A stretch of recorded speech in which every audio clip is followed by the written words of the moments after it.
Chapter 1, Marry the Paralyzed School Beauty? What? You want me to marry Tang Qiuhua? Incredulous voices echoed in the old, less than 20 square meter rented room.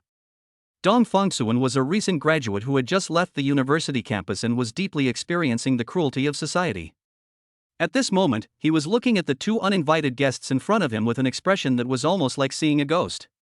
The empty instant noodle cups were still sitting on the small table in the corner, creating a stark contrast with the glamorous appearance of the two guests in front of them. The man was around 50 years old, wearing a dark gray custom-made suit that was obviously very expensive. The fabric was crisp and the details were exquisite. The Patek Philippe watch on his wrist, understated yet luxurious, shimmered with a restrained light under the dim light, as if silently saying, "This man is extremely rich." His face was resolute, and his eyes were deep. Even though there was lingering weariness and worry between his brows, his calm and composed aura, which he had long held in a high position, still made Dong Fengsuan feel a little suffocated. The woman was very well maintained and looked to be no more than 40 years old. She wore an elegant yet high-quality Chanel suit and a jade pendant with excellent color around her neck, exuding grace and poise. But at this moment, her eyes, which should have been bright, were red and swollen, filled with an overwhelming sadness and pleading. These two are practically synonymous with the word successful people, figures that Dong Fengsuan, a struggling wage slave barely making ends meet, could only catch a glimpse of in financial news. And now, they are truly standing in their dilapidated rented room, where it's difficult to even turn around. What made Dong Fengsuan's brain completely shut down and almost made him blurt out "holy crap," was the earth-shattering request they had just made. "Stop joking. Today isn't April Fool's Day." Dong Fengsuan's voice suddenly rose 8 octaves, becoming so shrill it almost lifted the roof off. He felt that he must have been hallucinating from staying up all night sending out resumes, or he was just having a bizarre dream. Tang Qiuhua. She's the undisputed top beauty queen at Ocean University. It's a name that's always on everyone's mind during late-night dorm talks among boys, and it's the undisputed #1 on the campus forum's beauty rankings. She is not only stunningly beautiful with a tall and graceful figure and a wealthy family background, but also multi-talented and academically outstanding, truly a prodigy. The men who pursue her could line up from Haijing to the capital. Among them are many second-generation officials from prominent families, newly rich business tycoons with wealth comparable to that of a country, and talented campus heartthrobs. Would Tang Qiuhua really be worried about getting married? This is simply the biggest joke of the century. Even if the sun rises in the west and all the frogs in the world turn into princes, it still won't be my turn. Although after the graduation ceremony party 3 months ago, due to the sorrow of partying and excessive alcohol, he and Tang Qiuhua, who were originally like parallel lines with no intersection, did have an unexpected moment of infatuation, intimate contact. But that was a mistake. An accident caused by losing control while drunk. When they woke up the next day, the two looked at the blood-stained sheets, staring at each other in embarrassment that could be described as digging a hole in the 3-bedroom apartment with their toes. There was no tenderness, no farewell, not even exchanging any contact information, WeChat, QQ, phone numbers, nothing at all.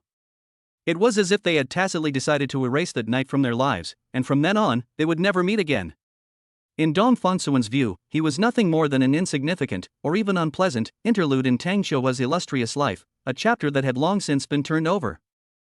He was very self-aware. He was just an ordinary guy from an ordinary family, with mediocre grades and repeated setbacks in his job search. What made him think he could reach that unattainable star? So even if Tang Qiuhua really wanted to find a marriage partner, even if she closed her eyes and randomly picked someone, she wouldn't be able to find Dong Fengsuan, right? What exactly is going on? A prank? A new type of scam? Judging from their demeanor and attire, if a fraudster had this kind of style, why would he bother swindling a penniless guy? "Dong, please calm down and don't get agitated," said Tang Hubua, the middle-aged man who was Tang Qiuhua's father. His voice was low and hoarse, carrying an undisguised weariness, as if he had gone through countless sleepless nights. "We are Qiuhua's parents. My name is Tang Hubua and she is my wife, Zhou Yaru." Tang's mother, Zhou Yaru, nodded slightly, gently wiping her eyes with a handkerchief, her voice choked with emotion. "I'm sorry for coming so abruptly, I frightened you. We really have no other choice." Seeing these two successful people who should have been full of vigor and confidence, yet now showing such vulnerability and helplessness, Dong Fengsuan's shock and absurdity subsided slightly, replaced by a strong sense of unease and doubt. He forced himself to calm down, took a deep breath, and tried to sort out this mess. "Uncle Tang. Aunt Zhou? What is going on? What happened to Tang Qiuhua? Why, is she looking for me? Tang Hugua and Zhou Yaro exchanged a glance, their eyes filled with pain. Zhou Yaro couldn't help but shed tears again. Tang Hugua sighed heavily, the sigh sounding as heavy as 1,000 pounds, making the air in the whole room stagnate. Alas, what a tragedy! Tang Hugua's voice became even hoarse. Not long after graduation, Zhou she fell ill. The following narrative struck Dong Fangsuan's heart like a series of muffled thunderclaps, leaving him utterly terrified and his soul scattered. It turned out that Tang Qiuhua's body had started to show some abnormalities after the graduation party. At first, I thought it was because of overwork from studying, but the situation quickly took a turn for the worse. After a series of complex tests, the diagnosis was a rare disease, Guillain-Barré syndrome. This is an acute disease that attacks the peripheral nerves of the human body. The disease progresses rapidly, but the prognosis is usually excellent. However, despite the Tang family utilizing the best medical resources and sparing no expense in their rescue efforts, they still encountered the 10% chance of failure. Everyone has their own destiny. The terrible disease left Tang Qiuhua with extremely serious aftereffects. Tang Qiuhua, who once danced gracefully on stage, radiated energy on the sports field, and whose smile could light up the entire campus, is now paralyzed in bed. She is unable to move most of her muscles and is completely unable to take care of herself. She can only rely on a team of family nurses to take care of her 24 hours a day. This news was already enough to make Dong Fangsuan feel suffocated and heartbroken, but what followed was even more shocking and mind-blowing news. Just as the Tang family was immersed in the immense grief of their daughter's serious illness, a routine comprehensive physical examination brought another piece of news that struck like a bolt from the blue. Tang Qiuhua was pregnant. The child's father, without a doubt, is the only person Tang Qiuhua had ever been intimate with. Dong Fangsuan. Based on the gestational age calculation, it matches perfectly. Dong Fangsuan felt a surge of heat rush to his head, his mind went blank, and his ears were ringing. Paralysis, pregnancy, my child? These words were like heavy hammer blows, slamming into his nerves. He staggered and almost lost his balance, so he quickly grabbed the creaking old chair next to him for support. So? Dong Fangsuan's voice trembled violently, you summoned me here, because… Tang Hugua nodded with difficulty and took over the conversation, his tone heavy and earnest. Student Dong, we have two main reasons for coming to see you today. First, he glanced at his wife, who was sobbing beside him, his eyes filled with heartache. Qiuhua is suffering immense physical and psychological pain right now. As her parents, we can certainly give her the best medical care and attention, but she ultimately needs a legitimate partner who can be by her side. Even if it's just in name only, it might give her some comfort and support, and give her more courage to live. The word was used euphemistically, but Dong Fangsuan understood that it meant husband. Secondly, Tang Hugua's gaze refocused on Dong Fangsuan's face, becoming extremely serious, and this is the most important point. The child in Qiuhua's womb is your flesh and blood, Dong Fangsuan's flesh and blood, and also the bloodline of our Tang family.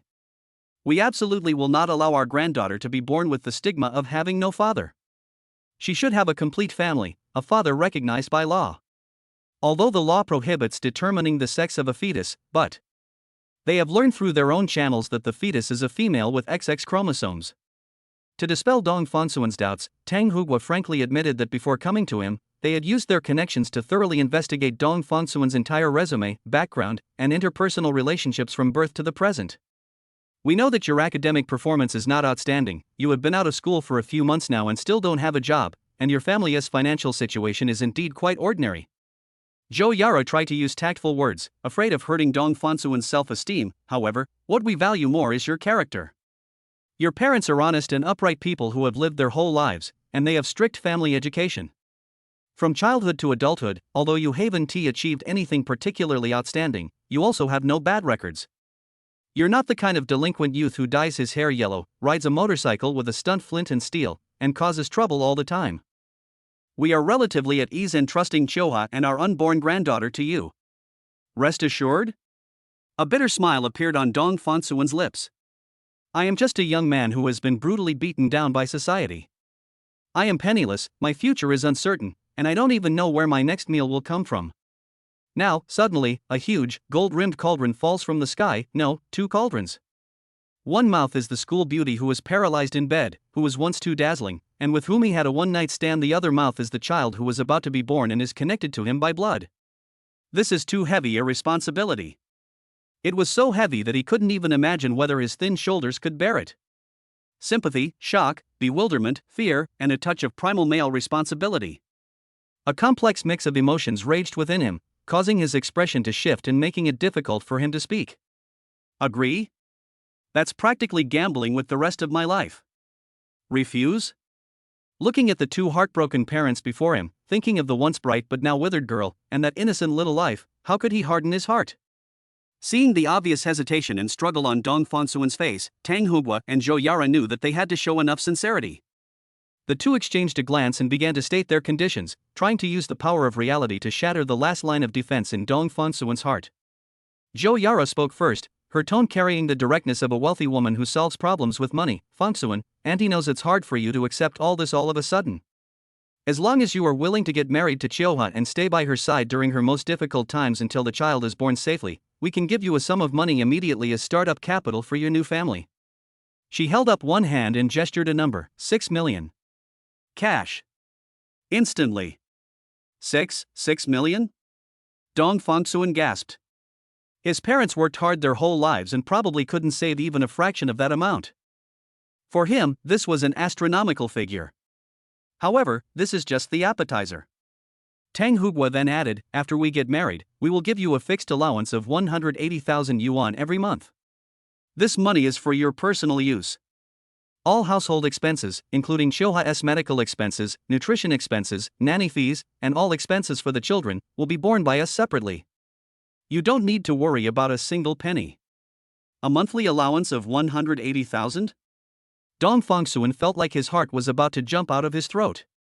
He couldn't even find the job he had always dreamed of with a monthly salary of over 10,000 yuan, and now someone was actually giving him 180,000 yuan every month as pocket money?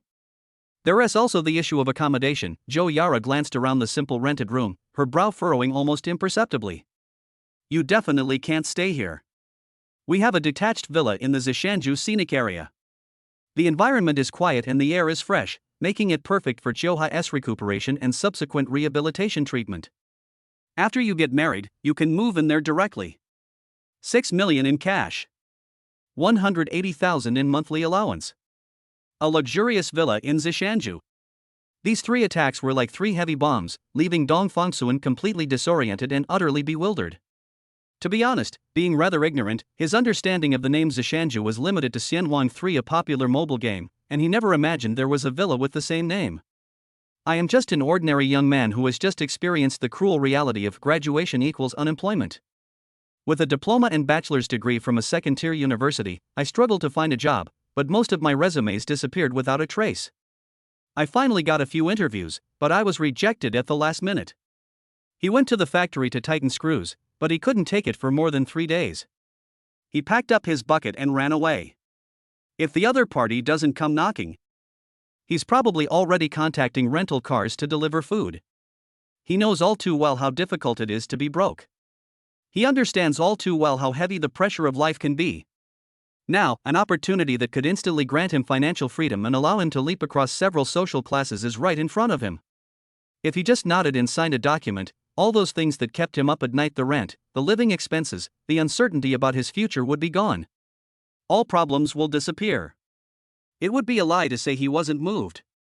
Dong Fangsuen could clearly hear his heart pounding wildly in his chest, his blood was flowing faster, and an overwhelming sense of excitement and exhilaration swept through his body. This is like manna from heaven. No, it's like gold bricks falling from the sky. And it's falling by the tons. But this is marriage after all. It means being bound for life to a woman who is paralyzed in bed, practically a stranger. And then there's that unexpected child. On Dong Fangsuen's face, hesitation, conscience, and longing for the future were intertwined, making him appear extremely conflicted. Tang Hugua, being a man, understood better what a man's last remaining concerns were. He took a deep breath, stepped forward, his gaze piercing as he stared intently into Dong Fangsuen's eyes. In an unquestionable and resolute tone, he delivered the ultimate and most weighty reassurance. Dong Fangsuen. He addressed him by his first name, his manner imposing. I know what you might be doubting. I, Tang Hugua, am here today, in the name of my Tang family ancestors and with the reputation of my Tang group. I guarantee that my daughter, Tang Chioha, has always been virtuous and upright since childhood. Before you, she had never even been in a relationship. That night was her first and only time having an intimate relationship with a man. So, he said, almost emphasizing each word, the child in her belly is 100% yours, Dong Fangsuen's.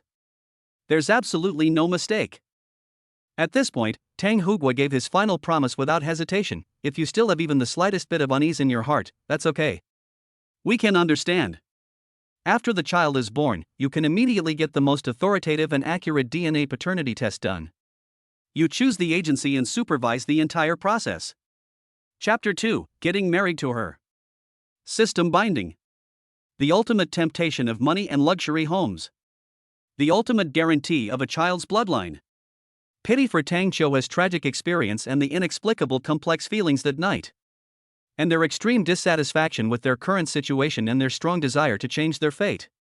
Dong Fengsuan raised his head and looked at the two elderly people in front of him who were staring at him expectantly, as if they were waiting for the final judgment. It was as if through them he saw the haggard figure lying on the hospital bed, devoid of all light, and the little life quietly growing in her womb, connected to him by blood. A tremendous opportunity and a tremendous responsibility have arrived at the same time. Dong Fengsuan's throat bobbed violently, and his chest heaved. He closed his eyes, took a deep breath as if using all his strength, and then suddenly opened them. He licked his dry lips, his voice hoarse yet carrying an unprecedented firmness, and slowly uttered 3 words. I agree. Dong Fengsuan sat in the Rolls-Royce Phantom sent by Tang Hugua, watching the scenery rushing past the window, his palms slightly sweaty. Yesterday, he was still crammed into a musty-smelling rented room, eating cold steamed buns. Today, however, he was sitting in this top-of-the-line luxury car that he never even dared to touch, driving towards a villa that would become his own home. This extreme contrast gave him a strong sense of unreality, as if he were standing on clouds and could fall at any moment. The car eventually stopped in front of a magnificent modern villa. His assistant and servants, who were already waiting at the door, respectfully opened the car door for him. The moment Dong Fengsuan stepped into the villa, he was overwhelmed by the luxury before him. A spacious living room with huge floor-to-ceiling windows overlooking a meticulously maintained garden, gleaming marble floors, and displays of expensive artwork. Everything silently proclaimed the owner's wealth and status. Mr. Dong, your room is ready. Mr. Tang instructed that you please rest for a while, and that he will arrange for you to meet Ms. Tang this afternoon. If you need any help, you can come to us servants. The female assistant spoke respectfully and warmly, showing none of the condescension she had feared. Dong Fengsuan nodded without saying anything more. He was like an outsider who had intruded into someone else's world, feeling uneasy and uncomfortable. The 6 million in cash had already been deposited into his new card. The cold numbers reminded him that this was not a dream, but they could not immediately eliminate the unease that lingered in his bones. At 3 p.m., accompanied by Zhou Yaro, Dong Fengsuan took a private car to a top-tier private sanatorium located in the suburbs of the city. Security here is extremely tight, and the environment is as tranquil as a 5-star resort, but the faint smell of disinfectant in the air reminds people of its special function. Walking down the quiet, carpeted corridor, Dong Fengsuan's heart pounded faster and faster. The person he was about to meet was no longer the radiant and unattainable school beauty from his memory, but a paralyzed patient ravaged by illness and pregnant with his child. Zhou Yaro stopped in front of a closed door, knocked gently, and then pushed it open. She glanced back at Dong Fengsuan, her eyes filled with complex emotions, a mixture of encouragement and a barely perceptible plea. Fengsuan, Qiuhe is inside. She knows you're coming. Dong Fengsuan took a deep breath and stepped inside. The ward was spacious and bright, and decorated in a very cozy style. It didn't feel like a ward at all, but more like the bedroom of a luxury apartment. Various advanced medical devices were quietly placed in the corner, and in addition to the smell of disinfectant, there was also a faint fragrance in the air. Then, his gaze settled on the figure leaning against the hospital bed. For a moment, time seemed to stand still. Dong Fengsuan felt as if an invisible hand was gripping his heart tightly, and his breath caught in his throat. That was Tang Qiuhe. But she was no longer the Tang Qiuhe he remembered. She had lost a lot of weight, and her face was pale from not seeing the sun for a long time. It was even somewhat translucent, and you could clearly see the bluish veins under her skin. Her once thick and lustrous hair, as black as silk, now appears somewhat dry and is simply draped over her shoulders. She was covered with a soft, thin blanket, but the slight curve of her abdomen was still visible, where a small life connected to him by blood was growing. What stung Dong Fengsuan the most was her eyes. Those once bright and expressive eyes now seemed to be covered with a thin layer of dust, losing their former luster. However, beneath this somber backdrop, an exceptionally resilient light shines, like wild grass that refuses to bow to fate, stubbornly peeking out from the ruins. When her gaze met Dong Fengsuan's, both of them visibly froze for a moment. Dong Fongsuan's eyes revealed undisguised shock, heartache, confusion, and a hint of helplessness in the face of this situation. He couldn't reconcile the fragile, glass doll-like girl before him with the radiant, smiling campus belle who had invited him to drink with her at the graduation party. The huge sense of disparity shocked his perception. A myriad of complex emotions flashed across Tang Xiuhua's eyes in an instant. There was a deep sense of embarrassment and shame. Clearly, she did not want to face her old friend, especially him, in such a wretched manner. There was a brief reminiscence of the past, perhaps recalling that chaotic and ambiguous night. But in the end, she forcibly suppressed all these emotions, transforming them into a near calm, detached acceptance.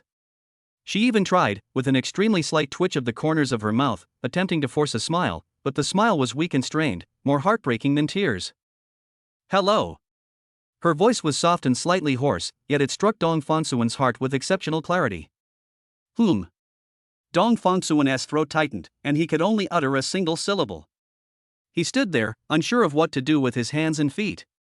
All the prepared explanations were completely forgotten upon meeting the person in person. Seeing this, Zhou Yaro quickly stepped forward to smooth things over, introducing the situation in a soft voice, trying to ease the awkward atmosphere. "Xiuhua, Fongsuan is here.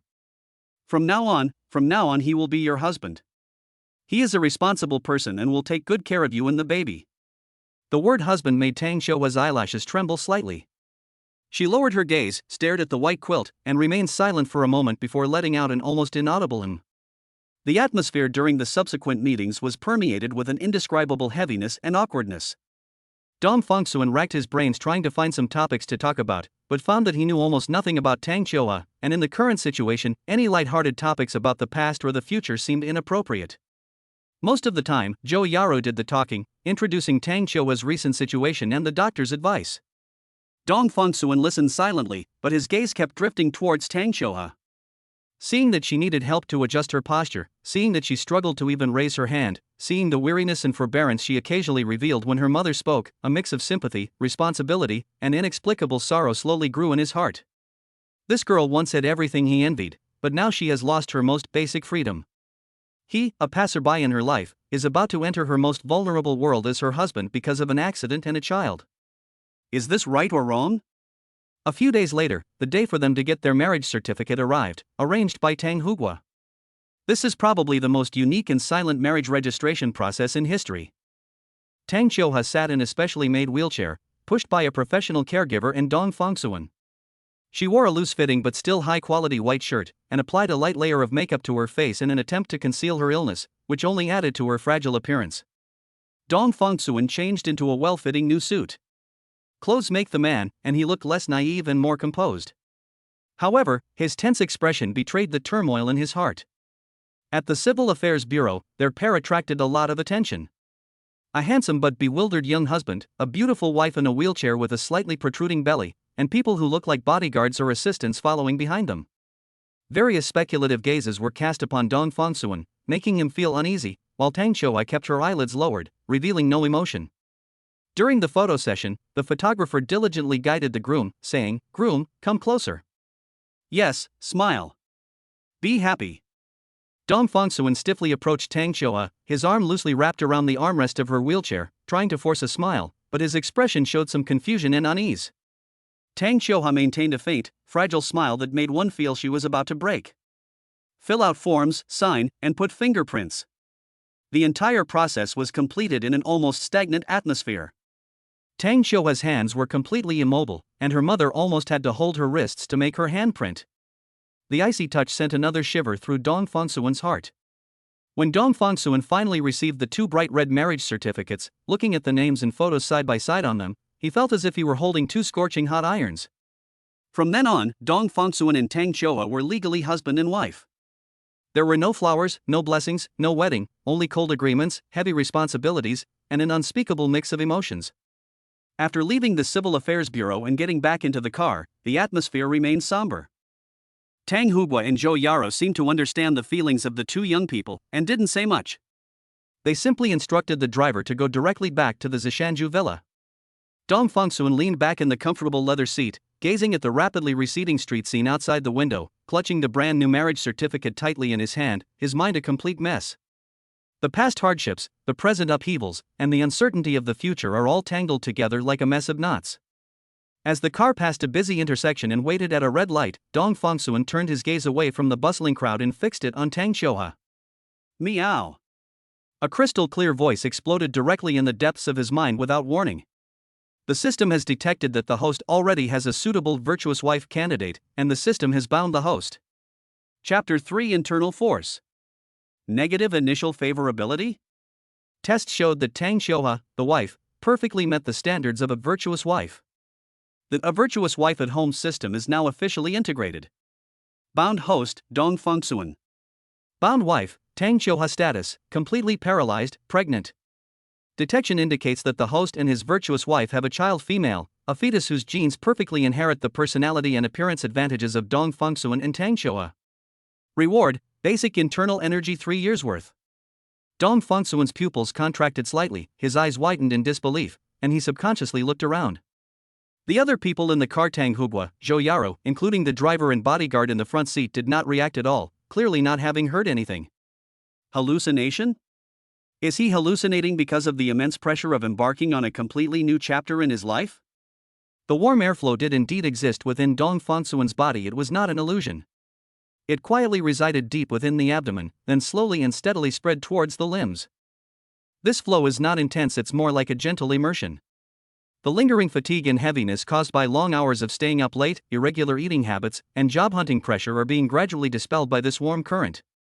Instead, there is a lightness, a vitality emanating from the depths of the bones, as if every cell has just awakened, brimming with unprecedented energy. Dong Fongsuan quietly clenched his fist, feeling a solid, inner strength that was different from muscle tension. It was more like a deepening of inner strength. The feeling was so wonderful that he almost forgot the suffocating silence at the Civil Affairs Bureau and the heavy weight of the little red booklet in his hand. System: internal energy. His gaze tried to focus on the exquisite gardens passing by outside the window, but his thoughts had already drifted far away. Will Tang Xiuhe, this nominal wife, this virtuous wife recognized by the system, accept her so-called husband? Zhou Yaro, sitting in the passenger seat, glanced at him through the rearview mirror and asked with concern, "Fongsuan, are you tired?" She couldn't find the right words to describe it. At this moment, Dong Fongsuan's face was less awkward and pale than before, and more radiant, though that radiance was shrouded in deep confusion. Dong Fongsuan snapped out of his daze, shook his head, and said in a calmer voice than usual, "No, mother-in-law, I'm fine." He paused, then added, "Maybe. I'm a little excited, but also a little nervous." Tang Hugua sat beside him, eyes closed, seemingly uninterested in the brief conversation. Perhaps he too needed to process everything that had happened that day. The vehicle eventually slid into the garage of a villa. Immediately, a well-dressed maid stepped forward and opened the car door. Dong Fongsuan followed Tang Hugua and Zhou Yaro into the luxurious yet cold building. The huge crystal chandelier reflected a cold light, and their blurry figures were cast on the polished floor. The air was filled with a deliberately created sense of cleanliness, a mixture of disinfectant and expensive fragrance. Dong Fongsuan quickened his pace unconsciously. He wanted to see Tang Xiuhe. It wasn't out of any particularly deep emotion, but rather a mixture of curiosity, responsibility, and expectations for system rewards. Since the system was activated because of her, there should be some kind of response when interacting with her, right? Even just exchanging a few words and learning about her situation could be considered a form of training? He walked up the wide, curved staircase to the second floor, and his memory told him that Tang Xiuhe's room was at the end of the corridor. That room was specially renovated and has the best natural light and the most complete nursing facilities. As he approached the door, he found it ajar, and he could hear faint sounds of instruments running inside. Just as he was about to reach out and push the door open, two figures silently slipped out from inside and blocked his way at just the right moment. They were two female caregivers wearing matching light blue uniforms and masks. Their movements were well trained, carrying a professional politeness, yet also revealing an unyielding determination that could not be overridden. "Mr. Dong." One of the older female caregivers spoke up, her voice sounding somewhat muffled through her mask. "Miss Tang just took a break. Going out to handle some paperwork today took a lot of toll on her physical strength, and the doctor advised that she needs to rest absolutely." Dong Fongsuan stopped in his tracks. He looked at the two women blocking him from entering, then at the half-closed door that seemed to separate him from another world. A subtle sense of awkwardness and rejection quietly arose.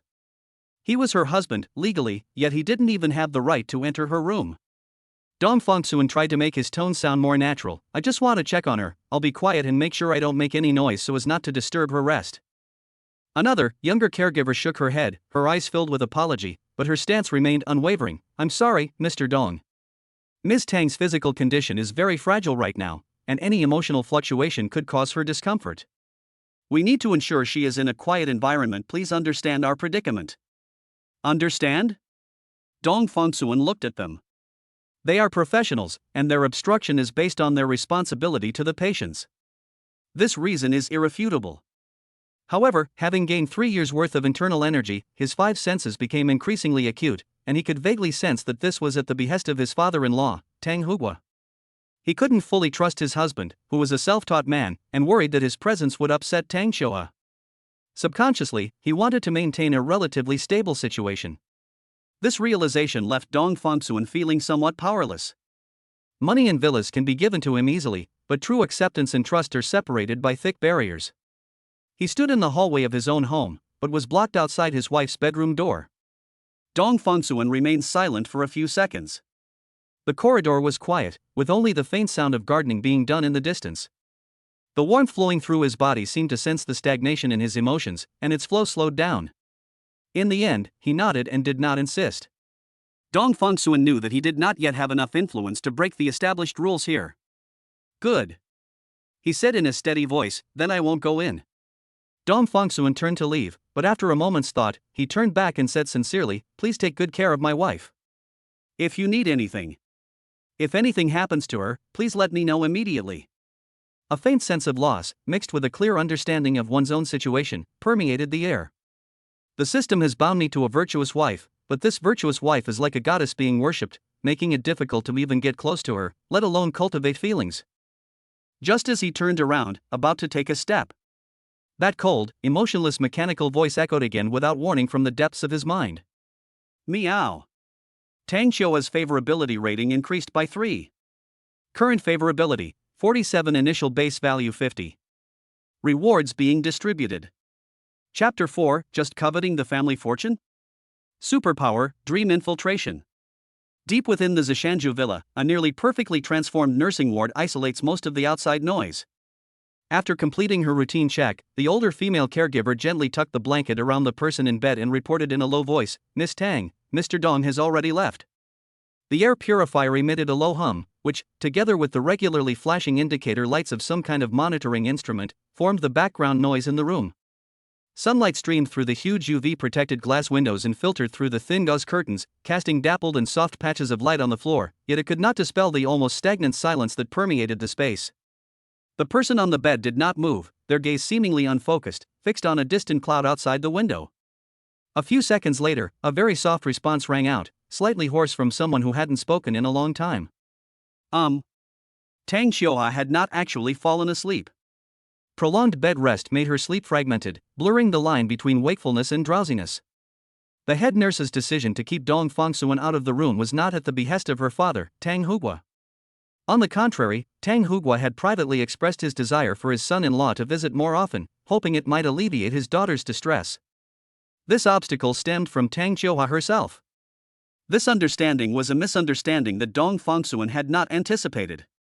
The light traced her silhouette. The former vibrancy and brightness had been completely eroded by illness, leaving behind an almost transparent pallor. Her thin cheeks made her already delicate features stand out even more, but also gave her a sense of fragility. Her long hair lay scattered on the pillow, its former luster gone, like silk touched by frost. Her beauty did not disappear, but was forcibly distorted into another form of static, tragic, and heart-wrenchingly fragile beauty. Like a priceless piece of ancient porcelain, covered with irreparable cracks, it could collapse completely at any moment, yet its remaining spirit makes it all the more captivating. Tang Shoa stared blankly out the window, where the free wind and swaying tree shadows met a world she could no longer reach.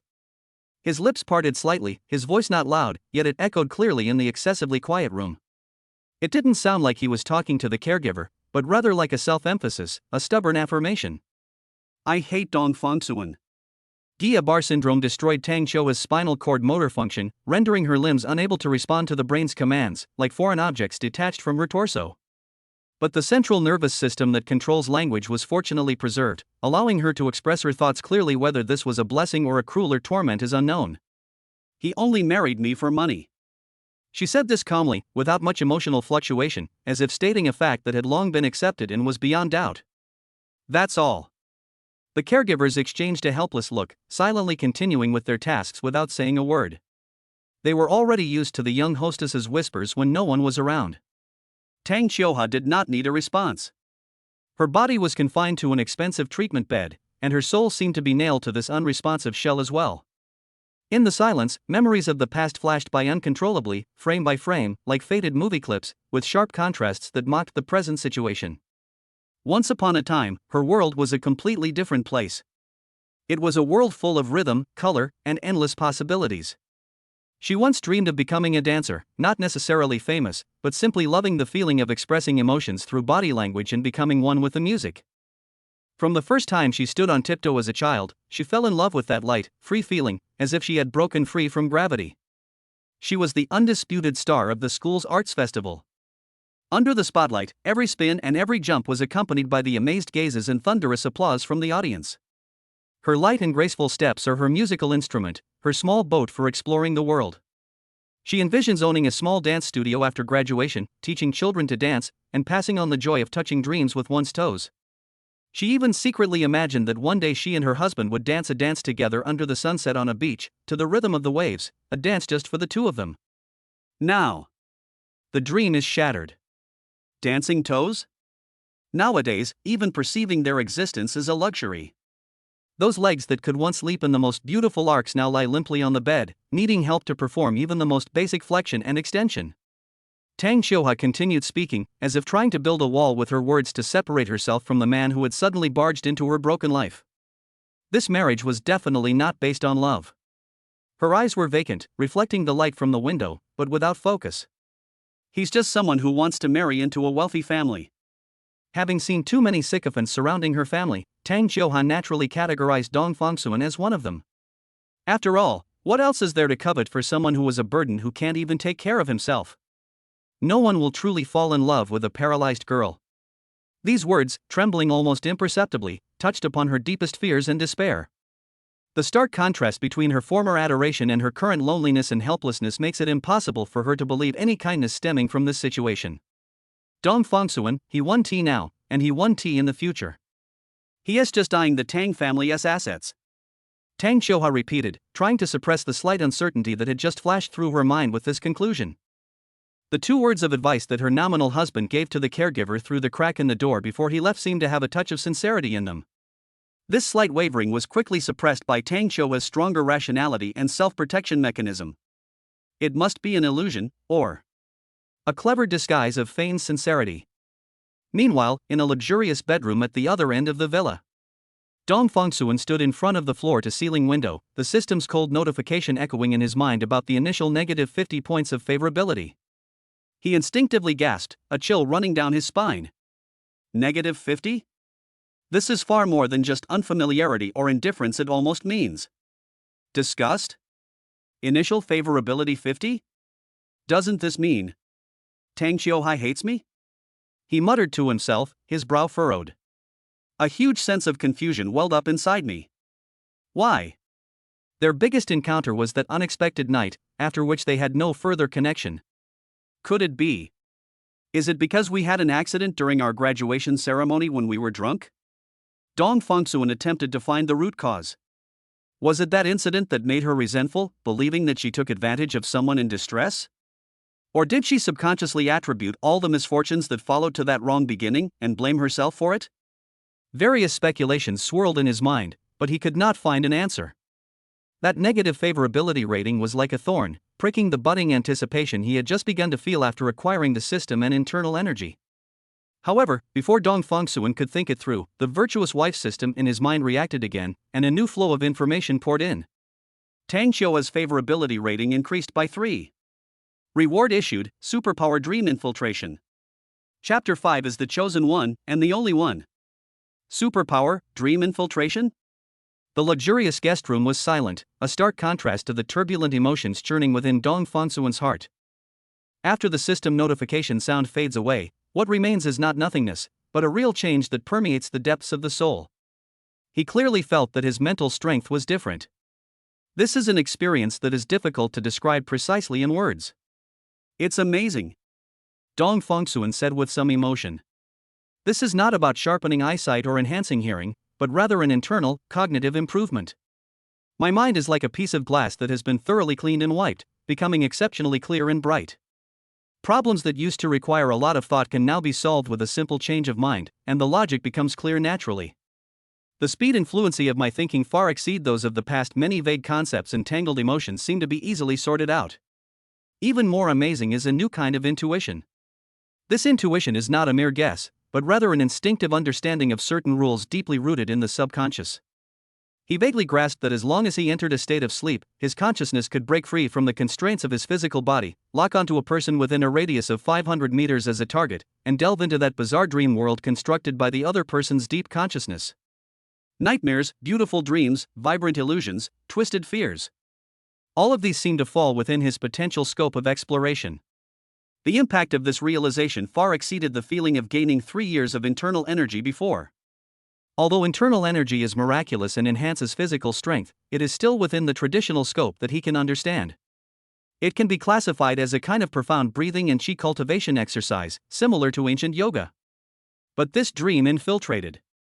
Dong Fongsuan stood in the center of the room, his breathing slightly rapid. This has completely deviated from the laws of physics in the real world. It's a real superpower that only exists in movies and anime. No.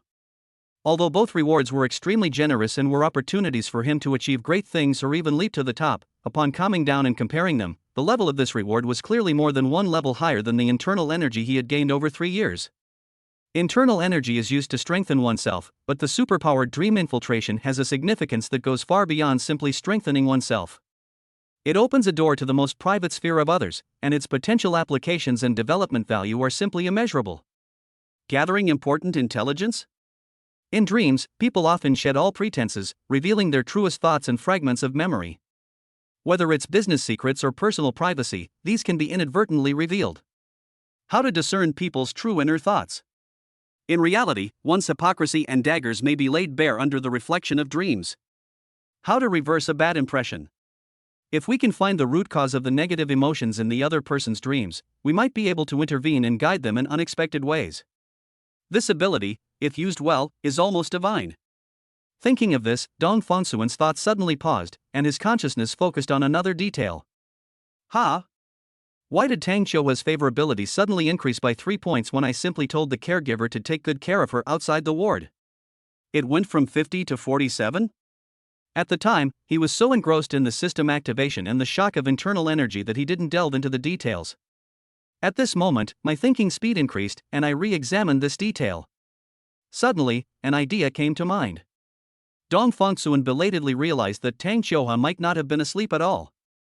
Her in response to the caregiver was perhaps not a sign of drowsiness, but rather a conscious, detached confirmation. Therefore, the order for the head nurse to stop him at the door was probably not given by his father-in-law, Tang Huguo. Recalling Zhou Yaro and Tang Huguo's previous attitudes, they clearly hoped that he would have more contact with Tang Qiuhua. This obstacle was most likely Tang Qiuhua's own decision. So, did I just misunderstand my seemingly dignified father-in-law who might actually be taking the blame? This discovery made Dong Fongsuan feel somewhat embarrassed. Tang Qiuhua's decision to refuse his visit undoubtedly confirmed the authenticity of her negative favorability rating. However, she felt a slight emotional fluctuation, perhaps imperceptible to herself, when she heard his formulaic words of concern before he left, which increased her affection for him. What does this tell us? This shows that she is not an unyielding, eternal iceberg.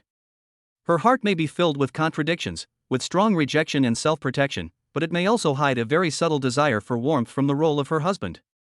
An expectation that one dares not easily accept? This analysis made Dong Fongsuan even more cautious and gave him a clearer sense of purpose regarding the dream infiltration ability he was about to use. Immediately afterwards, an even more important question came to mind. Are there other people on Earth who possess internal energy or superpowers like myself? Am I a unique lucky one, or just one of a hidden group? Dong Fongsuan tried asking the bound system in his mind, are there other internal energy cultivators or superpowered individuals on Earth? The Virtuous Wife System immediately responded, the feedback appearing directly in his consciousness simple, cold, yet carrying an unquestionable absoluteness. None. You are the chosen one, and the only one. These 8 short words were like an electric current that instantly ran through Dong Fongsuan's entire body. None. Only. An irrepressible surge of excitement mixed with a sense of responsibility washed away his last trace of doubt and unease. All caution was replaced by the excitement brought on by this unmistakable uniqueness. I am special. I am the one chosen by some unknown being in this vast sea of people. This power currently belongs only to myself. His excitement made him eager to test his newly acquired superpowers immediately. That's a superpower. Who could resist that kind of curiosity? However, the prerequisite for activating the ability was like a bucket of cold water, reminding Dong Fongsuan that he needed patience to fall asleep on his own. The problem is that, at this moment, nourished by his internal energy and enhanced by his mental strength, he feels more awake than ever before, full of energy, and his mind is sharp, with absolutely no drowsiness. Forcing himself to lie in bed would only leave him wide awake and unable to sleep. We need to do something to burn off our energy. His gaze swept over a corner of the room, which was comparable to a luxury hotel suite and was equipped with a full range of fitness equipment, clearly prepared by the Tang family to help him maintain his physique. He used to have little interest in these things, and the gym memberships he bought would just sit at the bottom of his drawer collecting dust, but now they'd become his best consumables. Without hesitation, Dong Fongsuan walked to the weightlifting area and began to work out like crazy. To his surprise, he discovered that, with the support of his internal energy over the past 3 years, his physical endurance and strength had undergone a qualitative leap compared to before. The weights that used to leave me breathless after just a few sets, I can now easily complete several times more repetitions. Muscle fatigue comes on more slowly, but recovery is significantly faster. This tangible experience of becoming stronger made him even more immersed in the pleasure brought by the increase in power. Sweat quickly soaked through my workout clothes, and my muscles sent a signal of soreness yet exhilaration. Dong Fongsuan estimated that his current physical fitness level had probably reached that of a professional athlete or a long-term trained sports champion, far exceeding the level of ordinary people. I don't know how much time passed, until I felt my limbs were heavy, my breathing was labored, and a strong sense of fatigue finally surged over me like a tide, suppressing my excited nerves. He walked into the luxurious bathroom, washed away the sweat and fatigue with the warm water, and then almost collapsed onto the soft, wide bed. Extreme physical fatigue quickly pulled conscious awareness into a vortex of darkness. Just before losing consciousness completely, a clear thought focused on the space between his brows. I want to enter Tang Xiu's dream. The next moment, a deep sleep completely engulfed Dong Fongsuan. Chapter 6, he confided in her dream. This is an unprecedented and novel experience. Dong Fongsuan's consciousness, like a wisp of smoke, was drawn from his sleeping body and plunged into a bizarre and chaotic world. Without direction, without a sense of time, there is only a feeling of drifting, being pulled by an invisible force. You can feel yourself moving, crossing some kind of boundary, converging towards a specific coordinate. The next moment, the feeling of weightlessness disappeared, and my feet landed on solid ground. The surrounding environment instantly became clear. This is a spacious and bright dance studio. A huge floor-to-ceiling mirror occupies an entire wall, reflecting the clean wooden floor and the bar placed against the wall. The air still seemed to carry the scent of rosin and sweat, the marks left by rigorous training. Sunlight streamed in through the high windows, cutting out patches of light and shadow on the polished floor. In the center of the mirror, there is a figure dancing. It is Tang Xiu. But it wasn't the pale and fragile Tang Xiu lying in the hospital bed. In her dream, she wore a pure white ballet dress, her long black hair styled into an elegant updo, revealing her slender, fair neck. She stood on her tiptoes, her body stretched out, and her arms drew smooth and powerful arcs. Every spin was as light as a feather, and every leap was accompanied by an almost selfless focus. Her face radiated a pure glow, the kind of light that comes from being immersed in something you love, confident, dazzling, as if the whole world were her stage. So beautiful. Dong Fongsuan held his breath, and the floodgates of memory opened with a bang. He remembered that Tang Xiu was a leading actress in the school's ballet troupe during his university days. On stage, she is like a noble swan. Her very existence is a kind of beauty that one dares not desecrate. At that time, her elegant demeanor made countless ordinary boys like him feel ashamed of themselves, only daring to look up at her from afar, burying that flutter in their hearts deep inside. He was just one of the most inconspicuous members of that huge group of admirers, lacking even the courage to approach and speak to them. Looking at the graceful figure dancing in the mirror, and then thinking of her in reality, confined to a hospital bed, a sharp pang of sorrow suddenly gripped Dong Fongsuan's heart. She must be. You must be very, very sad. Dong Fongsuan, who has a strong sense of empathy, suddenly felt a little sad. Tang Xiuhe, who loved dance so much and regarded it as a part of her life, was cruelly deprived of her most proficient ability by fate and was mercilessly tormented. Desires that cannot be fulfilled in reality can only be expressed in dreams, dancing a solitary dance in front of the mirror, a dance that no one appreciates and perhaps no one understands. Just then, Tang Xiuhe, who was dancing in the mirror, suddenly stopped. Her gaze, reflected in the mirror, precisely caught Dong Fongsuan, who had appeared in the corner of the dance studio at some unknown time. Dong Fongsuan. A hint of surprise flashed across Tang Xiuhe's face, followed by a rapid cover of anger and hurt in her bright eyes. She stopped dancing, turned around, and faced Dong Fongsuan directly, her chest rising and falling slightly. In her dream, she clearly didn't realize that it was just a completely illogical dream. What kind of expression is that? Her voice carried the clear, melodious quality characteristic of a former ballerina, as well as the anger that followed the wound to her fragile self-esteem. The heartache and sympathy that Dong Fongsuan hadn't had time to conceal on his face hurt her. Are you pitying me? Sympathizing with me? Tang Xiuhe's words became hurried, tinged with an agitated sense of being offended. I don't need anyone's sympathy. She may not have said it aloud, but her eyes made it clear that she didn't need your sympathy. The man who became her husband for money, his appearance and expression at this moment were nothing short of a condescending humiliation. As soon as he finished speaking, the entire dream space shook and distorted violently, like shattered glass. The scene in the dance studio shattered instantly, and the light dimmed. The next second, all the scenes were rearranged. The bright dance studio has been replaced by a luxurious but cold hospital room. The smell of disinfectant dispelled the rosin. Tang Xiuhe's ballet dress disappeared, replaced by a hospital gown. She lay back on the large medical bed, her face returning to its sunless pallor. The radiance she had displayed while dancing was gone, leaving only a deep sense of powerlessness and a stubbornness that had been touched on sore spots. 1 second they're dancing, the next they're back on their sickbeds. This abrupt and extreme scene change allowed Dong Fongsuan to fully appreciate the absurdity and uncontrollability of dreams. As expected of a dream. At the same time, Dong Fongsuan also clearly realized some limitations of the superpower dream infiltration. First, the conditions for initiation are stringent, requiring both parties to be asleep.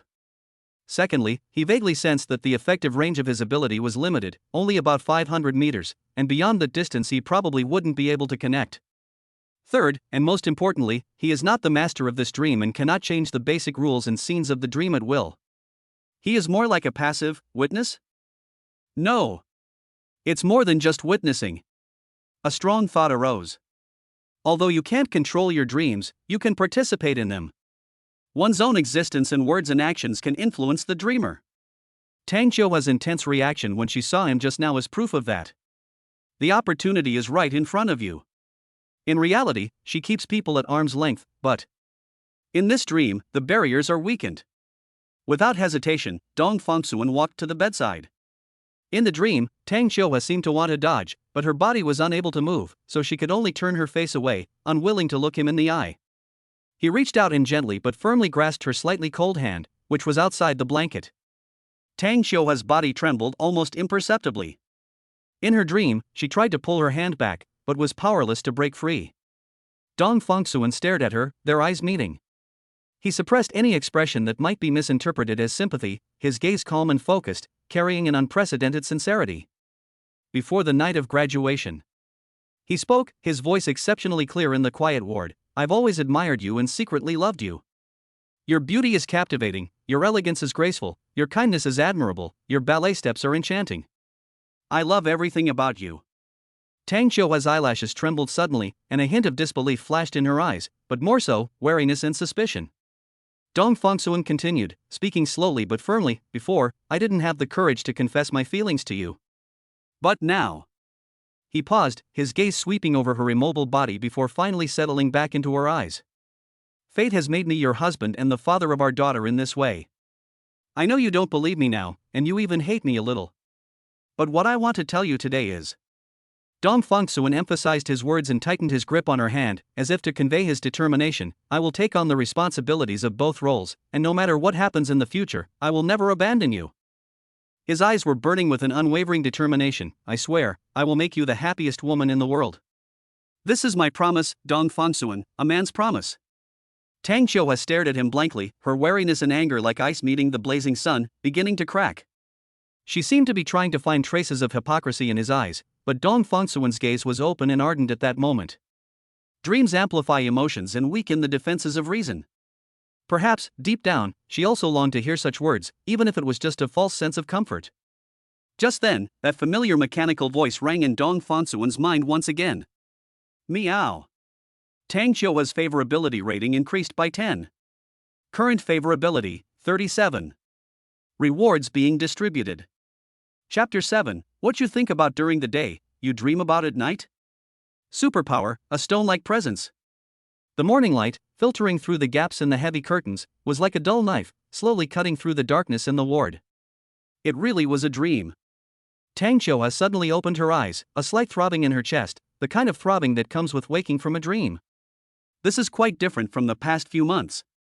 In the past, my dreams were always shrouded in a thick fog, fragmented, leaving only a vague emotional background after waking up, usually a heavy sense of oppression or an endless feeling of falling.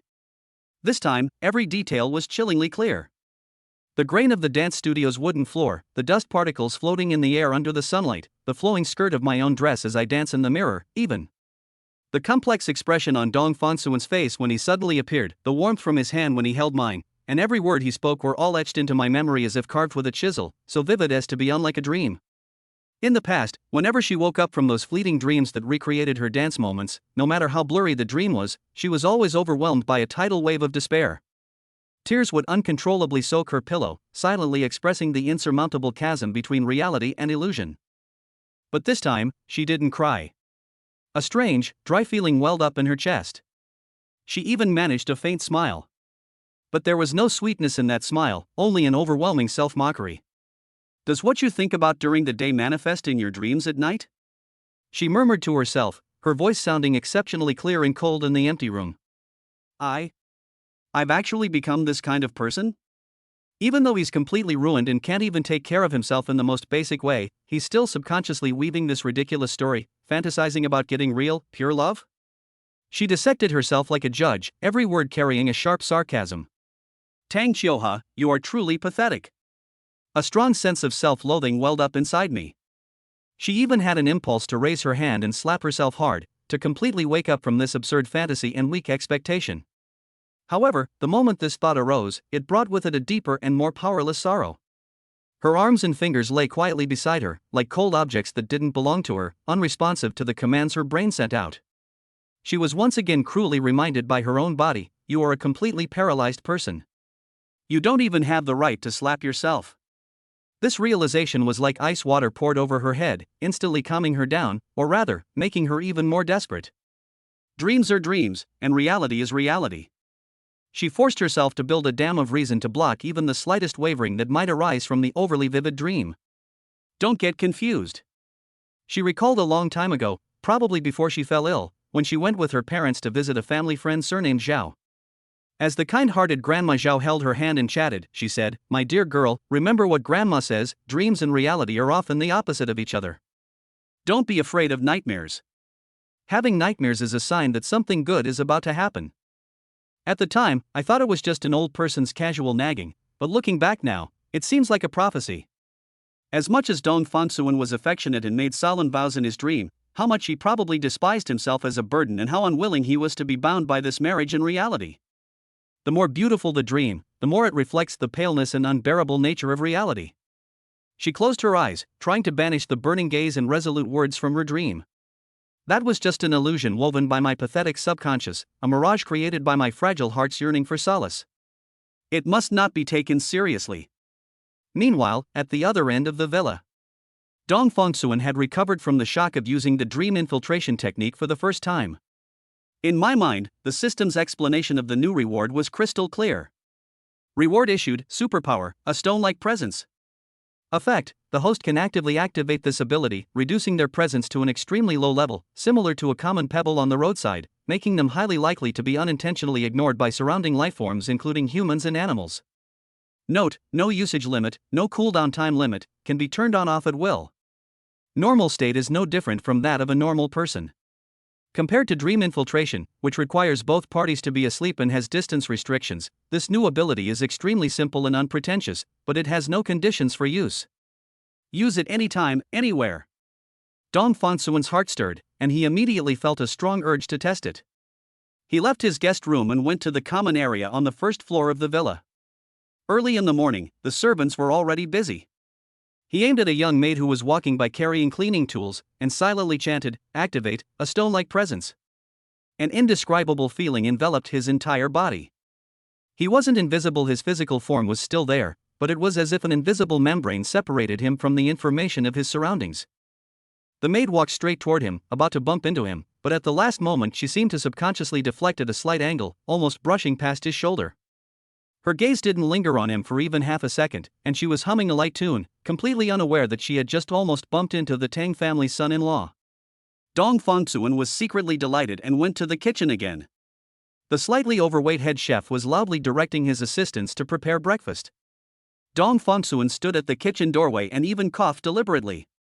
Cough, cough. The chef's gaze swept across the doorway, but it was as if he were looking at an empty chair or a wall. He continued his work without any reaction to Dong Fangsuan's presence. Next up are the gardeners. An old gardener was carefully pruning a potted plant. Dong Fangsuan walked up to him and could almost smell the soil and the plant. The gardener stared intently at the branches and leaves, occasionally raising his hand to wipe the sweat from his brow, seemingly oblivious to Dong Fangsuan, who was standing right next to him. Even the old butler, who was always impeccably dressed and had sharp eyes, simply walked past Dong Fangsuan as if he were walking around a fixed object, without showing any unusual expression on his face. The test results thrilled Dong Fangsuan. This ability is so useful. It's simply an amazing skill for stealth, eavesdropping, and avoiding trouble. Although it doesn't directly affect the mental level like dream infiltration, in the real world, this near-optical invisibility effect has immeasurable strategic value. He released his superpower with satisfaction, and the feeling of being ignored vanished instantly. Just then, the notification sound of the "My wife is a virtuous woman" system suddenly came to my ears.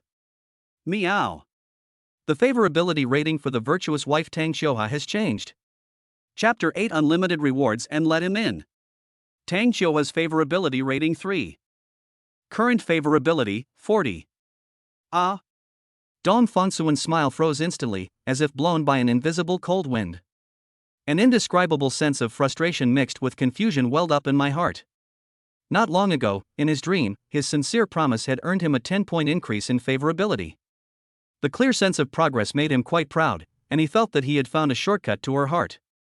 The results changed again. Favorability plus 10, then 3. This round of actions resulted in a net increase of 7 points in favorability. From the initial 50 to the current 40, the overall trend is indeed upward.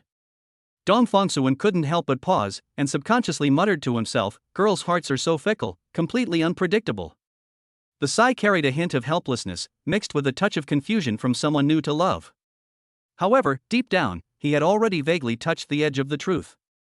It's not that I can't understand it at all, but this understanding is accompanied by a sense of powerlessness.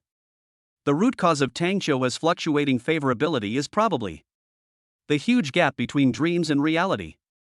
The more beautiful the dream woven by her subconscious, the more idealized the image of Dong Fangsuan in the dream, the more intense the bitterness of the contrast becomes when she wakes up and faces the cold, cruel reality of being paralyzed and unable to move, and then sees her still unfamiliar husband in reality. The beautiful dream became a mirror reflecting the unbearable reality.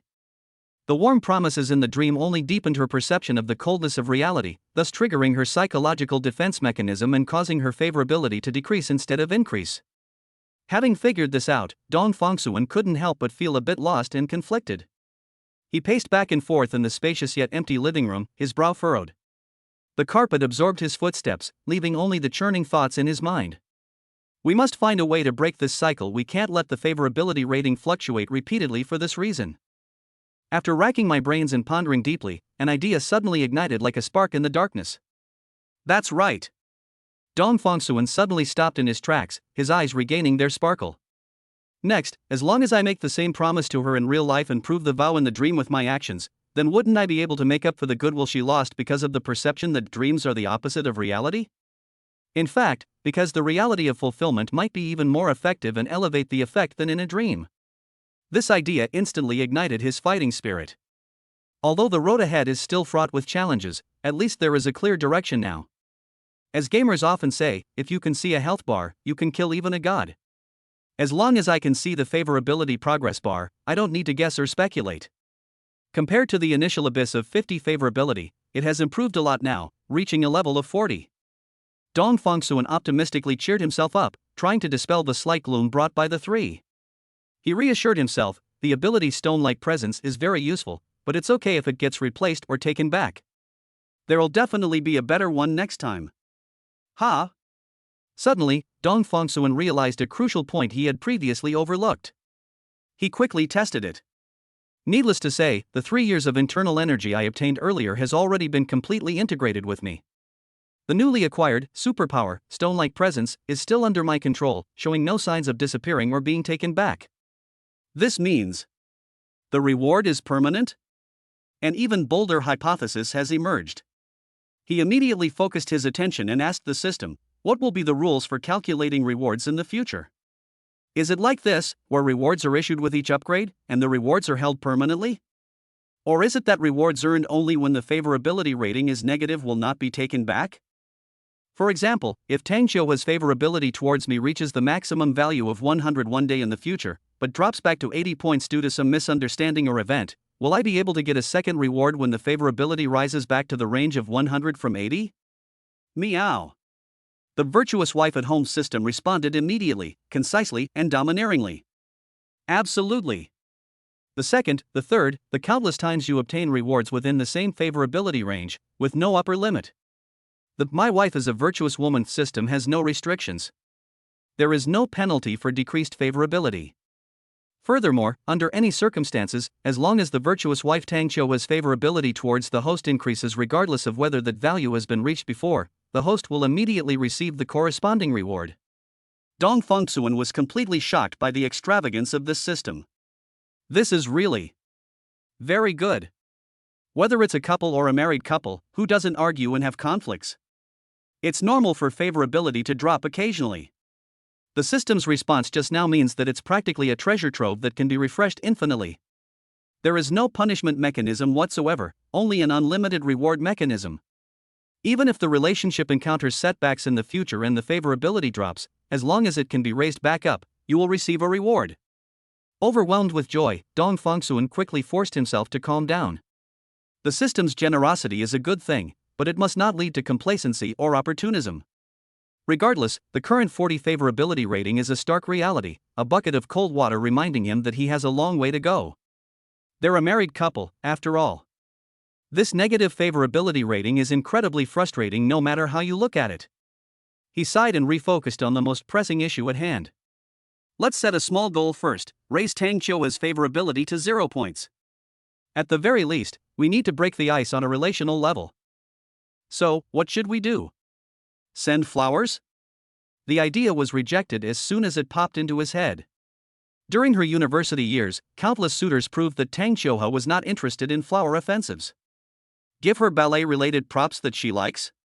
Ballet shoes, yoga blocks, resistance bands, foot pressers? Dong Fongsuan even pictured himself holding these things and appearing in front of her hospital bed. The next second, he suddenly shivered, embarrassed by his own thoughts. That's so stupid. It's downright idiotic.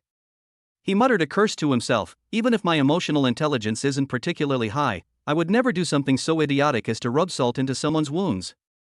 Those gifts were nothing short of a constant reminder of what Tang Xiuhua had lost, and would have no positive effect other than deepening her pain and embarrassment. The conventional approach is clearly not going to work. Let's take it one step at a time. At least now we have the communication channel of dream infiltration and a clear idea of how to build goodwill in reality. That was the only way he could console himself. Breakfast time. He was the only one dining at the huge, long dining table. Tang Hua, the father-in-law, and Zhou Yaro, the mother-in-law, had long been busy with their own vast business empires, managing countless affairs every day. His wife, Tang Xiuhua, was completely bedridden. Her daily nutrition was provided by a team of professional female nurses through specially calculated liquid diets or intravenous infusions. It was as if they were in two different worlds from the restaurant where he was, which was filled with the aroma of food. The maids, dressed in sharp uniforms, quietly served the food and poured the tea, their movements so light they seemed to be invisible. This ultimate luxury service only served to highlight the loneliness of the diners, who were all alone. After quickly finishing the somewhat somber breakfast, Dong Fongsuan decided to try visiting the sanatorium again. As he approached the familiar door, the two dutiful female caregivers reappeared at the opportune moment and blocked his way. The other person's expression remained polite yet firm. "Mr. Dong, Miss Tang," she.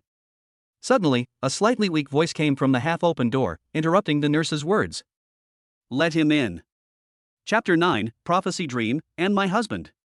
The voice wasn't loud, but it was like a pebble thrown into a calm lake, leaving the three people outside the door stunned. The two caregivers were clearly surprised. They exchanged a glance, then quickly made way for each other and bowed slightly. "Yes, Miss Tang." Dong Fongsuan's heart skipped a beat, and anticipation and joy welled up within him. He took a deep breath, straightened his not-so-disheveled collar, and stepped into the room that belonged to his legal wife, a room he had never been allowed to enter before. The heavy door closed silently behind me, shutting out the outside world's disturbances. As Dong Fongsuan stepped into this top-notch professional sanatorium, the air was filled with a faint scent of disinfectant mixed with a delicate fragrance. It wasn't unpleasant at all, on the contrary, it gave a feeling of extreme cleanliness. The room was spacious and bright, with sound-absorbing carpets. Various sophisticated medical devices that he couldn't name sat quietly in the corners, their standby lights flickering. The overall color scheme was soothing off-white and light gray, and outside the huge floor-to-ceiling windows was a carefully maintained courtyard view. He wasn't unworldly, but this environment was still beyond his previous understanding. However, perhaps because I had seen similar scenes in my dreams, the impact of being there in person was greatly diminished.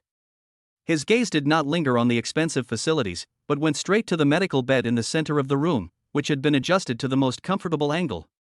Tang Xiuha sat there, covered with a soft, thin blanket, which made her figure appear even more slender and frail.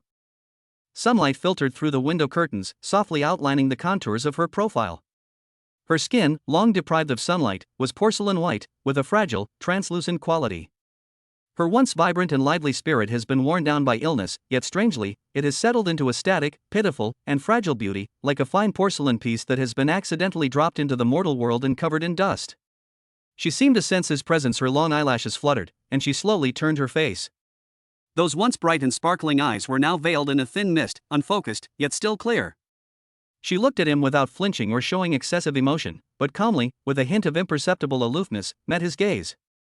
"Hello," her voice was soft, slightly hoarse from not speaking for a long time, but still retaining its original clear and pleasant tone. "What can I do for you?" Their attitude wasn't exactly warm, but it was certainly not malicious. Just like on the day they got their marriage certificate, they maintained basic and proper politeness. Dong Fongsuan understood that this was not because she had any special feelings for him or unrealistic expectations, but simply because of her good upbringing and a kind of refinement ingrained in her bones. Deep down, she probably never truly accepted him as her husband, a figure who came into her life through a contract. Dong Fongsuan walked to the bedside and stopped at a distance that was neither too close nor too far away, so that she would not feel pressured. He gazed at her intently, with a solemnity he himself was unaware of. "Throughout university," he spoke, his voice low but clear enough to reach her ears, "I have always admired you and secretly loved you." Tang Xiuhua's heart began to race. That sounds so familiar. Your beauty is captivating, your integrity is impeccable, your elegance is refined, your kindness is admirable, your ballet steps are enchanting. Dong Fongsuan continued speaking, his pace calm, as if stating a long-buried truth. "I love everything about you." Each word was like a pebble thrown into the long-dormant lake of her heart, stirring up ripples. These words were so similar to what she had heard in her dream. Could it be a prophetic dream? Perhaps the person in front of me really is a husband who loves his wife? The thought had barely crossed her mind when she forcefully suppressed it. "No, that's not right." She smiled bitterly to herself. Had her long-term illness really weakened her will? When was I ever swayed by a few light words? The body and mind are indeed mutually detrimental. Her frail body could no longer maintain the resolute spirit of the young girl she once was. How could my own resolve be so easily shattered? How ridiculous! Dong Fongsuan didn't miss the fleeting look of confusion and struggle in her eyes. He took a deep breath and uttered the most crucial part, almost identical to the vow in his dream. "Fate is like a knife, and destiny is unpredictable." He paused, his gaze sweeping over her immobile body before finally settling on her face, his expression unwavering. "Since fate has made me your husband, and the father of our daughter, then I will take on the responsibilities of both roles no matter what happens in the future. I will never abandon them. Wife, I will make you the happiest woman in the world. The female nurses standing quietly by maintained a professional composure on their faces, but their eyes exchanged messages that only they could understand.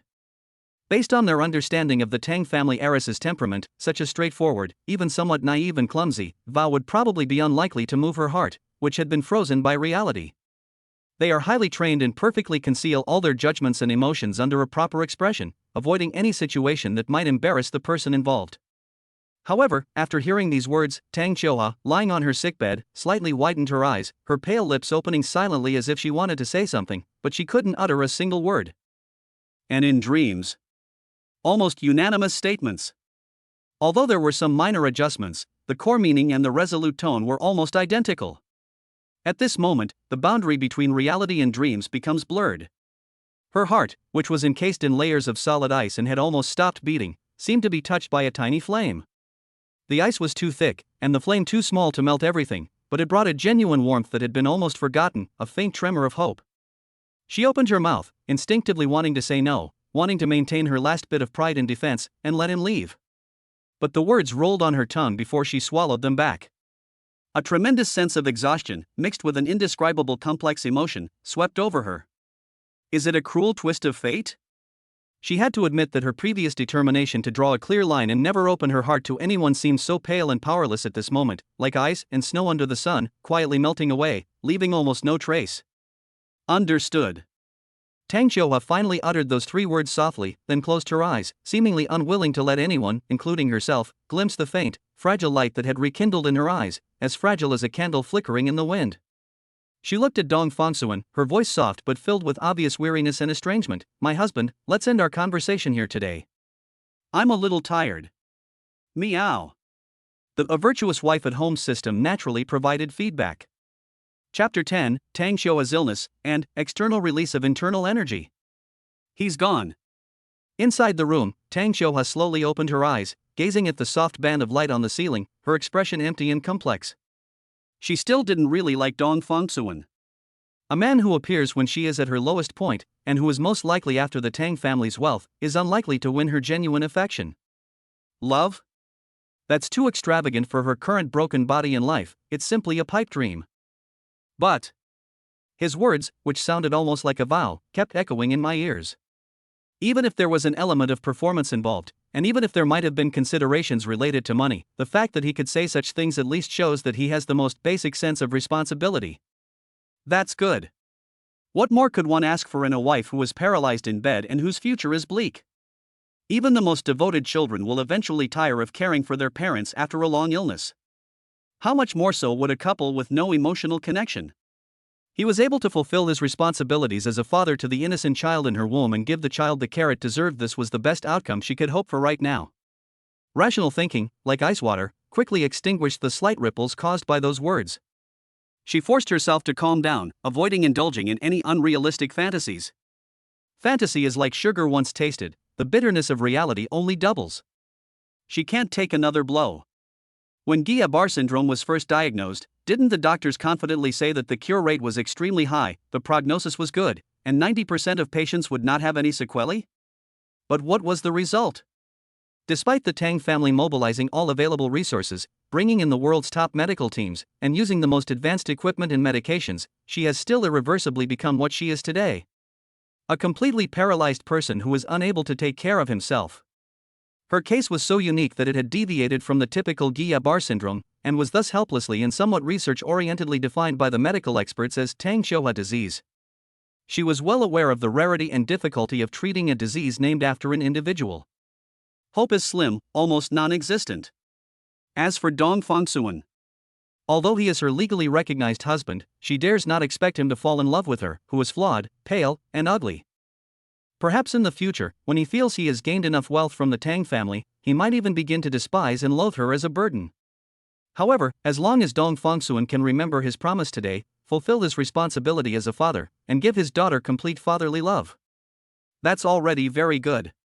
Tang Qiuhua said to herself softly, with a resigned weariness, don't ask for more, girl who's been toyed with by fate.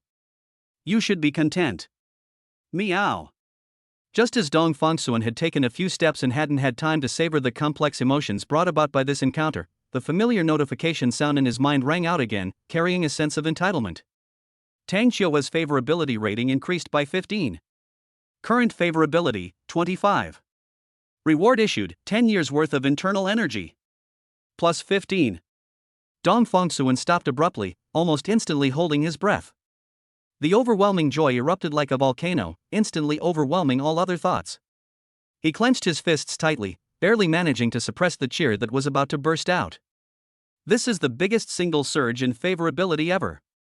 It jumped directly from 40 to 25. The enormous leap made his heart pound like a drum. At the same time, a warm current, far more powerful and purer than before, seemed to be born out of thin air in his dantian, and then surged like a flood, bursting its banks to every meridian in his limbs and bones. The enhanced feeling brought by 3 years of internal energy had already surprised him, but the additional 10 years of internal energy brought a qualitative leap. A warm current surged and circulated within my body, and wherever it passed, every cell seemed to cheer and leap with joy, greedily absorbing this life energy. The slight sluggishness left over from my sub-healthy state was completely washed away, and an unprecedented feeling of strength, fullness, and energy filled my whole body. He felt as if his body was so light it could float, yet it was also filled with explosive power.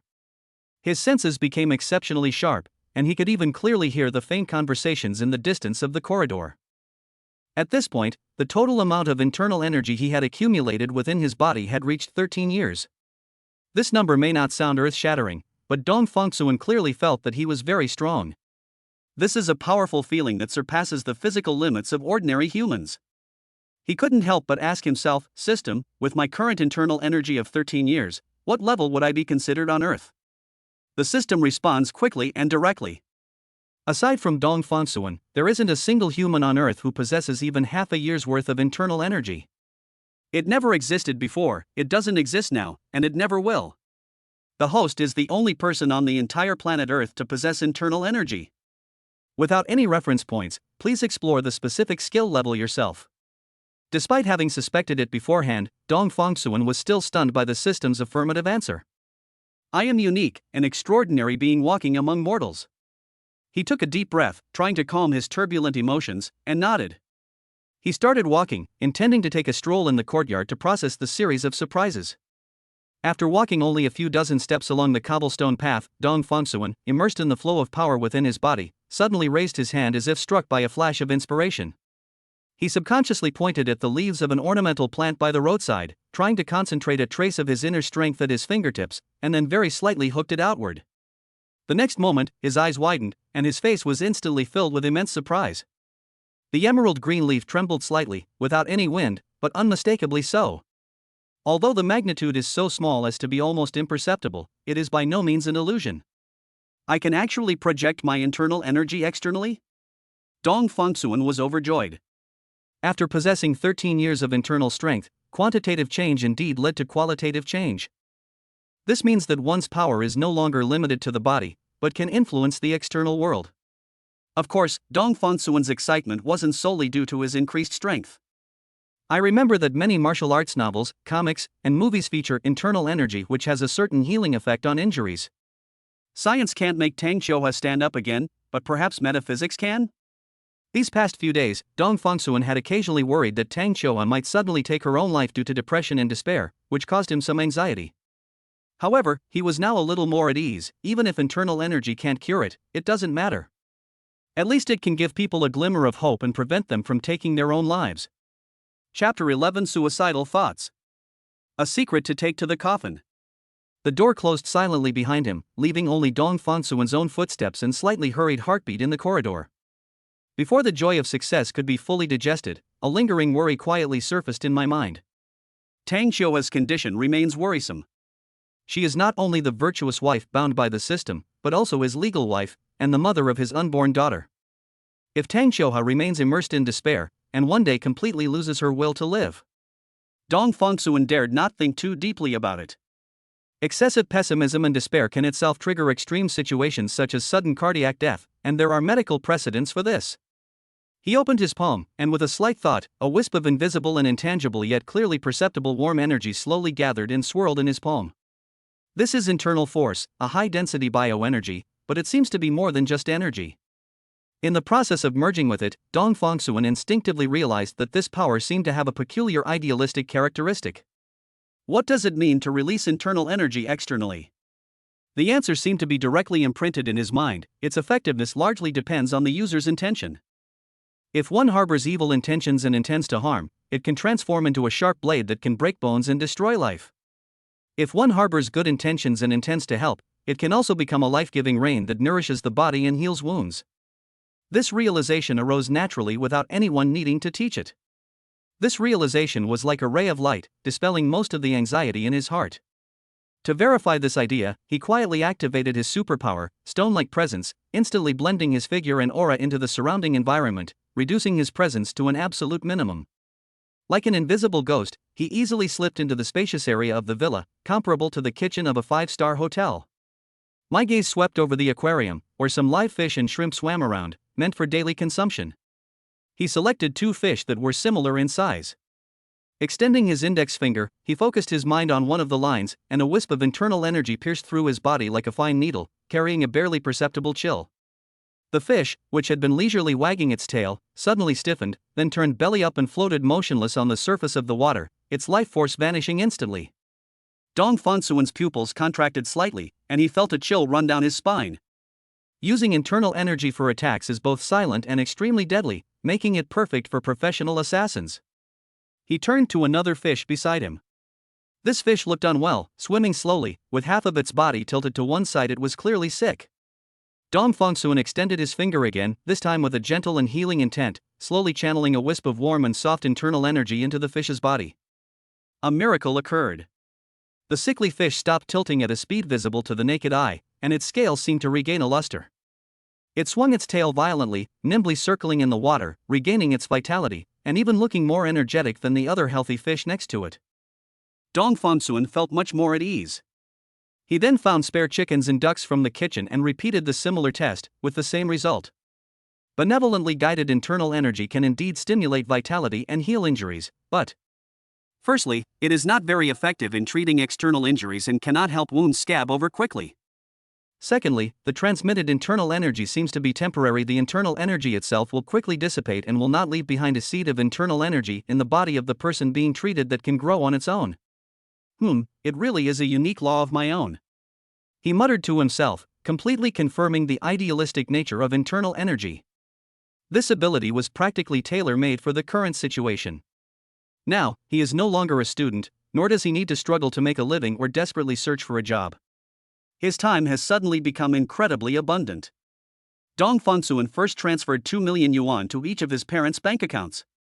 After exchanging information over the phone, he entrusted the housekeeper to purchase the most advanced gaming computer on the market.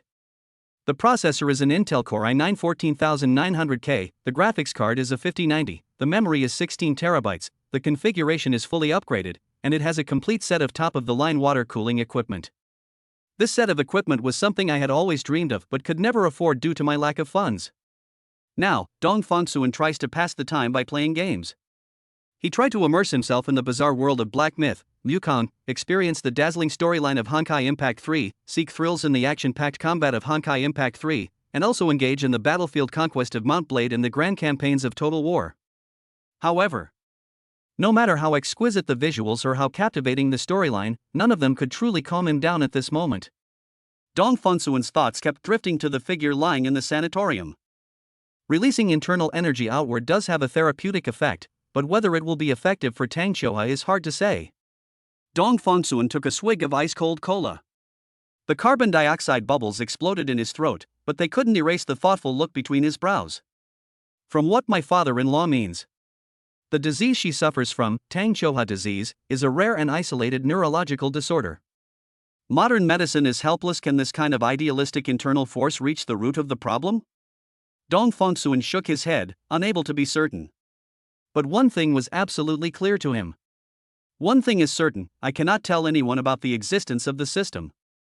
His eyes became unusually firm.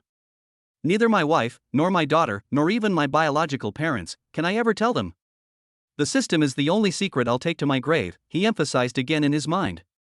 Besides that, the derived abilities like internal force and special abilities might. Could one selectively use some white lies and appropriately present them? an idea gradually became clear. Completely hiding it might not be the best solution. Appropriately revealing some special features might be more convincing and make things easier. As night fell, the villa area fell silent. Dong Fongsuan took a deep breath, concentrated, and activated his superpower, dream infiltration. Consciousness was stripped away again, falling into that familiar chaos, then quickly located itself and descended. The dream scene was still that cold hospital room, even more oppressive and gloomy than reality. Tang Xiuhua lay on the hospital bed, staring blankly at the ceiling, her whole being radiating an aura of overwhelming despair. Her whispers echoed clearly in my dream, carrying a heartbreaking stillness. After giving birth to my daughter, I will have fulfilled my responsibility of coming into this world. My daughter will take my place in caring for my parents and supporting them in their old age. By that time, can I finally end this suffering? Upon hearing this, Dong Fongsuan's heart tightened. Without further hesitation, he walked to the bedside. Tang Xiuhua in the dream seemed unaware of his arrival, still immersed in her own sorrow. "Honey, don't be sad, I'm here for you. I've come to visit you." As Dong Fongsuan spoke, he reached out and gently covered her slightly protruding belly. The moment their palms touched, he focused his mind, discarding all distractions and retaining only the purest wish that she and the child would be healthy and well. Then, Dong Fongsuan channeled a wisp of pure and gentle internal energy, like a trickle, very slowly and carefully into Tang Xiuhua's body. Chapter 12 Miss Tang wants to see you. Superpower evolution, a presence like air. Even in this dream constructed by the subconscious, Tang Xiuhua was clearly aware of Dong Fongsuan's presence. "Hello, my husband." She remained polite, tentatively acknowledging Dong Fongsuan's identity. However, as Dong Fongsuan approached, and his hand, with its tentative warmth, landed on her abdomen, a sense of resistance quietly arose. Tang Xiuhua has a certain degree of fastidiousness at heart. The man in front of her, her legal husband, was someone she knew had only chosen to marry into a wealthy family because she had no other options. She believes that Dong Fongsuan's motives stemmed from money. This makes it difficult for her to truly accept it from the bottom of her heart. Physical contact, even in her dreams, made her feel uncomfortable, as if it were a defilement of a pure relationship. However, just as she was about to subconsciously refuse, her thoughts turned to the little life quietly growing inside her. Her daughter with Dong Fongsuan. A gentle emotion welled up in my heart, softening my initial resistance. For the sake of the children. She eventually softened. Sigh. Tang Xiuhua sighed, then closed her eyes and stopped looking at him, with a sense of almost resigned helplessness. "Let him touch me, it's through my clothes anyway." But the expected discomfort did not last. Instead, a strange, indescribable feeling arose. A cool, refreshing current seemed to seep into his palm, initially slightly chilly, but quickly transforming into a gentle warmth. This warmth was not domineering, but rather spread out extremely gently, like spring rain soaking parched land, quietly nourishing every inch of her skin and stiff muscles that seemed to be asleep. Those cells, long dried up and powerless like dry wells, faintly stirred with a desperate longing to be awakened as the warm current blew through them.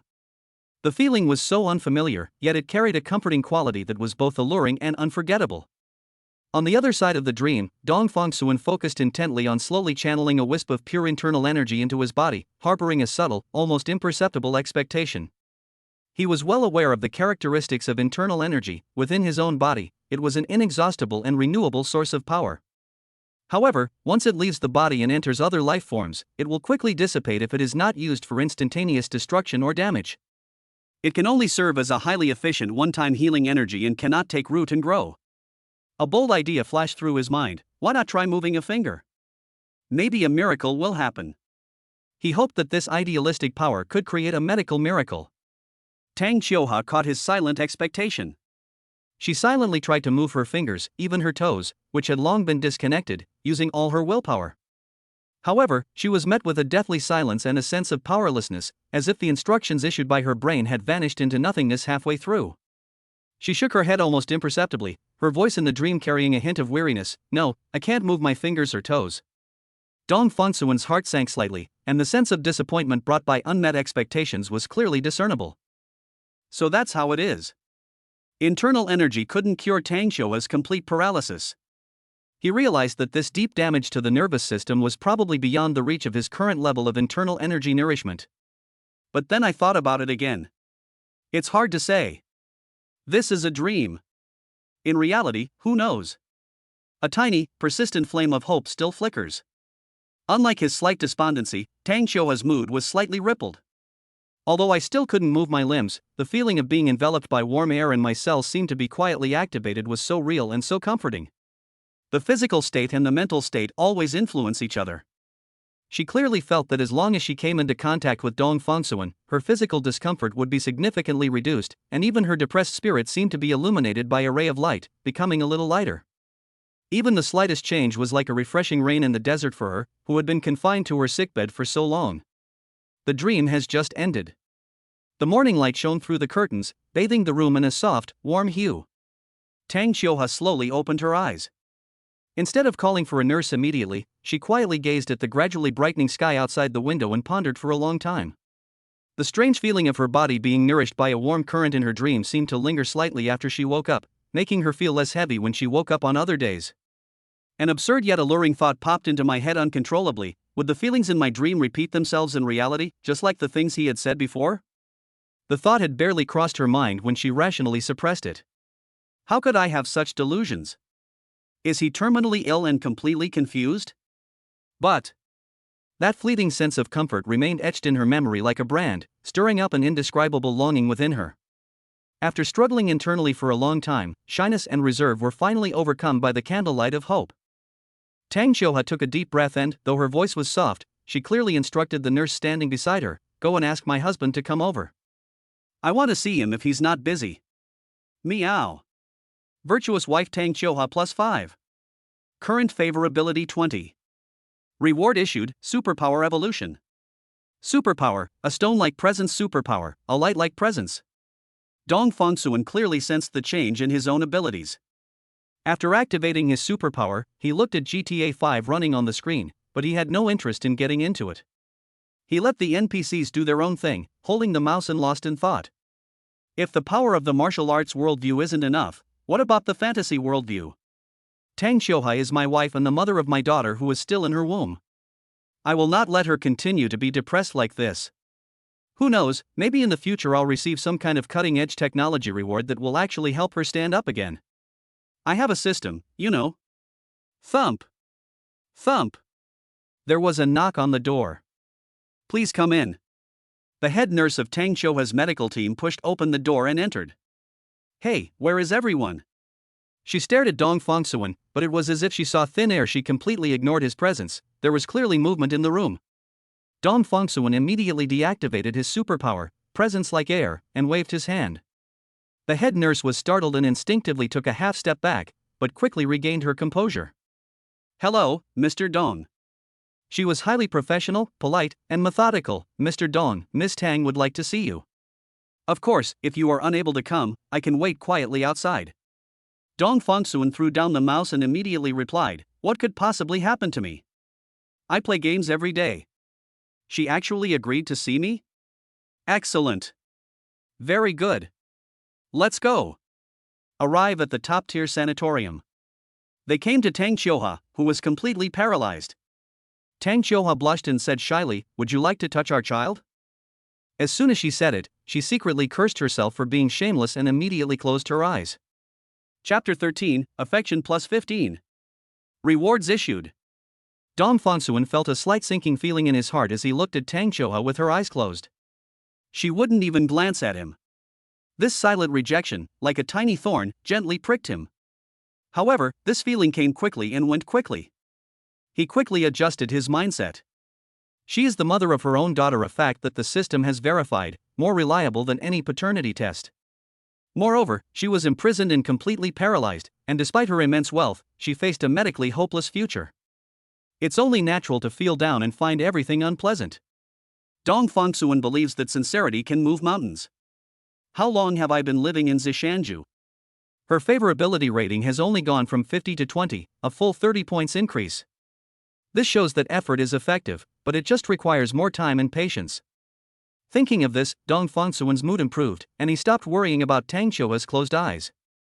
He focused his attention on his hands, gently placing his palms on her slightly protruding belly with extremely gentle movements, as if he were carefully cherishing her, afraid that even the slightest force might disturb her or harm the fragile fetus in her womb. Tang Xiuha kept her eyes tightly closed, but her long eyelashes trembled almost imperceptibly. Suppressing the shyness and discomfort caused by the unfamiliar contact, she secretly peeked at him through a crack in her eyelids. I have a feeling. Dong Fongsuan seems a little different than before? The facial features are still the same, but they look much more pleasing to the eye, and there seems to be a more indescribable clarity between the eyebrows and eyes. Is it an illusion? Or is it due to the angle? This was not her imagination. Dong Fongsuan received a 13-year internal energy bonus through the system. His qi and blood circulated vigorously and peacefully within his body. This pure energy nourished his physique and moisturized his skin, elevating his overall spirit and making him radiant. He was much more attractive than the somewhat dejected and confused graduate he had been in the past. Dong Fongsuan was completely unaware of this. All his attention was focused on his palm. He treaded on thin ice, carefully controlling the output of his internal energy, gently channeling the gentle, healing energy into Tang Qiuhua's body like a trickle.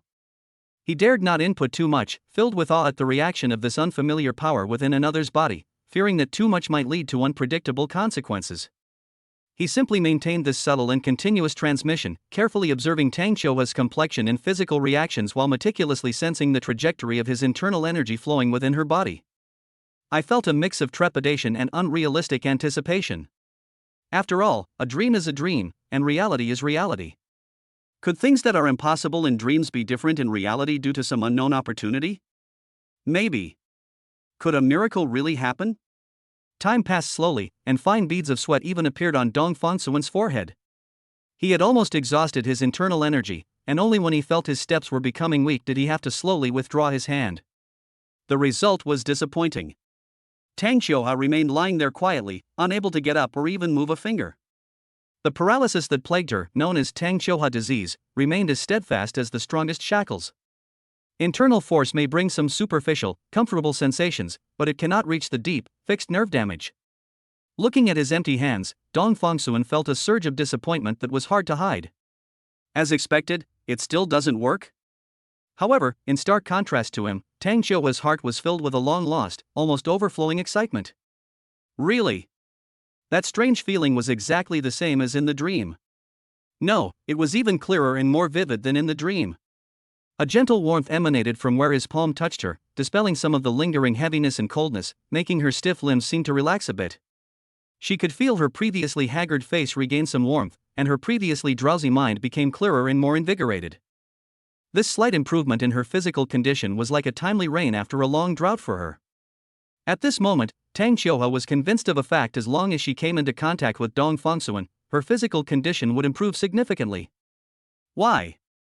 She tried to find an explanation. In a more mystical sense, it said that a mysterious telepathic connection develops between the blood-related fetus and the father, bringing about a positive influence. A more scientific possibility is that the fetus inherited Dong Fongsuan's genes, felt the father's closeness and comfort, and thus indirectly improved her physical condition through some unknown physiological mechanism, such as activating special brainwaves or providing some surplus stem cells with repair functions.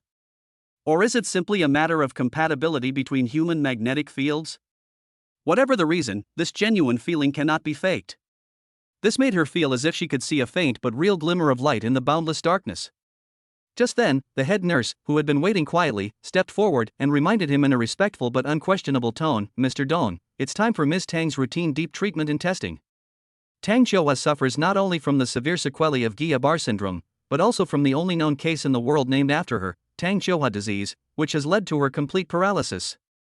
Her physical condition is extremely unique and fragile, requiring meticulous daily medical intervention and monitoring to barely maintain her current state and prevent further deterioration. Dong Fongsuan nodded understandingly, glanced one last time at Tang Qiuhua, who seemed to be resting with her eyes closed, and whispered, "Get some rest," before turning and leaving the room. After he left, the nurses immediately got busy. They first carefully adjusted Tang Qiuhua's lying position, using specially made soft pads to support key areas and prevent pressure sores. Then, it was connected to a high-precision vital signs monitor, and real-time data on her heart rate, blood pressure, and blood oxygen saturation began to appear on the screen. Dong Fongsuan saw a nurse bring out the prepared neurotrophic drugs and slowly infuse them through the indwelling PICC line. Another nurse began to perform passive joint mobility training on her, professionally and gently moving the major joints of her limbs, from the shoulders, elbows, wrists, and hips to the knees and ankles. Every movement was standard and precise to prevent muscle atrophy and joint contractures. Meow. The notification sound of the "My wife is a virtuous woman" system echoed in Dong Fangsuan's mind. Tang Qiuhua's favorability rating increased by 15. Current favorability rating, 5. Rewards have been issued. Chapter 14 True Qi.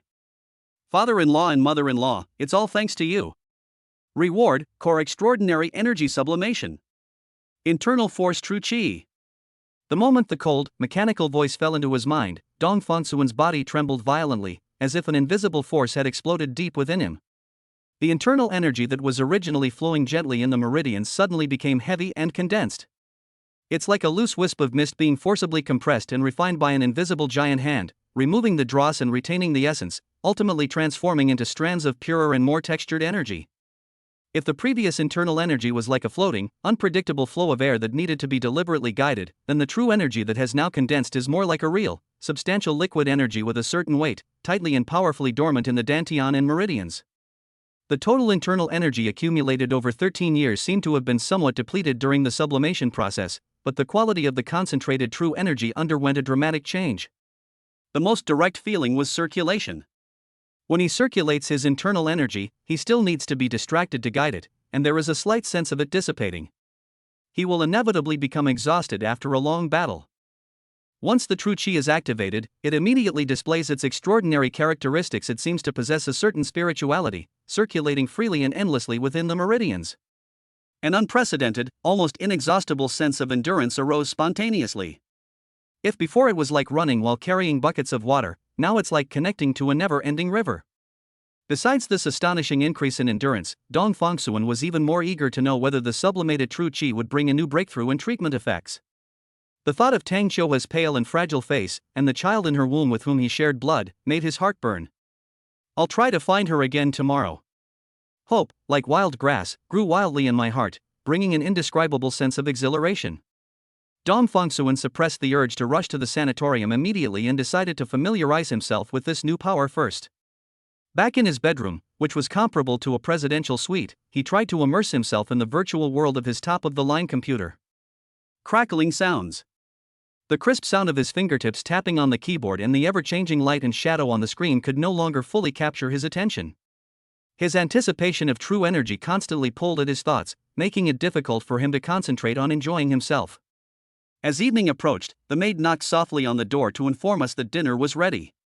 He entered the luxurious restaurant, which could easily seat 20 people, and found only one seat set at the long table. The crystal chandelier reflected a dazzling light onto the gleaming silver cutlery. The air was filled with the enticing aroma of food. The appetizer was a black truffle onsen egg. The egg yolk was smooth and the unique aroma of black truffle instantly awakened the taste buds. The carefully simmered lobster bisque is rich, flavorful, and smooth on the palate. The main course is perfectly seared A5 Wagyu beef, with its marbled fat melting under the high temperature, making the meat so tender it almost melts in your mouth. It is paired with grilled vegetables that are crispy on the outside and tender on the inside, creating a rich and layered flavor. It also comes with a small bowl of crystal clear caviar, the salty and savory flavor bursting in your mouth. The dessert was an exquisitely crafted French mousse, sweet but not cloying. Every bite is an ultimate enjoyment. As Dong Fangsuan slowly chewed, his taste buds were conquered by the top quality ingredients, but the scene from not long ago involuntarily flashed through his mind. In the cramped rented room, on the only dining table was a half-eaten instant noodle cup, the soup already covered with a layer of oil film, and next to it was the wrapper of a cheap ham sausage. It was a bitter feeling of fullness, swallowed in order to survive. Compared to the lavish and delicious feast before him, it was like night and day. He was filled with emotion. His fate had taken such a dramatic turn. He sighed contentedly. This immense material satisfaction was truly intoxicating. After a satisfying meal, as they were sipping their post-meal tea, they heard some noise from the living room. Their father-in-law, Tang Qiuhua, and mother-in-law, Zhou Yaro, whom they hadn't seen for several days, had returned together, their faces beaming with undisguised, heartfelt joy. A mere inch. Zhou Yaro spoke first, her tone carrying a long-lost lightness. The detailed test report from the sanatorium came out today, and Qiuhua's various physical indicators are much better than they were a few days ago. Although I still can't move, some key inflammatory markers have decreased, and my nutrient absorption rate has improved. The doctor said this is a very good sign. The more a mother-in-law looks at her son-in-law, the more pleasing he becomes. She felt that Dong Fangsuan was her family's lucky star, because her daughter quickly showed signs of improvement as soon as she got married and moved in. If things continue to develop this way, who knows, a miracle might actually happen in the future. Thinking of this, Zhou Yara felt heartbroken for her bedridden daughter, her eyes filled with tears, and she choked up, unable to speak. Tang Hugui nodded, a rare smile appearing on his stern face. He patted Dong Fangsuan's shoulder with considerable force. Good lad. This is all thanks to you. After much thought, the only change in Xiuha's life is you. It must be because she was overjoyed after marrying you, and this joy led to an improvement in her health. Ah, how wonderful. Dong Fangsuan showed humility and joy on his face at the right time, but his mind was perfectly clear. It was a conclusion reached by accident.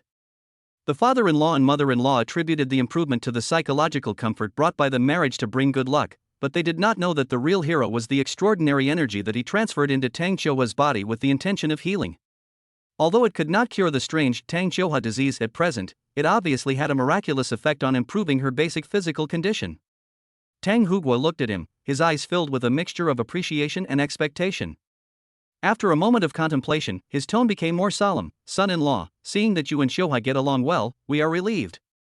However, there are some things that need to be planned for in advance. When they first approached Dong Fangsuan, it was just a last resort, and they didn't have high hopes for him. Tang Hugui now has a very good impression of Dong Fangsuan. Regardless of the reason, after Dong Fangsuan and her daughter got their marriage certificate, her daughter, who had been looking haggard and like she might break at any moment, had a brief moment of rosy complexion and bright eyes in the video. It's unbelievable. Because of his affection for Dong Fangsuan, Tang Hugui also developed some genuine feelings for him and truly regarded him as his son-in-law. Tang Hugui looked at Dong Fangsuan, paused, and said, I plan to first allocate a subsidiary to you to practice and accumulate some experience in business operations and struggles. So that in the future, when your mother-in-law and I are old and no longer useful, you and Xiuha will be able to protect this family business but not be able to keep it. What do you think? These words were like a thunderclap, exploding in Dong Fangsuan's ears. Start your own company? Just to practice? A recent graduate who was just a few days ago worrying about a job tightening screws is now going to manage a company. Chapter 15, A Milestone. Surpassing negative numbers. It's never too late to realize. Dong Fangsuan's breath hitched slightly. The thought of refusal came almost without thinking. I wanted to avoid this sudden challenge. Company? Management? Business rivalry? These words were too far removed from him. He is now the host of the Virtuous Wife System, possessing extraordinary abilities such as internal energy, true qi, dream infiltration, and the ability to reduce his presence. As long as he can continue to gain Tang Xiuha's favor, money, power, and even more incredible rewards seem to be within his grasp. Why should he get involved in the troubles of the mundane world and struggle in a completely unfamiliar field? Staying comfortably in the villa, playing games, and occasionally trying to improve your wife's favorability rating, wouldn't that be easy and carefree? But this thought, like duckweed on the water, only lingered for a brief moment before sinking to the bottom. He then thought that these past few days, apart from going to the sanatorium, he had really just been playing games most of the time. Life was comfortable, but it was also somewhat emptiness. Besides the system, who else can I share the excitement of gaining extraordinary abilities with? Does he have to say some dry words of concern or repeat the vows he practiced in his dreams every time he sees Tang Xiuha? He needed something new, something that belonged to him, something that could prove that he, Dong Fangsuan, was not just a lucky parasite. Moreover, the power he had gained these past few days, whether it was true qi or supernatural abilities, made him feel restless and itchy, as if he had just acquired a new divine weapon and wanted to find a place to test its edge. Staying cooped up in a villa is ultimately just empty talk. Upon thinking of this, a question he had long ignored suddenly illuminated his mind like a flash of lightning in the darkness. Tang Xiuha's initial favorability rating for herself was 50 points. Could it be because she believed that he was a gigolo who only married into a wealthy family for money? This guess made his heart feel like it had been violently clenched. Put yourself in someone else's shoes. If you were Tang Xiuha, how would you feel if a man appeared when you were at your most vulnerable and desperate, and whose motives were widely believed to be marrying you for your family's wealth? I see. Dong Fangsuan understood. It's probably not just indifference, but a deep aversion and rejection. Who would like a partner who puts a price tag on themselves and treats marriage as a transaction? The initial 50 favorability rating seems perfectly reasonable at this moment, even. They might have even gone easy on him. Dong Fangsuan, belatedly realizing the situation, was instantly thrown into turmoil. He admitted that he used to be very poor, so poor that he could hardly see a future. He also admitted that he had an extremely strong desire for financial freedom, and that he was indeed unable to resist the enormous temptation when faced with the conditions offered by the Tang family. But alas. Did he really marry Tang Xiuhua just for money? The unexpected incident on graduation night is a shared memory for the two of them. The child in her womb was his own flesh and blood. When he saw her broken and ravaged by illness, didn't he feel a surge of genuine pity and responsibility? He truly wanted to shoulder the responsibilities of a husband and the father of the unborn child. An unprecedented sense of urgency, like a wildfire spreading across the land, burst forth in his chest. This can't go on any longer. We have to do something. We have to prove ourselves to Tang Xiuhua. To prove that he is not a cold-blooded gigolo who only knows how to take. He proved that his determination to protect her and the child was not entirely based on money. Dong Fongsuan wanted to show her that her husband was not an incompetent man who could only hide under his father-in-law's wing. This strong will dispelled the last trace of hesitation in his heart. All right. Dong Fongsuan raised his head, his gaze no longer wavering, his voice carrying a resolute calm. Father-in-law, mother-in-law, thank you for your trust. He organized his thoughts, trying to make his reason sound sincere and unpretentious. Although I would be happy to be with Xiuhua every day, she needs a long period of rest, and I'm afraid that if I stay by her side all the time, I might disturb her. Besides, I spend all day playing video games at home. At first, I was quite happy, but now I do feel a sense of emptiness inside. I feel great to have the opportunity to do something meaningful within my capabilities and share some of the burden with my family. A genuine sense of satisfaction flashed across Tang Hugua's eyes.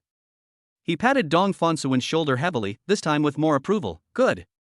You have ambition. He then beckoned, and his secretary, who had been waiting quietly, immediately stepped forward and respectfully handed a beautifully bound document to Dong Fongsuan. Dong Fongsuan looked down and saw the company name in his eyes, Xinghui Technology. His heart skipped a beat. This is a reputable emerging technology company in the industry, specializing in smart wearables and health monitoring devices. Its prospects are widely regarded as promising, and he had even paid attention to it when he was looking for a job. His father-in-law actually handed over such a promising company to him to practice? Tang Hugua seemed to see through his surprise and explained, starting with a low-ranking position and then directly parachuting you into a vice president or president would easily attract criticism and make you out of touch with reality. Start as a deputy project manager to familiarize yourself with the business and processes at the grassroots level, so that your subordinates don't just pay lip service and sideline you. His considerations were indeed thorough and astute. Zhou Yaru, who was standing to the side, added gently, Fongsuan, don't worry, this is just a transition. With your intelligence, we believe you'll get the hang of it quickly. 2 months at most 2 months later, we will arrange for you to be promoted to a senior position in the company, so that you can truly give full play to your talents and take control of the situation. Her tone was reassuring, as if she was worried that this starting position might cause resentment in her son-in-law. Dong Fongsuan quickly shook his head. My father-in-law and mother-in-law have considered things very carefully, I understand. Starting from the basics will allow me to learn more. He wasn't ungrateful, he knew perfectly well that this was a shortcut that had been paved to the brim. He didn't think they were just making empty promises, it was more like standard practice for the family to groom a successor. The matter was settled. The next morning, Dong Fongsuan stood in front of the full-length mirror in the dressing room.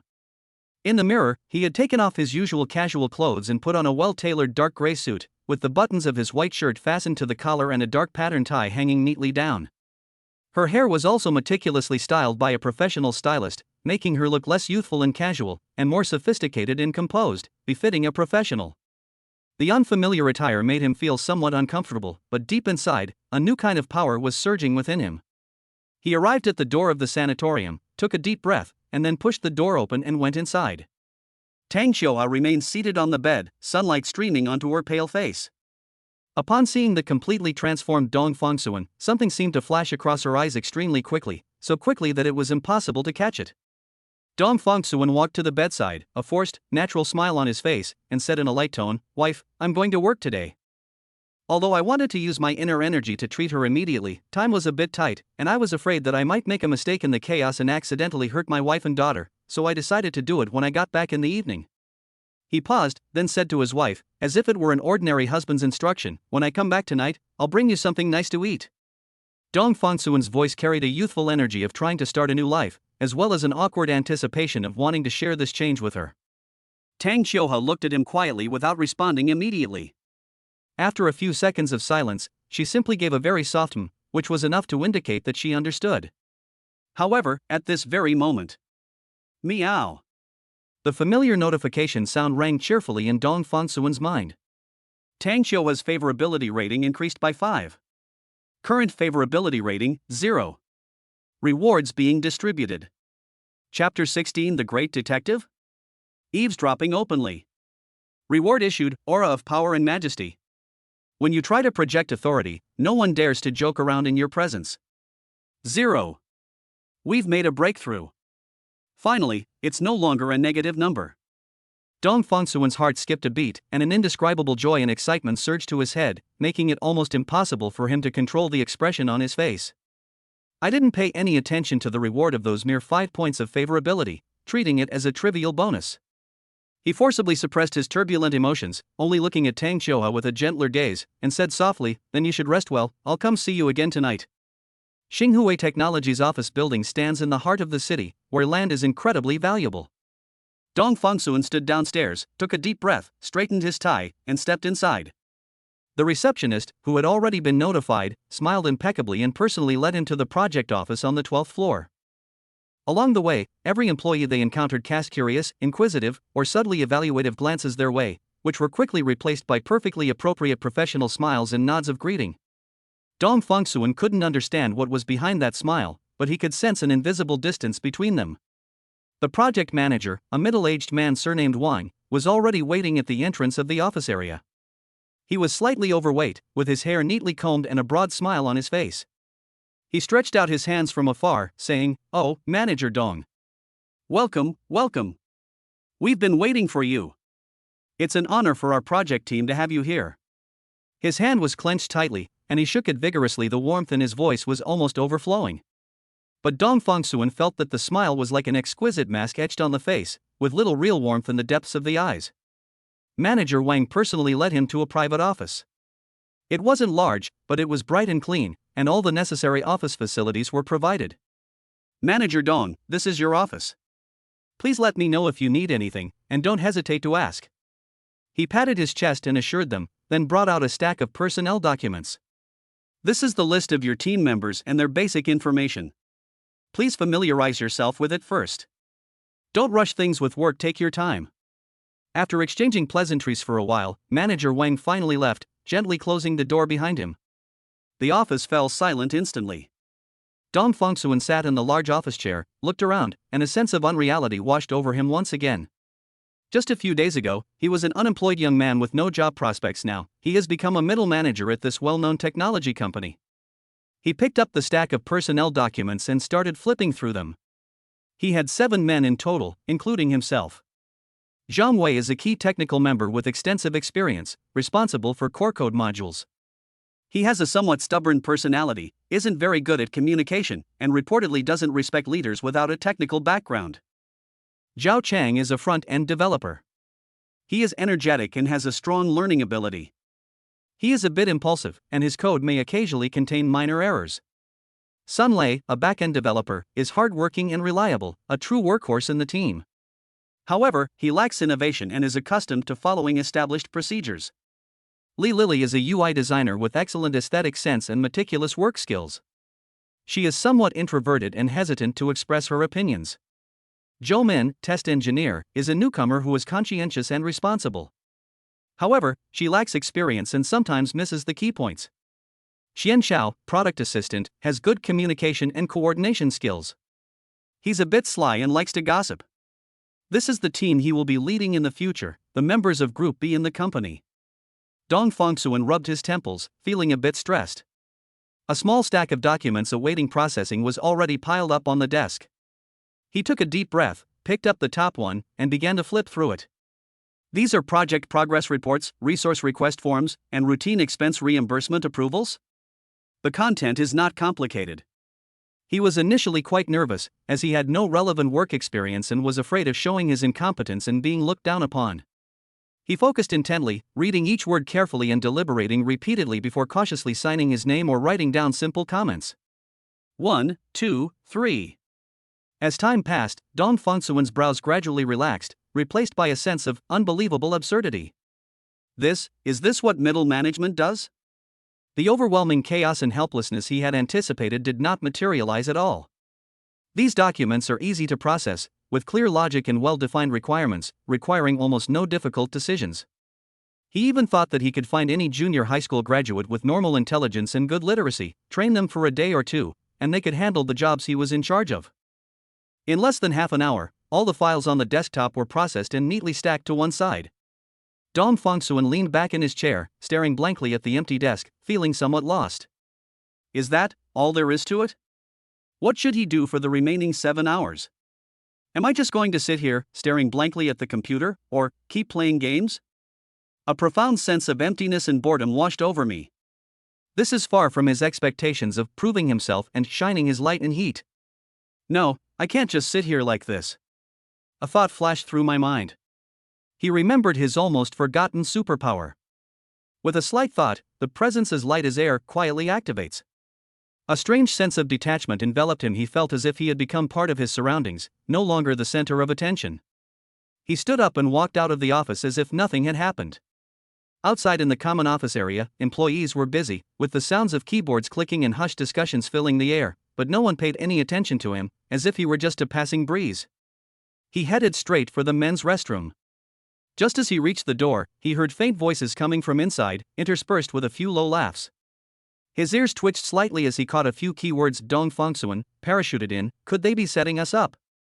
Dong Fongsuan stopped in his tracks, and then a mix of curiosity and mischief welled up inside him. He gently pushed open the slightly ajar door and went inside. There were 3 or 4 people in the restroom, Zhao Chang and Xian Xiao, his subordinates, and another employee from another group whom he didn't recognize. They were standing in front of the urinal, chatting animatedly as they urinated, completely unaware that someone had appeared behind them. Dong Fongsuan swaggered over to the empty seat next to them and openly eavesdropped. The paratrooper, supposedly a rich young master, was forced into the position through connections. This was Zhao Chang's voice, tinged with contempt and jealousy. I really envy the sons-in-law of wealthy families. It's so good to be handsome. Xian Xiao said sourly, you can skip so many years of hard work. Where do you get this information from? The person next to him asked. Xian Xiao chuckled, a hint of boasting in his voice. Isn't that simple? His surname isn't Tang. And before he took office, several pretty young women in our company were collectively summoned and warned by the bigwigs above. It said that this manager Dong is already married, and they were told to be mindful of their behavior, keep their distance, and have a strong sense of boundaries. Think about it carefully. Inside the restroom, the men exclaimed in admiration, holy crap. He's a master detective. Chapter 17, a sudden increase in goodwill, turning a negative into a positive. Dong Fongsuan listened with great interest, and even felt a little amused. So that's what they've been saying about me behind my back? The impression of a son-in-law who was a relative or a live-in son-in-law seems to be quite deeply ingrained. He slowly zipped up his jacket, walked to the sink, and washed his hands at a leisurely pace. The water was flowing, and the complaints from the group continued, ranging from doubting his abilities to worrying that he might ruin the project. Feeling that he had heard enough, Dong Fongsuan turned off the tap and carefully dried his hands with a tissue.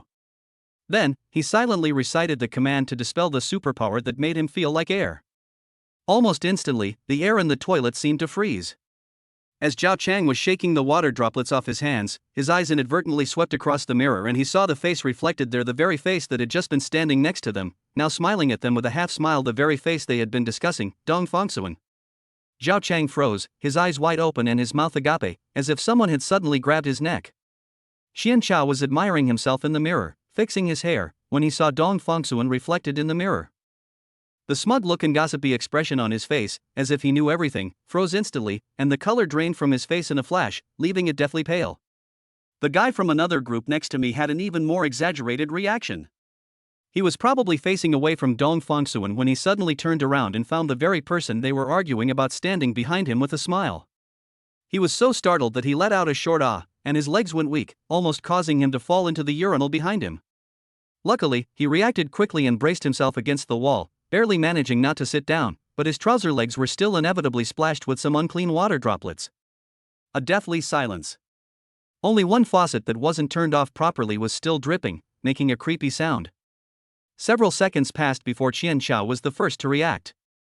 He forced a distorted smile, more like a grimace, and his voice trembled uncontrollably. Mr. Dong.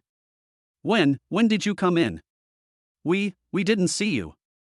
Zhao Chang quickly stammered in support. Yes, we didn't notice.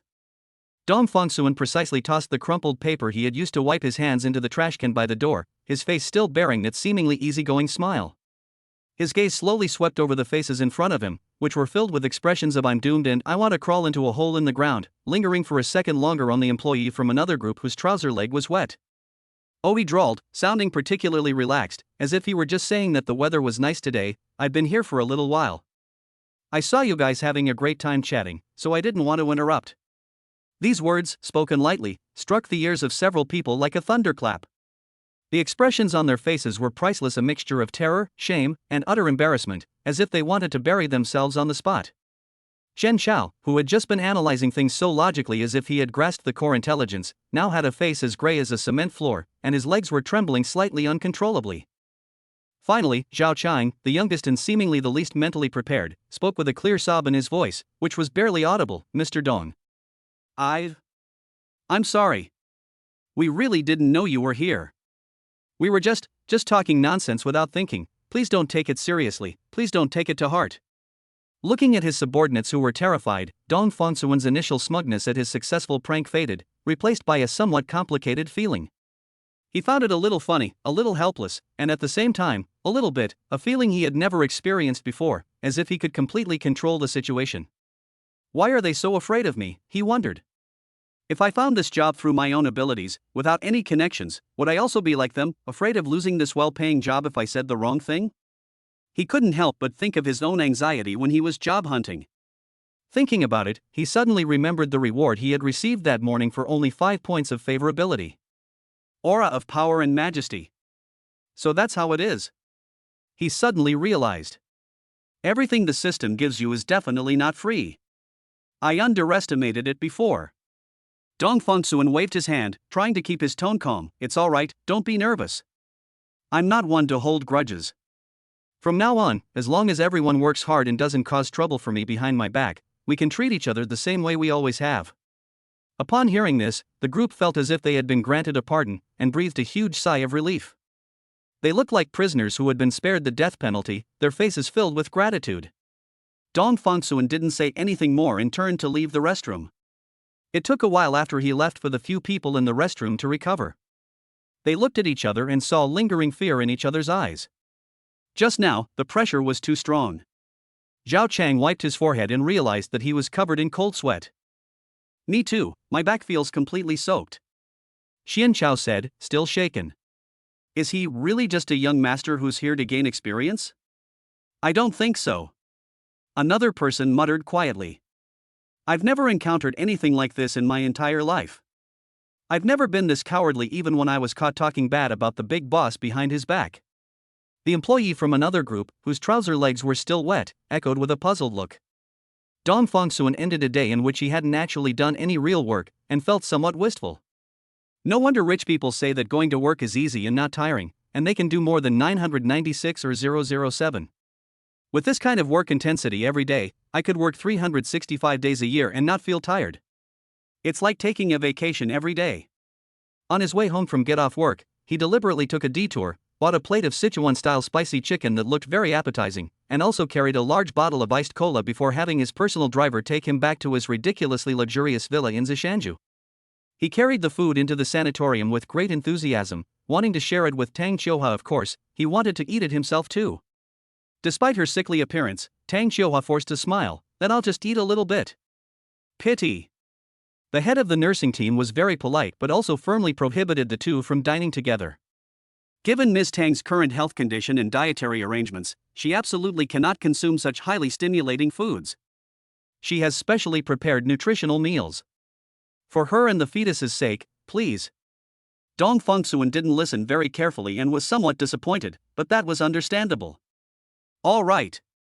Looking at the fragrant Sichuan-style chicken and soda in his hands, he clicked his tongue regretfully. "My wife and daughter's health is the most important thing. We will follow the doctor's orders. It seems this delicious treat will have to be enjoyed by myself alone." Meow. The familiar notification sound rang cheerfully in Dong Fongsuan's mind. Tang Xiuhua's favorability rating increased by 5. Current favorability, 5. Rewards being distributed. Ah. Dong Fengsuan was taken aback, somewhat puzzled. I didn't do anything, so why did my favorability suddenly increase? Chapter 18. I'm actually a cultivator. Tang Xiuhua leaned against the soft pillows, gazing at the gradually darkening night outside the window, and had to admit a fact: she had accepted Dong Fengsuan as her husband. The feeling is subtle, like rainwater seeping into the soil without you even realizing it. She even began to look forward to his arrival every day, to hearing the soft sound of him pushing open the door, and to his sometimes clumsy, sometimes unexpectedly sincere conversation. Even something like today, when he excitedly brought food that wasn't suitable for her, only to be dissuaded by the nurse and leave sheepishly, the words wife and daughter he uttered warmed her heart. She wasn't uncared for. The professional nursing team around her was impeccable in their professionalism, always gentle in their movements and soft in their words, and always attentive to her physical data and emotional fluctuations. But Tang Xiuhua knew very well that this meticulous care stemmed from the generous salary paid by the Tang family and the entrustment from her parents. This kindness is cold and comes with a price tag. As for Dong Fengsuan, he may have initially come for the money. But now, what binds them together seems to be no longer just a contract and cold money. At least there's the daughter in her womb, who shares his bloodline.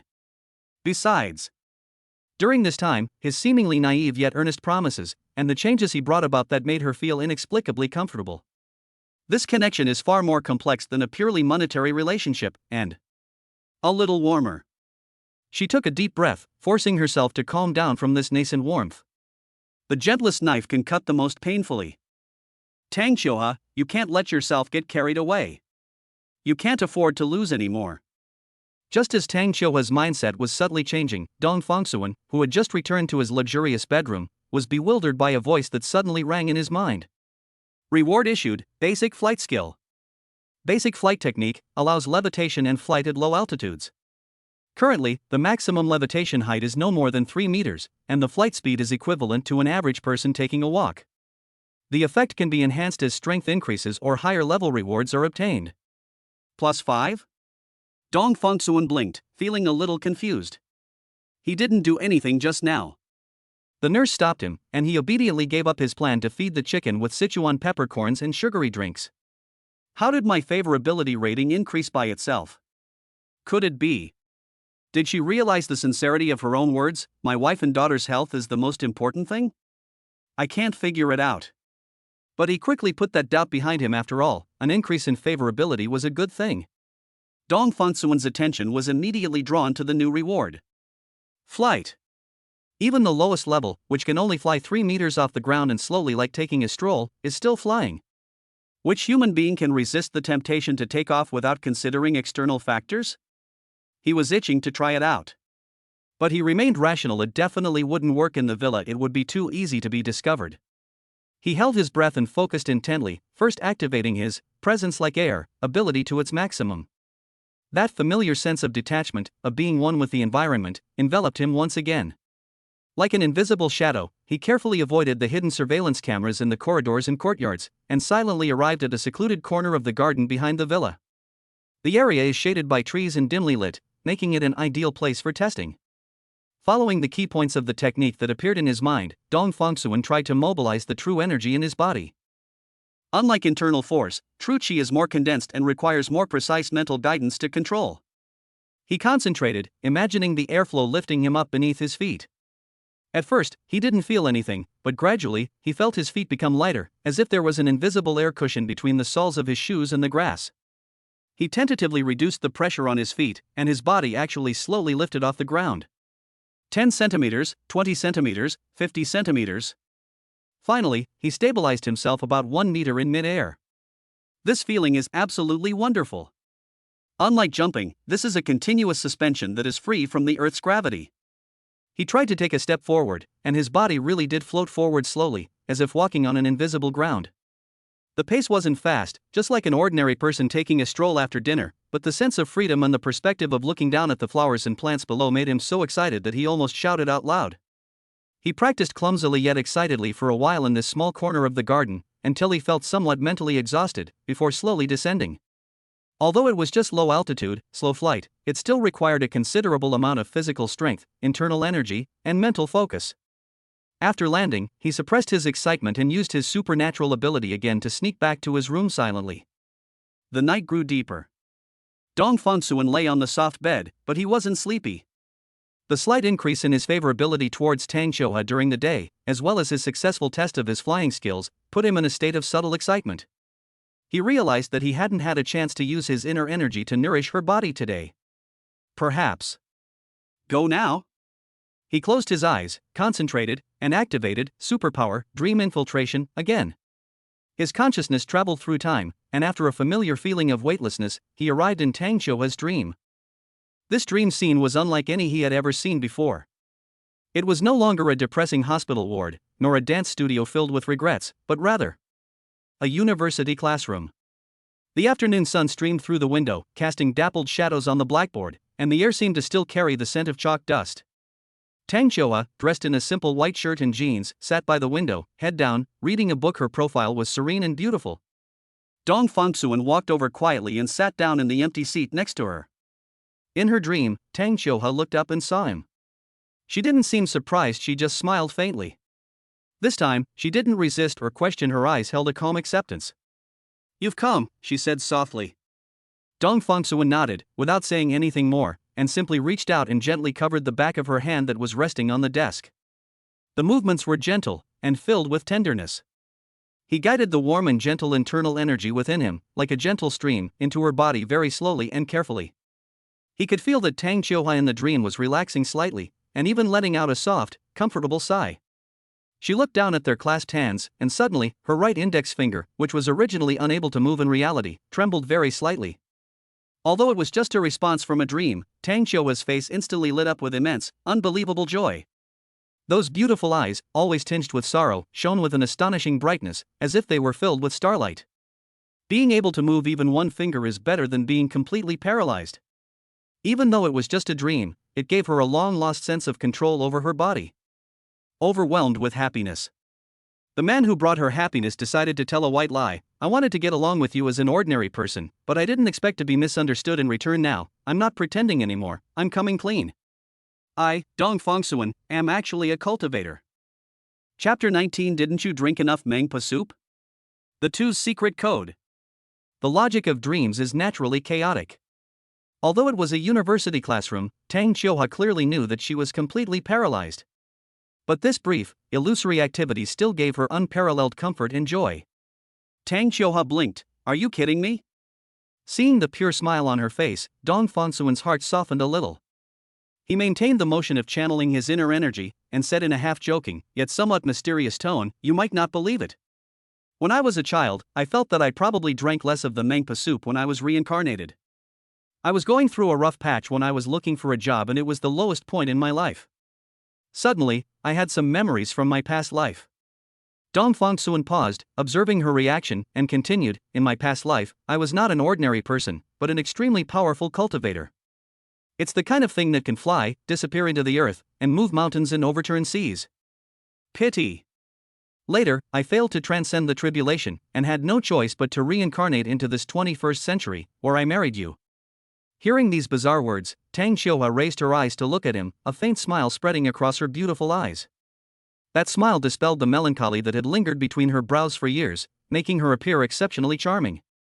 She clearly didn't believe it, taking it as a clumsy fairy tale her husband had made up to amuse her. "Husband, what a joke you've made." She obligingly switched to a more classical way of addressing me, tilting her head slightly and speaking with a rare touch of playfulness. "It's a bit cold." Although she didn't believe it, she wasn't offended. In this bizarre dream, listening to his serious nonsense and feeling the warm current from the back of her hand that made her feel incredibly comfortable and at ease, she felt that this was pretty good too. Although he didn't really believe in any fantastical stories about cultivating immortality in a past life, his willingness to rack his brains and fabricate such absurd fairy tales to make himself happy was like a warm breeze blowing into her long-frozen heart. She let out a soft sigh, as light as a feather falling to the ground, carrying a sense of dependence and melancholy that she herself was unaware of. "Ah, if only your thoughts could be as simple and pure as they are in your dreams in reality." This sentence was almost her deepest subconscious desire, stripping away all realistic considerations and barriers. Dong Fongsuan did not respond to the topic of purity, his thoughts clearly pointing to another more crucial direction.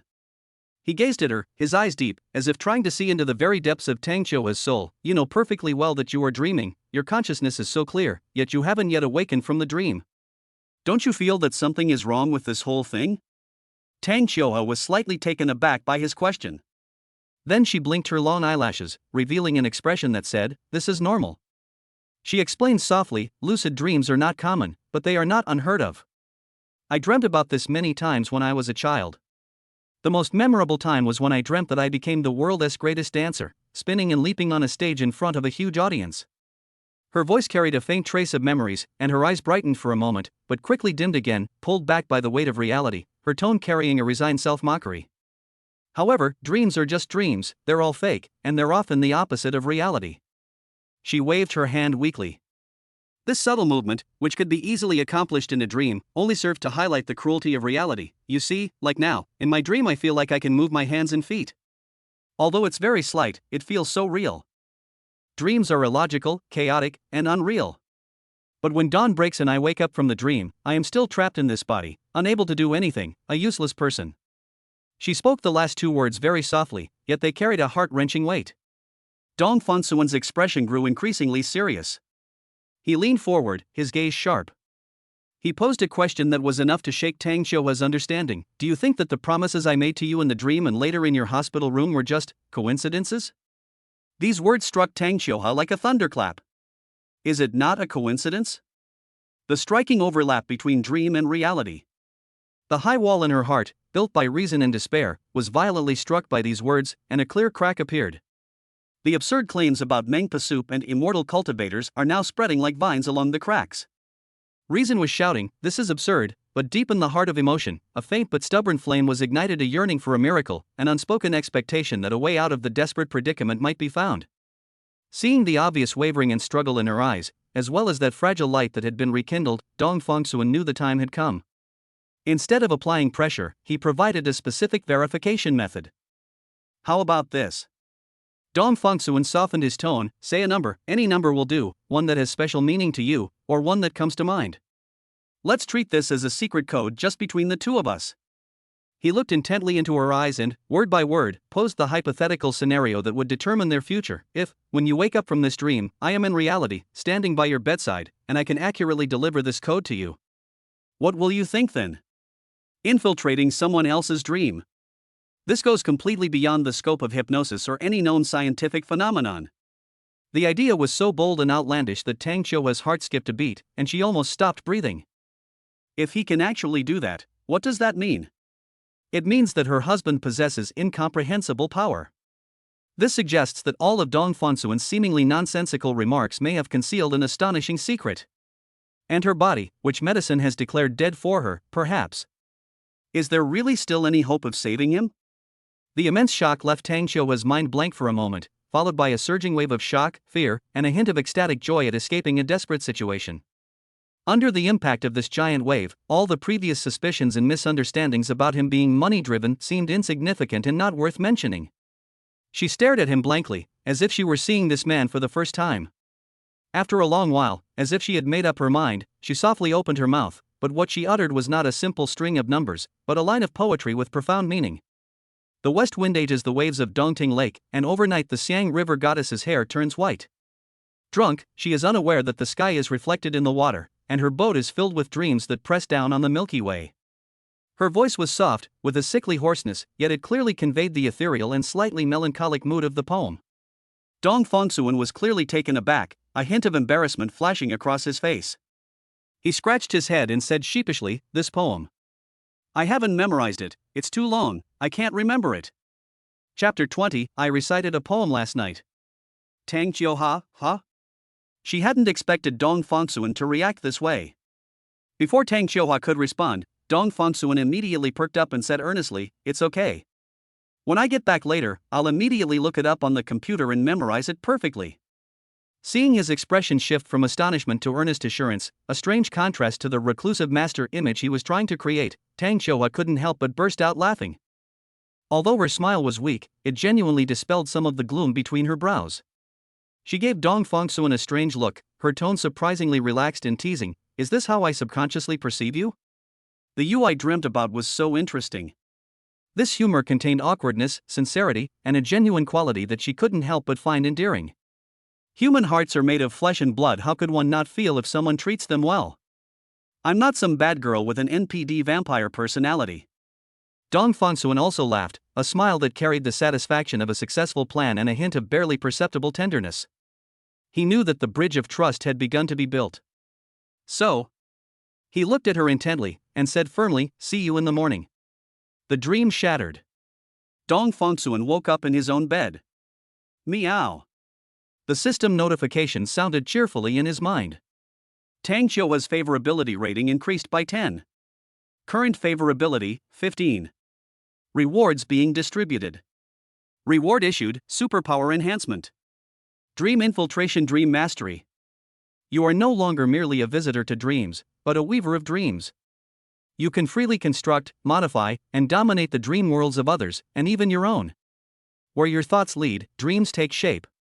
Dong Fongsuan was stunned for a moment, and then an indescribable feeling and a profound sense of evolution exploded from the bottom of his heart, instantly flowing through his limbs and bones.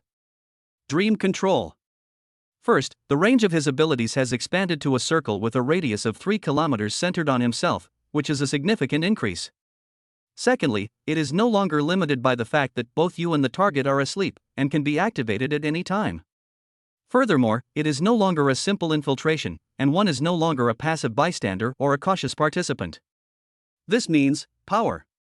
You can turn your thoughts into paintbrushes and freely paint on the canvas of other people's dreams. This is no longer access, it's management. Countless thoughts bubbled up like boiling water. This ability is an invisible and deadly weapon against annoying people who oppose him. They can be easily dragged into an endless abyss of nightmares, tormented by fear and despair until their spirits are broken and their will is shattered. This is undoubtedly an extremely covert and terrifying attack method. And facing Tang Qiuhua. Thinking of her, Dong Fongsuan's heart beat a little faster. This ability is even more significant to her. He could no longer only watch her immerse herself in a solitary dance of sorrow or illusion. He can proactively weave beautiful dreams for her. You can recreate the interesting things and magnificent scenery you see during the day in her dreams and share the colors of your world with her. More importantly, he can allow her to temporarily escape that imprisoned body in her dreams. He can make her stand up, run, and dance again every time she meets him in her dreams, allowing her to experience the long-lost freedom. Even if it's just an illusion, the real feeling is a priceless comfort and a spiritual remedy for her, who has been paralyzed for a long time. Upon thinking of this, Dong Fongsuan felt his blood boil. He excitedly rolled over, burying his face in the soft pillow, but felt no sleepiness whatsoever. His newly acquired power made him eager to try it out. So, the first test subject is myself. He closed his eyes, concentrated, and activated dream control. The next moment, he appeared in a palace floating in the clouds. The steps were made of white jade, the ground was covered with golden clouds, and a strange fragrance filled the air. The long dining table was filled with delicacies he had never seen before, which were so tempting to look at that they made his mouth water. Dragon liver and phoenix marrow are commonplace, while fine wines and elixirs flow like water. He walked over, and without lifting a finger, with a thought, the food flew into his mouth automatically. The taste was so wonderful that it far surpassed any experience in reality. He feasted and drank heartily, reveling in the ultimate pleasure of food and drink and the joy of complete control in this dream world that he was in complete control of. When Dong Fongsuan awoke from this beautiful dream he had woven himself, it was already dawn outside the window. He stretched and felt refreshed, all the fatigue from yesterday gone, and he was so energetic that he felt like he could kill a bull with his bare hands. However, under the same morning light, the atmosphere in the quiet sanatorium room of Zishanju Villa was completely different. Tang Qiuhua barely slept a wink all night. Ever since that excessively vivid dream ended, she has kept her eyes open, watching the ceiling go from pitch black to a sliver of light, and then gradually be illuminated by the dawn. Time seemed to stretch out infinitely, each minute and second feeling like a slow, drawn-out process on her taut heartstrings. Her heart was tormented by an unprecedented anxiety and expectation. Dong Fongsuan. Could what he said be true? Was that "see you in the morning" the end of a beautiful dream, or a promise that is about to become reality? That agreement about the code was like a boulder thrown into a lake of the heart, stirring up not ripples, but towering waves. She feared it was just a vivid dream, and that when she woke up everything would be back to normal. The feeling of dashed hopes would be even more unbearable than never having had any hope at all. But deep in Tang Qiuhua's heart, a sliver of hope stubbornly grew, a hope that even she herself found absurd. What if he really can do it? This internal conflict kept her awake at all. In the silence, she could only strain her ears, trying to catch any possible sound outside the door, her heart pounding restlessly in her chest. Waiting makes time feel especially unbearable. Finally, a soft sound of footsteps approaching from afar came through the morning air and stopped outside her door. Then came the nurse's hushed voice, and the familiar voice she had been waiting for all night. Her heart leaped into her throat. "Mr. Dong, please come in." With the gatekeeper's permission, the door was gently pushed open. Dong Fongsuan walked in, his steps steady, his face showing a calm, even somewhat relaxed expression. He approached step by step, his gaze settling on her face. Tang Qiuhua watched him approach, her beautiful eyes fixed on him without blinking, her clear pupils filled with an extremely complex light. There was an almost overflowing anticipation, an anxiety that feared it was all just her imagination, a desperate tension, and a hint of vulnerability that was barely perceptible and that she herself was unwilling to admit. She held her breath, as if awaiting a trial. Dong Fongsuan stood by her bedside, lowered his head slightly, looked into her eyes, and a gentle smile curved his lips. He didn't immediately take her hand or ask how she slept. Instead, he spoke in a gentle yet clear tone. "I recited a poem last night." Chapter 21, Tang Qiuhua's favorability increases by 25. Dong Fongsuan paused, his gaze like a warm searchlight, enveloping her slightly trembling eyelashes. "Now, I want to read this poem to you." This sentence was like the final sound of the gavel falling. Tang Qiuhua's heart pounded wildly.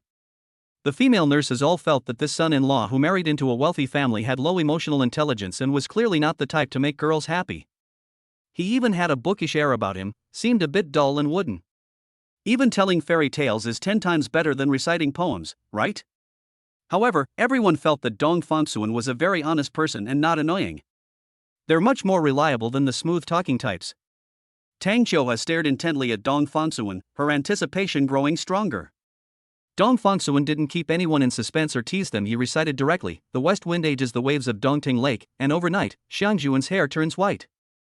Halfway through the reading, Tang Qiuhua's pupils had already contracted into needle-like shapes, indicating extreme tension.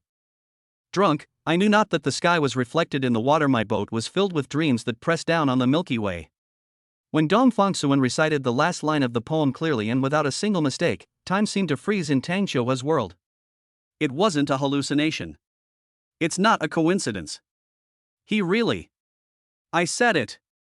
An indescribable, intense electric current suddenly surged from her tailbone and instantly swept through her entire body. Her cheek, ears, and even her entire scalp felt as if they were being electrocuted, with a dense, tingling tremor that made her almost tremble uncontrollably. This electric current is not pain, but the most primal war drum that bursts forth from the depths of the soul when cognition is completely overturned. It's not a dream.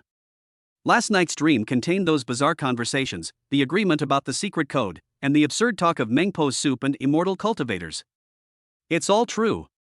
Dong Fongsuan truly possesses abilities that defy common sense. He can genuinely infiltrate her dreams and bring the information from those dreams into reality. The immense shock and indescribable ecstasy, like a flood bursting its banks, instantly overwhelmed all her psychological defenses. The composure and deliberate aloofness that had been maintained for so long crumbled at this moment. Her immobile body trembled violently, and 2 streams of hot, clear tears unexpectedly gushed from the corners of her eyes, sliding down her pale cheeks and quickly soaking her temples and pillowcase. She cried silently, only the slight trembling of her shoulders and the constant flow of tears released the pent-up grievances and despair that had been building up inside her for so long, as well as the immense relief and joy of being reborn from the brink of death. This is a cathartic cry, the instinctive reaction of a soul burdened with heavy shackles finally seeing a glimmer of hope.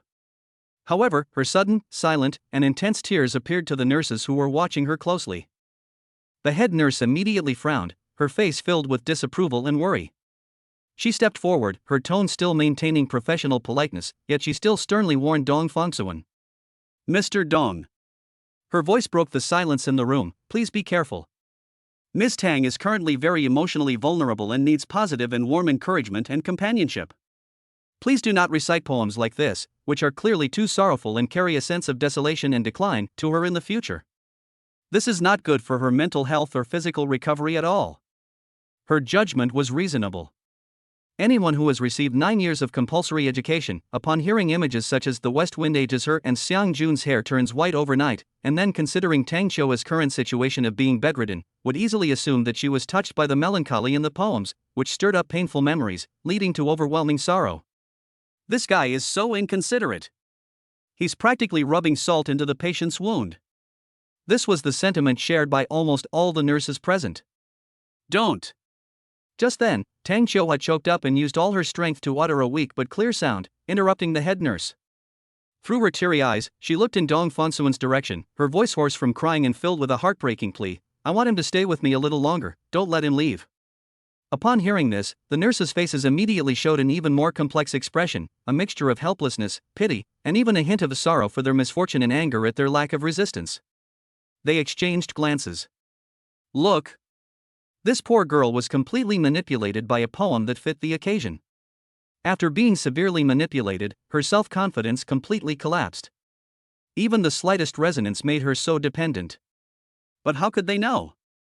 The poem's appropriateness was 100 times more precise and 1,000 times more profound than they could have imagined. It doesn't echo the bleakness of reality, but rather a earth-shattering secret code connecting dreams and reality. Fortunately, judging from Dong Fangsuan's appearance, although his behavior was inconsiderate, he didn't seem like a cunning and manipulative emotional swindler. His face showed a mixture of helplessness and grievance after being blamed, as well as genuine worry when he saw Tang Qiuhe crying. Perhaps it really was just a lucky accident, an unintentional mistake? That's all the nurses could think of. At this moment, after the initial huge emotional shock, Tang Qiuhe's strong rationality began to regain the upper hand. Seeing the indescribable expressions on the nurses' faces, she immediately realized that she had to control her emotions and not let anyone discover the truth. Her husband's secret was too shocking and too unbelievable, she had to keep it a secret at all costs. Tang Qiuhe took a deep breath, trying to suppress the emotions still surging in her chest and forcing herself to calm down. At this moment, under the nurse's less than friendly gazes, Dong Fangsuan sat down again on the chair by the bed. He didn't say anything more, but silently and naturally reached out and gently covered her slightly protruding belly under the blanket. The next moment, a familiar, gentle, and light stream of air, like a warm spring, slowly flowed into her body. The feeling was exactly the same as in my dream, even more real and reassuring. Bathed in this warm current, a strange thrill arose within me. Tang Qiuhe's right toes, which had been hidden under the soft quilt and had not reacted on their own for a long time, suddenly twitched uncontrollably and very slightly. Although it was only for a moment, so brief it was like an illusion, as the gentle current dissipated, the subtle sense of control also quickly vanished, and my toes returned to silence. But that's enough. This brief tremor, like a lightning bolt piercing the long night, illuminated all her hopes. The joy in her heart was like a volcanic eruption, almost overflowing. But she bit her lower lip tightly, forcing herself to close her eyes, locking all her excitement and ecstasy behind her eyelids, leaving only a barely perceptible, trembling smile at the corner of her mouth. It cannot be exposed. She must not cause her husband any trouble. She was now completely convinced that her union with Dong Fangsuan was not accidental, but rather the result of the perfectly coordinated turning of the gears of fate. Perhaps, this man she once viewed with prejudice was truly the one she was destined to entrust her life to and depend on for survival. Meow. The system notification sounded cheerfully in Dong Fangsuan's mind, with an unprecedentedly high tone. The virtuous wife Tang Qiuhe's emotional barriers have completely crumbled, trust has been fully established, and she is full of hope for the future. Tang Qiuhe's favorability rating increased by 25. Current favorability, 40. Rewards being distributed. Chapter 22 Storage Space. 7th Sense. Higher dimensional perception. No need to show mercy. The favorability rating jumped straight to 40 points. An increase of 25 points at once is an unprecedented and enormous gain. Dong Fangsuan felt a surge of heat rush from the soles of his feet to the top of his head, making him feel lightheaded. An indescribable sense of satisfaction and accomplishment filled his heart. All the previous efforts and anxieties have become worthwhile at this moment. He could even clearly feel that the invisible ice wall between him and Tang Qiuhe had collapsed, replaced by a new, warm connection. Reward issued, portable storage space. Using the host's soul as the sole anchor, it binds to an independent hexahedral spatial fragment. This space is independent of higher dimensions, unaffected by conventional physical laws, and has an initial stable volume of 30 cubic meters. Time flows almost at a standstill within the space, and items stored within retain their original state. As the system notification ended, Dong Fongsuan neither felt anything extra on his body nor saw anything unusual. Instead, a wondrous perception originating from the depths of consciousness was ignited. It wasn't any of the five senses he was familiar with, such as sight, hearing, and touch. It was more like a higher level of seventh sense that appeared out of nowhere. A sense of absolute control over a specific coordinate, as if with a thought he could access an absolutely private and safe domain that was dependent on his own existence. This feeling, which arose from nothing, was clearly imprinted on his soul, mysterious and incredible. He suppressed the urge to immediately delve into this new ability, and according to the schedule, he bid farewell to Tang Xiuhe, whose emotions had stabilized and whose eyes even held an unprecedented brilliance, and drove to Xinghue Technology.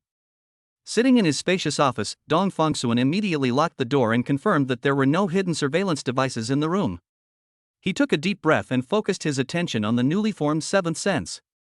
With a slight thought, a metal pen holder placed on the desk vanished instantly. At the same time, in his perception, the pen holder was quietly suspended in the center of that strange, gray space, which was about 2 meters long, wide, and high, without moving an inch. With another thought, the pen holder reappeared intact in its original position, as if it had never been moved. Next came the documents, books, water glass, and even the small potted plant he had tried to move. Store, take out, store again, take out again. The process was as smooth as breathing, without any obstruction or depletion of his physical or mental strength, relying solely on a simple mental command. That 30 cubic meter space was like an absolutely loyal and tireless invisible servant, quietly waiting for his command. This is so convenient. Excitement gleamed in Dong Fongsuan's eyes. This ability is simply a godsend for handling all sorts of things, whether at home or traveling, well, for managing all kinds of affairs. Just then, there was a knock on the office door. Dong Fongsuan composed himself and said in a deep voice, "Please come in."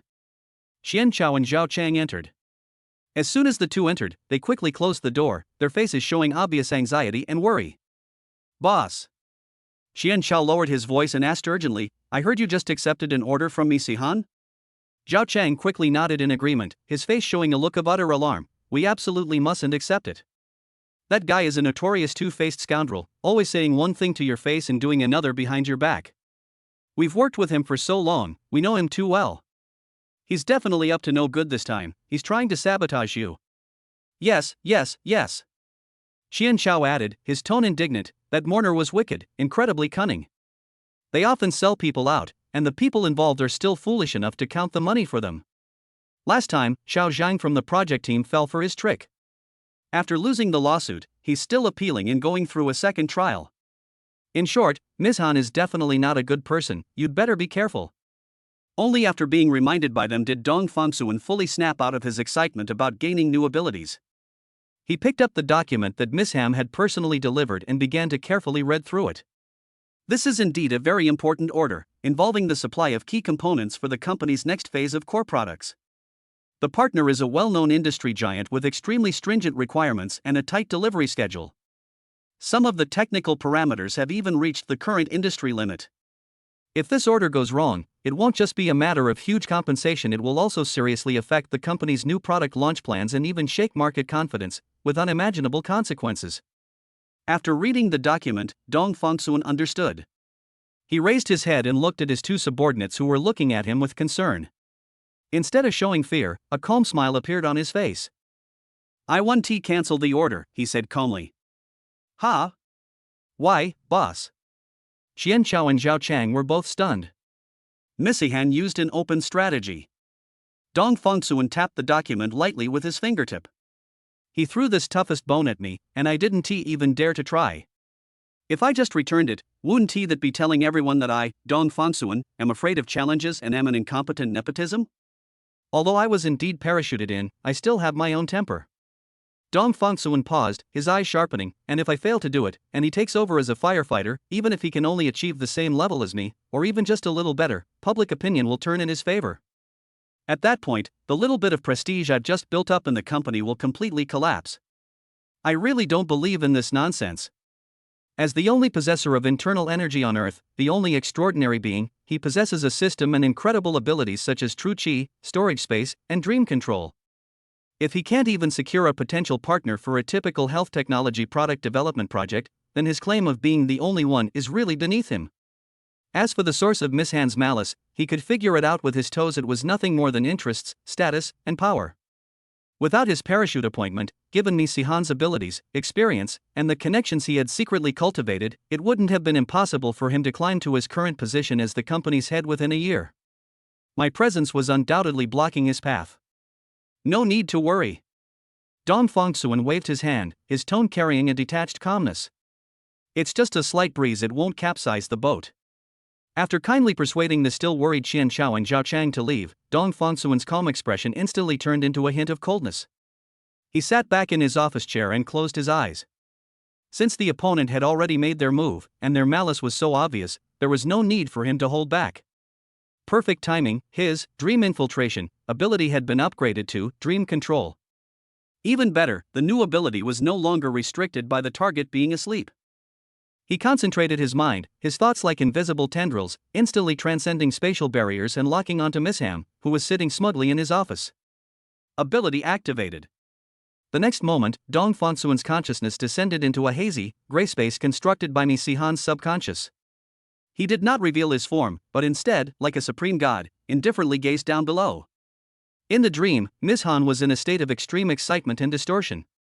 His face was contorted in a ferocious grimace as he furiously punched and kicked a blurry, imagined image of Dong Fongsuan, hurling vicious curses at it. Damn it! Dong Fongsuan! You damn spoiled brat! You worthless crony! What makes you think you can? Do you even understand technology? Do you understand management? You know nothing. You're nothing but a useless son-in-law who's just here to put on a gilded facade. Why were you parachuted in here and stole the opportunity that should have been mine? Why does President Tang value you so much? I'm going to kill you. I'm definitely going to kill you. I'll ruin your reputation on this project. I'll kick you out of Starshine. I'll make sure you never can hold your head up again. Seeing Miss Han's hysterical and ugly state in his dream, and feeling the jealousy and resentment that almost solidified into reality, Dong Fongsuan's last trace of hesitation disappeared. So that's how it is, this is what they call office politics. Dong Fongsuan's consciousness swept coldly across this dream space. His malice towards me is deeper than I imagined. Since that's the case, then I won't hold back. Chapter 23 Nightmare. Emptying the place. Ms. Han calls the police. I'll give you a nightmare first. Dong Fongsuan's thoughts began to interfere with this dream. The solid ground beneath Miss Han's feet suddenly turned into a muddy swamp, the foul-smelling silt instantly submerging him up to his waist and continuing to drag him down. No! What's going on? Miss Han's rage turned into terror. He struggled desperately, but the more he struggled, the faster he sank. Countless pairs of eyes filled with resentment and mockery appeared around him, staring intently at him. Those were the blurry faces of colleagues he had wronged and suppressed. Whispers, sobs, and curses came from all directions, drilling into his ears and tormenting his nerves. Below the swamp, it felt as if cold, slippery tentacles were wrapping around his legs, dragging him even more forcefully into the endless abyss.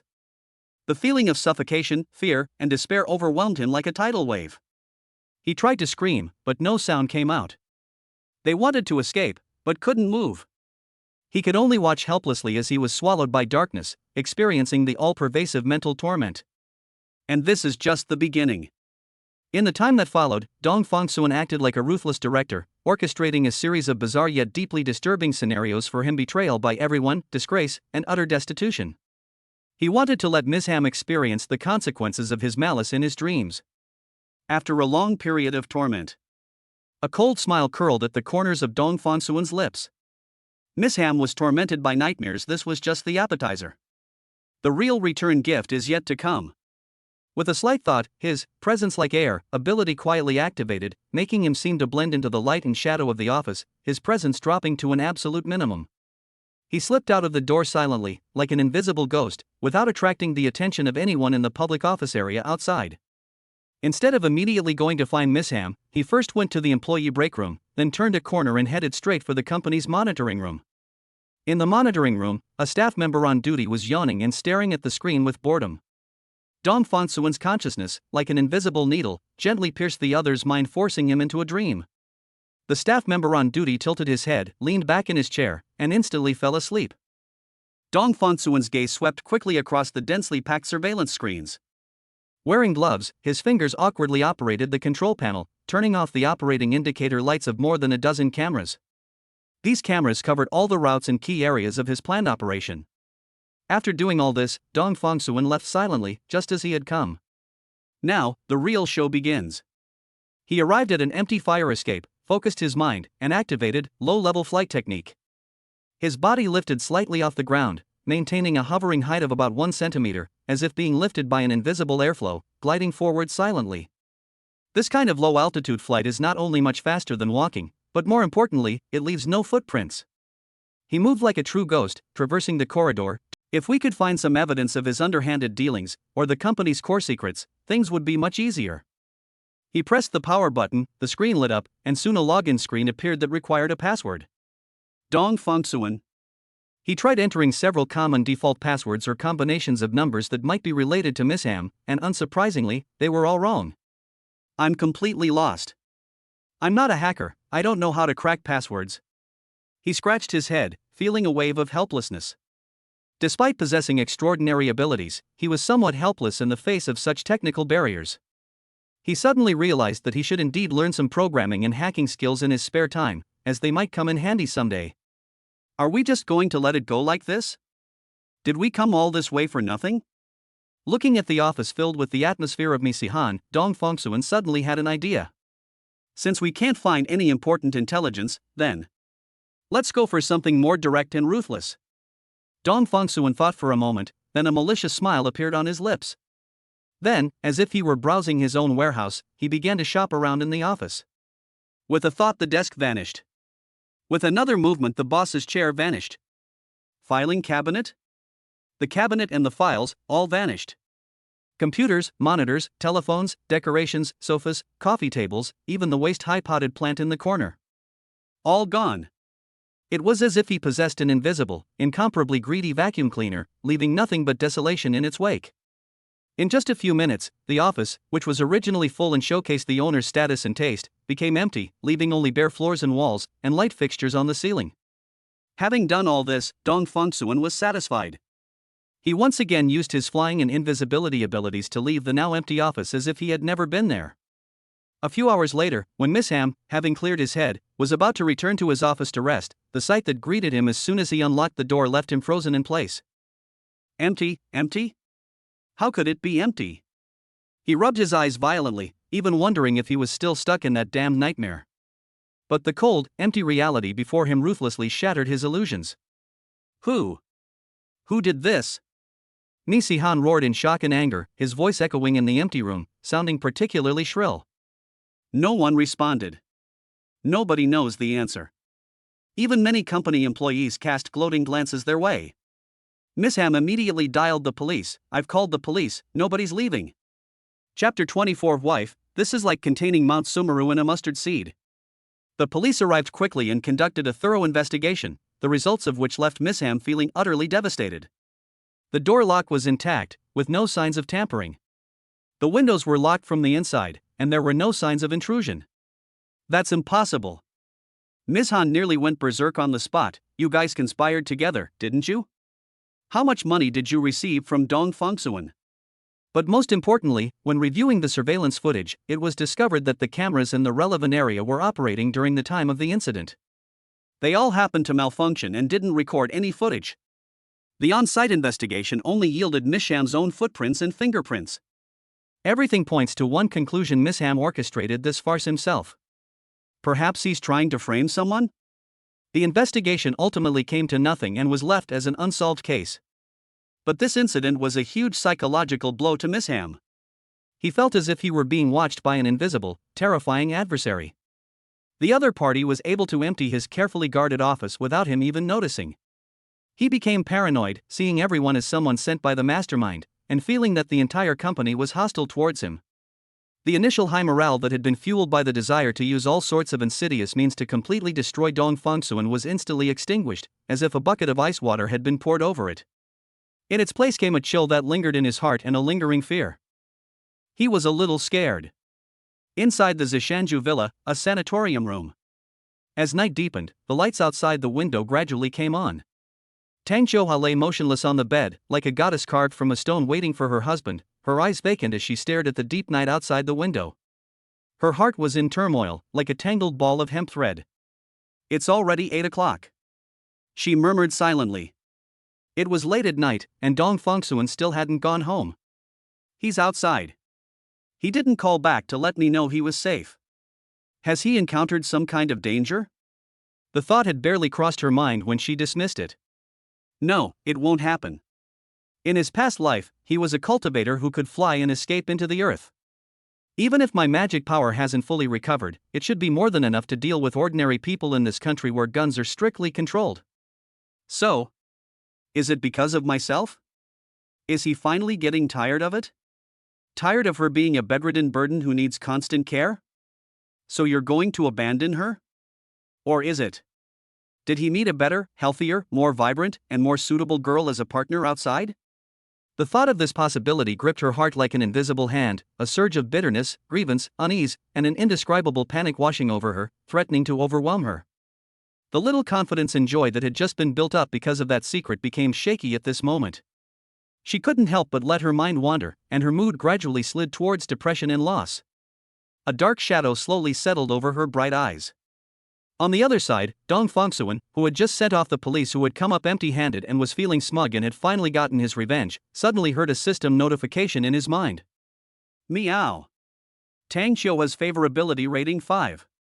Current favorability, 35. Ah. Dong Fengsuan's smile froze instantly. Was she angry because he didn't come home late and she thought he was out partying and messing around, so she got angry? He was initially a little annoyed, but then he relaxed after thinking about it again. It doesn't matter. This little misunderstanding is nothing at all. That night, I entered her dream and recounted to her in detail and vividly how I encountered the smiling tiger, Misihan, and how I retaliated and emptied his office to vent my anger. I wanted to have a proper conversation with her. He believed that the lost 5 points of goodwill would be regained immediately. Who knows, you might even gain more. Back at the Zishanju villa, it was already late at night. Dong Fengsuan did not go directly back to his bedroom, but went to the sanatorium first. A soft bedside lamp was lit in the room. Tang Xiuhua remained in the same position he had left in, like a delicate but fragile porcelain doll, quietly gazing out the window. Hearing the door open, her eyelashes fluttered slightly, but she didn't turn her head immediately. Dong Fengsuan walked to the bedside, sat down naturally, and said in a relaxed tone, "I'm back." Tang Xiuhua slowly turned her face. Under the lamplight, her complexion appeared even paler than usual, and her eyes held a trace of undisguised worry. She spoke softly, her voice slightly hoarse. "You've been working overtime. Is it too tiring at the company?" Dong Fengsuan noticed her unease and, after thinking for a moment, decided to reveal part of the truth to put her at ease. Something strange happened. He spoke casually, as if recounting an amusing anecdote. The office of one of the company's senior executives was emptied out by someone. Nothing was left, it was spotless. He paused, then added, "Strangely, we couldn't find any clues, and calling the police was useless. The door lock was intact, and the surveillance cameras for that period of time just happened to malfunction. Everyone in the company is talking about it now." Sure enough, Tang Xiuhua's attention was drawn to it. She widened her eyes slightly, revealing surprise. "Emptied out? Can't find any evidence?" Immediately, her delicate brows furrowed, and she looked at Dong Fengsuan with concern. "How could this happen? How about you stay home and not go to work until the truth of the case comes out? It's fine to stay at home." Her voice trailed off, carrying a barely perceptible pleading and insecurity. She was once a radiant campus belle at Ocean University, exuding confidence and charm. Now, she is just a patient who cannot even take care of herself, and she cannot even stay by her husband's side to support him when he encounters problems. This sense of powerlessness, like vines, entwined around her, quietly giving rise to feelings of inferiority and fear. She feared that she would become a burden, and that the man in front of her, who was gradually changing, would one day get tired of her and abandon her. At this moment, Dong Fengsuan did not fully understand the complex and turbulent emotions in her heart. He only thought that she was simply worried about her own safety. He reached out and gently took her slightly cool hand in his fingertips lightly tracing the back of her hand as he gave her a meaningful look. "Don't worry, I know what I'm doing." Dong Fengsuan's voice was gentle, yet it carried a reassuring strength. "We can talk about some things later." Looking back naturally refers to the dream. Tang Xiuhua immediately understood his meaning. A faint blush appeared on her pale cheeks, and the worry in her eyes was replaced by an emotion that mixed with anticipation and secret excitement. She responded softly, The two said nothing more, and this unspoken secret became the most special bond connecting them. Back in his spacious bedroom, Dong Fongsuan didn't delay. He lay down immediately, concentrated, and activated his upgraded dream control. Wife. As soon as Dong Fongsuan saw Tang Qiuhua, he said, "Today I use 3 techniques: illusion technique, dream control secret technique, and containing sumaru in a mustard seed to punish a guy who wanted to harm me." Chapter 25: Pretending to be a ghost or god? Chu Fanfeng, a pharmacist who firmly believes in supernatural powers. Thoughts act like an invisible bridge, instantly transcending reality and constructing a private space that belongs only to the two of them. "Good evening, honey." This time, Dong Fongsuan chose a tranquil and beautiful setting. The lakeside courtyard under the moonlight, with its pavilions and waterside terraces, is swept by a gentle breeze that brings moisture and a faint fragrance of flowers. Tang Qiuhua's figure slowly materialized. She looked around with some curiosity, then her gaze fell on Dong Fongsuan, who had been waiting there. In her dream, she was no longer confined to her sickbed. Although her movements were still somewhat slow, she was now free. "This place is so beautiful." She spoke softly, her tone carrying a dreamlike, ethereal quality. Dong Fongsuan greeted her with a smile, naturally taking her hand as they strolled through the courtyard. "My cultivation has recovered a little, and now you can maintain normal mobility in the dream, and you can change the dream scene at will." At this point, he changed the subject. The executive whose office was emptied during the day was named Misihan. Dong Fongsuan reveals the sinister intentions hidden behind Misihan's seemingly friendly but actually treacherous client, and how the client cursed him in his dream. Seeing the lingering worry on Tang Qiuhua's brow, he smiled slightly and gently squeezed her hand. "If I just tell you, you'll inevitably worry. How about I show you with my own eyes?" As soon as he finished speaking, the surrounding scenery rippled gently like water. Suddenly, the calm lake surface in front of me began to shimmer with silver light. The central area gradually solidified and flattened, transforming into a huge and clear water mirror. What was reflected in the mirror was no longer the night view of the lake, but the scenes that actually happened in the company during the day. This is the mirror flower water moon wonderful method, which can reflect the past and recreate the scene at that time. I originally thought this method was completely useless in the 21st century, but now it seems that I was too arbitrary. He explained in a low voice, his tone calm, yet carrying an indescribable mystery. Tang Qiuhua unconsciously held her breath, her gaze fixed on the mirror. She saw that Misham, who had been sitting at his desk, suddenly stiffened, his face filled with horror, as if something invisible had choked him, and he began to struggle and roar at the void. The person's expression was distorted by fear. Dong Fongsuan's voice rang out at the right moment, like a breeze brushing past my ear, used the dream control secret technique slightly to arouse the fear in his heart and punish him in his dream. The scene subtly shifts, and we arrive at that familiar office. The doors and windows were tightly shut, yet the interior seemed to have been erased by an invisible hand. The tables, chairs, cabinets, computers, decorations. One by one, they vanished into thin air at an astonishing speed. In just a few breaths, the space that was originally filled with objects was now empty, leaving only 4 white walls. This is the story of containing Mount Sumeru in a mustard seed. Dong Fongsuan said gently, "We can create a personal dimension to temporarily store external objects." The images in the mirror shifted, showing Dong Fongsuan walking past many people, but being completely ignored, almost as if he were air. A little trick to deceive the eyes of mortals. Then she saw the expression on Miss Han's face when he pushed open the office door. First, he was bewildered, then his pupils suddenly contracted, his entire face was distorted by shock and anger, his body trembled uncontrollably, and he let out a suppressed growl. When he took out his phone to call the police, even his fingers were trembling as he pressed the buttons. When the police arrived and found nothing after a thorough investigation, Dong Fongsuan was caught in a corner of the screen. He stood at the edge of the crowd, his face showing just the right amount of surprise, his eyes clear, his demeanor composed, and he even turned his head to whisper a few words to his colleague beside him. His composure contrasted sharply with Miss Sham's loss of composure, making it impossible for anyone to connect him with this bizarre incident.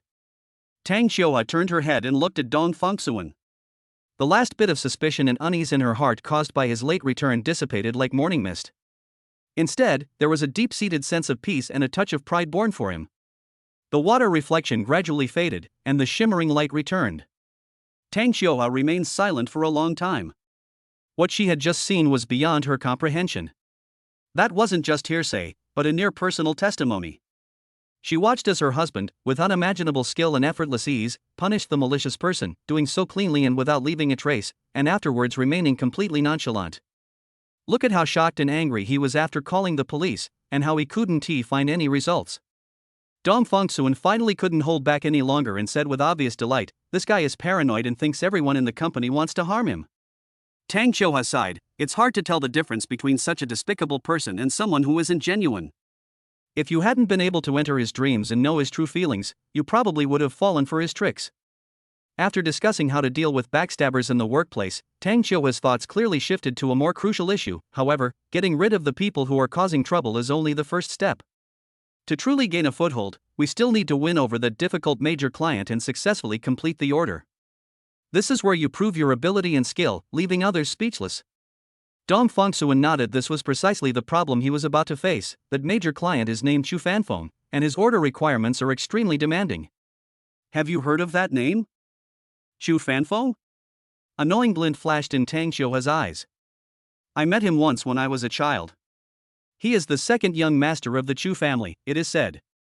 When Chu Fanfeng's mother was pregnant with him, she ran a marathon and ended up bleeding and giving birth prematurely. He grew up in an incubator. This also led to his poor health from a young age, making him a frequent patient with medication. That's why Chu Fanfeng is very superstitious. He keeps monks, Taoists, and feng shui masters around him all year round, and firmly believes in supernatural and bizarre things. Tang Qiuhua raised her head and looked at Dong Fongsuan. Her eyes were particularly clear in the moonlight of the dream, with a hint of clever cunning. You can completely use your dream entering, immortal magic. She chose a word that better suited her persona. He pretended to be a ghost or deity in his dream, performing a miraculous act. You don't need to do much. Just give him some vague guidance or perform a miracle to make him believe that cooperating with you is divinely ordained or beneficial to him. Things will probably go much more smoothly. She even offered some specific ideas, such as, in dreams, one might simulate auspicious omens or explicitly indicate that Dong Fongsuan's destiny is compatible with his. These methods sound very feasible and directly target Chu Fanfeng's obsessive weaknesses. Dong Fongsuan's eyes lit up as he listened, and he couldn't help but exclaim, "Wonderful! Qiuhua, you are truly brilliant. I clearly have the ability, so why didn't I think of starting from this angle?" After being praised like that, Tang Qiuhua lowered her head shyly, but couldn't help but smile. To be able to help him, to be involved in his affairs, rather than being a mere bystander and someone being cared for. This feeling filled her with a long-lost sense of satisfaction and value. In this private dream space, the newlywed couple, facing a common enemy and plotting a way out together, share a secret and new topics of conversation. The distance between them was silently shortened, and they gradually began to rely on and support each other. Dong Fongsuan suddenly remembered the poem from last time, and looking at the distant lake, he said, "Next time in my dream, let's go boating on the lake together." A sweet, happy smile appeared on Tang Qiuhua's face. "Okay." The dream dissipated. Meow. The system notification tone sounded at the right time, carrying a pleasant tone. Tang Qiuhua's favorability rating increased by 10. Current favorability, 45. Rewards being distributed. Chapter 26. Tang Qiuhua, meticulous as dust. Boating on Mirror Lake, the boat seems to press against the Milky Way. Reward issued, increased storage space. 30 cubic meters, 100 cubic meters. A mustard seed can contain Mount Sumeru within a square inch. A whole new world unfolds. The moment the cold notification sound fell, Dong Fongsuan did not hear any sound, but he clearly felt a low hum coming from inside the strange coordinate that was attached to his existence, as if the space itself was stretching and extending. He concentrated his mind and immersed himself in that realm that belonged only to him. The original feeling of being a bit crowded and cramped has disappeared. The desks, chairs, filing cabinets, and other miscellaneous items that had been crammed in from Miss Sham's office now only occupied a small corner, looking rather lonely. The entire space became unusually spacious, as if a small room that was originally crammed with furniture had been instantly transformed into a high-ceilinged and spacious warehouse. That feeling of sudden enlightenment, clearly reflected back through that mysterious seventh sense, carried a reassuring sense of magnanimity that could accommodate more possibilities. With a slight thought, items that previously required careful placement can now be arranged as one pleases, with ample space remaining. This suddenly open world gave him more confidence in dealing with any future situations that might require accommodation. Within this small space, a whole world has been created. The next morning, sunlight streamed into the sanatorium through the sheer curtains. Dong Fongsuan walked in with high expectations.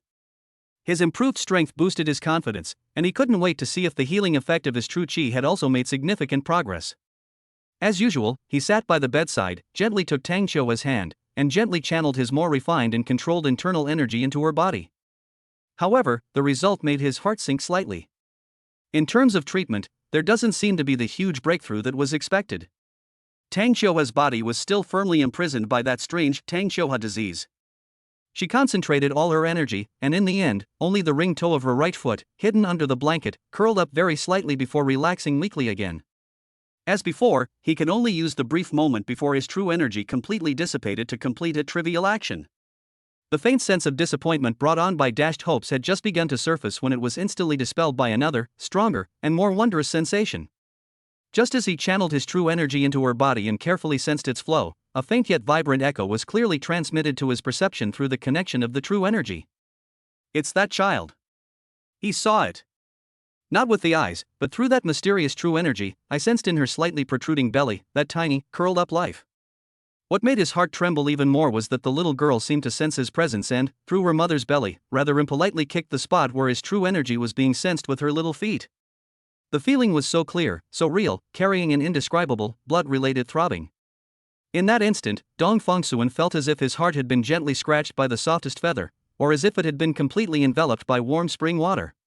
A surge of emotions, a mixture of surprise, emotion, and boundless affection, welled up within him, almost bringing tears to his eyes. What company, what order, what Mizhan? Everything else became unimportant. He just wanted to stay here, to be with them every day, to watch his little princess grow up day by day, and to feel her every mischievous action. He didn't even want to go to work anymore. The thought was so strong that he tightened his grip on Tang Qiuhe's hand, almost blurting out, "I'm not going today."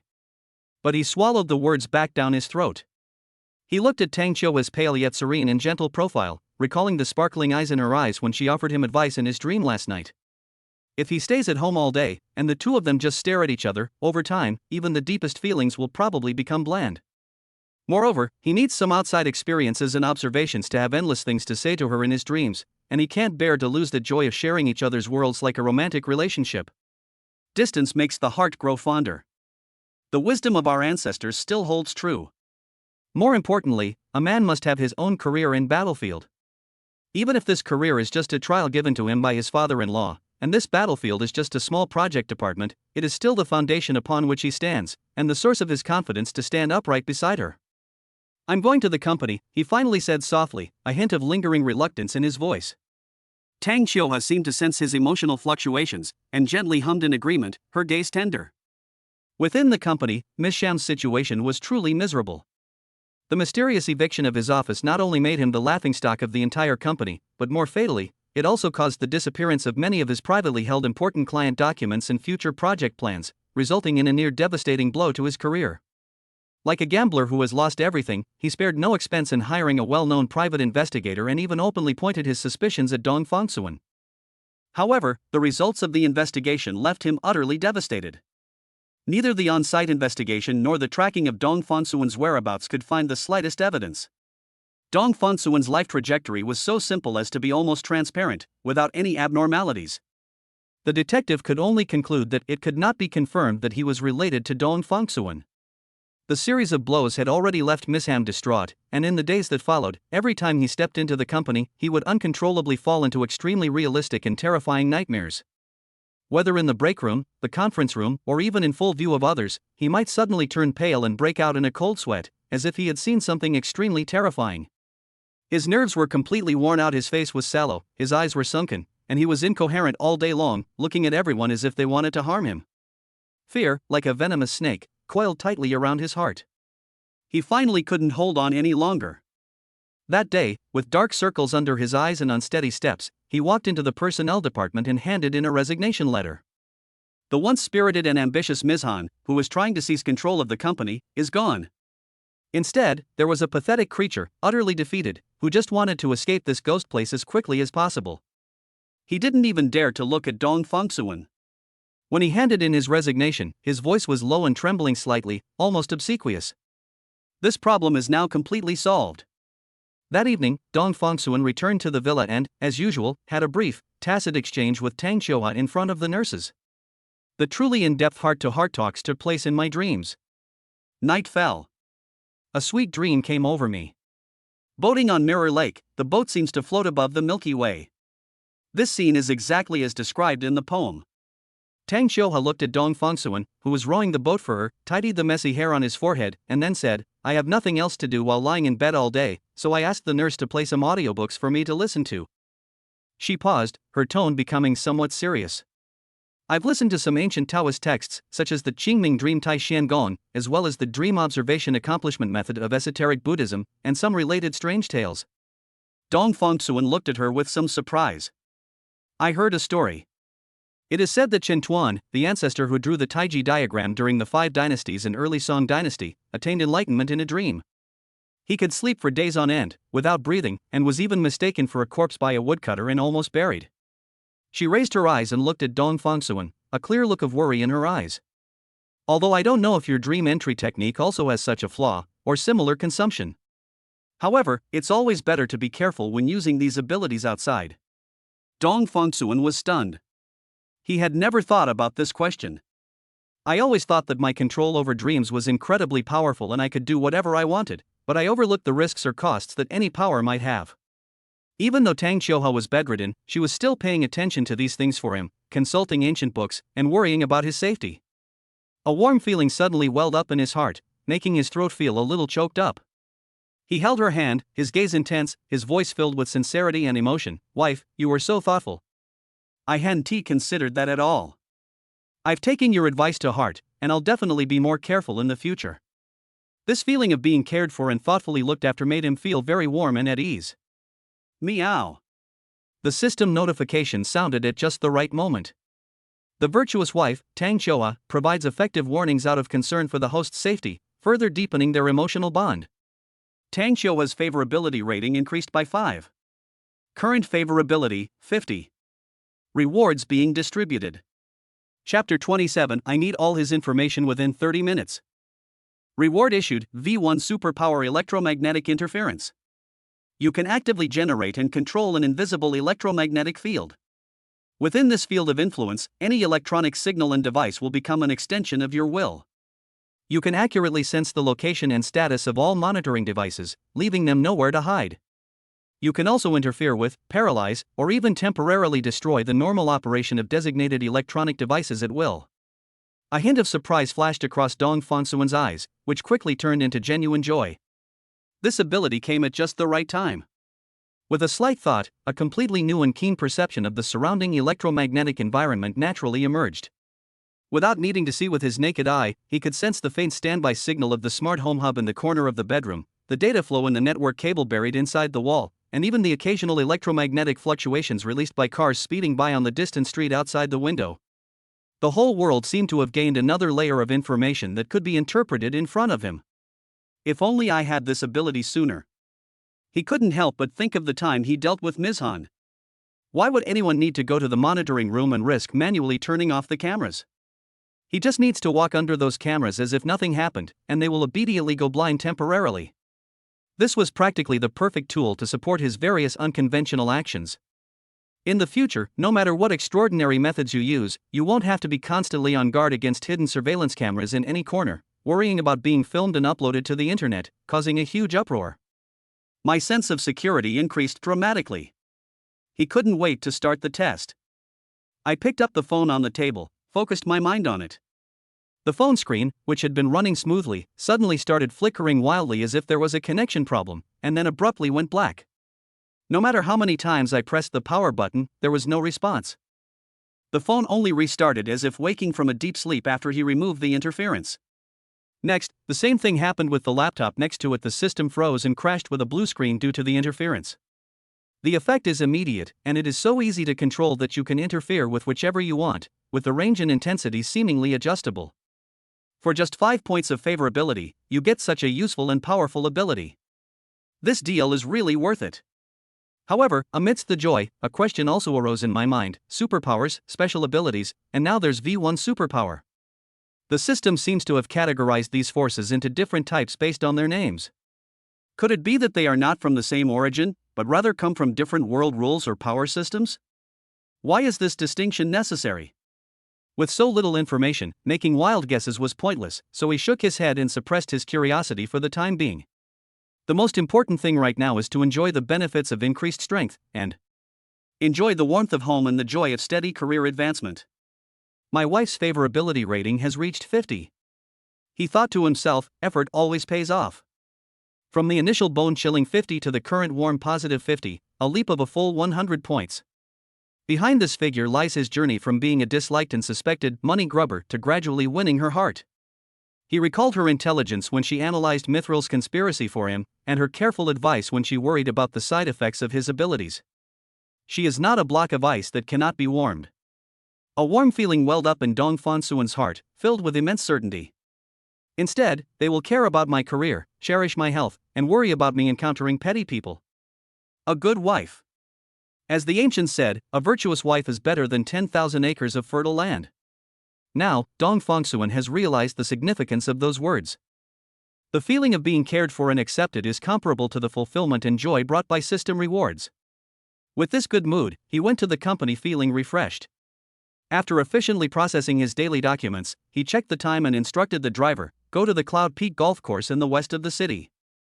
According to the information provided by Tang Xiuhua, and the intelligence he subsequently had verified, that difficult major client, Chu Fanfeng, the second young master of the Chu family, would appear there almost without fail at this time every week. Upon arriving at the stadium, he didn't rush to find his target. Instead, he found a rest area with a good view, sat down, ordered a drink, and seemingly leisurely observed his surroundings, patiently waiting for the right opportunity. While waiting, his gaze inadvertently fell on a beautiful figure not far away.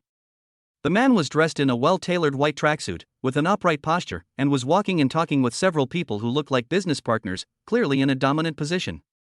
Surrounded by admirers, she is extremely beautiful, but what is even more striking is the aura she exudes. Confident and sharp, with a composure and dominance that comes from long-standing authority. It was as if wherever she was, she naturally became the focus and center. Dong Fongsuan recognized her. Su Jiaqi. Dong Fongsuan had read her profile. She was a renowned businesswoman.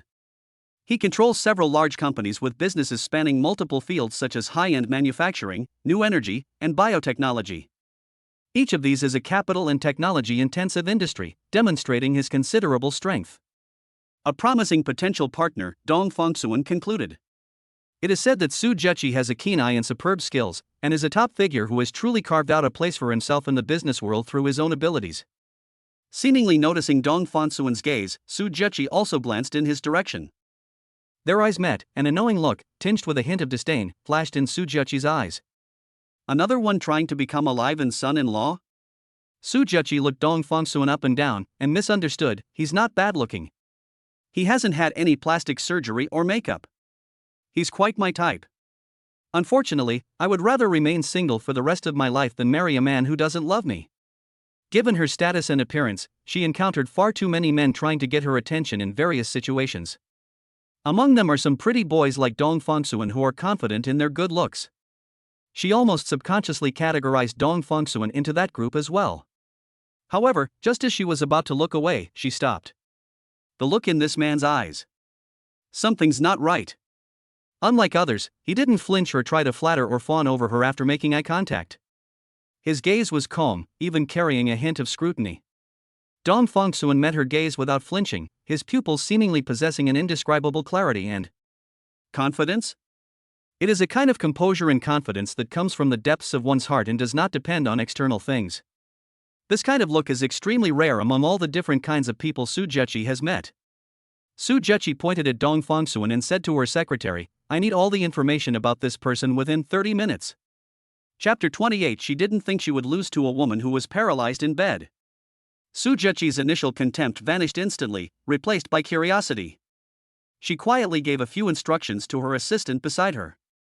Soon, basic information about Dong Fongsuan was delivered to her. I see, he really is an interesting man. Su Jiaqi quickly browsed through Dong Fongsuan's information. The newly appointed deputy project manager of Xinghui Technology, the son-in-law of the Tang family, recently caused a senior executive in the company named Mi Sihan to suffer a great loss and resign in a sorry state.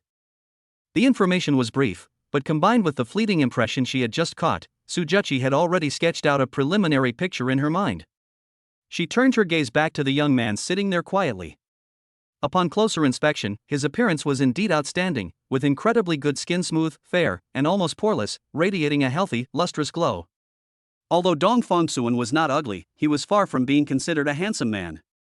There's a universally acknowledged truth: fair skin covers a multitude of flaws. Needless to say, Dong Fongsuan's skin is now completely free of acne, scars, pimples, and uneven skin tone. Even people who spend millions on their faces every year could never have his current perfect skin condition. However, no normal human being could possibly imagine that this was the subtle nourishing effect on the body after the internal energy was sublimated into true qi. From Sujuchi's perspective, looks aren't that attractive to her. More importantly, the documents show that Dong Fongsuan dealt with Mi Sihan cleanly and efficiently, leaving no evidence, which clearly demonstrates his remarkable abilities. Sujuchi is neither a police officer nor a judge. She never needs evidence or reasoning to identify the culprit of a matter, she only needs motive. What attracted her most about Dong Fongsuan was his unique aura.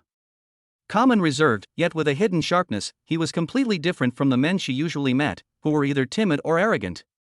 An unprecedented feeling, like a subtle electric current, quietly swept through Sujuchi's heart. She couldn't explain what it was, but looking at this person, she felt a strange flutter in her heart. It was as if some dormant instinct within my body had been awakened. She even absurdly associated it with the term genetic attraction. It was as if a voice from the depths of her being was telling her that this person was compatible with her, that he was special. Sujuchi has always been decisive in her actions, both in business and in life. If you're interested, then take the initiative. Let's test him first. Without hesitation, she picked up her wineglass and walked with composed and elegant steps straight toward where Dong Fongsuan was. Sujuchi stopped in front of Dong Fongsuan. She didn't have the usual coyness of a woman, nor did she deliberately create a sense of oppression. She just stood there, and her whole body naturally exuded an aura of someone who had long been in a position of power and authority. She was poised and confident, her gaze landing directly and frankly on Dong Fongsuan's face, as if assessing a highly valuable work of art. Her voice was clear and strong, carrying an undeniable certainty. "Hello, I'm very interested in you." These words were so blunt they were almost rude, but coming from her, they sounded strangely natural. Dong Fongsuan was slightly taken aback, but quickly suppressed his surprise and maintained impeccable politeness. He stood up and nodded slightly. "Hello, President Su. I've heard so much about you, I didn't expect to meet you here." His tone was steady, with appropriate politeness, neither overly enthusiastic nor impolite. Sujuchi's red lips curved slightly, revealing an ambiguous smile. She was clearly not satisfied with this superficial small talk. She leaned forward slightly, closing the distance a little, her sharp eyes locking onto Dong Fongsuan's. She cut to the chase, her words like unsheathed swords, piercing straight to the heart of the matter. "You may have misunderstood me." She paused, then clearly enunciated each word. "What I mean is, I really like you." Before Dong Fongsuan could respond, she went a step further, her tone carrying an almost assertive force. "I want you, Dong Fongsuan, to become mine." These words were like a thunderclap from a clear sky. Even though Dong Fongsuan's temperament was no longer what it used to be, he was still shocked by this undisguised confession, which carried a predatory undertone. His brow furrowed almost imperceptibly, and the first feeling that welled up in his heart was not joy or vanity, but a clear sense of unease and resistance. Without the slightest hesitation, he met Sujuchi's determined gaze and answered firmly and clearly, "It is my honor to be chosen by a woman like President Su, but..." Using courtesy first, then force, Dong Fongsuan immediately changed the subject without any beating around the bush. "I'm sorry, I'm already married. My wife is pregnant, and I would never do anything to betray her or hurt her." The refusal was decisive and clean, without the slightest hesitation, clearly defining its own position. Upon hearing this, Sujuchi showed no sign of frustration or anger. Instead, a brighter, even admiring, light flashed in her eyes. Instead of backing away, she scrutinized Dong Fongsuan more carefully from head to toe, her gaze so sharp it seemed to penetrate his appearance. After pondering for several seconds, she suddenly smiled. The smile was different from her previous assertive one. It carried a hint of laziness and playfulness, and her previous aggressive demeanor instantly subsided. "Oh." She chuckled softly. "Mr. Dong, I was just joking with you, don't mind it. I heard about Mr. Dong a few days ago. He is the son-in-law of the Tang Group. He is young and promising. I heard that he has recently started to take over business affairs and is doing very well. Some people say you're a kept man who lives off his wife, but I don't think so. I have a good eye for people. Sujechi pointed to her eyes. The moment I met your gaze, I could tell that you are a capable person who is not arrogant. At this point, she casually changed the subject, as if her earth-shattering declaration was just a spur-of-the-moment joke. Sujechi stretched out her slender fingers and smoothed out non-existent wrinkles on her cuffs, regaining her composure as a female CEO. I hope that our two companies will have more opportunities to cooperate in the future. How could she not know that Dong Fongsuan was already married? With Sujechi's extensive network of information, she even knew that Tang Xiuhe was currently bedridden. But she didn't care. In her life motto, God never gives you the best things for free. Everything truly exceptional in this world requires you to fight for it, seize it, and grab it yourself. Waiting and yielding will only cause you to miss out on opportunities and success. Rather, Dong Fongsuan's resolute refusal and his firm stance in protecting his family did not deter Sujechi. Instead, it acted as a catalyst, igniting her inner desire to conquer and her competitive spirit even more fiercely. This feeling of needing to compete gave her an unprecedented sense of excitement and challenge. She doesn't think she would lose to a woman who is paralyzed in bed and unable to take care of herself. Chapter 29 Son-in-Law? Xu Fanfeng's Dream. In terms of looks, figure, business acumen, and the ability to support and walk alongside others, Sujechi believes she is top-notch in every aspect and impeccable. Having said that, Sujechi stopped arguing and turned around decisively. Her high heels clicked crisply and rhythmically on the ground. Without the slightest hesitation, she left, her back still standing tall and proud. May we meet again someday. Her female secretary, who had been quietly following her, immediately stepped forward with a professional smile and handed Dong Fongsuan an exquisitely crafted business card with fine gold thread inlaid along the edges. Dong Fongsuan breathed a sigh of relief as he watched Sujechi's departing figure. Such a strong presence, completely opposite to Xiuhe. I could clearly sense her goodwill, but she deliberately mentioned the word son-in-law to see my stress response pattern? Or rather, is she trying to gain the upper hand in business negotiations in advance? What an amazing woman. Success is never accidental. Even if there is an element of luck, that luck is an inevitable destiny. Dong Fongsuan took the business card. It had a unique matte texture to the touch, and the information on it was concise and powerful. He casually put the business card away, thinking to himself, although the process was a bit inexplicable, getting Sujechi's private contact information is an unexpected bonus, isn't it? Having gained a new connection could potentially lead to a future ally. Little did he know that his righteous and stern refusal was not, in Sujechi's eyes, the end of the cooperation, but rather a carefully designed test. His determination was precisely what allowed him to pass the screening. At this moment, Sujechi, sitting in her luxury car, had already unilaterally identified Dong Fongsuan as a worth fighting for, a loyal partner. Although Dong Fongsuan has already obtained his marriage certificate, but so what? She thought absent-mindedly, her gaze drifting to the street scenes rushing past the car window. It's already the 21st century, and the reasons why couples separate are varied in numerous, broken relationships, differing ideologies, and the pressures of reality. It's not just infidelity that's the reason. She has enough methods, enough patience, and enough confidence. What belongs to Sujechi will ultimately come to pass. Dong Fongsuan put Sujechi's little incident behind him and continued to wait patiently. Not long after, his target finally appeared. Chu Fanfeng, the second young master of the Chu family, walked slowly in, surrounded by a group of people. He was thin, with an unhealthy pale complexion and faint dark circles under his eyes. He walked with an unsteady gait, looking sickly and out of place in the surrounding sports and leisure environment. Dong Fongsuan did not immediately approach him to strike up a conversation. He simply ordered a refreshing honey lime juice from the waiter, drank it slowly, and then got up and walked towards the relatively quiet indoor lounge area. Behind Chu Fanfeng, there was always a group of people following at a distance. They were dressed in monk's robes and Taoist robes, holding prayer beads and whisks, looking quite like otherworldly sages. At this moment, they were surrounding Chu Fanfeng, talking about mysterious and profound things. An old Taoist priest with a long beard counted on his fingers and said, "Second young master, today the sky is clear and the purple aura is rising from the east. It is an auspicious time to nourish the primordial spirit." Another fat monk put his hands together and said sincerely, "I see a hint of wisdom in your eyes. You must have been resting and recuperating recently, and it has been quite effective."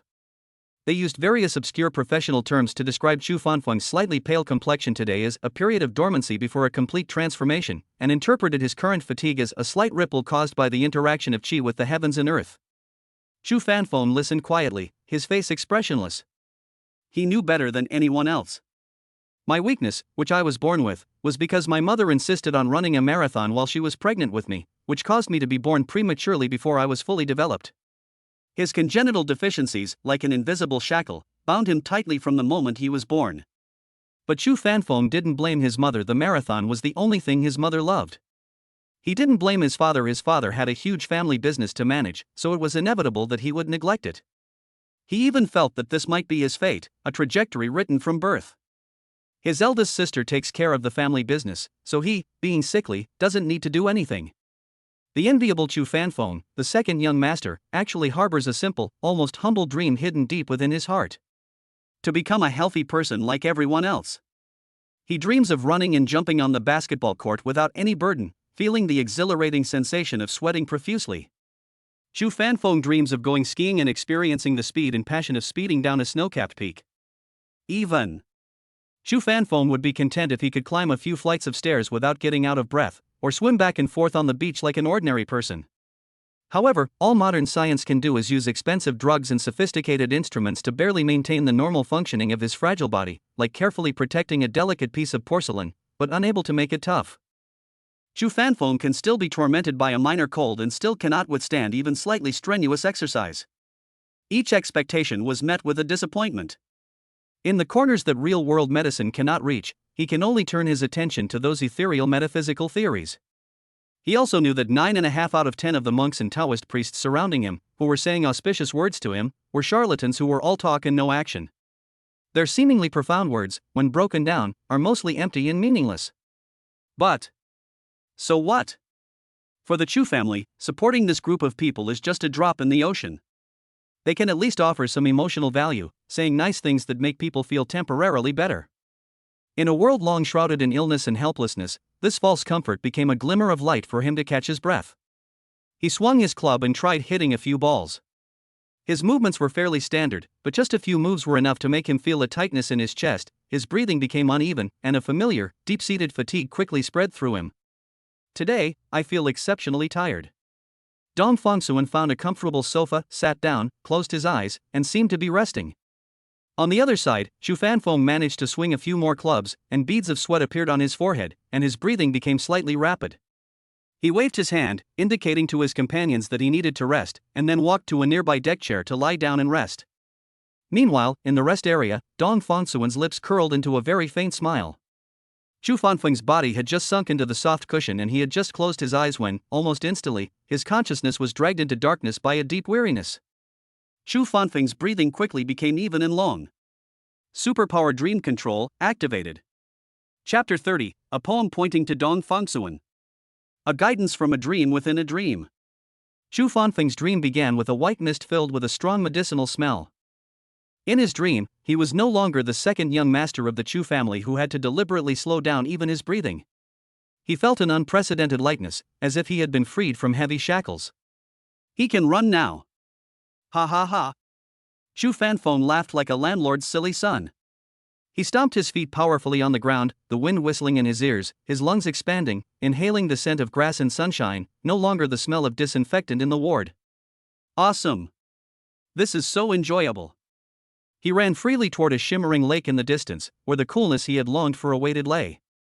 However, as you run, a familiar, despairing heaviness will spread from the depths of your bones. Huff, huff. His steps became unsteady, as if he were walking on cotton. His lungs burned, and every breath became difficult, as if an unseen hand was choking him. Chu Fanfeng looked down at his hands in his dream, pale, slender, with blue veins almost visible under the skin. On his left wrist, he always wore something that was completely out of place in his dream. A small, antique box carved from ebony, no bigger than a button, is attached to the wrist with a silver chain. This is the consecrated medicinal talisman that he never leaves behind in real life. It is filled with fragrant pills made from a mixture of precious medicinal herbs. According to a certain master, it can warm and nourish the meridians, improve sleep quality, and nourish the soul. In his dreams, this thing was more like a brand, a constant reminder of his inescapable illness. He tried desperately to tear it off, his fingernails scratching marks on the wooden box, but the silver chain was exceptionally strong. Damn it! Chu Fanfeng roared, I'm not sick. I'm not sick at all. At the same time, the surrounding scenery began to distort. The lake receded, the green grass withered, and the ground beneath his feet became soft and powerless once again. He struggled to reach forward, trying to grasp the fading illusion of health, but his fingertips only touched a cold void. Ultimately, the dream always collapses with a violent, uncontrollable cough. Cough, cough, cough. The cough was so real, resonating in his chest, that it ruthlessly dragged him from his fleeting dream of health back into the shackles of his ailing body. The feel of the dark wooden medicine box on my wrist was particularly clear and cold when I woke up. Sigh. Chu Fanfeng sighed, resigning himself to his fate once again. But did he really wake up? Chu Fanfeng suddenly opened his eyes, breathing rapidly, the suffocating pressure from the nightmare still lingering in his chest. He subconsciously looked around, trying to find a familiar figure or sound to soothe his still shaken heart. But what he saw made him freeze in shock. Wrong. It's so quiet. The golf course, which was bustling with people just moments ago, is now eerily empty. The monks and Taoist priests who came with him, along with all the caddies and servants, all disappeared without a trace. The sun was still shining brightly, and the grass was still lush and green, but the whole world seemed to have been put on mute, with only the faint rustling of the wind blowing through the grass blades remaining, which only highlighted the eerie silence. A chill ran down his spine, and Chu Fanfeng subconsciously gripped the dark, carved wooden medicine box on his left wrist. The icy touch brought him to his senses slightly, but it couldn't dispel the pervasive loneliness and unease. Just as his heart was pounding faster and faster, and he was almost starting to wonder if he had fallen into another, deeper dream, something unexpected happened. A dazzling golden light streaked across the sky, like a meteor tearing through the heavens, hurtling towards us at a speed beyond common sense. The golden light was so dazzling that Chu Fanfeng had to squint. As the light drew closer, he was horrified to discover that within the golden light was a tall, slender figure. The man stood on an ancient long sword, his clothes fluttering, and his body was shrouded in a dazzling golden light. Although his face was indistinct, as if through a flowing halo, his extraordinary and otherworldly demeanor, which allowed him to move with the wind, instantly struck the deepest and most devout faith in Chu Fanfeng's heart. Immortal. He is the legendary banished immortal. His long-standing fascination with metaphysics, intertwined with the miracle he was witnessing, overwhelmed all his reason in doubt. Almost instinctively, Chu Fanfeng knelt down on the soft grass with a plop, not caring whether the mud would soil his expensive clothes. He raised his head and, with all his might, pleaded hoarsely towards the figure in the golden light, his voice trembling with excitement and longing. Immortal. I beg you, immortal, have mercy on me. Grant me health. I don't want to be a cripple who can't even walk properly anymore. Please. He crawled down, his forehead pressed against the grass, his posture so humble it was almost insignificant. The immortal, riding a sword, hovered in mid-air, golden light swirling around him, his expression obscured. Only a calm yet inexplicably authoritative voice echoed clearly in the silent space. Foolish child, the opportunity has arrived, why come to beg me again? Has the opportunity arrived? Chu Fanfeng suddenly raised his head, his face filled with confusion and urgency. Where is the opportunity? Why was he completely unaware? Chu Fanfeng couldn't let this once-in-a-lifetime opportunity slip by. I beg the immortal to enlighten me. This disciple is foolish and humbly requests the immortal to explain in detail. His words were earnest, almost bringing him to tears. Every word came from the bottom of his heart. The banished immortal seemed to sigh softly, and then 4 ethereal lines of poetry flowed like a clear spring, clearly reaching Chu Fanfeng's ears. My mind has been troubled by illness for a long time, but the moonlight and the smoke from pine trees nourish my true essence. Upon awakening, I finally understood the way to be free from illness beyond the clouds. A crane carries the soul of the rising sun. The poem was profound and difficult to understand. For a moment, Chu Fanfeng felt as if he were listening to a book written in heaven, but he knew that it must be the key to his health. He stared wide-eyed, his lips moving rapidly and silently as he desperately and repeatedly recited the 28 words, as if he wanted to etch them into his soul, afraid of missing or forgetting any syllable. Seeing his appearance, the banished immortal said no more, but simply waved his hand, and his wide sleeves fluttered in the wind. Foolish child, go away. Before he finished speaking, the dazzling golden light that enveloped him suddenly burst forth, like a miniature sun exploding before his eyes. The boundless light instantly engulfed Chu Fanfeng's entire vision, stripping him of all his senses. Ah! He let out a short scream, his body jolting violently as if he were falling from a great height. The next moment, the real tactile sensation returned. He was still lying on the golf course lounge chair, the warm sun shining on him, and the faint sounds of voices and the crisp sound of balls being hit could be heard in the distance. The extreme silence and golden light from before had vanished, as if it had all been an illusion. But he was drenched in cold sweat, his hair was wet and clung to his skin, and his heart was pounding wildly in his chest. He gasped for breath, his eyes scanning the restored environment with suspicion, and the monks, Taoists, and staff who had reappeared in his sight. Was it a dream? But the figure of the sword-wielding immortal, his majestic voice, and especially those 4 profound lines of poetry, were still clearly imprinted in his mind, word for word. The opportunity has arrived, the opportunity has arrived. He seemed possessed, muttering to himself absent-mindedly, repeatedly chewing on the phrase. A profound sense of confusion and an indescribable anticipation swirled within him. He suddenly grabbed the arm of the nearest old Taoist priest with such force that the priest winced in pain. "Quick! Get me paper and pen." "No. I'll tell you right now, so listen up and write this down." He spoke incoherently, eagerly reciting the poem he had received in his dream. The monks and Taoist priests immediately gathered around, listening intently.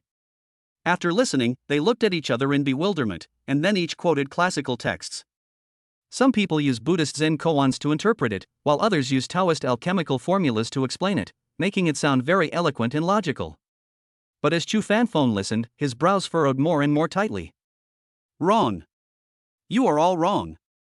These explanations, though seemingly somewhat plausible, were ultimately like scratching an itch through a boot, failing to grasp the profound meaning he felt in his dream and unable to resonate with the intense emotions surging within him. He waved his hand irritably, interrupting the experts who were still vying to show off, and slumped back into his recliner, sinking into even deeper confusion. Opportunity. Where exactly is it? Just then, a gentle breeze carried the clear sound of conversation from not far away. A staff member in a stadium uniform was speaking loudly to a young man. "Hello, Mr. Dong Fongsuan. This is our specially prepared electrolyte drink for today. It's at the perfect temperature, with a small amount of natural honey and herbal extracts tailored to your humidity level. It effectively relieves fatigue and provides gentle nourishment." Chu Fanfeng subconsciously looked in the direction of the voice, Dong Fongsuan? Dong Fongsuan. So that's how it is, that poem actually refers to this name? Chapter 31 I Love Your Husband. Chu Fanfeng almost staggered to his feet from the recliner, his gaze fixed on the young man known as Dong Fongsuan.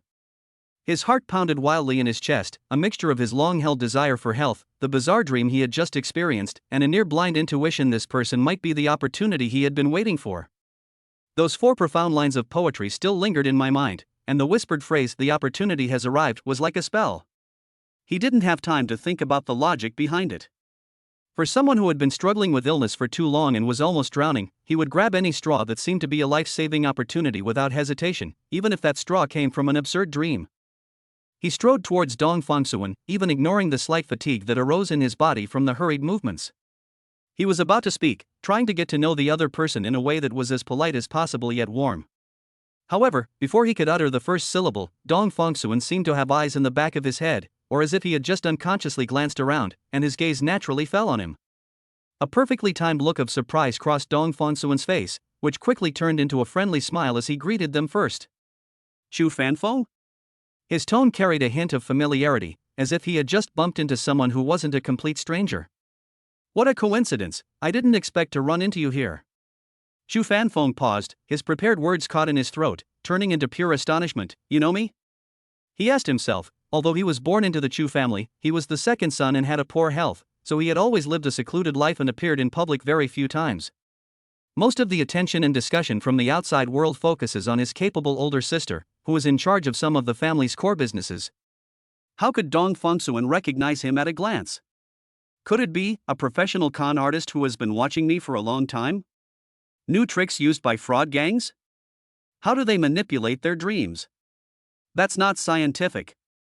Even technology hasn't reached that level. And it was such a vivid dream within a dream. Dong Fongsuan's smile remained unchanged, and he explained in a relaxed tone, "Our Xinghui technology recently received an order from you regarding a sports enhancement device project." He shrugged, revealing a helpless yet resigned expression. "To be honest, your order has high requirements and a tight deadline. Because of this, I even had a little conflict with a guy at the company that I don't get along with. He continued, as if casually mentioning an amusing anecdote, but it's strange, that guy has been having a run of bad luck lately. He had an accident, and before I could even do anything, he resigned and left. His tone was calm, without a trace of boasting or gloating, as if he were simply stating an objective fact. Goodbye. After saying this, Dong Fongsuan naturally turned to the side, looked into the distance, and made a gesture that said, "I've said my goodbyes, I should go now," and prepared to leave.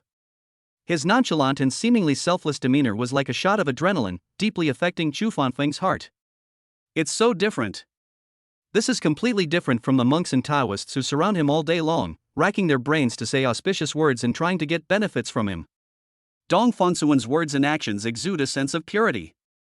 It's like two strangers who meet by chance, have a slight connection, exchange a nod, and then go their separate ways, without any calculation of self-interest involved. This sense of purity held a fatal attraction for Chu Fanfeng, who had long been surrounded by people with clear motives. Of course, the thought only flashed through my mind. Chu Fanfeng immediately realized. Wrong. The two had already established business ties because of that order before they even met. But this did not diminish his goodwill towards Dong Fongsuan. On the contrary, he felt that the fact that Dong Fongsuan did not immediately try to curry favor with him because of this business contact made his character even more admirable. Seeing that Dong Fongsuan was really going to leave, how could Chu Fanfeng let him go? The speculation and anticipation that had arisen in his heart because of the dream now burned even more fiercely. Almost instinctively, he took a step forward and grabbed Dong Fongsuan's arm with a force that was so strong that even the small, darkwood medicine box on Dong Fongsuan's left wrist wobbled slightly. "Brother Fongsuan." He blurted out the term of endearment, which seemed somewhat abrupt, but his face was full of sincerity and eagerness. "I felt a special connection with you the moment I saw you. It felt like we'd known each other forever." "Really?" He gripped Dong Fongsuan's arm tightly, as if afraid he would run away, and invited him earnestly, "Let's not stand here anymore, let's go out for a meal together. How about we eat and chat?" Dong Fongsuan seemed taken aback by his sudden enthusiasm, then chuckled and said, "Brother Fongsuan? That's a bit strange." He didn't immediately break free from Chu Fanfeng's hand. Instead, he seemed to accept this familiarity with resignation.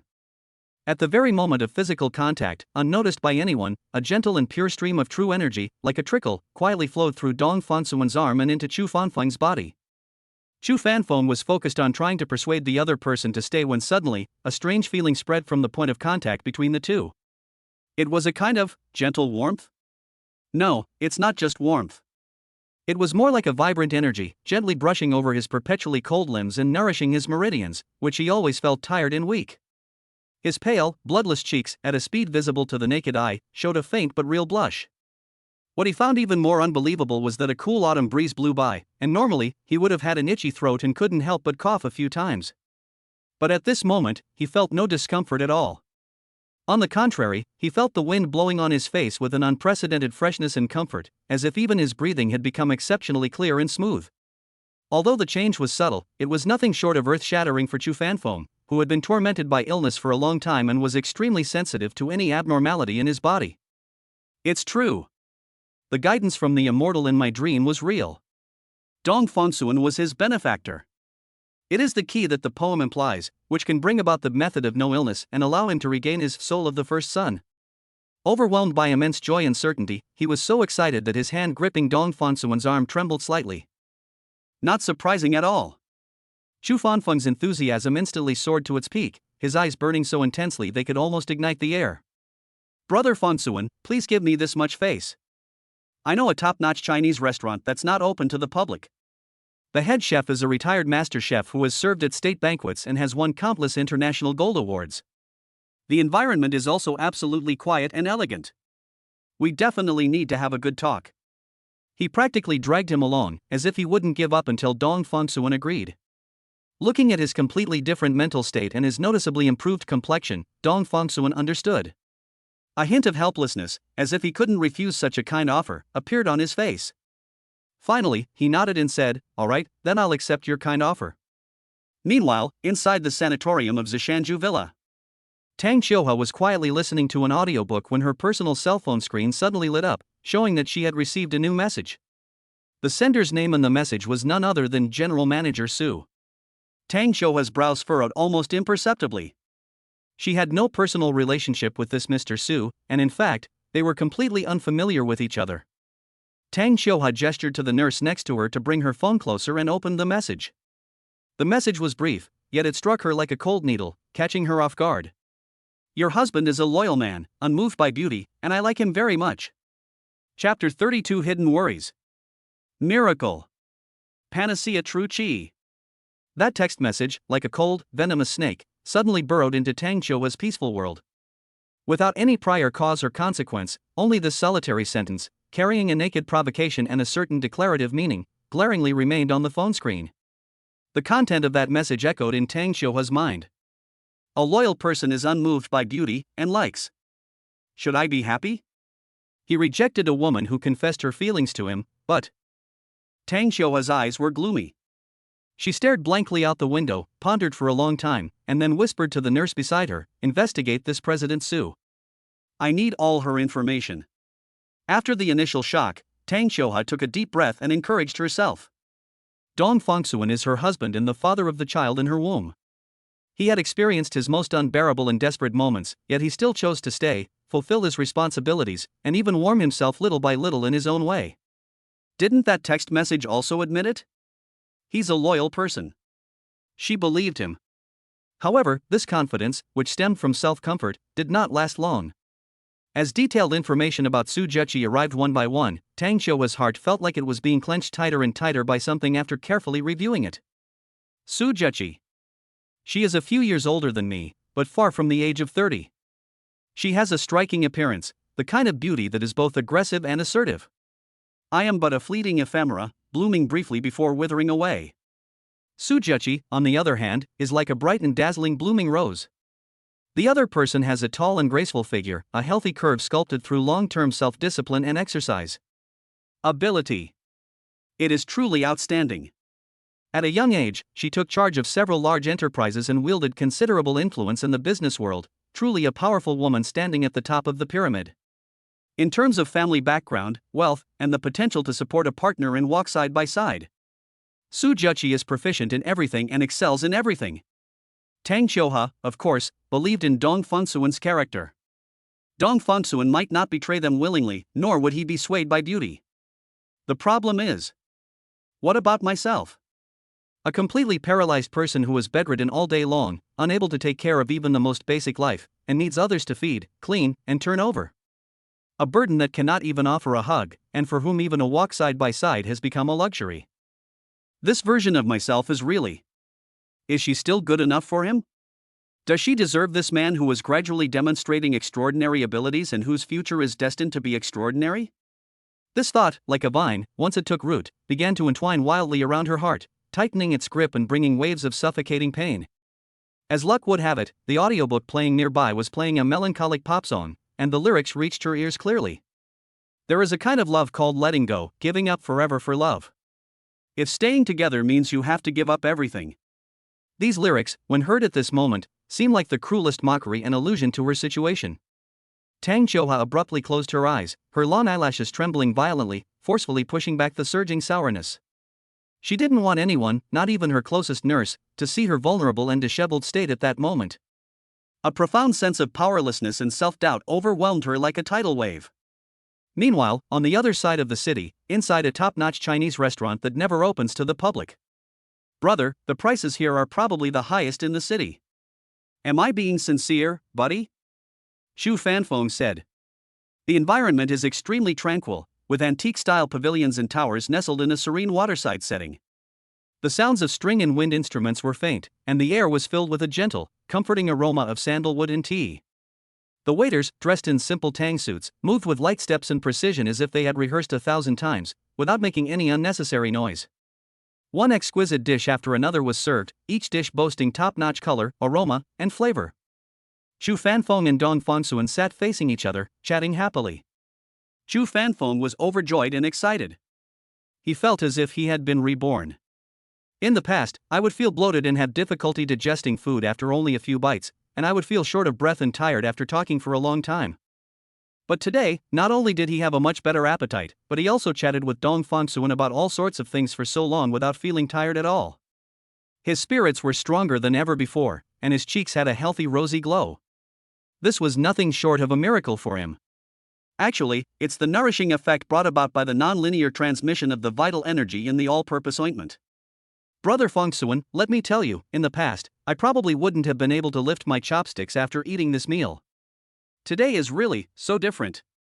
Chu Fanfeng spoke excitedly, his eyes filled with admiration and gratitude for Dong Fongsuan. Amidst the clinking of glasses, the atmosphere was harmonious. It was late at night when we finished the meal.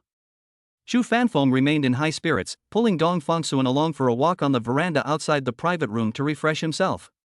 As the two stood side by side, gazing at the hazy night view in the courtyard, Dong Fongsuan seemingly casually reached out and gently placed his hand on the dark wooden medicine box that Chu Fanfeng never parted with on his left wrist. Transmitting true energy, destroying from a distance. Just as Chu Fanfeng was about to say something, he suddenly heard a very faint crack sound, like a dry branch breaking. He subconsciously looked down and saw that the small, dark wood box that had been with him for many years and which he regarded as one of his talismans had unexpectedly developed several fine cracks on its surface. Then, to his astonishment, it shattered into several small pieces, slipped off his wrist, and fell to the ground. Chu Fanfeng was stunned for a moment, and then an indescribable joy suddenly rushed to his head. It's broken! This extremely sturdy medicine box, a symbol of illness and constraint. It broke! On the night he met Dong Fongsuan and his health improved significantly, it shattered. This must be a divine revelation. It is proof of a predestined connection with the divine. He grinned, his smile widening until he almost jumped for joy, his voice trembling with excitement. It's broken! It's broken! Brother Fongsuan! Did you see that? This is an incredibly auspicious sign. Ha ha ha! I'm completely cured. I will definitely become a healthy, normal person again. I definitely will.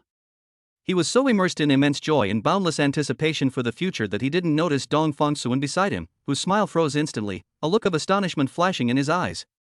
At that very moment, a system notification clearly rang in Dong Fongsuan's mind. Tang Xiuha's favorability rating 15. Current favorability, 35. What? Dong Fongsuan's heart skipped a beat, and he almost thought he had misheard. Everything was fine just now, how did it suddenly drop by 15 points? Ignoring Chu Fanfeng's ecstatic state and without considering what had happened, an impulse to immediately return to Tang Xiuha's side seized him. Brother Chu, I have an urgent matter at home and must go back immediately. Dong Fongsuan hurriedly said something to Chu Fanfeng, who was still in an excited state, without even having time to explain further, and then turned around and strode out, eager to return home. Chapter 33: A World for Two? Let me take you flying for a while. When the car entered the Zishanju villa, the night was already as dark as ink. Dong Fongsuan practically rushed into the sanatorium, his anxiety almost overflowing. 15. The bright red number was like a thorn stuck in his mind. Why? Reason told him that he should be happy right now. After all, the rewards from the Virtuous Wife at Home system can be obtained infinitely. Dong Fongsuan was somewhat annoyed by the emotional aspect. It's quite satisfying to see the total favorability score increase. From a psychological perspective, the current state is probably what is known as loss aversion. Dong Fongsuan pushed open the door. Only a soft bedside lamp was lit in the room, casting a warm glow. Tang Xiuha leaned quietly against the headboard. Hearing the noise, she turned her head and showed her usual gentle smile, tinged with weariness. You're back. Her voice was soft, and there was nothing unusual about it. How was work today? Dong Fongsuan carefully observed her expression. In her clear eyes, apart from a faint weariness, there seemed to be no blame at all. There was no discontent, it was as calm as an autumn lake. This only made Dong Fongsuan, who already knew the outcome, even more uneasy. Dong Fongsuan walked to the bedside and sat down, carefully taking her slightly cool hand in his. His tone was full of regret and self-reproach. Wife, I'm sorry, I came home so late again. I'm such an idiot. I promised last time, but I forgot the time again when I got busy. I promise you, from now on, if I can't come home on time at night, I will definitely call or text you to let you know first. Dong Fongsuan looked at the nurses on duty, her tone gentle yet inquisitive. Is everything all right at home today? Is there anything unusual about Xiuha? As soon as he finished speaking, the nurses reacted in different ways. A senior head nurse kept her eyes down, seemingly lost in thought, her gaze fixed on the tips of her shoes. As if there was something extremely attractive there, he maintained a professional silence throughout, revealing no emotion whatsoever. A younger nurse next to her moved her lips slightly, as if she wanted to say something. A hint of hesitation flashed in her eyes, but after quickly glancing at the head nurse, she swallowed her words and just pursed her lips uneasily. At this point, another nurse, who appeared more composed, took over the conversation. Her expression was perfectly controlled, conveying just the right amount of worry, as she replied calmly, "Mr. Dong, everything is fine at home, nothing unusual has happened. However, Miss Tang's physical condition today seems to be less relaxed than the previous 2 days, and her energy is also a little lower. It's possible that the illness itself has some minor relapses, which is unavoidable during the recovery process." She attributed the cause to fluctuations in the illness itself, which is reasonable. Dong Fongsuan listened, his gaze sweeping across the faces of the nurses, noticing their brief silences and hesitations, but not delving into it further. He was more inclined to accept the explanation that was out in the open and sounded reasonable. "Oh, I see." Dong Fongsuan muttered to himself, his brows unfurrowing as if a weight had been lifted from his heart. Yes. He planned to meet Chu Fanfeng at the golf course today, and to ensure a smooth chance encounter and leave a deep impression, he deliberately reserved a considerable amount of pure true energy within his body, just in case. As a result, the total amount of true energy that Qian Du gave Qiuhe to nourish her body in the morning was naturally less than usual. The effect was less than ideal. She didn't feel as well as she had the previous 2 days, and her spirits were low, which affected her mood and how well she was perceived. That makes perfect sense. The truth has come out. Dong Fongsuan suddenly understood, and even felt a little guilty for being slow to realize it. So that's where the problem lies. It was because I hadn't thought things through and came back too late. Dong Fongsuan immediately made a decision: when I go to the company tomorrow, I must leave Qiuhe with more true energy. Anyway, his true energy recovered very quickly, almost inexhaustible, so using more to nourish her body was no big deal. Looking at his eager and sincere expression, Tang Qiuhe forcefully suppressed the bitterness and inferiority that had welled up in her heart because of Su Zheqi's text message. She can't mention it. That would make her seem petty, jealous, and like a resentful woman. Moreover, it seems that nothing has actually happened between Dong Fongsuan and Su Zheqi so far. If she clings on, like a petty and vindictive burden, she might actually push away the husband she has gradually come to accept and even somewhat like. Even before this, Tang Qiuhe had warned all the medical staff around her in an unprecedentedly serious tone that they must not mention the text message they received in front of Dong Fongsuan. At that moment, she tried to make her smile look more natural, even with a hint of teasing, and gently squeezed his hand back. "It's okay, really. When working, one should keep public and private matters separate and focus on the important things." She paused, her tone softening, yet carrying a hint of barely perceptible melancholy. "Besides, I'm not angry about this. How could I blame you for working so hard outside? Do you think I'm a selfish person who will hold you back?" Tang Qiuhe raised her eyes and looked at him sincerely. "Don't worry, I understand. Only..." Her voice lowered, carrying a genuine sense of bewilderment. "I just feel like I'm really a burden to you. You could have been more free." She spoke softly, but her words were like a stone thrown into Dong Fongsuan's heart. Seeing her pretending nothing was wrong and even comforting him, he became even more convinced that she was just being stubborn. She was initially a little angry that I came home late, but she expressed it in such a considerate way, which made people feel even more sorry for her and guilty. "Don't say that. How could you be a burden to me?" Dong Fongsuan retorted, but felt even more distressed. "I apologized and made promises, but she's still like this. It seems her psychological problems are more serious than I thought. How should I coax her?" He frowned, racking his brains for a long time, various ideas flashing through his mind, only to be rejected one by one. Suddenly, his eyes lit up, and he slapped his forehead. "Got it." He raised his head, his eyes regaining their sparkle, filled with an eager excitement. He first focused his mind and simultaneously activated Dream Control and V1 Superpower, Electromagnetic Interference. An invisible electromagnetic wave quietly spread, covering the entire room and surrounding area, and the indicator lights of all monitoring equipment went out instantly. At the same time, a gentle, drowsy mental fluctuation swept through the consciousness of the nurses in the room. Before they could even react, they slumped back in their chairs and fell into a deep sleep. The entire space was instantly reduced to just the two of them, and absolute silence. Tang Qiuhe was taken aback by this sudden turn of events.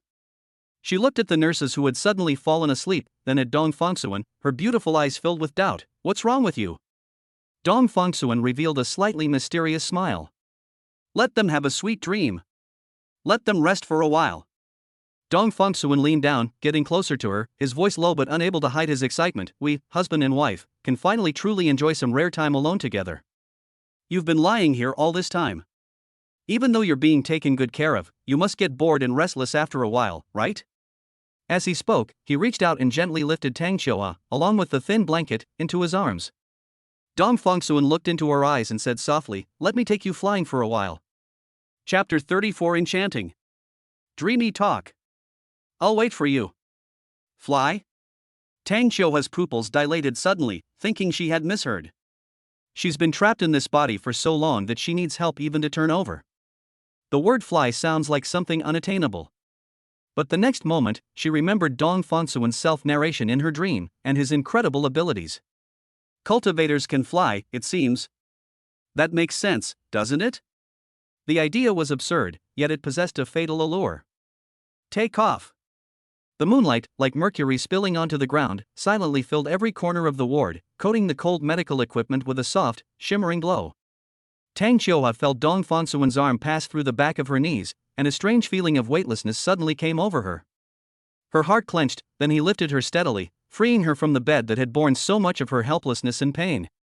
He didn't fly far, he just held her like this, hovering slowly and almost reverently in the air, barely a foot above the ground. The air seemed to freeze, or perhaps it was flowing silently around them. Her senses were frozen under a thick layer of ice, but her soul, strangely, broke free from the constraints of her body and, drawn by this gentle pull, floated and sank into this small space. The baby moved slightly inside her, like a fish gliding across the bottom of the water. Because of the placenta previa, her pregnant belly was not very noticeable, her lower abdomen simply had a rounded and soft curve. At this moment, the secret that held their shared life was pressed tightly against his warm chest. A surge of bittersweet emotions welled up in her eyes. How she longed to raise her hand and gently touch that spot, to use the warmth of her fingertips to tell the little life inside baby, "Can you feel it? Your father, he can fly, he's a very powerful person." But this thought, like a stone thrown into a bottomless abyss, didn't even elicit a sound. No matter how turbulent her heart was, no matter how tirelessly the warm current called true energy that her husband poured into her meridians tried to ignite a spark, all she could respond to the world with was the faint, almost negligible tremor of her left little finger. Like a butterfly trapped in transparent amber, it can only tremble its wings with all its might. More longing and more helplessness intertwined into an impenetrable net, enveloping her layer by layer, making it almost impossible for her to breathe. Just then, she keenly noticed a subtle sluggishness in his flight posture. The height seems to be limited by some invisible shackles. She suppressed the stinging sensation in her nose, trying to make her voice sound relaxed, even with a hint of coquettishness. "Husband." Tang Qiuhua looked up, her gaze tracing his jawline, which was so close to hers. "How high can you fly right now?" She felt the muscles in the arms holding her tense up almost imperceptibly for a moment. Dong Fongsuan lowered his head and met her clear, slightly inquisitive eyes, his ears burning slightly. The moonlight revealed the unnatural look that flashed across his face. 3 meters off the ground. His voice was a little dry, with a hint of embarrassment at having his hand exposed. "Besides, the fastest speed is about the same as taking a walk. My magic power hasn't fully recovered yet." After this brief moment of embarrassment, an even more turbulent emotion quickly filled his eyes. It was as if 2 dark flames were burning inside, so hot they almost scalded her. He tightened his arms, holding her closer in his embrace, his voice low and firm, carrying an undeniable promise. "Qiuhua, trust me. Once I regain all my magic power, I will definitely take you soaring through the heavens and traversing the 8 seas. I want you to see and experience every beautiful sight in this world, both imaginable and unimaginable." Basic flight techniques. As expected, it's low grade. Even in front of the woman he loves, he can't show his most dashing and composed demeanor. An unprecedented desire grew wildly in Dong Fongsuan's chest. He longed for the next systemic reward, hoping it would completely shatter the shackles of flight. Not for glory, not for showing off, but simply so that she and the child in her womb could truly soar freely and joyfully between heaven and earth, watching the starlight fall into their smiling eyes. Dong Fongsuan's words, and the undisguised, almost overwhelming, fervor and sincerity in his eyes, were like a powerful warm current that unexpectedly broke down the barriers in Tang Qiuhua's heart. The ward fell completely silent, so quiet that you could hear their breathing gradually merging and their heartbeats pounding like drums. He held her as he slowly swirled around her, the gentle breeze ruffling her bangs, a ticklish sensation that went straight to her heart. A certain ambiguous, viscous, and electrifying atmosphere quickly permeated and fermented in the air, weaving an invisible net that tightly entwined the two of them. Distance is swallowed up without anyone noticing. Dong Fonsuan's nose almost touched Tang Xiuha's face. She could even count his drooping eyelashes. He could smell the light, unique fragrance in her hair, mixed with a hint of milk, which intoxicated him. Everything around was blurred and indistinct, and the world collapsed into isolated islands where only each other existed. All reason and all concerns crumbled at this moment, leaving only the instinct to get closer and closer. Tang Xiuha shyly closed her eyes, appearing ready to be picked at will. However, just as their lips were about to touch, their warm breaths intertwined, as if they were about to ignite all their suppressed emotions. Just then, on the bed next to her, the head nurse let out a muffled murmur. "Little girls, no slacking off." She was talking in her sleep. "We must make sure that Miss Tang's health condition steadily improves." The head nurse's eyelids began to tremble violently, and her body moved accordingly, as if she was about to open her eyes. Dong Fonsuan's pupils suddenly contracted, all the enchantment instantly replaced by vigilance. His reaction was faster than human limits, and the invisible force supporting the two of them suddenly withdrew. The feeling of weightlessness disappeared, and he held her in his arms as lightly as a feather, his movements fluid and silent, with utmost caution. Before she could recover from the shock, he carefully, as if handling a rare treasure, placed her back on the hospital bed, gently pulling the blanket down to her chin to cover all traces of her previous disarray. It was as if that brief, unconventional flight, and that almost real kiss, were merely a dream created by the excessive brightness of the moonlight. Seeing Dong Fonsuan's frustrated expression after his failure, Tang Xiuha chuckled softly and said gently, "Husband, there's plenty of time. No rush, I'll wait for you." Almost at the same instant her back touched the soft mattress, the system notification sound, which was the only one he could hear, rang clearly deep in his mind. Meow. Tang Xiuha's favorability rating increased by 15. Current favorability, 50. Rewards have been issued. Chapter 35 Instant Teleportation. Parents praise. Reward issued, minor superpower instant teleportation. The Earth's boundaries are at your fingertips, you can reach them at a thought, and move with your will. Only your own body is limited. Within the Earth's sphere. Can it be achieved with just a thought? Dong Fonsuan's breathing suddenly stopped. Although it's not an upgrade to a basic flight skill, but in terms of travel efficiency alone, this ability, known as a minor supernatural power, is simply heaven-defying. Almost simultaneously, the head nurse let out a muffled murmur, her body shifting restlessly in the chair, her eyelids trembling violently as if about to open. Time seemed to be stretched out. Dong Fonsuan suppressed the raging storm in his heart, and all his turbulent emotions subsided in a fraction of a second. He straightened up very naturally, as if his previous closeness was only for better listening. His slender fingers carefully tucked a stray strand of hair from Tang Xiuha's ear back into place, his movements as gentle as if he were polishing a rare piece of porcelain. "Is the nurse awake?" Dong Fonsuan turned his head to the side, his tone as gentle as ever, without the slightest hint of weakness. "You've worked so hard taking care of Xiuha." He turned to look at Tang Xiuha, took his wife's hand, and conveyed his affection with gentle, true energy. Dong Fonsuan's gaze was deep, filled with unfulfilled vows and lingering warmth. "Have a good rest." His voice deepened, allowing only her to hear clearly, "Sweet dreams." Tang Xiuha could not respond. Only her clear eyes, reflecting the dim light from the window, churned with the confusion after being moved by emotions, and the subtle disappointment of having her good time disturbed. With all her might, she focused her left little finger on his palm as he was about to pull away, and very lightly and slowly, she traced an incomplete circle. This tiny movement, like an electric current, suddenly pierced his heart.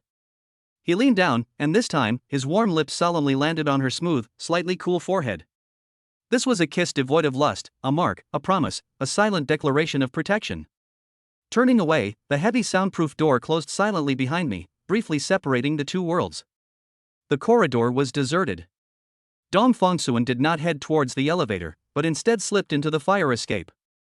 A sense of silence permeated the place, with emergency lights casting a pale green glow. Instant teleportation. Earth-wide. Dong Fonsuan closed his eyes, clearing his mind of all distractions. What appeared in his mind was a scene etched into his very bones. 1,000 miles away, in my old family courtyard, on a summer night, the branches and leaves of the old locust tree rustled in the evening breeze. My mother sat on a low stool under the tree, picking green beans by the light coming from the house. Her profile was warm and peaceful. "I'm going back to let my parents know I'm safe." There was no sound, no light effects, and not even any airflow disturbance. It was just a very strange, slight dizziness and weightlessness, as if one's own existence had been instantly erased and then re-entered in another coordinate system. Open your eyes again.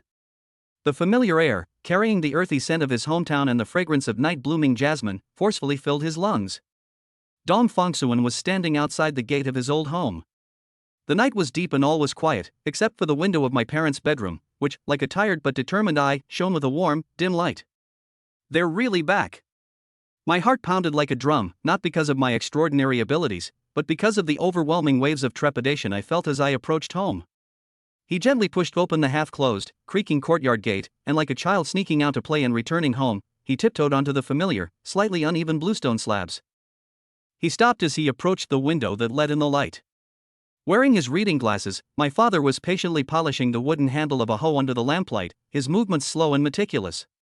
My mother sat to one side, knitting an unusually small, pale yellow woolen sock, rambling on about whose daughter-in-law next door had given birth to a chubby boy, and how the Lee family's orchard at the edge of the village had a bad harvest this year. He took a deep breath and knocked on the door. "Who is it? So late?"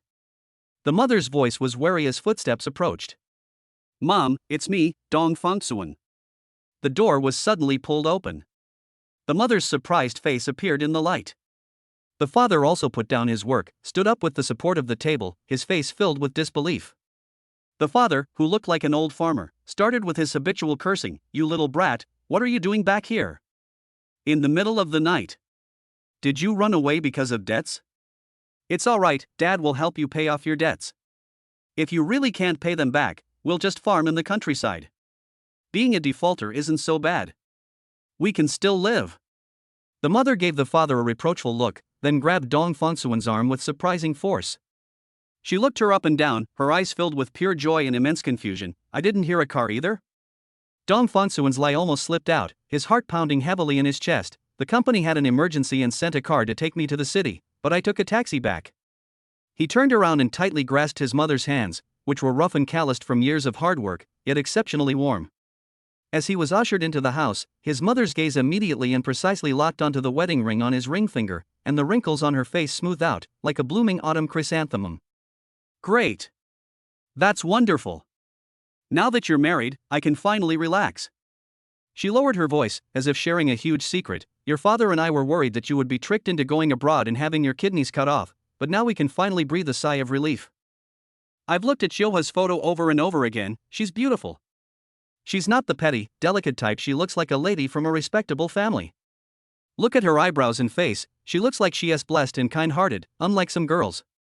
Old Joe's daughter-in-law next door looks mean and fierce. After she married into the family, she was indeed very vicious.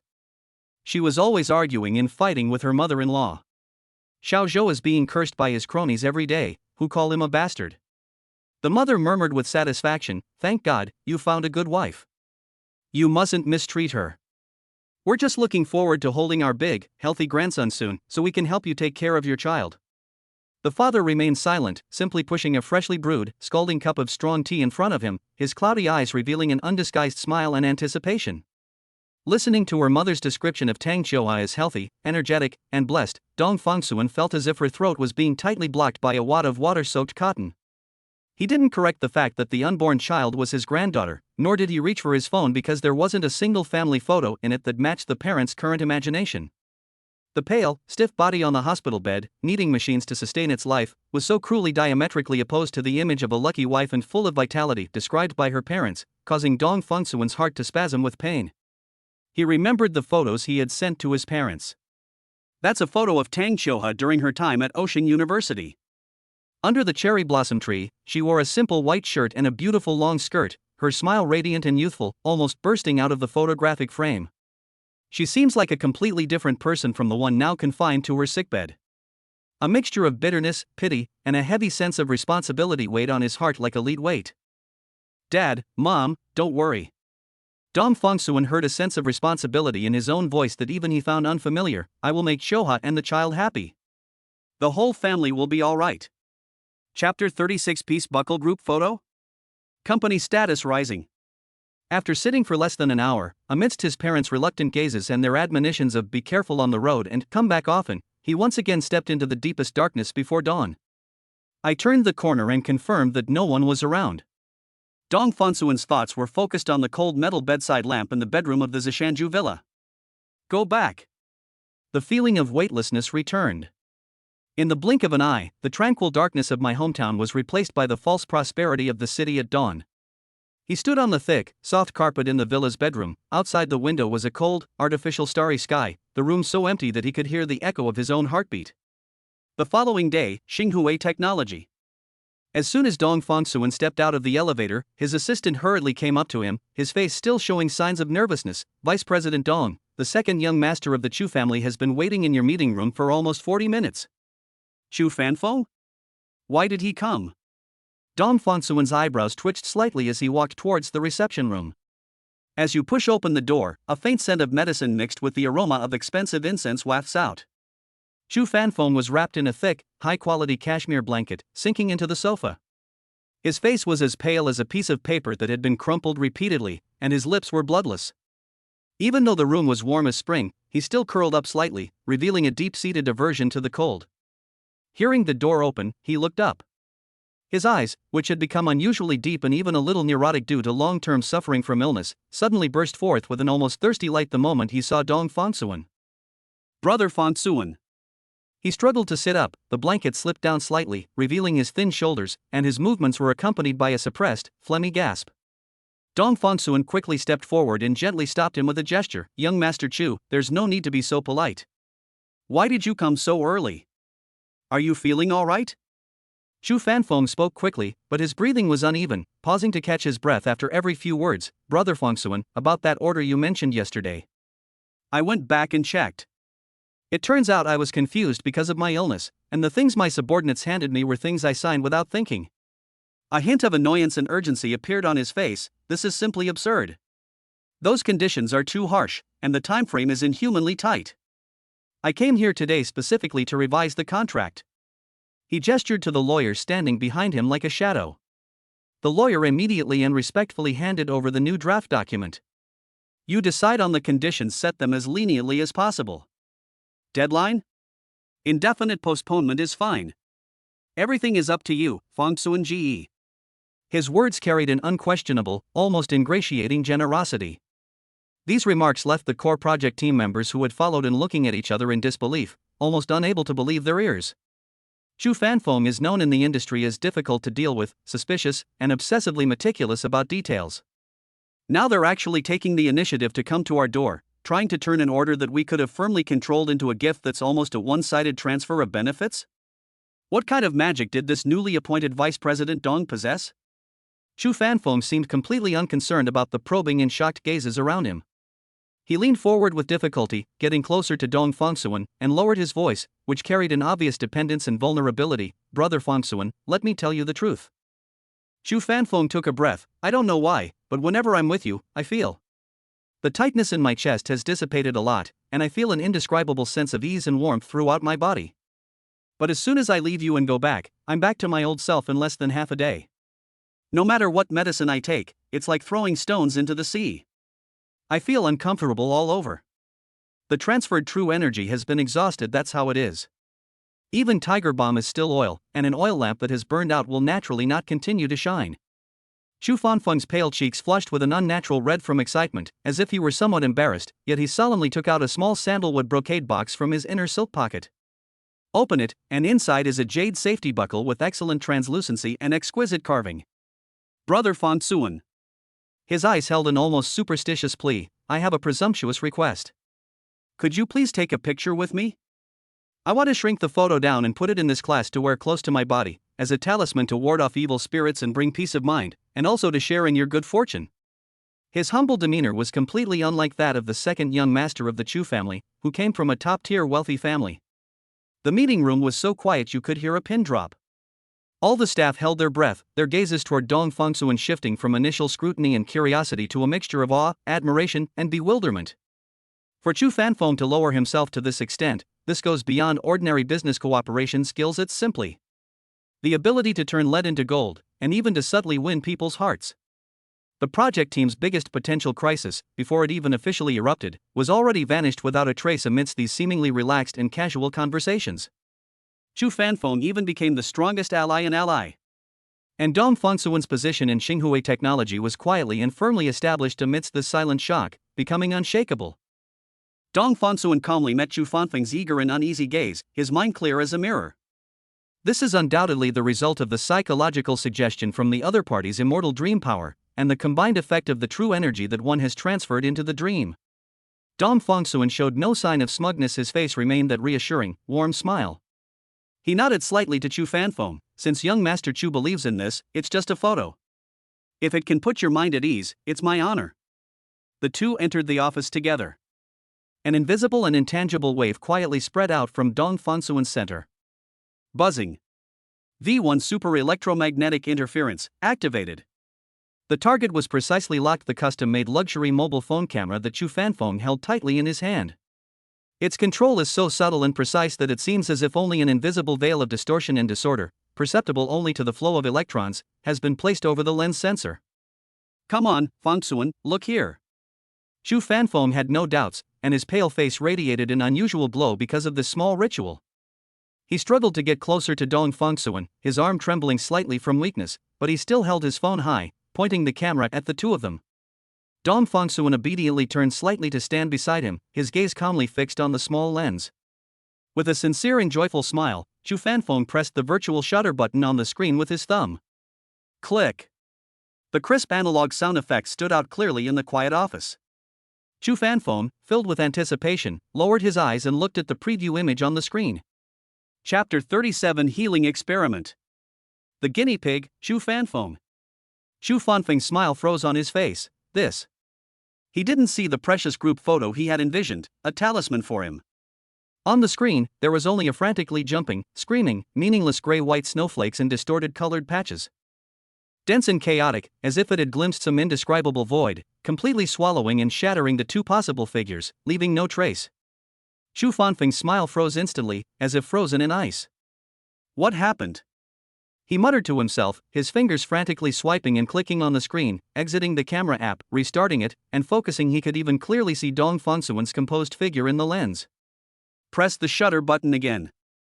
Click. The second picture is still that same deathly silent yet noisy snowflake. It was as if there was an invisible barrier, resolutely refusing to preserve Dong Fengsuan's image on any electronic medium. Chu Fanfeng's fingers began to tremble uncontrollably, and a chill from the unknown crept up his spine. He refused to believe in superstition and pressed the shutter button repeatedly with near-obsessive persistence. Click. Click. The only response he received was the cold, glaring chaos that kept appearing on the screen, one after another, without any variation. An eerie silence fell over the office, broken only by Chu Fanfeng's increasingly heavy, panicked breathing and the silent, snowy screen that heralded defeat. Dong Fengsuan let out a barely audible sigh at the opportune moment, reached out and gently pressed down on Chu Fanfeng's hand, whose knuckles had turned white and was trembling uncontrollably from the force. His hands were steady and slightly warm, a stark contrast to Chu Fanfeng's coldness. Young Master Chu. Dong Fengsuan's voice was low and calm, carrying a knowing understanding of the world. It seems that this won't work. Chu Fanfeng suddenly raised his head and looked at Dong Fengsuan. The other person's gaze was calm and unwavering, as if stating a perfectly natural fact. The mystery that couldn't be captured by the camera, the phenomena that defied common sense, instead of arousing his suspicion, were like a heavy hammer blow, firmly solidifying his understanding of the divine words of a banished immortal in a dream. The fear receded like the tide, replaced by a more fervent and humble reverence.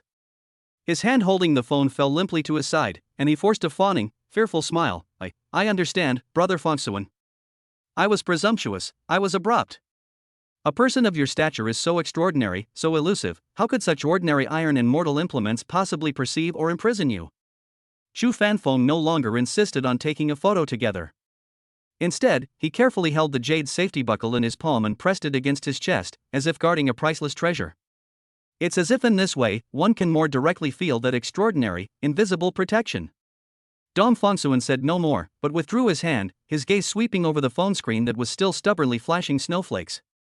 Deep in his eyes was a cold calm that controlled everything. This flaw of not being able to preserve the image is, at this moment, more powerful than any clear photograph. He was so excited that his whole body was trembling slightly, and his originally pale face turned bright red. Chu Fanfeng grabbed Dong Fangsuan's sleeve, almost incoherently, his voice hoarse with extreme excitement. Brother Fangsuan, do you believe that there really are gods in this world? I had a dream a few days ago, a dream within a dream, layer upon layer.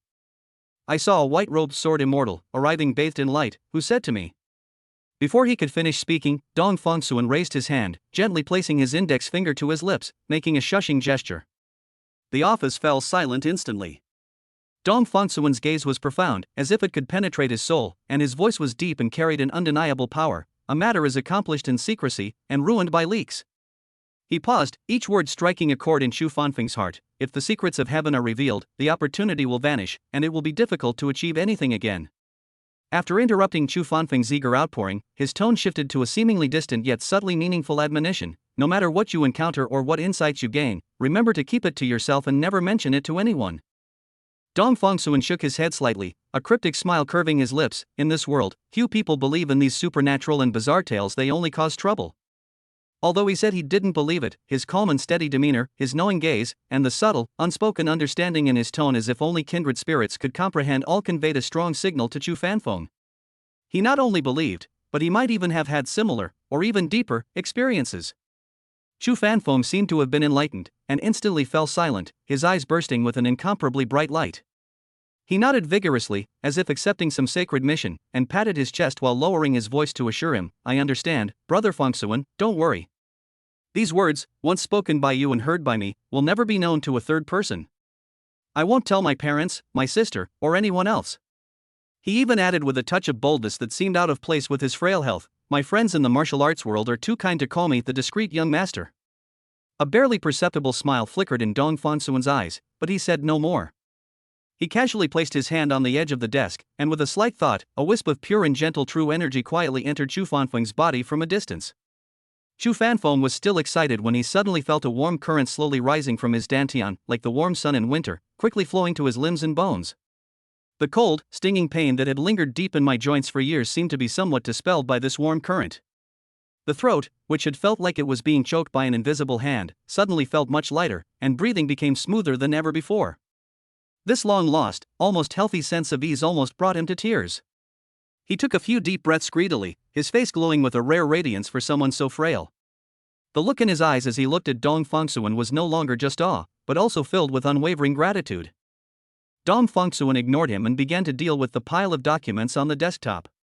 Chu Fanfeng didn't dare to disturb him, so he squatted down on the carpet, leaning against the expensive solid-wood desk, like a large, docile, and pitiful dog that had finally found someone to rely on, looking up and eagerly following Dong Fangsuan's every move. With the support of true qi, his thinking speed and hand-eye coordination far surpassed those of ordinary people. In less than half an hour, Dong Fangsuan finished all of his work for the day. The remaining time suddenly became empty. He leaned back in his chair, his gaze sweeping over Chu Fanfeng, who was still squatting beside him, his eyes full of dependence, and fell silent for a moment. He used to be just a poor student struggling to make ends meet. What common ground could he possibly have with Chu Fanfeng, a rich young master born with a silver spoon in his mouth who lived in the clouds? Should we continue discussing gods and ghosts? Too much talk leads to mistakes, and mystery needs to be maintained by distance. A thought suddenly flashed through his mind. Since true qi seems to be effective against Chu Fanfeng's congenital weakness, does that mean that if we continue to study it in depth, we might be able to find a way to cure Qiuhe in the future? The thought made his heart skip a beat. He immediately picked up his phone and began frantically searching for various TCM meridian charts, acupoint explanations, and theories of qi and blood. Because of the nourishment of true qi, Dong Fangsuan's brain received ample blood and oxygen supply, which greatly improved his memory. At this moment, he was completely focused. After memorizing the complex meridian diagram on the screen several times, Dong Fangsuan gestured for Chu Fanfeng to sit down in front of him. Don't move. Chapter 38. One of a kind. An irreplaceable beauty. I'll cooperate. I promise I won't move. Chu Fanfeng suppressed his excitement and repeatedly expressed his determination. Dong Fangsuan glanced at him. I only know a little about breathing exercises and stimulating acupoints and meridians for health preservation. You'd better not have too high expectations. Chu Fanfeng nodded vigorously. Dong Fangsuan was very satisfied with his reaction. He immediately channeled a barely perceptible amount of true energy into his fingertips and probed several key acupoints on Chu Fanfeng's body in turn. First, massage Susanli. Chu Fanfeng felt a surge of soreness and heat rising from his calves, reaching his stomach, and his usually cold abdomen suddenly felt warm. Next is the Guan Yuan acupoint. Dong Fongsuan gently presses it with his fingertips, and pure qi flows in like a trickle. Sizzle.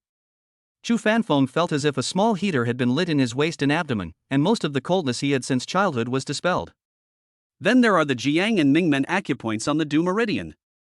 Dong Fongsuan carefully transformed his true energy into countless threads finer than cow hair, and following the instructions of the diagram, tried to unblock those congested and weak meridians.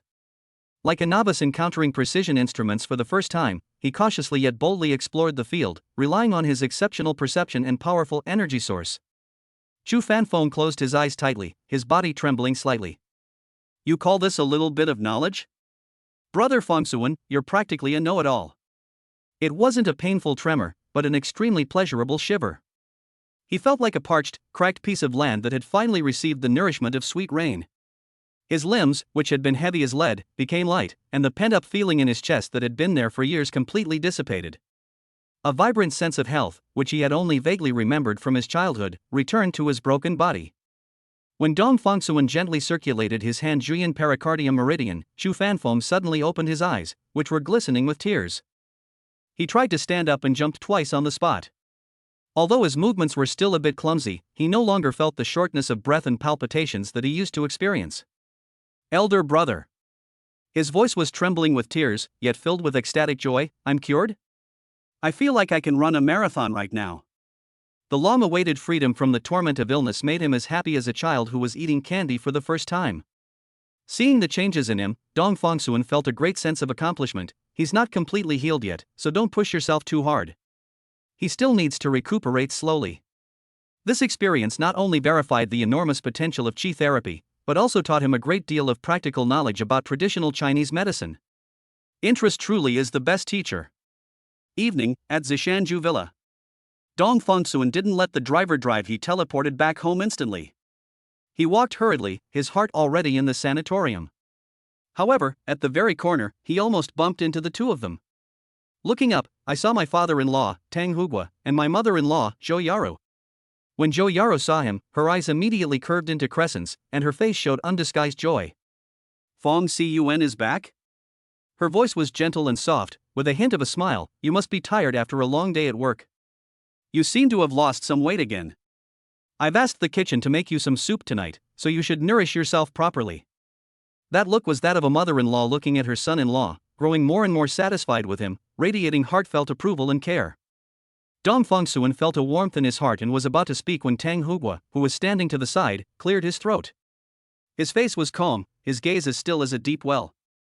He lingered on Dong Fongsuan's face for a moment before slowly speaking. Fongsuan, you've done well lately.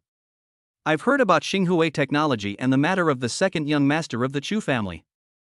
Tang Hugua changed the subject slightly, his tone becoming more meaningful. Now I consider you my own son and my successor. You are excellent, even better than we expected. But that brief pause seemed to freeze the air in the corridor.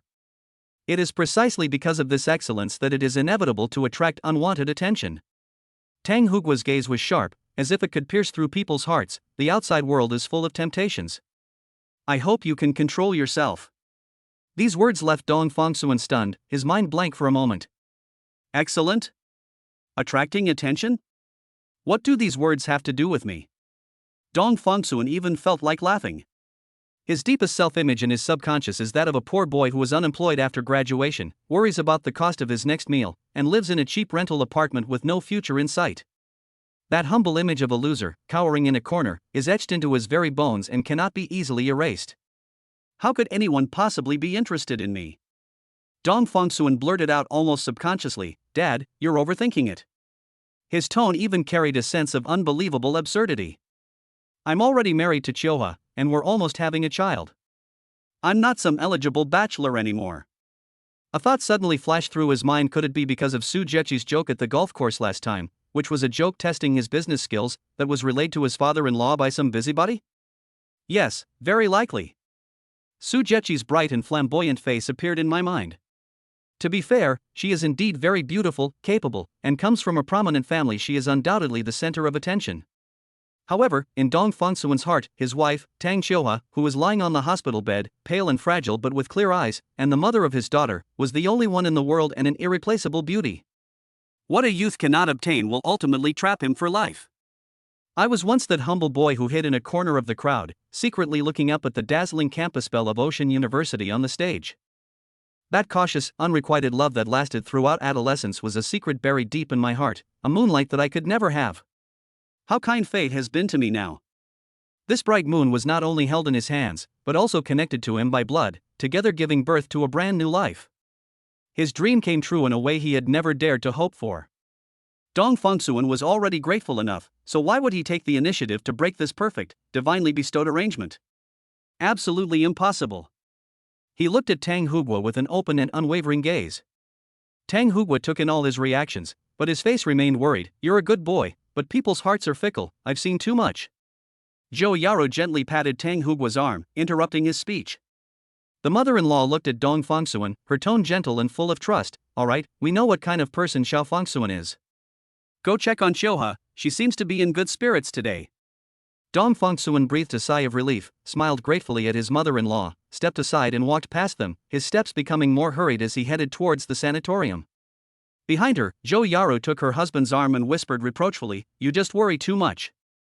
The afterglow of the setting sun shone through the gauze curtains, casting a soft halo over Tang Xiuhua's pale profile. He sat down gently on the edge of the bed, without saying anything more, and simply took her right hand, which was also hanging limply at her side. Warm fingertips gently covered her Higu acupoint between her thumb and index finger. Immediately, a wisp of true energy, even purer and gentler than that used on Chu Fanfeng, filled with boundless tenderness, slowly flowed in. Instead of the sweeping, forceful dredging he had done in the afternoon, he transformed his inner energy into the finest nourishing rain, which flowed along the lung meridian of Han Taiyin, slowly and patiently soaking into those withered, dormant acupoints and meridians. From Yuji and Taiyuan to Lai Ke? Wherever the true energy passes, it seems to awaken the sleeping earth. At the same time, he leaned down and whispered in her ear. Dong Fangsuan's voice was deep and gentle, like the finest wine, painting a picture of the future. Xiuhua, I've learned something new today. The knowledge about meridians and acupoints is very useful. Perhaps, before long, I will find a way to make you better. Once you're better, we'll take our daughter and go to your favorite Irai lake. Didn't you say you wanted to see the clouds and sunrise there?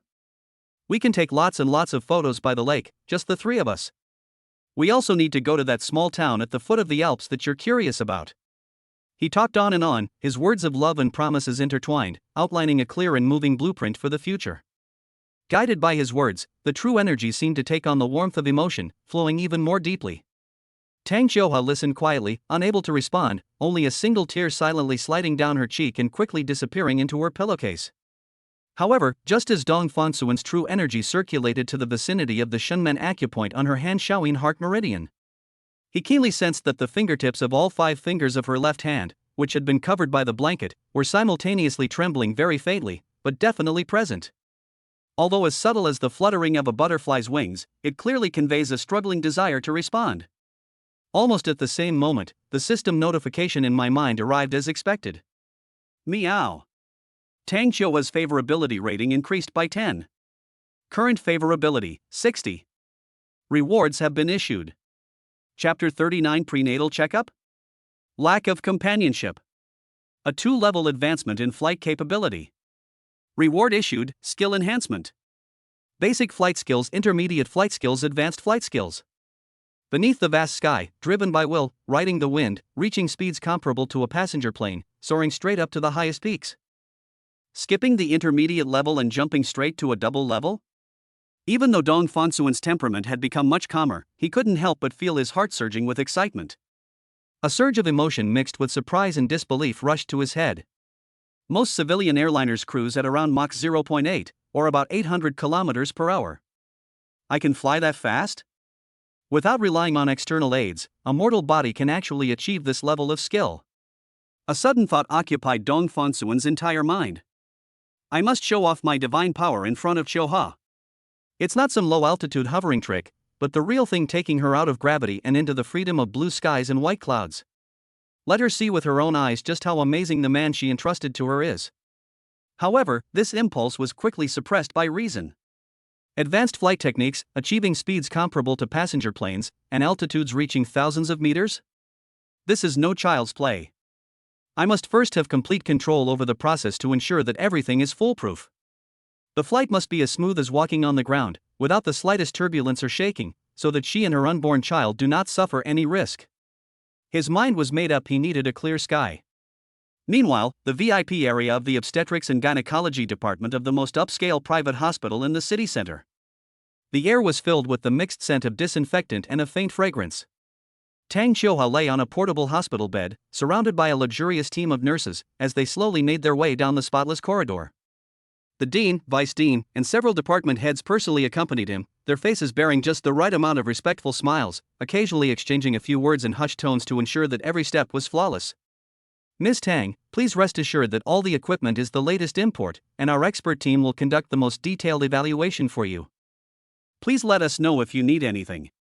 Polite and considerate words flowed in her ears, but Tang Xiuhua only nodded slightly, her gaze somewhat blankly falling on the flowing light on the ceiling. As a high-risk pregnant woman with Guillain-Barré syndrome and the unique condition of Tang Xiuhua disease, her entire pregnancy was destined to involve more examinations and monitoring than that of ordinary pregnant women. For her, the usual 7 to 11 prenatal checkups will only become more frequent. In the waiting area, several young couples who came for checkups were snuggling together. The husband carefully supported his wife, whispering tender words and sharing his excitement and anticipation upon seeing the ultrasound images. Their gazes invariably fell upon Tang Xiuhua's large and imposing group, their expressions complex. Wow, that's quite a show. A young wife leaned against her husband, her voice low and tinged with barely concealed bitterness. It's so good to be rich, you can use the best of everything. Her husband hugged her tighter and whispered back, what's the use of a big show? Look at her, she comes to her prenatal checkup and doesn't even have anyone with her, just a bunch of nurses and doctors? Money can't buy genuine companionship. Maybe her husband is a super rich man who's so busy he barely has time to breathe? Even if you're busy, you should come at a time like this, right? Unless his heart isn't at home at all, he's probably having affairs outside.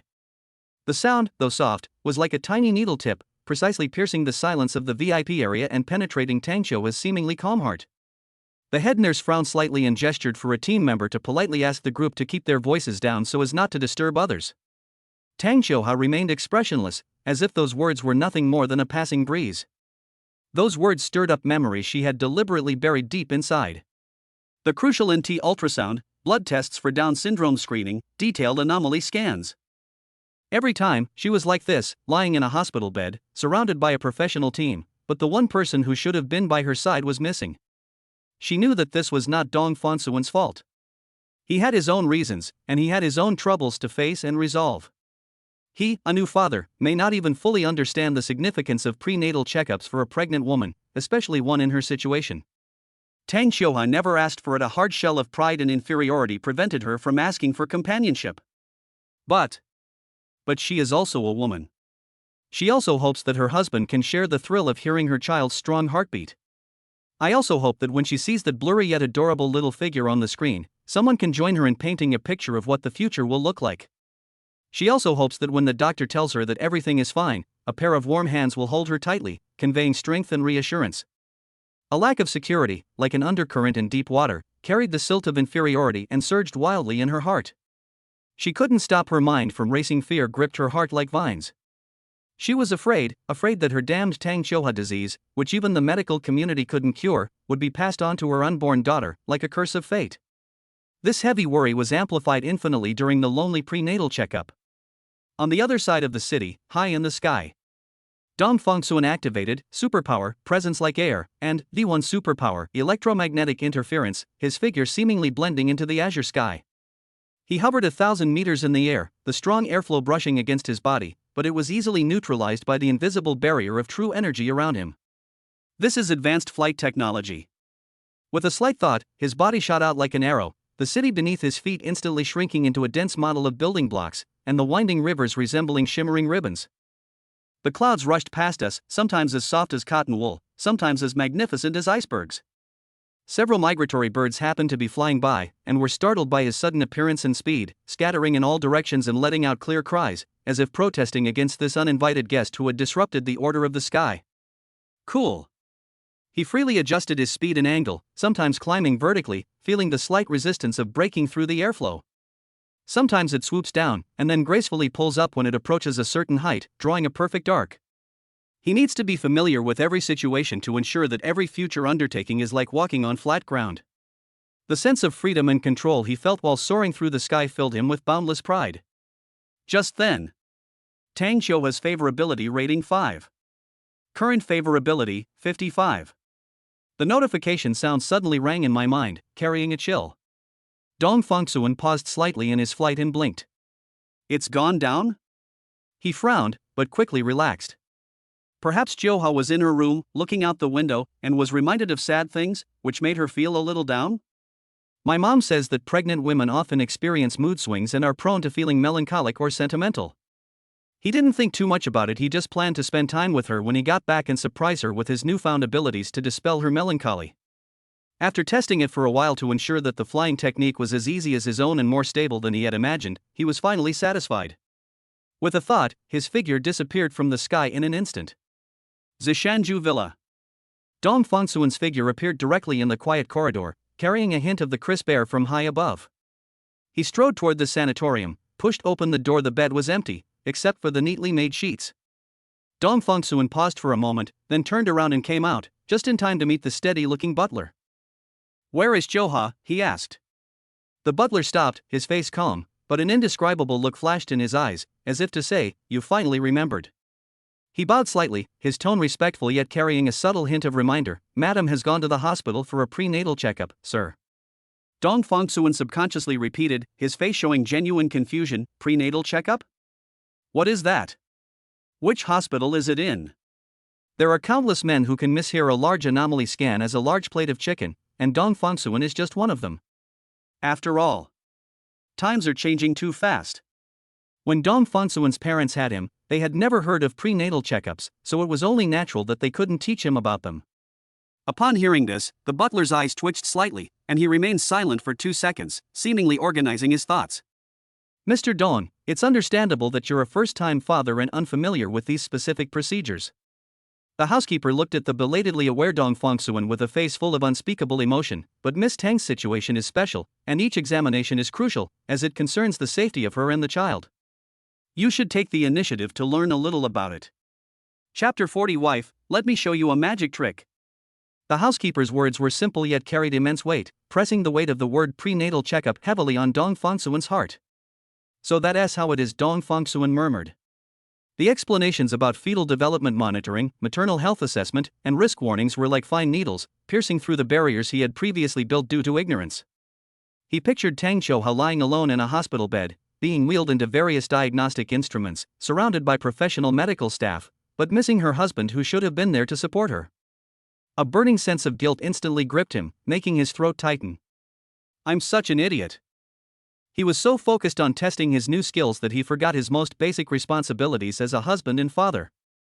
"I'll be right there." Dong Fengsuan practically forced those words out of his throat. "Remedies must be made immediately." With focused attention, the coordinates of the hospital where Tang Xiuha was located were instantly locked in his mind.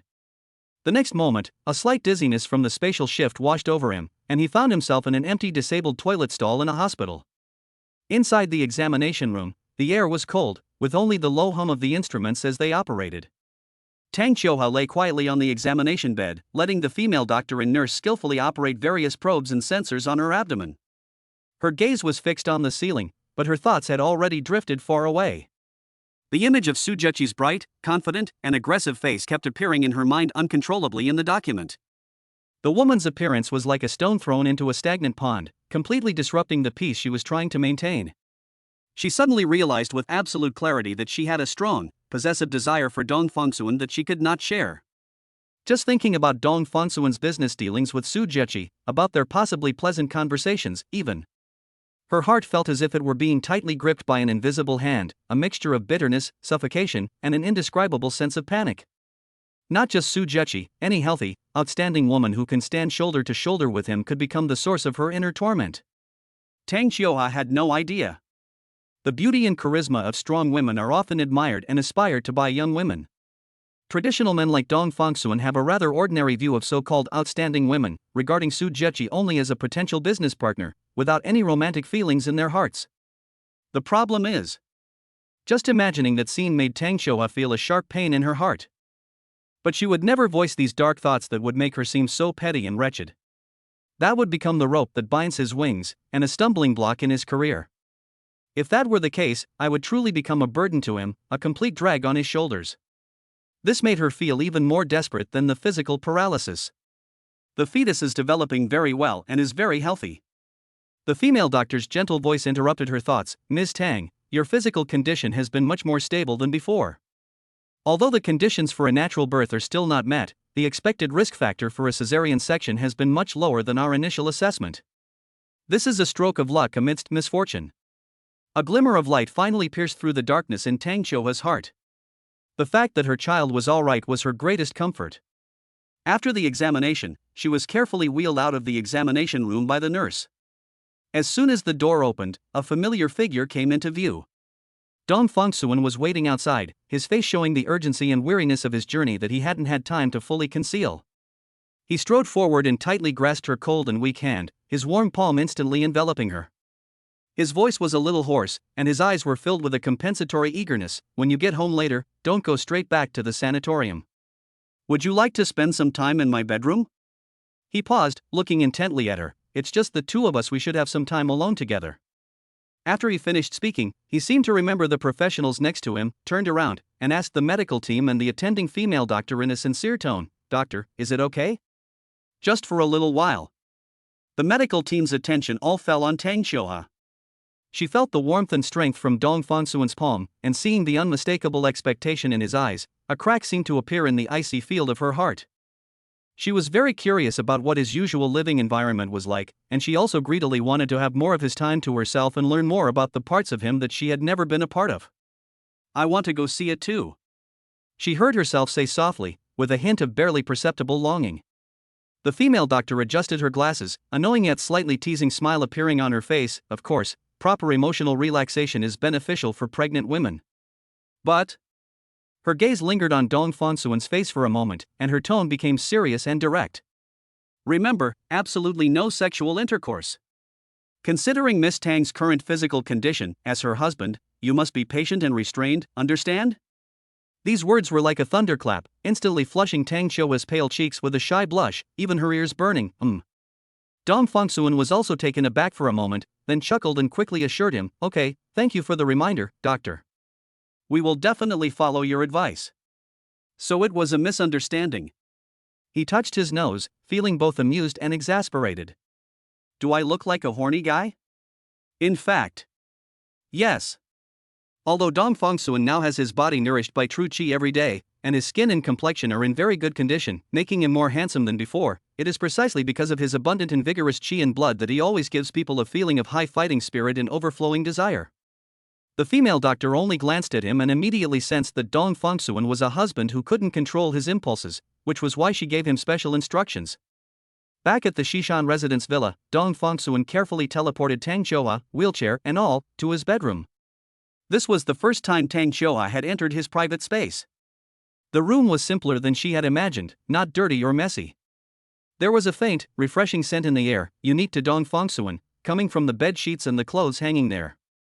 This aura made her feel inexplicably at ease, as if she were gently enveloped by his presence. Dong Fongsuan knelt excitedly in front of the wheelchair, looking at his wife's haggard but still beautiful face, and was overwhelmed with emotion. He had planned to show her his newly acquired advanced flying skills as soon as he returned, taking her straight up into the sky to watch the clouds roll and unroll. What a breathtaking sight that would be. But then he changed his mind and calmed down. Advanced flight techniques are too fast carrying a paralyzed pregnant woman like her. What if? He dared not take any risks. Moreover, when the two act together, it is difficult to completely conceal their movements. Nearby monitoring is relatively straightforward, but how do we avoid detection by satellites in low Earth orbit? If they were seen, it would cause her great emotional turmoil. A sense of powerlessness quietly spread. I'm still not capable enough. Dong Fongsuan sighed silently in his heart. If you can't be absolutely sure it won't go wrong, you shouldn't try it lightly. So, how can you give her a memorable surprise that will make her happy? His eyes suddenly lit up, and an idea flashed through his mind. Wife. Dong Fongsuan grasped Tang Xiuha's hand, a mysterious yet childlike smile on his face. Let me show you a magic trick. Chapter 41 Current Favorability, 70. Tang Xiuha gazed quietly at Dong Fongsuan, her pale lips involuntarily curving upwards, stirring her long dormant facial muscles. She liked seeing him put in effort for her, even if his efforts seemed a little clumsy. Okay. She agreed softly, her voice low but filled with complete trust and a hint of barely perceptible expectation. Upon receiving approval, Dong Fongsuan immediately perked up. He first rolled up his sleeves, then showed Tang Xiuha his empty hands. First little trick, honey, you choose a card. As he spoke, he casually grabbed at the air with his right hand, as if pulling out a complete deck of cards with intricate starry sky patterns printed on the back from the flowing air. He skillfully unfolded the cards in his hand into a smooth fan shape and handed them to Tang Xiuha. You don't need to say it out loud, just think it in your heart. Tang Xiuha's gaze swept across the cards, finally settling on a heart ace. Unable to use her fingers, she could only linger slightly with her gaze. Dong Fongsuan seemed to understand her thoughts. He smiled and closed the entire deck of cards, gently holding it in his left hand. Then, he extended the index and middle fingers of his right hand and made an extremely slow motion, as if drawing a card from the eye of his left fist. As he moved, the edge of a playing card slowly appeared. It was the Ace of Hearts. But this is just the beginning. He didn't completely draw the card. Instead, he stuffed it back into the void. Then he snapped his fingers. Smack! With a soft sound, the entire deck of cards that had been floating above his left hand, like dandelions scattered by the wind, instantly turned into countless shimmering fragments that fluttered down. Amidst the rain of fragments, the only one intact, slowly rotating and emitting a soft red light, was the Ace of Hearts.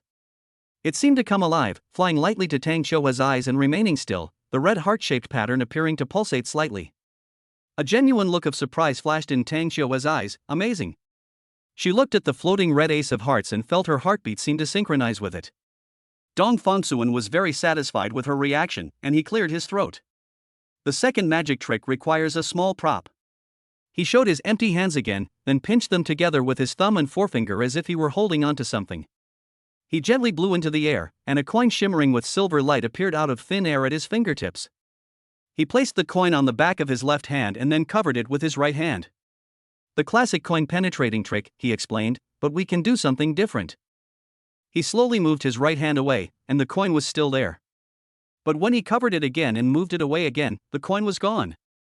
Dong Fongsuan gestured for Tang Xiuha to look at his left palm. It was empty. Then, he flipped his left hand over so the back of his hand was facing up, but the coin was still nowhere to be found. It's here. Dong Fongsuan smiled and gently tapped the velvet blanket that Tang Xiuha had covered with on her knees with her right index finger. As he touched the blanket, the surface sank slightly, and the outline of the silver coin slowly emerged from under the blanket, as if it had been hidden there all along and was only now willing to show itself. He picked up the coin, put it to his lips, and blew on it gently. Instantly, the coin split in two, then into four. The four coins tumbled and jumped nimbly between his fingers, and finally he gathered them together. When he opened his hand again, only the original coin remained. The entire process was seamless, and the penetration and replication, which defied the common sense of physics, kept Tang Xiuha watching intently. This visual wonder allowed her to temporarily forget the constraints of her body and immerse herself in the wondrous world her husband had created for her. The last one. Dong Fongsuan's voice became even gentler. He put away the coins and his gaze fell on an empty glass on the bedside table next to him. Borrow me some light. He extended his index finger and gestured towards the ceiling light in the room. A beam of light, visible to the naked eye and warm like the morning sun, was drawn down by him, like a soft ribbon wrapped around his fingertip. Dong Fongsuan cast the beam of light into an empty glass. The light gathered at the bottom of the glass and rippled slightly, like liquid sunlight. Then, he picked up a glass pitcher filled with water from the table and slowly poured the water into the cup containing light. A strange thing happened when the water mixed with the light in the glass. The water seemed to be dyed and began to emit a warm golden glow that was of the same origin as the light in the glass. He kept pouring in water, and the water of light in the cup gradually filled up until it overflowed. Dong Fongsuan held the cup, which emitted a soft glow, with both hands and slowly handed it to Tang Xiuha. The light illuminated her pale face and the shimmering tears in her eyes. Try it. Dong Fongsuan said softly, this is stored sunshine. Drinking it will make you feel better. It's actually just a simple trick involving infusing true energy into liquid, combined with magic props prepared in advance in the storage space. Tang Xiuhua was unable to accept the drink, nor could she drink it. But looking at the glass of water shimmering with golden light, and feeling the warm, sun-kissed aroma wafting towards her, she felt as if her heart had been cleansed and warmed by this light. Although she knew perfectly well that this so-called magic was nothing more than the result of her husband's mysterious spell of containing a mustard seed in Mount Sumeru and his exquisite control of energy, a power beyond the mundane and far from ordinary trickery. But what does it matter? He remembered the tricks of those classic magic tricks, but he recreated them for her and elevated them to a higher level in a miraculous way. He was willing to devote his heart and soul to her, transforming his extraordinary power into a miracle performed solely by her, full of heart and fun. This dedication moved her more than any earth-shattering supernatural power. At this moment, all physical discomfort, inner unease, and inferiority seemed to be washed away and soothed by the warm light in the series of surprises. A warm current surged from the deepest part of her heart, quickly spreading to her limbs and bones, making her feel light and airy. Looking at the lingering glow on his wife's face, a mixture of surprise, emotion, and happiness, Dong Fengsuan felt that everything had been worthwhile. He gently held her trembling left hand and whispered, "From now on, I'll perform magic tricks for you every day, okay?" Tang Xiuhua gazed at him, her eyes shimmering with tears. The crescent-shaped smile was deeply etched in her eyes, never to be erased. She felt that she was the happiest person in the world. Just then, the familiar notification sound in his mind rang out, carrying a tone that was different from the past, almost cheerful. Meow. Tang Xiuhua's favorability rating increased by 10. Current favorability, 70. Rewards have been issued. Chapter 42 Supernatural Power, the ends of the earth are within reach. Favorability, 55. Reward issued, skill enhancement. Minor supernatural power, instant teleportation supernatural power, distances at hand. With a thought, it arrives without distance, it reaches. It can carry all living beings, traveling to the ends of the earth, without harming them in the slightest. The cold notification sound echoed in my mind, but it brought me a burning, magma-like ecstasy. Dong Fengsuan stood in front of the floor-to-ceiling window in his office, looking down at the shrinking city below, his heart pounding violently in his chest. It can carry any living organism. Teleport people around the world instantly. What does that mean? This means he can finally fulfill his promise to take Xiuhua to see the sunrise over Arai Lake, to the town at the foot of the Alps, and to see all the landscapes she had ever dreamed of. It was no longer her lying in a hospital bed listening to his empty descriptions, but truly, holding her hand, crossing thousands of mountains and rivers in one step. He could almost picture the radiance that would grace her face at that moment. This expectation, like the most ardent flame, burned fiercely in his heart, dispelling all the gloom caused by his lack of ability. However, this fervent joy was soon swept up in a cold and sophisticated business storm.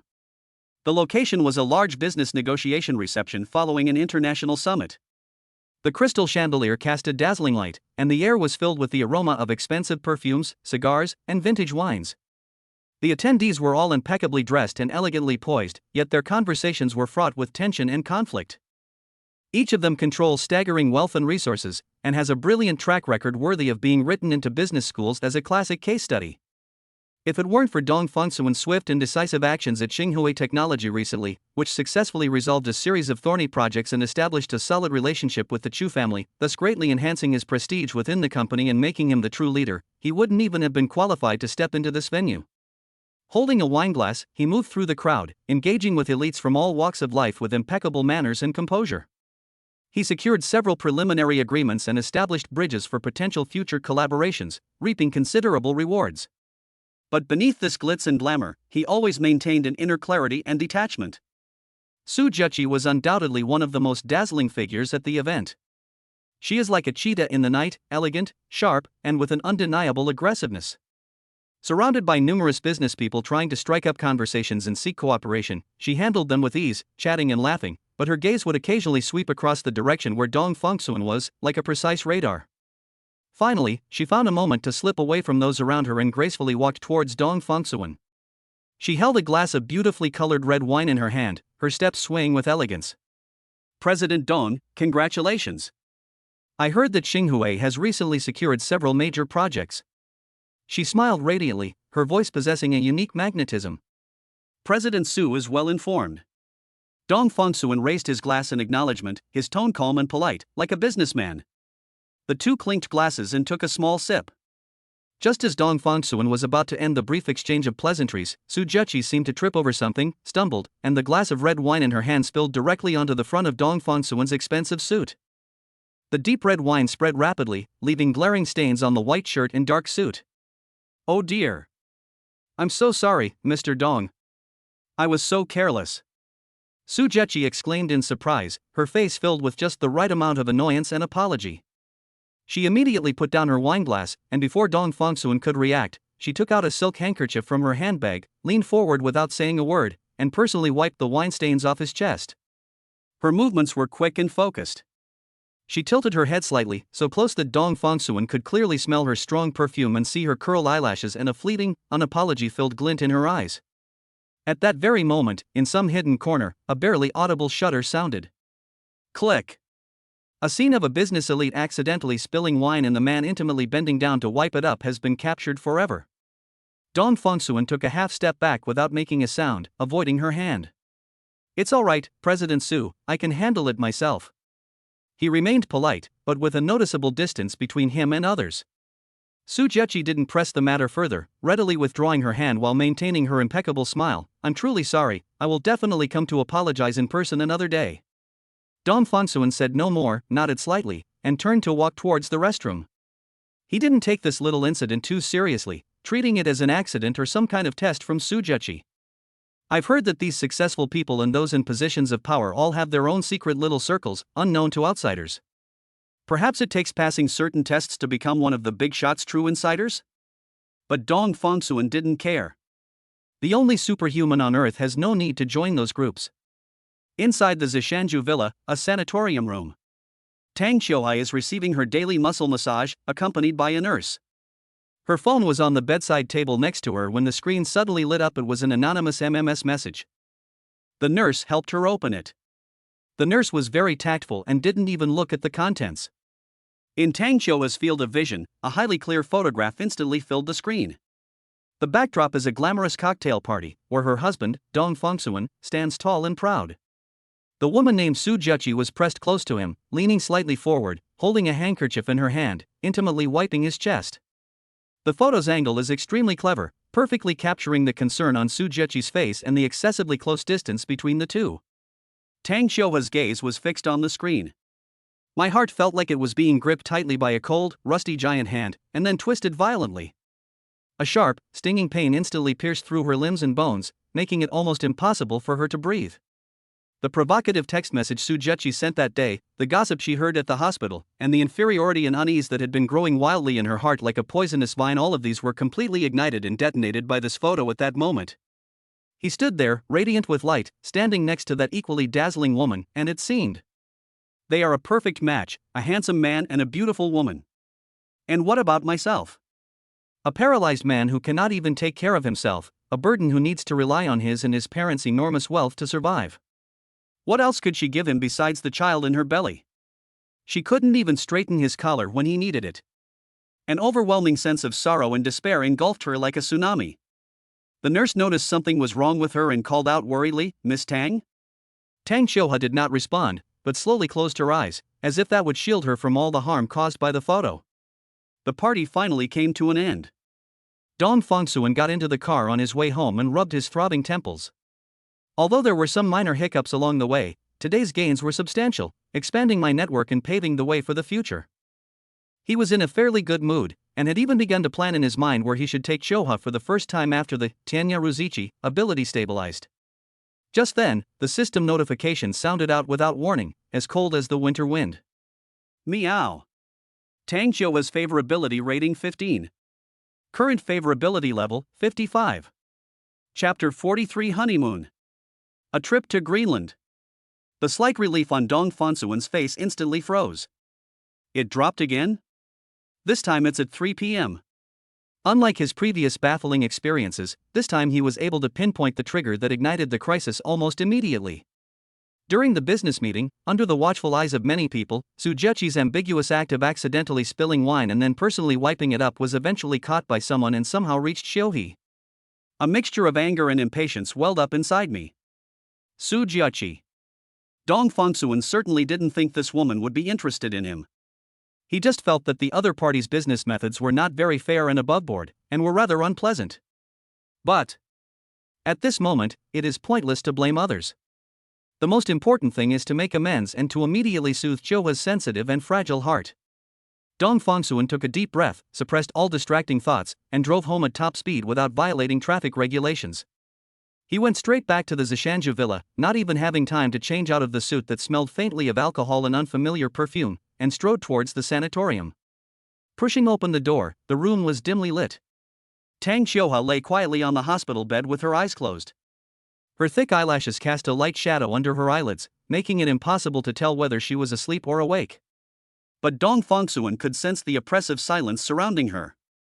He took a deep breath, walked to the bedside, and gently but firmly instructed the team of nurses accompanying him, "Don't disturb us for the next half day. I need to spend some time alone with her, read a novel, or play some games." The nurses nodded knowingly, quietly withdrew, and gently closed the door behind them. Only the two of them remained inside. Dong Fongsuan turned around, slowly drew the heavy curtain shut, and checked for any other possible gaps in the view to ensure that the space was completely isolated from the outside world. After doing all this, he returned to the bedside, leaned down, and whispered in Tang Xiuhua's ear. Instead of immediately explaining about the party, he whispered in a mysterious and excited tone, "Honey, let's go on a long trip." Tang Xiuhua's long eyelashes trembled slightly as she slowly opened her eyes, her gaze still tinged with sadness, and a hint of bewilderment stirred by his words. Dong Fongsuan looked at her, a bright, slightly childlike smile spreading across his face, and continued to utter the astonishing statement, "Let's go to Greenland. Let's set off now, as a belated honeymoon, okay?" "Greenland?" Tang Xiuhua repeated subconsciously, her beautiful eyes widening slightly, almost overflowing with confusion. Given her current physical condition, even leaving this hospital bed is a luxury, let alone going to the icy plains thousands of miles away. A thought flashed through her mind, and she whispered a guess, filled with longing for the descriptions in ancient Chinese books. Could it be out-of-body experience, a journey beyond the physical body? Recently, out of curiosity about her husband's abilities, she has been reading a lot of supernatural tales and Taoist classics, trying to find clues to understand his power. The more I looked, the more I felt that the methods my husband displayed had long surpassed the scope of a cultivator, and were more like those truly authentic immortals from legend. Or perhaps, a celestial being banished to the mortal realm? Dong Fongsuan was amused by her imaginative guess. He shook his head and reached out to hold her weak but slender hand tightly. "It's not daydreaming." Dong Fongsuan's voice was firm yet gentle. "We will go directly there, we will be there in person." As he spoke, he suddenly moved his mind and took out an extremely thick, soft, snow-white, warm blanket with fluffy down from his storage space. His movements were extremely gentle, as if he were wrapping a fragile, priceless treasure, carefully and layer by layer the blanket around her body to ensure that every inch of her skin would not be affected by the cold outside. Looking at his busy and serious profile, and feeling the warmth of the blanket, Tang Xiuhua felt the gloom in her heart dissipate a little, but she was still in disbelief. Fly directly there? Like last time at home? She recalled that time she hovered low in the air, then frowned her delicate brows and shook her head worriedly. "There are too many people outside, they'll see us. Let's just forget about it." She was trapped in this small space every day, like a bird with broken wings. How could she not yearn for the outside world and long for the scenery of foreign lands? But she was even more afraid that her willfulness would expose her husband's unacceptable secret. This deep-seated love and protectiveness made her willing to remain trapped here. "Let's discuss this with Mom and Dad after our daughter is born, okay?" She tried to suppress her restless desire with reason. "It's not flying." Dong Fongsuan patiently corrected her, having already wrapped her up tightly in a blanket, leaving only her pale but still pretty face showing. He bent down, slipped his arms under her knees and back, and carefully lifted her, blanket and all, into his arms in a standard and steady hold. His actions were filled with a sense of cherishing, which made her feel incredibly at ease. Dong Fongsuan looked into her eyes, which were so close to his own, and saw his reflection reflected in them, filled with doubt and a hint of expectation that was forcibly suppressed. "I already said, I'm going straight there." His tone carried a convincing magic. "Don't be too surprised, close your eyes first." Tang Xiuhua gazed into his deep and gentle eyes, where the confidence and certainty were like a warm tide, trying to drown the unease surging in her heart. That photo of them wiping each other intimately at the party is like a cold needle, still piercing her heart, reminding her of the chasm between them drawn by health and frailty. Does she deserve someone as radiant as him? Does she, a burden who needs others to even breathe freely, really deserve this almost miraculous favoritism? Inferiority complex, like a poisonous vine, entwined her heart, making her almost want to retreat and use rational excuses to hide herself back in her safe shell. Don't cause him any more trouble, a sharp voice inside me urged. However, when his warm arms held her firmly, and when she felt the undeniable cherishing and strength in his embrace, another, stronger emotion broke through the soil, a longing that he had carefully protected and was almost forgotten. A yearning for freedom, a yearning to break free from this rigid body, a yearning to witness firsthand the vast world he spoke of. His eyes showed no hesitation, only pure sincerity, a desire to share everything with her. This sincerity shattered the barriers in her heart more powerfully than any explanation or vow. She took a deep breath, as if to expel all her worries. Then, she obediently and slowly closed her eyes. Her long eyelashes, like butterfly wings, gently fell, carrying a sense of reckless trust as she completely surrendered herself to him. Open your eyes in a bit. Dong Fongsuan's voice rang in her ear, deep and steady, like the most solemn promise. We've arrived. He clearly felt the entire process of the body in his arms going from slightly stiff to gradually relaxing, and he also caught the fleeting change in her eyes before she closed them, a mixture of struggle and final determination. Dong Fongsuan hugged her tightly, feeling the light body in his arms that carried the weight of his entire world. Supernatural power, the ends of the earth are within reach, activate. Chapter 44: Smoked seal meat. Frozen seaweed. Blue ice cubes. It felt like only blinking, yet also like experiencing a long and strange weightless journey. Have we arrived? When Tang Xiuhua opened her eyes again as Dong Fongsuan had instructed, she froze, her breath catching in her throat. Before her was no longer the sanatorium she had long since etched into her bones, a place so familiar it was suffocating. There was no pale ceiling, no cold medical equipment, and no faint smell of disinfectant in the air. Instead, there is a vast and magnificent landscape that touches the soul. They were standing on a hillside with a superb view. Beneath their feet lay an ice cap that had never melted, stretching to the horizon, pure white and without a trace of impurity, as if the entire world were filled with the purest clouds. So beautiful, Tang Xiuhua murmured dreamily, so cold. In the distance, the massive glacier, like a sleeping blue-white behemoth, slowly glides from between the majestic mountains into the turquoise bay. The collapsing ice blocks fall into the sea, emitting a deep and distant roar, the sigh and whisper of the ancient glacier. The air was so cold it felt like it had been chilled when she inhaled it. It carried a sweet and crisp scent that swept away the pent-up frustration in her chest. The sky was a vast expanse of azure, and the sunlight shone down without obstruction, refracting into countless dazzling diamond-like points of light on the ice field and snow, so bright that it was almost impossible to open one's eyes. This is Greenland. The end of the world, a land of ice and fire. Tang Xiuhua stared blankly at all of this, her mind completely blank. Even when Dong Fongsuan held her firmly in his arms, she still felt as if the ground beneath her feet was spinning. This scene beyond her comprehension allowed her to temporarily forget the photo that had hurt her, the shadow cast by Su Zheqi, and even the physical constraints she felt. After the initial shock, a faint glimmer of light, which she herself was unaware of, quietly ignited in her long dormant eyes. Dong Fongsuan looked down at the undisguised shock and bewilderment on her face, and a satisfied smile appeared on his lips. He could feel the body in his arms, which had been somewhat stiff, gradually softening amidst the vastness of the world. Although it's freezing cold, with my magical power blessing you, you won't catch a cold. As Dong Fongsuan spoke, he simultaneously channeled his inner energy. Holding Tang Xiuhua as if she were a rare treasure, he walked slowly forward a few steps on the soft snow, so that she could see the spectacular sight of the glacier flowing into the sea more clearly. A cold wind blew by, and he had already wrapped her up tightly in a thick blanket, leaving only her small face, slightly flushed from the cold air, showing. Is it still cold now? Dong Fongsuan asked softly. Tang Xiuhua shook her head, her gaze still lingering greedily on the pure blue and white. The inner shock and novelty temporarily overwhelmed the physical sensations. The lingering gloom caused by the photograph seemed so insignificant and trivial in the face of this primordial and untamed landscape. The sorrow seemed to be swept away by the cold polar winds and dissipated on the boundless ice field. She suddenly realized that the place she wanted to go was never a specific geographical coordinate. What she wanted was to leave that hospital room with him and go anywhere. It was the feeling of being held tightly in his arms, facing the unknown together, and sharing miracles. As long as he was by her side, she would gladly go to any lengths, even if it meant facing mountains of knives and seas of fire. Dong Fongsuan seemed to be able to read her mind. He held her in his arms as they strolled slowly through this silent world. Dong Fongsuan pointed out to her the seabirds that perched on the rock face. Their black and white feathers stood out against the backdrop of ice and snow. Dong Fongsuan led her closer to a frozen, crystal-clear shallow puddle, showing her the water plants that were still swaying beneath the ice. He even found a piece of blue ice that had been washed ashore by the waves and contained ancient air bubbles inside.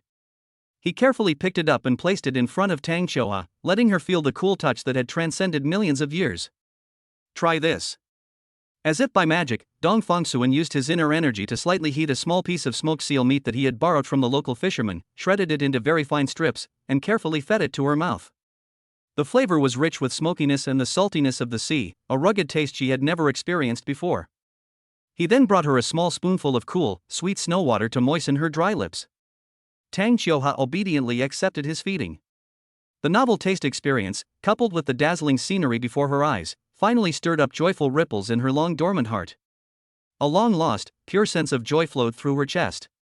She even tried to tap lightly a few times on his arm that was holding her with the only part of her left hand that could move slightly, as if to express her joy. Seeing the renewed sparkle in her eyes, Dong Fongsuan felt a great sense of accomplishment.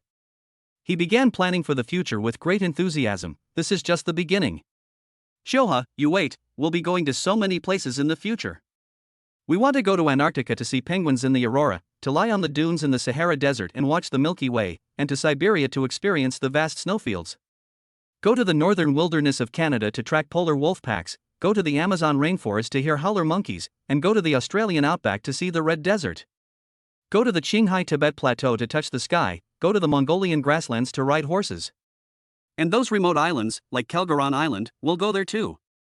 He became more and more excited as he spoke, his eyes shining. Once my magic power is deeper and my control is more refined, we can even go to those crowded and lively places to have fun. Venice, Paris, Tokyo. Don't worry about being recognized. We'll just be like any other ordinary tourist, shopping, eating, and enjoying the scenery. His vision was so magnificent that Tang Qiuhua was captivated by it. She felt as if she had followed his words, flying over mountains and rivers, and seeing those wonders that only existed in books and documentaries. The future no longer seems to be a pale ceiling in a hospital ward, but a colorful picture full of infinite possibilities.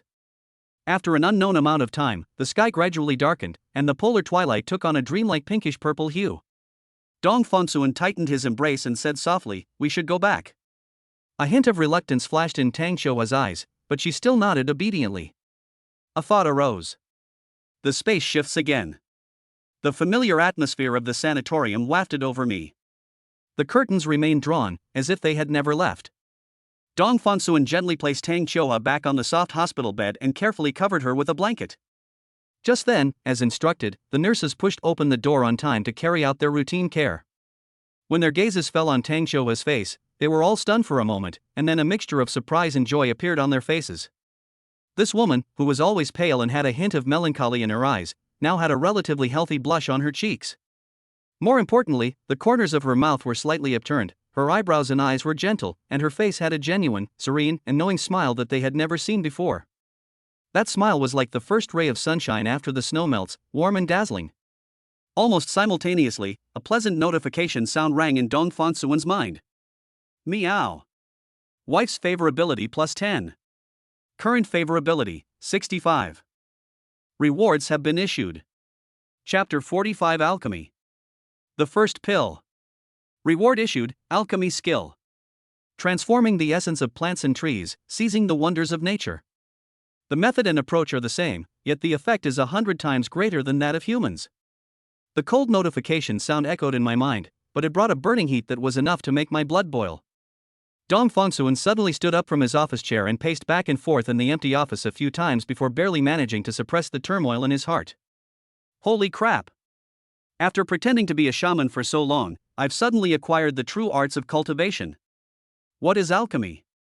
Even in fantasy cultivation stories, it is mostly the most effective way to turn the rotten into the miraculous. See the system description. The same formula, the same method, yet the effect is 100 times that of ordinary people? This is hardly a support skill. This is clearly the Midas touch, a divine skill that defies fate. An incredibly clear thought instantly filled Dong Fongsuan's entire mind. Qiuhua's illness. Can the unique Tang Qiuhua disease, a condition that modern medicine is helpless against, be pried open with a glimmer of hope using this extraordinary alchemy?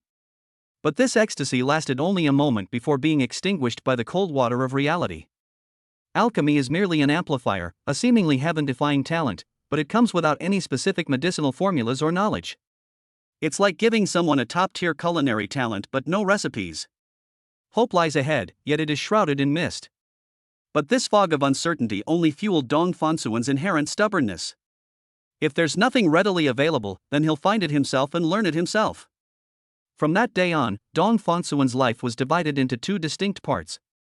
One task was handling the increasingly heavy corporate affairs of Xinhui technology, which he managed with ease thanks to the energy brought by his true qi. The other part is that all the spare moments that were squeezed out were devoted to the vast sea of traditional Chinese medicine classics. A corner of his office was soon filled with various thread-bound books and modern Chinese medicine masterpieces. The Yellow Emperor's Inner Classic, Treatise on Febrile and Miscellaneous Diseases, and Compendium of Materia Medica are just introductory texts. The Great Compendium of Acupuncture and Moxibustion and the complete works of Jingyue were gradually added up. Dong Fangsuan was like a sponge that had been dry for too long, frantically absorbing ancient knowledge. When his gaze swept over words like atrophy, paralysis, severe deficiency of vital energy, and blocked meridians, he would linger longer, his fingers unconsciously tracing the pages, as if he could touch the veins that would heal his wife. He tried to understand those obscure medical principles. Does the phrase treating atrophy by focusing on the Yangming meridian mean strengthening the spleen and stomach's absorption capacity, thus injecting more energy into her depleted body? The liver governs the tendons, the kidneys govern the bones, and the spleen governs the muscles. Is her complete paralysis related to the deficiency of these three organs, resulting in insufficient essence and blood to nourish her tendons, bones, and muscles? Based on these rudimentary understandings, Dong Fangsuan began to devise a prescription. He thought of the classic Baiyang Huanwu decoction, which focuses on replenishing qi and blood, and clearing the meridians, which might improve the soil of her body. Then I thought of astragalus and ginseng, which greatly replenish vital energy, angelica and ligusticum, which invigorate blood and remove blood stasis, and earthworm and scorpion, which dispel wind and unblock the meridians. Dong Fangsuan even boldly incorporated some medicinal materials that modern medicine considers helpful for nerve repair, such as strychnine seeds, which are toxic and must be used with extreme caution, and ginkgo leaves, which are prone to pharmacological interactions, into his consideration, attempting to combine ancient and modern approaches. But theory is ultimately just empty talk. Dong Fangsuan began the actual refining process. He used the pure inner energy within his body as fire and the small pot for cooking porridge as a cauldron. For the first attempt, the relatively mild astragalus and angelica blood-nourishing decoction was chosen as the base formula. The medicinal herbs were the best quality that his men had found, but he soon encountered a problem. The true qi transforms into fire, and temperature control relies entirely on the perception of the mind. If one is not careful, either the medicinal materials will be burnt or the medicinal power will not be fully activated. That talent with hundredfold effect seems to place extremely demanding requirements on the refining process. This system reward is the most targeted yet also the most difficult to manage. Dong Fangsuan failed countless times, and his office was often filled with a strange, burnt smell or a fishy, astringent odor caused by the conflicting effects of the drugs. But he did not get discouraged. Each failure gave him a better understanding of the control of internal energy and the fusion of medicinal properties. A few days later, he finally obtained a barely formed pill. The dark, indistinct mass was kneaded into an irregular ball shape by his true energy, emitting a sweet, sticky aroma of honey and a complex, bitter scent of various medicinal herbs. They look no different from the ordinary large honey pills in pharmacies, and even look worse. Looking at this first work in his palm, Dong Fangsuan pondered. The effectiveness needs to be verified. The best, and only, candidate for the trial instantly came to mind. With just one phone call, Xu Fanfeng arrived at the office, panting, his face beaming with the honor of being summoned. The current Xu Fanfeng is completely different from the one who looked like he might die at any moment when we first met. Although her face was still paler than normal and her figure was thin, at least her breathing was much more steady, her eyes were more lively, and she no longer needed constant support when walking. After Dong Fangsuan repeatedly used his true energy to smooth his meridians and warm his acupoints, he personally experienced the feeling of returning from hell to the human world. His worship of Dong Fangsuan had long been ingrained in his bones, and he regarded him as a god. "Brother Fangsuan, you wanted to see me?" Xu Fanfeng asked respectfully, his tone filled with eagerness.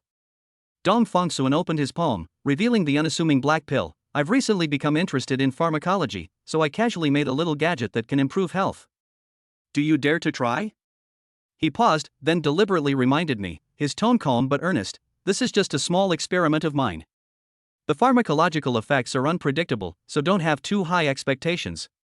The greater the expectation, the greater the disappointment. However, it probably won't have any negative impact on you. Upon hearing this, Chu Fanfeng's eyes lit up instantly, as if he were seeing not a black mud ball, but some extraordinary elixir. He nodded eagerly, his face even showing a hint of excitement at being chosen. I understand. I understand. Brother Fengsuan, you're great in every way, except you're too modest and too cautious. Nothing you produce can be bad. Without hesitation, he reached out his hand as if receiving some sacred gift, and carefully picked up the pill from Dong Fengsuan's palm. He brought it close to his nose and smelled it. The mixed medicinal scent was a bit pungent, but he didn't even frown. Thank you, Brother Fengsuan. Chu Fanfeng thanked him, and then, as if completing some solemn ritual, he put the pill to his mouth, bit off half of it, and chewed it a few times.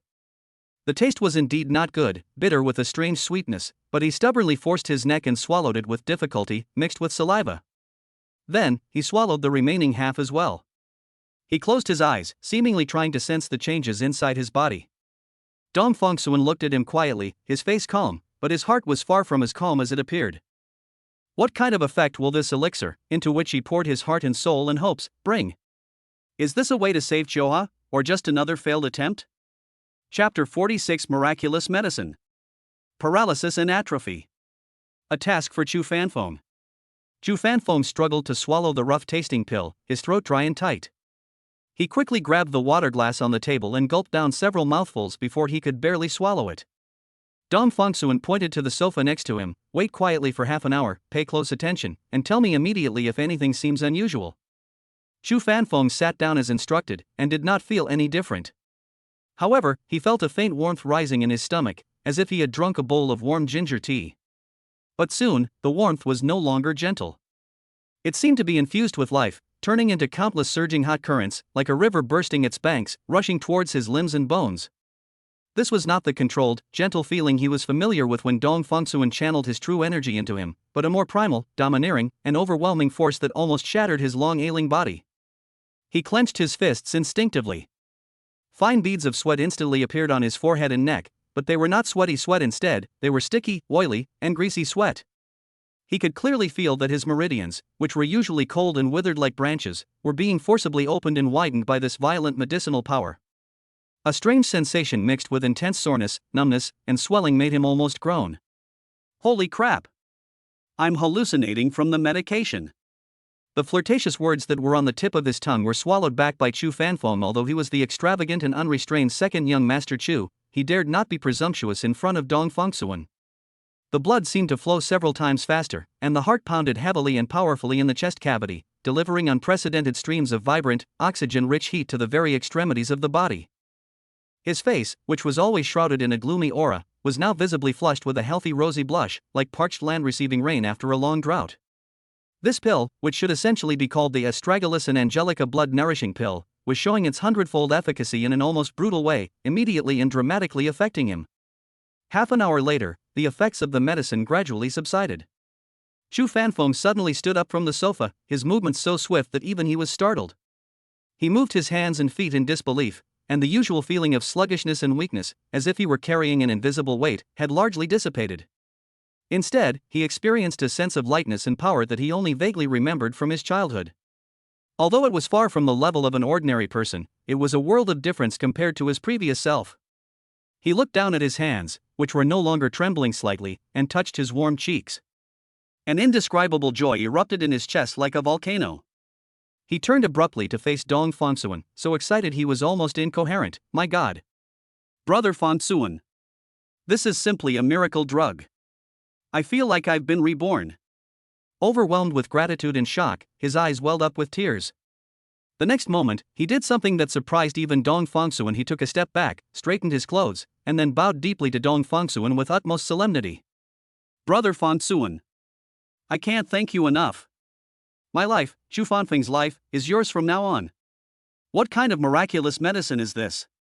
That's incredible. Chu Fanfeng suddenly raised his head, his eyes burning with almost fanatical worship and piety. I have a favor to ask. I wonder if I could be so honored as to become your sworn brother? From now on, I will follow your lead. Dong Fengsuan looked at Chu Fanfeng kneeling in front of him with a deep gaze. He hesitated for a moment before slowly speaking. I don't like to get involved in other people's cause and effect. Dong Fongsuan changed the subject slightly, but I've observed you. You're not a heartless rich person, nor do you oppress the kind-hearted. This shows that you're not a bad person by nature, and your heart is quite pure. Sworn brotherhood isn't entirely out of the question. Upon hearing this, Zhu Fanfeng's eyes instantly lit up with an incredibly bright light, and he held his breath nervously and expectantly. Dong Fongsuan said slowly and deliberately, but you have to pass a test first. Zhu Fanfeng did not hesitate at all. He became even more excited, as if being able to accept Dong Fongsuan's test was an honor in itself. Zhu Fanfeng straightened his back, his tone resolute. Big brother, please give your orders. I'll face any danger, just say the word.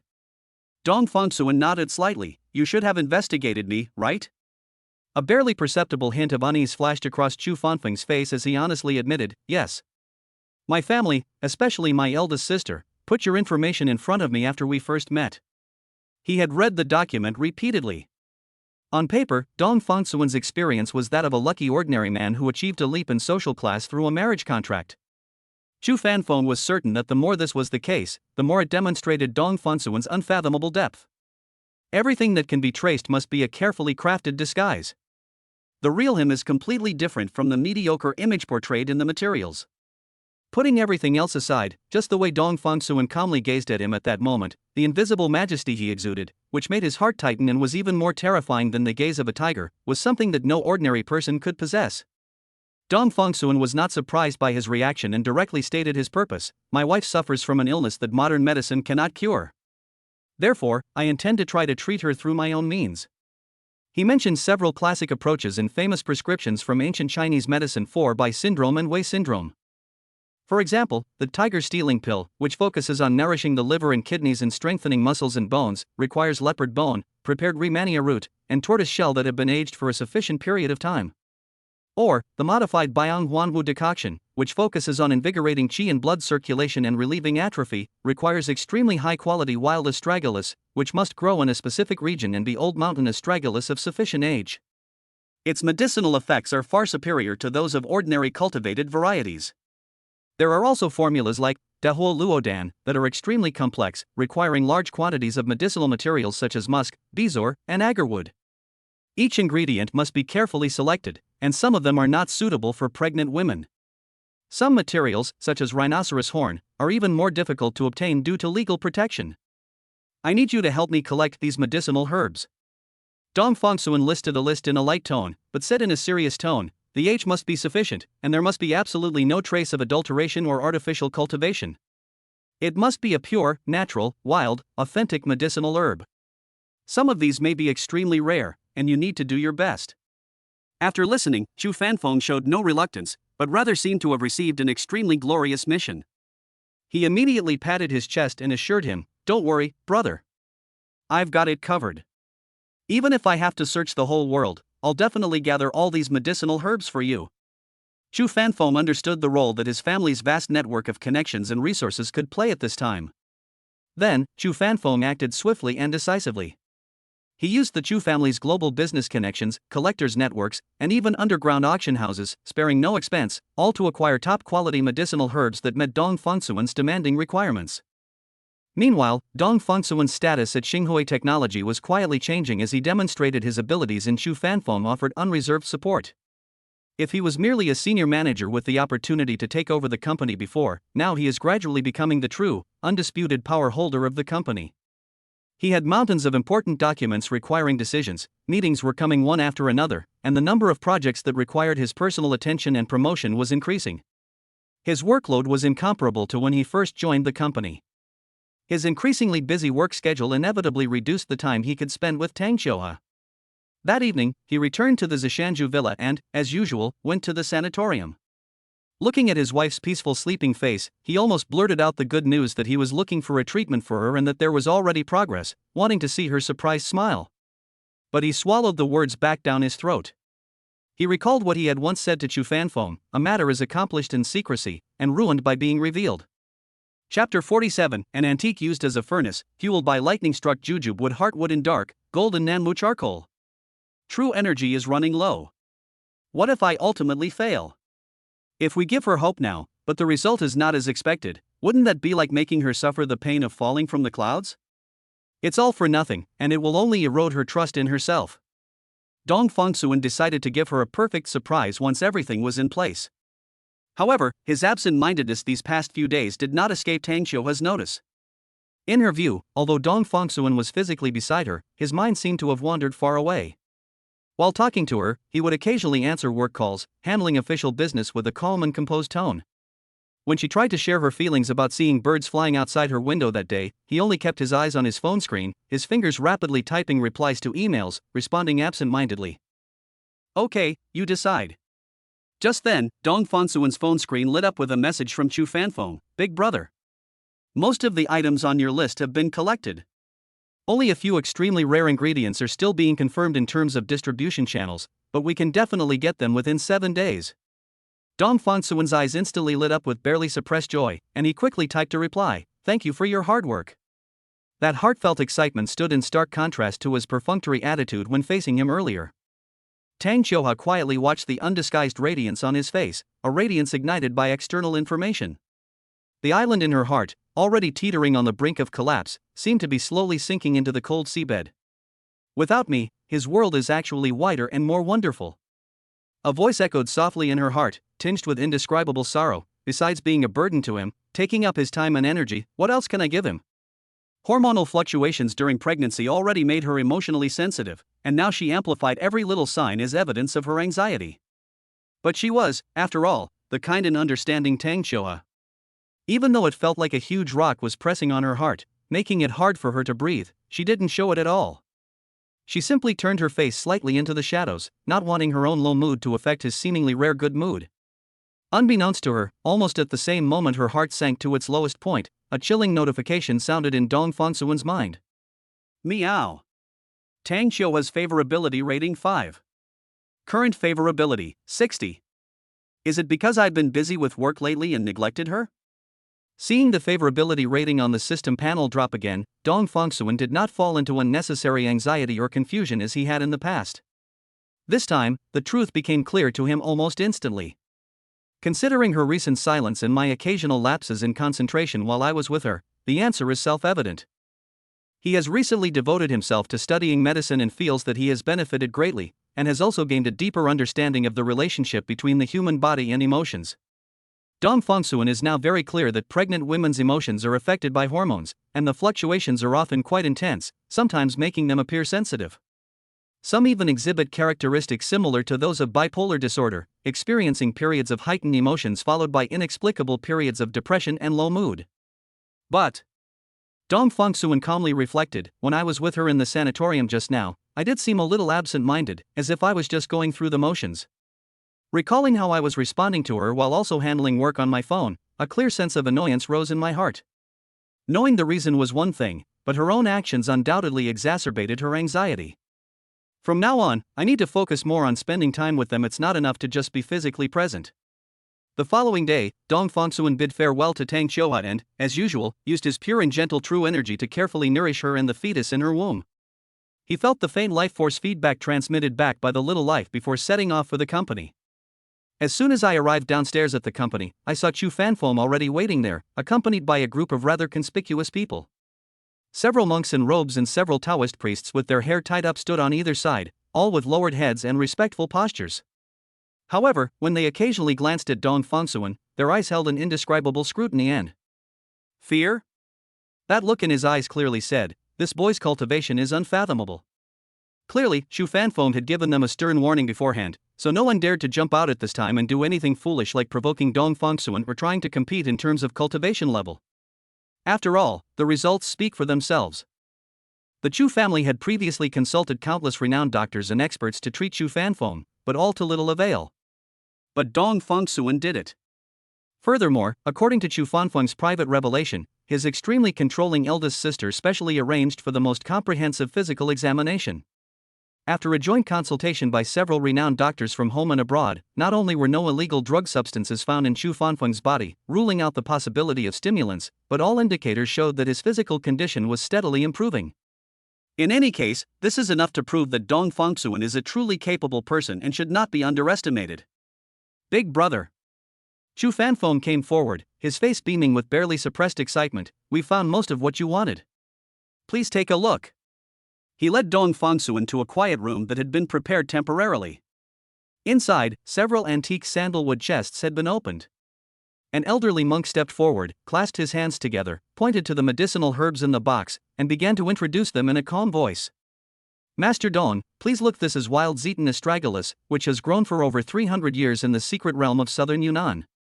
Its aroma is deep and rich, and its effects of replenishing qi and strengthening the exterior are far superior to those of ordinary astragalus. This is the 9 Deaths resurrection grass, which was picked from a crevice in the rocks at the summit of Qingbai Mountain. It has undergone at least 5 cycles of 60 years, 300 years, and contains extremely strong vitality. He's a complete charlatan from the moment he opens his mouth." The second medicinal herb he mentioned is actually called Selaginella tamaricina, which has extremely strong drought resistance and the ability to revive from the brink of death, hence its folk name, the herb that brings people back from the dead. The same thing, phrased differently, sounds much more sophisticated. This is Tianshan chalcedony flower, discovered on the cliffs of a snow-capped mountain. Its petals are as translucent as ice, and its medicinal properties are extremely keen and pure, making it perfect for balancing dryness and heat. Dong Fangsuan glanced at it and recognized that the Tianshan jade marrow flower was indeed a dendrobium orchid, and its quality was indeed quite excellent. And this century-old Cistanche deserticula, discovered deep in the Kunlun Mountains, is nearly human-shaped, and its ability to nourish vital essence is unparalleled. Each medicinal herb exudes a unique fragrance, whether rich or subtle. They come in various shapes and sizes, but without exception, they all exude the sedimentation of time and the beauty of nature. Then, a gaunt-faced old Taoist priest stepped forward. He pointed to a bronze alchemy furnace with an ancient design and cloud and thunder patterns engraved on its surface, which had been delivered to his office, and introduced the various fuels neatly arranged next to it. "Mr. Dong, this furnace is an antique from the Song dynasty, a masterpiece by a great alchemist. After the experts came to renovate and repair it, the inner wall is as smooth as a mirror and the heat is even, which is the best way to lock in the medicinal properties." Unlike the monks, the old Taoist priest was clearly more superstitious about science. "You don't need to worry about lead and mercury residue.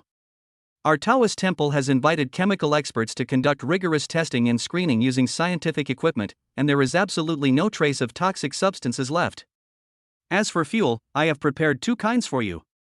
One is this lightning-struck jujube wood heartwood, which has a gentle and pure heat and is suitable for nurturing. The second is sinking golden nanmo charcoal, which has a stable and long-lasting fire and has a calming and tranquilizing effect." Looking at these precious materials and professional tools that far exceeded expectations, Dong Fangsuan felt excited. He said no more, signaling everyone to retreat to the outer room to protect the Dharma, while he calmed his mind and prepared to try refining pills again. This time, he chose a more refined and complex prescription, which incorporated his deeper understanding of Tang Xiuhua's condition. He carefully manipulated the gentle or intense fire transformed from his true energy, and added the prepared medicinal herbs into the alchemy furnace in a specific order and at specific times. With his mind highly focused, he channeled his inner energy to carefully perceive the changes and integration of every bit of medicinal property within the furnace. The entire process was extremely delicate and consumed a great deal of internal energy. Several hours later, the fire in the furnace gradually died down. Dong Fangsuan lifted the furnace lid and saw 3 pills, each the size of a longan, with a deep color and flowing cloud patterns on their surface, lying quietly at the bottom of the furnace. The fragrance is wonderful and invigorating. He picked one up and examined it carefully. The medicinal power was immense and pure, and its effect was probably more than a notch above the one given to Chu Fanfeng last time. However, it still seemed to fall short of the 100 times the miraculous effect he had expected, as described in the alchemy manual. Only about 50 times the effect? Dong Fangsuan frowned slightly, estimating in his mind. Is it that the proportions of the medicinal herbs are still flawed, or that the control of the heat is still not quite perfect? No. The true energy has been exhausted. Otherwise, we could definitely do better. Dong Fangsuan put away the pills, walked out of the meditation room, and instructed Chu Fanfeng, who was guarding outside, "Fanfeng, I need you to help me find a few volunteers." Chu Fanfeng's eyes lit up, and without the slightest hesitation, he immediately straightened his back. "Don't worry, big brother. I guarantee the mission will be completed perfectly." He appeared more excited and motivated than Dong Fangsuan, the person involved. Because he has witnessed miracles firsthand, he looks forward to more miracles happening not only to illuminate others, but also for his own future and hope. He firmly believes that by following Dong Fangsuan, he will witness and participate in many more incredible things. Watching Chu Fanfeng's hurried departure, Dong Fangsuan breathed a sigh of relief, feeling a subtle emptiness emanating from his body. He sighed inwardly. Using this alchemy technique consumes a tremendous amount of true energy. I'm already running out of energy just from refining this one batch, not even finishing it. Chapter 48. Through wind, rain, thunder, and storm, he stayed by her side all night. The problem of insufficient true qi when refining complex elixirs was like a tiny thorn hidden in the corner of Dong Fangsuan's consciousness. However, he did not let it bother him too much, but simply put the problem aside for the time being. Life is unpredictable. Who knows, one day I might be able to refine some kind of peculiar elixir, produce and sell it myself, and it might just be the right medicine to cause a surge in my true energy. There is always hope. That night, a sudden gale swept in without warning, bringing with it torrential rain that pounded against the windows of the Zishanju villa, producing a dull, rapid sound. The pitch-black sky was intermittently torn apart by pale lightning, followed by rolling thunder that seemed to shake the sky itself. The entire world was filled with a violent and unsettling atmosphere. Even in the sanatorium, despite the excellent soundproofing, the thunder and the sharp sounds of wind and rain pounding against the glass, seemingly close at hand, still penetrated everywhere. Tang Xiuhua lay on the bed, maintaining a calm demeanor on the surface, but with each rumble of thunder, her body, covered by a thin blanket, would tremble almost imperceptibly. Just like that day. Tang Xiuhua heard the howling wind outside the window, like a wild beast out of control. Out of the corner of my eye, I saw that each flash of lightning cast a brief, menacing shadow on the cold medical equipment in the sanatorium, followed by a thunderclap that made the glass windows vibrate.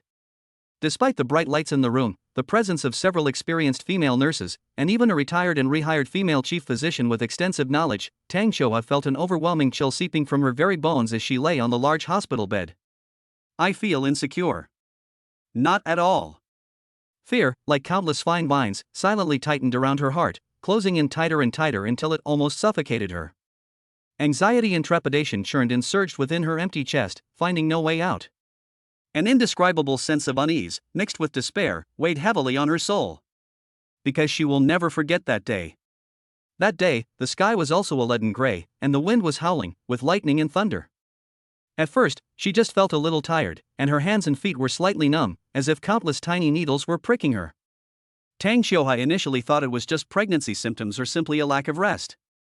But the numbness spread upwards at an alarming rate, like a tide washing over a beach, mercilessly devouring her senses and control. From toes to calves, then to knees, thighs. She tried to call for help, but only a hoarse, gasping sound came out of her throat. She tried to raise her hand to press the call button, but her fingers felt like they weren't her own, too heavy to move an inch. In the same raging weather, she watched with perfect awareness as her body died piece by piece, ultimately becoming completely imprisoned in this immobile shell, transforming from a vibrant campus belle at Ocean University into a completely paralyzed person who needed assistance even to breathe. At this moment, the familiar sounds of thunder and rain, like the cruelest horn, dragged her back again and again to the moment when the nightmare began. The hushed conversations of the nurses around her and the steady footsteps of the doctors did not comfort her. Instead, they seemed to remind her how similar her current situation was to that day, and how powerless she felt. She closed her eyes, her eyelashes trembling violently, as if she were once again experiencing that extreme fear of her body betraying her little by little and falling into boundless darkness. Just then, the door was gently pushed open. Dong Fangsuan walked in, his clothes damp and slightly chilly from the outside air, his hair even a little wet. I'm afraid you'll feel uneasy listening to the thunder alone. Dong Fangsuan walked to the bedside, his voice natural and gentle, dispelling some of the chill in the room. Come and keep you company. Tang Xiuhua looked at him, and in the flash of lightning, she keenly caught a glimpse of weariness between his brows. She knew that he had recently devoted a great deal of energy to matters concerning the company and her. I'm fine, she said softly, her tone genuinely concerned. Go and rest, you don't need to stay with me. Upon hearing this, Dong Fangsuan winked at her and gave her a reassuring smile. It's all right. Don't you know my physical condition? A day or two without sleep won't hurt me. As he spoke, he sat down on the chair by the bed and, quite naturally, reached out and took her slightly cool and weak hand. A pure, gentle, and warm spring sun-like energy flowed slowly into her body through their touching skin.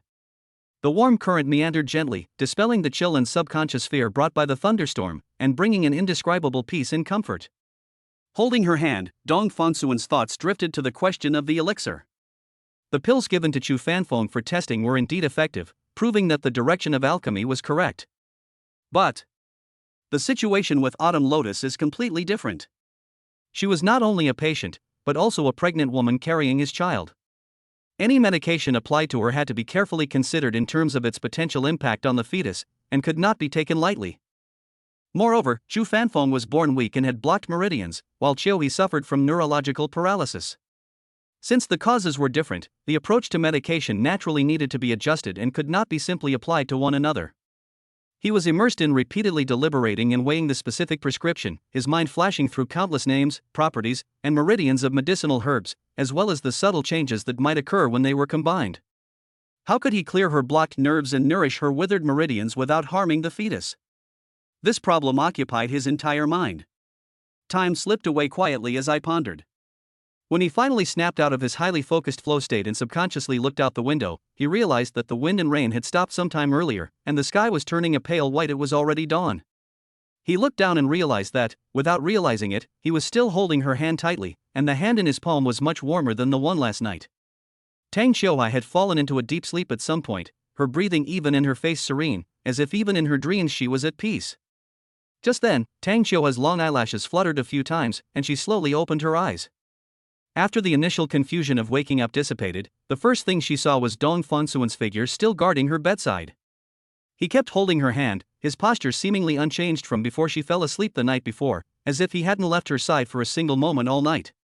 The faint morning light outside the window fell on his profile, outlining his features and illuminating the barely perceptible bloodshot veins in his eyes caused by staying up late and overthinking. He stayed by his side all night. A warm current unexpectedly rushed into his heart, quickly spreading to every part of his body, washing away the last trace of unease caused by the thunderstorm, as well as the slight sense of loss that had arisen from his recent busy schedule. Instead, there is a sense of security, of being caught firmly and cherished and protected. She looked at him, her lips moving slightly, but she didn't know what to say for a moment. Almost simultaneously, the pleasant notification sound rang in Dong Fangsuan's mind. Meow. Tang Qiuhui's favorability rating increased by 10. Current favorability, 70. Rewards have been issued. Chapter 49 Instant Results. His hand can move again? Reward issued, 10 years worth of true qi. Its energy flows like a river rushing to the sea, like starlight refined into brilliance. It endures continuously, requiring little use. This text is not just a description, but more like an ancient proverb. As the voice fell, an indescribable, pure and powerful force instantly poured in from nothingness.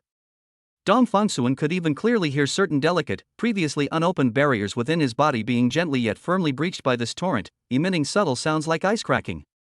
The meridians, which were already far beyond those of ordinary people, were further widened and strengthened at this moment, becoming more resilient and expansive, as if a dried-up riverbed had welcomed the long-awaited spring flood. Within the Dantian and Dantian, the already substantial true qi has undergone a qualitative change, with its total amount increasing exponentially and its purity far surpassing that of the past. As the true qi circulates, it carries a heavy, majestic foundation that seems capable of nourishing all things and shaking mountains. With a slight thought, the true qi moves as easily as an arm or finger, and a feeling of fullness permeates the limbs and bones. He slowly opened his eyes, his pupils seemingly swirling with starlight before returning to calm, leaving only a deeper, more profound light. He clenched his fist gently, his knuckles making a soft cracking sound, feeling the seemingly endless, surging power flowing through his fingertips like a tide. The biggest hurdle that had been weighing on my mind, the constraint that my total amount of true energy was insufficient to support the high difficulty, long-term alchemy, has finally vanished completely, like a fog dispelled by the sun. That's more than enough. It provides a solid foundation for refining even the most complex pills. He felt much more at ease, and a calm and unwavering confidence, stemming from his own strength, quietly replaced his previous slight impatience. In the quiet room on the top floor of the company, specially prepared for him to be isolated from the noise, Chu Fanfeng had been waiting for a long time. He seemed a little restless, his fingers unconsciously tapping the armrest of the mahogany chair. Hearing the familiar footsteps outside the door, he immediately stood up like a spring, his face a mixture of anticipation after completing the task and a hint of barely perceptible tension, as if afraid that he hadn't done something well enough. "Big brother, you've arrived." He quickly stepped forward, his tone respectful. "I've brought everyone as you requested, they're inside." He stepped aside to introduce them, adopting a very humble posture. In the soft light beside the quiet room, 3 specially made mobile hospital beds covered with clean white sheets were placed side by side. The three young women lying on top were all around the same age as Tang Xiuhua, in the prime of their 20s.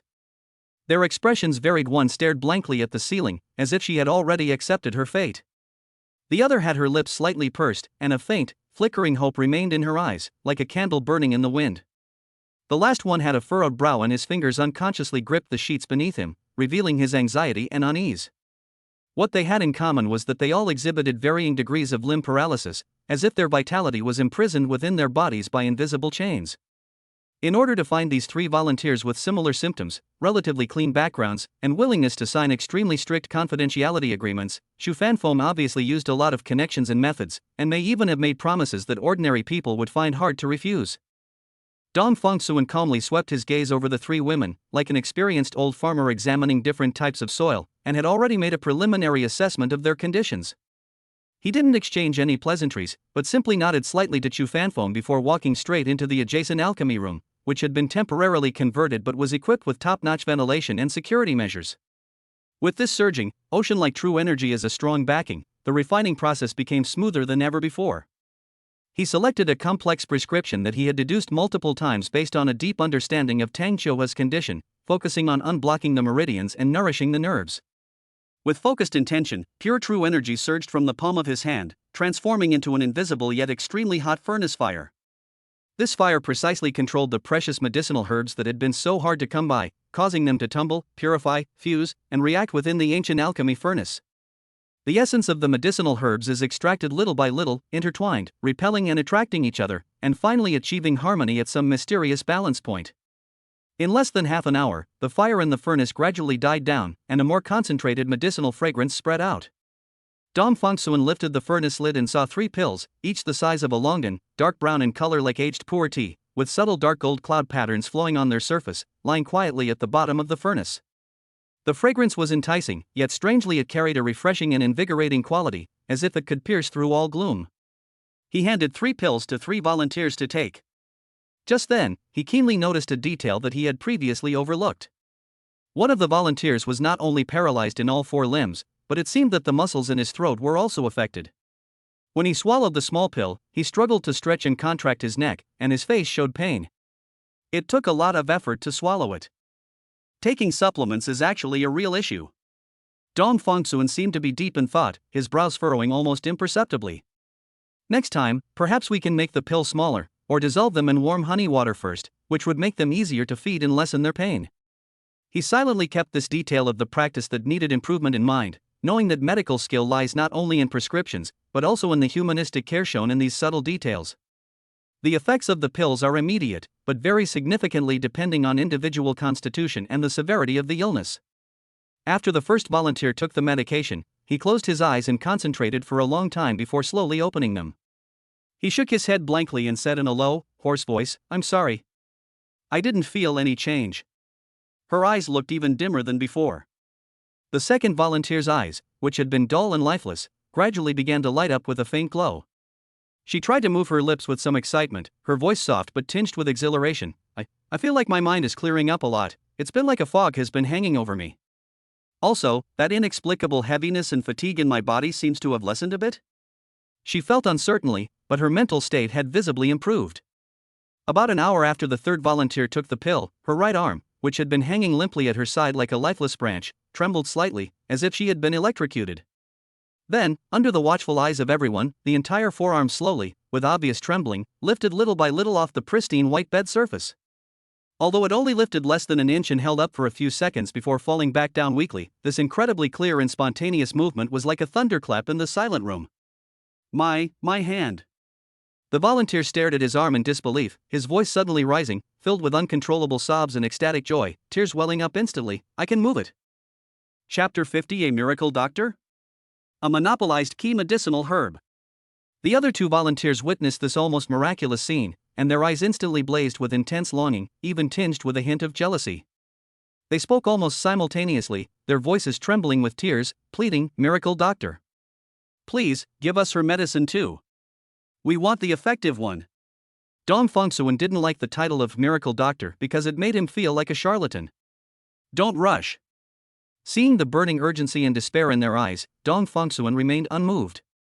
He simply smiled gently and said in a calm tone, "I understand how you feel, But everyone's physical condition is different, and the appropriate prescription needs to be adjusted. To avoid any unknown effects of the medicine interacting with your bodies and causing unpredictable consequences, you need to fully absorb and digest the medicine you took today. Tomorrow, I will make further adjustments based on your individual reactions and pulse patterns. His words were calm and reasonable, carrying a calming power. Although the two volunteers were unwilling and their eyes were glistening with tears, under Dong Fonsuan's calm gaze, they could only barely suppress their excitement and lie back down. However, their eyes still couldn't help but glance at their companion who could move his arm. The initial experiment was a success, at least proving the feasibility of his proposed elixir, especially its potential effect on the recovery of nerve function. However, Dong Fonsuan's mind did not relax completely. On the contrary, he became even more cautious. He carefully counted and sensed the medicinal materials consumed in this alchemy, and discovered that one of the key medicinal materials, called 9-aperture meridian clearing grass, was not only used in extremely large quantities, but also had a unique medicinal property that could subtly stimulate the regeneration of neural networks, which was unmatched by any known substitute. The 9-aperture meridian clearing grass sounds amazing, like something out of a fantasy novel, but it actually exists in reality. The drugs such as Tetrapanax papyriferus, Asarum heterotropoides, and Magnolia biondiae are all known as traditional herbs by those with a little medical knowledge. However, if you study them more deeply, you will find that none of them are actually traditional herbs for clearing the 9 orifices. In reality, the use of 9 apertures meridian clearing grass in traditional Chinese medicine cannot turn something rotten into something miraculous. It is merely slightly better in medicinal properties than ordinary substitutes, and that is all. It does not possess the miraculous effect of bringing the dead back to life or healing flesh and bones. But for Dong Fonsuan, it wasn't like that at all.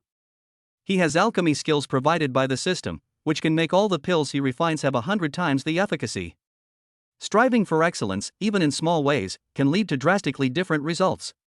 There are so many minor troubles that can arise when dealing with traditional Chinese medicine. Dong Fonsuan frowned slightly, his mind racing. If I study modern medicine and create some chemically synthesized drugs, then use some excipients to shape them, and finally make them into pills, will the alchemy still work? If I could, why would I even bother studying traditional Chinese medicine? Dong Fonsuan's subconscious told him that perhaps it was not possible. Otherwise, this thing shouldn't be called alchemy, it should be called alchemy. In reality, both traditional Chinese medicine and Western medicine are outdated and relatively backward. The former is often too slow to take effect and the practitioners are a mixed bag. The latter is like cutting off the head when there is a headache or the foot when there is a footache, with random side effects. What's truly effective is modern medicine. Dong Fonsuan was still unwilling to give up, thinking, once things stabilize at the company, I'll embezzle public funds to set up a chemical pharmaceutical laboratory and see what happens. Well, we'll observe the situation then. If the risk is too great, we can use our own savings to do this. What if it works out? But that's all for the future. Now, the core problem facing Dong Fonsuan is the highest quality wild 9-aperture meridian clearing grass, grown on specific snow-capped mountains and aged at least 50 years, has its core production area and innovative preservation and cultivation technology firmly monopolized by Su Jiaqi's biotechnology industry. The medicines that are occasionally circulated in the market are either less than 10 years old and have weak medicinal properties. They are either artificially cultivated in greenhouses, and although they are similar in appearance, they have lost the unique qi that comes from the beauty of nature, and cannot meet Dong Fonsuan's requirements for the ultimate effect and no room for error.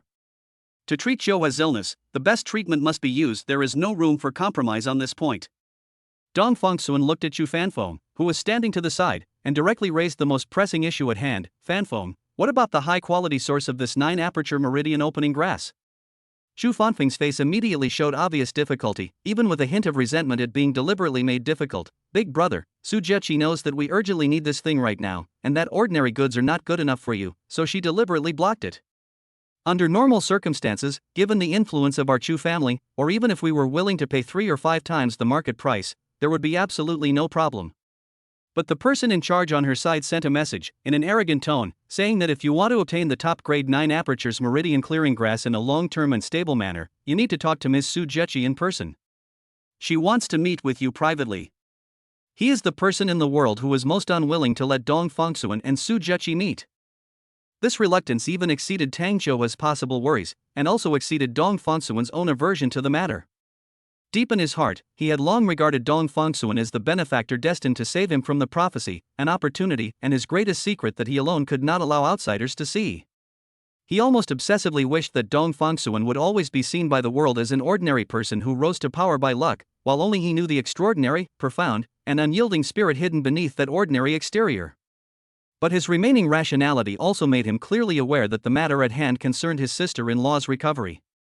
His own insignificant, possessive selfishness was utterly insignificant and even laughable in the face of such a crucial matter. After listening, Dong Fangsuan frowned slightly and remained silent for a moment. He knew perfectly well the purpose behind Su Zheqi's relentless pursuit. This woman was like a hunter with a keen sense of smell, always finding the perfect moment to strike. But Zhou's illness cannot be left untreated, and he cannot back down because of this man-made obstacle or his personal likes and dislikes. Okay.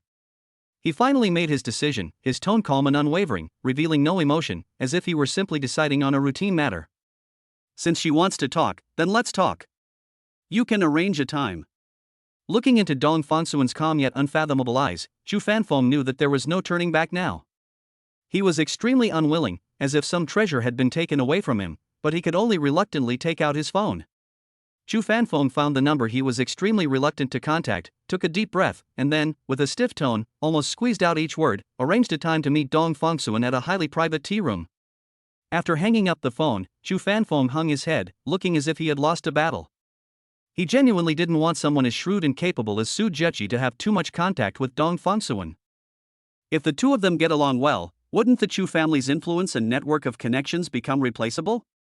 My standing in Dong Fangsuan's eyes will probably decline day by day. Chapter 51. The most fleeting things in life are beauty and decay, like flowers falling from trees. Chu Fanfeng hung up the phone, his expression not very good, and said in a muffled voice, "The time is set for 7 o'clock tonight, and the location is the Cloud Mountain and Mist-Hidden Tea House." 7 p.m. tonight? Upon hearing this, Dong Fangsuan instinctively wanted to ask the other party to change the time. Meeting in private under the cover of night always felt a bit suspicious and could easily lead to misunderstandings, especially since it might reach Zhou's ears and cause her unnecessary trouble. His lips moved slightly, but he ultimately didn't say the request to reschedule. A thought flashed through my mind, and I realized clearly that I was the one who needed their help at that moment. The initiative is not in our own hands. Since it's a negotiation, you have to follow the other party's rules, at least initially. He suppressed his discomfort, walked to a quiet corner, took out his phone, and dialed the number for Zishanju Villa. The nurse on duty answered the phone, and soon, Tang Xiu's gentle voice came through the receiver. Autumn Lotus. Dong Fangsuan's voice softened unconsciously. "I have some important things to take care of tonight. I might be back a little late, so you should get some rest. Don't wait for me." There was a moment of silence on the other end of the phone, followed by her still docile reply, "Okay, I understand. You should focus on your business and be careful on the road." There was no hint of complaint or doubt in her voice, only complete trust and understanding, and even a touch of trepidation as if she were afraid of causing him trouble. This excessive obedience and virtuousness was like a soft feather, gently scratching at Dong Fangsuan's heart, bringing a slight bitterness and an even stronger surge of pity. He could almost picture her lying in her hospital bed, trying her best to appear sensible.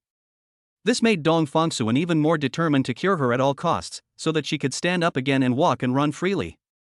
After hanging up the phone, Tang Xiuha remained silent for a moment, then asked the nurse next to her to help her edit a long message and send it to his phone via text message. "I recently watched a lot of instructional videos on classical dance, and I suddenly felt that compared to ballet, the flowing sleeves and graceful movements passed down from our ancestors seem to be more beautiful and have more flavor. When I get better and stand up again, I will definitely study hard and dance for you alone." Hidden within these seemingly casual words are her hopes for the future and her secret desire to show him something beautiful. At exactly 7 o'clock in the evening, Dong Fangsuan stepped into the private tea house called Yunshan Wuyin. Upon entering, one is greeted by a winding path leading to a secluded spot, as if instantly stepping from the bustling city into another tranquil space. The decoration is extremely sophisticated, not a lavish display of gold and silver, but a subtle and understated way of showcasing luxury. Hanging on the wall are seemingly random but actually very valuable fragments of ancient paintings. The objects displayed on the curio cabinets have a warm patina and the air is filled with a faint, high-quality agarwood fragrance. The waitresses, dressed in elegant cheongsams, were well-trained and served tea with gentle, silent movements, providing impeccable service. Dong Fangsuan was led into an elegant room called Listening to Snow. Although he had no in-depth study of tea ceremony and lacked the corresponding aesthetic and knowledge accumulation, as soon as he sat down, he could taste the clear tea served by the waiter. The tea soup was clear, the aroma was delicate and lasting, and the aftertaste was sweet. He could tell that this was definitely not the kind of tea commonly found on the market. A moment later, the door to the private room was gently pushed open. Su Jiaqi walked in. Today she wore a well-tailored dark suit skirt, her long hair was tied up, revealing her beautiful neck, her makeup was exquisite, and she exuded a powerful aura. She sat down opposite Dong Fongsuan without any hesitation, her bright eyes fixed on him with undisguised scrutiny and interest. I am aware of your recent activities. She cut to the chase, a half-smile playing on her lips. What, so you're turning to ancient Chinese medicine remedies because Western medicine can't cure your stubborn ailments? Su Jiaqi leaned forward slightly, her gaze intense. To spare such effort and search for medicinal herbs everywhere for a wife who was paralyzed in bed. You really are a rare and devoted lover. To be honest, I admire you more and more. Dong Fongsuan remained calm, meeting her gaze with a distant and formal tone. President Su, please don't make such jokes. I stand here today as an equal negotiator, hoping to discuss with you the supply of 9 apertures unblocking herb. He couldn't even be bothered to correct her simplistic and crude distinction between Western and traditional Chinese medicine. In her words, he had neither the interest nor the obligation to educate her on the subject. The best medicine has always been modern medicine, not the Western medicine of the past, which was known for bloodletting and lead-containing wine therapy. Su Jiaqi was unfazed by his coldness, instead chuckled and leaned back in her chair with a leisurely air. 9 aperture meridian clearing grass? It's not anything too valuable. I have it, and I have a lot of it. The quality is absolutely top-notch in the world. If you're a friend, I can give it to you for free. And you, Mr. Dong, we don't have any intimate relationship right now, do we? What can you offer as a bargaining chip in exchange for my help? The more she learned about Dong Fongsuan, the more curious she became. His methods for dealing with business rivals are sharp, decisive, and clean, leaving no room for error. Even a troublesome playboy like Chu Fanfeng was completely subdued by him, and willingly served him. And then there's Tang Qiuhua. She knows that girl well. She's proud and arrogant, and even after such a huge change, she would never just marry any Tom, Dick, or Harry. There must be some extraordinary talent hidden within Dong Fongsuan that she hasn't yet discovered. This desire to explore, like an invisible hand, kept teasing her. Dong Fongsuan had anticipated her question and said in a deep voice, I plan to establish a pharmaceutical company that will not target the mass market, but will only serve a very small number of top-tier VIP clients who have been selected. Upon hearing this, a hint of disappointment flashed in Su Jiaqi's eyes, which was then replaced by an almost arrogant certainty. Making medicine? Ha, I'm very healthy, I'm not sick. What you've described is utterly unappealing to me. She shrugged, her posture languid yet imposing. Actually, with the resources of my Su family and my abilities, I have everything you can imagine and everything I can give you. Her gaze locked onto him again, her words blunt and almost naked. Right now, the only person I'm interested in is you, Dong Fongsuan. She paused, then offered an even more shocking proposal, her tone forceful and authoritative. If you find it difficult, or if you can't bear to leave your sick wife, that's fine too. You can cooperate in a different way. Donate sperm at one of my affiliated medical institutions. I can first have a child that belongs to both of us. With this connection, wouldn't it be more natural for us to discuss other collaborations? These remarks stand in stark contrast to the gentle and graceful Tang Qiuhua she encountered in her investigation, who is now even more vulnerable and helpless. Dong Fongsuan frowned slightly, immediately categorizing these words as the other party's usual ramblings, which were probing and provocative. In his view, women who are accustomed to using their beauty to bully others and using their superior conditions as bargaining chips are likely to say similar things to anyone. It is just another form of psychological game and pressure tactics. Dong Fongsuan, who never presumes to be sentimental, remained completely unmoved, and even felt a little amused. He acted as if he hadn't heard her startling words, and continued to say to himself, the most fleeting things in life are beauty and youth, like flowers falling from trees. Dong Fongsuan slowly recited the words, his gaze calmly falling on Su Jiaqi's flawless face. As a visually normal man, I cannot deny your stunning looks and unique charm at this moment. He then abruptly changed the subject, his tone revealing a worldly wise calm. But, Miss Su, you are beautiful now, but what about 10 years from now? 20 years from now? Even the most expensive skincare products and the most cutting-edge medical aesthetic techniques can hardly completely stop the signs of aging, right? He leaned forward slightly and offered his true bargaining chip, one that he believed the other party could not refuse. One of the core products of the pharmaceutical company I'm planning will be drugs that can truly beautify the skin, preserve youth, and delay aging. It's not just a simple skincare product, it can fundamentally regulate vitality, allowing youthful vitality to last longer and slowing down the fading of beauty. It will allow you to retain your current charm to the fullest extent, and age gracefully and elegantly, even 10, 20, or more years from now. Chapter 52 is amazing. The transaction was successful. The person who hates scammers the most. Su Jechi picked up the warm teacup and gently stroked the delicate porcelain surface with her fingertips. She took a sip before raising her eyes to look at Dong Fongsuan, her gaze filled with scrutiny and undisguised suspicion. The pie in the sky you've painted does sound very tempting. Her tone was flat, revealing neither joy nor anger. Unfortunately, I have a weak stomach and can't digest things that are too abstract or ethereal. Su Jechi has fought her way through the turbulent waters of the business world, and has long since developed a heart of stone and a keen eye for detail. Empty promises and extravagant futures mean nothing to her. She only believes in value that is visible, tangible, and preferably immediately verifiable. Dong Fongsuan was not surprised by her reaction at all. He even nodded silently to himself, putting himself in Su Jechi's shoes. If he were Su Jechi, his first reaction to someone claiming to be able to create a miracle drug for maintaining youth would probably be to scoff. Dong Fongsuan did not offer any further explanation. He simply took out a not too thick but neatly bound document from his briefcase and gently pushed it onto the tea table in front of Su Jechi. These are preliminary records of some recent drug trials I've conducted, as well as feedback from some volunteers. His voice remained steady. President Su can take a look. Su Jechi raised an eyebrow, put down her teacup, and picked up the documents with a somewhat casual air, continuing to sip her tea while quickly browsing through them. At first, her expression retained its usual condescending casualness, but soon, that casualness melted away like thin ice in the blazing sun, replaced by an increasingly heavy atmosphere, and even a hint of undisguised astonishment appeared on his face. Her reading speed slowed down noticeably, her gaze lingering on the texts that recorded comparisons of physical indicators before and after medication, as well as descriptions of volunteers' subjective feelings. The more I looked, the more turbulent the emotions in my heart became. A person who was paralyzed from the waist down due to an accident in childhood and spent nearly 20 years in a wheelchair, actually regained warmth and tactile sensation in his upper limbs after taking the medication, and was able to move one arm freely? She raised her head, her gaze sharp as a knife, shooting straight at Dong Fongsuan, her voice filled with disbelief. What kind of black technology therapy is this? Falsified data? She had considered this possibility. With her experience and extensive intelligence network, most elaborate scams are hard to hide from her. Moreover, based on her indirect understanding of Dong Fongsuan's style of doing things, he was not the kind of person who would be frivolous and adventurous, and would use such clumsy and easily exposed methods. He should have been well aware of the dire consequences he would face for deceiving Su Jechi in this matter. Reason told her that this was unscientific and violated her understanding of medical common sense. But the detailed, almost cold, data and the rigorously logical records were madly challenging her preconceived notions. The entanglement and contradictions in her heart made her feel for the first time during the negotiation that there were signs of something getting out of control.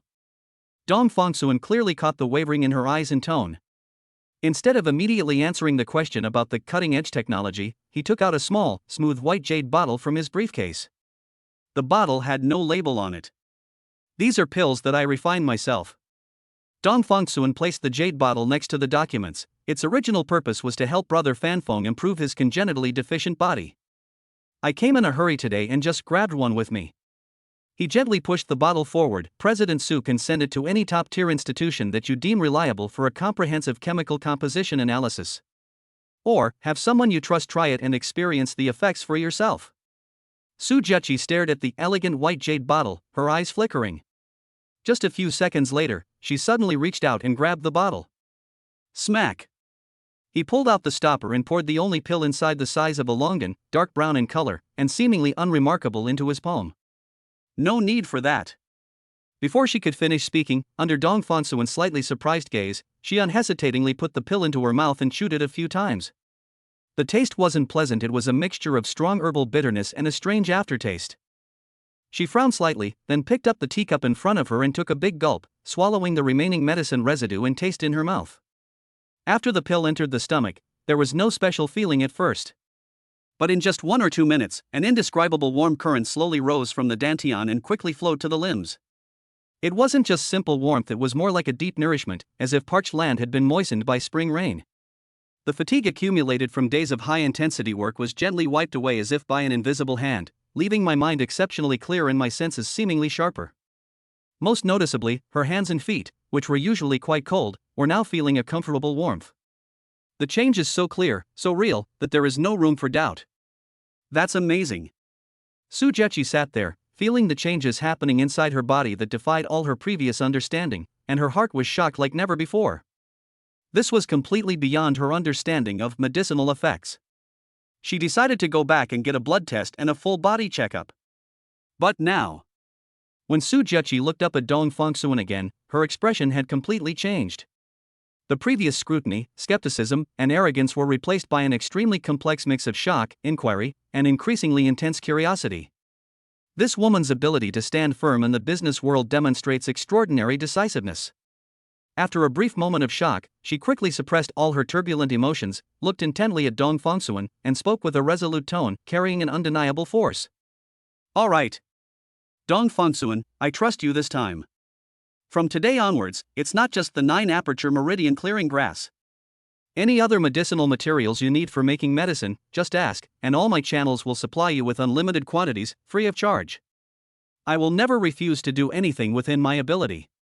She leaned forward, displaying a strong sense of aggression and willingness to cooperate. I want to join your pharmaceutical company. If it involves core secrets and makes it inconvenient for me to place my people, then at least I request to become your company's highest priority VIP client. Sujechi took a soft breath, a hint of instinctive resistance to the passage of time flashing in her eyes, and softly recited, "How long can those delicate eyebrows last?" In an instant, white hair will be as disheveled as silk. Immediately, her gaze became firm and fervent once again. Throughout history, beauties and famous generals have never been allowed to grow old in this world. Birth, aging, sickness, and death are inescapable laws, but what you just said. Sujechi paused for a moment, emphasizing each word. I heard it and I remembered it. My father deceived my mother and fled abroad immediately after she became pregnant, so I hate liars the most. Dong Fongsuan, don't let me down. Chapter 53 Showdown. We will not tolerate the rift in this misunderstanding widening. The transaction was quickly completed, seemingly abruptly, yet based on empirical evidence. That very evening, Dong Fongsuan received a supply of 9-aperture meridian opening grass of excellent quality, personally escorted by Chu Fanfeng, enough for his current needs. This time, Sujechi didn't rush to text Tang Shoha to provoke her like she did at the golf course last time. She changed her strategy. Sujechi decided to adopt the strategy of being close to the water tower to get the moon first, leveraging the upcoming cooperation on medicinal herb supply to create more opportunities for natural contact and gradually make her move forward. She believes that time and close observation will bring her the answers she seeks. However, Sujechi may have calculated a lot, but she overlooked one point, or rather, a blind spot in her information. Few people know that Tang Hugui is the unsung major shareholder behind the Yunshan Wing Tea House. Therefore, the news of Dong Fongsuan and Sujechi meeting at Tingxua Elegant Room was placed on Tang Hugua's desk almost immediately. Tang Hugua frowned deeply as he looked at the brief report handed to him by his subordinate. He felt sorry for his daughter lying in the hospital bed, fighting against fate, and he instinctively felt disgusted and wary of any factor that might threaten the stability of her marriage. Tang Hugua and his wife Zhou Yaro quickly found an excuse to return to the Zishanju villa together. Ostensibly a visit, his real intention was to check on his daughter's condition in person and also to give Dong Fongsuan a heads up. In the living room, Tang Hugua looked at Dong Fongsuan, who had just returned from get-off work, and couldn't help but feel a bit annoyed. His words inevitably carried a hint of criticism, and his eyes held a barely perceptible hint of frustration.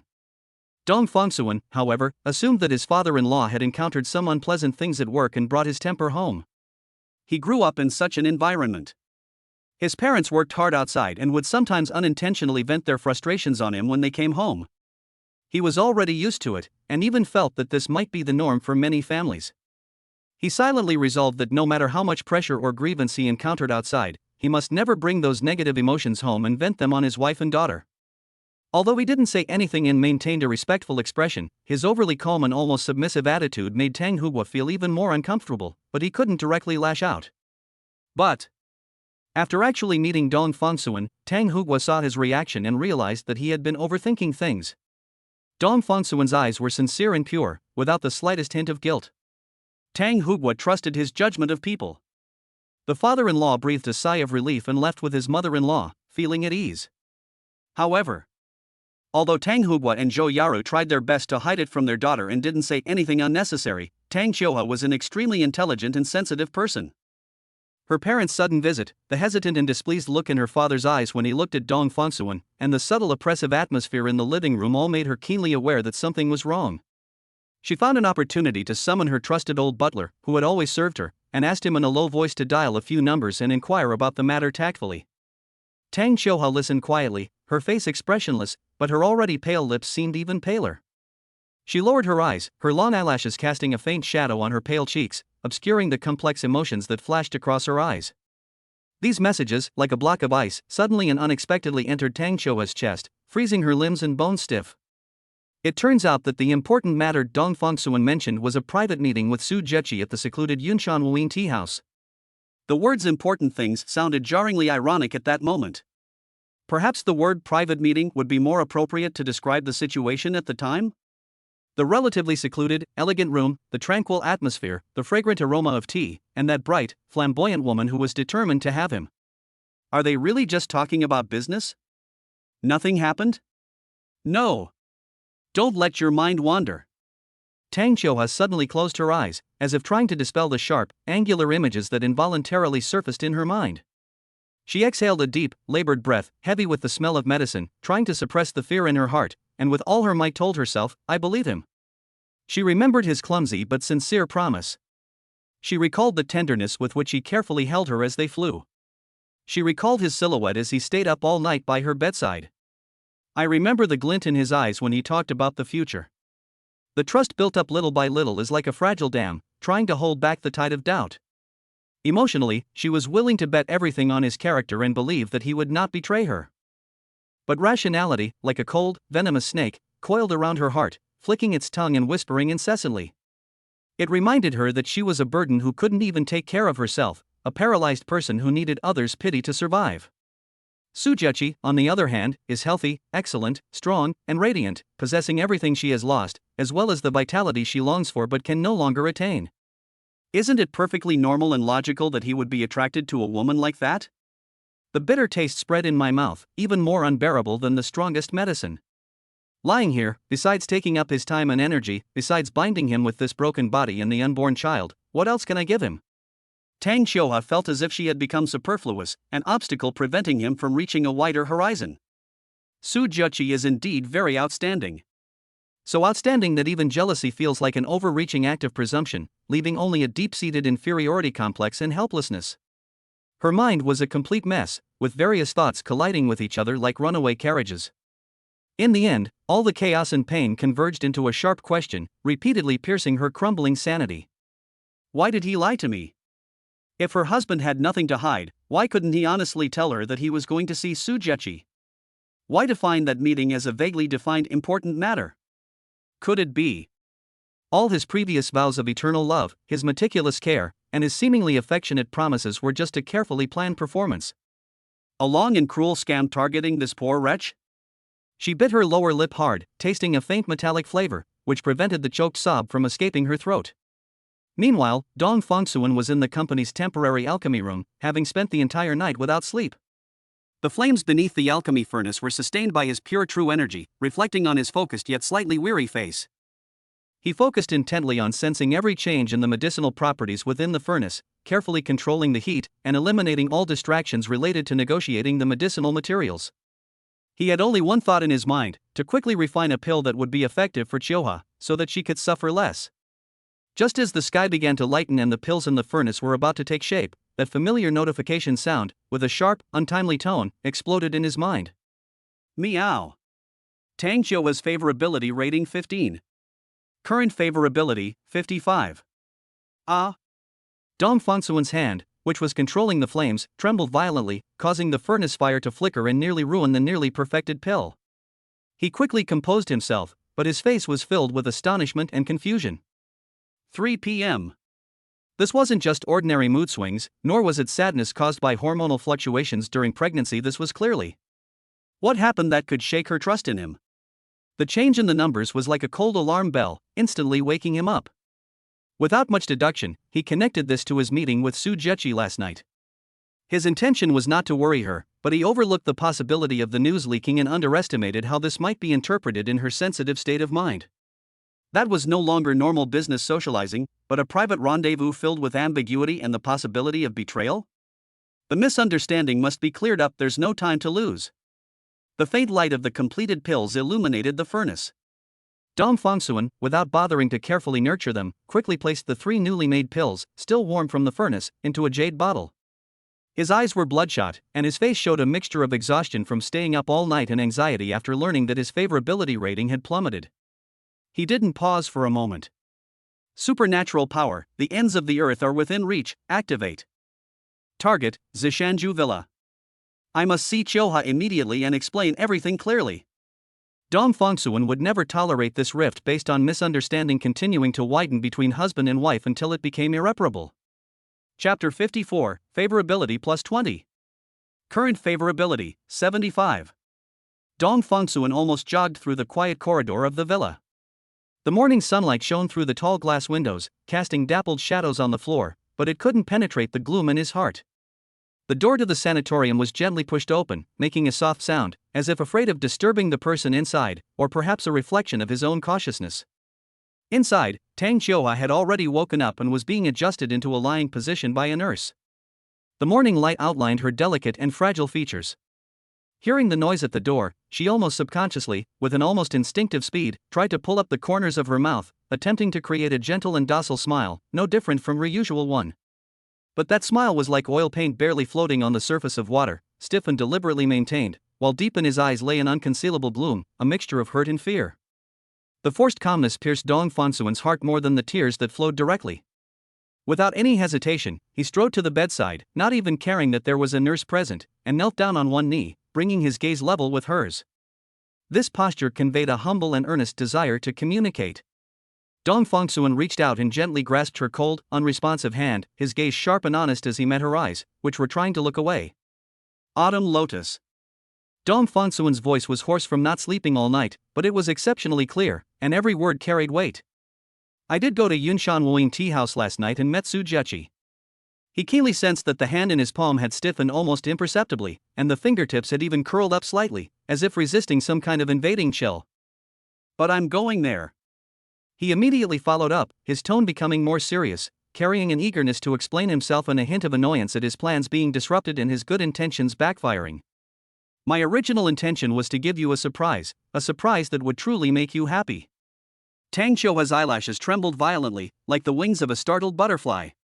Confusion filled her eyes, but the icy wall built by suspicion and inferiority did not immediately melt away because of this simple explanation. Dong Fongsuan knew that empty words were not enough, he needed to provide more evidence. He took a deep breath and tried to make his narrative sound clear and organized. I have recently devoted a lot of energy to researching some things, which are about ancient elixirs. Fortunately, or rather, incredibly, we have made some progress that is beyond the scope of current general medical understanding. He carefully chose his words, unable to mention the system, and could only attribute everything to his own research and some inexplicable luck. Dong Fongsuan even mentioned that these achievements have had a positive effect on some paralyzed people. As soon as he finished speaking, a young nurse who was checking the medication list next to him paused noticeably. She looked up, her gaze quickly sweeping over Dong Fongsuan, her eyes filled with undisguised astonishment, followed by a hint of pity that seemed to suggest, is this family member having delusions due to excessive pressure? But she immediately realized her mistake, quickly lowered her head, pursed her lips, and stared intently at the list in her hand, as if it contained something extremely enticing. The other medical staff around them exchanged a knowing glance, and a silent atmosphere filled the air, tinged with doubt and a little awkwardness. Dong Fongsuan took all of this in stride, but remained unmoved. At this moment, all he cared about was the trust of the person in his bed. He ignored his surroundings and took out the slightly curled document from the somewhat worn briefcase. Dong Fongsuan patiently and solemnly unfolded the book page by page before Tang Chioha's eyes. He pointed to the cold but objective data, a comparison chart of nerve signal conduction speed before and after medication, and records of subtle changes in muscle strength levels. Tang Chioha's gaze was initially unfocused, carrying a kind of instinctive defensive alienation after trauma, unwilling to touch the seemingly illusory hope. But Dong Fongsuan's fingertips firmly guided her gaze. Those detailed records, those feedbacks from different identities and different degrees of paralysis, all pointing in the same direction of light, were like pebbles thrown into stagnant water. At first, they only caused ripples, but then the ripples grew bigger and bigger, gradually shaking her frozen heart. Her eyes involuntarily widened slowly, and her breathing became shallow and rapid. Could it be? Did I really misunderstand him? His late-night returns, his tired eyes, his seemingly absent-minded companionship. Behind all of this lies a shocking secret. It turns out that for her body, which even top medical institutions are helpless against and which has been sentenced to life imprisonment, they are secretly carrying out such a desperate gamble. But if all of this is true, then what about Su Juchi? That woman, dazzling like a blazing flame, possessing everything she had lost? Why her of all people? This question, like the last stubborn thorn, coiled around her heart, piercing her with pain. Dong Fongsun seemed to know her inside and out, accurately capturing the lingering gloom in her eyes. He took a deep breath, his tone tinged with honest helplessness and a hint of regret for not being able to perfectly realize the surprise plan. To refine this kind of pill, you need one of the most essential medicinal ingredients. What you can find on the market are either not old enough or artificially cultivated, and their medicinal effects are unsatisfactory. Only the channels controlled by Su Juchi can provide the best quality wild medicinal materials, which can be called top grade. He paused, his eyes filled with sincere apology as he gazed at her. My original plan was to negotiate the supply terms with her privately, secretly refine the pills, and then tell you the good news. But I never expected that things would be leaked beforehand, and I certainly never imagined that it would cause you such a deep misunderstanding. Shoha, I'm sorry. I was too naive and didn't do a good enough job. Dong Fongsun's words, like warm sunshine, finally dispelled all the doubts and gloom that had been lingering in Tang Qiuhua's heart. It's not betrayal, not boredom, not abandonment after comparison. He was trying, in an almost clumsy but all-out effort, to break through the ice of despair for her and steal the spark of hope for her. An overwhelming sense of guilt overwhelmed her like a raging tide, 100 times more intense than any previous doubts or feelings of inferiority. The one who should apologize is me. Her voice suddenly broke down, filled with a tearing sob, and tears streamed down her face like broken beads, quickly soaking her pale cheeks and the pillowcase beneath her. You've done so much for me behind the scenes, sacrificed so much, yet I'm like a pathetic worm hiding in the shadows, using the darkest and most despicable thoughts to speculate about you, to doubt you. I'm sorry. I'm so sorry. How could I do this? Her weeping stemmed not only from remorse for misunderstanding her husband. Her torrent of tears was mixed with a more complex and profound pain. On one hand, it is to commemorate the self that was once confident, radiant, and full of brilliance, but has now degenerated into a weak person who can only be sensitive, suspicious, self-pitying, and inferior on his sickbed. On the other hand, it was because she hated herself for not only becoming a heavy burden on his path forward, but also for constantly hurting and wearing down the man who had supported her with this unfounded suspicion. Looking at her thin shoulders trembling slightly from crying, and at her face streaked with tears, Dong Fongsun felt no blame, only boundless heartache and pity. He reached out, his fingertips slightly warm, and gently wiped away the wet, cool tears from her face, his movements clumsy yet filled with unmistakable tenderness. Just then, that familiar notification sound rang out crisply in his mind, carrying a sense of clarity and lightness after the rain. Meow. Tang Qiuhua's favorability rating increased by 20. Current favorability, 75. Rewards have been issued. Chapter 55, Zero Existence. Divorce? It can no longer be your shackle. Reward issued, skill enhancement. Superpower, presence like air superpower, zero presence can cover others, release distance increased by 100 times.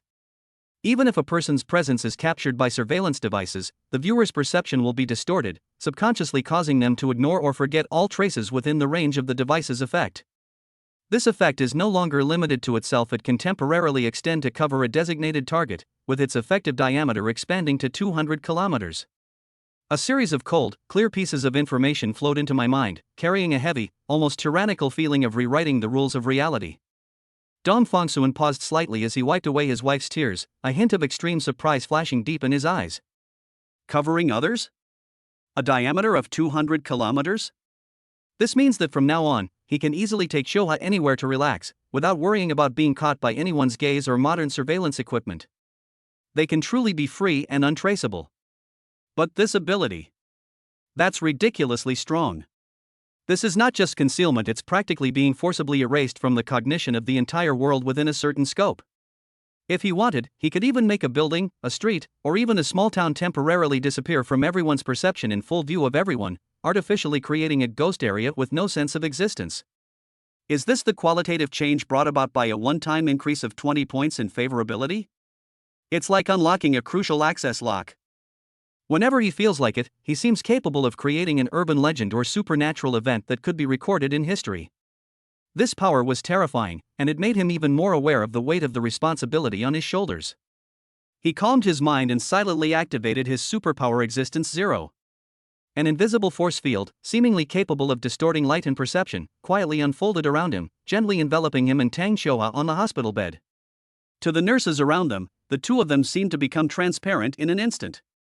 Although their eyes could see them, their brains automatically ignored their presence and did not have any intention of disturbing them, as if they had entered another parallel, quiet space. In this absolutely private space, Dong Fangsuan, holding Tang Xiuhua's hand, could speak more frankly without any reservations. He pointed to the few newly refined pills, still gleaming with a warm luster, his voice deep and clear. Xiuhua, look, these types of pills have been preliminarily verified and have indeed had a positive effect on some paralyzed patients. Some have regained some sensation, and some can even make tiny movements. His tone carried the caution of a researcher, without the slightest exaggeration.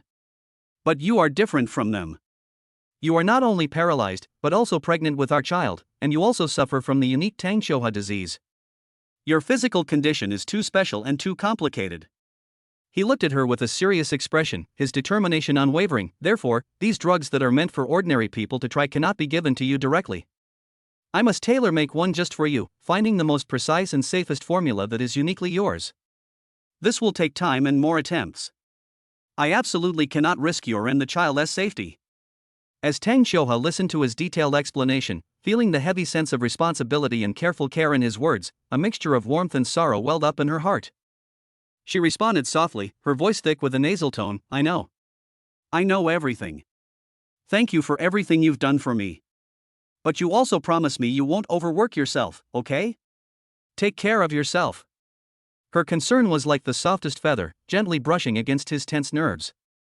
Dong Fangsuan nodded and continued to speak to her in a low voice, describing how he would take her to see the aurora borealis, walk on the seabed, and touch the stars on the roof of the world once her new abilities stabilized. These dreams that were once out of reach now seemed to be within reach. Perhaps it was the sudden relaxation of my mind, or perhaps it was the fact that the high-intensity work over the past few days had finally reached its limit.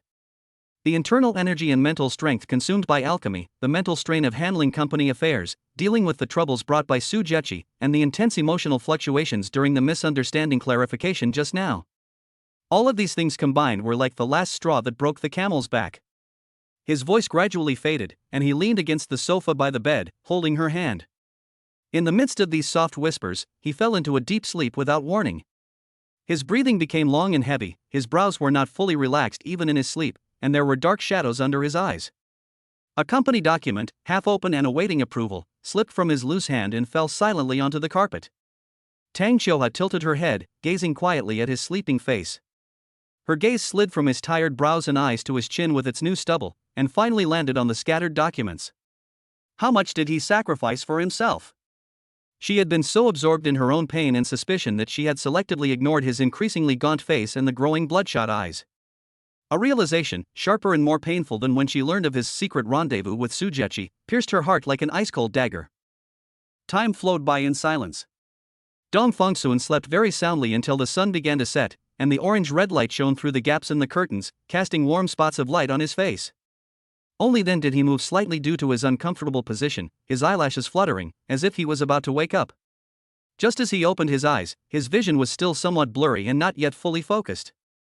He heard Tang Xiuhua's voice. The voice was unusually calm as a frozen lake, without a ripple, yet it carried a resolute determination to sever all ties. Dong Fangsuan. She clearly called him by his full name, no longer using the affectionate husband or other terms of address, and said, "Let's get a divorce." Dong Fangsuan's sleepiness vanished instantly. He sat up abruptly, almost thinking he was still dreaming. Tang Xiuhua did not avoid his shocked gaze and continued to state her case in a calm tone that sent chills down one's spine. She spoke as if it were something unrelated to herself. You deserve a better wife, a healthy partner who can stand by your side and take care of your daily life. Instead of being a burden like me. She paused, her long eyelashes drooping to conceal the turmoil of pain in her eyes, and her voice finally trembled slightly. I know my illness. Tang Xiuhua is an incurable disease that even my name belongs to. Miracles don't exist, I've completely given up. Beneath this seemingly calm exterior, Tang Xiuhua's heart was burning with rage. Precisely because I love you, because my love for you is so profound, I must let you go. I watched helplessly as you had your wings clipped because of me, your talent and energy exhausted because of me, and you grew more and more haggard. This is 10 times more painful than being paralyzed in this bed forever. I can no longer be your shackle. Chapter 56 Chi Ruoyan's Temptation. She came for power. Dong Fengsuan sat up abruptly, his last vestiges of sleep shattered by those words. He almost thought he was hallucinating, but the almost numb calmness on Tang Qiuhua's face was like a bucket of ice water, chilling him to the bone. Divorce? Dong Fengsuan's voice was a little hoarse from just waking up, but the shock and pain in it were clearly discernible. What nonsense are you spouting? Don't say such things. I won't allow you to say such things. He clenched his fists instinctively. A sharp, stinging pain, as if rejected by the closest person, cuts through my heart. What you're saying is hurtful, you know? Dong Fengsuan's voice lowered, carrying an emotion of offense mixed with confusion and sadness. You hurt my feelings. He raised his head, looking directly at her, trying to find a ripple beneath the still surface of the lake. I don't want you to think that way, and I certainly don't want you to say that. Tang Qiuhua felt sorry for her husband. But she didn't want to be a burden to Dong Fengsuan any longer. She felt that she was not good enough for him. Seeing that Tang Qiuhua remained silent, as if she had locked herself in a hard shell, Dong Fengsuan took a deep breath and forced himself to calm down. He knew that anger and accusations were pointless at this moment. He had to find a way to break down her defenses. His gaze involuntarily fell on her slightly protruding belly, where their shared life was being nurtured. A thought flashed through my mind like lightning. Autumn lotus. Dong Fengsuan's tone softened, carrying a patient guidance for her thinking, as well as a weight of unavoidable reality. Think about it carefully, if we really. It came to that point, and we got divorced. What about our children? He paused for a moment, letting the question sink into her mind. Our daughter, she hasn't been born yet. Do you want her to face a broken home from the very first day she comes into this world? Am I destined to lose my father? These words, like a precise key, unexpectedly pried open the hard shell that Tang Qiuhua had built with despair. Daughter. These two words exploded in her mind, violently pulling her out of that tragic feeling of self-sacrifice. She was completely consumed by the thought of not being a burden to him, and immersed in her own one-sided belief in her deep love and sacrifice for him. But they completely ignored the unborn little life that needed the protection of a complete family the most. He's right. What I just said was nothing more than an irrational choice made without careful consideration after my emotions overwhelmed my reason. In that instant, her self-righteous love for her husband actually outweighed her most basic responsibility and sense of fairness towards her daughter. What kind of life will a child without a father face? How could she be so selfish as to make such a decision for her daughter? Overwhelmed by guilt and lingering fear, her already pale face lost all color. I'm not a good mother. She closed her eyes briefly, and when she opened them again, the icy stillness in them shattered, replaced by a torrent of tears. Sorry. Her voice was broken and filled with genuine regret and self-loathing. I was wrong. I was out of my mind just now, and I said some nonsense. I shouldn't have thought that way. I'm sorry. She apologized incoherently, overwhelmed by a surge of emotions and the exhaustion of pregnancy, leaving her feeling utterly drained. Dong Fengsuan sighed and patted her head, which had regained its intelligence. I want to rest for a while. She turned her face slightly inward, tears silently soaking her pillowcase, unwilling to let him see her disheveled state. Looking at her like this, Dong Fengsuan's initial resentment at being so easily abandoned was instantly replaced by a more complex mix of heartache and helplessness. He knew she needed to process these emotions on her own. He silently stood up, tucked the blanket around her, and said softly, "Okay, you should rest well." After saying that, he turned and left the sanatorium, gently closing the door behind him. Back at the company, Dong Fengsuan did not immediately immerse himself in the research in the alchemy room as usual. He felt a tightness in his chest, an indescribable sense of unease gripping his heart. The person you've poured your heart and soul into protecting so easily proposes divorce. Even knowing it stems from love and insecurity, the sting of being rejected still lingers. He sat behind his large desk, trying to deal with the pile of documents, but he seemed somewhat distracted. The pen nib lingered on the paper for a long time, but couldn't write a single word. Just then, there was a gentle knock on the office door. Enter. Dong Fengsuan didn't even look up, his voice was low and displeased. The door opened, and a slightly strong perfume scent, clashing with the serious atmosphere of the office, wafted in first. A young woman, dressed in a tight-fitting pencil skirt and with overly elaborate makeup, walked in, carrying a cup of coffee and swaying with her steps. She is the company's newly hired administrative assistant, named Shi Ruoyan. Vice President Dong, you look very tired, so I made you a cup of coffee. Her voice was deliberately soft and gentle, with a hint of allure. Shi Ruoyan placed the coffee cup on the table, leaning forward subtly. Her low-cut dress accentuated her full curves, and her gaze boldly swept over Dong Fengsuan's face. Dong Fengsuan frowned, feeling uncomfortable with this overly obvious flattery. Put it there, thank you. His tone was cold, and he didn't even look up at her. Shi Ruoyan seemed oblivious to his aloofness. Instead of leaving, she went around to the side of the desk. She casually brushed her hand across the edge of the table, getting so close that you could almost feel the heat and rich fragrance emanating from her. Vice President Dong, you work so hard, you must take care of your health. Shi Ruoyan's words were full of hints, her eyes were intense, and she made no attempt to hide her purpose. She coveted Dong Fengsuan's current position and considerable wealth in the company, hoping to climb the social ladder by leveraging his power and achieve the luxurious life she had always dreamed of. She even gently closed the office door behind her with a click, shutting out the outside world. The two of them were left alone in the room, and the atmosphere instantly became ambiguous and subtle. Seeing that Dong Fengsuan did not immediately reprimand her, Shi Ruoyan became bolder. She reached out, her fingers, painted with bright red nail polish, and actually reached towards the back of Dong Fengsuan's hand, which was resting on the table, her movements full of provocative intent.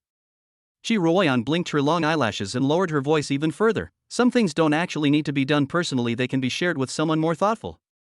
Chapter 57 In-Depth Communication? Even a failed recording can be taken out of context. Brother Dong, I admire you so much. Shi Ruoyan said these insincere words, with an almost blind confidence in her own charm. This confidence stems from her numerous past successes, from a small-town family that had to carefully budget to make ends meet, to now establishing herself in this bustling metropolis. She knows how to use her own strengths as a stepping stone.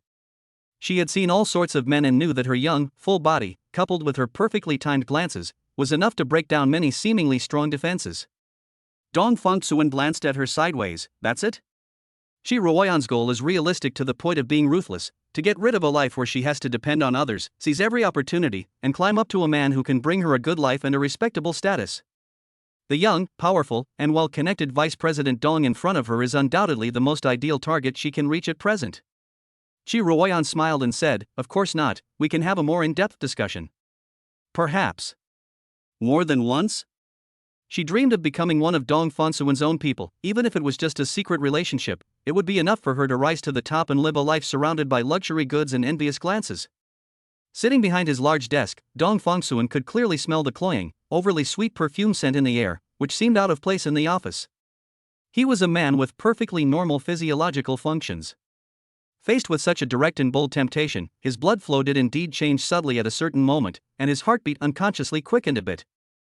To say that there was no instinctive stirring within one would be self-deception. However, the pent-up frustration and resentment that had been building up since his wife filed for divorce now acted like a cold wall, firmly isolating him from this physiological restlessness. What weighed on his heart was a complex mix of heartache and anger towards Choa, and a sense of frustration with his own situation. In this state of mind, he would rather vent his frustrations alone than have anything to do with the woman in front of him who was clearly after his money and status and whose intentions were impure. That would only make him feel more ashamed, more demeaning of himself, and even more sorry for his sick wife and the daughter in her womb. A happy family needs to be carefully maintained. Just one wrong step can destroy it completely. Dong Fengsuan felt that the woman in front of him was not worthy of him. Having been holding in so much anger, it seemed like I had finally found an outlet. He raised his eyes, his gaze as cold as a scalpel, and glanced sideways at Shi Ruoyan, his tone filled with undisguised sarcasm. "What do you think?" Dong Fengsuan deliberately slowed his speech, each word carrying a heavy scrutiny. "Are you qualified?" Shi Ruoyan was slightly stiffened by that cold gaze, but her long-standing and invincible experience allowed her to quickly regroup. Instead of backing down, she straightened her back even more, deliberately showing off her stunning curves. Shi Ruoyan plastered what she thought was an impeccable smile on her face, her voice so sweet it could drip honey. "I think I'm enough." She even boldly took another half-step forward, almost touching the edge of the desk. "Vice President Dong, I am very sensible and can meet all your needs. Whether at work or in life." She emphasized the words "in terms of life," her eyes filled with ambiguity. Dong Fongsuan's sense of annoyance had almost reached its peak. He was currently upset about family matters and had no desire or inclination to use phrases like "I have a wife" or "I love her very much" as a shield. That would make him feel like he was using Choha's situation to prove something, which would be an insult to both him and Choha. Dong Fongsuan wanted a more direct, overwhelming, and thorough way to shatter the other party's ridiculous confidence. Then, he let out a short, cold snort, carrying a deliberately crafted, almost sarcastic arrogance, and rebuked. "President Su Jechi, do you know?" He stared at Chi Ruoyan's face, which changed color slightly in an instant, his tone icy. "A woman like her has confessed her love to me more than once, offering far more favorable terms than you can imagine, and I rejected her without hesitation." His gaze swept over Chi Ruoyan as if he were assessing a defective product, a merciless smile curving his lips. "You?" Dong Fongsuan uttered the word with disdain. "She's not even as good as one of her legs, she's far inferior." This statement was partly an attempt to capitalize on the situation, and partly a boast. Dong Fongsuan didn't really believe that a woman like Su Jechi would be genuinely interested in him. In their previous interactions, he attributed it more to an excessive business tactic driven by a desire for control and curiosity, or perhaps to her quirky sense of humor. But at this moment, using it to strike down this overconfident woman in front of him had an immediate effect. Chi Ruoyan's smile froze completely, and the color drained from her face, turning her complexion alternating between pale and bluish. Su Jechi's name was undoubtedly well known to her. She was a figure she could only look up to from afar. Dong Fongsuan's words were like a precise and vicious slap in the face, not only hitting her hard but also completely crushing her confidence based on her appearance into the mud. Extreme embarrassment, shame, and anger at the failure of her plan gnawed at her heart like venomous snakes. "Every man has needs, so stop pretending to be virtuous." Nausea. A hint of undisguised resentment flashed in her eyes, but she dared not do anything rash. She could only suppress the tears that were about to spill from her eyes and rushed out of the deputy general manager's office, looking disheveled and almost fleeing in panic. The heavy wooden door slammed shut behind her. Chi Ruoyan leaned against the cold wall, her chest heaving violently. Her fingers were clenched tightly together in extreme anger, her nails almost digging into her palms. With trembling hands, she reached for her phone hidden in her pocket and pressed the stop recording button forcefully. Her original plan was to record some intimate audio recordings as leverage to blackmail or extort benefits in the future. However, she never expected that her plan would backfire, and she only recorded the other party's merciless humiliation and comparisons that belittled her. "No. Wait." Chi Ruoyan suddenly jolted, as if she had grabbed something. She quickly turned her phone screen back on, pulled up the recording that had just humiliated her, and fast-forwarded to the crucial part with trembling fingers. "Su Jechi has confessed her love to me more than once. You're not even as good as one of her legs, you're far inferior to her." Dong Fongsuan's clear and disdainful voice came through the phone receiver. Chi Ruoyan's eyes suddenly lit up. All the shame and embarrassment she had felt before were replaced by a light that seemed to come from discovering a new continent, a light that was a mixture of cunning and excitement. Dong Fongsuan is a married man. His wife is said to be a woman surnamed Tang, and her name is not Su Jechi at all. He actually openly mentioned other women, including a well-known woman like Su Jechi, to another female employee in the office, about how other women had confessed their love to him, and used such vile language to belittle her. A more insidious and vicious plan, yet seemingly more feasible, instantly sprouted and took shape in her mind. This seemingly unsuccessful recording, viewed from a different angle and taken out of context, can serve as a tool for retaliation. Chapter 58 Chi Ruoyan must die. That damn hypocrite. After being humiliated so mercilessly by Dong Fongsuan, Chi Ruoyan felt as if she had been stripped naked in public, and shame, anger and resentment grew wildly in her heart. A vicious thought, "If I can't have you, I'll make you suffer," entangled her reason like a vine. She decided to do something that would do her no good, but would still disgust Dong Fongsuan. "I'll make him suffer. I'll make him regret humiliating me like this." Unable to obtain Tang Qiu's contact information, Chi Ruoyan simply skipped work and began secretly following Dong Fongsuan, trying to find an opportunity to get close to his wife. Her unprofessional tracking skills were quickly noticed by Dong Fongsuan, whose senses were far superior to those of ordinary people. He didn't even bother with verbal warnings. He simply called the HR department and fired her on the spot for serious violation of labor discipline. Upon receiving her dismissal notice, Chi Ruoyan not only did not calm down, but became even more resentful. "I want revenge. I want to take revenge on Dong Fongsuan." She blamed everything on Dong Fongsuan's ruthlessness, and her desire for revenge burned even more fiercely. Taking advantage of Dong Fongsuan's absence, she sneaked into the Zishanju villa by herself. As expected, she was stopped at the ornate iron gate by the stern-faced butler. "I need to speak with Mrs. Dong about something very important." Chi Ruoyan tried to remain calm, but her tone carried a hint of barely perceptible urgency. "I have a recording here, it's about Mr. Dong. He has cheated on me." Mrs. Dong has the right to know the truth. The butler frowned, scrutinizing the unfamiliar woman whose eyes were darting around and whose words were sharp. He initially wanted to drive her away directly, but the words cheating and recording were too sensitive, so he didn't dare to act on his own. In the end, after consulting with his inside contact, he let her inside with a gloomy face. Inside the sanatorium, Tang Xiuhua frowned slightly as she looked at the unfamiliar woman who had been let in, whose makeup was smudged and whose eyes held a ruthless, desperate look. She did not know Chi Ruoyan. Chi Ruoyan couldn't wait to speak, her tone carrying an exaggerated feigned sympathy. "Mrs. Dong, my name is Chi Ruoyan, and I am a former employee of President Dong's company. I simply couldn't bear to watch any longer, and I didn't want you to be kept in the dark. Mr. Dong has probably already let you down." Upon hearing this, Tang Xiuhua's face remained expressionless, though her eyes turned colder. She looked at the other person, her voice soft but carrying an undeniable certainty. "I don't know you. Now, please leave. It's none of our business to interfere in our marital affairs." Chi Ruoyan met with a tough rebuff, but she was unwilling to give up. She laughed sarcastically, with a sense of superiority as if she had a secret. "Had you trust him that much? What a pity, he has probably already betrayed your trust. I have evidence." Seeing her confident and composed demeanor, as if she held some trump card, Tang Xiuhua's heart sank almost imperceptibly. Reason told her she shouldn't trust this woman of unknown origin, but the woman's overly confident demeanor was like a tiny thorn, piercing her already sensitive and suspicious heart due to her paralysis and pregnancy. She remained silent and did not immediately drive them away again. This tacit acceptance gave Chi Ruoyan hope. Chi Ruoyan immediately took out her phone, found the audio recording she had carefully edited, keeping only the key parts, and pressed the play button.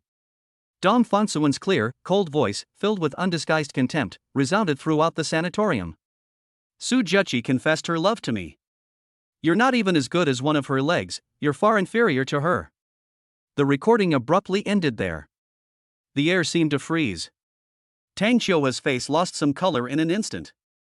Although she tried her best to maintain a calm appearance, her slightly trembling eyelashes betrayed the turmoil in her heart. This recording. This at least proves that Dong Fongsuan did indeed have a private relationship with Su Juqi that she was unaware of, and also, his evaluation of Su Juqi. This is the kind of comparison we're talking about. Chi Ruoyan stared intently at Tang Xiuhua's face, not missing a single subtle change in her expression, a smug and malicious smile spreading across her face. However, to Chi Ruoyan's surprise, after a brief silence, Tang Xiuhua suddenly let out a cold sneer. The laughter was trembling with suppressed emotion, and it also carried a sharp edge as she defended her husband. "Get out!" Tang Xiuhua's voice suddenly rose, carrying an undeniable sense of expulsion. "You despicable person! What do you think this recording proves?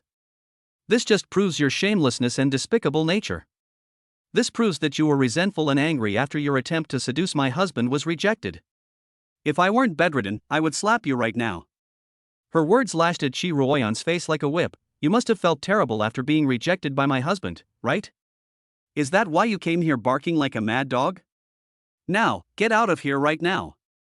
Although Tang Xiuhua drove Chi Ruoyan away with the strongest momentum and tried to defend her husband with the most resolute words, the contents of that recording, like a poisonous thorn, had already pierced her heart.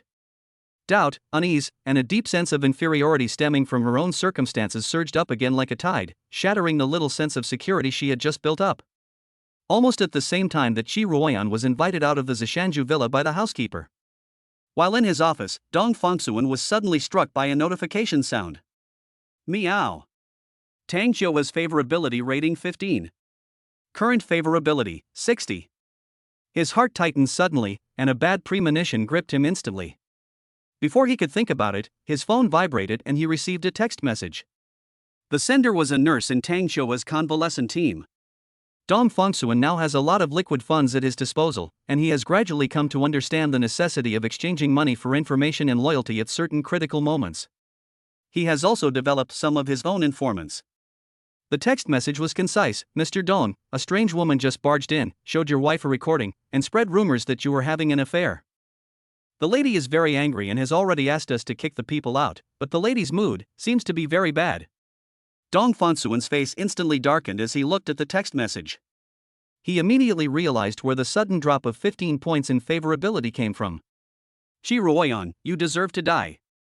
For the first time in his life, Dong Fonsuan felt such a clear, intense, and uncompromising killing intent towards someone. It wasn't disgust, it wasn't hatred, but something much purer, a resolute desire to completely erase its existence from this world. That woman's malice was like a cold, venomous snake, burrowing into the pure land he was trying so hard to protect, attempting to crush the treasure he cherished most. Dong Fonsuan's temples throbbed, blood rushed to his head, and he even heard a faint buzzing in his ears. An urge to chase after it and crush it roared within him like a wild beast. We must not act rashly. Breathe, inhale, breathe, inhale. He forced himself to stand still, closed his eyes, and fought against the instinct that was about to break free. After taking deep breaths for a long time, the turbulent ferocity in his chest was forcibly suppressed, and his boiling blood gradually cooled down. Dong Fonsuan finally calmed down. After carefully weighing the pros and cons and assessing the risks and consequences of various approaches, he made a rational and correct judgment that woman who stirred up trouble must die. We must eliminate any future troubles. Those unscrupulous and self-destructive people are like a bomb that could explode at any moment, as long as they live. They could hurt their families again and destroy the balance they have worked so hard to maintain. Although Dong Fonsuan had never killed anyone before, he had made up his mind at this moment to kill Shi Ruoyan immediately. Chapter 59, Death Ends Resentment. The true culprit arrested. The night was deep, and the rain silently soaked the city. It's time to make a move. Dong Fonsuan stood on the edge of the rooftop of the high-rise building. The rain was dispersed by his true energy, and not a single drop fell on him. He had already mentally rehearsed every detail countless times. The superpower, dream control, had already infiltrated Shi Ruoyan's subconscious the night before, planting seeds of exhaustion and chaos in her heart. At this moment, it was already difficult for her to remain conscious, let alone alert. The time has come. V1 Superpower Electromagnetic Interference full power activated. The true energy flowed through his meridians, perfectly blending Dong Fonsuan's body temperature into the coolness of the rainy night. His superpower, Existence Zero, was quietly activated, and his figure gradually blurred in the rain, as if turning into a faint shadow. His advanced flight skills allowed him to float down from the rooftop like a falling leaf, without disturbing a gust of wind. Shi Ruoyan was walking briskly down the alleyway home, her high heels making a crisp sound as they clicked on the wet pavement. She was still muttering something under her breath, her fingers unconsciously tightening around the backpack strap. Just as she turned the corner of the alley, a barely perceptible flash of cold light appeared. Shi Ruoyan suddenly stopped in her tracks, her eyes widening in disbelief. Ugh! A cool sensation came from my neck, followed by warm liquid flowing down my collarbone. She instinctively reached out to touch it, her fingertips touching something sticky. He wanted to scream, but only a hoarse, leaky sound came out of his throat. The air suddenly became a luxury, and every struggle to breathe brought excruciating pain. Shi Ruoyan's legs went weak, and she slowly knelt down on the ground, futilely covering her neck with one hand while frantically rummaging for her phone in her bag with the other. Why is this happening? Shi Ruoyan couldn't understand. She was in excruciating pain, her vision blurred, and her consciousness gradually faded. In the final moments of her life, all Shi Ruoyan saw was an empty, rain-soaked alley and distant, hazy lights. Shi Ruoyan never understood how all of this happened until her death. Dong Fonsuan stood 3 steps away. The rain soaked his shoulders, but it couldn't wash away the coldness in his eyes. He watched silently as she convulsed on the ground, as her fingers finally fell limply to the ground, and as those once calculating eyes gradually lost their light. When a person dies, their resentment dissipates. When everything calmed down, Dong Fonsuan let out a soft breath. This matter ends here. My stomach twitched slightly, and a physiological discomfort welled up, but it was quickly replaced by another emotion, the relief of finally releasing the pent-up frustration that had been building up for so long. Many of the preparations, including vomit bags, have now proven to be unnecessary. With a slight thought, the ordinary-looking knife disappeared into the storage space. Dong Fonsuan activated his supernatural power. The ends of the earth are within reach, and his figure suddenly disappeared at the alley entrance, as if he had never appeared at all. Half an hour later, the sound of sirens shattered the tranquility of the night. The scene was quickly cordoned off, and police officers were busy in the rain. The forensic doctor squatted beside the body and examined it carefully, his brows furrowing deeper and deeper. A clear wound, a fatal blow. The forensic doctor looked up at the veteran detective leading the team. The murder weapon was just an ordinary knife. The veteran detective looked around. Where are the security cameras? The surveillance cameras in this alley were reported for repair last night. The young police officer shook his head helplessly. The main camera at the intersection lost signal during the time of the incident and didn't capture anything. What's even stranger is that when all the residents in the surrounding area were interviewed, not a single person remembered seeing any suspicious people at the time of the incident. Even the old man on duty at the alley entrance said he was dozing off and didn't hear anything. The rain was still falling, washing away the last traces on the ground. Meanwhile, on the other side of the city, Dong Fongsuan stood in front of the floor-to-ceiling window of his home, quietly watching the rain outside. My hands are stained with blood. On the task force's whiteboard, Chi Ruoyan's social relationship diagram gradually became clear. Several striking red lines connect three names that are highlighted. Next to Dong Fongsuan's name, there is a clear note indicating their working relationship and recent conflict. Chi Ruoyan's dismissal from Xinhui Technology is clearly documented, and the company's surveillance cameras even captured her following Dong Fongsuan. There seems to be a motive, but the timeline is questionable. Dong Fongsuan has already been investigated. The young officer placed the report in front of the veteran detective, saying, he has a complete alibi.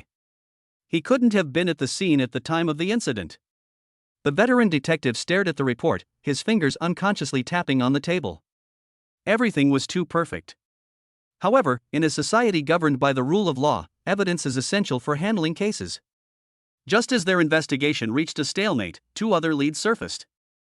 Chi Ruoyan's bank statements show that she has received several transfers from different men in recent months.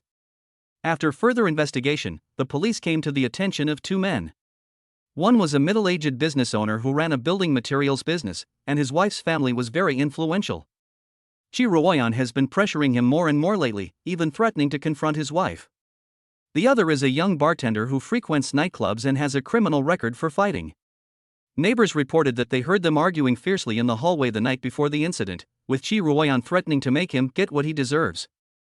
Neither of the two men could provide a definite alibi. The bartender disappeared after leaving get off work early that night, and the building materials boss claimed to be sleeping at home, but no one could testify to that. Three suspects, three different directions of investigation. Each clue points to a possible motive for the murder, yet each clue lacks crucial evidence. The veteran detective rubbed his throbbing temples, staring at the intricate relationship diagram on the whiteboard, his thoughts a jumbled mess, unable to make sense of it all. At the time of the incident, Dong Fongsuan was at a top-tier golf club in the suburbs. Chu Fanfeng accompanied him the whole time, and the two were inseparable. Dong Fongsuan's bathroom break during the trip lasted no more than 2 minutes. The club staff clearly remember that Mr. Dong's golf skills were really not impressive. He played quite poorly on several holes, which made Chu Fanfeng laugh good-naturedly. Not only Chu Fanfeng, but also the business people, club regulars, and even the monks and Taoists invited by Chu Fanfeng to adjust the feng shui who were also at the stadium that day could all confirm that Dong Fongsuan was indeed present at the time. Their testimonies corroborated each other, forming a large and reliable network of witnesses. More importantly, the club provided clear and accurate surveillance footage. The precise timestamps on the footage show that, within the timeframe estimated by the forensic examiner, Dong Fongsuan was on the green of the 11th hole, talking to a waiter and even shaking his head in frustration at a shot that went astray.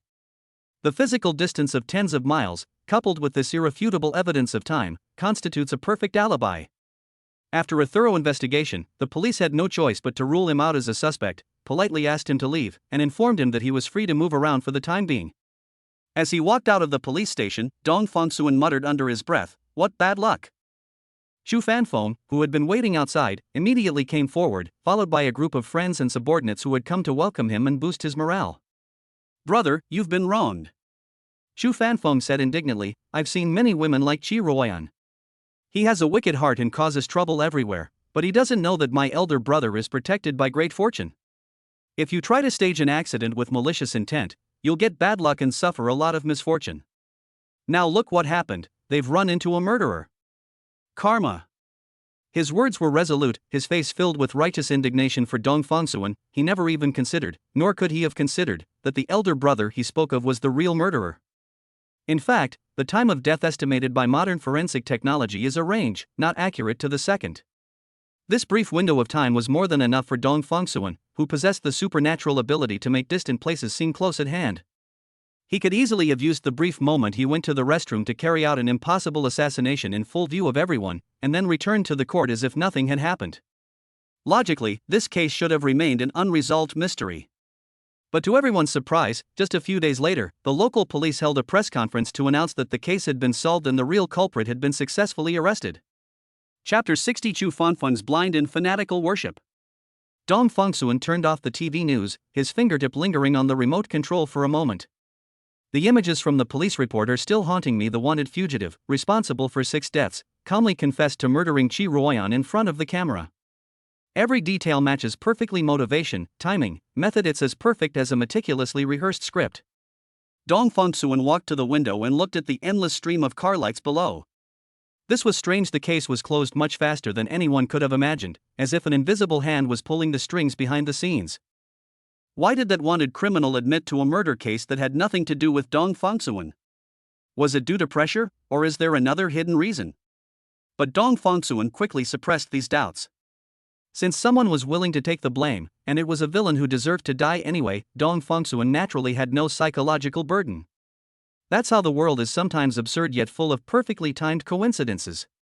With the case closed, Dong Fongsuan can finally devote himself fully to his work. The 9-aperture meridian opening grass that Su Zheqi promised was neatly stacked in the jade box in the alchemy room. Each plant emits a faint fluorescence, and its veins flow with abundant medicinal properties.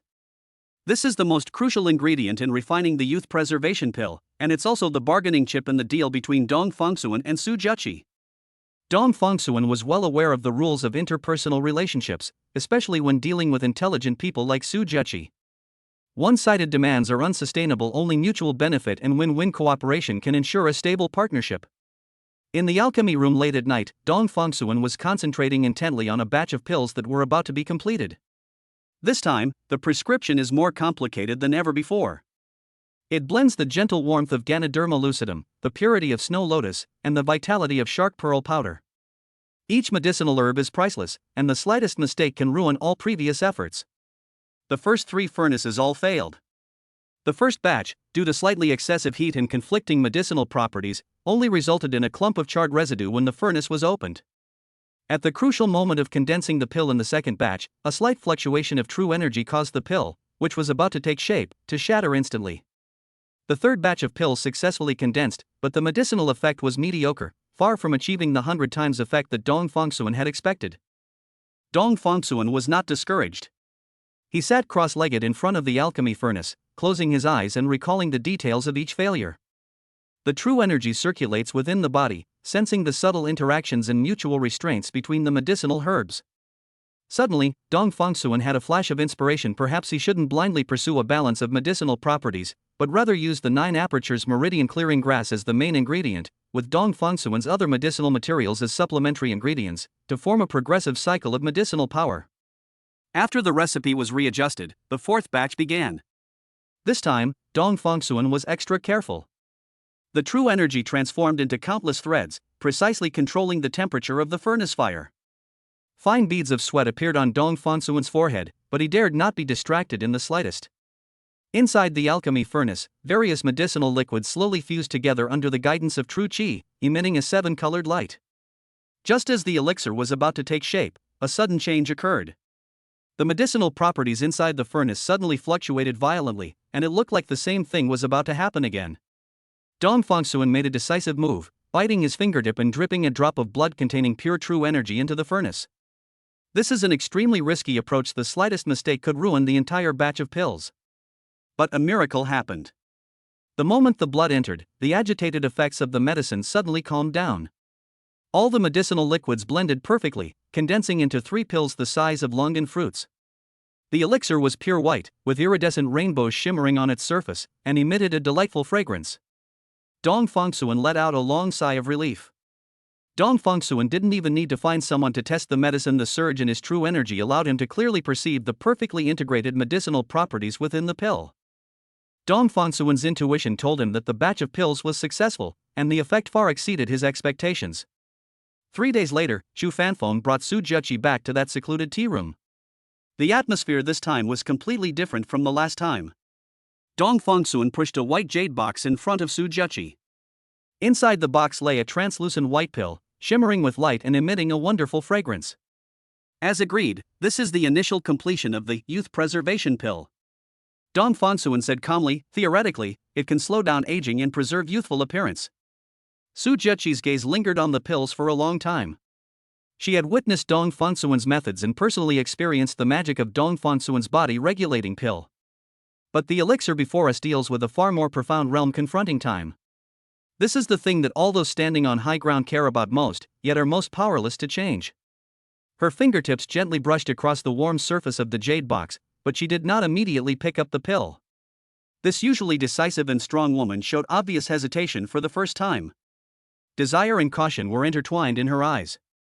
She longed to stay young forever, but she was also worried about whether this unknown elixir truly had miraculous effects, or whether it harbored any hidden dangers.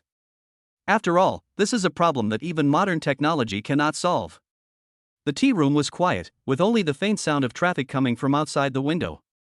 Su Zheqi tapped her fingertips lightly on the edge of the jade box, revealing the inner turmoil she was going through. Finally, she raised her head, her gaze sharp as she looked at Dong Fongsuan. This pill, are there any contraindications after taking it? Dong Fongsuan raised an eyebrow. No. My pills are almost entirely non-toxic, you can rest assured. Upon hearing this, Su Zheqi gently picked up a youth-preserving pill with her fingertips. In the dim light, the elixir glowed with an indescribable pale pink hue, like a peach blossom bud about to bloom on a branch in early spring, or like the shy blush on a young girl's cheek. It is round and full, with a smooth, jade-like surface and faintly visible fine textures, exuding a unique aura. Unlike the pills I took last time, which looked incredibly plain, resembling the most ordinary Chinese medicine honey pills. Su Zheqi brought the pill close to her nose and took a deep breath.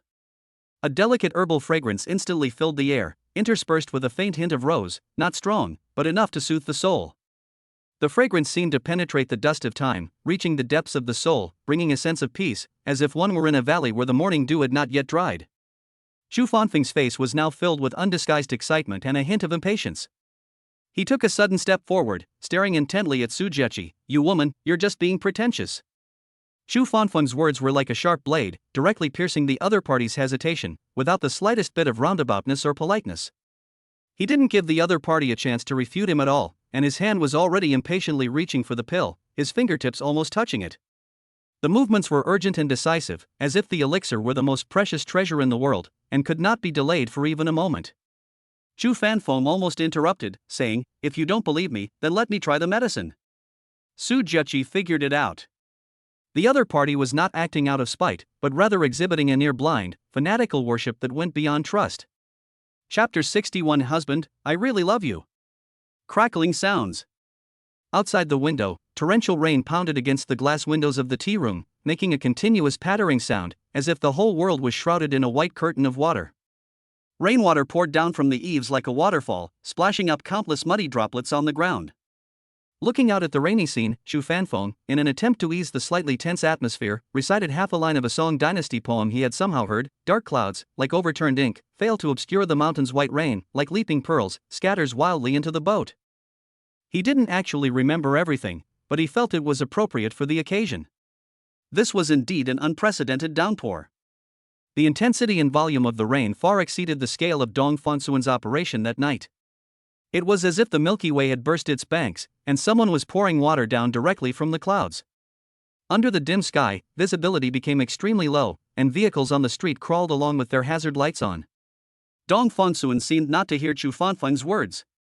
His gaze remained calmly fixed on Su Zheqi, as if he were waiting, or perhaps silently scrutinizing her. Su Zheqi met his gaze for a moment, her sharp eyes flashing with a complex mix of emotions. Finally, as if she had made up her mind, she no longer hesitated. She extended two fingers and picked up the shimmering pink pill from the jade box. A thought flashed through my mind. At worst, I can immediately arrange for the highest level medical team to rescue him. If anything seems wrong, I can immediately perform gastric lavage and blood transfusion. With modern medical methods, as long as it's not an instantly fatal poison, there's always a chance to save him.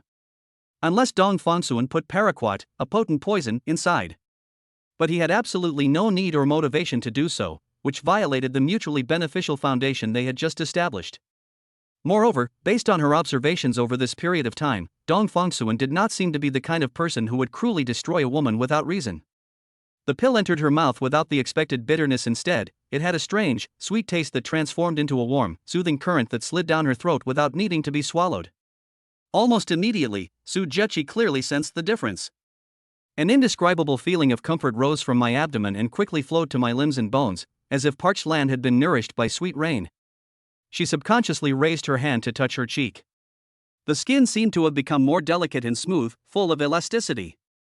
A sense of vitality emanating from within invigorated her spirit, which had been slightly tired from years of hard work. The effect is immediate. A look of surprise flashed in Sujechi's eyes. She carefully felt the changes in her body, and a great sense of satisfaction welled up in her heart. She exclaimed, "This deal was the right one. The value of this elixir far exceeds that of the medicinal herbs." "Very good." Dong Fongsuan took in her reaction, his tone remaining calm. "This means that our alliance can continue as usual." Sujechi was in a great mood. Upon hearing this, she smiled and her eyes sparkled with even more beauty. "They say there are no wrong nicknames, only wrong names. But today I feel that the name Fongsuan is very fitting for you and perfectly matches your personality." She looked at him meaningfully. "You really are very sensible. Know when to advance and retreat, be clear about boundaries, neither take advantage of kindness nor be overly enthusiastic." Just then, Dong Fongsuan's phone screen on the table suddenly lit up and vibrated rapidly. He had only glanced at it casually. It was a weather warning issued by the meteorological station, a deep red alert, the highest level of weather warning. Citizens are reminded that due to the recent continuous heavy rainfall, mudslides have occurred in some mountainous areas of the city, and a list of potentially affected areas has been provided. His gaze swept quickly across the list, and when the words Zishanju Villa District caught his eye, the calm on Dong Fongsuan's face shattered instantly. "Excuse me." He stood up abruptly, not even having time to explain, pushed aside the chair behind him, and dashed out of the tea room like lightning, heading straight for the men's restroom at the end of the corridor. He quickly opened a stall and locked the door behind him. The next moment, space seemed to distort slightly. Supernatural power, the ends of the earth are within reach. Activate. Zishanju Villas, nestled on a gently sloping hillside, is currently experiencing the furious onslaught of nature.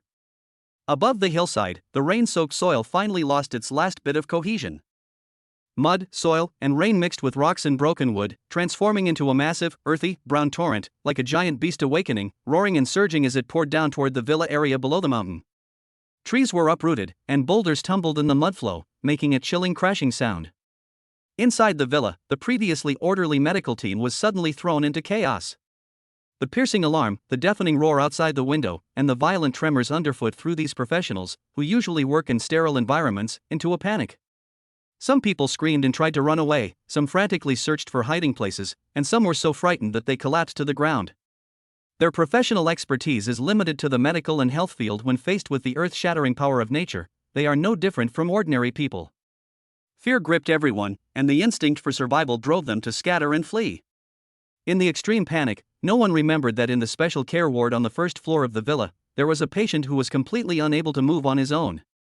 Fear of death is human nature, but they did indeed overlook Tang Shoha in the chaos. The loyal housekeeper had just returned from checking on the glass greenhouse next door, and the first thing he thought of was Tang Shoha, whom he had watched grow up. He tried to rush against the panicked crowd toward the sanatorium, but just as he reached the middle of the corridor, a torrent of mud mixed with gravel and broken branches suddenly smashed through a side window, and murky muddy water rushed in, blocking his way.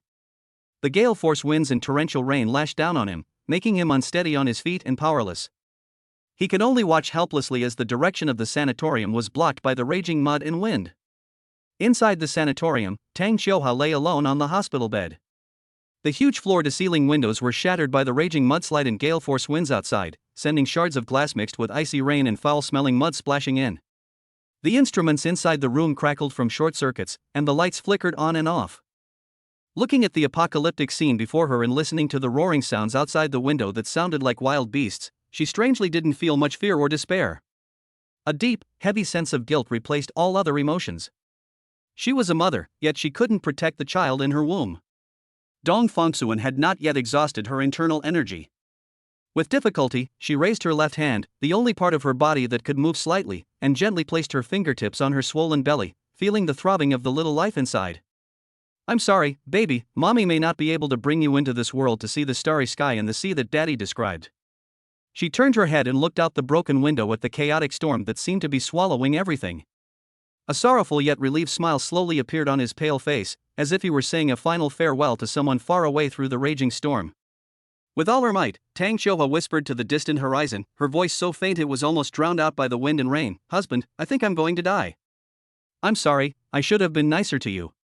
Actually, I really like you." Chapter 62, A Sudden Increase in Favorability. Reaching the 70 mark. Meow. Tang Qiuhua's favorability rating increased by 10. Current favorability, 70. Rewards have been issued. Skill enhancement. True Qi innate true essence. Just as Dong Fangsuan rushed into the toilet stall, locked the door behind him, and was about to unleash his supernatural power, a series of cold notification sounds exploded in his mind without warning. His movements suddenly stopped, and he froze in the small space. I haven't done anything yet. He was filled with confusion, his brows furrowed tightly. What exactly happened with Qiuhua? Why did her favorability rating suddenly increase? It has already broken the 70 mark. This sudden change sent a shiver down his spine, but the situation was critical at the moment. The Zishanju Villa area was being hit by a mudslide, and he had no time to ponder the reasons behind it. He didn't even have time to carefully perceive and experience the transformative changes happening within his own meridians. Supernatural power, the ends of the earth are as close as a foot. He forcibly suppressed his doubts and focused his mind on the location of the Zishanju Villa sanatorium. The rules of space were instantly disrupted, and a subtle sense of distortion enveloped the entire body. The next moment, his figure disappeared from the narrow bathroom and appeared with perfect precision in the Zishanju Villa sanatorium, which was dozens of miles away and had been partially damaged by the mudslide. The scene before my eyes was shocking. The wall of the sanatorium closest to the mountain was severely deformed, expensive medical equipment was leaning precariously, and short circuits were emitting dangerous sparks and a burnt smell. Cold rain and foul-smelling mud were pouring in through the broken windows, flowing rampantly across the ground, the water level already above ankle deep. The entire villa area was shrouded in a heart-pounding roar and tremor, with the occasional sound of buildings collapsing under the strain in the distance, as if they were about to collapse completely at any moment. Wife. I'm here to save you. Dong Fangsuan's voice trembled slightly, without him even realizing it. He practically lunged to the bedside, his gaze sweeping eagerly over Tang Qiuhua. Her face was as pale as paper, her hair was wet from the rain and stuck to her forehead, and her thin hospital gown was covered with mud, but fortunately there seemed to be no obvious external injuries. He stretched out his arms, carefully avoiding her bulging belly, and gently pulled her, along with the thin blanket she was wrapped in, into his embrace. Only when he held her tightly to his chest did his senses, which had been slightly delayed due to extreme tension, clearly return. The power within him had undergone a tremendous change. The true energy that was originally flowing like a river has been transformed into a more condensed, purer innate true essence with a trace of ancient and primordial energy. This is not merely an increase in quantity, but a transcendent sublimation of life level and energy essence. It is an astonishing transformation from the acquired to the innate. He could clearly feel that his strength, speed, reaction, and endurance had all been improved in an unimaginable way. With a slight thought, the innate true essence flowed freely within his body, not only surging endlessly but also naturally and smoothly penetrating outwards, forming an invisible yet incredibly resilient energy coating and protective field on his body surface and around Tang Qiuhua, whom he was holding. A sudden realization dawned on me.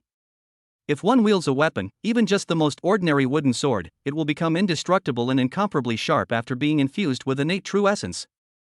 If it is used for protection, then as long as the innate true essence in his body has not been exhausted, the person protected by his power will never suffer any external harm. Dong Fangsuan immediately used his innate true energy to protect Tang Qiuhua and her unborn daughter before he could finally breathe a sigh of relief. Ring ring. My phone vibrated violently. Normally, his father-in-law rarely calls him during working hours on weekdays unless there is an emergency. Dong Fangsuan quickly pressed the answer button, but before he could speak, his father-in-law's urgent and trembling voice came from the other end of the phone. Fangsuan, the Zishanju Villa area has been hit by a mudslide disaster. How are you in Qiuhua? Are you all right? The voice was filled with fear and worry. At the same time, Dong Fangsuan could vaguely hear his mother-in-law Zhou Yara's anxious voice on the other end of the phone. Her voice was trembling with sobs as she kept asking, "Where's Qiuhua? How is she?" "Dad, Mom, it's all right. Don't worry, I'm here. Qiuhua and her unborn child will be absolutely safe. I will take them to a relatively safe area and wait for rescue."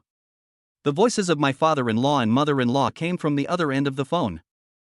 Father-in-law Tang Hugua, Fongsuan, you must be careful. Don't be reckless, I'll contact professionals to come and rescue you right away. Mother-in-law Zhou Yaru, if you encounter danger, don't try to tough it out. You must ensure your safety first. Her voice trembled with a sob, a testament to her deep longing for her daughter. Dong Fongsuan nodded vigorously. Although his parents-in-law on the other end of the phone couldn't see him, he still said in a deep voice, "Dad, Mom, I understand. With me here, you can rest assured." Just then, rumble. A violent and intense earthquake, far more intense and closer than before, suddenly erupted. The ceiling above emitted a teeth-grinding groan, and huge cracks spread out instantly like a spider web, with dust and debris falling down in a flurry. The main structure of the entire villa is emitting its final groans. It is about to collapse. "Hold me!" Dong Fongsuan gave a low shout, no longer hesitating.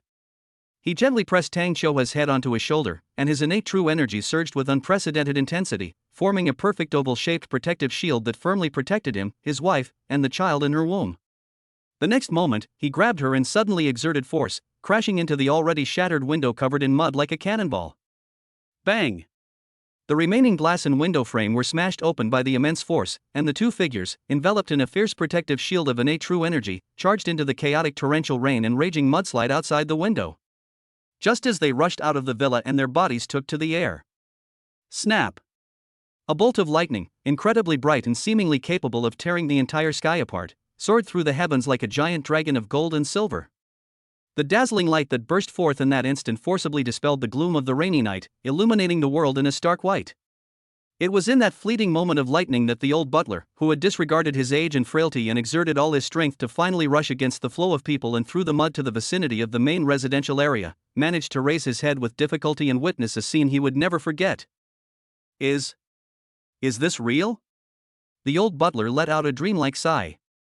In the pitch-black, torrential night sky, the brilliant and violent thunder, like immortal gilding, clearly and eternally imprinted two figures embracing each other, suspended low above the torrent of disaster, into the deepest recesses of the old butler's retina and memory. Chapter 63: A Light Kiss. Affection Level 80. Water Control. In the pouring rain, Dong Fongsuan held Tang Qiuhua and floated in mid-air. The protective shield formed by their innate true essence firmly protected the two of them, preventing any external wind and rain from penetrating them even slightly. Husband. Tang Qiuhua nestled in his arms, feeling the warmth from his chest. 1,000 words choked in her throat, and in the end, they all turned into a soft call. At that moment, all fear and anxiety vanished, replaced by an unprecedented sense of security that almost overflowed from my heart. After a long while, she looked up at her rain-soaked face, tears mingling with the raindrops as they streamed down her cheeks, her voice soft yet firm. "Kiss me." Dong Fongsuan looked down at her pale face, which was filled with a happy smile, and a surge of heroic spirit welled up in his heart.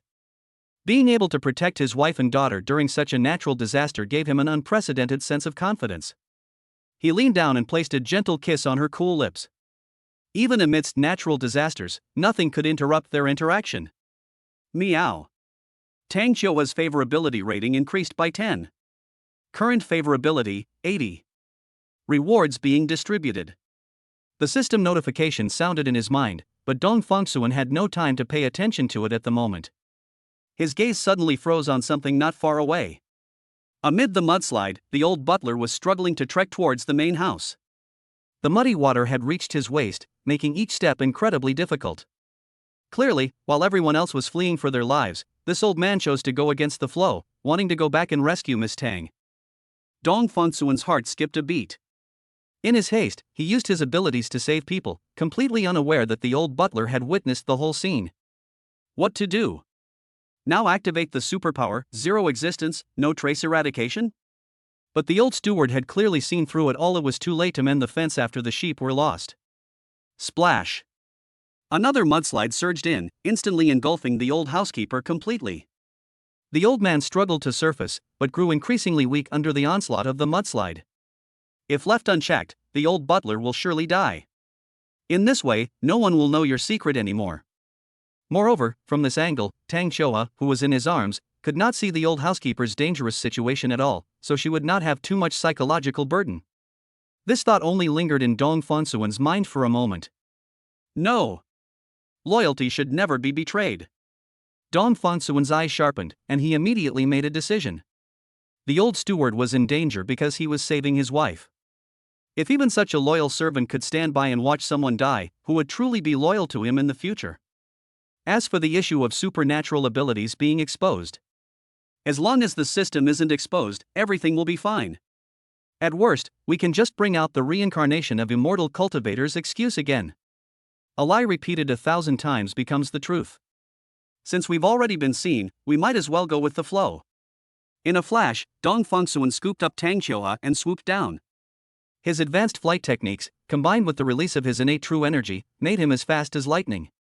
With a single, sweeping motion, an invisible force instantly lifted the old butler from the mud.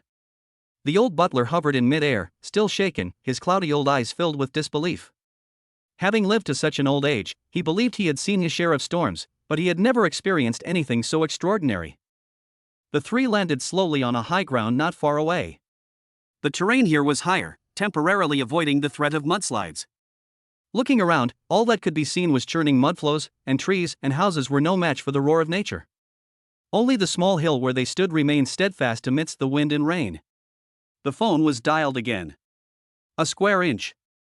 A deep male voice, with the distinctive texture of noise-canceling equipment, said, "I am Tang Hugua." Tang Hugua's voice cut off the technical report, and the faint sound of helicopter rotors cutting through the air could be heard in the background. The military special operations team, carrying high-pressure hovercraft and sonar life detectors, is expected to arrive in 7 minutes. Order number 0317 has been specially reviewed by the Military Commission. A helicopter formation carrying a swarm of medical drones is simultaneously establishing a temporary blood bank. Don't act rashly, don't be reckless, and wait patiently for rescue. The old butler looked at this safe haven in the midst of despair and couldn't help but shed tears. "Young master, you." The old butler's voice trembled, filled with awe and gratitude. "Are you a deity who has come to the mortal world? Did you come specifically to settle karma and save the young lady?" "Yes, it must be." Upon hearing this, Tang Qiuhua's face showed a look of worry. Her husband's secret had finally been exposed. What should she do? Dong Fengsuan, however, remained calm. "Grandpa Zhang, the fewer people who know about this, the better. Don't tell anyone else." The butler nodded repeatedly. Dong Fengsuan focused his attention on the system. Rewards have been issued. Superpower, water control. Using himself as the source, all water within 100 meters obeys his command. Even the water within the bodies of living beings is under his control, except for those of higher status. The cold notification sound echoed in his mind. Dong Fengsuan was stunned for a moment, and then an uncontrollable joy surged up in his heart. He subconsciously stirred his mind, and his senses spread out like ripples on water. Within 100 meters of him, the torrential rain, the surging muddy flow beneath his feet, and even the flow of blood and bodily fluids within the old butler and Tang Qiuhua's bodies became crystal clear to him. If one so chooses, one can easily interfere with or manipulate things. What you lack, you get. This capability came at the perfect time. With this ability to control water, the mudslide in front of him was no longer a threat. He could, to some extent, guide and divert these muddy torrents containing a lot of water, causing them to actively avoid the high ground where the three of them were currently located. At least it can slow down the rate at which the area is flooded. Just then, a huge roar came from overhead. Several helicopters, with their understated paint schemes and sharp lines, clearly not belonging to the civilian sector, broke through the thick rain like giant steel birds, struggling to reach the sky. Their propellers churned up the wind and rain, emitting a deafening roar. One of the helicopter doors opened, revealing Tang Hugua and Zhou Yaru's extremely anxious faces. Looking down, when they saw that their daughter, son-in-law, and old housekeeper were still alive and temporarily on relatively safe high ground, their hearts, which had been in their throats, finally eased a little. However, the tension, unease, and worry in their eyes did not diminish at all. "Quick! Save them!" Tang Hugua shouted into the communication device, his voice distorted with anxiety. The helicopter pilot's voice came through the wind and rain, filled with helplessness and urgency. "Report. The environment below is too dangerous. The airflow is turbulent, visibility is low, and ground conditions are complex. We cannot land." They have to grab the rope ladder connecting to the helicopter and climb up themselves. Upon hearing this, Tang Hugua and Zhou Yaru's faces turned deathly pale. Despair, like cold rain, soaked them to the bone. Has the time come to test human nature? They didn't doubt Dong Fengsuan's ability to save himself, nor did they doubt the old steward's loyalty, but their daughter, Qiuhua, is completely paralyzed. Chapter 64 A Miracle Flash. Temporary healing? Tang Xiuhua was completely unable to move, not even to raise her hand, so how could she possibly climb that swaying rope ladder on her own? She nestled in Dong Fangsuan's arms, watching the rope ladder hanging from the helicopter, swaying violently in the gale, and couldn't help but feel nervous. There are too many people around now. If my husband were to make a move in front of everyone, it would only expose his special abilities. What should we do? However, at this critical juncture between life and death, facing the possibility of death coming again, she felt that something in her heart had become clearer and more resolute than ever before. He'll find a way. Tang Xiuhua recalled the intense longing and reluctance she felt for her husband and unborn daughter when she thought she was going to die in the collapsed villa. She did not love this world that repeatedly brought Tang Xiuhua suffering. But she deeply loved her husband and the little life growing inside her. Tang Xiuhua has truly experienced Dong Fangsuan's unreserved love and protection. So that's why Tang Xiuhua will never give up so easily again. She absolutely refused to allow herself to have even the slightest thought of despondency. In order to prevent her beloved husband from being saddened by her departure, and in order to watch her daughter grow up, Tang Xiuhua must live on. Starting today, Tang Xiuhua will strive to become a positive and optimistic woman who never gives up, no matter what difficulties she faces. Having weathered many storms, the old butler now displayed an extraordinary composure. He lowered his voice and leaned closer to Dong Fangsuan. "Young master, what should we do in this situation?" He subconsciously regarded the son-in-law, who had performed miracles, as his pillar of support. Since the son-in-law has been hiding his abilities, there must be a deeper reason behind it. Perhaps the immortals do not want to display their divine power in front of too many mortals. But he himself was truly helpless in the face of this natural disaster and the predicament he was in. Dong Fangsuan felt his wife's body tense slightly in his arms, and after hearing the old housekeeper's words, his gaze swept over the helicopters circling in the air and the rope ladders hanging down, symbolizing the way out. He had already made up his mind. He spoke to the old butler in a calm yet reassuring voice. "It's all right, Grandpa Zhang. Let Xiuhua go up first, and the two of us will follow behind." Upon hearing this, the old butler's lips moved as if he wanted to remind him, "Young master, are you confused in your haste? Miss Tang Xiuhua is completely paralyzed and cannot move." However, the next moment, something incredible happened that left all the witnesses speechless. Tang Xiuhua, who had been carefully helped to the rope ladder by Dong Fangsuan, slowly and with great difficulty raised her originally weak and powerless hand. With a slightly stiff posture, she grasped the rope ladder that was swaying in the wind and rain. Then, Tang Xiuhua began to climb upwards in an extremely slow, seemingly laborious but actually moving manner. "Let's gather up this rope ladder first." Dong Fangsuan looked up and shouted at the helicopter, his voice cutting through the wind and rain. "Xiuhua has been bedridden for a long time and doesn't have enough strength. She's climbing too slowly, which is too dangerous. Give me a hand and pull Tang Xiuhua up the rope ladder she's holding onto. Grandpa Zhang and I will take the other rope ladder." Although the people on the helicopter were shocked that Tang Xiuhua, who was supposed to be completely paralyzed according to the intelligence, could actually move, the situation was critical, and they didn't have time to think about it in detail.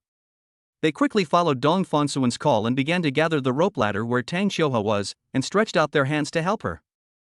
On the ground, the old housekeeper watched Tang Xiuhua's miraculous movements, a glimmer of understanding flashing in his cloudy old eyes. "I see. There was no miraculous recovery at all. It was the son-in-law using his miraculous skills. Although it's not exactly a magical technique, it is indeed an extraordinary ability." Dong Fangsuan used his innate true energy to protect Tang Xiuhua's body, and then used his water control superpower to remotely control Tang Xiuhua's limbs and 10 fingers, making her firmly grip the rope ladder. This is the truth behind the miracle.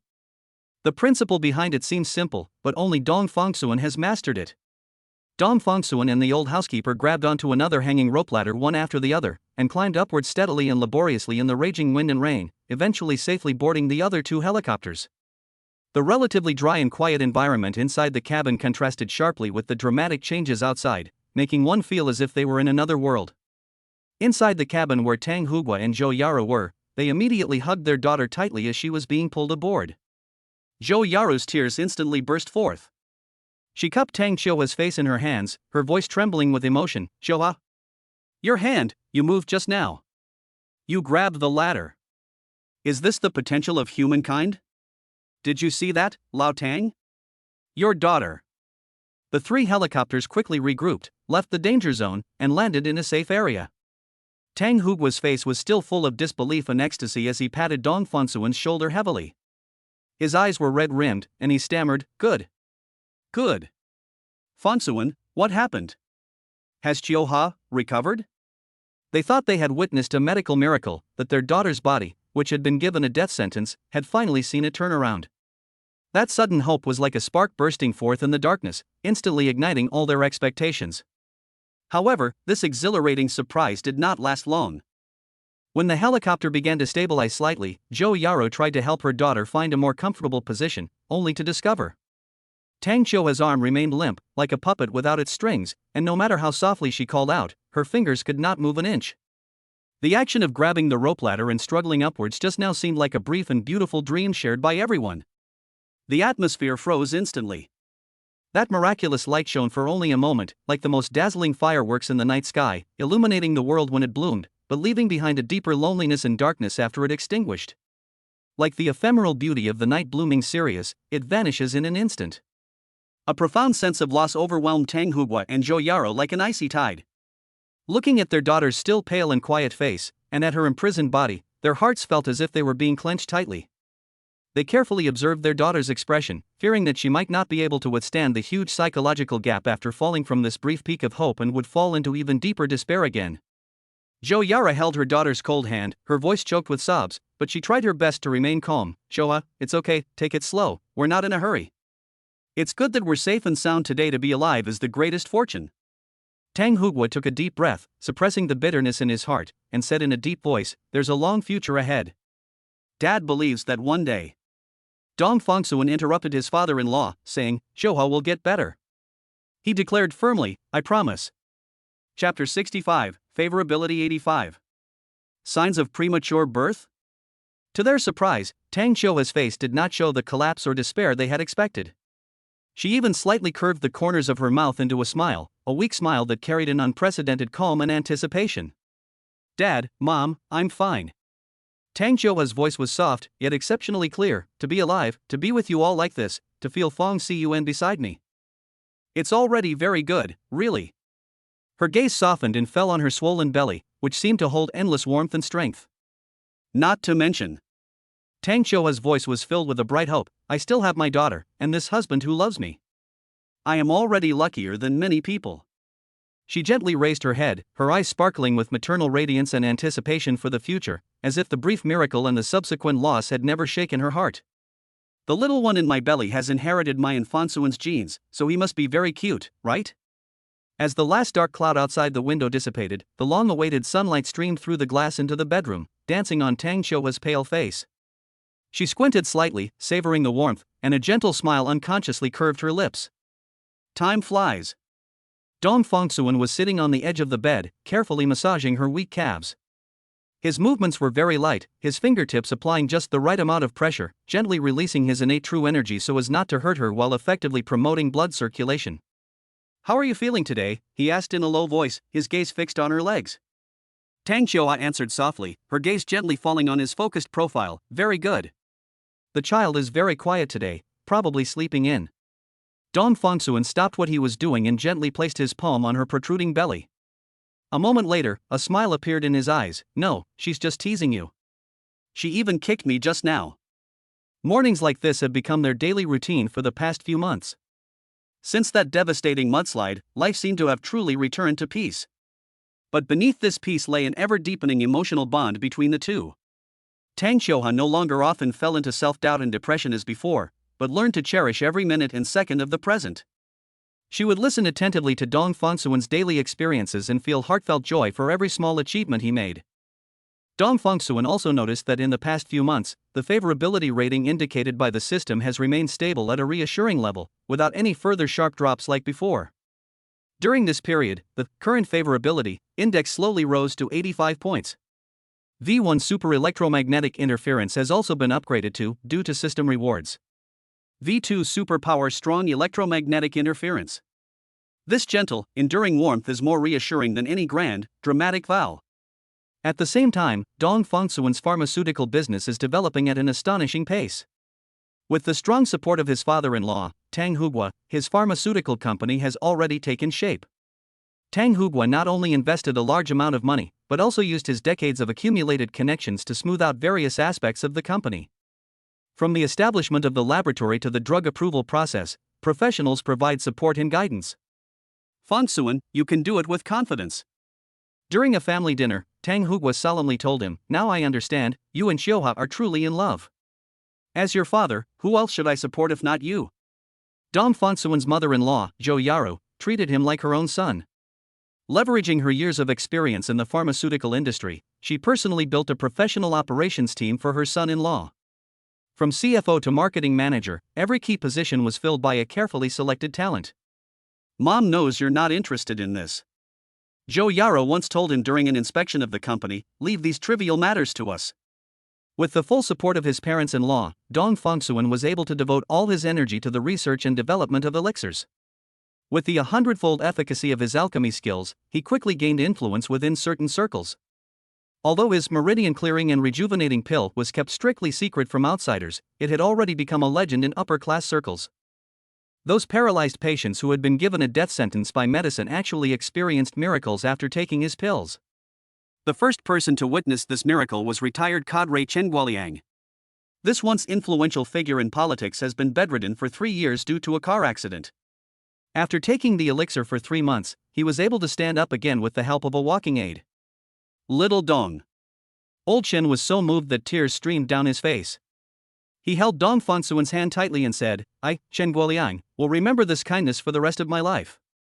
If there's anything you need in the future, as long as it doesn't violate my principles, I'll definitely do my part." The news spread like wildfire. Soon, even more powerful and influential people came knocking on their door. That afternoon, energy tycoon Zhao Yongchang personally visited Dong Fangsuan's office. This entrepreneur, known for his tough stance in the business world, appeared somewhat flustered at this moment. "Mr. Dong, my wife, she..." Zhao Yongchang's voice choked up. "I have late-stage ALS, and the doctor said I have at most 3 months left. Please save her." Dong Fangsuan looked at the other person calmly, his fingers lightly tapping the table. The office was so quiet you could hear the clock ticking on the wall. "Mr. Zhao." He finally spoke, "I completely understand how you feel, but..."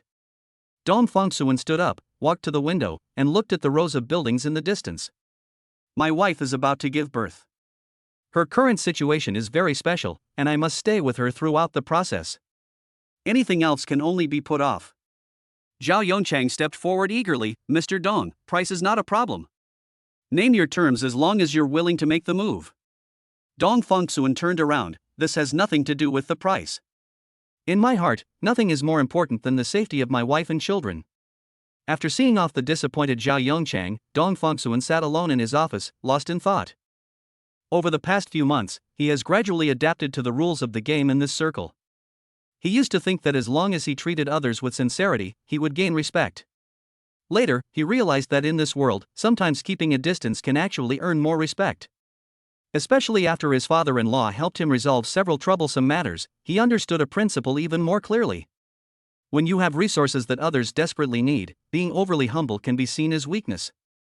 Thinking of this, Dong Fangsuan picked up his phone and sent a message to Zhao Yongchang. "I will contact you after my wife gives birth safely." Almost immediately, Zhao Yongchang replied, "A promise from Mr. Dong is worth more than 1,000 pieces of gold. Please feel free to ask if you need anything." Just as Dong Fangsuan was about to continue processing the documents, his phone suddenly rang urgently. The caller ID showed it was the old housekeeper. He answered the phone, but before he could even speak, he heard the old butler's panicked voice, "Young master. Something terrible has happened. Miss is bleeding. The doctor says it's a sign of premature labor." Chapter 66, Uterine Contraction Inhibitors. A motorcycle with a flashing lights runs a red light. It kills someone. Dong Fangsuan's fingers tightened suddenly as he gripped his phone.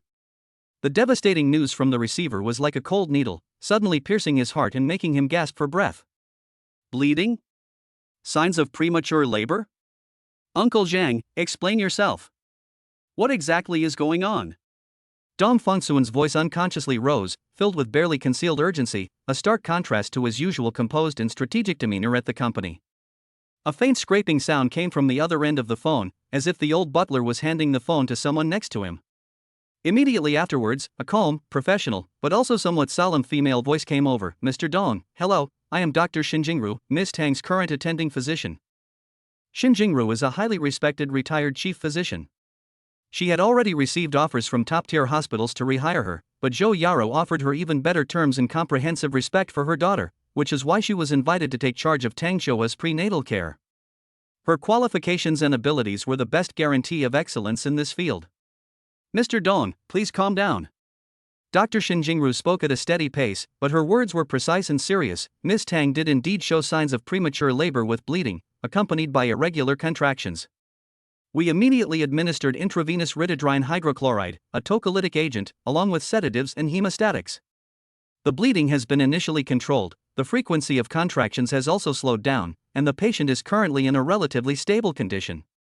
She paused, the seriousness in her tone not dissipating. However, you must understand that Miss Tang's physical condition is extremely special.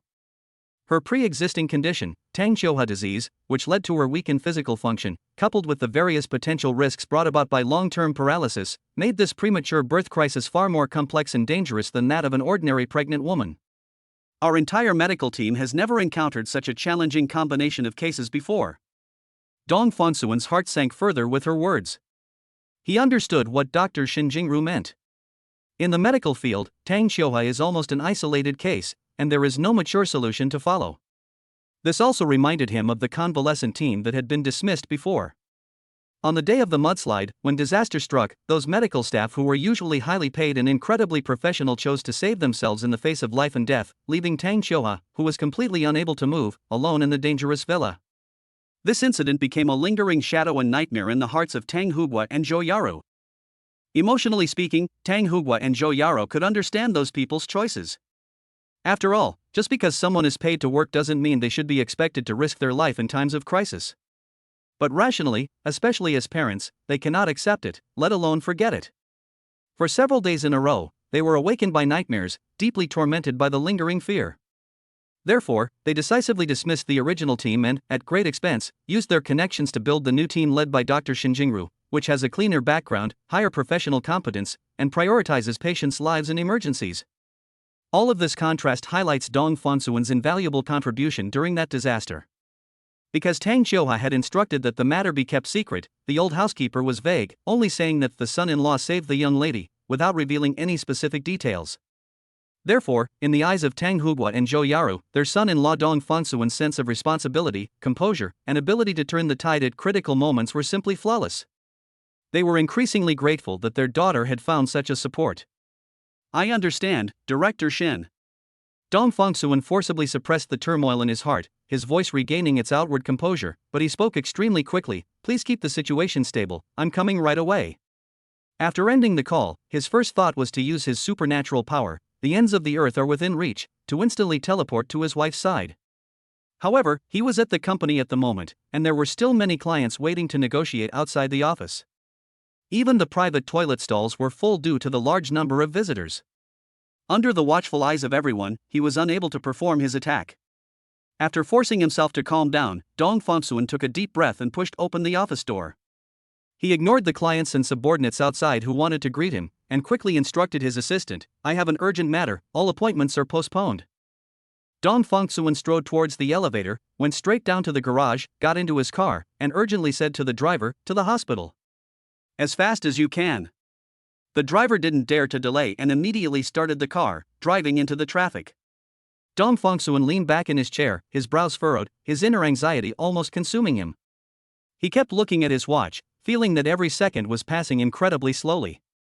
Just as the vehicle was driving to an intersection and waiting for the green light, something unexpected happened. A piercing roar of engines came from the side, and several modified motorcycles, like wild dogs that had broken free, ran through the red light and charged straight toward them. The lead vehicle was ridden by a teenager with striking yellow hair and several cheap tattoos on his face and bare arms. He even arrogantly lifted one wheel and made a dangerous move. Watch out, the driver exclaimed, honking frantically and instinctively slamming on the brakes. Experienced drivers usually prioritize speed over lane, but it's too late. Bang! A dull, loud bang. The reckless motorcycle slammed violently into the side door of Dong Fangsuan's car. The immense impact caused the heavy car door to dent instantly, leaving a large dent. The blonde-haired boy, like a rag doll thrown out, was sent flying through the air by the immense inertia. The boy, wielding a will-o'-the-wisp, traced an arc before crashing heavily into a roadside utility pole with a dull thud. He then slid down softly, remaining motionless. Motorcycles are inherently flesh-wrapped in iron, and under such a high-speed impact, the boy's body was folded at an extremely bizarre angle that completely violated ergonomics, almost breaking into 3 pieces. The scene was horrific. He lay there, his chest barely rising and falling, clearly only exhaling and not inhaling. Dong Fongsuan was at least a semi-professional in pharmaceuticals, and he could tell the other party's fate at a glance, guaranteed to die, with no chance of survival. On the motorcycles behind, those companions who were also dressed in strange clothes and looked young also stopped. They were stunned at first, then their faces showed a mixture of fierceness and panic, and they all gathered around.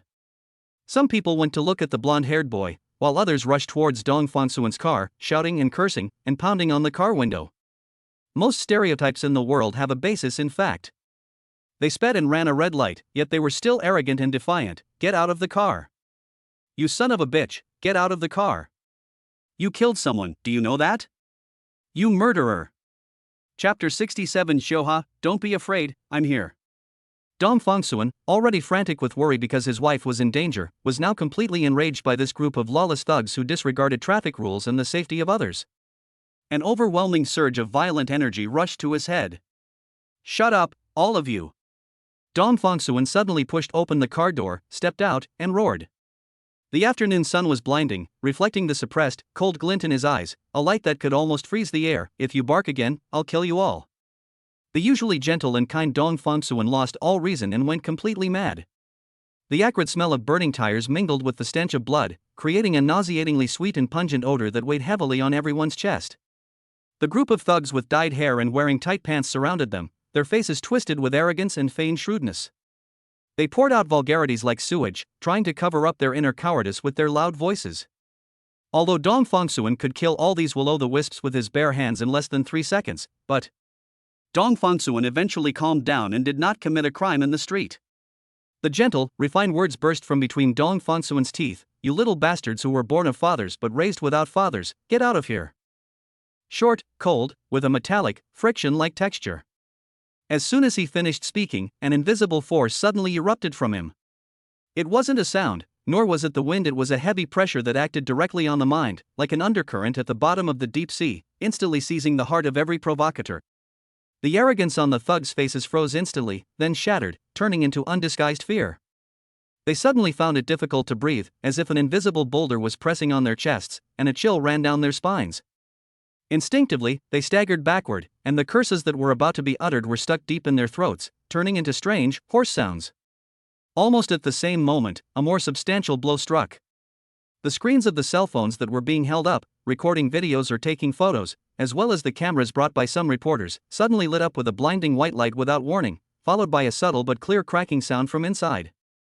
Plastic and glass shards exploded from their hands, wisps of smoke rose with the smell of burning, and the equipment instantly turned into a pile of scrap metal.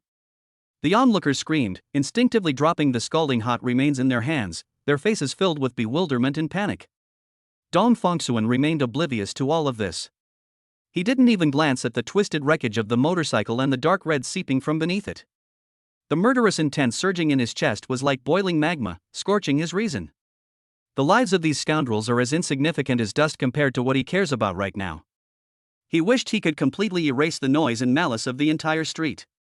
But he couldn't. There was something even more important, something that concerned 2 lives and his entire future, hanging precariously on a tightrope. He pulled out his phone, his movements swift and steady, and dialed directly into the private number of energy tycoon Zhao Yongchang. Mr. Zhao, it's me, Dong Fongsuan.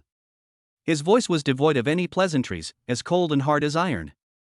I ran into trouble at the Zhongshan Road intersection. A thug who was speeding and running a red light crashed into my car and died. I have an extremely urgent matter to attend to and must leave immediately. Please have someone clean this up to ensure there are no further public relations issues. Dong Fongsuan paused briefly, then added, don't worry about the video recordings and photos, my hacker team has already taken care of them. Within a radius of 500 meters, all electronic devices that can connect to the internet have been paralyzed. The traffic police's surveillance footage up to the time of the accident showed a situation that was absolutely in our favor, so it was not deleted. When Zhao Yongchang heard Dong Fangsuan's voice on the other end of the phone, especially the words extremely urgent, and considering the other party's unpredictable abilities and the promises he had made, he hesitated almost without hesitation. Zhao Yongchang's tone even carried a fawning cheerfulness. "Mr. Dong, don't worry. Leave it to me. Isn't he just a petty thug who's asking for trouble? It's such a trivial matter, I guarantee I'll handle it flawlessly and cleanly, without a single whisper reaching your ears." The call has ended. Dong Fangsuan's gaze swept towards the driver's seat. The driver lay there limp, pale as a ghost, his whole body trembling uncontrollably, his teeth chattering, unable to utter a complete sentence. He was clearly completely incapacitated. Dong Fangsuan wasted no more seconds. He yanked open the car door, grabbed the driver's arm, and dragged him out of the driver's seat without a word, shoving him into the passenger seat. The action wasn't exactly violent, but it carried an irresistible decisiveness. He quickly got into the still warm driver's seat, fastened his seatbelt, started the engine, and slammed on the gas. The high-performance luxury car let out a suppressed growl, its tires screeching against the ground as it sped off in an instant, completely ignoring the mess behind it and the group of dumbfounded thugs and passers-by. The car cut through the air, speeding madly toward the hospital with an almost resolute attitude. The city streets rushed past the car window, blurring into a flowing mass of color. His world now has only one focus, one direction. The roar of the engine amplified his heartbeat, and every gear shift tightened his taut nerves. "Hurry up! Faster!" Dong Fangsuan almost crushed the steering wheel, Tang Qiuhua's pale and dependent face flashing through his mind. When he finally slammed on the brakes at the entrance of the sanatorium, practically slamming on the car door, and ran through the silent corridor, pushing open the heavy door to the VIP sanatorium room, time seemed to slow down abruptly. The ward was dimly lit, yet filled with a cold stillness. Tang Qiuhua lay quietly on the pure white hospital bed, like a fragile orchid that had lost its nourishment. Her face was even paler than when he left, almost transparent, and her lips were completely bloodless. An 4 needle was inserted into the back of her slender hand, and clear medicine was being slowly and persistently injected into her veins, drop by drop. Beside him, the screen of the vital signs monitor flickered with a faint green light, and the regular but monotonous beep, beep sound struck Dong Fangsuan's heart with each beep. Seeing her lifeless appearance, all the previous anxiety, anger, and murderous intent that almost burned everything away receded like a tide, instantly replaced by a deeper and sharper pain. The pain gripped his heart, making it almost impossible for him to breathe. He walked step by step to the bedside, his movements becoming extremely gentle, as if afraid of disturbing a fragile dream. Dong Fangsuan slowly and carefully took her icy hand that was exposed outside the thin blanket, trying to use the warmth of his palm to dispel the bone-chilling cold. His Adam's apple bobbed, and all the words he had prepared on the way to comfort her choked in his throat, finally turning into a hoarse whisper, filled with heartache and almost overflowing tenderness. "Qiuhua, don't be afraid, I'm here." Chapter 68, Favorability 95. The power of true love produces instant results. Tears silently slid down Tang Qiuhua's cheeks, soaking her temples and leaving winding trails on her pale, almost transparent face. Her voice was broken, thick with nasal tone and trembling uncontrollably. Each word seemed to be squeezed out with difficulty from her taut throat. "I've been very careful, really, I've been careful about everything. I didn't do anything. I'm sorry, honey, it's our baby, she." The voice was filled with a mother's helplessness and deep fear, as if the slightest disturbance could shatter her last bit of strength. Dong Fangsuan firmly placed his palm on her cold, trembling hand, gripping it tightly with a force that carried an undeniable reassurance, cutting off her surging self-blame. "Don't let your imagination run wild." His voice was deep, yet exceptionally steady, like an anchor point suddenly appearing in a storm. "Our baby is blessed by God and has been born with good fortune. Nothing will happen to him." Dong Fangsuan paused for a moment, then said, "I can feel it. This is not empty comfort." Before the words were finished, a warm, mellow, and vibrant energy flowed continuously into Tang Qiuhua's body through their clasped hands. That was his innate true essence, cultivated through the union of life and death. At this moment, it was like the warmest sunshine in spring, or a gentle stream, carefully and swiftly permeating her limbs and bones, focusing on nourishing her heavily burdened uterus and the slightly weak little life within it. In his perception, the unborn child was indeed somewhat weak and lacked vitality, like a faint candle flame in the wind, but the spark representing the origin of life was still burning stubbornly and had not been extinguished. This discovery eased his tension slightly. "Thankfully, we made it in time." Tang Qiuhua stared at him blankly. There was not a trace of hesitation in his eyes, only a bottomless certainty and a reassuring power. That gaze pierced through all her fear and anxiety, reaching the deepest part of her heart. For some reason, her turbulent emotions calmed down, as if she had found the strongest support. The tears stopped, leaving only soft sobs. "I believe you," she said softly, her voice weak but no longer hesitant. "No further explanation is needed." The tacit understanding cultivated over a long period of time, intertwined with dreams and reality, has long surpassed that of ordinary couples. A glance, a handshake, are enough to convey 1,000 words. Almost simultaneously, the values on the life monitor next to them, which had been fluctuating or even slightly alarming, began to rise and stabilize at a visible speed. Heart rate, blood oxygen, fetal heart rate. All indicators quickly returned to safe levels, and the curve became smooth and strong. Dr. Shinjingru, a retired chief physician who had been closely monitoring the data and was used to the unpredictability of life, couldn't help but push up her glasses and show an expression of disbelief on her face. She murmured to herself, "I understand the influence of emotions on the illness, the theories of psychosomatic medicine, and I've seen miracles in clinical practice, but..."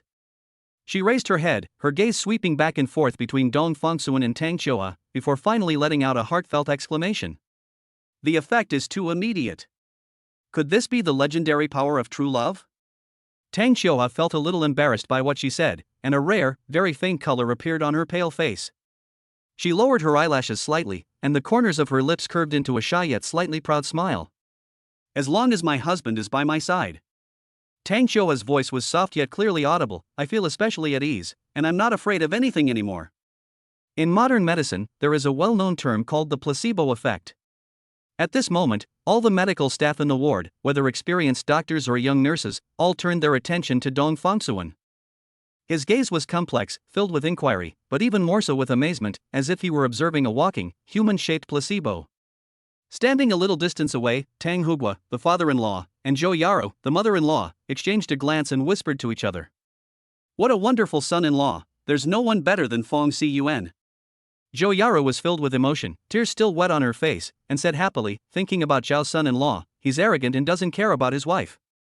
I heard that guy talks about his sister all the time, and the couple argues about it for about 20 days a month, and he also makes excuses to go on business trips for the other 10 days. He's nowhere near as good as Fong Cun." Tang Hugua nodded steadily, his eyes full of approval. "They are worlds apart, incomparable. There have been some ups and downs in Qiuhua and Fongsuan's relationship, but the genuine affection between the two children is more important than anything else. Fong Cun is a responsible child, a reliable husband, and will definitely be a good father in the future." Dong Fongsuan leaned slightly closer to Tang Qiuhua, looked at her intently, and solemnly promised, "There are still 2 months until your due date. I'm taking a 60-day break and handing over all company affairs to my subordinates. I will always stay by your side, never leaving your side." Tang Qiuhua panicked upon hearing this, instinctively wanting to shake her head, but her body wouldn't obey her commands, and she could only urgently dissuade her. "No. Although our family isn't short of money, the company has only just gotten on track, and there are so many things waiting for your decisions. Your career can't be affected by me." Dong Fongsuan raised his other hand and gently placed his index finger on her bloodless lips, making a shushing gesture. His eyes were deep, his tone slow and firm, and every word resonated. "You are far more important than the company." Tang Qiuhua's breath hitched, and her eyes welled up with tears again, but this time it was a surge of scalding warmth that overwhelmed her. The emotion was so overwhelming that she couldn't utter a single word. Dong Fongsuan continued, his expression more serious than ever before. "For ordinary people, both ability and opportunity are indispensable for success. But I'm different." He paused slightly, then gave a calm statement with an air of profound insight. "My abilities are unique and unparalleled in the world. As long as I'm willing, anytime, even starting from scratch, I can rebuild a business empire and achieve something that ordinary people can hardly imagine." His words contained no boasting, only honesty based on absolute strength. The doctors and nurses were stunned. How can there be such a narcissistic person in the world? However, this absolute arrogance does indeed possess a certain charisma. Dong Fongsuan's voice softened, filled with sincere warmth. "But, being by your side, watching our child grow up day by day, this most precious time, once missed, can never be made up for. For me, no career can compare to this moment of being together." Tang Qiuhua's tears finally broke free, but this time, there was no bitterness in her tears, only an overflowing sense of happiness. She felt her chest filled with a hot and full emotion, almost overflowing. "Confirmed. I am the luckiest and happiest woman in the world." She moved her lips slightly, wanting her husband's kiss, but looking around, I saw my parents, doctors, nurses. With so many eyes watching, I just couldn't bring myself to make that shameful request. A sickly blush uncontrollably appeared on Tang Xiuha's haggard yet still beautiful face, adding a touch of breathtaking tenderness to her appearance. Meow. Tang Xiuha's favorability rating increased by 10. Current favorability rating, 95. Rewards have been issued. Chapter 69. You were the talk of the town in the girls' dormitory back in the day. Reward issued, 10 years worth of innate true essence. Its essence is pure, its nature gentle, and its power strong. It is both the first cry of life and the gateway to eternity. An indescribable sense of power, like the vast starry sky that had been silent for eternity, suddenly lit up, poured in from the infinite heights and surged into Dong Fangsuan's limbs, bones, meridians, and acupoints. It is by no means a simple superposition, but another leap in the level of life, a transformation and sublimation of the mortal body towards some unknowable form. The purity and power of his 10 years of innate true essence far exceeded the sum of all his previous accumulations. Dong Fangsuan let out a satisfied sigh. This feels so good. Is this what the evolution of life tastes like? It was not a raging torrent, but rather like a gentle yet unstoppable source of life, meticulously washing over and widening every tiny vein in his body, reshaping the density of his bones, and purifying the texture of his blood. Dong Fangsuan closed his eyes and looked inward, as if he could see his bones faintly glowing with a warm, jade-like luster, and his blood surging like mercury, deep and powerful, carrying the potential to shake mountains. The sea of consciousness expanded at an unprecedented speed, and the mind became incomparably clear and transparent, like a spotless crystal that had been wiped clean, reflecting the surrounding area and even the dust floating in the air further away, and the winding trajectory of light, all of which became vivid and clear. He could even feel his own presence creating an invisible field on the surrounding space. The flow of air became gentle when his thoughts swept over it, and the refraction of light seemed to be willing to deflect at a slight angle for him. A mysterious sense of control arises spontaneously. With a slight thought, an incomparably sharp will condensed on its own, as if it did not need metal as a carrier, but only relied on this fusion of spirit and true essence that had been condensed to the extreme, to cross thousands of mountains and rivers and take the enemy's head from 100 miles away. This is not mere conjecture, but an intuitive confirmation as natural as breathing, stemming from the enhancement of the essence of power. It is undeniable, just like the rules of the great Tao itself. Just then, the phone's vibration broke the mysterious connection. It was Zhao Yongchang. With a thought, Dong Fangsuan's surging, roaring new life force, which was about to burst out of his body, instantly receded into the deepest part of his body, like 100 rivers flowing into the sea, without leaving a trace. He picked up his phone, his voice so calm it was completely flat. Mr. Zhao. Immediately, Zhao Yongchang breathed a sigh of relief on the other end of the phone, his voice even carrying a hint of barely perceptible flattery. Mr. Dong, everything has been handled properly as you instructed. You can rest assured that no step in the process has been overlooked, and all the evidence clearly shows that you are completely innocent. The driver was the one who was driving, and the one who ran the red light was that idiot who was asking for trouble. That's an undeniable fact. I have completely covered up the public opinion, and there will be absolutely no news that is detrimental to you. The deceased's family has also been appeased. The compensation was so good that they had nothing to say, and a written agreement was signed to ensure there would be no further trouble. Dong Fangsuan, thank you for your hard work. He changed the subject abruptly, saying, I remember, your wife suffered from ALS? Zhao Yongchang's voice suddenly tightened, revealing an incredulous elation and a slight tremor. Yes. Mr. Dong, you still remember. Dong Fangsuan's voice was not loud, but it carried a promise as heavy as a mountain. After my wife gives birth, I will personally treat your wife. I'll solve this problem. There was a few seconds of dead silence on the other end of the phone, followed by Zhao Yongchang's almost uncontrollable, choked-up response. Mr. Dong's great kindness, I, Zhao Yongchang, will remember. On behalf of my whole family and my poor, unfortunate wife, thank you. Thank you. Zhao Yongchang had a deep affection for his wife, and Dong Fangsuan's seemingly casual yet incredibly weighty promise was like a ray of dawn illuminating his path in the endless darkness. He became increasingly certain that he and this unfathomable Mr. Dong were essentially the same kind, both keeping their promises and sharing deep feelings. After ending the call, Dong Fangsuan looked up and met Tang Xiuha's eyes, which were filled with worry and questions. She clearly overheard part of the conversation. Did something happen on the way here? She asked softly.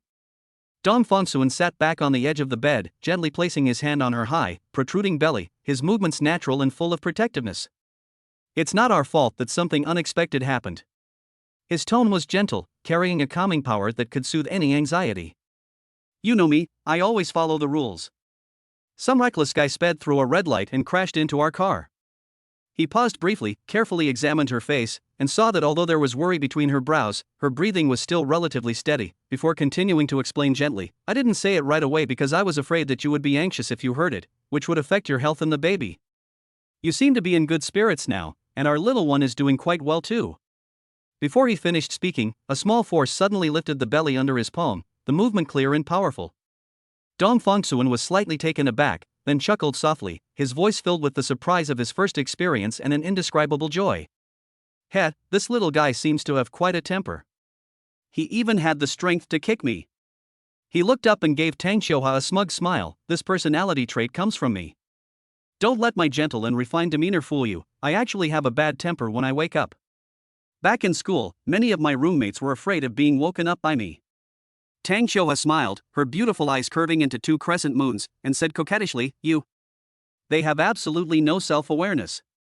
You're not kind to everyone. You're only lenient with me, you're incredibly mean to everyone else." Dong Fongsuan raised an eyebrow. "Oh? Is that so?" Tang Xiuhua nodded firmly, a tender light of reminiscence in her eyes. "Of course. It's always been like this. When we first started college, we girls in the dorm would have late-night chats, and you were a frequent topic of conversation. However, they hardly ever say anything nice about each other."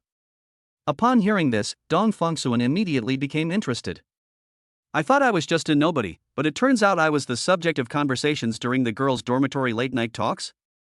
Tang Xiuhua cleared her throat and imitated the teasing tone of some of her female classmates from back then. "Ugh, the Dong Fongsuan, he's always so arrogant.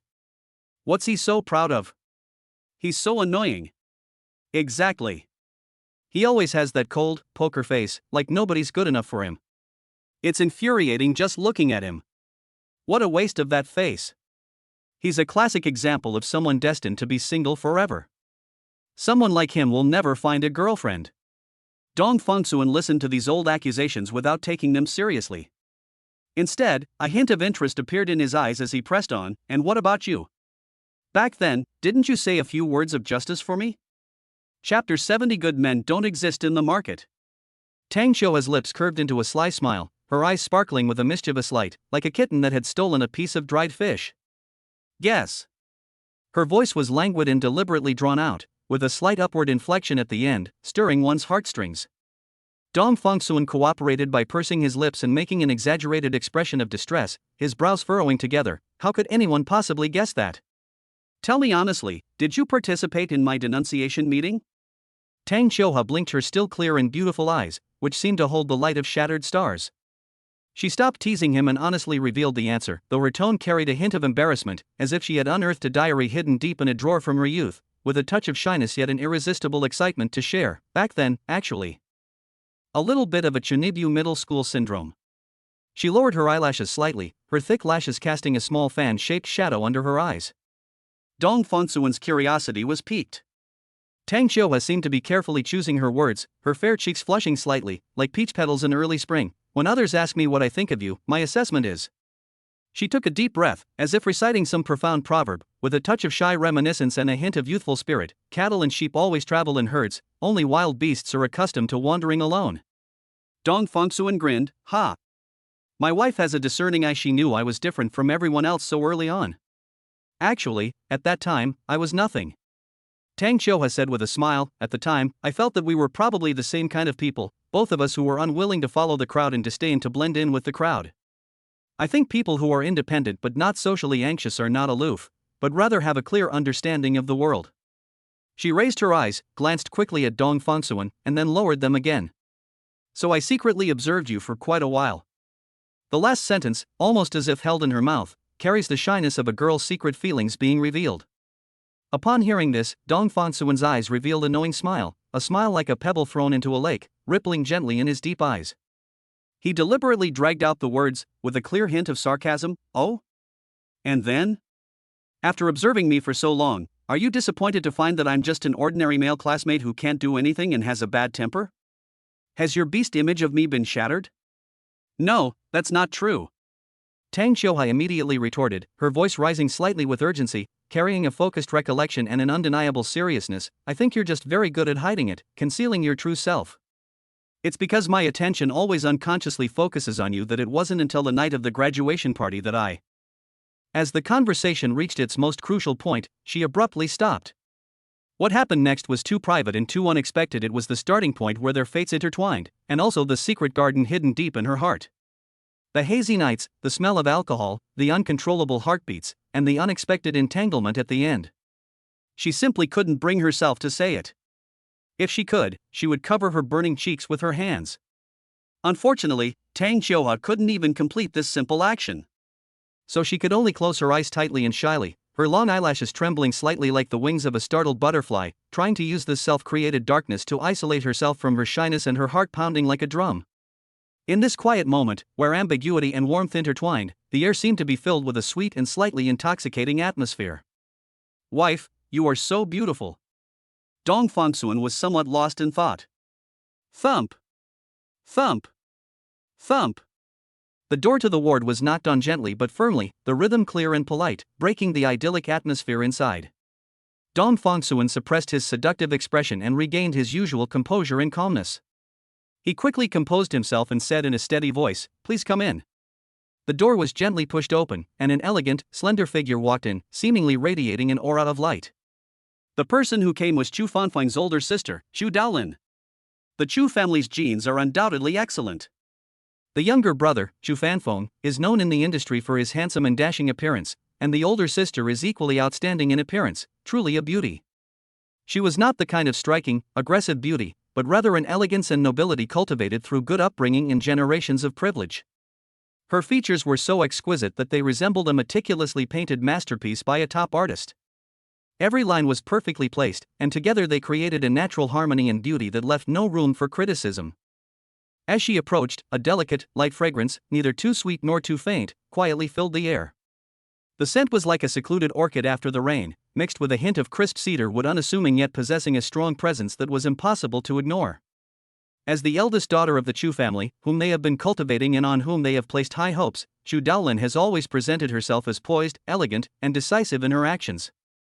To outsiders, she is a near-perfect example of a strong woman, calm, rational, and decisive, like an impenetrable fortress, unyielding to reason or pressure.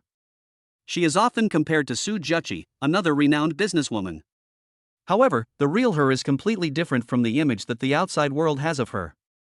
Deep within her heart, which is wrapped in layers of secrecy, lies a dream that perhaps no one knows, a dream that even seems to contradict her strong woman identity. She longs to find a partner who is strong enough, mature enough, can stand shoulder to shoulder with her and overlook the scenery, and who truly loves her, understands her, and is willing to share her burdens and pressures. Chu Daolin never intended to be an all-powerful and invincible strong woman forever. She longs for a warm harbor where she can occasionally rely on someone, where she can let her guard down and show her vulnerable side. Only. She carefully hid this longing behind a perfect mask, never easily revealing it to others. Her impression of Dong Fangxuan also underwent several subtle and complex changes. When she first heard that her younger brother Chu Fanfeng had befriended such a capable and extraordinary person, her first reaction was deep vigilance and suspicion. She almost concluded that the other party was a smooth talker with ulterior motives, and even secretly investigated his background. Later, after witnessing firsthand how her younger brother Chu Fanfeng's health condition, which had baffled countless renowned doctors, had actually improved significantly under Dong Fangxuan's seemingly casual treatment, even becoming much healthier, she began to change her opinion and began to think that this person might indeed possess some incredible abilities. As Chu Daolin paid more attention and learned more about Dong Fangxuan, she felt more and more that he was like the deep sea, with extraordinary abilities and a mind and methods that far surpassed his peers. He was a hidden talent and was definitely not someone to be underestimated. A faint sense of regret, which she herself was unwilling to admit, would occasionally surface in her heart. Truly good men aren't found in the marketplace. Chapter 71 Due date arrives. Caesarean section. Just like the most valuable treasures in the antique market, they have long been acquired by discerning collectors and carefully displayed in the safest showcases, where others don't even have the chance to touch them. However, this slight regret did not linger in Chu Daolin's heart for long. She quickly adjusted her mood, and even a relieved smile appeared on her lips. She has always firmly believed in a simple truth: dragons do not dwell with snakes, and phoenixes do not fly with sparrows. To be someone Dong Fangxuan acknowledges as a friend, someone who can engage in dialogue with him on the same level, must be. Perhaps I can resemble him in some way? As her thoughts raced, Chu Daolin gracefully walked to the bedside and gently placed the exquisitely packaged, obviously expensive imported fruit basket on the bedside table. The fruits in the basket were brightly colored and perfectly shaped, as if they had just been picked from the branches and were still fresh with dew. Her gaze softened as she looked at Tang Xiuhua's face, her tone just right, neither overly warm and insincere, nor too distant and impolite. "Xiuhua, are you feeling better today?" Chu Daolin leaned forward slightly and softened her voice. "I heard from Aunt Zhou that you were hospitalized, and I've been thinking about it ever since, so I took the liberty of coming to see you. The most important thing for you right now is to relax, rest well, and put all those trivial matters out of your mind for the time being." Her words were polite, her manners elegant, and even the curve of her smile seemed meticulously measured, perfectly flawless, embodying the refined demeanor of a scholarly family steeped in generations of tradition. However, although Tang Xiuhua was unable to move her body and lay on the pure white hospital bed like a fragile glass doll, her intuition as a woman who deeply loved her husband became exceptionally sharp and keen at this moment, like the brightest star in the dark night. Almost the instant Chu Daolin stepped lightly into the room and her seemingly casual yet meaningful gaze swept over Dong Fangsuan's profile sitting on the edge of the bed, Tang Xiuhua clearly caught the unusual emotion that flashed through her mind. That look in his eyes was far more than just politeness and courtesy required in social situations. Beneath that flawless mask of a standard social smile, as her gaze swept over Dong Fangsuan's sharply defined profile, a fleeting hint of admiration flashed across her face, followed by a subtle, inquisitive curiosity, and a subtle yet real stirring within her heart, which even Chu Daolin herself probably hadn't fully noticed, was suppressed by reason and upbringing. That's an almost instinctive attraction that females feel when faced with exceptionally outstanding males. A faint, composed smile appeared on Tang Xiuhua's pale yet still delicate face, and her voice was soft yet steady. "Thank you for your concern, Sister Chu. If we go back a few months, facing a potential rival like Chu Daolin who was top-notch in terms of family background, appearance, and ability, she would definitely feel uneasy, anxious, and fearful about the uncertain future, as well as inferior about her own disability. But now, Tang Xiuhua's state of mind has changed completely. She will no longer feel inferior, will no longer be easily discouraged, and will no longer indulge in useless self-pity. In that mudslide that nearly took everything, as she struggled on the brink of life and death, she had already fully realized her true self and made an unwavering decision for the rest of her life. No matter what, she was determined to be with Dong Fangsuan. "I will hold your hand and grow old with you, never to be separated until our hair turns white." She would never willingly hand over her beloved husband to anyone else. Whether it's the exceptionally capable Su Zheqi, or the stunningly beautiful eldest daughter of the Chu family before her, even if a princess of the British royal family were to come in person, Tang Xiuhua would never back down or admit defeat. She firmly believed that her husband loved her deeply, just as she loved him unconditionally. This belief gave her boundless confidence. Chu Daolin nodded slightly, then naturally shifted her gaze to Dong Fangsuan beside her, her tone becoming more formal. "My younger brother Fanfeng's condition has taken a turn for the better thanks to Mr. Dong's strong support. We, the Chu family, will always remember this favor. If Mr. Dong ever needs the Chu family's help in any way in the future, we will do our utmost and never refuse." Tang Xiuhua knew very well about Chu Fanfeng from Dong Fangsuan. But she didn't interrupt at this moment, she just lay there quietly, her eyes gentle. She believes that in front of outsiders, she should completely hand over the power of speech and leadership in the family to her husband. Upon hearing this, Dong Fangsuan raised an eyebrow, his tone carrying a hint of nonchalant nonchalance. "There's no need to use such polite words in the future. Since Fan Feng truly acknowledges me as his elder brother, I will naturally help him to the best of my ability." He changed the subject, his tone casually curious. "Speaking of which, how old are you this year?" Chu Daolin was taken aback, seemingly not expecting him to ask this suddenly, but she still gave him her birth date in a graceful manner. After hearing this, Dong Fangsuan was not at all reserved. He smiled and said with a hint of teasing, "Then you have to sit at the same table as Fan Feng and you have to call me brother too." Chu Daolin's light apricot-colored silk suit was exquisitely tailored, with a soft and understated sheen that perfectly accentuated her tall and well-proportioned figure, her curves exquisite yet not at all ostentatious. She exudes an innate ease and elegance with every step, as if she could handle any situation with ease. At this moment, this powerful businesswoman, who was seen as a force to be reckoned with by outsiders, readily agreed with Dong Fangsuan and said with a smile, "Yes, Brother Fangsuan." As if she had thought of something, she turned her gaze to Tang Xiuhua on the hospital bed and called out in a natural manner, "Sister-in-law Xiuhua." Tang Xiuhua instinctively wanted to nod in response, but her body wouldn't obey. She could only smile and reply in a playful and affectionate tone, "Good girl." This response truly surprised everyone. Not only did Chu Daolin's eyes flash with surprise, but Dong Fongsuan was also surprised to find that his wife had become so optimistic and cheerful compared to the sensitive, easily hurt, and slightly melancholic girl she used to be. This change, like the clear sky after the gloom has dissipated, filled him with a great sense of accomplishment. It's all thanks to my careful nurturing and loving care. Dong Fongsuan felt an indescribable sense of pride welling up inside him, and the corners of his mouth couldn't help but turn upwards. Seeing his undisguised smugness, a complex emotion flashed across Chu Daolin's eyes, and she sighed sincerely, "You two have such a good relationship. How enviable. I hope my future partner will treat me the way Fongsuan treats his wife." Dong Fongsuan chuckled and shook his head. "How old are you? Just graduated from school, right? So you're already desperate to get married?" Chu Daolin calmly said, "I skipped grades in elementary school, junior high school, and university. I got my bachelor's degree at the age of 18 and started working much earlier than my peers. I took over part of the family business relatively early, and while accumulating experience, I also obtained a master's degree." "Brother Fongsuan, don't let my young age fool you. I've actually been in the business world for many years." At least, the first visit was only a superficial one. Chu Daolin did not linger here. Time flows quietly like water. Finally, the calendar turned to the day marked with a red circle. The due date arrived. However, the fetus remained in the mother's womb for a full 37 weeks, yet there was still no sign of spontaneous labor. After a joint consultation by several of the hospital's top experts, and a comprehensive assessment of Tang Qiuhua's extremely unique physical condition and the fetus's condition, the medical team ultimately made a cautious but necessary decision to perform a cesarean section to avoid fetal distress. Chapter 72: Low birth weight baby girl. Sent to the neonatal ward? In the corridor outside the delivery room, time seemed to stretch out infinitely, with each second marked by heavy footsteps. Phew! It's been half an hour already, is it still not done? Dong Fongsuan bit her lower lip, a little anxious, wishing she could teleport into the delivery room and stay with her the whole time. The air was filled with the distinctive, crisp smell of disinfectant, mixed with a silent tension that weighed on everyone's hearts. The anxiety of Tang Hugua, the father-in-law, and Zhou Yaro, the mother-in-law, was palpable. They held each other's hands and breathed heavily. Standing in front of the closed delivery room door, Dong Fongsuan's figure was as upright as a pine tree, but she showed some tension and unease. His gaze was fixed on the door that separated the two worlds, and deep in his eyes was a surging anxiety.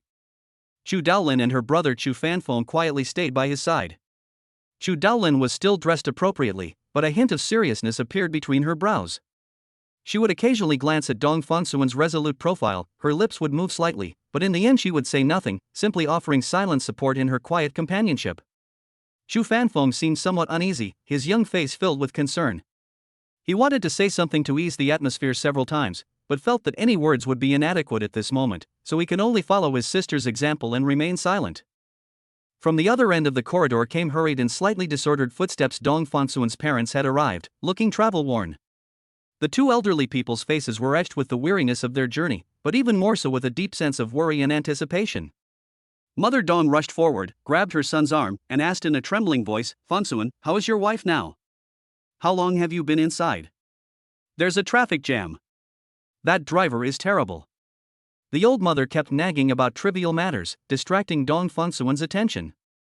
Although Mr. Dong remained silent, his tightly pursed lips and constantly rubbing fingers betrayed his inner turmoil. "Mom and Dad, you're here. Qiuhua is still inside. The doctors are the best in the country. She'll be fine." Dong Fongsuan's voice was somewhat hoarse.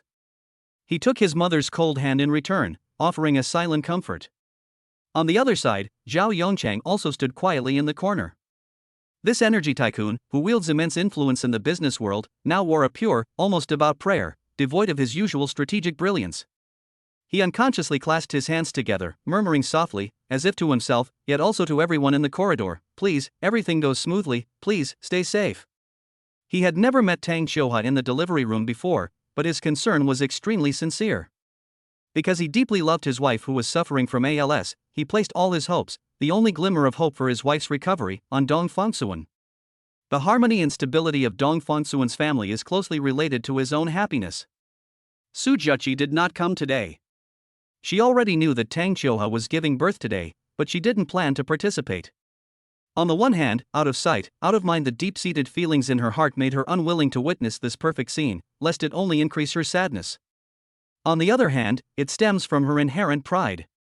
Su Juchi may indeed have the intention of winning over Dong Fangsuan, but she disdains to cause trouble for her rival at such a crucial moment by showing up and playing the role of an annoying and vicious female supporting character. She didn't want to resort to such despicable means, lest she ruin her relationship with Dong Fangsuan. About 40 minutes later, Zhu Fanfeng finally couldn't hold back any longer and said to Dong Fangsuan, "Brother, don't worry, your wife is a lucky person. My little niece inherited your excellent genes. She must have been blessed with great fortune even in the womb. She's definitely a lucky one, there won't be any problems." Dong Fangsuan nodded, "I hope so." Inside the delivery room, everything was a stark white under the operating lights. Tang Xiuhua lay calmly on the operating table, her whole body covered with sterile cloth, only her protruding abdomen and the area above her shoulders and neck were exposed. She underwent spinal anesthesia, remained conscious, and was able to avoid the pain of surgery. The surgeon was a highly experienced female chief physician with focused and calm eyes, a serious demeanor, and precise and efficient movements. Several equally experienced female doctors were beside her, ready to provide assistance at any time. The team of nurses surrounding her was equally well trained and worked in perfect harmony, like gears on a precision instrument, each performing their duties to ensure a seamless workflow. The surgery officially began. The sharp scalpel flashed under the light, landing precisely on the pre-marked skin location. The incisions were made layer by layer, separating the subcutaneous tissue while avoiding blood vessels, the movements as fluid as if they had been practiced 1,000 times. The air was filled with the subtle, burnt smell unique to electrocautery cutting tissue, which mingled with the regular ticking of the monitoring equipment, creating a tense symphony of life. However, difficulties arrived as expected. Tang Xiuhua's physical condition was too unusual. Complete paralysis means she is unable to follow any instructions, and her muscles cannot provide effective abdominal pressure to assist in the delivery of the fetus.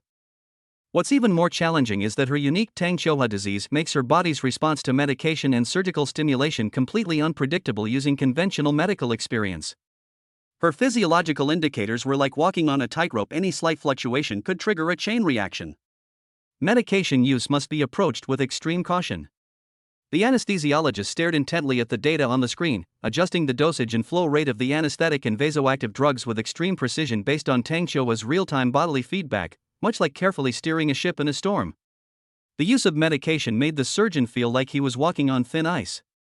Factors that may cause fetal asphyxia, factors that may trigger severe fluctuations in the mother's cardiovascular system.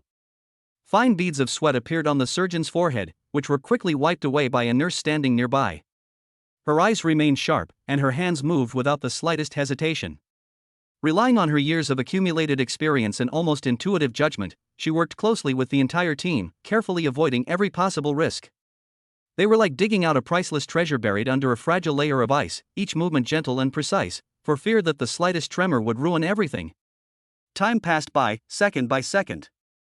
Finally, amidst everyone's breathless anticipation, the surgeon's hand entered the uterine cavity, gently yet firmly supporting the fetus's head, carefully rotating and pulling it. A tiny, wet, curled-up body came into this world with a not-so-loud cry.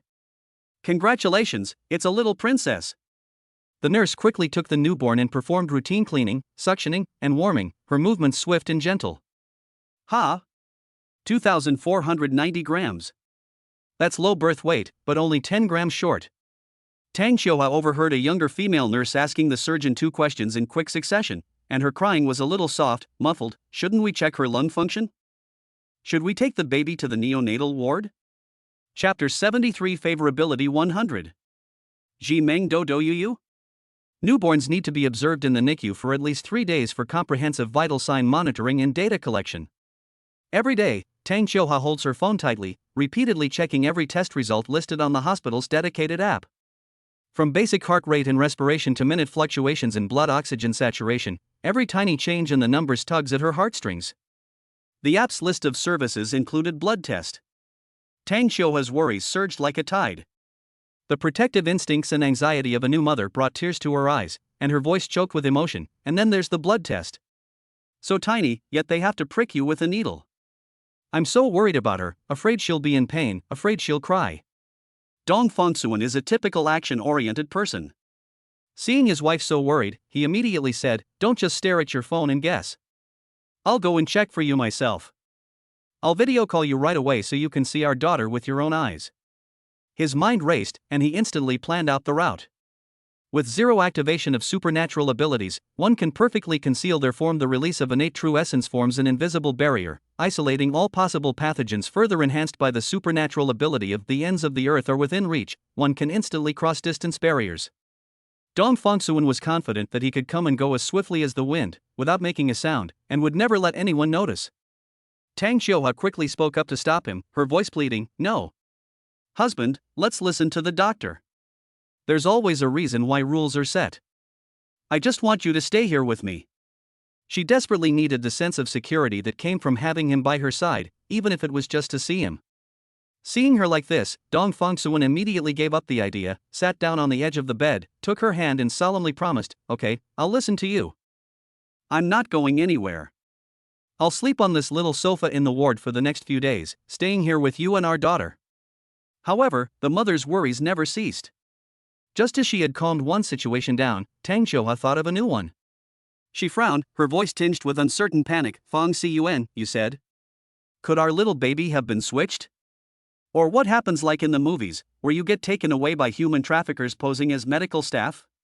We can't just go into the NICU whenever we want. I always feel uneasy about it." Upon hearing this, Dong Fongsuan found it somewhat amusing, yet deeply understood this whimsical thought stemming from an extreme maternal love. He gently patted the back of her hand and reassured her with a firm tone, "Is this what motherly love is? There are so many things to worry about. However, you can rest assured about this. The moment she was born, I left a wisp of pure innate true essence near her heart meridian. This true essence not only protects her health and wards off common illnesses, but it also resonates with my heart, like a unique soul imprint. Wherever she is, I can clearly sense that there is absolutely no possibility of her being mistaken for someone else or switched." Hearing her husband's firm assurance and knowing that he had been prepared, Tang Xiuhua finally felt relieved, letting out a long sigh of relief as her tense shoulders relaxed. Seeing that his wife's emotions had calmed down a bit, Dong Fongsuan changed the subject at the right time. He raised a more practical and expectant question, rather than these uncertain worries. "Honey, you should think more carefully about what to name our little baby?" Dong Fongsuan added with a hint of sarcasm, "These past few days I've been running around handling paperwork, and all the hospital documents mention her for now. All of them list her as Tang Xiuhua's daughter. It sounds like we're calling a kitten or puppy that hasn't been named yet. We need to give her a proper name soon." Tang Xiuhua then belatedly realized what was happening, a look of realization and embarrassment on her face. "Right, we can't keep calling her little darling or little Lalafat. It's time to have an official name." Dong Fongsuan's eyes lit up, and he suggested with a hint of teasing, "How about Dong Daodu? It sounds so cute and easy to remember. When our little girl goes to kindergarten, people will call us Daodu's dad and Daodu's mom." Tang Xiuhua glared at him with a look that said, "Are you kidding me?" She scolded playfully, "Is this how you act as a father? Who names their daughter Dong Daodu? So it'll be easier for her to choose a screen name later, right? So, you'll call him DDD?" Dong Fongsuan chuckled, "I think this name is quite cute. Alright, let's brainstorm. Everyone, share your thoughts and offer suggestions." So, family and friends offered suggestions on how to name the little life. With a serious expression and the expectations of the older generation, Tang Hugua, the father-in-law, said, "I think it's fine to call him Dong Changshan. It symbolizes a long and healthy life." The mother-in-law, Zhou Yaru, preferred a more artistic and elegant style and suggested several poetic and picturesque girl names. Dong Xia, Dong Jiua, etc. Zhu Fanfeng excitedly suggested a name that was completely inconsistent with his high level of education. At this moment, young Master Chu seemed like his mother, a mentally challenged illiterate man, Dong Ankang. That's a fantastic name. It sounds so healthy and robust. Standing beside him, Chu Daolin smiled and offered a different suggestion. The name she proposed was beautiful and melodious, instantly conjuring up images of a stunningly beautiful woman in the future. Even Jia Yongchang, who came to visit, chimed in with a smile, "I think Brother Chu's suggestion is excellent. Peace and health are indeed the most important wishes for parents." However, Dong Fongsuan rejected all of these suggestions either because he felt they were too straightforward, not unique enough, or did not fit his vision of his daughter. Tang Xiuhua listened quietly to everyone's discussion and pondered for a moment. She raised her eyes, looked at Dong Fongsuan with gentle eyes, and softly offered her opinion, "How about Dong Yuyu? It sounds cute, is easy to pronounce, and doesn't have any obscure characters." She paused, then added another option, or you could call her Dong Jimeng, which also has a nice poetic feel to it. Dong Fongsuan repeated it in a low voice, his eyes gradually brightening. Yu and Jimeng? He looked at his wife, a knowing smile playing on his lips. The sea's dreams drift endlessly, your sorrow is my sorrow. The south wind knows my heart, blowing my dreams to the western continent. Is this the feeling you're looking for? Tang Xiuhe looked at him tenderly and said, There's no need to search for a kindred spirit. My husband is the person who understands me best in the whole world, without a doubt. Dong Fongsuan's laughter echoed through 5 or 6 maternity wards. Ha ha ha. Okay, Yu is a great name. It's both cute and meaningful, so let's call it that. The 3 days passed in the blink of an eye amidst anxious waiting and warm anticipation. The final test results proved that Dong Yu was very healthy and all indicators met the discharge criteria. Dong Fongsuan personally went to the NICU, completed the transfer procedures, and carefully took the little girl, who was wrapped in soft swaddling clothes and seemed to look a little rounder than 3 days ago, from the nurse's hands. As he carried this tiny, yet heavy little life back to the ward, gently placing her in Tang Xiuhe's arms, a bright light instantly shone in Tang Xiuhe's eyes. All the worries and anguish of waiting transformed into immense happiness and satisfaction at this moment. At that very moment, a clear and mysterious notification sound rang out from the depths of Dong Fongsuan's mind. Meow. Tang Xiuhe's favorability rating increased by 5. Current favorability, 100. Rewards have been issued. Chapter 74, New Bequest completed. Main story unlocked, Earth's happiness ranking. Reward issued, increased storage space. Capacity changed from 100 cubic meters to 200 cubic meters. An indescribable, mysterious feeling instantly enveloped Dong Fongsuan, as if a previously clearly defined area deep within his consciousness was being gently yet firmly pushed open by an invisible force. The original sense of space of 100 cubic meters has been quietly erased, replaced by a more expansive and profound emptiness. It felt as if a spiritual realm that was originally only big enough to accommodate a small courtyard had suddenly expanded into a vast field where one could run freely, greatly enriching the possibility of accommodation. The tangible joy of this achievement and progress quietly crept into my heart. However, this joy lasted only a moment before another thought, like a stone thrown into a still lake, stirred up even bigger ripples. Favorability rating, 100 points. That's the maximum value. This means that, in terms of the emotional dimension recognized by the system, his relationship with Tang Xiuhe has reached a perfect conclusion. Moreover, looking at his wife beside him, who was weak but had gentle eyes and trusted him completely, and who was so obedient and sensible, and whose relationship with him was so stable, there was really no sign that he might lose favor with her. Could it be that the wife-at-home system, which helped him out of his slump and gave him extraordinary abilities, has simply completed its mission and become obsolete? From now on, those magical abilities and those rewards that turn the tide at crucial moments will no longer be his. A faint sense of loss, which even he himself might not be willing to admit, quietly emerged. Although he kept telling himself not to rely too much on the system, the thought of possibly losing it left him feeling somewhat empty inside. It's all right. Dong Fongsuan silently comforted himself. Now I possess innate true essence, master many supernatural abilities, and have no shortage of connections and resources. Even without subsequent rewards, I am more than capable of protecting Xiuhe and Yu and ensuring they live the best life. I didn't originally intend to just focus on getting rewards. Just as he was trying to convince himself to accept this reality, a familiar yet subtly different crisp notification sound suddenly rang out in the deepest recesses of his mind, like a jade chime striking in a silent temple. Meow. My wife's affection level has reached its maximum. Congratulations, host, you have completed the beginner's quest. Host assessment in progress. Evaluation complete. The host's current overall rating is 1 star. The highest rating is 7 stars. Meow. Main storyline has begun. Make your virtuous wife the happiest person on Earth's happiness ranking. The main system module is now activated.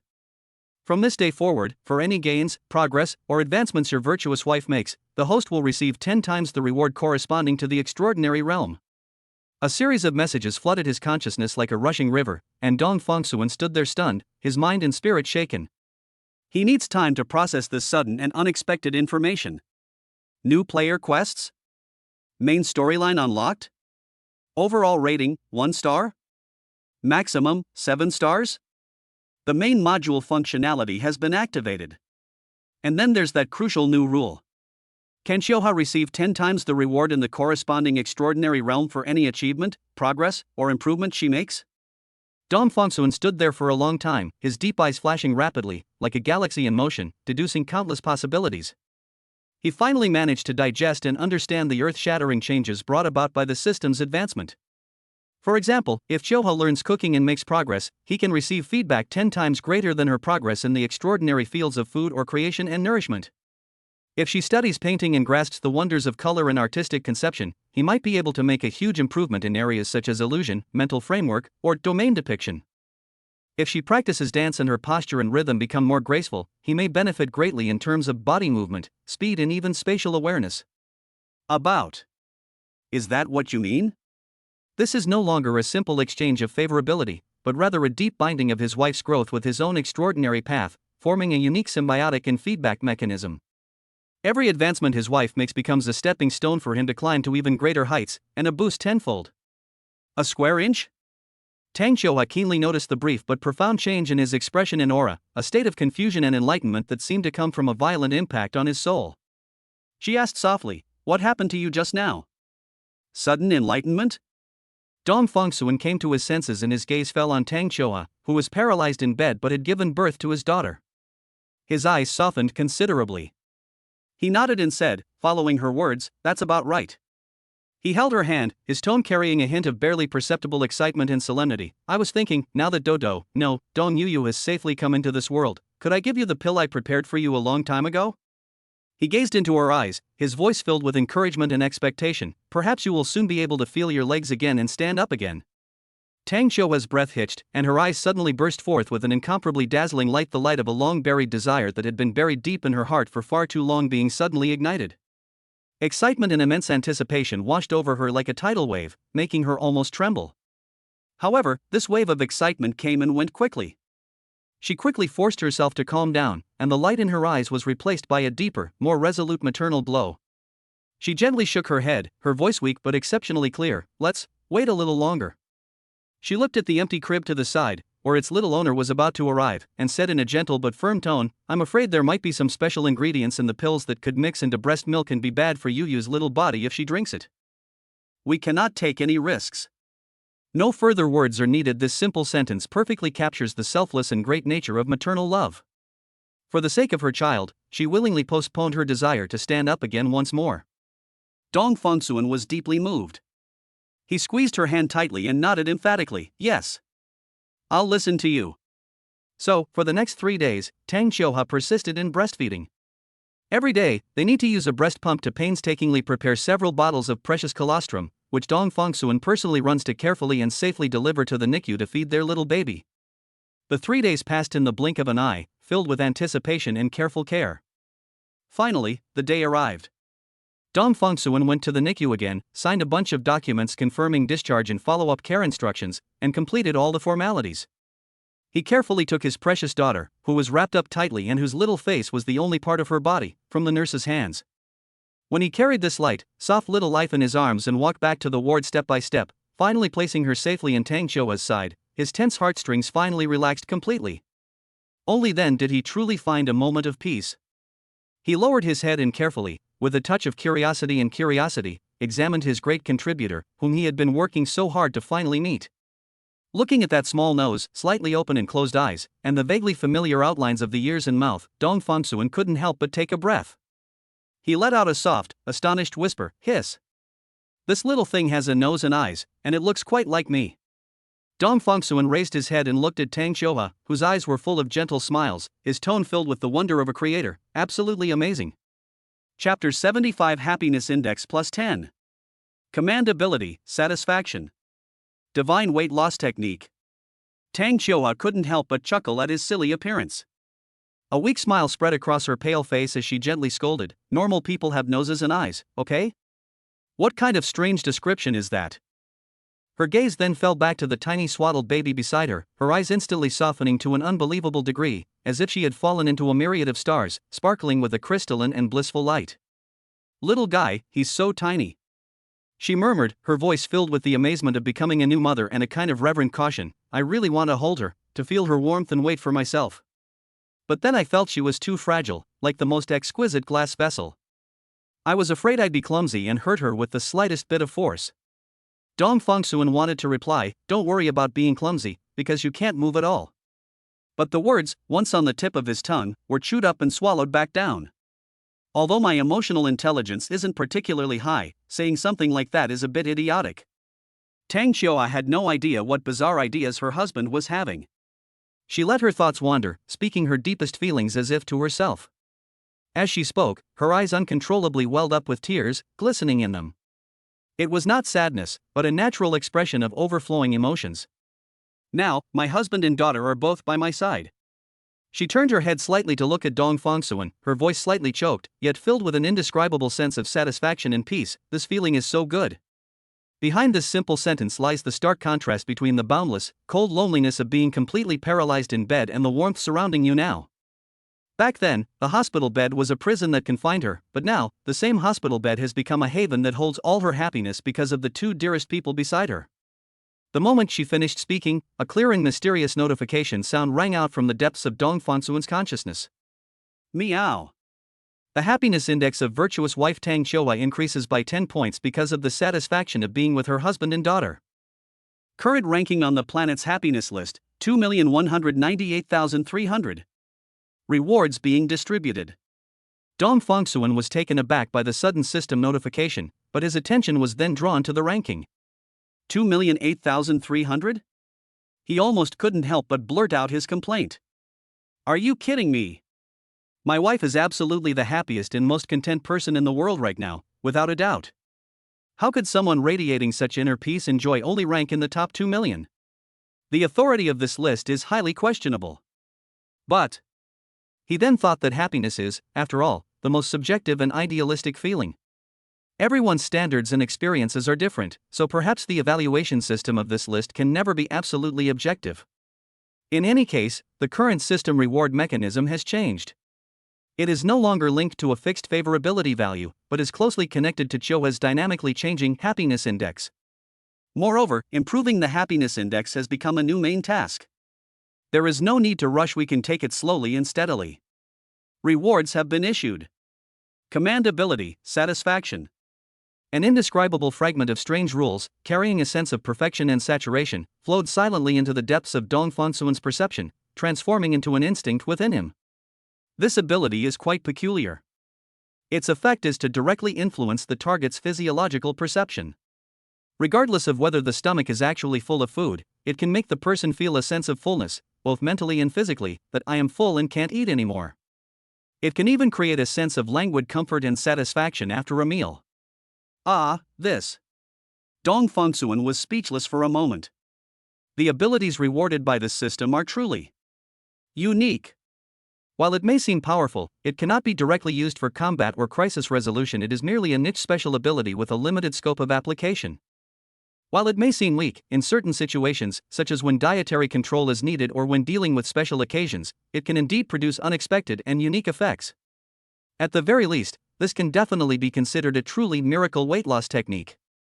Moreover, upon closer examination, the acquisition of this ability is indeed logically related to the current state of his wife. Tang Xiaohua. Xiaohua feels deeply satisfied because of the harmony of her family, and this spiritual fullness and happiness, when fed back to him, manifests as a superpower that can bring a sense of fullness on a physiological level. This is probably the specific manifestation of what the system meant by the host will receive 10 times the reward in the corresponding extraordinary realm for any gains, progress, and improvement of the virtuous wife. Although the superpower I acquired this time seems a bit unusual, upon closer examination, it is quite interesting and reveals a peculiar correspondence within the system's operating rules. Dong Fongsuan seemed to suddenly realize something, and a gentle yet firm light flashed in his eyes. He reached out and gently touched the baby's soft, pink arm, like a lotus root, then looked up, his gaze fixed intently on Tang Xiaohua on the hospital bed, and solemnly declared, "Wife." Tang Xiaohua was slightly taken aback by his sudden formal tone and subconsciously replied, "Eh?" Dong Fongsuan said clearly, word by word, "Listen, I will let you experience all the happiness that can be imagined in this world. Whether it's top-notch cuisine, magnificent scenery, or amusement parks brimming with laughter. In short, I want to take you to try and experience all the best things." Tang Xiaohua chuckled upon hearing this, her voice tinged with helpless indulgence. "How old are you? Still thinking about going to the amusement park?" "I don't care. Dong Fongsuan's tone carried an undeniable stubbornness, like a big boy who wanted to present the best toys in the world to his beloved. As long as a place is famous enough and fun enough, I'll take you there. Not a single one will be left behind. He even stretched out his arm in a somewhat childish manner, waving it in front of him as if he were pointing out the world, and said in a bold tone, "We will explore our Earth together." Seeing his rare childlike demeanor, Tang Xiuhua felt a surge of warmth in her heart. She smiled and nodded repeatedly, agreeing with him. Yes, yes. Okay, our Earth. She paused, her eyes darting around with a sly smile, and deliberately asked, "Where do we leave Yu when we patrol the territory?" Without thinking, Dong Fongsuan instinctively asked, "Who is Yu?" Chapter 76 Formula or Breast Milk? Keeping the promise. Tang Xiuhua was amused by his feigned ignorance and couldn't help but roll her eyes at him with a hint of coquettishness. Though her voice was weak, she clearly reminded him, "Idiot. It's your daughter, Dong Yu. You've already forgotten your own daughter's name?" Dong Fongsuan seemed to be awakened at this moment, and suddenly shifted his attention slightly to the small, fleshy bundle in his wife's arms, whose face was only partially visible. He said with a belated realization, "Ah, right. I almost forgot about this little guy." He then puffed out his chest, trying to appear more reliable, and emphasized, "Don't let my appearance fool you, I do have a father's love too." However, even he himself felt somewhat unsure of his own words. His subconscious mind seemed not to have fully accepted the huge change in his identity. Deep down, he still had the illusion that he was a young man who did not need to take on too much responsibility, and had not yet truly established that heavy sense of self called father. At this point, Dong Fongsuan suddenly remembered a rather important matter. His expression became more serious, and he asked, "Xiuhua, what are your plans regarding the feeding issue? Do you prefer breastfeeding, or should we prepare formula?" Tang Xiuhua's eyes dimmed for a moment, revealing a trace of helplessness and regret. She explained softly, "Of course I want to breastfeed her myself, it's a mother's instinct. However, as you know, I also need to use some medications to maintain my basic physical condition and manage those complex symptoms."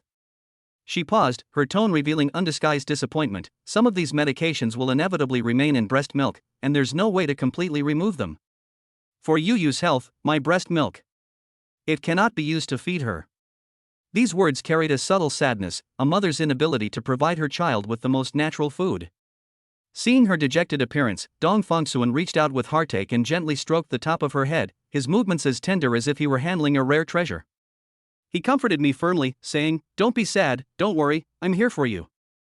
I will use my true essence to carefully nourish your body every day and accelerate your recovery process. I believe that it won't be long before you're able to break free from your dependence on these drugs, and then..." His words were interrupted by a soft knock on the door. A nurse walked in carrying a medical tray, a professional and gentle smile on her face. "Mrs. Dong, we need to clean your wound and change your dressing now, and we also need to observe the postpartum lochia." Tang Xiuhua's cheeks instantly flushed red with embarrassment. She hurriedly said to Dong Fongsuan, who was guarding the bedside, You don't look. Turn around." She felt the process was too private and embarrassing, and didn't want him to see it. "You must have your own things to do too, right? You don't need to stay here with me anymore, go do what you need to do." Dong Fongsuan was taken aback at first, then realized what was going on and a knowing smile appeared on his face. He nodded repeatedly, "Oh. I understand. You're embarrassed, aren't you? We're an old married couple, why are you still shy? Okay. I'll leave now and won't be in your way." As he spoke, he stood up, then turned back to remind him with concern, "However, if anything happens, even if you feel just a little uncomfortable, you must have Dr. Shin notify me immediately, understand?" Dr. Shin Jingru, a senior expert who had been quietly observing the young couple, couldn't help but glance at Dong Fongsuan. With a kind yet slightly teasing smile on her face, she said softly to Tang Xiuhua, "No wonder Xiuhua is so infatuated with you. He might seem a little silly at times, but his thoughtfulness and sense of responsibility are genuine. He's truly a very cute little guy." She even added jokingly, her eyes shining with reminiscence, "If I were 40 or 50 years younger, I might also like a silly yet responsible young man like you." Dong Fongsuan felt a little embarrassed by Dr. Shin's words. He raised his hand to scratch his head and gave a slightly shy smile. "Dr. Shin, please don't joke with me. What little boy? He's a father himself." He silently refuted in his heart, but faced with the elder's good-natured teasing, he simply smiled and responded. After leaving the ward, Dong Fongsuan did not immediately return to the company to deal with the backlog of affairs at Xinhui Technology and Fongsuan Pharmaceutical. The first person who came to his mind was Zhao Yongchang. The man, who was a prominent figure in the energy sector and also a devoted husband, had his wife diagnosed with ALS, amyotrophic lateral sclerosis. Dong Fongsuan clearly remembered that not long ago, on the way to the hospital, at the scene of the car accident caused by that young man speeding and running a red light, it was Zhao Yongchang who used his connections and influence to quickly and cleanly resolve all the troubles, allowing him to arrive at the hospital immediately without any worries. Otherwise, he would inevitably get bogged down in the accident dispute, overwhelmed and unable to attend to everything, and might even miss the crucial moment of his daughter's birth. Dong Fongsuan was never the kind of person who would turn around and forget the kindness of others after receiving their help. He knew the weight of that timely help.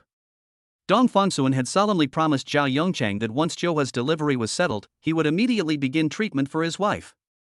Xiuhua has now given birth successfully, both mother and daughter are safe, and their condition has stabilized. The time has come to fulfill our promise. I must set off immediately to fulfill the promise I made. Dong Fongsuan took out his phone, found Zhao Yongchang's number, tapped the screen lightly, and dialed the number. The call was answered almost immediately, as if the other person had been holding the phone in their hand the whole time. Mr. Zhao. Dong Fongsuan's voice was calm. May I ask where your wife is now? Are you available right now? I've made time to go and examine her. On the other end of the phone, Zhao Yongchang's voice instantly rose, filled with barely suppressed excitement, and even a slight tremor could be heard. Mr. Dong. She's resting at home, right here at home. I'm free. Of course I'm free. Whenever you ask, I'm always available. He had waited for this day for far too long. Modern medicine is helpless against ALS, which is almost a terminal illness. He once took his wife to seek medical treatment, visiting almost every expert, professor, and renowned doctor he could find, but to no avail. Now, we can only pin our hopes on Dong Fongsuan. Zhao Yongchang pressed on urgently, his tone full of respect. Where are you now? I'll send a driver to pick you up right away. Chapter 77. It's your wife's, it's too wasteful to throw it away, you drink it. Dong Fongsuan gave the address. Okay. Please wait a moment, the car will be here soon. Zhao Yongchang replied repeatedly. Not long after, a sleek Rolls-Royce silently glided to a stop in front of the hospital. The car door opened, and a middle-aged driver in a crisp uniform with a solemn expression quickly got out. His gaze landed precisely on Dong Fongsuan, who was standing at the door. He bowed slightly and said in an extremely respectful tone, Mr. Dong Fongsuan, hello. General Manager Zhao sent me to pick you up. He didn't even need to ask to confirm his identity. Zhao Yongchang had already informed all the important people around him about Dong Fongsuan's appearance, so there would be no embarrassing situation of mistaking someone else for someone else. Yes, it's me.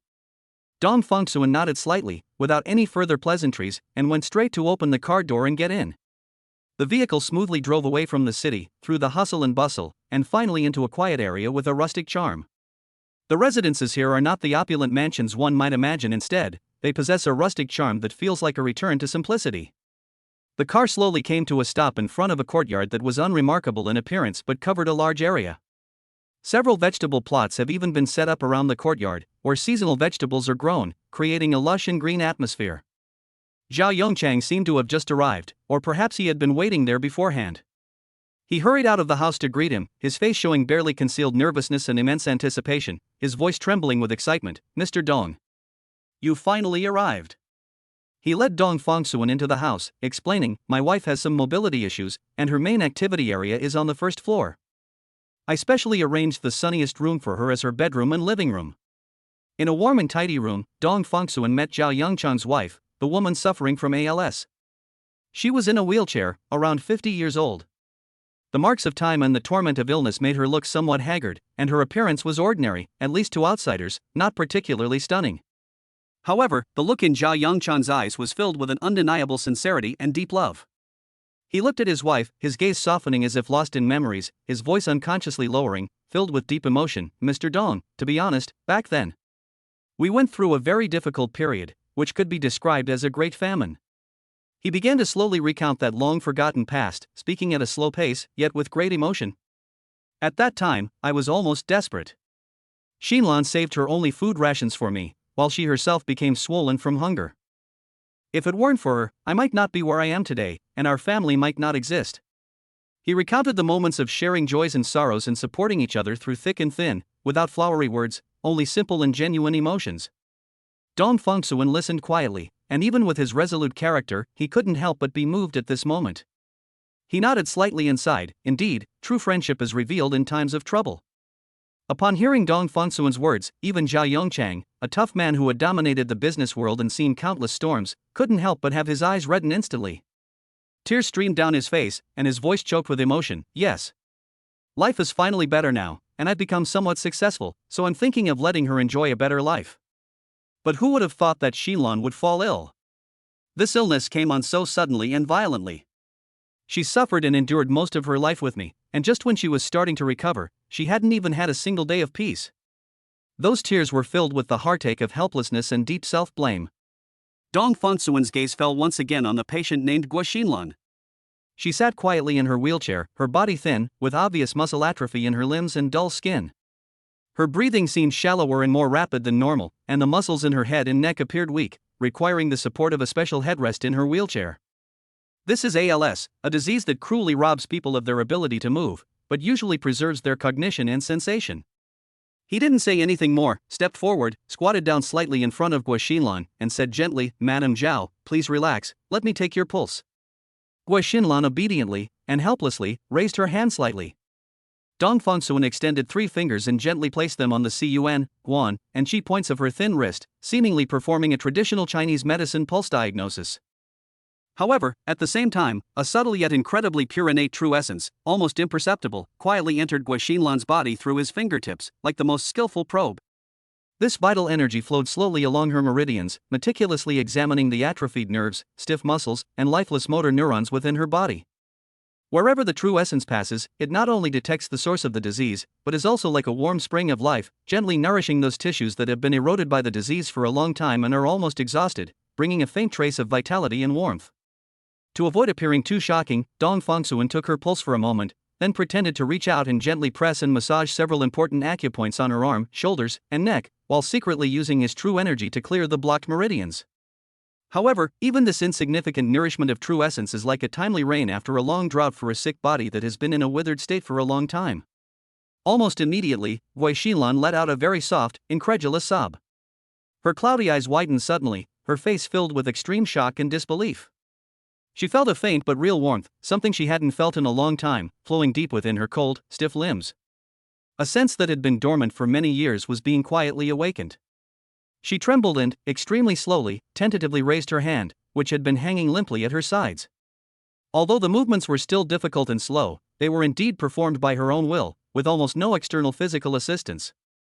This. Guo Xinlan's voice was hoarse and excited, with a heavy local accent. Everyone says medicine can cure all diseases, but doctor, you are too amazing. In all my years, I've never seen such a miraculous doctor. Overwhelmed with joy, she forgot her weakness and struggled, trying to use the sudden surge of strength to stand up from the wheelchair that had confined her for so long. Don't rush. Dong Fengsuan immediately spoke up to stop him, his tone gentle yet carrying an unquestionable authority. You think this is enough? Actually, this is just a temporary illusion, a reaction caused by a brief surge of qi and blood. He had to pour cold water on the idea, lest his hopes swell too quickly and be shattered. He looked at Guo Xinlan, then at Zhao Yongchang, who was also holding his breath at his wife's actions, his eyes rekindling with burning hope. His tone became serious and frank. To be frank, given the current situation, it is almost impossible to cure this disease completely. ALS, amyotrophic lateral sclerosis, cannot be treated with ordinary medicine. Upon hearing the words almost impossible, the glimmer of hope that had just ignited on Zhao Yongchang's face instantly dimmed, replaced by immense grief and despair. His lips trembled, but he could not utter a sound. Dong Fengsuan then abruptly changed the subject, bringing a real turning point. But he stated clearly and confidently, through long-term use of my specially formulated medication, combined with regular conditioning, I can maintain my physical condition at a relatively stable level, even approaching that of a healthy person, achieving basic self-care and living like a normal person. That is still achievable. The confidence comes from the system. The medicine is 100 times more effective, but its toxicity will not increase. With a little targeted treatment, even if it can't cure the disease, it's still possible to maintain a normal life. I'll get back and start preparing the medicine. Just wait for good news. With the matter temporarily resolved, Dong Fengsuan returned to the hospital immediately. As soon as he arrived at the maternity ward, he saw his mother-in-law Zhou Yaru, his wife Tang Xiuhe, and the sleeping baby. Dr. Xing Jingru handed Dong Fengsuan a small bottle filled with a milky white liquid tinged with a pale yellow tinge. Take this. It's your wife's colostrum. It's such a waste to throw it away. Drink it. Chapter 78 Happiness Plus 5. A jump of 30,000 places. Dong Fengsuan wasn't completely clueless. He had spent some time searching for relevant materials that he should learn. He knew that colostrum was known as liquid gold, containing the first precious gift that a mother prepares for her newborn. It doesn't smell like much. Dong Fengsuan unscrewed the bottle and sniffed it. Colostrum is rich in high concentrations of protein, immunoglobulins, lactoferrin, and various active cells, and its value far surpasses that of mature breast milk or any formula milk powder. However, Tang Xiuhe was unable to personally feed Yu this heaven-sent gift at this moment. To maintain her exceptionally complex physical condition due to a rare disease and postpartum recovery, she needs to use a variety of medications for regulation and treatment. These drugs are safe for adults, but their metabolites may enter them to some extent. A newborn's underdeveloped liver and kidneys are like delicate but fragile crystal vessels, unable to effectively process and excrete these foreign substances. Feeding them without proper care may actually pose a risk. So, the colostrum, still warm from the mother's body and containing the first love and nutrition, was carefully collected in a transparent bottle and handed to Dong Fengsuan. Dong Fengsuan took the still slightly warm baby bottle, and could feel the faint warmth emanating from the glass on his fingertips. He glanced down at the slightly thicker, more yellowish liquid in the bottle than regular breast milk, then looked up at his wife on the hospital bed, her cheeks flushed an unnatural red. A smile played on his lips as he said casually, "This is a good deal for me." Tang Xiuhe's face was so red it was almost bleeding, not just from postpartum fever, but also from uncontrollable embarrassment. She lowered her eyelashes, not daring to look at her mother who was helping to pack things up and Dr. Xing Jingru who was watching with a smile. She felt that their meaningful smiles and probing gazes were like spotlights shining on her, as if she were being publicly executed. How embarrassing. She practically bit her lip, urging in a voice barely audible, "Stop dawdling, drink it now." Looking at her expression, which made her wish she could disappear into the ground, Dong Fengsuan found it both cute and funny. He stopped teasing her and simply replied, "Oh." He picked up the bottle and, without much hesitation, tilted his head back and drank the several tens of milliliters of colostrum in one gulp. The liquid slid down his throat, its texture smoother than he had imagined. Although its color was different from the milk he usually drank, it did not have the fishy smell that was rumored. Instead, it had an extremely light, almost imperceptible sweetness, even more refreshing than a certain high-end brand of baby formula that he had secretly tasted out of curiosity before. It was not difficult to swallow. After finishing the milk, he put the empty bottle aside, walked to the bedside, and gently held Tang Xiuhe's hand, which was slightly hot from embarrassment, for a moment. "You should get some rest." He tucked the blanket around her and said gently, "I'm going out to take care of something. I'll be back soon." After leaving the hospital, Dong Fengsuan drove directly to Fengsuan Pharmaceutical. It was time to fulfill his promise to Zhao Yongchang. His mind raced. ALS was a global challenge, involving the progressive degeneration of motor neurons, and from a modern medical perspective, it was virtually incurable. Although he possessed extraordinary power and mastered the art of alchemy, he was not arrogant enough to believe that he could completely reverse this deep-seated nerve damage. However, with the miraculous ability of alchemy to amplify the efficacy of medicine 100-fold, he was confident that he could at least concoct a drug that could curb the deterioration of the condition, significantly improve symptoms, and allow the patient to recover to a level close to self-sufficiency. The atmosphere in his private laboratory was solemn. He dismissed those around him, calmed his mind, and began preparations. Several ideas that might be effective for this condition came to mind. To strengthen bones and muscles and nourish atrophied muscles, consider using epimedium, euchomia, and Acaranthes bidentata, which have a 100-fold effect in strengthening the foundation of muscles and bones. Invigorating qi and promoting blood circulation, clearing stagnant meridians, and considering the effects of Astragalus membranaceus, Angelica sinensis, Ligusticum schwanchione, and Pheredima aspergillum, with a 100-fold increase in efficacy, may be able to revitalize qi and blood to nourish the nerves. It nourishes the liver and kidneys to replenish the innate essence, thus strengthening the tendons and bones. The formula includes ingredients such as Rehmannia glutinosa, Cornus officinalis, Lycium barbarum, and tortoise shell. To clear phlegm and open the orifices, we attempt to resolve the pathological products that block nerve signals, considering the 100-fold power of Acarus tatarinoi, Polygala tenuifolia, Bombyx botridicatus, and Aconitum carmachilii in this regard. This is not simply about piling up medicinal herbs, rather, it requires a delicate balance of proportions and the application of herbs based on Gui Xinlan's specific pulse and the feedback from the detection of her vital energy.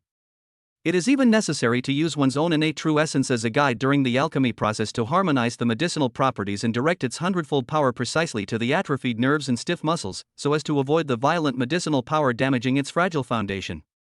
He selected a preliminary prescription, using Astragalus membranaceus as the chief ingredient to greatly replenish vital energy, aiming to stimulate the weakened yang energy and promote the circulation of qi and blood. Angelica sinensis and Ligusticum xuanxiong are used as assistant herbs to invigorate blood circulation, remove blood stasis, unblock the meridians, and relieve pain. Euchomia olmoides and Acaranthes bidentata are added to strengthen tendons and bones. Pheretima aspergillum is used to unblock the meridians and activate collaterals. Acarus tatarinoe is used to resolve phlegm and open the orifices. Glycyrrhiza uralensis is used to harm. In this way, the dosage is precisely calculated to achieve a balance of invigorating vitality without harming the body's vital energy, even with a hundredfold increase. The theory is complete, let's begin the practice. Sizzle, sizzle. A faint light flickered in Dong Fongsuan's palm as he controlled the fire in the specially made alchemy furnace. Sometimes he used a gentle flame to slowly simmer the herbs and extract their essence, and sometimes he used a strong flame to rapidly infuse the medicinal properties. Various carefully selected and prepared medicinal materials are added in sequence, tumbling and blending inside the furnace. Impurities are quietly removed by the true essence, while the essence undergoes a miraculous chemical reaction under the guidance of the true essence and the hundredfold effect, gradually condensing into shape.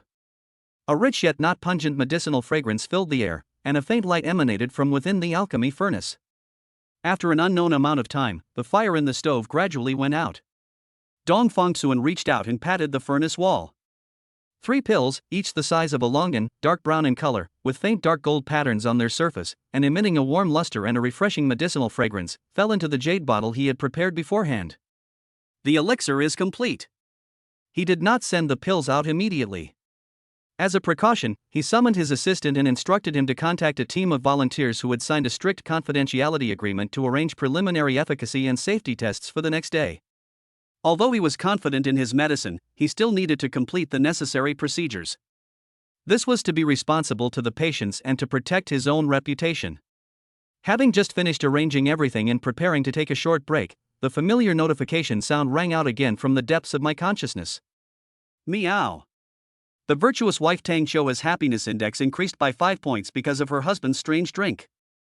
Current ranking on the planet's happiness list, 2,168,305. Rewards being distributed.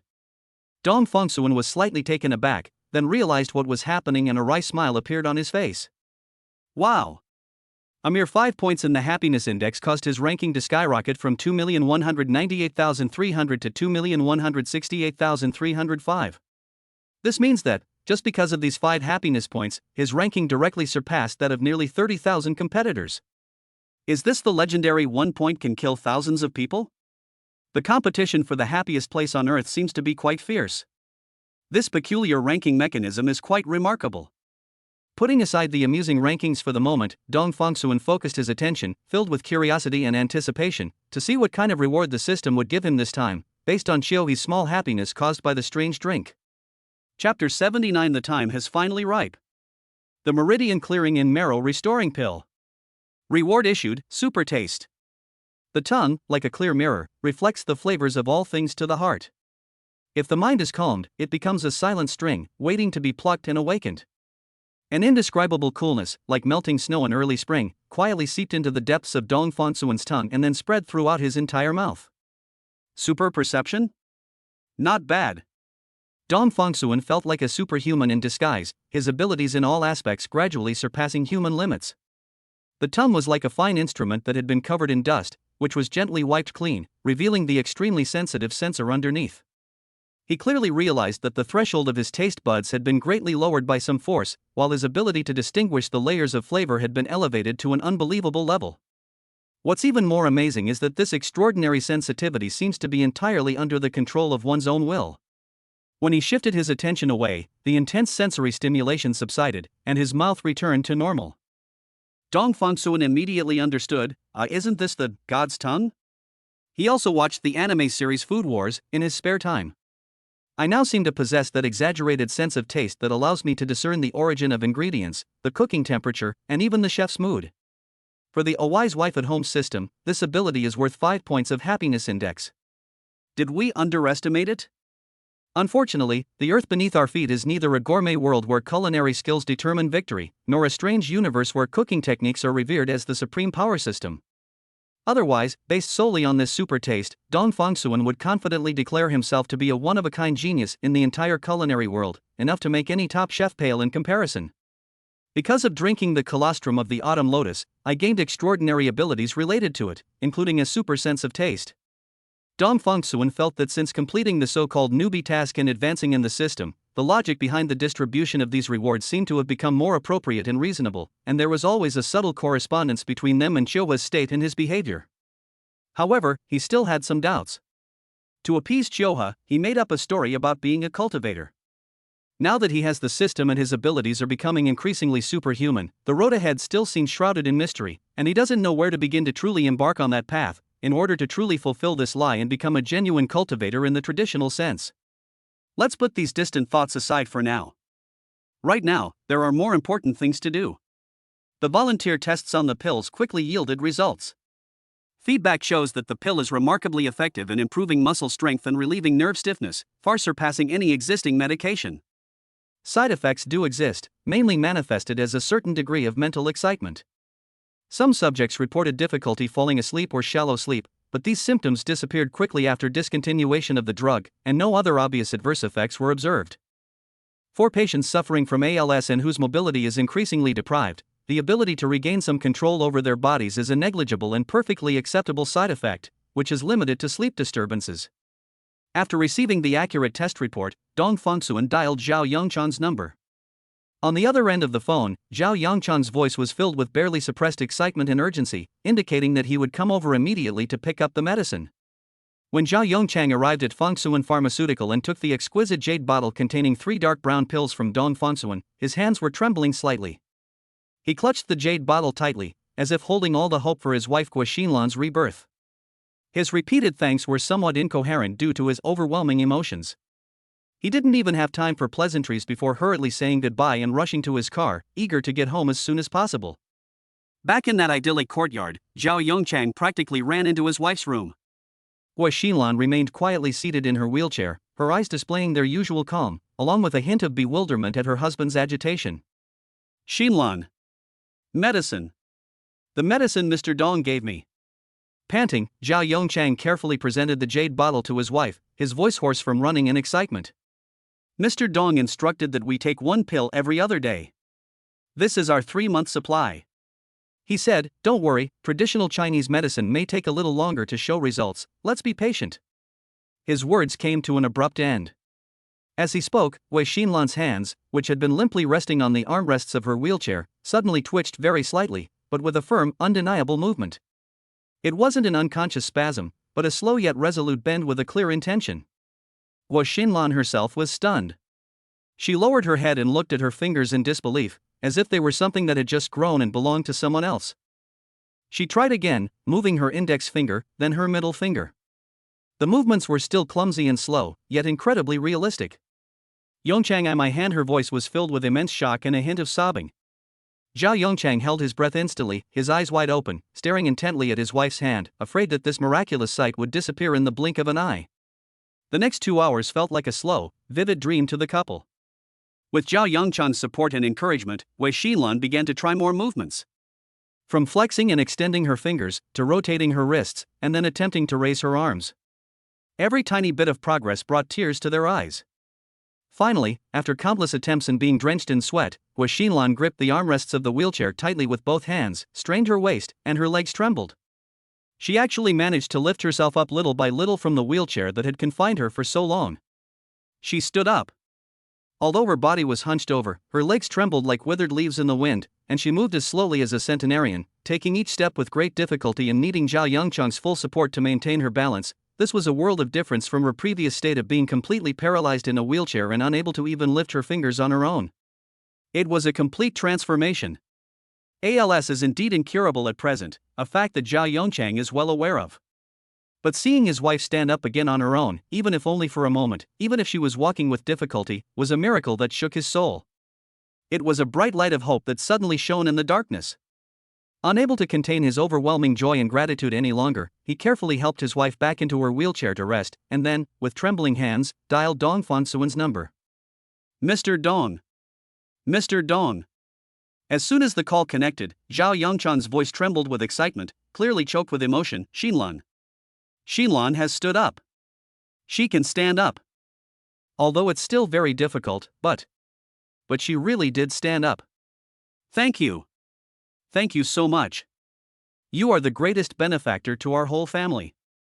From now on, if you ever need my services, I, Zhao Yongchang, and the Zhao family will absolutely do anything, even die 1,000 deaths. We will never forget this kindness. On the other end of the phone, Dong Fonsuan's voice remained calm, as if he had anticipated this amazing effect. He simply replied, Mr. Zhao, you flatter me. You also lent a helping hand without hesitation when I needed it. It's just about helping each other. After briefly explaining the precautions during medication, Dong Fonsuan hung up the phone. Hearing the busy tone on the phone, Zhao Yongchang was still immersed in immense joy and gratitude, unable to calm down for a long time. On the other end of the phone, Dong Fonsuan put down his phone, his face showing little emotion. For him, healing outsiders is certainly gratifying, but at this moment, what he cares about more is his wife who gave birth to his daughter but is still paralyzed in bed. He snapped his fingers lightly, and with a slight thought, a perfectly round, white pill, emitting a faint, bitter medicinal fragrance and emanating the fluctuations of innate true energy, appeared out of thin air in an open jade bottle in his palm. This pill was the meridian clearing and marrow restoring pill that he had prepared long ago, specifically for Tang Xiuha's paralysis. Previously, because Tang Xiuha was 6 months pregnant, Dong Fonsuan had not allowed her to take it for the safety of the fetus. Now that Yu Yu has been safely born, the time is finally ripe. Chapter 80 Husband. Look. Using the excuse that the couple needed some private space to talk and have intimate conversations, Dong Fonsuan gently but firmly asked Dr. Xinjingru, who had been taking good care of him, his mother-in-law Zhou Yaru, who was full of concern, and 2 other nurses on duty for help. He spoke earnestly, saying that he just wanted to spend some time alone with Xiuha to share the complex emotions of becoming a father for the first time and to comfort her about any anxiety she might have after giving birth. Dr. Xin looked at Tang Xiuha, who was weak but nodded slightly to her husband on the hospital bed, and then at Dong Fonsuan's calm yet unquestionable eyes, before finally nodding. She exchanged a knowing look with Zhou Yaru, then led the nurses to the rest area outside the ward, carefully closing the soundproof door in the middle to give them some undisturbed space. The room fell silent instantly, save for the rhythmic, monotonous ticking of the life support monitor and the faint background noise of the city outside the window. Sunlight streamed through the gaps in the blinds, casting alternating stripes of light and shadow on the polished floor. Dong Fonsuan walked to the bedside, but did not speak immediately. He just stared intently at Tang Xiuha. She was still pale and her lips were bloodless from the exhaustion of childbirth, but her eyes always shone brightly when she saw him, filled with dependence and complete trust. He bent down and smoothed the stray hairs on her forehead that were damp with sweat, his fingertips feeling the cool touch of her skin. Then, he took out the small, warm-to-the-touch jade bottle that he had prepared long ago from the inner pocket close to his heart. The bottle is made of fine mutton fat white jade, carved with simple cloud patterns, but at this moment it seems to be faintly glowing with an imperceptible luster due to the contents inside. He uncorked the bottle, which was tightly sealed with a cork stopper. A refreshing medicinal scent, with a faint bitterness of herbs and wood, yet strangely mixed with a hint of lotus fragrance, immediately wafted out. It wasn't strong, but it instantly overpowered the original smell of disinfectant in the ward, as if bringing a breath of fresh air from the mountains at dawn. He carefully tilted the jade bottle, and a pill the size of a longan, pure white and lustrous, with an incredibly smooth surface yet seemingly with countless fine rays of light slowly flowing inside, rolled into his outstretched palm. The pill trembled slightly in his palm, as if it possessed some kind of faint life, and the surrounding air rippled slightly because of its presence. This pill was the Meridian Unblocking and Restoration Pill that he refined using the profound pill formula given by the system, expending a great deal of effort in precious medicinal materials, and using his own pure innate true essence as a guide, and incorporating the medicinal effect amplification characteristics 100-fold. Its potent medicinal properties and mysterious principles have completely exceeded the comprehension of modern medicine. If Dr. Xinjingru, who upholds a rigorous scientific spirit, were to see him dare to feed a woman with unknown ingredients, unclear efficacy, and a mysterious origin such a pill directly to her after childbirth, a woman who was extremely weak and suffers from a unique and complex disease without any preoperative assessment, blood tests, or allergy tests, she would probably turn pale instantly, filled with shock and anger, and sternly stop this insane act that she sees as tantamount to murder for profit. This would absolutely disrupt or even destroy her meticulously planned rehabilitation program, and could very likely trigger severe drug rejection, uncontrollable neurological disorders, or even life-threatening consequences. In essence, people who try to learn traditional Chinese medicine on their own are basically courting death. Of course, the system host is an exception. Dong Fongsuan is a prime example. He is the bound user of the Virtuous Wife at Home system, and the only extraordinary individual on earth who possesses innate true essence and masters numerous supernatural abilities. For him, conventional medical standards and risk assessments were not insurmountable rules. He was confident that he had the ability to control this extraordinary power and use it to heal his loved ones. Tang Xiuhe's gaze was firmly drawn to the pill that exuded an extraordinary aura. The shimmering white luster and the strange medicinal fragrance clearly told her that this thing was no ordinary object. She raised her eyes to look into her husband's eyes, her voice soft. Is it medicine to treat paralysis? Yes. Dong Fongsuan's answer was decisive and without the slightest hesitation, carrying a confidence stemming from absolute strength. I personally refined it for you. Without a trace of doubt, without a flicker of fear, Tang Xiuhe's eyes held only unwavering trust. She didn't even ask where the medicine came from or what risks it might have. She simply parted her pale lips slightly and, with an almost reverent gesture, gently took the meridian-clearing and vitality-restoring pill into her mouth, using Dong Fongsuan's hand as a guide. The moment the pill entered my mouth, it was not as hard or bitter as I had expected. Instead, it had a strange, warm texture, as if it were not a solid pill, but a drop of jade dew concentrated with the essence of life.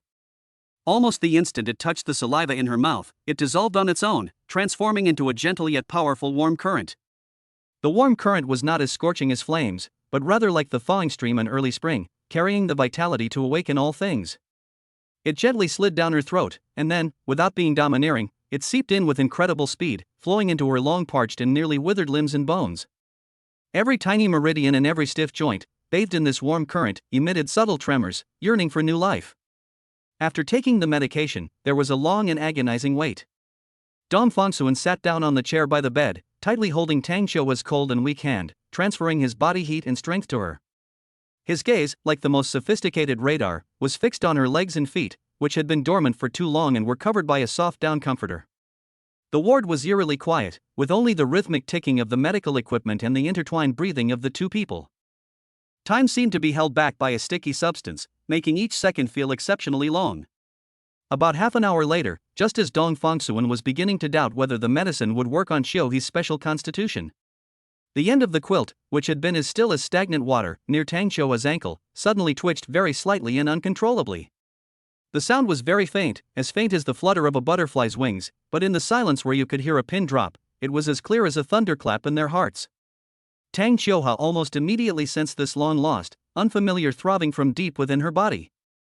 Her eyes widened suddenly, her pupils contracting with extreme excitement and disbelief, her voice trembling sharply and choked with ecstatic sobs. Tang Xiuhe gestured with her eyes, almost pleadingly, for Dong Fongsuan to look at the end of the blanket. Husband. Look. Chapter 81 Happiness Index plus 20. Physical Enhancement x2. Dong Fongsuan's heart suddenly tightened and then began to pound wildly. He followed her burning gaze and held his breath. Beneath the pure white down comforter, near the edge, something was clumsily yet stubbornly wriggling inside, like a fledgling bird eager to hatch. Then, a corner of the blanket was slowly pushed open by this weak but persistent force, and a pale, almost transparent foot, thin from prolonged bed rest and lack of activity and sunlight, with a sickly sheen, struggled and tentatively emerged from under the covers. That foot still looked a little stiff, with a slender ankle and a beautiful arch. At this moment, it was slightly tense, timidly exposing its 5 not-so-flexible, slightly curled toes to the cool air and to Dong Fongsuan's almost burning gaze.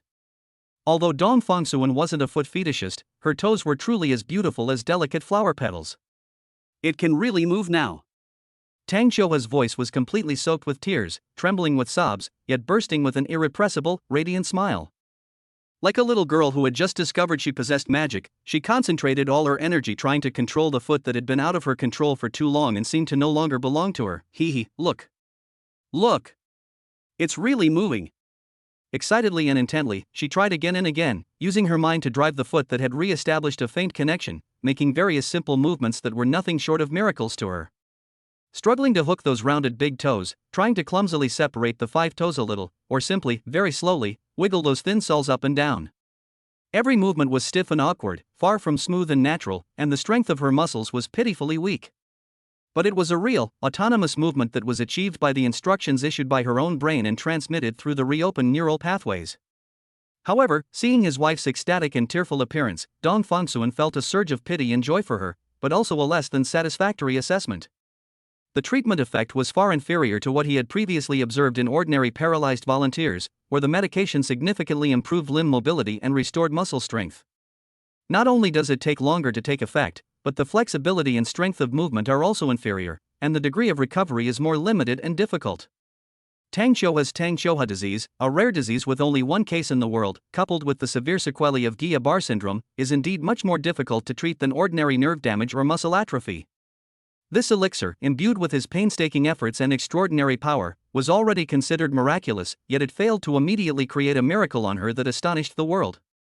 The road ahead still seemed long. As he silently assessed the effects of the medicine, his brows furrowed as he pondered how he might need to adjust the formula or supplement it with other treatments. That familiar, faithful voice once again rang out from the deepest recesses of his consciousness. Meow. The happiness index of the virtuous wife Tang Xiuhua increases by 20 because her husband is concerned about her illness and personally researches effective treatment drugs. Current ranking on the planet's happiness list, 2,037,513. Rewards being distributed. Dong Fongsuan raised an eyebrow slightly, his attention drawn to the sudden notification sound. He clearly remembered that the last time he checked this somewhat inexplicable happiness ranking was after his wife's happiness index rose slightly by 5 points because of the embarrassing yet heartwarming little thing that happened when he drank colostrum. At that time, his ranking was 2,168,305. This time, because of the immense hope that this pill brought about her ability to stand and walk again, and the countless efforts and dedication her husband had poured into her, her happiness index actually increased by 20 points. And its ranking soared like a rocket, surpassing nearly 130,000 people in one go. Reward issued, Physical Enhancement X2. An indescribable, abundant power, not poured in from the outside, but awakened and burst forth from the deepest part of the body, from every imperceptible grain of life essence.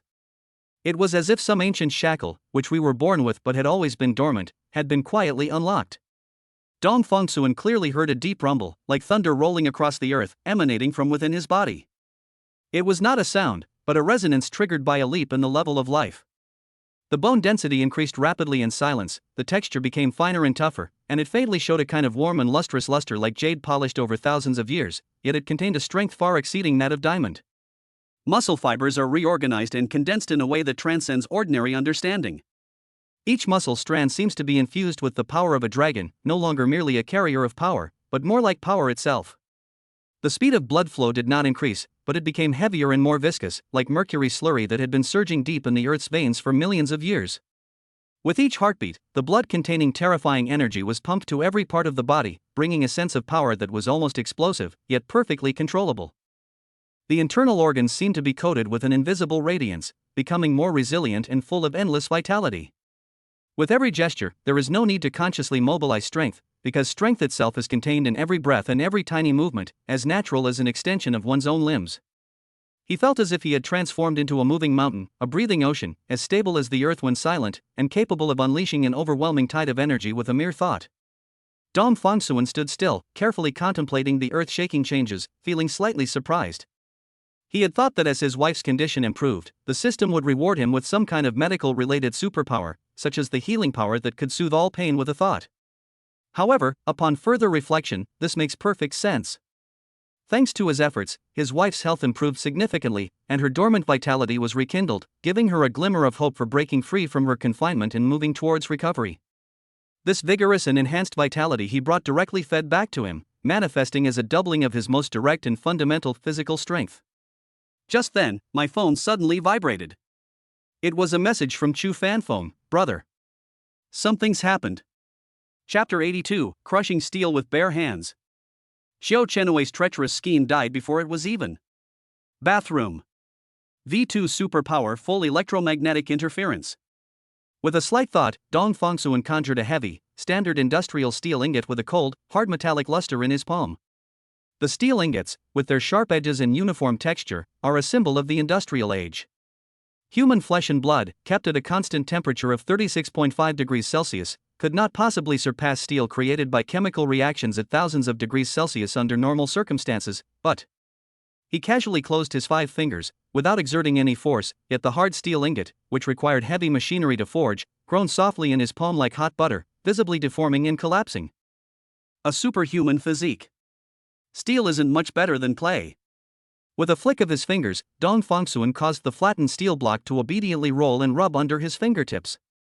In just a few breaths, it was transformed into a smooth, slightly irregular metal sphere. The whole process was relaxed and effortless, as if he were kneading not high-strength steel, but a soft dough. Dong Fongsuan casually tossed the steel sphere around, feeling the unexpected weight in his hand yet feeling as light as nothing, and understood immediately.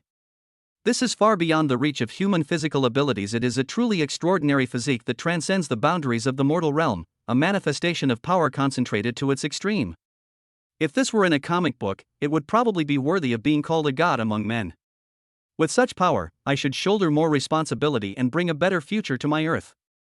Dong Fongsuan thought matter-of-factly. Certainly. I'm not the ruler of Earth yet, so there's no need to think so much. I'll just take it one step at a time. Fanphone just sent me a message, I haven't read it yet. The power that could shake reality did not allow him to immerse himself in the pure sense of power for too long.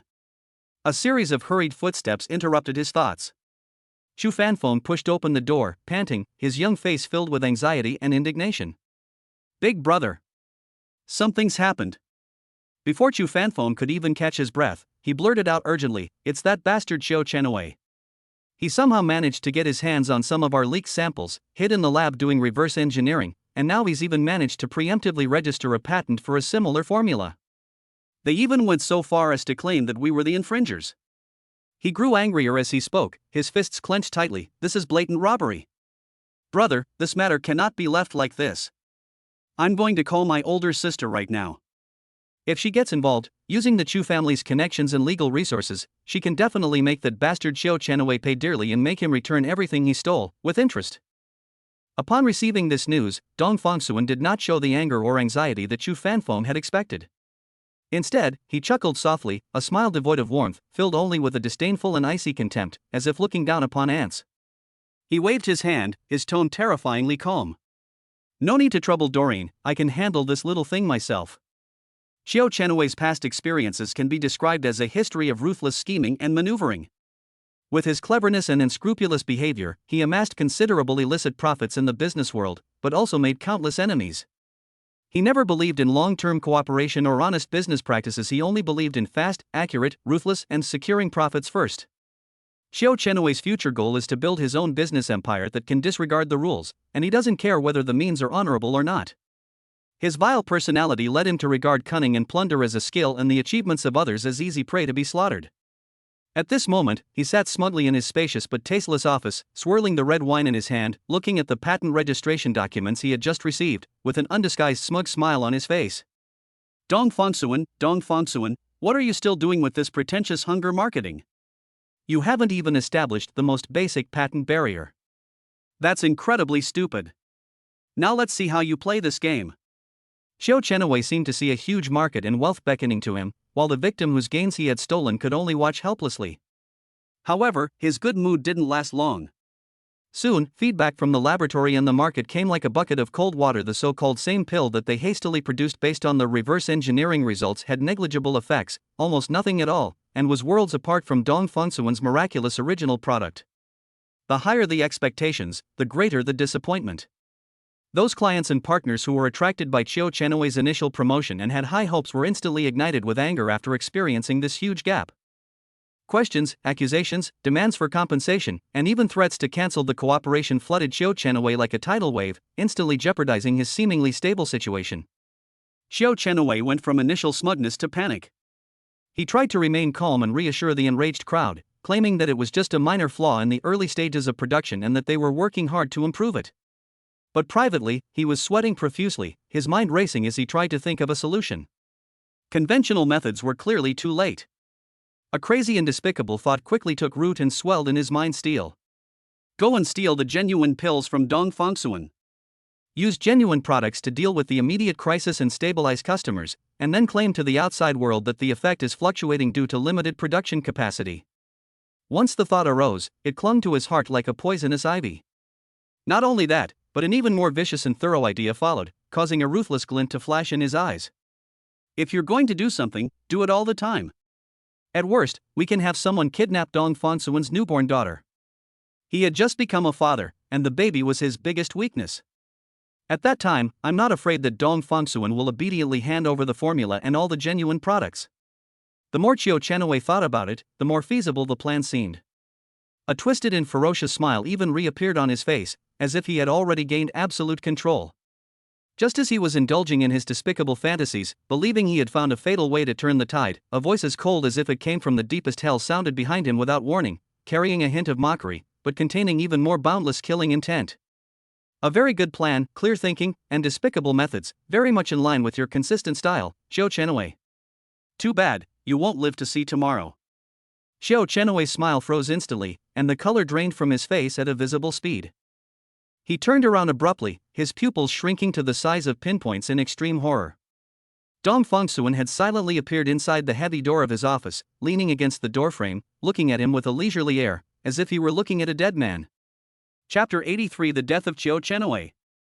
Chiu Chenowei stood frozen in place, watching as the blurry human figure slowly materialized from the deepest shadow of the study, like a manifestation of the very essence of night. When the faint light from the edge of the desk lamp finally outlined the person's face, Chiu Chenowei felt as if an invisible hand was tightly gripping his throat. Dong Fongsuan. He recognized the other person. What are you doing here? Chiu Chenowei's voice changed due to extreme shock, and his voice trembled uncontrollably. Dong Fongsuan did not answer immediately. He simply stood there quietly, like a statue emerging from the shadows, most of his face still hidden in the darkness. He seemed to enjoy Chiu Chenowei's shock and fear at this moment. Silence itself was a kind of invisible oppression. Chiu Chenowei was enraged by this deathly silence and contempt. He staggered backward, his back slamming heavily against the hard edge of the desk, knocking over the crystal ashtray on it. With a sharp, piercing clang, fragments scattered everywhere. He pointed a trembling finger at the uninvited guest. Get out. Now. I've already called for help. Dong Fongsuan finally made a move. He slowly took half a step forward, stopping precisely at the boundary between light and shadow. The light from the desk lamp finally illuminated the lower half of his face, and a barely perceptible curve appeared at the corner of his mouth. It was not a smile, it contained no warmth, only an almost cruel mockery. Please go ahead. His deep, calm voice echoed in the quiet study. These two words fell lightly, yet they chilled Chiu Chenowei to the bone more than any desperate roar. That kind of composure, that ability to control the whole situation and treat people as mere playthings, sent shivers down Chiu Chenowei's spine. The instinct for survival overcame the fear. Chiu Chenowei frantically grabbed the customized phone from the table, his fingers trembling so much that it slipped from his grasp several times. He frantically swiped the screen, tapped the quick access number to the security center downstairs, and pressed the receiver tightly to his ear. But there was no answer tone as expected, only a desolate silence. No service. These three words were clearly displayed at the top of the screen. A chilling sense of despair instantly surged up from the soles of his feet, wrapping around his entire body like vines. This room has undergone special signal processing, so ordinary signal jammers cannot be fully effective. When exactly did they manage to do that? He suppressed the metallic taste rising in his throat, raised his hand and pointed to the corner of the ceiling, where a carefully disguised hemispherical camera was flashing a faint red light. Look carefully. I have surveillance cameras here. Everything you do will be recorded. He paused, then threw out what he considered his most lethal bargaining chip. You'd better think this through. Your wife, and your young daughter. Are they still waiting for you to come home?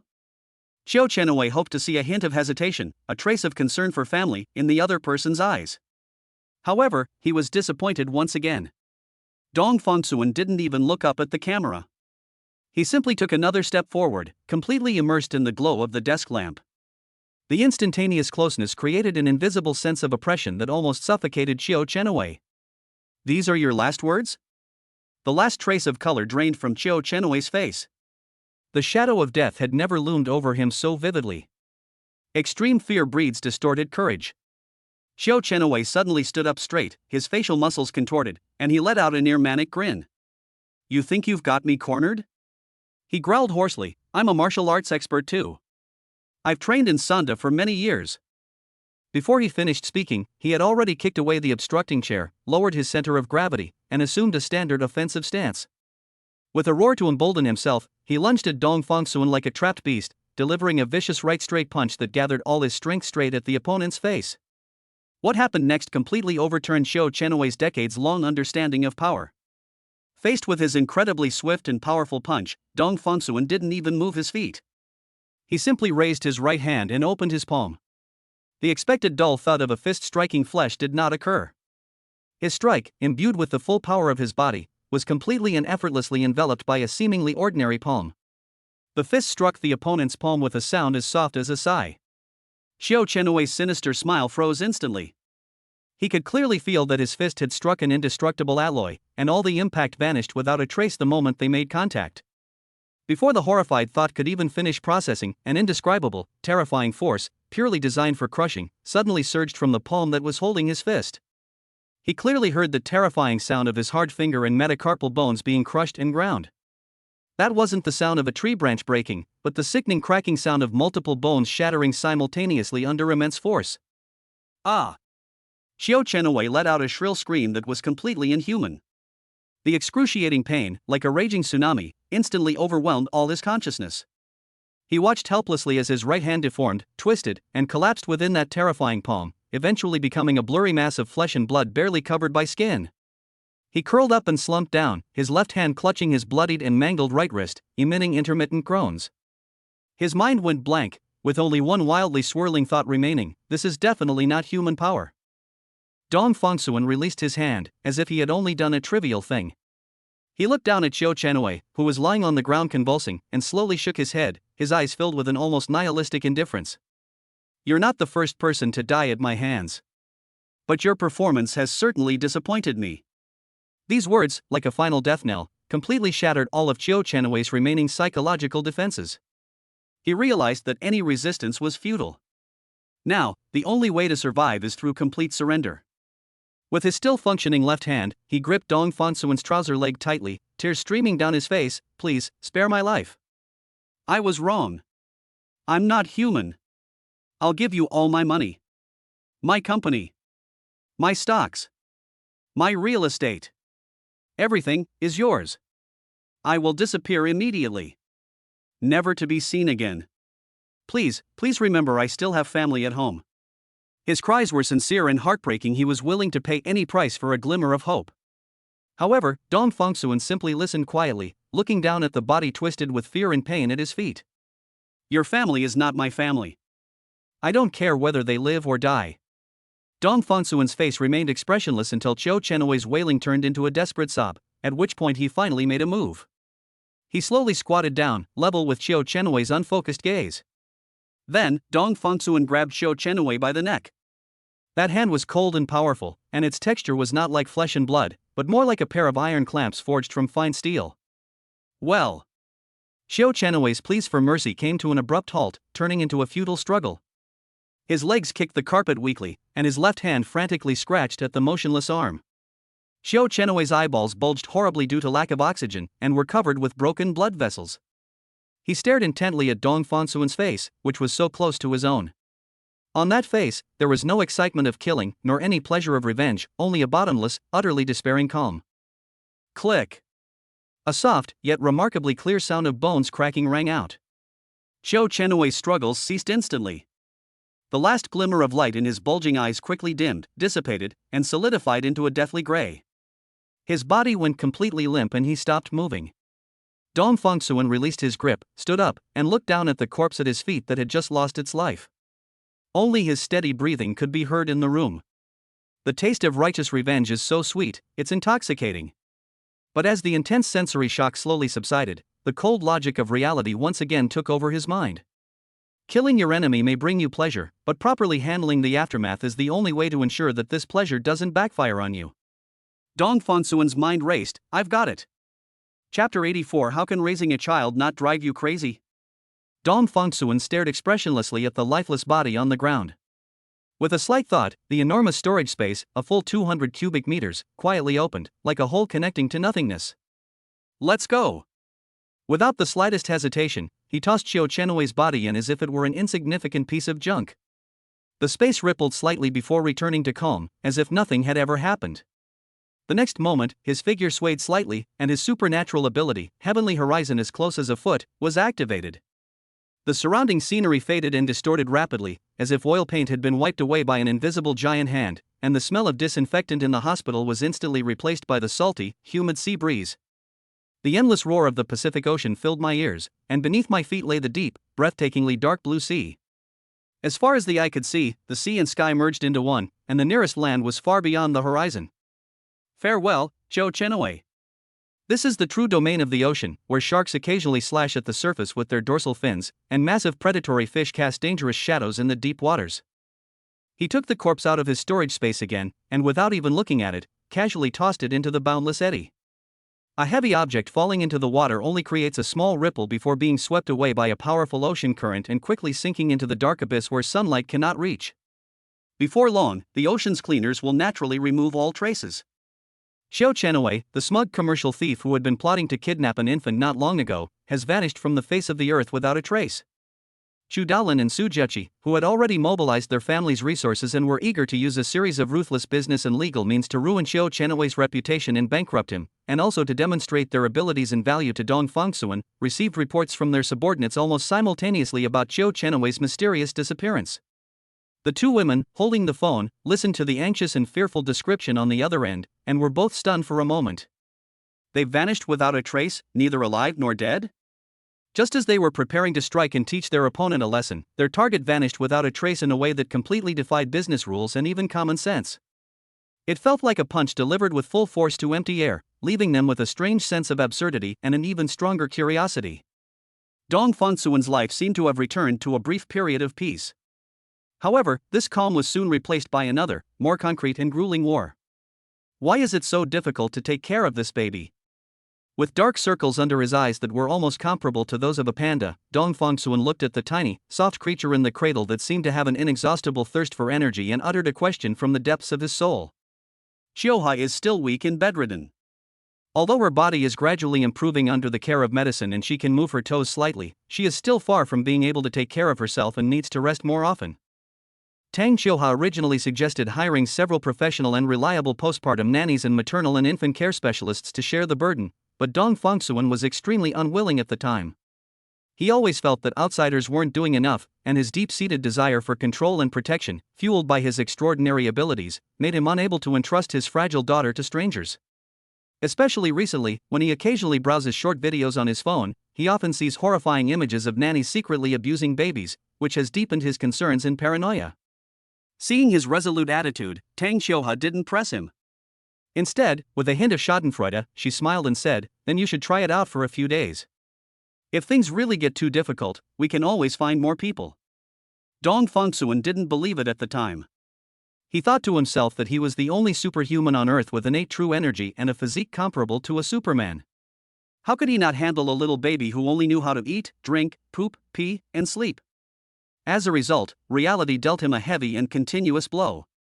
This little one needs to be fed milk 8 times a day. Unwavering. After each feeding, you must carefully hold her upright with your palm cupped and gently pat her back until she lets out a loud burp to expel the air she swallowed while feeding. This process is called burping through milk flow. A feeding cycle takes at least 20 minutes. It can't be any shorter, otherwise she might spit up or have gas and cry incessantly. That's not all. The diaper must be checked approximately every 3 hours, and changed immediately if it is wet or soiled. If it's just wet diapers, that's fine. But if she poops, the process becomes much more complicated. You need to carefully wash her bottom with warm water, apply diaper rash cream, and then change into a clean diaper. The whole process is comparable to a delicate minor surgery, making sure to ensure that her delicate skin is not irritated. What drove him most to the brink of collapse was sleep. Adults can fall asleep as soon as they're tired, but babies can't fall asleep when they're sleepy. She needs to be held, gently and rhythmically rocked, hummed with off-key lullabies, or simply feel the warmth and heartbeat of an adult's chest before she can slowly and painstakingly drift off to sleep. The so-called independent sleep is something that may not be possible until she is several more months older. Some people say that the baby will fall asleep easily once he has exhausted his energy, but Dong Fangsuan can only smile wryly. What can a baby who can't even roll over do to exhaust herself? Her only exercise was waving her little fists a few times and kicking her short legs a few times. The rest of the time, she would open her mouth and wail when she was sleepy or tired. Feeding, burping, changing diapers, washing bottoms, putting to sleep. These things aren't like playing a game where you can just click a mouse and watch a progress bar load instantly. Each one requires patience, time, and repetition. Therefore, Dong Fongsuan felt that he was trapped in a terrible, endless cycle. A day of 24 hours is divided into segments of 3 hours each, and the above process is repeated in each segment. I just put him down to sleep and felt like I could finally catch my breath, but then I checked the time. Well, the next breastfeeding cycle is almost here. This kind of endless, mundane life wears down not only physical strength, but also mental strength. It's a kind of torment with no end in sight. I can't take it anymore. I can't sleep at all.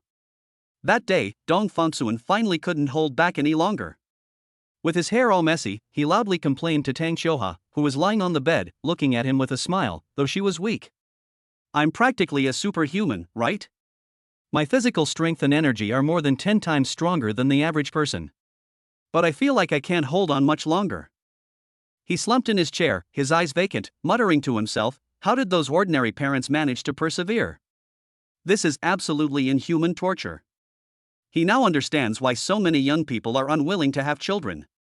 Alternatively, after birth, there may be a lack of sufficient time and patience to provide careful care, causing the child to cry in discomfort, which is almost a form of neglect and abuse. Alternatively, you could simply choose not to have children from the start. Reality is that simple, even somewhat cruel.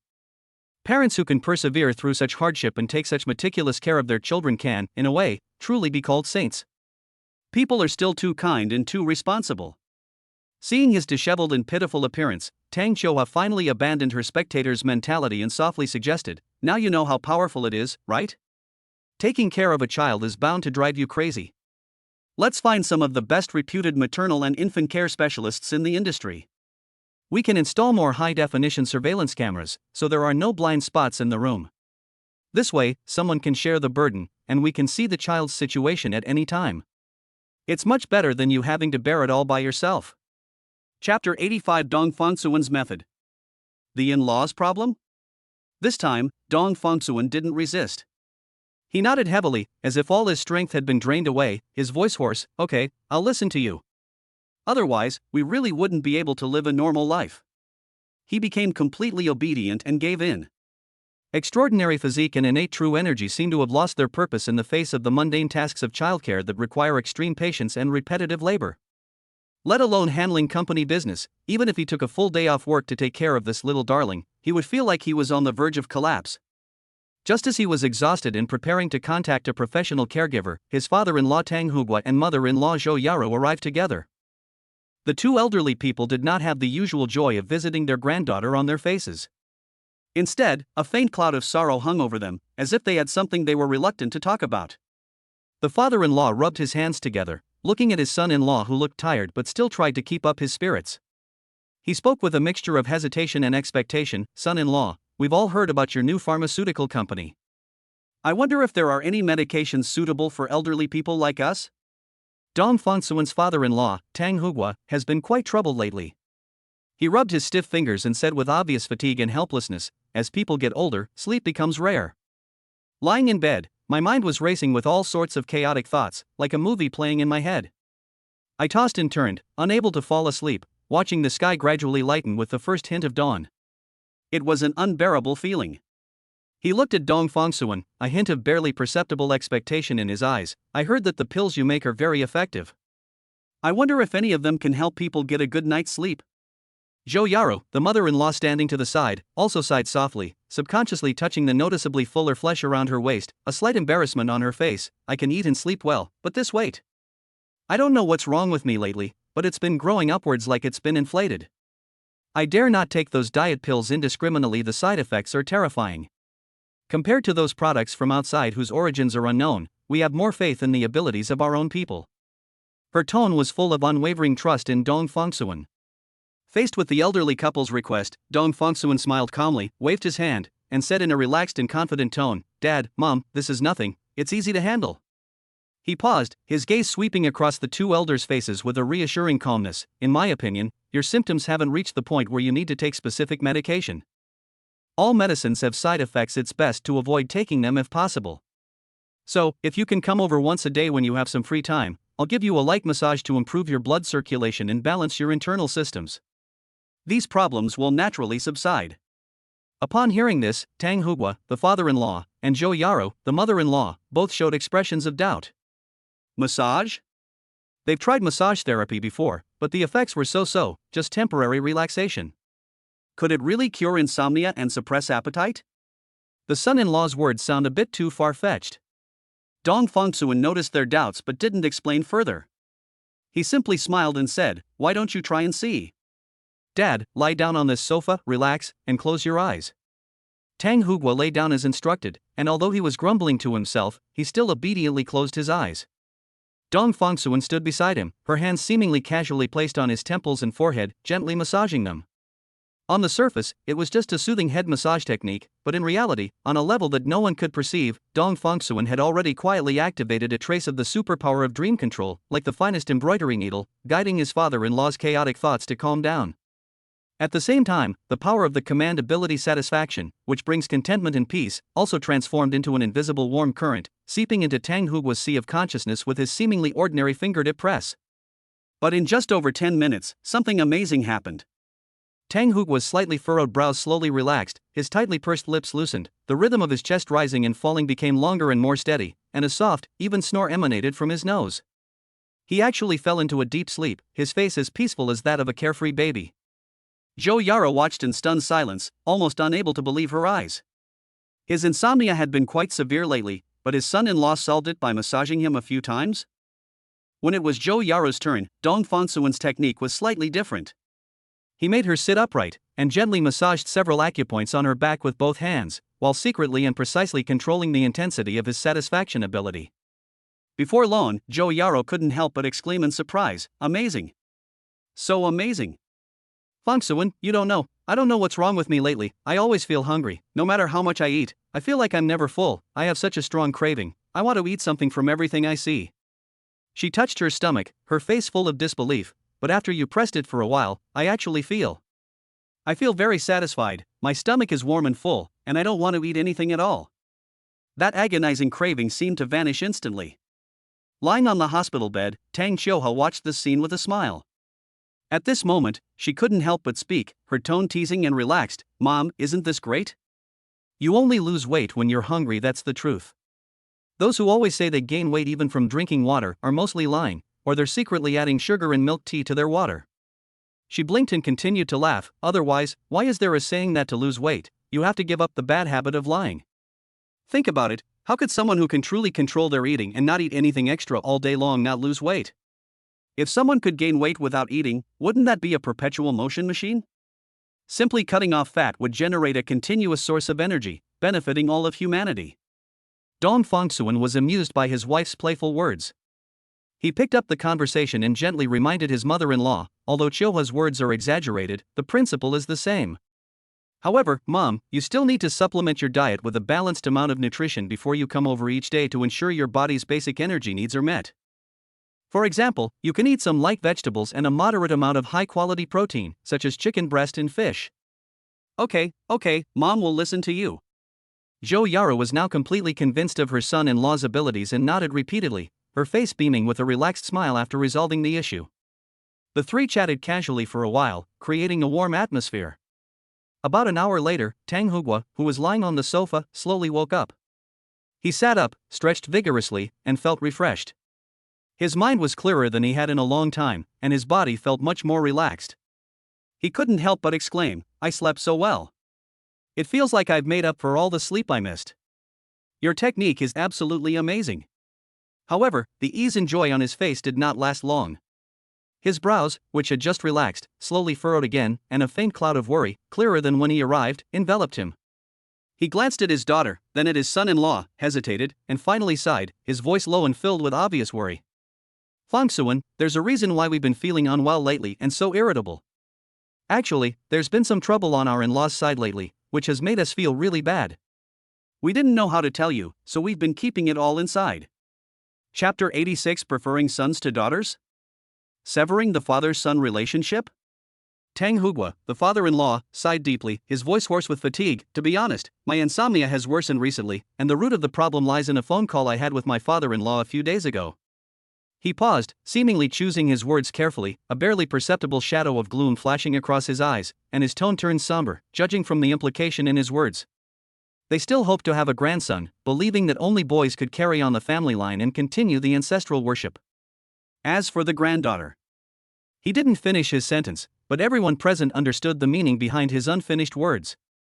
Tang Hugua's gaze shifted to his daughter, whose face was still pale on the hospital bed, his heart a mix of heartache and worry. But Fongsuan, you know Chio's physical condition best. It was a blessing from heaven that she was able to give birth to Yu safely. She had almost exhausted all her energy and had just escaped death. Her body simply couldn't withstand another ordeal. Sitting to the side, Zhou Yaro, the mother-in-law, couldn't help but tear up. She held her daughter's cold hand and said in a choked voice, "Yes, I feel so choked up, but I can't tell you, younger generation. I'm afraid of upsetting you. When I'm upset, I always feel like I need to eat something. It's like if my stomach is full, my heart won't feel so empty." The words of the two elders clearly outlined the deeply ingrained and somewhat outdated mindset of Dong Fongsuan's parents. They valued boys from the bottom of their hearts. No wonder, ever since Dong Yuyu was born, the elderly couple only visited her briefly at the hospital, and after a couple of days, they packed their things and returned to their hometown, citing that they were not used to city life, and their attitude was quite indifferent.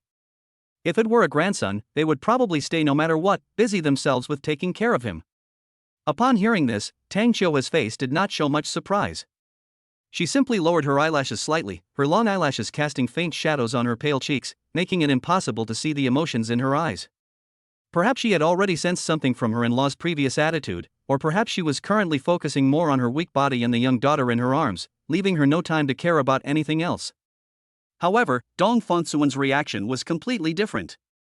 His previously calm expression instantly darkened, his brows furrowed, and an obvious anger rose in his eyes. He stood up abruptly, his voice resolute. "There's absolutely no room for negotiation on this. What they say doesn't count. I'm the one who decides." Dong Fongsuan looked intently at his parents-in-law, then turned to his wife, his tone unusually firm. "I have enough with my daughter Yu. I will never have a second child." His attitude was so firm that there was absolutely no room for negotiation. Just taking care of this one newborn has already exhausted this little Superman whose physique is far beyond that of ordinary people, almost depriving him of all the private time he could spend with his wife. One more? Don't even think about it. He even secretly vowed that even if Chioha fully recovered and the couple were to engage in intimate acts, he would take all necessary safety precautions and never allow any accidents to happen. It mainly targets a rebellious mentality. Dong Fongsuan's face was very unpleasant. He took a deep breath, suppressed his anger, and said to his parents-in-law and wife, "Don't worry, leave this to me. I'll call them right now and make things clear." After speaking, he didn't linger any longer, took his phone, and strode out of the ward, arriving at the relatively quiet end of the corridor. The call was quickly connected. Dong Fongsuan didn't beat around the bush and went straight to the point, clearly conveying his father-in-law's message and his own decision to his parents on the other end of the line. Sure enough, the parents' voices came through the phone with determination, even a hint of stubbornness. They repeatedly emphasized old ideas such as carrying on the family line cannot be broken, and it is only complete if there is a boy, without any hint of compromise in their tone. Listening to her parents' deeply ingrained arguments, Dong Fongsuan felt a surge of anger rising to her head. In his rural hometown, the idea of valuing sons over daughters was indeed prevalent, but Dong Fongsuan was inherently rebellious, unwilling to be manipulated and defying conventions. Dong Fongsuan raised his voice, "Dad, Mom, I hope you can face reality. My current achievements, the companies I own, my earning power, and even my understanding and mastery of the rules of this world, are probably more than 100 times greater than what you two have combined." Dong Fongsuan paused, each word resounding. "So, from now on, the status of this family should change. When it comes to something as important as having a child, which concerns Chioha's health and the future happiness of our little family, your opinions don't count. From today onwards, this family will be ruled by me, the head of the household, with my sole authority and decision-making power." Carry on the family line? Dong Fongsuan almost laughed out of anger. What is being inherited? Should we inherit those worthless mud brick houses in our hometown? Or perhaps his parents are actually a king and queen from a foreign country who have fallen into exile, with billions in assets and a throne waiting for their grandson to inherit? He knew it all too well. If his parents had unfortunately passed away before he married Tang Choha, given their family's financial situation at the time, he would probably have inherited nothing but a mountain of debt. Now that he is stronger, clearer-headed, and has a clearer plan for the future, his parents should respect his wishes on matters of principle, rather than using outdated ideas to control his life. The father on the other end of the phone was clearly enraged by his son's outrageous remarks. His temper flared up instantly, and his voice suddenly rose, filled with shame and anger at being contradicted. Fine. Dong Fongsuan. You think you're all grown up now, huh? How dare you talk to your father like that? Okay. Great. If you don't listen to me, I'll pretend I never had a son like you. I'm severing all ties with you as father and son. An ordinary person would probably be terrified to hear their own father say such resolute words. But who exactly is Dong Fongsuan? Even without a system by his side, he never knew what compromise was. Upon hearing his father's threat, Dong Fongsuan showed no panic whatsoever. Instead, a sinister smile, full of malice, appeared on his face, a smile he himself was unaware of. That's exactly what I wanted. Dong Fongsuan even responded in a tone that was almost calm but clearly sarcastic. Oh no, I should have tried to persuade you to stay since you've made your decision, there's nothing I can do about it. In terms of sarcastic remarks, Dong Fongsuan clearly surpassed his teacher. From now on, I'll have to trouble uncle to take care of my mother. I will send her money regularly, and you can borrow from her anytime you need money. My mom is just too soft-hearted, she can never refuse poor relatives. Chapter 87. Drink X country's strong liquor and beat up relatives and friends. Of course, if you don't take good care of my mother and cause any problems with her physical or mental health.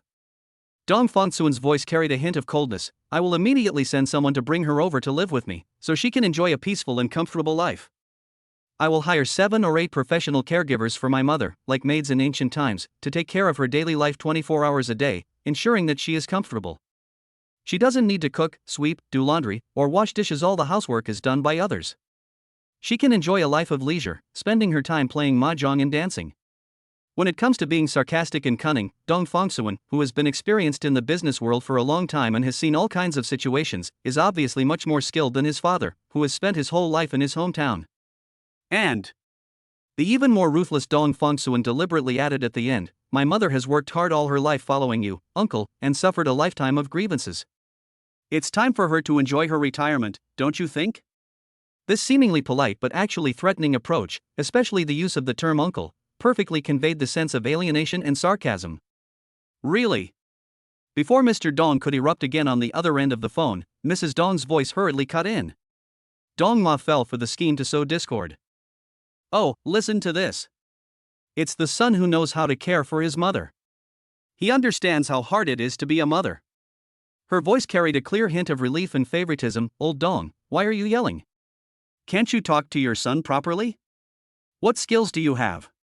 You've been poor and arrogant your whole life, and you still won't admit that your son is better than you.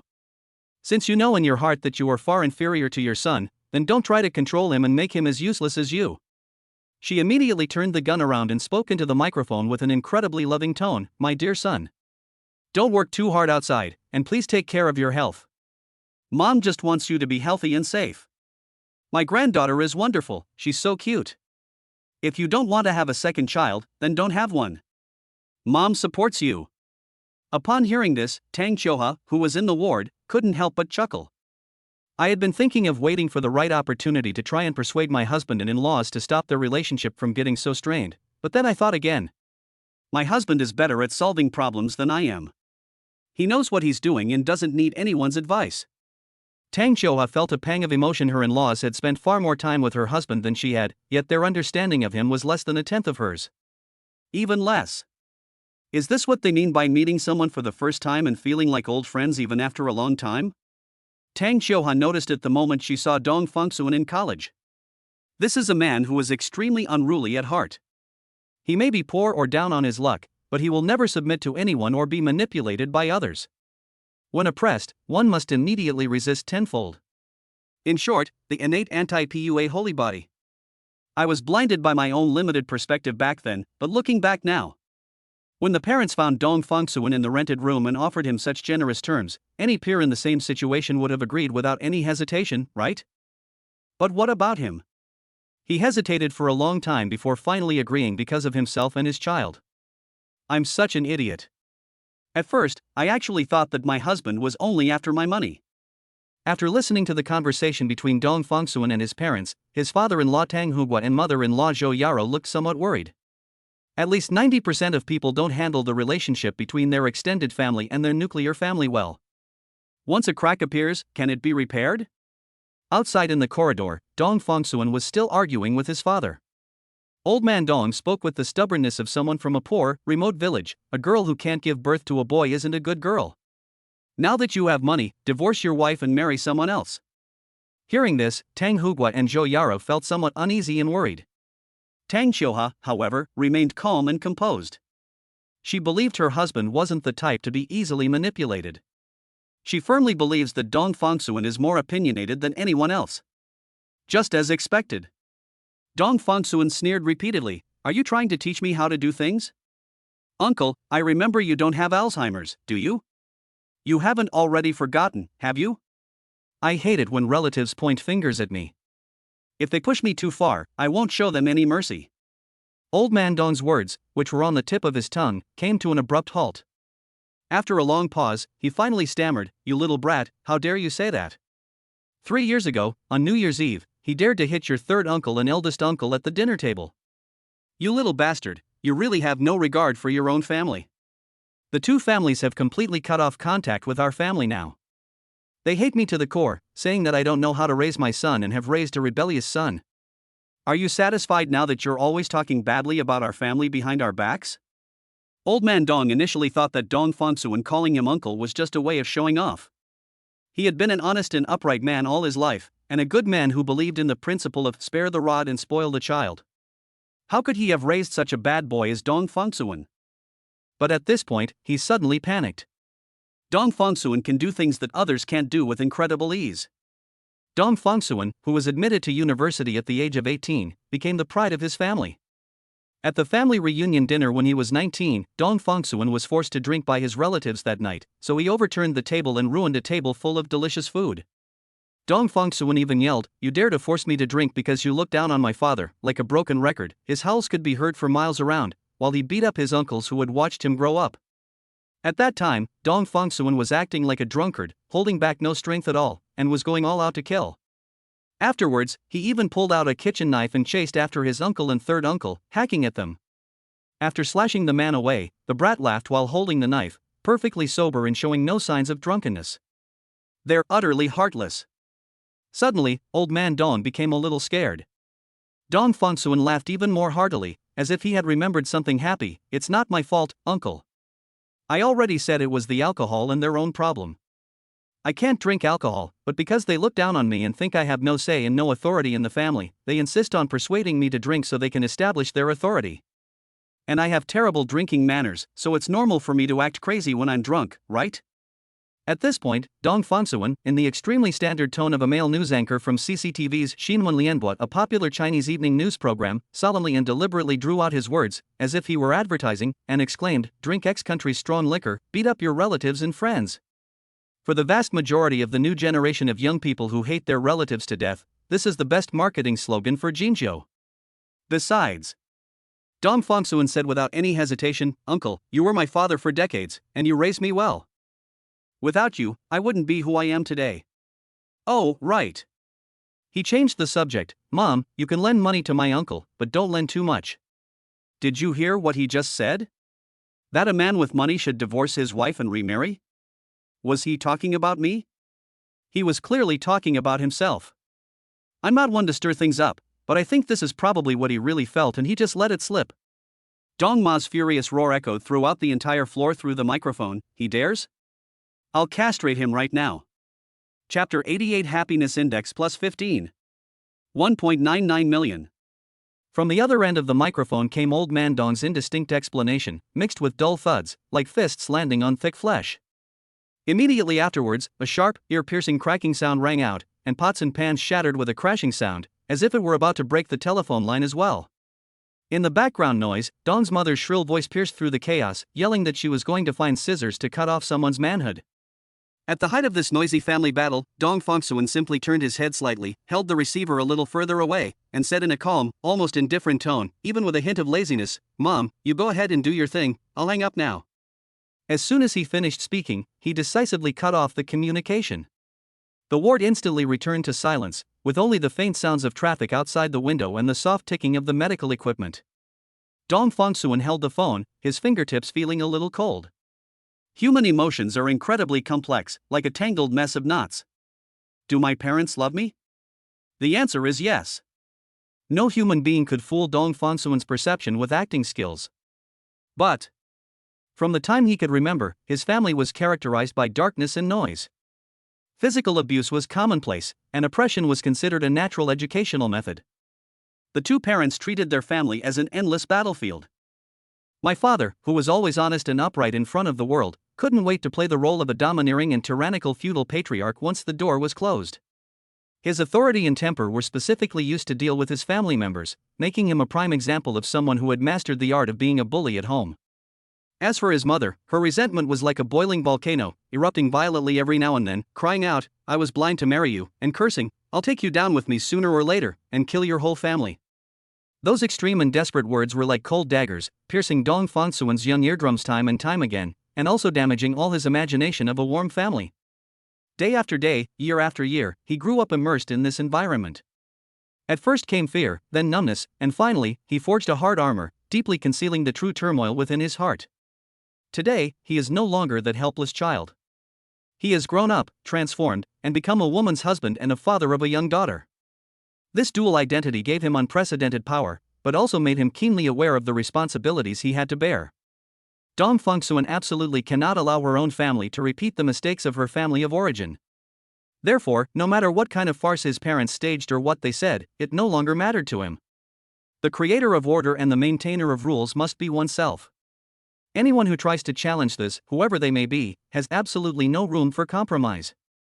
Just now, my parents-in-law were clearly disturbed by the commotion revealed on the phone and came here with concern. His father-in-law spoke earnestly, trying to persuade him that perhaps he should be more understanding of his parents. His words were filled with the concern of an elder, but also a hint of disapproval. Blood is thicker than water. There's no need to make things so tense with your parents. The mother-in-law gently tried to ease the tension, her eyes filled with careful reassurance. They are old and traditional, and their words may not be pleasant to hear, but they always hope that you will be well. Dong Fongsuan wore a polite smile and uttered perfunctory pleasantries, but his eyes clearly showed that I have my own opinions. His attitude was like an invisible wall, gently deflecting the two elderly people's good intentions. The father-in-law and mother-in-law exchanged a glance, their faces showing a complex and indescribable expression. In the end, they turned and left the ward silently, still full of worries and unfinished words. Their backs appeared somewhat heavy, their steps slow, as if carrying a deep sense of worry about the future of this young family. The ward door closed gently, and the room returned to silence. Dong Fongsuan walked to the bedside and looked at Tang Xiuhua, who was leaning against the pillow. She was still a little weak after giving birth, and her face was slightly pale, but her eyes, which looked at him, were surprisingly bright, filled with undisguised dependence and love. Are you really not even considering having a second child? Tang Xiuhua spoke softly, her voice carrying a hint of tenderness and probing. I feel that this delivery went quite smoothly, and my body recovered very quickly. She paused, her gaze towards Dong Fongsuan becoming even more tender and affectionate, as if soaked in honey. After I've fully recovered, I want to have children for you, lots and lots of children. These are heartfelt words. Tang Xiuhua heard clearly how Dong Fongsuan had firmly refused her in-law's request to have a second child on the phone, citing the need to protect her health. This unwavering protection, like a warm current, touched her heart. That's why Tang Xiuhua felt more and more that simply giving birth to one child for Dong Fongsuan was far from enough.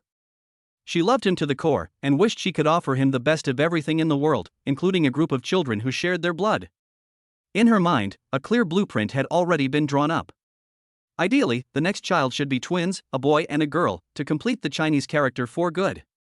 The next child should be a little girl who looks just like you. All things considered, for children, all together in a lively and joyful atmosphere, make for a truly fulfilling life. She couldn't help but turn her head to look at Dong Yuyu, who was sleeping soundly in the crib. The little one's features haven't fully developed yet, but the shadow of Dong Fongsuan can already be clearly seen between his eyebrows. The shape of his eyes, the curve of his nose, and even his pink and delicate skin perfectly blend the advantages of both his parents.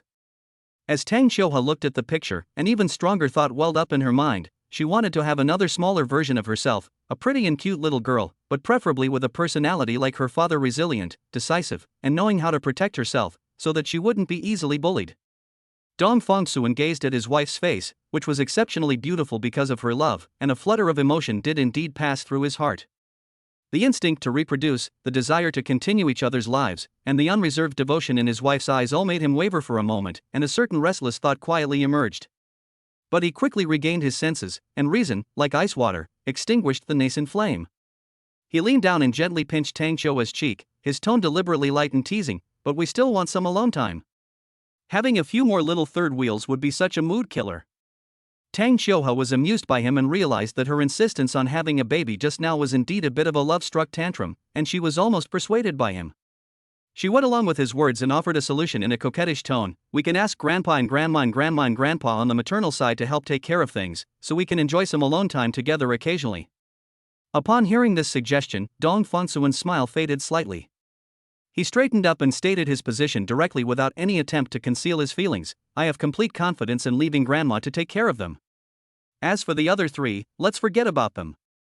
Tang Qiuhua paused for a moment, then uttered a short question: "Huh?" She began to quickly ponder what her father had done to make her husband so distrustful, even placing him in the same category of untrustworthy as her in-laws. Dong Fongsuan said, "No one understands my parents better than me. My father is the type who is disrespectful when you get close to him, but resentful when you keep your distance. He easily gets arrogant and blindly conceited if you give him a little kindness.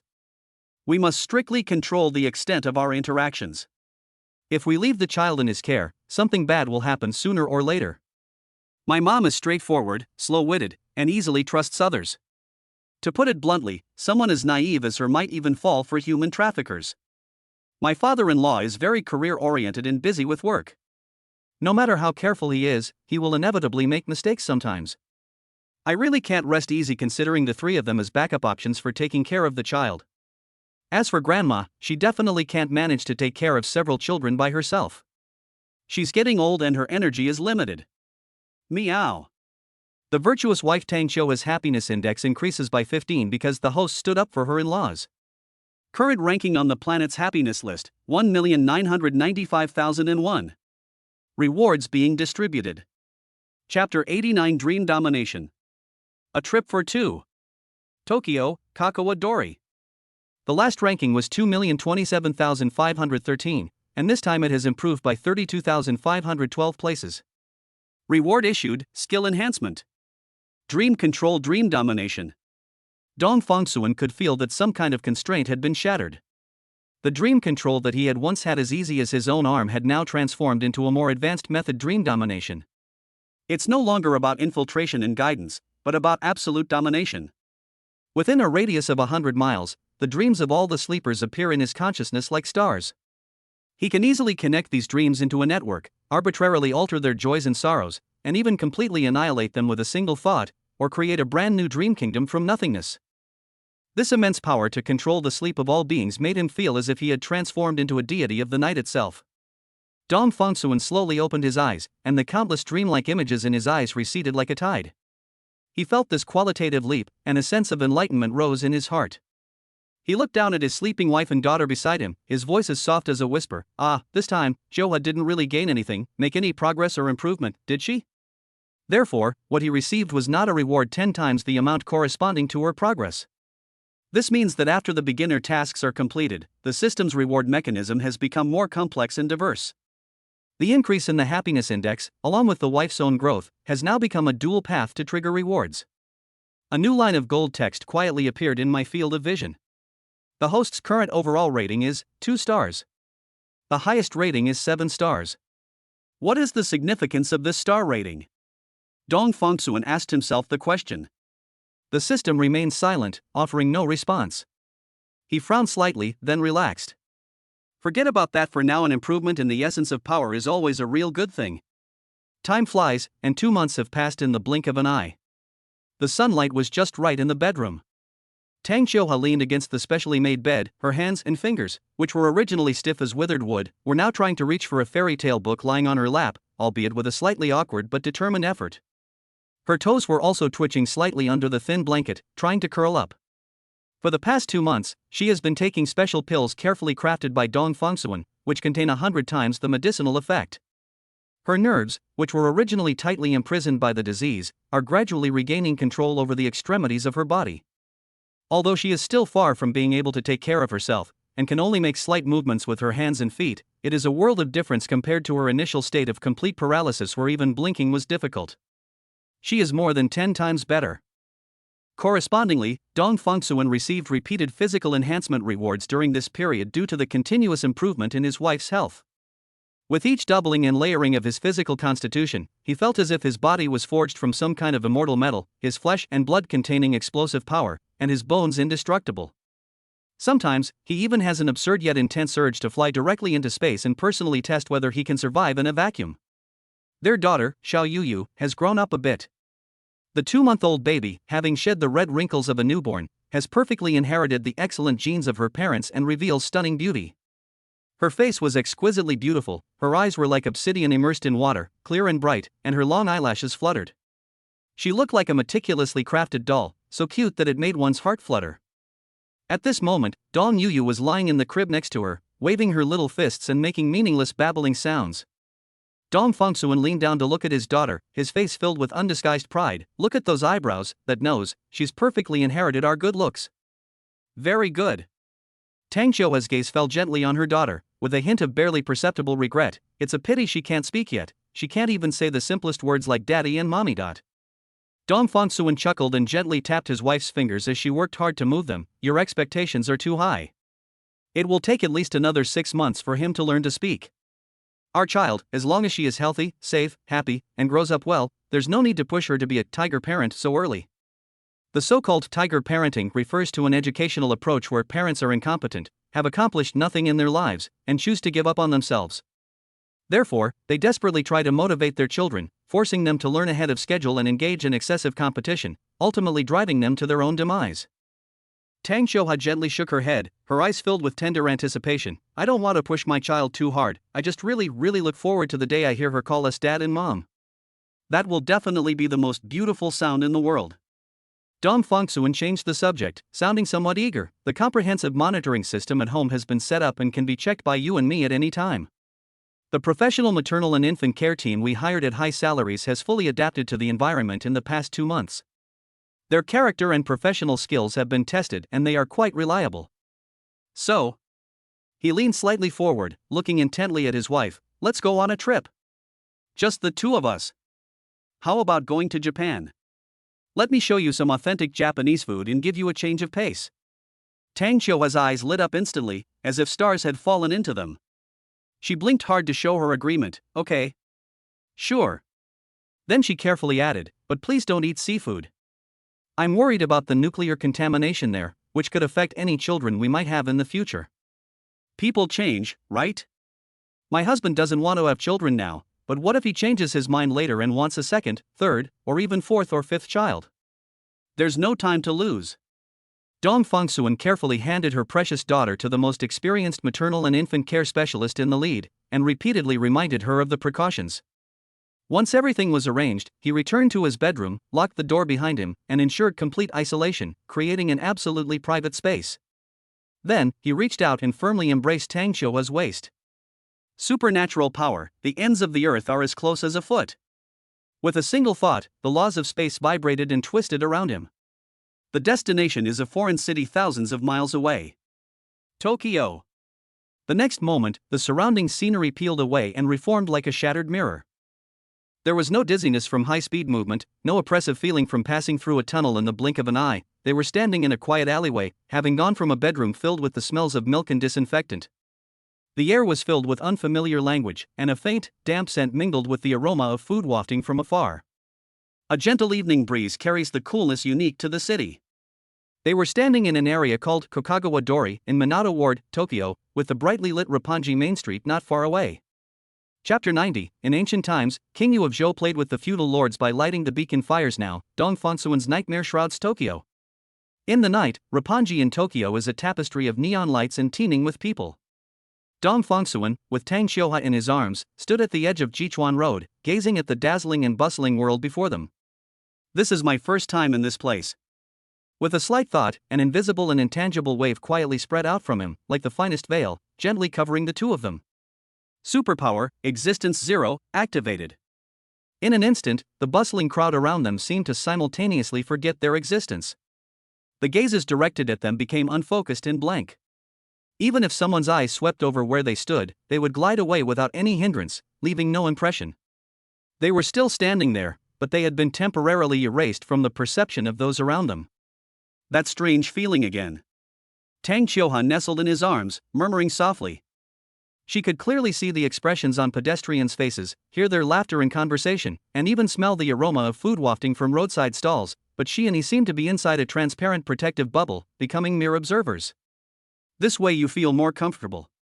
Dong Fengsuan lowered his head, met her curious gaze, and smiled slightly. Let's go, I'll take you to try some delicacies other than those nuclear-contaminated seafood. They moved through the bustling streets like ghosts.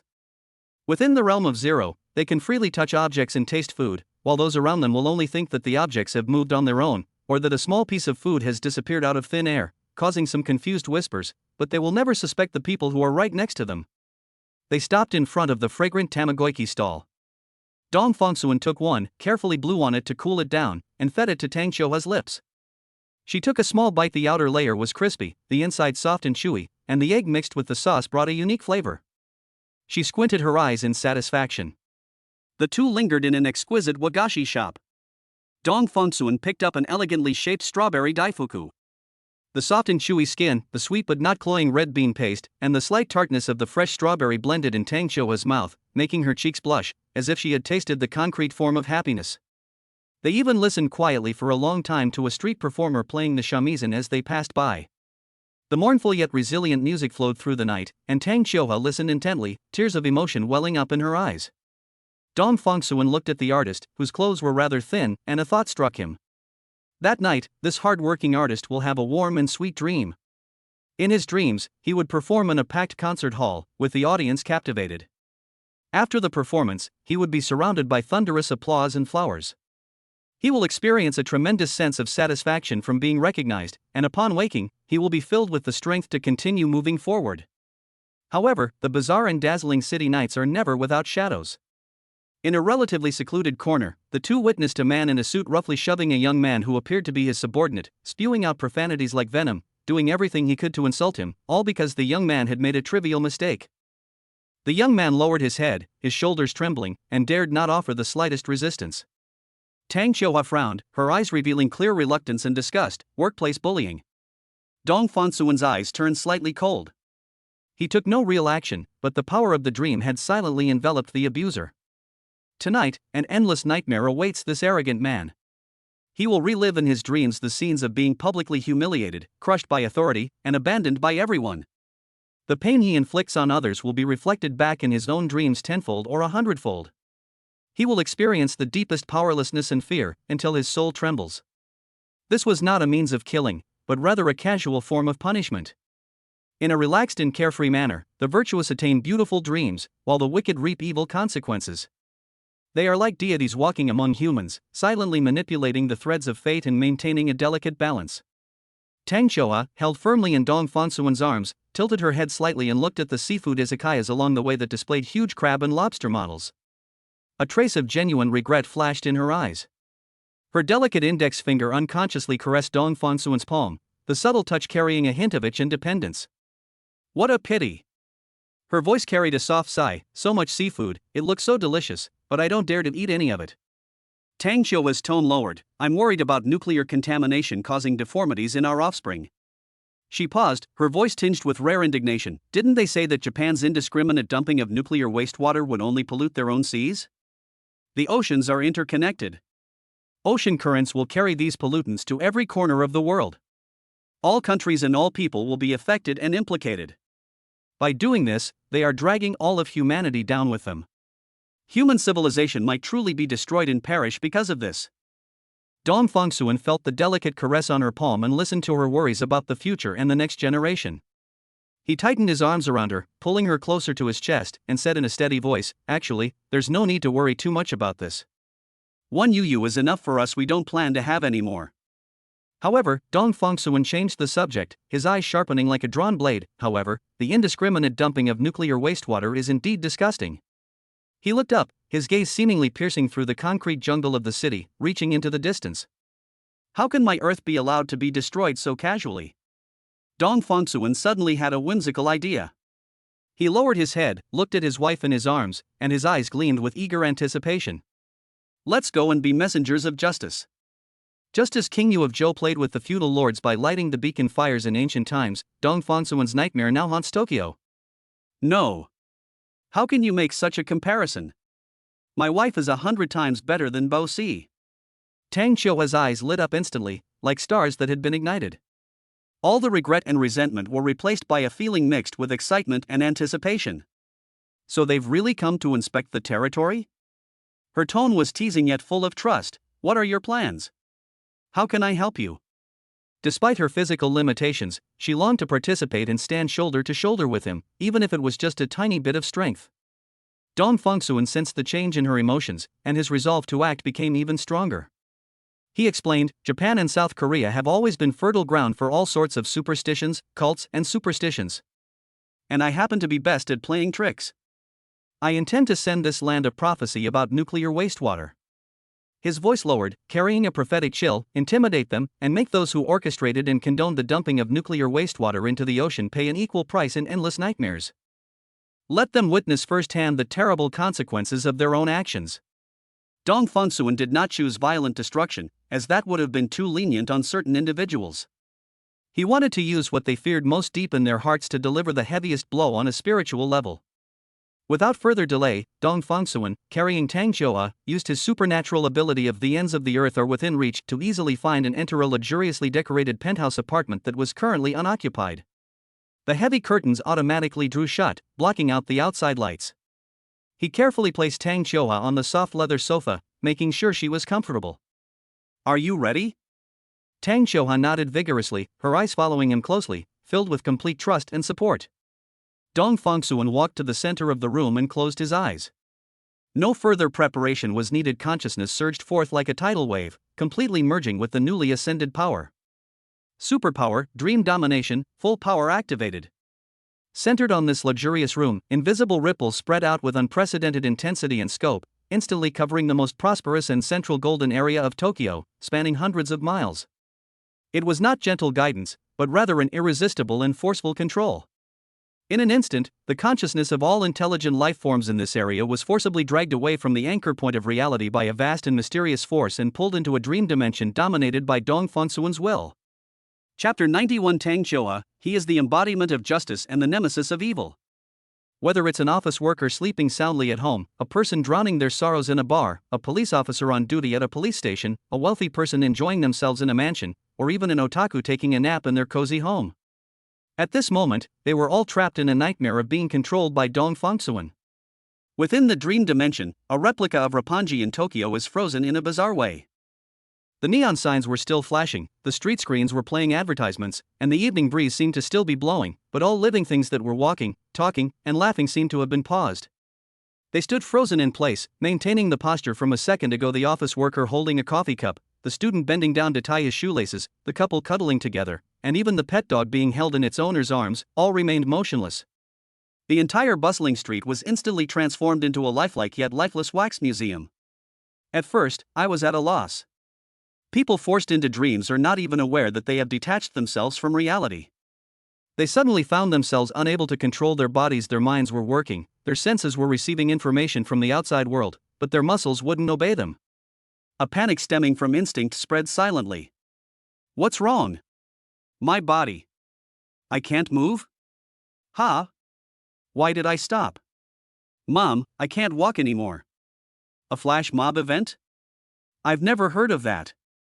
A low murmur began to rise, like tiny bubbles on a beach after the tide has receded. Their voices were filled with confusion, unease, and a hint of annoyance at being tricked. They tried to turn their eyes to look at their companions, only to see the same frozen expressions and incomprehensible looks. This collective, irresistible stagnation is more unsettling than sudden darkness or a loud noise, because it deprives people of their most basic freedom of action while preserving their conscious awareness. Just as this panic was about to spread like ink dripping into clear water. Boom! The sky was torn apart. It wasn't a physical shattering, but rather a massive hole being violently punched open in the dreamlike sky by a brute force. Accompanied by a deafening roar, as if countless metals were rubbing and twisting, a massive, despairing shadow descended. It was a monster that could not be described using existing biological knowledge. Its body resembled a rotting mountain range, covered with a dark, rough shell that looked as if it had been corroded by strong acid, with a viscous, foul-smelling fluorescent liquid flowing from the crevices. Countless twisted, arthropod-like appendages with sucker tentacles extended from all parts of its body, dancing wildly, whipping the air, and making a piercing sound. Its head has no distinct facial features, only a huge mouth that opens and closes constantly, covered with spiraling sharp teeth. The roar it emits directly shakes the souls of all the listeners in the dream, bringing the most primal fear and trembling. The moment the monster descended, the solidified magic seemed to break. People regained control of their bodies, but at the cost of confronting this incomprehensible horror. Ah! A monster, a monster! Run! Screams, cries, and desperate roars instantly replaced the previous whispers, merging into a chaotic frenzy. The crowd, like a disturbed swarm of ants, completely lost its order and frantically fled in all directions. Pushing and trampling were inevitable in the chaos. Some fell, letting out piercing cries, only to be drowned out by those who followed. And the monster began its destruction. A huge, slimy tentacle lashed out, and a replica luxury store on the roadside collapsed like building blocks, scattering glass and shards of building materials and triggering even more intense panic. Its enormous mouth, filled with sharp teeth, opened, and a ghastly green beam of light, carrying a strong, pungent stench, swept across the street. Those caught in the beam didn't even have time to scream before they were instantly vaporized and vanished, as if erased by an eraser, leaving only scorched marks on the ground. Destruction and slaughter unfold in the most direct and brutal way on the stage of this dream. High in the sky, the sunlight was still dazzling, turning the clouds into golden edges. Dong Fongsuan held Tang Qiuhua in his arms, his figure cleverly concealed in the intense light, looking down at the hellish scene below. The fleeing crowds, the collapse of buildings, the loss of life all happened under his control. To manipulate them at will. Dong Fongsuan sighed softly, his voice revealing neither joy nor anger, only a faint sense of and. Tang Qiuhua, held in his arms, trembled slightly. She was kind by nature, and seeing the people below suffering so much, even though she knew it was a dream, she couldn't help but feel sorry for them. Her slender fingers unconsciously gripped Dong Fongsuan's clothes. But soon, as if she had convinced herself, she breathed a sigh of relief, her voice trembling slightly. If it was just a dream. Although it is cruel, its educational significance is even greater. It can be considered. Is it a wake-up call to reality, or a positive guidance? Tang Qiuhua glanced at her husband furtively, feeling a little relieved. In her opinion, Dong Fongsuan is the embodiment of justice and the nemesis of evil. The husband did this not on a whim, but as a well-thought-out act of kindness. It tilted its head back, looking at Dong Fongsuan's hard jawline, its eyes filled with deep worry. However, honey, will this scene become a reality in the distant future due to nuclear contamination? Tang Qiuhua worried that her husband, being a deity, might possess some kind of prophetic ability and have already seen the future. Dong Fongsuan lowered his head to meet her worried gaze, his tone calm yet carrying an undeniable possibility. It's possible. He paused, then added, nuclear contamination causes genetic mutations, and the direction of these mutations is uncontrollable. No one can predict what kind of monsters the radioactive materials released into the environment will ultimately give rise to. Dong Fongsuan turned his gaze back to the raging beast below. Leaving aside dreams, in reality, haven't we already discovered something close to a two-headed giant octopus? Just as the destruction of the city below reached its peak, and despair spread like a plague, almost consuming everyone's reason, Dong Fongsuan felt that the time was right. Buzz. A pure, warm light, seemingly containing boundless hope, pierced through the clouds polluted by the monster's malevolent aura like a sharp sword and descended from the sky. The light was so dazzling that it even temporarily dispelled the fear in people's hearts. The light faded, revealing a majestic figure standing between heaven and earth. His height was estimated to be over 60 meters, and his body was surrounded by a soft yet powerful aura. His body lines were smooth and full of power, like a giant from mythology. Standing there casually, he seemed to be the embodiment of order and protection. The people in the dream actually thought he had come to fight a monster, and in an instant, the deathly silence was broken by ecstasy. Chapter 92, The Happiness Index from Doing Bad Things Together plus 17. A giant of light speaking English? Uru Toraman. It's Uru Toraman. The giant of light. He's come to save us. the hero who will save humanity has arrived. It's the space police. We're saved. Countless screams, cheers, and cries of relief erupted, as if the survivors had escaped a catastrophe. People looked up at the giant of light, and the spark of hope rekindled in their eyes, as if they had seen a savior descend. This collective memory, rooted in the cultural bloodline, is fully activated at this moment. High in the sky, Dong Fongsuan listened to the thunderous cheers below, but a slightly mocking smile appeared on his lips. The anime manga culture is definitely more concentrated here in Japan.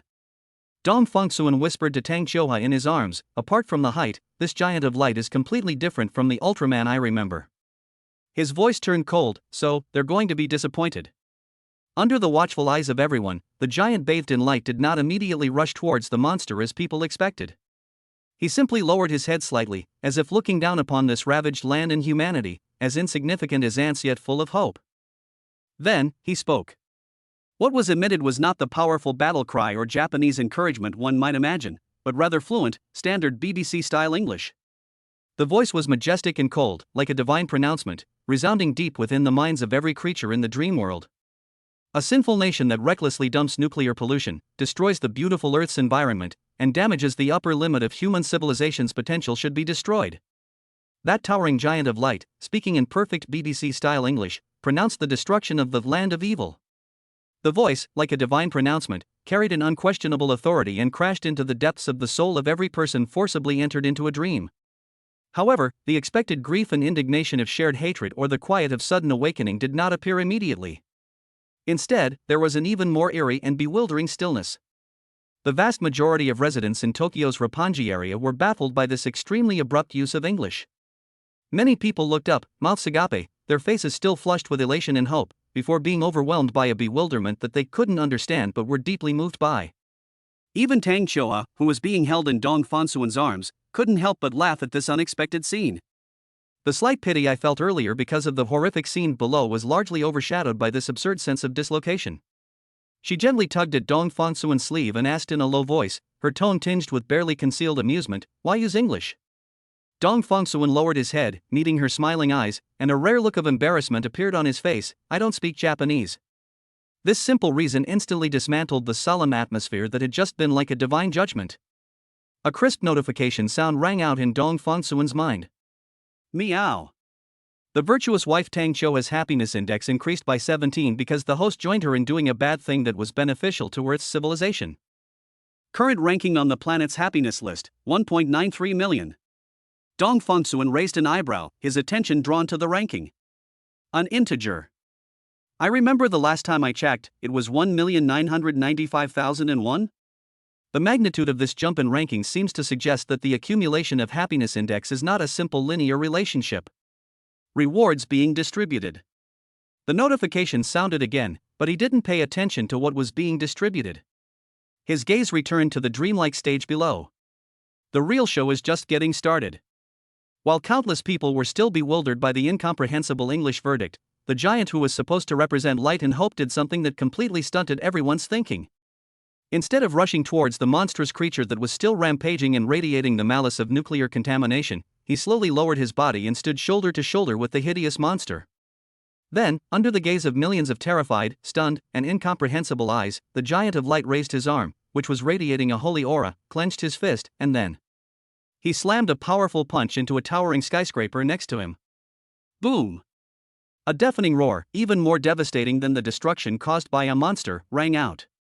Under the giant fist of light, the building, as fragile as a sandcastle, collapsed and disintegrated instantly, stirring up clouds of dust. The monster beside it seemed to be stunned for a moment, then let out an even more frenzied roar, using its tentacles and huge mouth together with the giant of light beside it to begin a more frenzied and thorough ravage of the capital of this sinful kingdom beneath its feet. Not only has hope vanished, but it has also degenerated into an even more terrifying destroyer. It's fake. It's all fake. How could the righteous Urutoraman do such a thing? Some people screamed in despair, their faith collapsing before their eyes. Are you illiterate? He has already pronounced the judgment in his sacred language. We, Japan, are evil because we recklessly dumped nuclear wastewater, damaging the Earth's ecosystem and destroying the upper limit of Earth's civilization. The giant of light has come to carry out judgment. Some people tried to explain this inexplicable scene with the word oracle, their tone filled with a desperate realization. So, because of this, we've already stood on the opposite side of justice. Many more people fell into deep sorrow and self-doubt. I don't understand English. Who in your Italian speaks English, you bastards? This was a cry of despair, unable to accept reality. Damn it! Those high-ranking officials who allowed the indiscriminate dumping of nuclear wastewater deserve to die. Fear and anger found a concrete outlet. If I have the chance, I will kill them all. Extreme hatred breeds in the soil of despair. Chaos reached its peak. In the dream, Tokyo is completely transformed into a stage for a symphony of destruction played jointly by two giants, light and darkness. It was swept by the monster's slime beam. They were hit by the laser beam released by the giant of light's crossed arms. Buried by the collapsed building. Countless dream dwellers, amidst extreme fear and absurdity, faced their end. The next moment. In the real world, in countless apartments, residences, and offices in and around Roppongi, Tokyo, thousands of people suddenly sat up from their beds, sofas, and chairs. People were drenched in cold sweat as if they had just been pulled out of the water, their hearts pounding so hard they felt like they were about to burst out of their chests, their pupils dilated, filled with an indelible fear. They were panting heavily, looking around at their familiar surroundings, with a quiet night sky or the rising sun outside the window. It was a dream, just a nightmare. Many people clutched their chests, trying to comfort themselves in this way. This self-comfort is incredibly fragile. Some people, as if grasping at a lifeline, immediately rushed to their computers or mobile phones.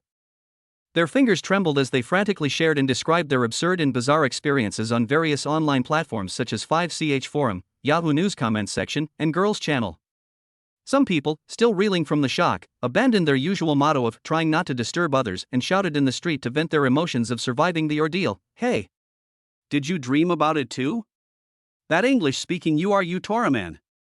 Chapter 93 Tokyo Nightmare Syndrome. The Chosen Adults. The ability Dong Fongsuan desired. Panic spread online like a plague. I dreamt about it too. A giant monster. And that corrupt Ultraman. He speaks English. He says we are a sinful nation. Nuclear wastewater, it's because of nuclear wastewater. It wasn't just one person. Everyone had the same dream. More and more people are realizing with horror that this is not an isolated nightmare, but a bizarre collective subconscious experience with a wide reach. It's an omen, a prophecy, a divine revelation. In fact, the area forcibly enveloped by Dong Fongsuan's vast and boundless dream control ability was only a specific region within 100 miles of Roppongi in Minato Ward, Tokyo. The Nightmare Mini Theater did not engulf all of Tokyo, much less all of Japan.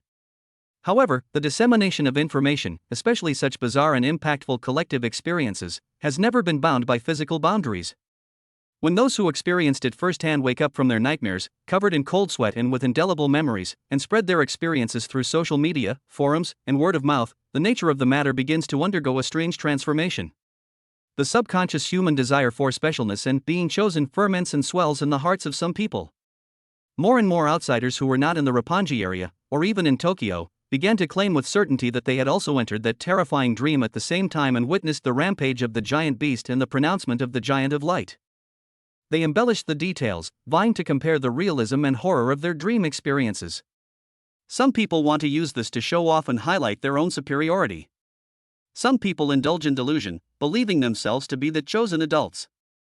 The collective self-suggestion and fabrication spread like wildfire, quickly transforming a regional event into a supernatural phenomenon with an immeasurable impact. As a result, a volcano of public opinion erupted. Major news websites, from serious mainstream media to sensationalist tabloids, all rushed to report the incident on their front pages like sharks smelling blood. They need a sufficiently sensational and easily disseminated label to define this unprecedented collective hallucination event. Soon, a catchy name was created and quickly topped the search rankings. Tokyo Nightmare Syndrome. In their reports, journalists cited numerous eyewitness testimonies, detailing the breathtakingly realistic Tokyo street scenes in the dream, the terrifying behemoths that defied scientific explanation, and the final, radiant giant of light that brought a despairing judgment. It particularly emphasizes the giant's standard, cold BBC broadcast-style English and the clearly pointed doomsday prophecy. A sinful nation that has destroyed the beautiful environment of our planet and damaged the upper limit of human civilization's potential should be destroyed. This statement caused a huge ripple effect around the world. The discussion about the indiscriminate dumping of nuclear wastewater, which had been deliberately downplayed and obscured, was suddenly thrust into the spotlight by this media storm, which carried a supernatural and terrifying tone. People around the world, whether or not they had previously paid attention to this issue, are now being forced to confront the enormous threat posed by marine pollution. The outcry of condemnation surged like a tsunami toward the individuals, companies, and organizations responsible for this, with calls for transparency, accountability, and an end to the outcry growing louder and louder. Meanwhile, in the island nation at the epicenter of the incident, the public's reaction was even more intense. Panic, anger, a sense of betrayal, and the judgment of the giant of light as a land of sin pierced the hearts of countless people like poisonous thorns. There are already signs that labor unions in multiple industries are planning large-scale strikes to protest the government's appeasement and lack of transparency on the issue of nuclear wastewater treatment, demanding a clear explanation and a safe solution. Social sentiment is like a volcano on the verge of eruption, suppressing restless energy. Just as the outside world was in an uproar over this man-made oracle, the instigator of the incident had already successfully withdrawn from public life. Space distorted and fluctuated slightly. Dong Fongsuan held Tang Qiuhua steadily, his figure shifting from indistinct to solid as he quietly moved away from the island nation. The phone started buzzing and vibrating, and the name Chu Fanfeng appeared on the screen. Dong Fongsuan picked up his phone, gave Tang Qiuhua a slightly apologetic look, and pressed the answer button. Big brother. Breaking news. Tokyo Nightmare Syndrome. Chu Fanfeng's voice was as urgent and loud as a lit firecracker. His excitement was almost overflowing as he rattled off the bizarre events that were going viral online: the eerie collective dream, the terrifying unknown behemoth, and the giant of light that vanished after the verdict. Brother, do you think this could be some reclusive masters who have been in seclusion for hundreds of years suddenly broke out of their seclusion, couldn't stand the Japanese recklessly dumping nuclear wastewater, and used their great supernatural powers to punish them? Chu Fanfeng's mind was racing, and his voice was filled with excitement. As Dong Fongsuan listened to the rapid-fire words on the other end of the phone, his gaze shifted to Tang Qiuhua on the bed. Their eyes met, and Tang Qiuhua's lips twitched slightly, a faint, unspoken smile flashing in her expressive eyes. Dong Fongsuan's eyebrows also twitched almost imperceptibly, conveying a subtle sense of having successfully pulled off a prank, which flowed in the silent exchange of glances. Wait a moment. Dong Fongsuan said into the microphone, his tone flat and emotionless, let me calculate.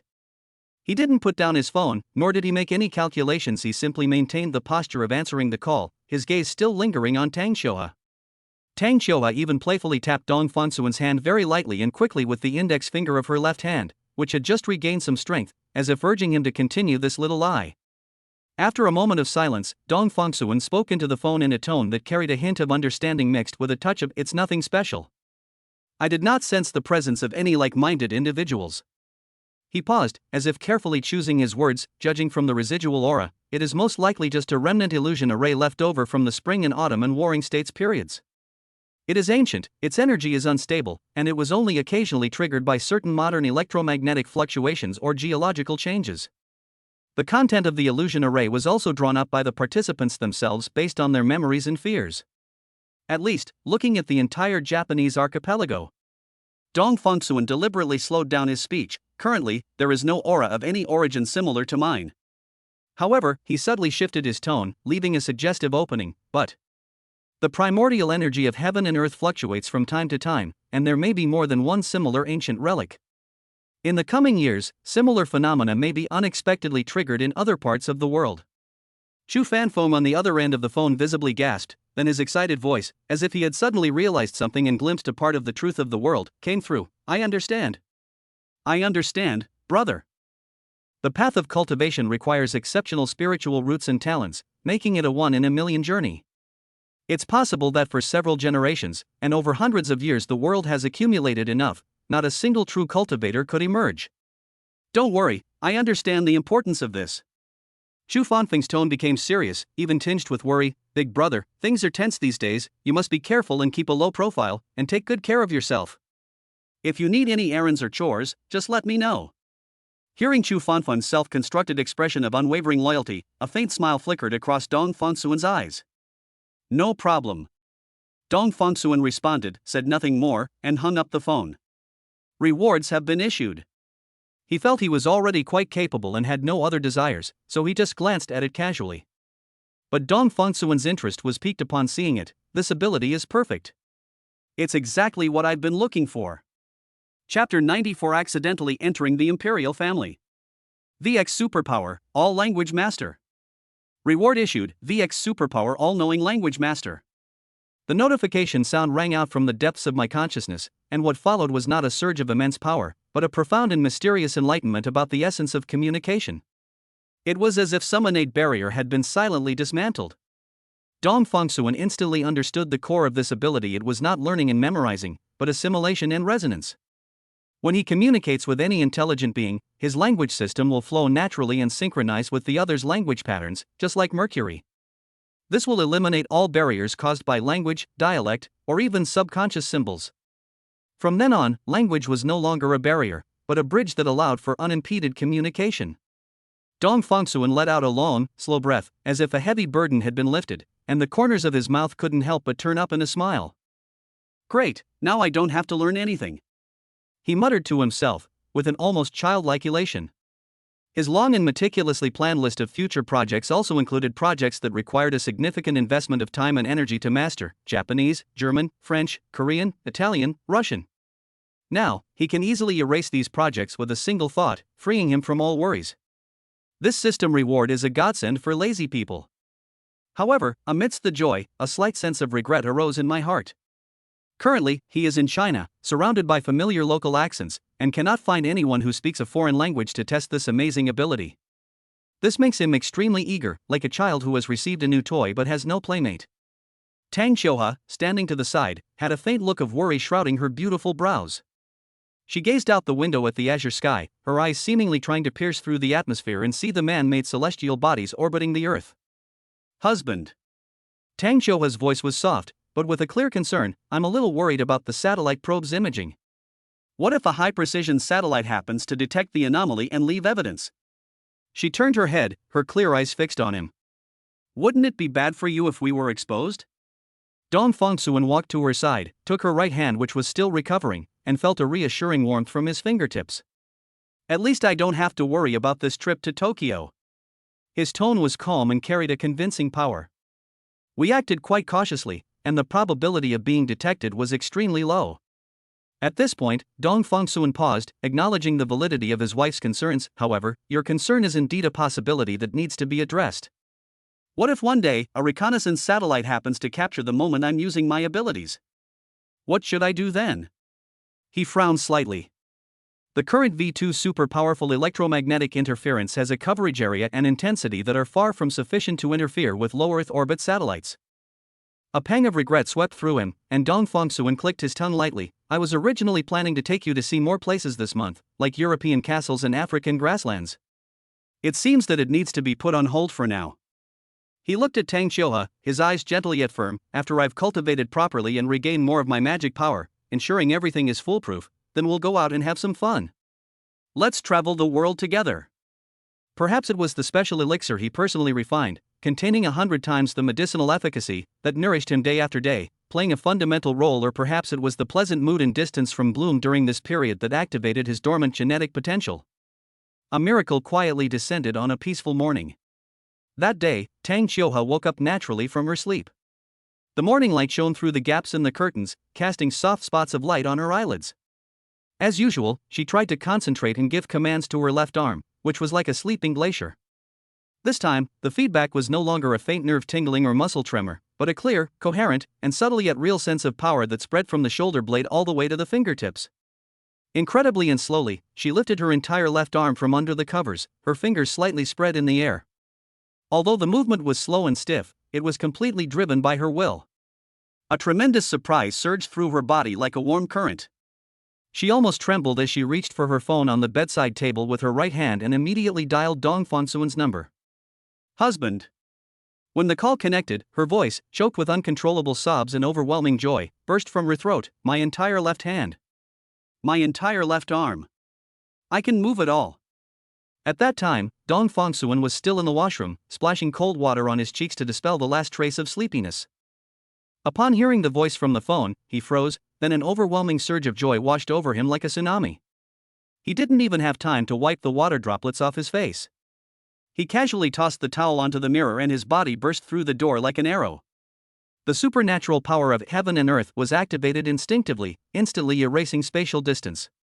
The next second, he appeared in front of Tang Qiuhua's bed, slightly out of breath, his gaze fixed intently on her left arm, which was struggling to lift off the bed and displaying a miracle. He arrived, carrying with him the crisp scent of morning and traces of water that hadn't been wiped away. Perhaps it was the change in airflow caused by the father's sudden appearance, or perhaps it was sensing the intense emotions surging between the parents, but little Yu in the crib was disturbed from her sweet dream. Her little mouth twitched and she burst into loud cries, instantly shattering the excited and tranquil atmosphere in the room. Dong Fangsuan was pulled back to his senses by his daughter's cries. He leaned close to the crib, extended his still damp index finger, and gently poked his daughter's rosy, chubby cheek, his voice full of doting affection. "Silly girl. Today is a wonderful day for your mother, a day of great joy. You should laugh, you know? You have to laugh." When Xiaoyu was touched by his finger, she cried even harder, her little chest heaving, her cries rising and falling, as if protesting her father's unreasonable demands. Lying in bed, Tang Qiuhua watched the interaction between the father and daughter and couldn't help but smile through her tears. She looked at her daughter with tenderness in her eyes, listened to her voice, it's so loud and full of energy. Who knows, maybe our Yu really has the talent to become a singer someday. Dong Fangsuan put his arm around his wife's shoulder and said, she can do whatever she's good at or likes in the future. You and I are the most open-minded parents. We would never force her to study to death, nor would we let her waste her childhood joy by studying hard for the sake of so-called success. He paused, raised his chin slightly, and uttered a sentence that sent shockwaves through the hearts of the nurses around him. Whatever Dong Yu was good at and likes, I will promote that industry and make it a mainstream industry worldwide. The only superhuman on earth speaks with such conviction and leaves no room for doubt. Upon hearing this, several maternal and infant care nurses who had been quietly doing their jobs suddenly widened their eyes. They looked at each other, both seeing disbelief and an almost absurd shock in each other's eyes. Although the maternity nurses already knew that the male homeowner was quite arrogant, but hearing such a domineering declaration firsthand still gave them an extremely surreal feeling. It felt like they had stumbled into the heavenly realm by mistake, and everyone was filled with mixed feelings and countless thoughts. Is Dong Fangsuan just bragging and exaggerating? But look at Tang Qiuhua's eyes, so full of undisguised adoration and trust, as if she were looking at a peerless hero. They had a feeling that this man was probably not joking. Chapter 95, A Greeting from Wall Street's New Money in Germany's Financial Giants. More than half a month has quietly passed since the outbreak of the Tokyo Nightmare Syndrome incident that shook global understanding. The passage of time has not calmed this storm. Instead, it has fermented and intensified amidst various interpretations and speculations. Online forums are constantly updating discussion threads, news media special reports are enjoying high viewership, and even serious academic journals are starting to publish related psychological and sociological analyses. The world's attention seemed to be drawn by an invisible thread, remaining focused on this supernatural mystery. On this afternoon, when the topic was still scorching hot, two uninvited guests of great status broke through layers of security and appeared together in front of Dong Fangsuan. The first one is Alexander Winters-Tun, a darling of Wall Street. At just 42 years old, he was already in charge of a hedge fund with assets exceeding $100 billion. Orion's last ray of light capital. Orion Capital is also known as Orion Capital. His blonde hair was meticulously combed, and his Armani haute couture suit fit his muscular physique perfectly, with a slightly aggressive smile playing on his lips. He is a top predator in the world of capital, with a keen sense of smell like a shark. He came here purely for profit. He viewed the bizarre nature of the Tokyo incident, and the potential power behind it that transcends the scope of existing technology, as an unprecedented investment opportunity. He intends to forge a strong alliance with the source of this power, Dong Fangsuan, and incorporate it into his business empire, creating a brand new capital myth. Standing beside him was Otto von Heinrich, a financial magnate from Frankfurt, Germany. Approaching 70, he wore a well-tailored dark gray three-piece suit, with his crisply starched white shirt buttoned up at the collar. The smooth ebony cane in his hand was not for decoration, but a necessity to support his increasingly frail body. The Heinrich family, spanning 4 generations, has cultivated deep roots in the European financial industry. Their wealth and influence have permeated every corner of the continent, making them true representatives of old money. Unlike Winters-Tun, Otto had long been numb to the accumulation of wealth. The enormous numbers were nothing more than meaningless fluctuations on a ledger in his eyes. What drove him to travel across the ocean despite his illness was something far more precious than money: health and the desire to continue living. The rumors circulating secretly in certain elite circles recently about mysterious Eastern sorcerers who can bring the dead back to life have become his last straw. He was expressionless, with a pair of indifferent blue eyes in his deep-set eye sockets. The elegant and soundproof reception room is filled with the delicate fragrance of top-grade Longjing tea. Alexander Winterston broke the silence first, leaning slightly forward and beginning his speech in an infectious and fluent English. "Dear Mr. Dong," he spoke, his voice as magnetic as if professionally tuned, "please allow me to speak frankly. The possibilities represented by your pharmaceutical technology have already shaken the entire world. Orion Capital is committed to investing in the future, and I believe that your future is the future of all humankind." Winterston outlined a grand vision for the collaboration, from jointly establishing a high-tech biopharmaceutical company to leveraging special relationships for global risk forecasting, with promised profit sharing enough to drive any businessman crazy. His words were like an intricately woven net, attempting to envelop Dong Fongsuan with the logic of capital and the passion of New York.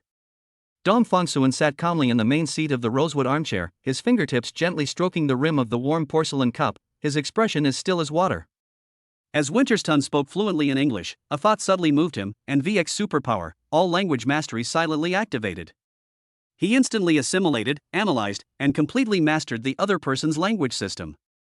He responded in fluent and authentic English, his word choice precise, his intonation pure, even carrying a slightly lazy rolled R sound unique to the elite of Manhattan's Upper East Side, making him sound more like a native New Yorker than Winterston. "Mr. Winterston's vision is impressive." Dong Fongsuan's voice was steady, yet carried an undeniable weight. "However, capital values returns, while the value of my possibility is probably difficult to measure using existing mathematical models." Winterston attempts to establish authority using complex financial terminology and massive data models, but Dong Fongsuan always manages to pinpoint the flaws and uncertainties in the assumptions. When Winterston made a takeover bid, Dong Fongsuan simply retorted, "Would a powerful weapon willingly be held by someone who only wants to use it to chop wood?"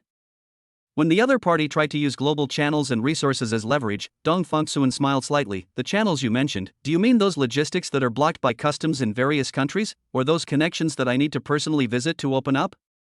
After several rounds, Alexander Winterston's prized business negotiation skills seemed to have hit nothing. Fine beads of sweat appeared on his forehead, and his carefully maintained confident smile became somewhat stiff.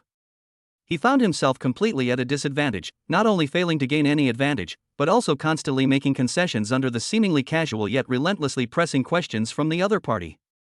Ultimately, he signed a letter of intent for cooperation that was completely different from what he had envisioned when he arrived, and could almost be called an unequal treaty.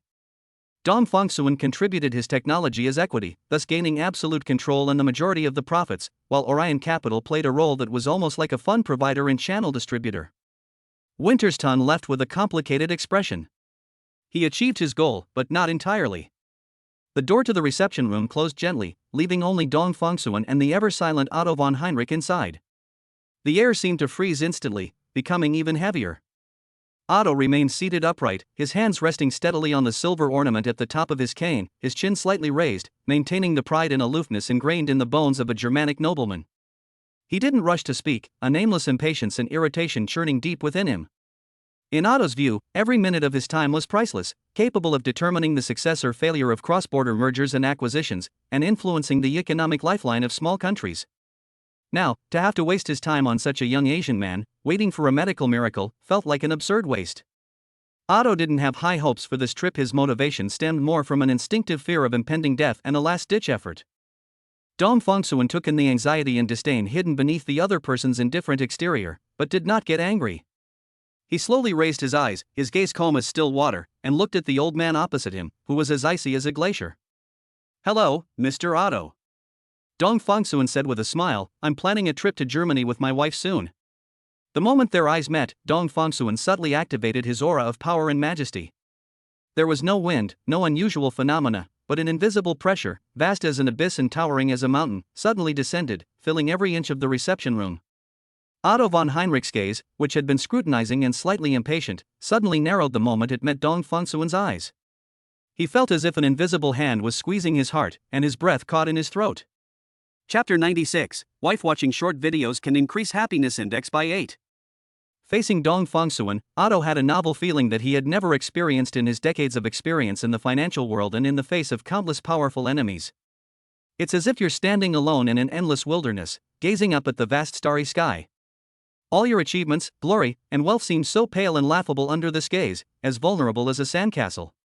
The sense of superiority he felt due to his status and age, as well as his disdain for the meeting, vanished instantly like a thin mist exposed to direct sunlight. In its place came a tremor stemming from his very life instinct and an unprecedented sense of importance. Otto took a deep breath, a slightly difficult movement, as if the surrounding air had become viscous. He broke the suffocating silence, speaking with great difficulty in extremely stiff and grammatically broken Mandarin, enunciating each word slowly and deliberately. This gaze skill is a little bit there. This is the highest level of recognition Otto could express. He acknowledged that Dong Fongsuan possessed qualities and qualifications that other young people did not have. Upon hearing this, Dong Fongsuan's lips curled into a slightly arrogant smile.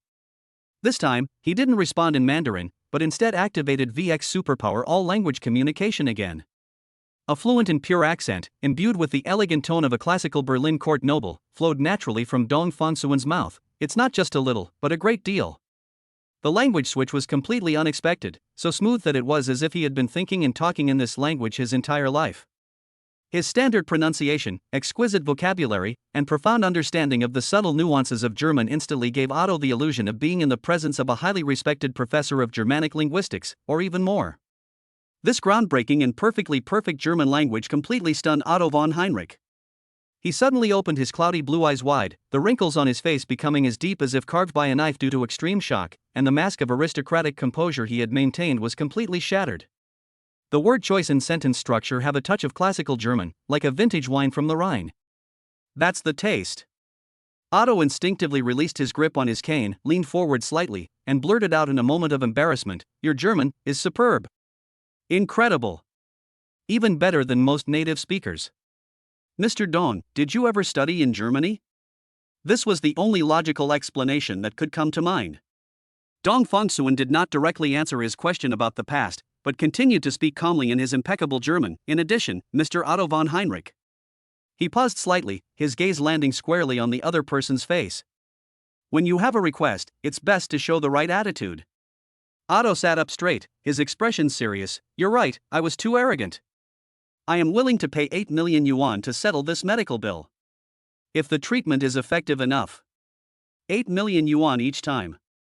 Dong Fongsuan, whose arrogance far surpasses that of Otto, nodded slightly. There is a Chinese saying to know one's mistakes and correct them is of utmost importance. Let's not talk about the consultation fee, I wouldn't even consider that much money. Just consider it as me wanting to make friends, so give me your hand. Dong Fongsuan now owns 2 companies. One was given to him by his father-in-law. It is very well established, with excellent financial records, and is essentially a money tree. His own company, Dong Fongsuan Pharmaceutical, focuses on the high-end market, specializing in customized pills for high-ranking officials, big shots, and top tycoons. It is also a treasure trove. With wealth flowing in, they don't need these few million. Otto thought he understood Dong Fongsuan. "I think I understand now. The gentlemen of ancient China didn't like to talk about money. You're imitating the ancients. Since that's the case, I have 18 food factories in Germany. If the treatment is effective, I plan to give you 5 of the factories as a gift from a friend." He talks a big game, but he's actually a man who won't act until he sees the benefits. This time, Dong Fongsuan did not refuse. "Okay. Having your own business in the area might enhance the experience when you visit." Dong Fongsuan gave the other person a simple pulse diagnosis, but in reality, he was exploring with his innate true energy. A moment later, he said with a strange expression, "Tisk." Otto asked anxiously, "Am I about to die?" Dong Fongsuan smiled and said, "No, your symptoms are very similar to those of a friend of mine. The difference is that he is very young, but he was born prematurely and lacked energy. You worked too hard when you were young, which drained your vitality and left you with many chronic illnesses. There's no need to prepare medicine for you separately. Dong Fongsuan took out a ready-made, improved pill for Chufanfone. Eat it, and see the effect in half an hour." Otto placed the pill, about the size of a longan and warm to the touch, in his palm and examined it carefully for a moment. His decades of experience in the business world had instilled in him a sense of caution, and his instinctive skepticism toward this treatment that was far beyond his comprehension left him still filled with doubt. This seems far too simplistic for his knowledge, a stark contrast to the modern medicine he is familiar with, which is built on sophisticated instruments and complex chemical formulas. Otto glanced at Dong Fongsuan, who was sitting calmly across from him, and sighed inwardly. He knew there was no way out. This was perhaps his only hope of escaping the shackles of his increasingly heavy illness. Without further hesitation, he reached for the glass of lukewarm water on the table, put the pill in his mouth, and swallowed it with the water. The pill went down my throat without the strange taste I had imagined. Instead, it turned into a warm, soothing current that went down my throat without any particular sensation at first. Gradually, he could clearly feel a warm current flowing into his feet, which were usually cold and rarely warm even in summer. His cold fingertips began to warm up and even became slightly hot. The familiar soreness and pain in my knees and fingers, which were originally stiff and difficult to move, were significantly reduced within a few dozen seconds, as if rusty gears had been injected with top-quality lubricant and become flexible again. He subconsciously took a deep breath, and the cool air rushed in without hindrance, reaching deep into his lungs, bringing an almost luxurious sense of satisfaction. All these changes, from the initial warmth to the current feeling of complete comfort, happened in just 5 minutes. Otto looked down in disbelief at his hands, which were no longer trembling and had clearly defined knuckles. Then he looked up sharply at Dong Fongsuan, who was still calm, with extreme shock and an almost absurd ecstasy in his eyes. He stood up, his movements so swift that even he was startled. He loosened his grip on the ebony cane, which served as both a support and a symbol of his status. The cane fell to the expensive carpet with a clatter, but he had no time to care. He began pacing back and forth in the office, which was covered with thick, soft carpets. At first, his steps were tentative, but soon they became firm and powerful. He felt the solid feedback from his feet, and the long-lost ease when his back was straight. This sense of power was an experience he had long forgotten and only had in his distant youth. He abruptly stopped and turned to Dong Fongsuan. His voice trembled slightly with excitement. I have inexhaustible strength. Dong Fongsuan nodded and said jokingly, my friend said the same thing back then, but I have to tell you, it was just an illusion. You're getting on in years, so don't think you become young again. If you're planning to run a marathon while you're still in good health, you'll definitely die. Remember, your health is still very poor and you need long-term care. Otto said he would follow the doctor's orders carefully, his attitude very serious. In his youth, he risked his life for money. Now, in his old age and declining strength, he cherishes his life more than any of Dong Fongsuan's patients. Suddenly, Dong Fongsuan received a system notification. Meow. The virtuous wife, Tang Xiuhua, has come across many short videos related to the major events caused by her host, increasing her happiness index by 8. Current ranking on the planet's happiness list, 1,916,000. Rewards being distributed. Chapter 97 Tang Xiuhua, I'll feed you and you with loving bento boxes until you're both chubby. Reward issued, 8 years of innate true essence. A warm torrent surged up from the depths of his dantian without warning, then exploded and rushed to his limbs and bones. Dong Fongsuan closed his eyes and clearly sensed that the 8 years of innate true essence were like the sweetest spring water, nourishing every inch of his nearly dried-up meridians and solidifying his once somewhat weak foundation. He was enveloped by an unprecedented sense of weight and fulfillment, as if the depth of his life had been quietly broadened and deepened. He could hear the low hum of power flowing and gathering within his body. If such a massive accumulation continues unabated, will the quantitative change lead to a qualitative change? Is this innate true essence not the end point? Above that, is there an even more transcendent level? He concealed the subtle aura that had inadvertently emanated from his body due to the surge in power, and turned to blend into the city's nightscape. The dim lights illuminated Dong Fongsuan's calm face, with only a glimmer of insight into the mundane occasionally flashing deep in his eyes.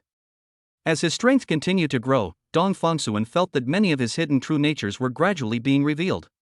What parents say and their psychological resistance. Behind-the-scenes manipulation in Japan. Fine. At least my wife understands me. In our new home, a large villa that is safer and more luxurious than Zishanju, warm yellow lights bathed the living room, dispelling the slight chill of the autumn night. Tang Xiuhua leaned against the sickbed, her entire left arm now able to move freely. At this moment, her slender fingers were deftly swiping across the phone screen, which was filled with various short videos about Tokyo Nightmare Syndrome. The experts furrowed brows in their analysis, the vivid and horrified accounts from those who experienced it firsthand, the cautious and vague statements from official spokespeople. The bizarre and varied information flowed like a tireless river through her fingertips. An extremely complex and subtle emotion quietly began to grow in her heart. The world is bewildered, panicked, and debating over this sudden supernatural event, with countless people trying to piece together the truth amidst the fog of mystery. The only people who know the truth are her husband and herself. The feeling was a mix of smug satisfaction at having pulled off a prank without anyone knowing, and a sense of secret complicity. The underlying nature of this prank is solemn and righteous, and it is bound to have a positive impact on the bright future of Earth's civilization. Thinking about this, that secret joy settled into a more grounded and warm sense of comfort, like holding a perfectly brewed cup of hot tea on a winter's day, the warmth spreading from your fingertips to the depths of your heart. As she scrolled through the videos and read the comments section filled with expressions of relief at surviving the ordeal, gratitude for the unknown, and speculation, a small but certain sense of happiness welled up within her, gently filling her chest. She even began to unconsciously imagine the next time she would go out with her husband. What shocking thing will he do then? Perhaps it is like hearing thunder in silence, or weaving miracles once again in the ordinary daily life? Perhaps they won't do anything earth-shattering, but simply hold my hand, accompany me to watch the sunset under the moonlight, and share our innermost thoughts under the stars. The simple and heartwarming scene, just by being sketched in her mind, made Tang Xiuhua feel incredibly satisfied, even more so than those grand and dramatic fantasies. This expectation, like a tender bud quietly peeking out in spring, gently yet persistently tickled the tip of her heart.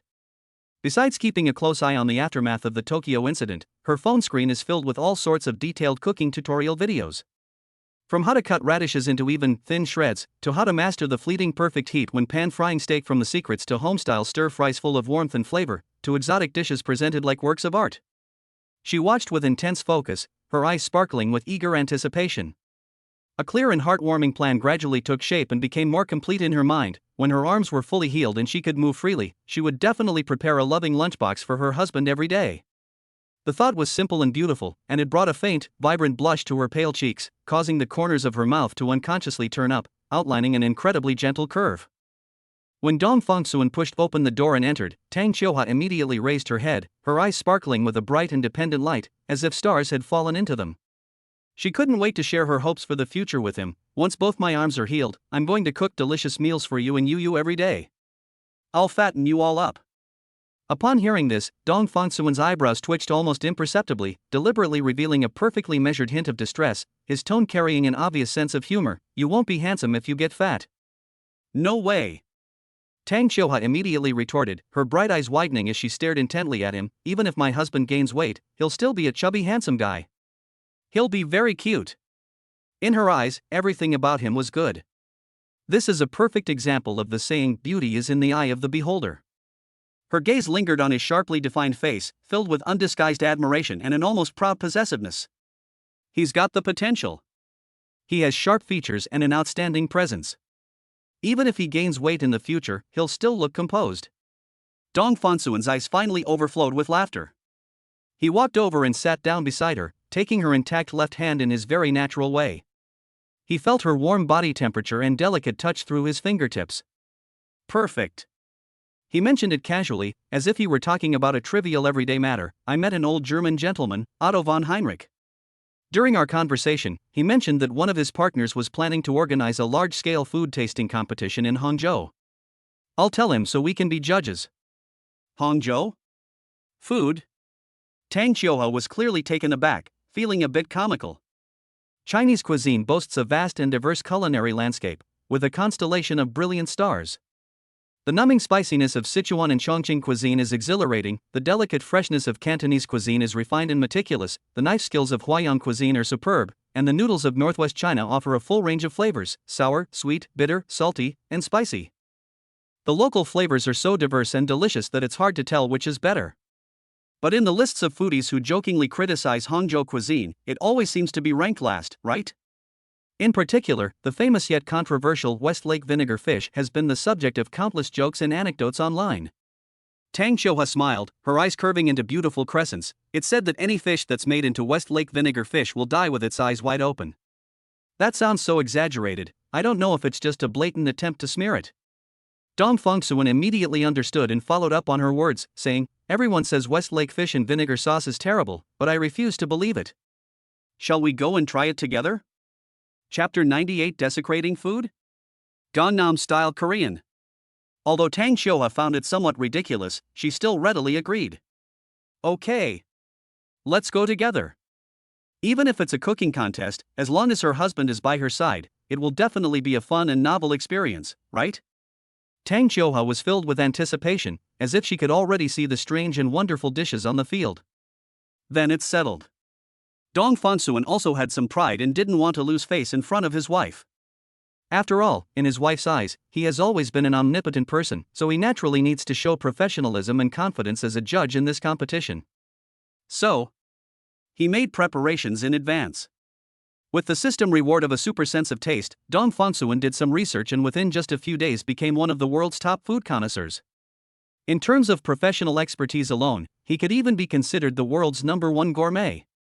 He knew in his heart that this competition was full of experts, and he needed to have enough strength to keep the competition in check. The bustling crowds along West Lake, the competition venue was set up in an open area by the lake, with stylish white tents erected against the backdrop of the misty lake and mountain scenery. The event, hosted by a partner of Otto von Heinrich, a long-established German financial magnate, was naturally quite grand, attracting a large media presence and a constant stream of well-dressed guests. Their seats were in the audience area to the side and behind the judges' table, offering a good view without being overly conspicuous. In the first few rounds of the competition, the skill levels were indeed quite uneven. Some contestants were so nervous that they fumbled around, spilling seasonings everywhere. Some works may seem flashy, but they cannot withstand scrutiny and are bland and tasteless. Dong Fongsuan and Tang Xiuhe then settled into being ordinary spectators. He carefully peeled open the potato chip bag, handed it to her movable left hand, inserted the straw, and brought the cola cup to her lips. Tang Xiuhe sipped her drink, the sweet, bubbly flavor bursting on her tongue. She looked at the figures on the stage, busy with their dreams and honors, and then glanced at the man beside her who was intently wiping her hands. She felt that there was nothing more peaceful and secure in this world. As it turned out, their initial low-key observation was a wise move. As the competition progressed, those who were not skilled enough were quickly eliminated, and the atmosphere on site gradually became tense.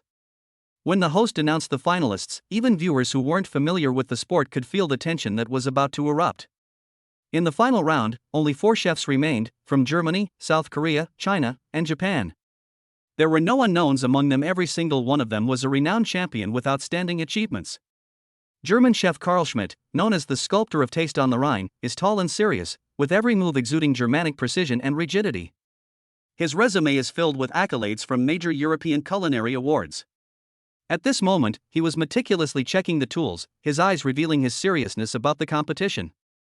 Korean chef Kim Jae-hwan is a rising star in the culinary world, with a sharp and unruly look in his eyes.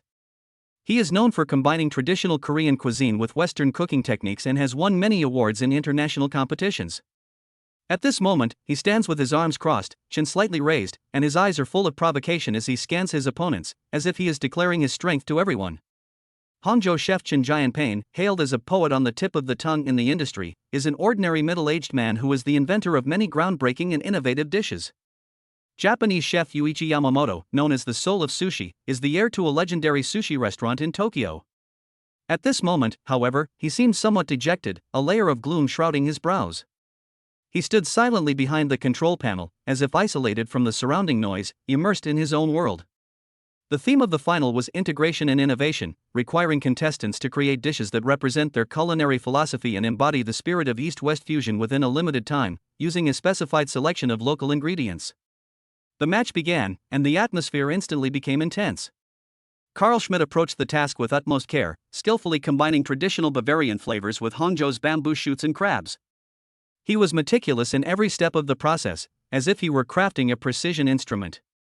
His forehead was covered with fine beads of sweat, yet his movements remained perfectly steady. Chen Jianping was calm and composed, his movements fluid and graceful. He blended West Lake fish and vinegar sauce with Western-style honey sauce, creating a unique aesthetic rhythm in his actions. Yuichi Yamamoto's technique remains superb. He combines top-grade Wagyu beef, sushi rice, and the delicate aroma of Longjing tea.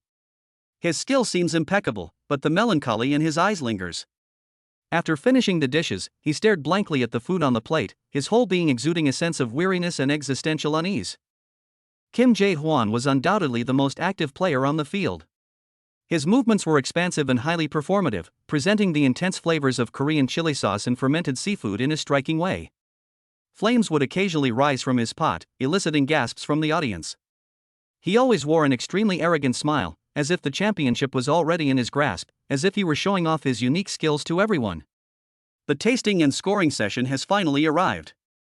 Just then, the organizer's representative, an elderly German man dressed in a formal 3-piece suit, smiled and walked towards Dong Fongsuan and Tang Xiuhe, gesturing for them to join in. "Mr. Dong, Miss Tang, as our specially invited guest judges, please also come and critique this final work. This scene was clearly unexpected by everyone. Whispers arose from the audience, and media cameras quickly focused on them. Sitting in a wheelchair, Tang Xiuhua and Dong Fangsuan, who looked far too young, seemed out of place among the culinary giants around them. Kim Jae-hwan's face instantly darkened. He suddenly stepped forward, pointed at Dong Fangsuan and Tang Xiuhua, and spoke in heavily accented Korean accented English, his voice clearly carried throughout the room through a microphone clipped to his collar. Wait. I protest. Who are these two people? I have never seen them on any international food judging panel. What right do they have to judge my work, Kim Jae-hwan's work? Is your competition judging system really that frivolous? Why should a woman in a wheelchair and a young man of unknown origin be judges? This is a desecration of food, and a disrespect to all of us participants. Kim Jae-hwan's words were sharp and sarcastic, filled with undisguised contempt. Actually, he had no problem with Dong Fangsuan. His main concern was that women shouldn't be on the judging panel. South Korea has serious antagonism, and Kim Jae-hwan has suffered greatly in this regard, making him extremely sensitive. Kim Jae-hwan equally despises every woman, including his own mother, ex-wife, and daughter. Upon hearing this, the entire audience erupted in uproar. The camera focused on the two people in the eye of the storm. Dong Fangsuan slowly pushed his wheelchair, leading his wife to the judges' table. He glanced sideways at Kim Jae-hwan, activated his VX superpower, all language proficiency, and replied in clearly Gangnam accented Korean, "If you're not satisfied, you can withdraw from the competition right now." Chapter 99, I feel honored to be a part of this happiness index plus 14. The moment Dong Fangsuan stepped into the food competition venue, a tidal wave of questioning gazes surged toward him. Tang Xiuhua's left hand instinctively gripped his sleeve. "It's okay, I'm here, don't be nervous," Dong Fangsuan reassured his wife gently. To outsiders, he and Tang Xiuhua were nothing more than insignificant figures, even regarded as complete laymen. Many whispered amongst themselves, their words filled with disdain and contempt, as if their presence alone was a blatant desecration of this top-tier culinary feast. The doubts were like a surging tide, and the most jarring of them all came from South Korean chef Kim Jae-hwan. But when Dong Fangsuan took his seat and slowly opened his mouth, responding in Korean with a unique Jiangnan accent, Kim Jae-hwan's expression changed instantly. The Gangnam dialect already occupies a very high position in the Korean language hierarchy. For Kim Jae-hwan, a stinky Busan native from a poor, remote area, it was like a bolt of lightning from high society, striking his self-esteem directly. He felt a sudden weakness in his spine, as if all his confidence had been drained away. His previous arrogance vanished instantly, and he stood frozen in place, his eyes filled with panic and regret. Kim Jae-hwan's lips trembled slightly, but he ultimately only replied in a low voice, "I have no objection." As the competition entered a crucial stage, Dong Fangsuan and Tang Xiuhua each sampled the dishes presented by the contestants. The result will be clear once you see how much the two of them ate. Tang Xiuhua pointed to several dishes and commented very uninformedly, this, and this are all delicious. Upon hearing this, some people in the audience let out good-natured laughter. This girl is so cute, but are her legs injured? Why did you come in a wheelchair? I feel that she is an honest girl. Dong Fangsuan wiped his mouth and began to judge the contestants. He first looked at the South Korean contestant Kim Jae-hwan. "Your Washington seafood bibimbap is alright, but the overall quality is nowhere near as good as the German contestants, at least 2 levels below him." Kim Jae-hwan's face turned deathly pale instantly, fine beads of sweat appeared on his forehead, and his hands clenched into fists as humiliation and resentment surged wildly in his heart. It seems like he's praising the German player, but this guy surnamed Dong's next remarks will definitely have a twist. Is he trying to guarantee a Chinese athlete's victory? This is a cover-up. I refuse to accept this. However, upon thinking of Dong Fangsuan's standard Jiangnan accent and sensing his undisguised noble and superior temperament, Jin Zaihwan immediately swallowed the words that were on the tip of his tongue and decided to swallow his anger. Dong Fangsuan ignored him and focused his gaze on Chinese player Chen Jianping. Chen Jianping is a renowned figure in China's culinary world, the founder of several top restaurants, and has even made a name for himself at state banquets. However, Dong Fangsuan pointed out without any mercy, "I remember you are the inventor of tomato and egg stir-fried mooncake?" Innovation is a good thing, but it's unnecessary to humiliate yourself by cooking dishes you've never even tried. I used to think that the fact that Westlake fish and vinegar sauce has been around for so many years must mean it has something special about it. But now I realize that it's only survived because people from other places don't believe in superstitions. Your honey-glazed Westlake fish and vinegar sauce is a genuine culinary disaster. I have no idea who gave you the courage to bring out this kind of stuff at a time like this. If you can finish it without batting an eye, then I apologize. Chen Jianpei's face turned pale and then red, feeling very frustrated, so he simply started eating in silence. Then, ha! Chen Jianxiang forced himself to eat 5 bites, but couldn't help spitting it out. His face flushed red. It's fucking, utterly disgusting. He became completely honest, so ashamed he wanted to dig a hole and disappear. It's my fault. I was too proud and arrogant. I thought I'd take this opportunity to salvage my hometown's reputation as a culinary wasteland, but I never expected. Westlake fish and vinegar sauce is beyond saving. Upon hearing this, Kim Jae-hwan's opinion of Dong Fongsuan changed drastically. He admitted that he had previously judged others by his own petty standards. However, when their eyes met, Dong Fongsuan stared at him and said calmly, Jin Zai-hwan, you can reduce the amount of chili and garlic in your bibimbap sauce and add 3 grams of lemon juice and 1.5 grams of olive oil. The acidity of lemon juice can neutralize the strong flavor of the sauce while adding a refreshing taste. Olive oil can make sauces smoother and improve their overall quality. Dong Fongsuan's professional comments were incredibly accurate, and his suggestions for improvement were clear, logical, and to the point. The other judges nodded in agreement, their eyes filled with admiration for Dong Fongsuan's professionalism, whispering among themselves, this Mr. Dong is truly no amateur. Then, Dong Fongsuan turned his attention to Japanese player Yuichi Yamamoto. Yuichi Yamamoto, who is known as the soul of sushi, appeared somewhat dejected at this moment, with an unyielding gloom between his brows and a dull look in his eyes. Dong Fongsuan frowned slightly. Is it because of the recent Tokyo Nightmare Syndrome? Yuichi Yamamoto paused slightly, then nodded, his voice low as he said in English, yes, it's painful to suddenly realize that I'm part of the evil camp. As a child, Yuichi Yamamoto thought he was Ultraman, a giant of light. He often played games with other children, pretending to be Jack, Ace, Seven, and Taro. He was the most enthusiastic about fighting monsters. Now, he suddenly realized that he was actually an evil citizen of the Monster Kingdom. My worldview has been turned upside down, my heart is no longer here. An off night is inevitable. Upon hearing this, Dong Fongsuan understood. He knew Yamamoto Yuichi's state of mind at that moment, so he didn't say anything more. He simply said, there's nothing to say about the beef preparation, it's almost perfect. Ironically, you made a significant mistake in the area you're best at. The rice's acidity, sweetness, and saltiness were not well balanced, affecting the overall taste. In sushi pairings, some people focus too much on the fancy appearance and neglect the combination of ingredients and the layers of texture. It is suggested that the ratio of vinegar, sugar, salt, and tea be adjusted to 5 to 3 to 1 to 1, instead of the current 5 to 4 to 2 to 1. Clearly, German chef Carl Schmidt ultimately won out with his superb skills and unique creativity. He stood on the podium, his eyes filled with excitement and pride, his hands gripping the trophy tightly as if he held the whole world in his grasp. Carl was not satisfied with this. Instead, he took the initiative to walk up to Dong Fongsuan, bowed slightly, and said sincerely, Mr. Dong, your professional insights have benefited me greatly. Could you please offer some suggestions for improving my work? Dong Fongsuan nodded slightly, pondered for a moment, and then began to give detailed instructions. From the pairing of ingredients to the control of cooking time and temperature, and the amount of seasonings, every detail is explained in great detail. Carl Schmidt listened intently, nodding occasionally to show his understanding, his eyes filled with admiration and gratitude.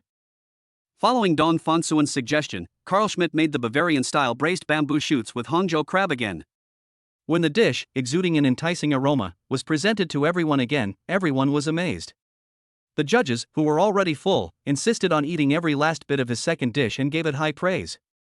Splash! A thunderous round of applause erupted from the crowd, echoing throughout the stadium. After the competition, several contestants with an extreme passion for food, filled with reverence and anticipation, followed Dong Fongsuan and Tang Qiuhua to their side. Their eyes gleamed with longing as they crowded around him, eagerly saying, Mr. Dong, your culinary appreciation skills are truly amazing. Could you please offer some suggestions for improving our dishes based on your unique taste? Dong Fongsuan merely glanced at them indifferently and ignored them. He gently grasped Tang Qiuhua's hand and activated his supernatural ability, zero existence coverage, to hide himself and his wife. At that very moment, the system's familiar notification sound rang in Dong Fongsuan's mind. Meow. The host and his wife participated in a gourmet food tasting competition, impressing all the chefs with their exceptional professionalism. Tang Qiuhua, the virtuous wife, is proud of this. Her happiness index increases by 14. Current ranking on the planet's happiness list, 1,813,500. Rewards being distributed. Chapter 100 V3 Superpower, Electromagnetic Domination. A single glance from 800 kilometers away destroys a satellite. Reward issued, skill enhancement. It felt as if an invisible electric current instantly coursed through my entire body, spreading from the Baiyue acupoint on the top of my head all the way down to the Yongquan acupoint on the soles of my feet. Dong Fangsuan's eyes widened involuntarily, his pupils gleaming with barely suppressed excitement. This time, the ranking improved by almost 100,000. V2 Superpower, Strong Electromagnetic Interference. V3 Superpower, Electromagnetic Domination. As the notification tone faded, Dong Fangsuan felt a surge of immense power coursing through his body. His heart pounded wildly in his chest, as if it were about to break free of the restraints of his flesh and blood. Every cell generates electricity through friction, strengthening the biomagnetic field. A person on Earth can interfere with the imaging and operation of some near-orbit satellites, with a range of 800 kilometers. Although the system's introduction was not entirely detailed, Dong Fangsuan could already truly feel the terrifying power of this new ability. He seemed to see himself standing on a vast and boundless land, able to manipulate the surrounding electromagnetic forces at will, like a god who controls the laws of heaven and earth, with just a slight raise of his hand. Many satellites orbiting in low Earth orbit would be like fragile toys in his eyes. With just a thought, he could instantly render their imaging capabilities chaotic and paralyzed. This is the ability I've been waiting for. Dong Fangsuan could hardly contain his excitement. 800 kilometers away, a single glance can destroy a satellite. That method sounds really high class. Recalling the days when he and his wife Tang Qiuhe went on trips, Dong Fangsuan couldn't help but feel a pang of sadness. Every time he goes out, he has to be extremely careful, as if walking on thin ice, for fear that he might accidentally expose his special abilities and cause unnecessary trouble for his family. Those journeys that should have been easy and enjoyable were always shrouded in a faint shadow. But now, everything will be different. With this electromagnetic control ability, he could finally travel the world with his wife without any worries and enjoy the beauty of life as he pleased. No more worrying about being followed, no more fear of being caught by ubiquitous surveillance. Dong Fangsuan thought to himself, even so, we must not become arrogant. I must learn from that guy who used honey-glazed Westlake fish and vinegar sauce in the competition. Near-Earth orbit satellites typically operate at altitudes between 200 and 2,000 kilometers, while Earth observation, communication, and space stations are mostly concentrated at altitudes between 300 and 1,500 kilometers. In other words, I can handle the vast majority of satellites, but it's not foolproof or without flaws, and it doesn't mean I can truly eliminate all satellite surveillance. It can only be said that the risk has been greatly reduced. Dong Fangsuan gave himself a pep talk and quickly calmed down. He suddenly realized something serious. As we all know, electromagnetic induction occurs. The power of electromagnetic control is far more than just interfering with the operation of modern facilities. Dong Fangsuan's mind stirred slightly, and he slowly extended his palm. As his thoughts rippled, the surrounding magnetic field began to quietly rotate, and strands of brilliant golden electric arcs flowed through his palm, making a soft sound. Crackling sounds. These electric arcs, like living spirits, danced and leaped at his fingertips, radiating a heart-pounding energy. Unfortunately, if this is how lightning is controlled, the effective range won't reach 800 kilometers. Dong Fangsuan turned to look at his wife beside him, and saw that Tang Qiuhe's face was filled with a gentle and happy smile. The afternoon sunlight streamed through the car window, casting a soft glow on her profile. That smile was like a flower blooming in spring, beautiful and charming, instantly calming the last trace of restlessness in his heart caused by gaining powerful strength. That's wonderful. Dong Fangsuan gently held his wife's hand, feeling the warmth from her palm, his eyes filled with happiness and contentment. The two looked at each other and smiled, their smiles filled with boundless anticipation for the future and deep love for one another. Afterwards, they embarked on their return journey, completely satisfied. Of course, I didn't choose to take a plane or high-speed train. Although those modes of transportation were fast, the bumpy journey was not good for his wife's recovery. Moreover, they were all worried about their daughters at home and longed to return.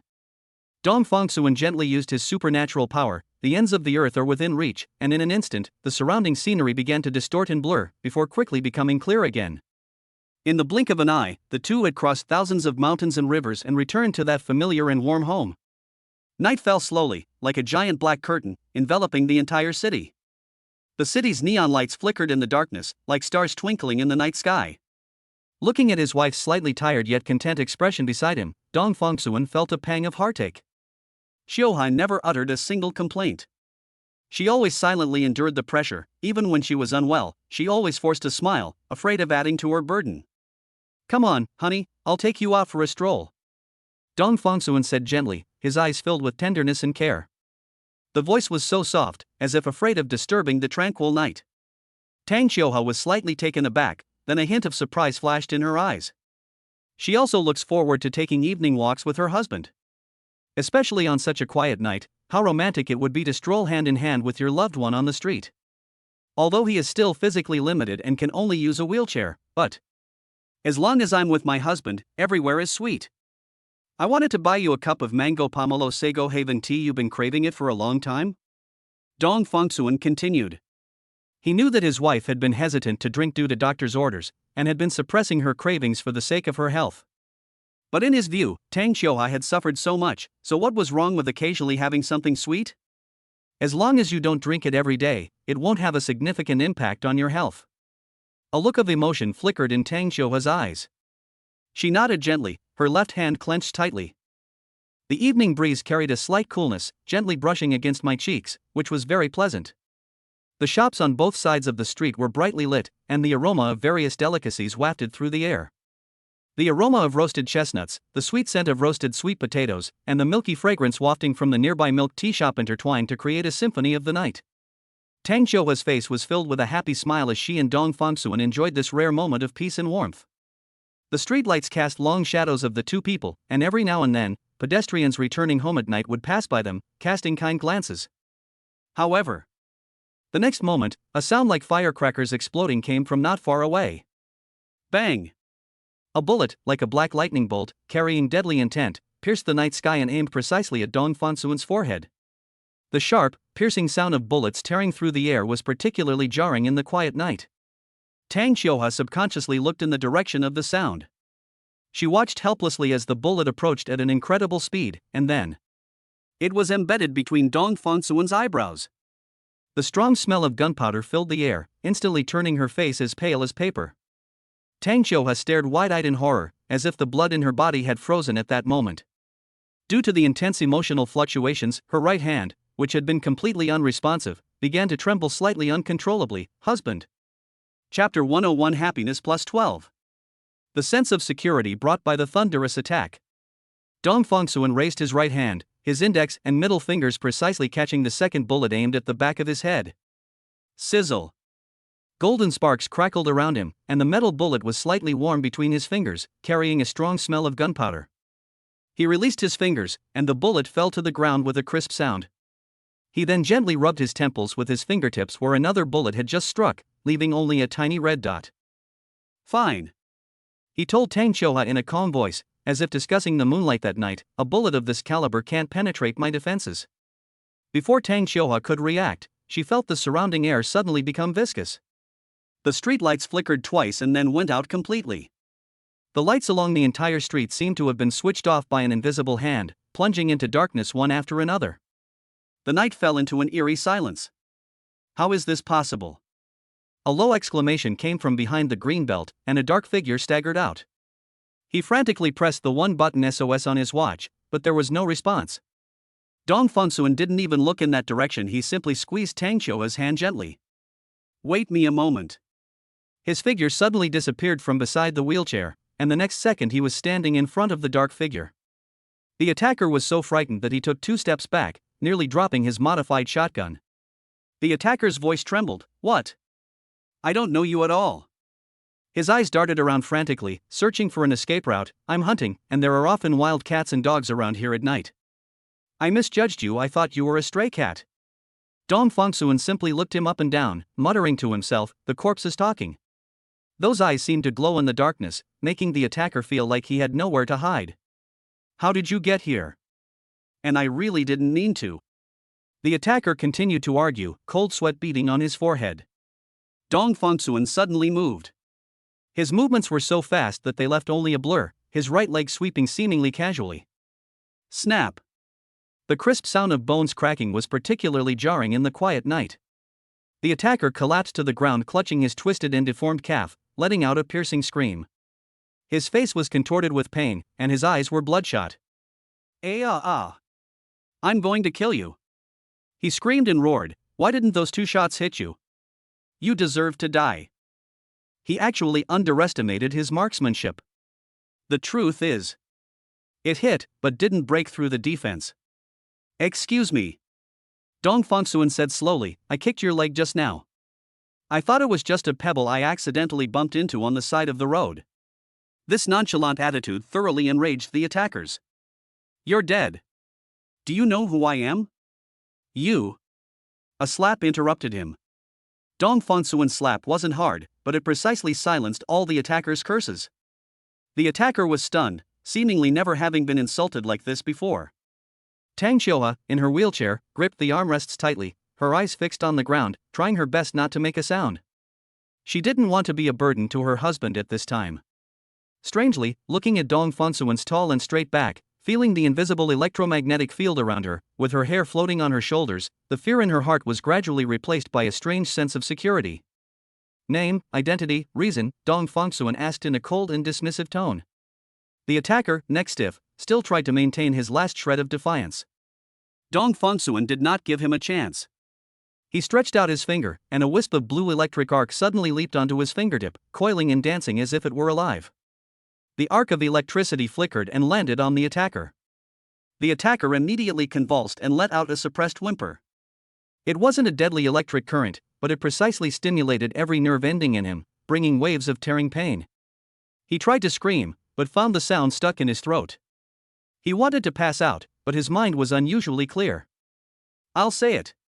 My name is Tu Morome. I'm unemployed, but my family owns 135 houses across the country that were demolished as compensation. I have no grudge against you." He finally broke down and shouted. "Why did you fire? Randomly selected, you're not the first.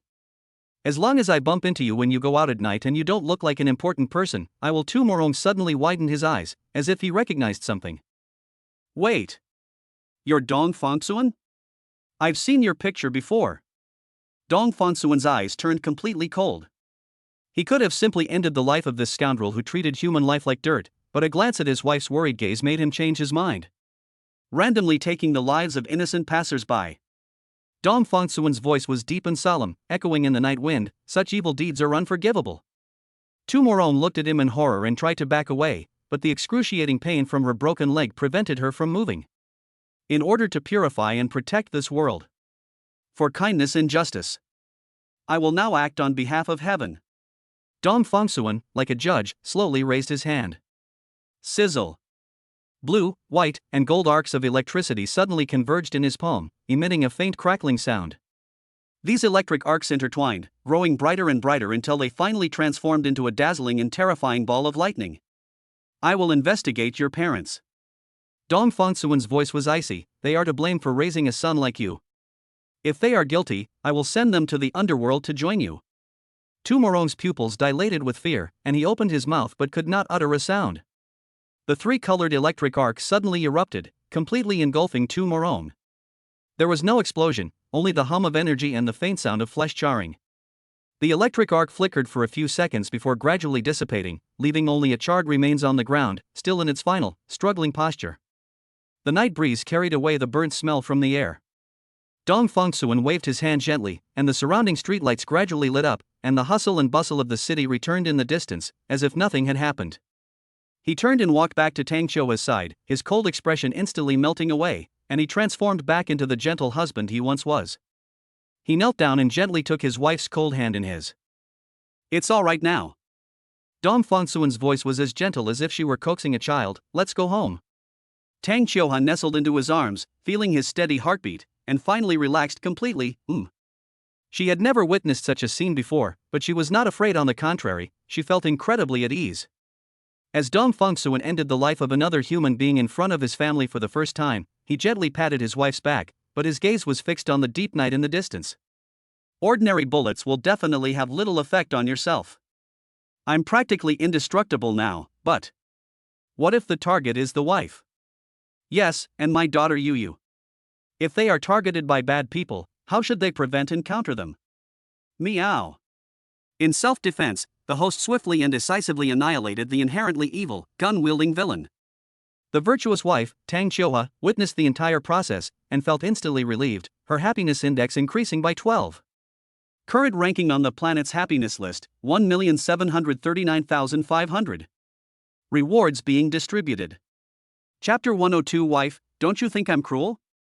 Reward issued, skill enhancement. Aura of power and majesty, aura of domination. Dong Fongsuan stood there, still able to smell the lingering gunpowder in the air. The stench of blood filled his nostrils, making his stomach churn. The expression on the man's face when he fell to the ground was still etched on his retina. Those wide-open eyes, that distorted face, and that pool of crimson blood on the ground. He looked at his hands, they were quite steady, without the slightest tremor. Wouldn't that be considered legitimate self-defense? He said to himself. The other party was armed, they attacked first. But that person is dead. He died by his own hand. Dong Fongsuan took a deep breath, trying to calm his breathing. I've gotten used to killing by now. Just then, a surge of heat suddenly welled up inside my body. That power spread from my chest to my limbs and bones. He could clearly sense a qualitative change taking place. It was an oppressive aura, heavy and powerful, making the surrounding air seem to stagnate. Is this what they call the aura of a hegemon? He didn't have time to think about the use of this ability. He simply used the storage space to destroy the body and cover up the crime. After doing this kind of thing a lot, it became easier and easier for me. Suddenly, the system notification sounded again. The virtuous wife Tang Xiuhua's right hand has regained normal function. The extraordinary reward for the collaboration has been distributed, divine hands. Your hands possess a dexterity that surpasses the limits of human capability. Whether wielding weapons, firearms, or typing on a keyboard, these hands will demonstrate overwhelming speed, agility, and accuracy. Dong Fongsuan looked down at his hands. The trembling in my fingertips stopped, replaced by a completely new sense of control. He could feel the subtle changes in every muscle, and every nerve became exceptionally sensitive. He tried clenching his fist, the movement incredibly fluid, then released it, his fingers spreading and closing again with precision, like a machine programmed with a set program. Every muscle fiber is under control. Is this the kind of agility that surpasses human limits? He murmured to himself. To be honest, this ability didn't particularly excite him.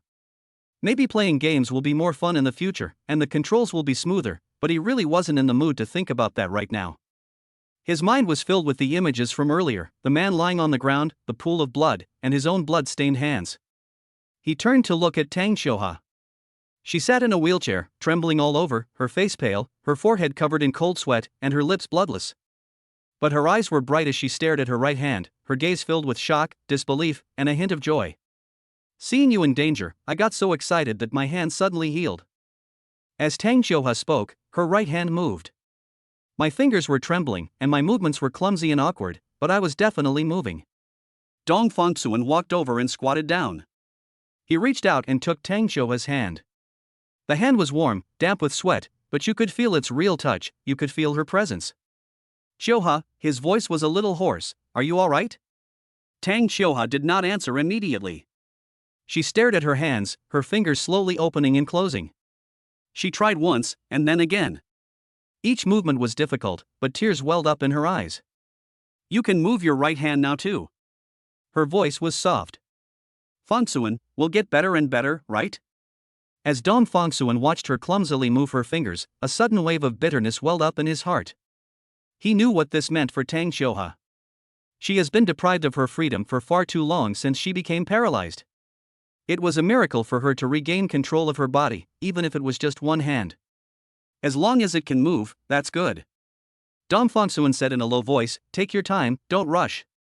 Tang Xiuhua looked up at him. Her face was still streaked with tears, but her expression was resolute. With her right hand, which had just regained feeling, she clumsily grabbed Dong Fongsuan's arm. Dong Fongsuan looked at her, his heart filled with complex emotions. He wanted to say something, but found his throat tighten and he couldn't utter a word. He stood up and pushed his wheelchair outside. The two returned to their new home. The courtyard of the large villa was quiet, and the moonlight cast long shadows on the ground. Dong Fongsuan stopped and stood in the center of the courtyard. He looked at the moon and the sky, but he couldn't calm down. The scene from just now kept replaying in my mind. The man's action of raising the gun, the moment he pulled the trigger, and then his own counterattack. He clearly remembered the other person's expression when they fell to the ground: surprise, fear, and resentment. There was blood gushing from the wound, spreading across the ground. Murder isn't important, what's important is. This time, his beloved wife witnessed everything firsthand. Dong Fongsuan closed his eyes and took a deep breath. When he opened his eyes again, he turned to look at Tang Qiuhe. She was still sitting in her wheelchair, looking down at her hands. The moonlight fell on her face, making her expression look exceptionally serene. Her fingers moved gently, each bend slow and deliberate, but a slight smile played on her lips. Looking at her, Dong Fongsuan suddenly felt a pang of guilt. He walked up to Tang Qiuhe and squatted down again. This time, he looked up at her, his eyes filled with inquiry and unease. "Are you scared?" he asked softly. Tang Qiuhe stopped what she was doing and looked up at him. Her eyes were clear, without fear or evasion. "I'm not afraid," she said calmly. Dong Fongsuan was stunned for a moment. He stared into Tang Qiuhe's eyes, trying to find a trace of fear or hesitation within them. But he found nothing. Her gaze was so open and honest that he could hardly believe it. "Really?" Tang Qiuhe shook her head. She reached out her right hand, which had just regained feeling, and awkwardly touched Dong Fongsuan's face. The fingers weren't quite nimble enough, but the warmth was real. "With you here, I'm not afraid of anything," she said. "No matter what happens, as long as you are by my side, I am not afraid of anything." Dong Fongsuan's throat tightened even more. He felt something stuck in his chest, making it hard for him to breathe. Looking into Tang Qiuhe's eyes, at the trust and reliance on her face, his guilt and self-reproach grew stronger. He lowered his head, unable to look her in the eye. "You're so brave." Dong Fongsuan pretended to be killing someone for the first time and said in a low voice, although it was self-defense and the other party attacked first, "I did kill someone. It's the first time in my life that I've killed one of my own kind with my own hands, and I'm a little scared now." Tang Qiuhe did not respond, but simply looked at him quietly and gently. Under the moonlight, Dong Fongsuan's eyes held a complex expression. "Speaking of which, wife, don't you think I'm cruel?" Chapter 103. Luckily, I didn't get impotence. I just killed someone. Although it was legitimate self-defense, Dong Fongsuan was well aware that his actions would ultimately be considered excessive by normal people. The heat hadn't dissipated yet, and as he looked at Tang Qiuhe, he worried that he might find a trace of fear or rejection on her face. But Tang Qiuhe shook her head seriously. "No." Her voice was soft, but her tone was so firm that no one could doubt her. Dong Fongsuan's throat tightened. He wanted to say something, but found that he couldn't come up with any suitable words. Tang Qiuhe raised her head, her eyes shining brightly in the moonlight. She grasped Dong Fongsuan's hand with her right hand, which had just regained sensation. Her movements were still clumsy, but she held on tightly. "I feel safe with you protecting me." These words warmed Dong Fongsuan's heart. He felt a lump in his throat and quickly turned his head away. "Ultimately, I'm not really a cold-hearted person. Although he kills without blinking an eye, he is still a good husband and a good father, and a good person at heart." The moonlight fell on the ground, casting long shadows. He took a deep breath and tried to make his voice sound normal. "Are you tired? Go back to sleep." Tang Qiuhe was indeed exhausted. Too much happened tonight, her body couldn't handle the stimulation. Dong Fongsuan pushed the wheelchair back to the bedroom and carefully carried her to the bed. Her body was so light it was heartbreaking. When she covered herself with the blanket, Tang Qiuhe had already closed her eyes, and her breathing gradually became steady. Dong Fongsuan stood by the bed and watched her for a while, then quietly left the room. He wasn't sleepy. To be precise, he's too excited to sleep. Adrenaline is still coursing through his veins, and he's in a state of heightened arousal. He sat down in the living room, stared at the ceiling for a while, and then decided to play video games. But he was too lazy to turn on his computer. Those AAA games require too much effort, and he simply can't get into them in his current state. I opened the game list and scrolled through it, but nothing really interested me. It feels like electronic impotence. I want to play everything, yet I don't want to play anything. Fortunately, I don't actually have erectile dysfunction. Dong Fongsuan chuckled self-deprecatingly. "Every time I hold Qiuhe, I feel a ticklish sensation in my heart." Her body was soft and warm, and the breath on his neck always made him want to do something. But he restrained himself, he kept restraining himself. He would wait until she was better and could handle it before doing the things that normal couples do. Thinking of this, Dong Fongsuan felt a surge of heat throughout his body. His blood was churning in his veins, and his heart began to race again. He gritted his teeth, feeling that if he continued thinking like this, something terrible would definitely happen. Traditional crafts? I'm not really interested in doing that. Looking for a joystick driver? Too lazy to bother. To distract himself, Dong Fongsuan picked up his phone and opened Honor of Kings. The moment he entered the game, he suddenly realized that he now possessed divine skill. The sense of control over his fingers was completely new, every touch was terrifyingly precise. He randomly selected a hero to enter a ranked match, and then he was completely stunned. His hand speed is frighteningly fast. Changing outfits 3 times in a second? A piece of cake. Using 3 fingers? Anyone with hands can do it. 13 strikes per second? You could do that with your eyes closed. Those top-notch techniques that I've seen countless times in videos, I can now use with ease. His fingers flew across the screen, each click precise and accurate. His skill combos were so fluid, it was as if they were pre-written scripts, and his movement was so stylish that his opponents were completely baffled. In the first game, he was absolutely amazing. In the second game, a pentakill. In the third game, the opposing team surrendered immediately. Dong Fongsuan became more and more excited as he played. He won all the ranked matches and still dominated in the peak tournament. He racked up MVP awards, and his stats were unbelievably impressive. After the game, friend requests kept popping up. Master, please help me. Let's add each other as friends, and rank up together in the future. Your move was amazing, are you a pro player? As Dong Fongsuan looked at these messages, the corners of his mouth couldn't help but turn up. He felt he had found an outlet, the pent-up excitement finally had a place to go. He continued to match games, continued to dominate, and played with unbridled joy. When you have some free time, it shouldn't be too difficult to type out a few small national standards, right? As he was thinking, he suddenly noticed that the sky outside the window was already turning a pale white. The whole night passed just like that, and he didn't feel tired at all. He glanced at the time, it was 6:30 in the morning. Forget it, I might as well not sleep. Dong Fongsuan took a shower, changed into clean clothes, ate a simple breakfast, and then drove to the company. When I arrived at the company, it was not yet 9 o'clock, and the receptionist had not yet arrived. Dong Fongsuan swiped his card to enter and went straight upstairs. When he reached the office door, he heard voices coming from inside. The voice was unfamiliar, and the tone was quite rude. Dong Fongsuan frowned and pushed the door open to go inside. Several people were standing in the office. The leader was a man in his 30s, wearing an expensive handmade suit, his hair was neatly combed, and he had an arrogant expression on his face. He was followed by a large group of bodyguards in black, each one tall and burly with a cold expression, completely blocking the office. The man was sitting in Dong Fongsuan's office chair, legs crossed, holding a teacup in his hand. Upon seeing Dong Fongsuan enter, he raised his eyelids and said with a contemptuous tone, "You're Dong Fongsuan?" Dong Fongsuan did not answer. He glanced around the office, his gaze finally settling on the man. The man put down his teacup and stood up. He straightened his collar, walked up to Dong Fongsuan, and said arrogantly, "My name is Wang Yanzu, and I'm here today to talk to you about something. I want your pharmaceutical technology and professionals." The office was silent.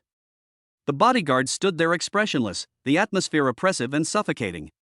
This was clearly a threat, a blatant threat. Looking at the guy in front of him, Dong Fongsuan suddenly found it somewhat amusing.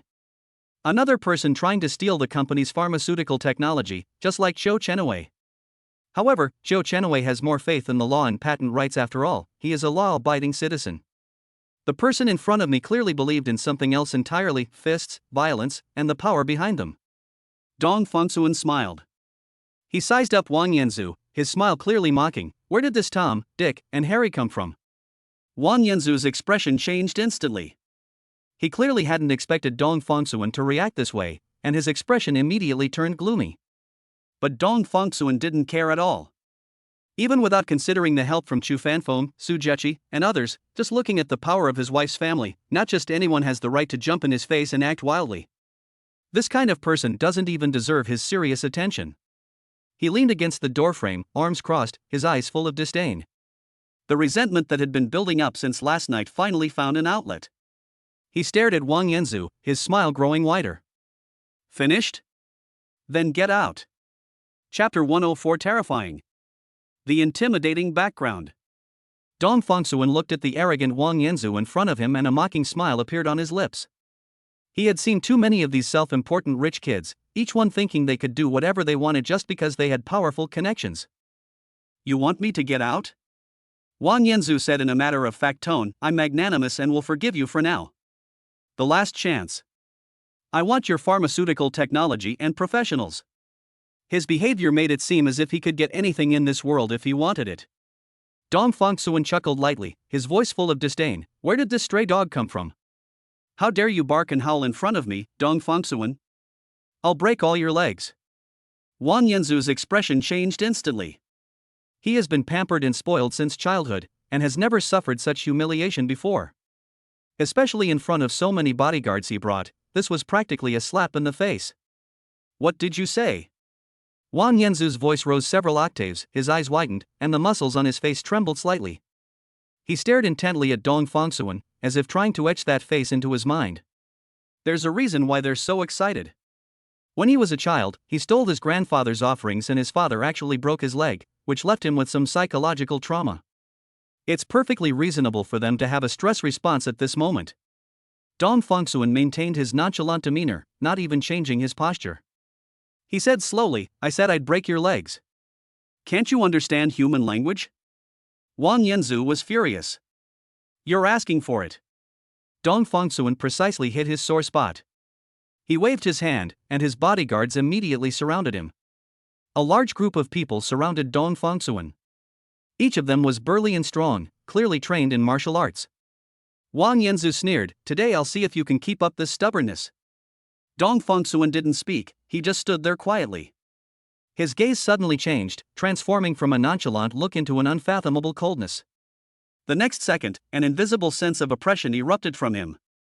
That's an aura of dominance, the aura of a hegemon. The air seemed to freeze at that moment. The temperature in the entire office plummeted, and a deep-seated fear instantly enveloped everyone present. The feeling was like being targeted by an ancient beast, with all the blood rushing back to the head and the brain desperately sending out escape signals. The bodyguards were the first to fall. These burly men, who were usually so fierce and menacing, now seemed as if their bones had been removed, collapsing to the ground one after another.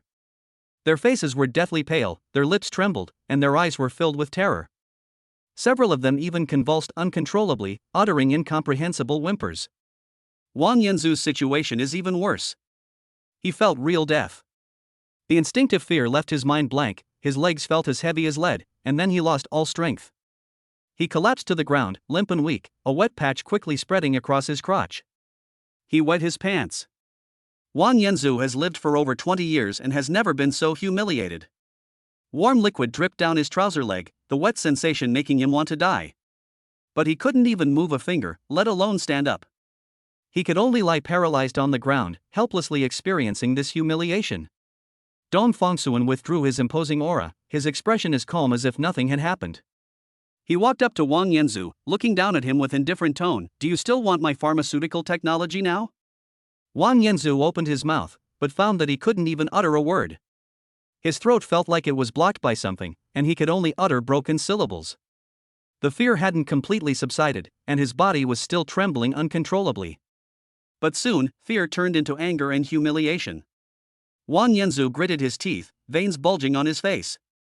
He valued his reputation above all else. To wet his pants in front of so many people was an utter disgrace. He had to avenge this. You wait. Wang Yanzu squeezed out these 3 words with all his might, his voice terribly hoarse. I will repay you tenfold, 100-fold for what you did to me today. I will let you know what happens when you offend the Wang family. His eyes were filled with venom, and his entire face was contorted with rage. Even now, sitting on the urine-soaked floor, even with his body still trembling, his eyes were already plotting his revenge. Dong Fongsuan looked at him and suddenly smiled. That smile carried a kind of pity, as if looking at a clown. He didn't say anything more, but instead took out his phone and dialed a number. Father-in-law, I've run into a little trouble. Dong Fongsuan's tone was calm, as if he were commenting on the weather. A junior member of the Wang family wants my pharmaceutical technology and has brought people to cause trouble. Do you think we should handle this? Tang Hugua on the other end of the phone was silent for 2 seconds, then said in an unquestionable tone, Don't worry, I'll handle it. These few words, though brief, convey a sense of reassurance. Upon hearing the call, a flicker of panic crossed Wang Yanzu's face, but he quickly forced a cold laugh, pretentious. You think you can scare me with just a random phone call? Let me tell you, the Wang family isn't to be trifled with in this circle. He struggled to stand up, wanting to leave this place that had made him lose face. He wanted to change his pants and take a shower to get rid of the unpleasant smell of urine. But his legs were still weak and he couldn't muster any strength. He could only brace himself against the ground, thrashing about in vain like a stranded fish. Dong Fongsuan ignored him and walked to the window, lighting a cigarette. Amidst the swirling smoke, his profile appeared exceptionally cold. Time passed by, second by second.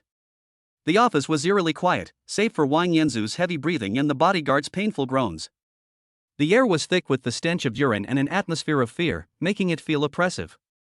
2 minutes later, Wang Yanzu's phone rang. It was a special ringtone, one that he had set specifically for his home. Upon hearing the ringtone, Wang Yanzu's expression instantly turned even more grim. He struggled to pull his phone out of his pocket, his hands trembling as he saw the name displayed on the screen.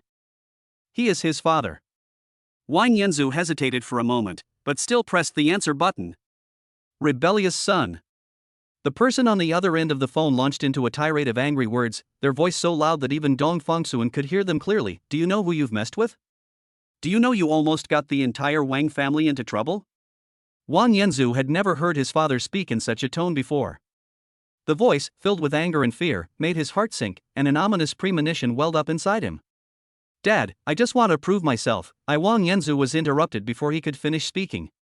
Shut up. How dare you speak?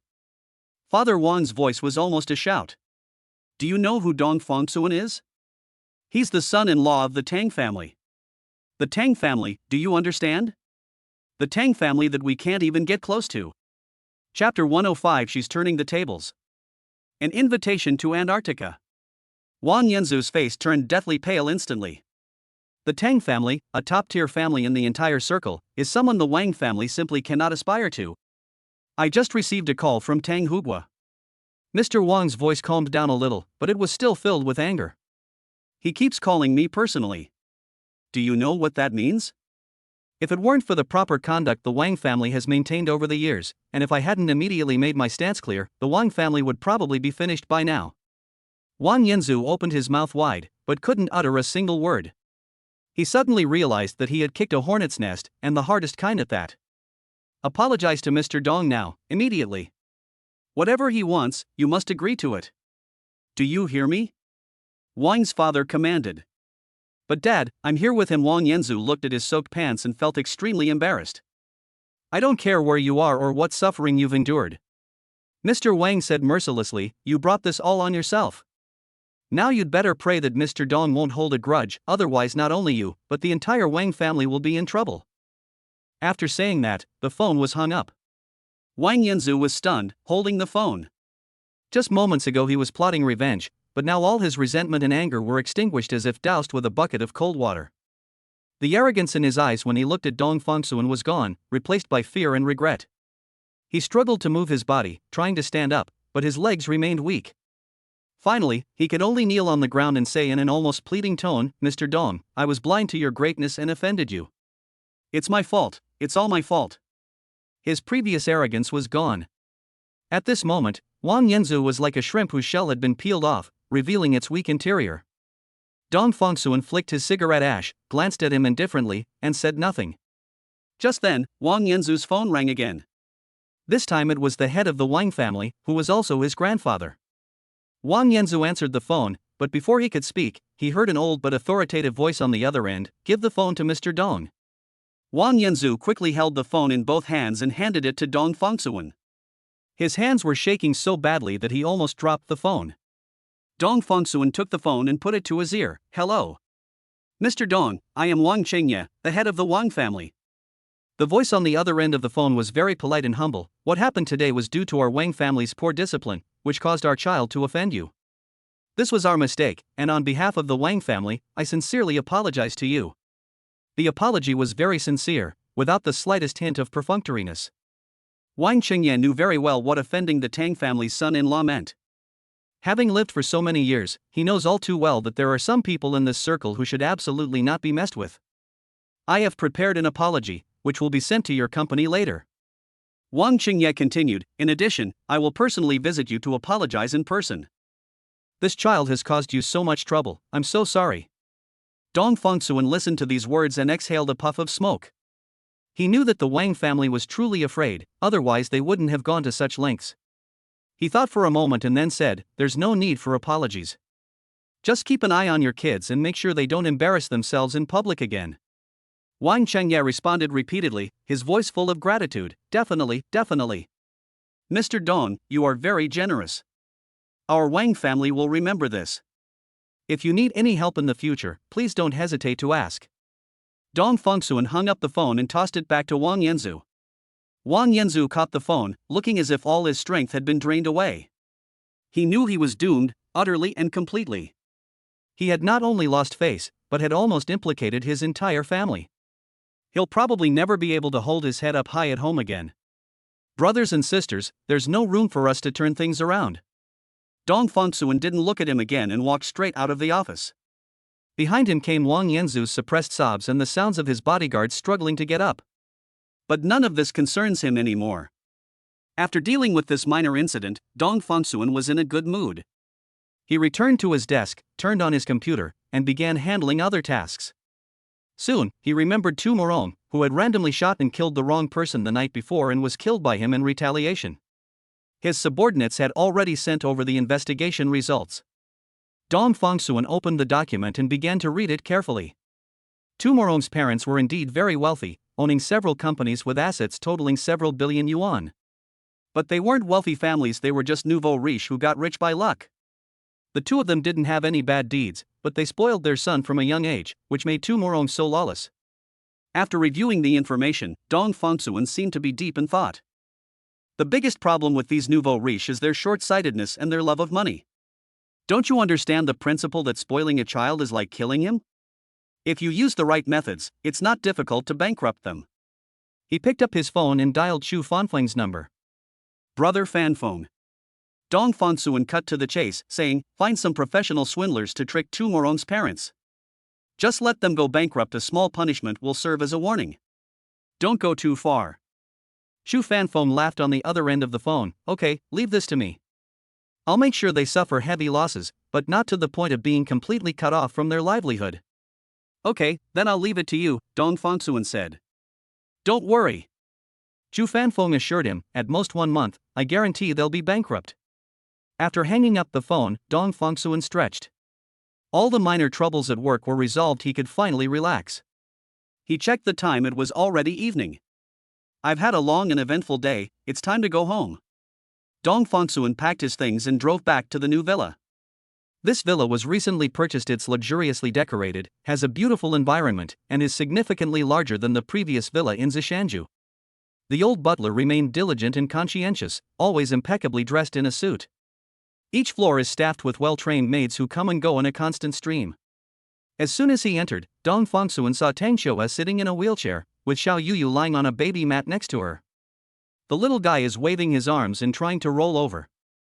Her little face turned bright red, and her little eyebrows furrowed together, making her look exceptionally serious. Wife. Dong Fengsuan walked over and squatted down next to Tang Xiuhua. I want to take you to Antarctica. What do you think? Tang Xiuhua raised her head, a hint of surprise flashing in her eyes, but she quickly looked back at her daughter on the ground. Her gaze was as gentle as water. Yu is learning to roll over, I'll watch her for a little while longer. Just a moment. As soon as she finished speaking, Xiao Yuyu suddenly kicked her legs hard, and her body really flipped over. The little guy seemed startled by himself, paused for 2 seconds, and then grinned. Tang Xiuhua clapped her hands happily, she can roll over. Fengsuan, look, Yu can roll over. Chapter 106, A Trip to the Arctic. Happiness Index plus 13. Dong Fengsuan sat on the soft carpet, looking at his daughter, Dong Yuyu. Wow, that's a pretty sharp look on your face. The little one is like a piece of finely sculpted art, with fair and translucent skin that exudes a faint milky fragrance. Her eyes were big and bright, like 2 obsidian stones, curiously observing this new and wonderful world. Whenever her little hand unconsciously grasped Dong Fengsuan's fingers, that softness and dependence always melted the hardest corner of his heart. It's undeniably cute, but it's also incredibly tiring. Dong Fongsuan recalled that in the first few weeks, he and Tang Qiuhua hardly slept through the night. The baby's cries are the highest command, feeding, changing diapers, and soothing to sleep. Every step must be flawless. He was a man who could command respect and influence outside, but he often felt helpless in front of his daughter. Luckily, I have money. This thought had crossed his mind more than once. He can hire the industry's top maternal and infant care team to work in shifts 24 hours a day, taking care of Yu and Tang Qiuhua in the most scientific and professional way. Otherwise, relying solely on the two of them, Dong Fongsuan had no doubt that he would absolutely go insane. Right now, little Yu is lying on the baby mat, undertaking her first big challenge, practicing rolling over. After her accidental success, she waved her little arms wildly in front of her, kicked her short legs hard, and stuck her chubby little bottom up high, looking like a little pig trying to root in the ground. Her little face turned red from straining, and she made huffing and puffing sounds, clearly using all her strength. Tang Qiuhua knelt to the side, her eyes full of encouragement and tenderness. She didn't offer any help, but instead whispered encouragement to her daughter. "Come on, Yu, just a little more effort, you'll succeed soon." Dong Fongsuan was also engrossed in watching. Looking at his daughter's persistence and hard work, he felt a surge of inexplicable emotion. Life is like this, it begins with the smallest struggle, and we explore and grow step by step. Finally, after a powerful kick, Xiao Yu lost her balance and awkwardly rolled to one side. She seemed startled by her sudden movement, her little arms and legs flailing in the air a few times before snap she successfully changed from a prone position to a supine position. She succeeded. The little one paused for 2 seconds, seemingly trying to process what had just happened. Then, she grinned, revealing a bright smile through her toothless little mouth. "She can roll over now." Tang Qiuhua exclaimed in surprise, turning to look at Dong Fongsuan with pride in her eyes. "Fongsuan, look, our daughter can turn over." Dong Fongsuan smiled and nodded, then reached out and pulled Tang Qiuhua into his arms. He then glanced at the little bundle of joy and gave a perfunctory compliment. "Yu is so great. Babies are like this, they're in a stage where even rolling over can be praised." Looking at the pure joy on his wife's face, and then at his daughter dancing on the ground, he felt a sense of peace. The cutthroat competition in the business world, the life or death struggles, all seemed so distant at this moment. He suddenly felt that it was time. The two did not choose to travel on a large cruise ship. Dong Fongsuan immediately activated his supernatural power. The ends of the earth are within reach, instantly teleporting Tang Qiuhua to Antarctica, and then, "Let's set sail together aboard a small polar expedition vessel that we prepared in advance." When the ship passed through the raging Drake Passage, with waves crashing against the hull-like mountains, Tang Qiuhua was not afraid. So happy. She simply held Dong Fongsuan's hand tightly, gazing out the window at the gray sky and the surging, inky sea, her heart filled with joy. "I wish time could stand still at this moment." When the first iceberg appeared on the horizon, the whole world seemed to fall silent. It was a floating blue mountain, sunlight piercing through the ice and refracting into a dreamlike, ethereal blue glow. The surface of the iceberg was marked by the passage of time, each crack telling a story of thousands of years. As the ship slowly approached, Dong Fongsuan could feel the chilling aura emanating from it, so pure and untainted. During the journey, Dong Fongsuan used his supernatural ability, "The ends of the earth are within reach," to make a round trip and then transferred to a larger assault boat. The technique of containing Mount Sumeru within a mustard seed requires diligent practice. He lamented, "My storage space is not enough. A mere 200 cubic meters of space is still too small, even a small boat could easily move it around." Tang Qiuhua had no doubts and simply offered her silent support. "Whatever you want to do, you can definitely accomplish it." The two traversed among the scattered ice floes and massive icebergs. The seawater was a deep navy blue, so clear that you could see the ice layer several meters below. The sound of the speedboat's engine was the only man-made noise in this silent world. Occasionally, a lazy seal would peek out from the ice, curiously observing the two uninvited guests with its round, black eyes, before lazily lying back down. On the distant sea, a huge column of water gushed out, followed by the massive back of a humpback whale slowly emerging from the water. The sound it makes when it breathes is deep and resonant, like a horn from ancient times. Its massive body stretched out in the sea with unparalleled elegance and power, then with a beautiful tail flick, its huge tail fin drew an arc in the air, stirring up a spray of water, and finally disappeared into the deep blue sea. Tang Qiuhua was mesmerized. She leaned on Dong Fongsuan's shoulder and whispered, "So cute." Dong Fongsuan hugged her tighter and nodded. Even the most eloquent words seemed pale and powerless in the face of such a scene. The expedition team arranged a camping trip by the glacier. They pitched their tents on the thick snow, surrounded by an endless white world. As night fell, the sky was cloudless, and the Milky Way stretched across the heavens like a dazzling diamond belt.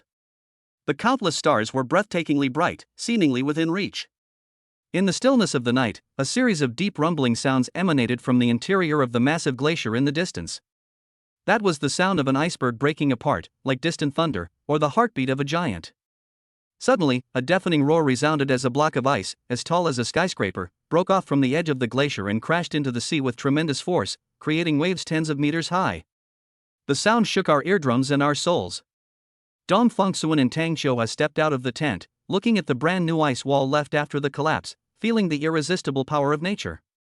Faced with such power, all human conflicts and troubles seemed so insignificant. The next day, they saw a research station in the distance. The red building stands out against the white world like a beating heart. They could even see through binocular staff working inside, wearing heavy winter suits. Even in such isolated places, there are still people who persevere in their pursuit of exploration and understanding. It looks quite amazing from a distance. Of course. Penguins are the masters of Antarctica. The two spotted a large colony of Adelie penguins. Thousands of penguins gathered together, waddling around and quacking, creating a lively scene. Some penguins were incubating their eggs, some were chasing and playing, and others were lining up like little gentlemen in tuxedos, wobbling towards the sea and then leaping into the water with a plop. Dong Fengsuan and Tang Xiuhua stood side by side, wrapped in thick blankets, quietly watching everything before them. A cold wind blew across their cheeks, carrying the scent of ice and snow, but their hearts were filled with warmth. Just then, a familiar yet playful voice rang in Dong Fengsuan's mind. Meow. The host and his virtuous wife Tang Xiuhua traveled to Antarctica together, happiness index plus 13. Current ranking on the planet's happiness list, 1,633,300. Rewards being distributed. Chapter 107 The Method of Sitting in Oblivion. Memory Erasure Technique? The system notification suddenly rang in Dong Fengsuan's mind. Meow. The host and his virtuous wife Tang Xiuhua traveled to Antarctica, happiness index plus 12. Current ranking on the planet's happiness list, 1,633,300. Rewards being distributed. Immediately afterwards, another line of information appeared clearly in his mind, like a brand. Reward issued, short-term memory erasure technique. Selective erasure of someone's short-term memory requires physical contact. Dong Fengsuan's body stiffened slightly. He felt a piece of information appear out of thin air in his mind, knowledge about how to use supernatural powers. It felt amazing, like someone who had never learned to swim suddenly mastered all the swimming strokes and was convinced that as long as they jumped into the water, they could swim like a fish. He subconsciously glanced at Tang Xiuhua beside him. Her cheeks glowed softly in the starlight, and her breathing was steady and peaceful. Dong Fengsuan would never use such an ability on her. But this newly acquired power made him itchy inside, with an urge to express it. He cleared his throat, deliberately lowered his voice, and whispered in Tang Xiuhua's ear in a deliberately mysterious tone, "Wife, I have a secret to tell you." Tang Xiuhua turned her head, her long eyelashes fluttering in the starlight like two small fans. She looked at Dong Fengsuan's serious yet slightly sly expression, raised an eyebrow curiously, and smiled as if to say, "What are you up to now?" Dong Fengsuan was amused by her gaze, but he maintained his eccentric demeanor and continued, "When I traveled with you to this far south, I witnessed the purity of heaven and earth, felt the origin of all things, and had an epiphany. I actually regained some of the magical power from my previous life and mastered a mysterious and wonderful technique." Tang Xiuhua clearly didn't take his words seriously, but followed up on his words and asked with interest, "Oh? Tell me what kind of mysterious and ingenious technique it is." Seeing that she had taken the bait, Dong Fengsuan became even more enthusiastic. He sat up straight, his expression serious, like a highly accomplished master about to impart the ultimate secret. This method is called the sitting in oblivion method, and its effects. It allows one to forget what has just happened, to sit and forget their worries, and to return to their true self. He spoke while observing Tang Xiuhua's reaction. Tang Xiuhua blinked. It really is possible to erase other people's memories? Seeing the sudden change in her expression, Dong Fengsuan knew that she had understood. He put away his joking expression and nodded solemnly. Tang Xiuhua's eyes lit up immediately, not out of curiosity, but out of heartfelt joy and relief. She gripped Dong Fengsuan's hand tightly, with such force that even Dong Fengsuan was slightly surprised. "Very good," she said softly, her voice carrying a hint of relief. "This way, you'll be less likely to expose your special abilities." This is what worries her the most. Her husband, Dong Fongsuan, was an extraordinary man. This extraordinary achievement has brought them their current life, but it is also like a Damocles sword hanging over their heads. She was more afraid of the sword falling than anyone else. She feared her husband's secret would be exposed and that he would be targeted by countries around the world as a result. The thought of that possibility made Tang Xiuha's heart feel like it was being gripped by an icy hand. Those cold images would uncontrollably appear in her mind. Her husband was strapped to a metal lab table, with countless probes and needles attached to his body. Dong Fongsuan was treated like a guinea pig, dissected, had his blood drawn, and even had his bone marrow extracted, all to study the secrets hidden within his body. Even more terrifying is, what would those people do if they discovered that his extraordinary qualities were hereditary? Tang Xiuha dared not think too deeply, yet her thoughts couldn't help but wander. The husband might be arrested and forced to mate with different women from all over the world, like a stud, just to mass-produce so-called supermen? The mere thought of such a scene sent chills down her spine and made her feel cold all over. This is not unfounded worry, but a stark reality. In order to gain an absolute advantage and to wield power that transcends time, any country or organization with the capability in the world might do such a thing. They will use lofty reasons such as national righteousness and the future of humanity to cover up their most primal greed and desires. Tang Xiuha knew this better than anyone else. Therefore, when she learned that Dong Fongsuan possessed such a magic that could erase memories, her joy was so genuine. This is not just a magical ability, but also a talisman, a barrier that can protect him in critical moments. Dong Fongsuan felt a pang of pain in his heart as he felt the cold sweat and slight trembling in her palms. He held her tightly in his arms, gently patted her back, and softly comforted her. "Don't worry, I'll be fine. I will always be by your and Yu's side." Their journey in Antarctica is coming to an end. This pure white continent cleansed their souls and deepened the bond between them. Just as they were packing their belongings and preparing to board the icebreaker to leave, a lone figure appeared on the distant horizon. Engel Collins felt as if his lungs were a broken bellows, each breath bringing a cold, stinging pain. He is undertaking the greatest challenge of his life, crossing the South Pole alone without assistance. He prepared for this for several years. His desk was piled high with all sorts of complicated documents and certificates. He had purchased top-of-the-line warm and waterproof gear, prepared protective equipment and medicines to deal with all kinds of emergencies, and electronic devices to ensure that communication and navigation were foolproof. But even with thorough preparation, the harshness of Antarctica still exceeded his expectations. At this moment, he was dragging a heavy sled, braving the biting cold wind, and every step felt like walking on an ice edge. A thin layer of ice had formed on his UV protective ski goggles, making his vision somewhat blurry. Suddenly, he stopped and squinted at what was in front of him.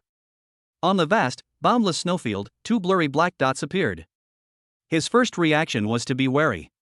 In this desolate land, any moving creature could be a threat. Is it a leopard seal? Or a fierce skuas or giant petrel? Engel Collins's hand instinctively reached for the carbon-based biodegrader at his waist, which contained enough bullets to repel most polar predators. He cautiously approached, trying to discern the outlines of the two black dots. As the distance closed, his heart began to race, and the expression on his face changed from wariness to disbelief. That's not an animal. Those distinct outlines clearly belong to the same kind. It's a human. That's wonderful. A surge of joy welled up in Engel's heart. After battling loneliness and the bitter cold for so long, seeing my fellow human beings feels like seeing an oasis in the desert. He quickened his pace, wanting to go up and say hello, and share their experiences. However, as he got closer and saw more clearly, the ecstasy on his face turned into deep confusion. The two people, a man and a woman, were wearing what looked like rather unprofessional winter clothing. What he couldn't understand even more was that woman. He was sitting in a wheelchair. Engel rubbed his eyes, wondering if he was hallucinating from prolonged fatigue and loneliness. A wheelchair? In Antarctica? How is that possible? Chapter 108: A Helping Hand in Antarctica. Testing divine skills. 2 days have passed. Engel Collins has been trapped in this death trap ever since his snowmobile stalled after a violent jolt. His communication devices have long since become useless lumps of metal in the freezing cold. As a polar explorer with over 20 years of experience, he had countless times boasted in speeches of his glorious conquests of nature, but now, all his experience and pride were mercilessly crushed by hunger and cold. His body was like a machine about to break down, every movement accompanied by the screeching sound of its parts rubbing together. The air he inhaled was as cold as a knife, each breath bringing a sharp pain. His consciousness began to blur, and on the white snowfield before him, images of his hometown's warm fireplace, his wife's hot coffee, and his daughter's soft, golden curls began to appear. He knew this was his body issuing its final warning. He might be left here forever, becoming a part of this white desert. Just as he was about to give up the struggle and prepare to lie down and embrace eternal sleep, an unexpected sight intruded into his already blurring vision. About 300 meters away, on a relatively flat ice ridge, a vehicle stood quietly. It was a tracked all-terrain vehicle he had never seen before, entirely black, with sleek and powerful lines that created a stark visual contrast against the pure white world. What puzzled him even more was the person standing beside the vehicle. One man and one woman. The man was tall and imposing, wearing a simple black coat whose thickness seemed to mock the -40°C of Antarctica. He stood in the wind, his posture as steady as a rock, his face showing no sign of the pain from the severe cold, but rather an almost leisurely composure. And that woman Engel blinked hard at his eyes, which were stung by the ice crystals, and he was sure he wasn't seeing things. That woman was sitting peacefully in a wheelchair. An electric wheelchair, a common sight in city parks. She was covered with a thick wool blanket, her face exquisitely beautiful, though her skin was pale, as if from a long illness, but her eyes, gazing into the distance, were brighter than any star he had ever seen. A wheelchair? In the heart of Antarctica? Engel's brain completely shut down. The impact of this image was far greater than experiencing a severe blizzard. It's illogical, it defies common sense, it's simply an illusion. Perhaps he is already dead, and this is just an absurd dream woven by his brain in his final moments? The instinct for survival overwhelmed all confusion. Whether it was real or an illusion, it was his only hope. With his last ounce of strength, he propelled his numb legs, stumbling and faltering, towards that direction. Each step felt like a grueling tug of war with death. "Hey! Friend!" His voice squeezed out from his chapped lips, hoarse as if two pieces of sandpaper were rubbing together. Can you help me?" In that instant, Tang Qiuhua's heart felt as if it had been gripped by an invisible hand. Her fingertips dug deep into the leather armrests of the wheelchair, the cold metallic touch bringing a slight clarity to her chaotic thoughts. She could feel her heart pounding wildly in her chest, each thud carrying immense panic. This was the first time. For the first time in the real world, without any preparation, Dong Fengsuan's abilities would be presented to a completely unfamiliar audience. She wasn't afraid of being seen in her wheelchair, she was afraid of failure. If her husband's abilities faltered in the slightest, the explorer would return to the civilized world with the sensational headline "Wheelchair-bound woman discovered in Antarctica." This would be followed by endless scrutiny, questioning, and trouble. She didn't want their newly acquired peace and happiness to be shattered by the clamor of the outside world. Yet, beneath this intense tension, a tiny but stubborn pride, like moss tenaciously growing beneath the ice, quietly spread. Her husband, Dong Fengsuan, was about to act like a deity walking among mortals, silently correcting an encounter that should never have happened. She felt a secret, indescribable excitement at being the sole witness to this miracle. In stark contrast to her surging emotions, Dong Fengsuan remained absolutely calm. He seemed to have anticipated Engel's arrival, even sporting a perfectly measured, friendly smile, the kind of mutual respect between explorers. He turned to his wife, giving her a reassuring look. That look was deep and resolute, as if silently saying, "Don't worry, leave it to me. Our little adventure won't be disturbed by anyone." That look in his eyes acted like a powerful tranquilizer, slowly calming Tang Qiuhua's wildly beating heart. She knew that all she needed to do was trust him. Dong Fengsuan greeted the staggering figure and replied in fluent, pure London English, "Of course, friend. You look terrible. It's lucky to meet you in this white hell." His voice possessed a peculiar magic, calm, gentle, like a warm current that could easily soothe one's inner anxiety. He took out a military-grade thermos and a vacuum-sealed package of high-calorie beef jerky from the car, his movements unhurried, as if he had rehearsed them 1,000 times. "Replenish your energy first. The water is warm, which is better for your stomach." Engel practically lunged forward, taking the food and water with trembling hands. He unscrewed the cap, and the warm water slid down his throat, instantly dispelling some of the bone-chilling cold. He tore open the packaging and wolfed down the oily and salty beef jerky, his body's functions seemingly being reactivated little by little. Having regained some strength, he raised his head, his confusion growing thicker and thicker like the snow in Antarctica. He sized up the distinguished Chinese couple before him, their equipment, their demeanor, and the wheelchair he couldn't ignore. Thank you so much, you are my saviors." He gasped for breath, trying to organize his thoughts. Excuse me, which country's scientific expedition team do you belong to? I have never seen this type of all-terrain vehicle before, and, this lady, she. His gaze eventually fell involuntarily on the wheelchair that seemed out of place in its surroundings. Dong Fongsuan didn't answer his question directly. He simply smiled, took a step forward a distance that was just right, showing intimacy without being offensive, and patted Engel's shoulder firmly with a powerful gesture. You dare to venture this far alone, you're a true warrior, worthy of our utmost respect. His smile was full of sincere encouragement. Cheer up, my friend. The lights of the rescue point are just ahead, you can definitely make it there. The moment his broad palm touched Engel's thick winter coat, an invisible spiritual force, perceptible only to Dong Fongsuan, silently probed Engel's cerebral cortex like the most precise nanosurgical scalpel, accurately locating the hippocampus region responsible for short-term memory. Short-term memory erasure activated. Dong Fongsuan's expression and movements remained unchanged. He was still the same warm-hearted explorer who encouraged his companions. But his mind was engaged in an incredibly complex editing process, moving at speeds surpassing even supercomputers. Like a master film editor, he precisely cut, blurred, faded, and ultimately deleted all the memory fragments in Engel's mind that could potentially cause trouble, such as the wheelchair, the unusually thin clothing, and Tang Qiuhua's overly beautiful appearance. Then, he implanted a completely new, logical memory script. Engel's eyes flickered with confusion for a fleeting moment, like the static on an old television screen when changing channels. That confusion lasted less than half a second, and then his gaze became clear and focused again. However, the information conveyed in his eyes had undergone a complete transformation. He looked at Dong Fongsuan in front of him, his eyes filled with pure gratitude for surviving a disaster. Thank you for your encouragement, my friend. You are truly the best equipped and kindest Chinese explorers I have ever met, he exclaimed sincerely. This supply is so important to me, it gives me the hope to keep going.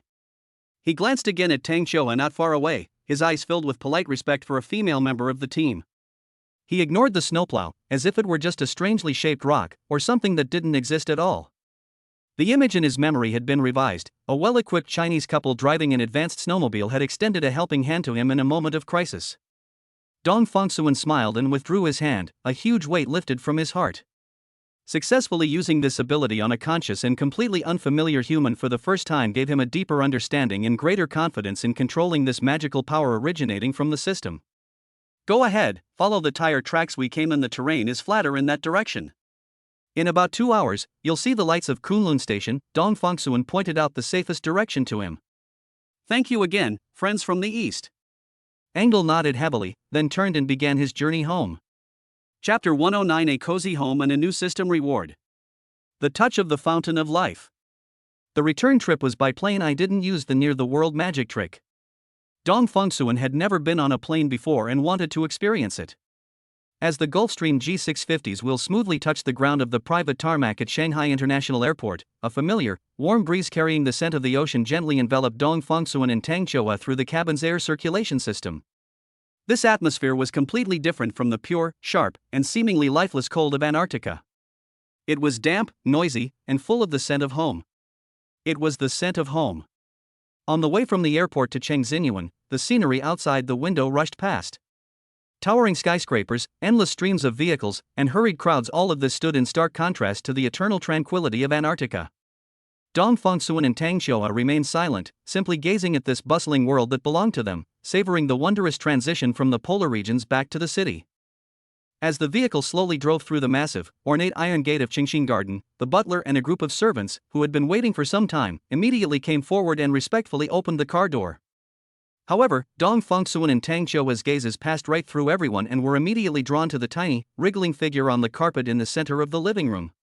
Their daughter, Dong Yuyu, lay sprawled on the soft, thick Persian carpet, like a little sea turtle eager to explore the world. Her tiny arms supported her chubby body, her little head stubbornly held high, her large, clear, bright eyes, like black grapes, curiously surveying everything around her. When she saw her parents enter through the door, her eyes instantly lit up, then curved into 2 adorable crescent moons. Her little mouth opened and closed, uttering indistinct yet infinitely joyful ee sounds. In that instant, all the fatigue of the Antarctic trip and all the weariness of the journey were washed away and vanished in the face of my daughter's pure smile. No need. Tang Qiuhua smiled and waved to the nurse who wanted to help, then skillfully maneuvered her electric wheelchair, gliding over like an elegant swan. Dong Fongsuan had already rushed to the edge of the carpet. He squatted down, his movements as gentle as if he were handling a rare treasure, and carefully picked up the soft little body, then gently placed it into his wife's arms. "You, my baby, did you miss mommy?" Tang Xiuhua pressed her cheek against her daughter's rosy little face and took a deep breath. That unique scent of a baby, a mixture of milk and sunshine, was the most comforting fragrance in the world for her. Dong Yuyu, who is almost 1 year old, can already roll over and crawl very skillfully. Held in her mother's arms, she seemed especially excited, reaching out her chubby little hands to grab her mother's collar, making mama and baba sounds. Although not words, her longing and dependence were clearly conveyed to her parents' hearts. Dong Fongsuan didn't speak. He simply stepped forward from behind, opened his arms, and gently embraced his wife and daughter. His chin rested comfortably on his wife's shoulder, feeling the warmth and heartbeat of the two lives within him. At that moment, the warmth and happiness of family filled the entire magnificent living room like overflowing honey. The hustle and bustle outside the window, the turmoil of the business world, and the chaos of the world all seemed distant and unreal. This was the unique world he was willing to give everything to protect. In the stillness of the night, after Yuyu has fallen asleep peacefully in the nursery with even breathing, only a dim bedside lamp is lit in the master bedroom. Dong Fongsuan knelt by the bed, using a highly professional technique to massage his wife's calves, which were stiff and swollen from sitting for a long time. His fingers were warm and strong, and every inch of pressure was precisely applied to the sore muscles and acupoints. "I was so nervous in Antarctica today," Tang Xiuhua said softly, leaning against the soft headboard. Even though it was all over, her heart still raced when she recalled the harrowing scene from earlier that day. Countless possibilities flashed through my mind. What if he had special recording equipment? What if your abilities didn't work on him? I can see that your hands are almost crushing the wheelchair armrests. Dong Fongsuan looked up at his wife, a hint of a smile and heartache in his eyes. He eased the pressure in his hands, making the warm sensation more soothing. "But you did very well, Xiuhua. You sat there, calm and composed, like a true ice queen. Your calmness gave me a lot of confidence. Because I trust you." Tang Xiuhua's gaze was gentle as she looked at her husband's profile, which appeared particularly focused under the light. And the feeling was truly magical. The two of us, at the ends of the earth, facing a sudden intruder, and then, in a way no one knew, quietly restored everything.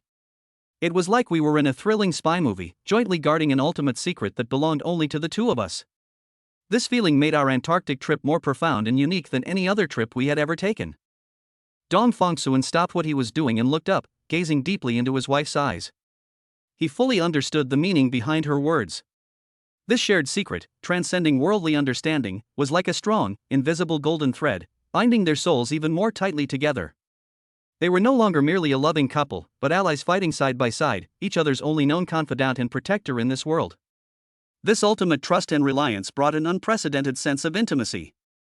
I love this feeling. He leaned down and placed a tender kiss on his wife's smooth forehead. I love it so much. Just as their hearts were in perfect harmony and their emotions reached their peak, a lively and playful electronic synthesized voice, like a clear spring dripping onto a jade plate, rang precisely in his mind. Wow! The host and his virtuous wife Tang Xiuhua have completed a polar expedition and successfully used their new abilities to mitigate the risk of exposure.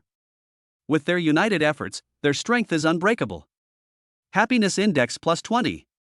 Current ranking on the planet's happiness list, 958,000th. Reward being distributed, touch of the fountain of life.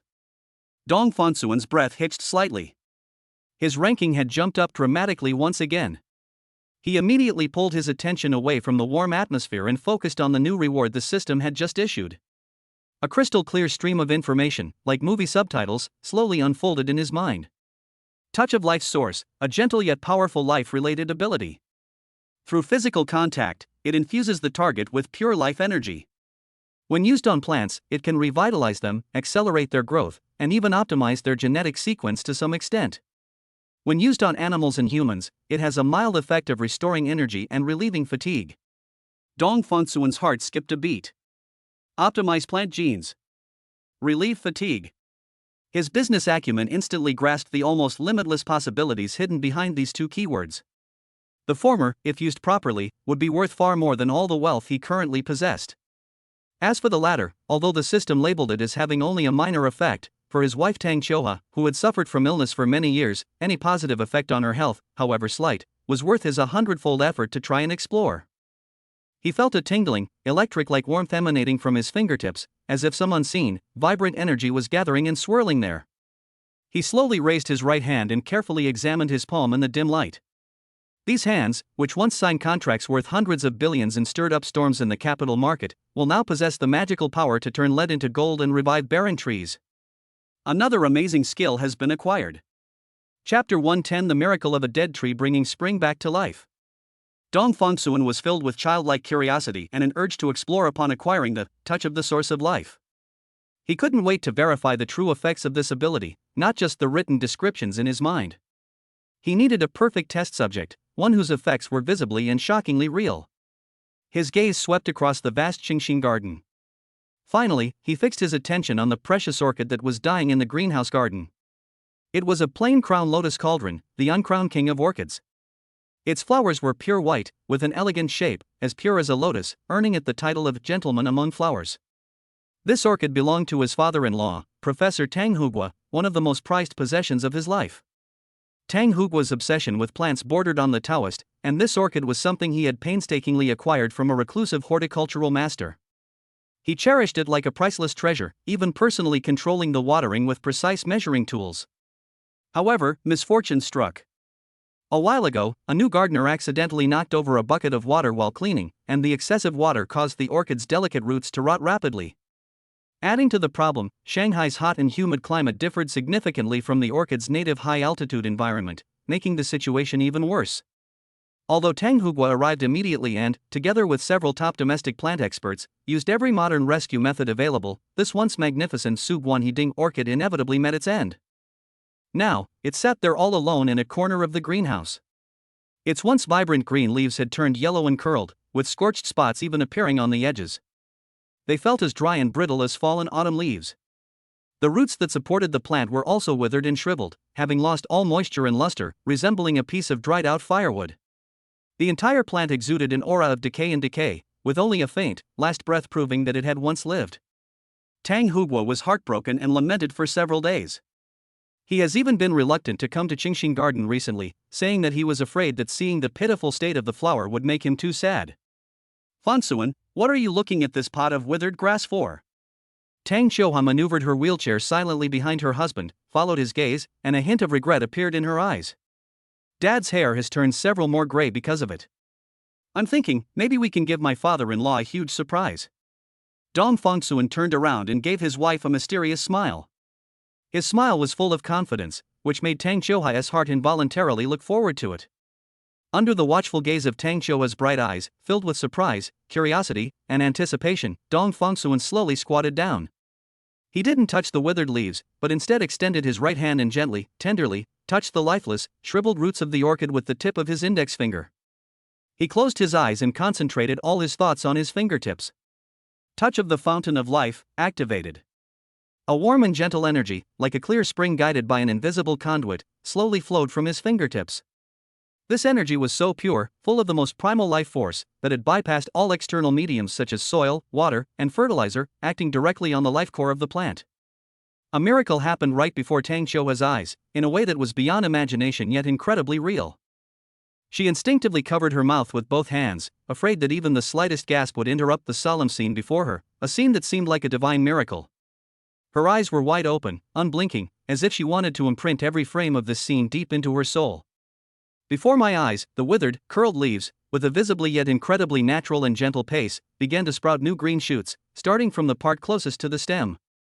That green was so fresh, so full of vitality, as if the energy accumulated throughout the winter was now bursting forth in this moment. The green spread rapidly, like a spring tide, soon covering the entire leaf and swallowing up all the withering and decay. The shriveled rhizomes, like sponges infused with the sweet spring of life, quickly regained their plumpness and firmness, restoring the luster and elasticity that a healthy plant should have. The whole process lasted about a minute. In that minute, time seemed to be under a spell. A minute ago, it was a withered blade of grass about to be thrown away as trash. A minute later, it was completely transformed, full of vitality. It even looked 100 times more vibrant than when it was at its peak. The leaves were lush and green, as if they would flow with life's sap if you gently pinched them. Oh my God! Tang Xiuhua finally couldn't help but utter a dreamlike whisper. Her eyes shone with an incredible brilliance. Shock, joy, and unparalleled worship of her husband's unfathomable abilities intertwined, stirring up a tidal wave in her heart. Her husband, was like an omnipotent creator, easily able to overturn the boundaries between life and death. Dong Fongsuan slowly withdrew his finger, looked at his masterpiece, and nodded in satisfaction. But this was not the end. Under the continuous catalysis of those powerful life energies, at the top of the orchid, a flower bud that had withered was revitalized. A tiny new flower bud quietly formed at a speed that defied the laws of natural growth, and slowly and elegantly bloomed in full view of everyone. One petal, two petals, the flawless, pure white petals unfolded layer upon layer, like the hem of a fairy skirt. At the center of each petal was a pale, noble, goose-yellow stamen. A delicate, otherworldly fragrance, seemingly not of this world, filled the greenhouse as the petals bloomed, instantly soothing the soul and bringing a sense of tranquility. This plain crown lotus cauldron, reborn through a miracle, has a more perfect flower shape than any other bloom recorded in the Tang dynasty's records of the protectorate of the nation, and its colors are purer and more flawless, resembling a work of art carved from the finest mutton fat jade. A few days later, Dong Fongsuan specially hosted a small family dinner, inviting his father-in-law, Tang Hugua, to attend. After a few rounds of drinks, he casually suggested, "Dad, it's been a while since we've visited the greenhouse. Shall we go for a walk together?" When Tang Hugua reluctantly stepped into that familiar greenhouse, unwilling to revisit painful memories, his steps froze instantly. His gaze, like iron filings drawn to a magnet, was fixed on that corner. There, a pot of plain crown lotus was blooming brilliantly, its beauty unparalleled. This is impossible. The botanist, who had spent his entire life working with plants and was meticulous to the point of being rigid, exclaimed in disarray. He rubbed his eyes, wondering if the alcohol was making him hallucinate. He rushed forward, almost lying on the flower pot, and began to examine it closely in a posture akin to dissection.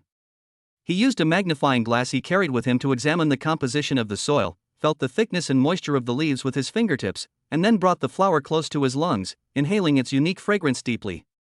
The roots are strong and vigorous, the leaves are thick and emerald green, the flowers are perfectly flawless, and the fragrance is even more mellow than described in the records. This is simply a textbook example of peak condition. Tang Huxing raised his head and looked at his son-in-law with the astonishment of someone looking at an alien. "Fang Siyuan, tell me honestly, how did you do this? Where did you find a living Huatua who can bring withered trees back to life?" Dong Fongsuan simply smiled, took his father-in-law's arm, and said in a relaxed tone, "Dad, maybe the feng shui here is better. Since it likes this place so much, why don't you just leave it here? You can come and see it any time you miss it." Tang Hugua refused to believe in any vague or ethereal theories about feng shui. He searched high and low, exhausting all his knowledge, but couldn't find a single scientific explanation. Ultimately, he could only attribute it all to his son-in-law using some kind of miraculous secret formula he didn't know about. He didn't press further, but instead patted Dong Fongsuan's shoulder heavily, his tone full of heartfelt appreciation and recognition. "Much better than this old guy. I'm increasingly relieved to have Chioha in your care." Chapter 111. Who knows, it might even have a miraculous effect on my wife's condition? The Sheneng Project. The orchid's revival from a withered tree was like a pebble thrown into a calm lake, stirring up ripples in Dong Fongsuan's heart. These ripples continued to expand, eventually evolving into a mental tsunami. It was late at night, and he sat alone in his study. Outside the huge French windows, the night view of Shanghai was as dazzling as the Milky Way. But his gaze was not focused on the neon lights that represented wealth and power. His fingertips were unconsciously tracing the leaves of a vibrant potted green ivy. As his fingertips moved, the leaf visibly became even greener and more lustrous, as if it had just been washed by the morning dew. His thoughts had already drifted to places far more distant and grander than the city's night view. If the touch of the fountain of life can revive a dying orchid, even enhancing its form and causing it to bloom with more perfect flowers than before, then could this ability be applied beyond just ornamental plants? Could it also affect crops, those things that are truly fundamental to human survival and development? Rice, wheat, corn, potatoes, these names flashed through his mind one by one. They are not as precious as plain crown and lotus tripod or as romantic as tulips, but they are the cornerstone of the survival of hundreds of millions of people and the foundation for the continuation of civilization. Take it slow. If it works on crops, gradually apply it to animal experiments. Finally, who knows, it might even have a miraculous effect on my wife's condition. Uncontrollably, Dong Fongsuan's mind replayed some of the humanitarian data he had inadvertently come across while reading those international business analysis reports. Those cold numbers, at this moment, transformed into a series of shocking images in his mind. More than 800 million people worldwide still suffer from chronic hunger each year. In some corners of the world, people await death in despair due to years of drought, sudden outbreaks of pests and diseases, or land too barren to cultivate. He once saw a news photograph of an African child, emaciated to the bone, with lifeless eyes, only a deathly emptiness. That photograph sent a chill down his spine in the dead of night. He was a businessman, a monarch standing at the top of the capital pyramid. He was used to measuring everything in the world with cold business logic such as return on investment, market share, and profit growth. But at this moment, a thought far grander, more exciting, and more exhilarating than making hundreds of billions in profits surged and grew wildly in his heart like magma before a volcanic eruption. What if he could use the divine skill, touch of the fountain of life, to systematically and purposefully improve the seeds of those staple crops? What if he could cultivate a completely new super seed with thoroughly optimized genes? A seed that can take root in arid, cracked soil and draw water from the deepest depths. A seed that is immune to all common diseases and pests. A seed that can increase yield 5 or even 10 times over on the same area of land. What would that mean? That would mean that he could, single-handedly, fundamentally correct some of the world's deep-rooted ills. He could, like a true god, silently pull hundreds of millions of lives struggling in the abyss of hunger back into the sunlight. This idea was so bold, so audacious, yet so irresistibly alluring. It made Dong Fonsuen's blood rush, his heart pounding powerfully in his chest, as if drumming up support for the birth of this grand plan. He couldn't sit still any longer. He immediately got up, hurried to the bedroom, and found Tang Xiuhe reading under the lamp. Seeing her husband's expression, Tang Xiuhe knew he must have something important to say. His eyes burned with a light she had never seen before, as intense as a flame. "Xiuhe, I have an idea, a potentially crazy idea, and I'd like to hear your opinion." Dong Fonsuen's tone carried an undisguised excitement. He helped his wife to sit on the sofa beside the bed, and then told her, without reservation, every single word of the grand idea that had just conceived in his study. From the revival of orchids, to the associations with crops, and finally to the ultimate goal of solving global hunger. Tang Xiuhe listened quietly. Her major was paleontology, but coming from a scholarly family, she also possessed a profound understanding of botany and genetics far beyond that of ordinary people. Therefore, she understood better than anyone else what kind of terrifying power, capable of overturning the existing world order, was behind her husband's seemingly fantastical idea. After Dong Fongsuen finished speaking, he looked nervously into his wife's eyes, waiting for her reaction. He didn't know if this overly idealistic, even somewhat saintly, plan would be understood and supported by his closest partner. However, there was not a trace of confusion or doubt in Tang Xiuhe's eyes. Her beautiful eyes shone with an almost worshipful, dazzling light. At that moment, she no longer saw Dong Fongsuen, the ruthless financial tycoon who struck fear into the hearts of countless rivals. She saw a giant with a heart for the world, compassionate and empathetic. Her husband, after acquiring near-divine power, was not blinded by it, nor did he indulge in using it to satisfy personal desires. Instead, his first thought was how to use that power to help those distant, complete strangers in need. This magnanimous heart moved and shone brighter in her than any wealth or power he possessed. "Go do it, Fongsuen." Her voice was gentle yet filled with an undeniable, firm strength, like the most solid foundation, firmly supporting his somewhat uncertain grand plan. "I've always felt that our happiness shouldn't be limited to our little family, nor should it be built solely on the accumulation of wealth. If we can use our strength to enable more people in this world to achieve their own happiness, then everything we do will have true meaning. That in itself is the greatest happiness." Her words, like a morning bell or a sudden awakening, struck Dong Fonsuen's heartstrings with unparalleled precision. His lifelong goal had been to make his wife, Tang Xiuhe, the happiest person in the world. But his wife, with her wisdom and understanding, showed him that helping others could make them both happier. Their values and their souls resonated in an unprecedented and perfect way at this moment. Dong Fongsuen excitedly reached out and tightly grasped his wife's hand. His heart was filled with unprecedented pride and ambition, as if he were about to embark on a great expedition. He decided to name this great plan, which embodied their shared ideals, the Shinung Project. Wow! The virtuous wife, Tang Xiuhe, affirms and supports the host's grand ambition, proposing the core value that making more people happy is the greatest happiness. With the couple united in heart and mind, their spiritual realm is elevated, and their happiness index increases by 15. Current ranking on the planet's happiness list, 721,000th. Chapter 112 Efficiency Enhancement. The Secret Seed Base. The power of touch, the fountain of life, is enhanced. Once the Shenong project was transformed from an abstract concept into a clear objective, Dong Fangsuan's terrifying drive to act was like a sword drawn from its sheath, displaying unparalleled sharpness. Within a week, he acquired a large textile factory in the outskirts of Shanghai, which had been abandoned for many years due to industrial upgrading, through an inconspicuous shell company.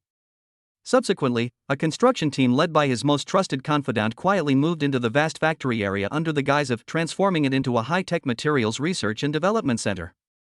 From the outside, everything here appears unremarkable. The high walls have been reinforced and are covered with the latest infrared sensors and high-voltage electric fences. All the windows have been replaced with one-way special glass that prevents outsiders from looking in. A security team composed of retired Special Forces soldiers patrols the area 24 hours a day. All of this resembles a heavily guarded, ordinary classified unit. However, the interior of the factory has long been transformed into a top-notch agricultural laboratory full of futuristic technology, in stark contrast to the dilapidated exterior. Rows of neatly arranged temperature and humidity-controlled cultivation rooms can simulate the climate of any corner of the Earth, from the scorching aridity of the Sahara to the frozen permafrost of Siberia. State-of-the-art gene sequencing analyzers can track every minute change in seeds during the improvement process in real time. A fully automated drip irrigation system provides the most precise nutrient supply to each plant according to computer instructions. All the equipment here is top of the line, sourced from around the world, and some are even experimental models not yet publicly available. At the very center of this massive laboratory lies the absolutely confidential core cultivation room for Shenong No. 1, accessible only through Dong Fangsuan's triple biometric verification of iris, fingerprint, and voiceprint. To construct this secret base, Dong Fangsuan mobilized the immense hidden power of his vast business empire. All the renovation work was broken down into countless smaller projects, subcontracted to different, unrelated construction teams. All the workers and technicians involved in the construction signed top-level confidentiality agreements with astronomical compensation, and upon completion of the project, they would receive a hush money sufficient to ensure their livelihood for the rest of their lives. No one knows the full extent of the base, nor its ultimate purpose. With everything in place, Dong Fangsuan practically lived in the laboratory, embarking on that great yet tedious journey of creation. Through various channels, he collected the most primitive, purest, and uncontaminated seeds of the planet's most important food crops: rice, wheat, and corn. Then, he categorized them and placed them in sterile petri dishes, beginning his sacred and solitary work of improvement. He sat at the operating table in the cultivation room, extended his right index finger, and gently touched a seemingly ordinary, dark yellow wheat seed. Touch of the fountain of life, activated. He closed his eyes and concentrated his mental energy. A warm and pure life energy, like a gentle stream, flowed continuously from his fingertips into the tiny seed. In his mental perception, he could clearly see that the complex, star map-like genetic chain inside the seed was undergoing a wondrous and dramatic reorganization and optimization under the gentle catalysis of this external energy. Gene segments representing the drought resistance trait have been strengthened and activated like never before, becoming exceptionally active. Ancient genes hidden deep within the gene sequence, responsible for resisting common diseases such as rust and powdery mildew, have also been awakened one by one. Most importantly, gene clusters that determine the plant's tillering ability and final yield are undergoing highly efficient and perfect benign mutations under the nourishment of life energy in an incredible way that completely contradicts existing genetic theories. This process is extremely taxing on mental energy. After completing each small batch of seed improvements, Dong Fangsuan felt waves of dizziness and exhaustion emanating from the depths of his soul, as if he had worked continuously for 72 hours without sleep. But he didn't stop. He simply went to the rest area, took a large gulp of water, closed his eyes to rest for a few minutes, and then immediately turned back to the next batch of seed improvements. His eyes burned with the fire of a creator, tireless. Tang Xiuhua became the only and most frequent visitor to this secret base, besides Dong Fangsuan. She never entered those complex experimental areas, nor did she ever ask any questions about the progress of the experiments, so as not to disturb her husband's work. Most of the time, she would quietly come to the rest area outside the core cultivation room with Yu, who could already stand up by holding onto things, and a thermal lunchbox filled with meals she had cooked herself. She would play with her daughter on the carpet, making the little one giggle with all sorts of toys. Or, she would use her tablet to browse through numerous professional books and reports on modern agriculture, genetic engineering, and world food issues, striving to provide all the theoretical support she could for her husband's ambitious plans. Between those grueling experiments that made his head spin, Dong Fangsuan would occasionally look up and see, through the huge one-way glass, a heart-warming scene that could melt away all worries. His wife's gentle, serene profile bathed in sunlight, and his daughter's innocent, radiant smile as she toddled across the carpet. Seeing them instantly washes away all his deep-seated weariness. His heart is filled once more with boundless energy and tenderness. He knows he is not fighting alone. Behind him lies the entire world he cherishes most, the world that needs his protection. The food Tang Shoa brought was no ordinary dish either. All the ingredients came from Dong Fongsuan's magical creative space, and contained a faint life energy. After eating it, Dong Fongsuan could not only quickly restore his physical strength, but also effectively replenish his nearly depleted mental energy.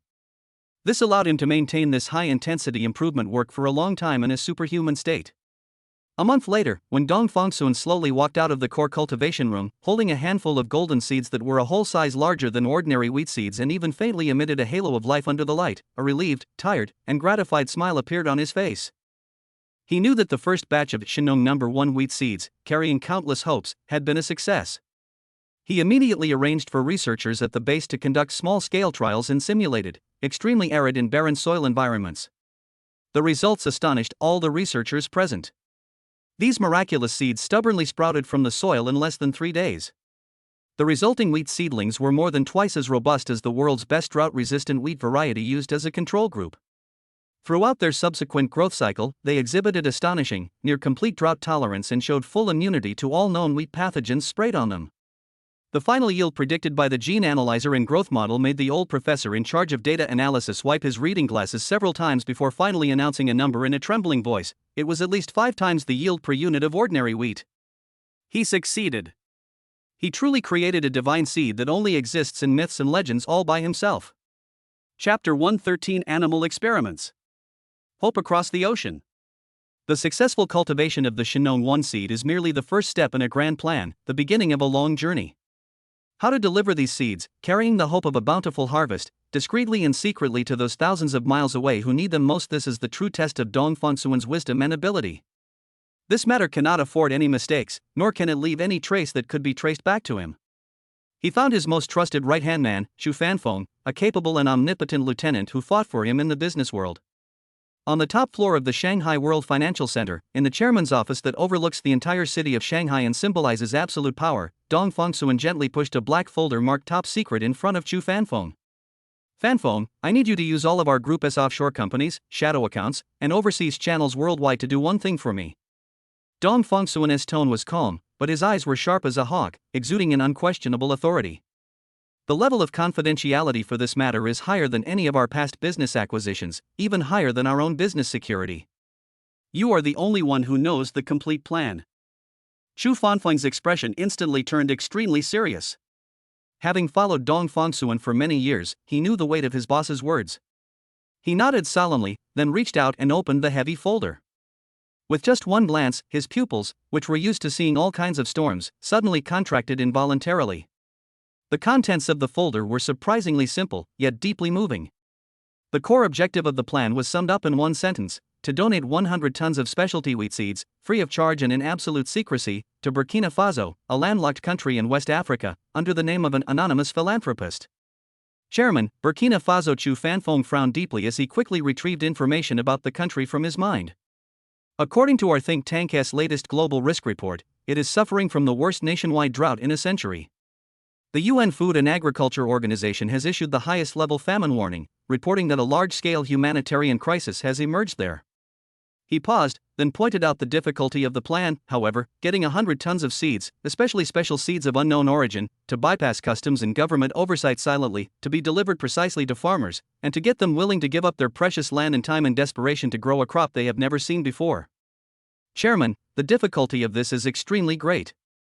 That's why I'm looking for you. Dong Fongsuan's fingertips tapped lightly on the smooth desk, making a steady and rhythmic sound. I don't want to go through any official diplomatic or charitable channels. That's too slow and leaves countless traces that can be investigated. I want you to use the shell of our environmental charity foundation registered in Switzerland, and in its name, to contact a non-governmental organization that we've supported in West Africa and that we can absolutely control. His thinking was incredibly clear, and every step was carefully considered. Disguise these 100 tons of seeds as high-protein nutritional supplements, mix them into our food and medicine aid supplies, and transport them in batches through different land ports. As for getting them to be willing to plant them, that's even simpler. Dong Fengsuan took another document from the drawer and pushed it over. It contained detailed data on the amazing performance of Shinong 1 in simulated extreme environments, as well as clear photos of the successful trial planting. Submit this report anonymously, through an absolutely secure channel, to one of the country's agricultural ministries, a truly compassionate and open-minded individual whom we have investigated beforehand. Include a letter explaining that this is an act of goodwill from an ancient and benevolent family from the East, extending goodwill towards their people. Whether he believes it or not is up to him. He can first test it on a small, barren, and neglected plot of land. When he sees the results with his own eyes, a wise man will naturally know what to do next. Chu Fanfeng picked up the miraculous trial report, his heart pounding with astonishment as he read.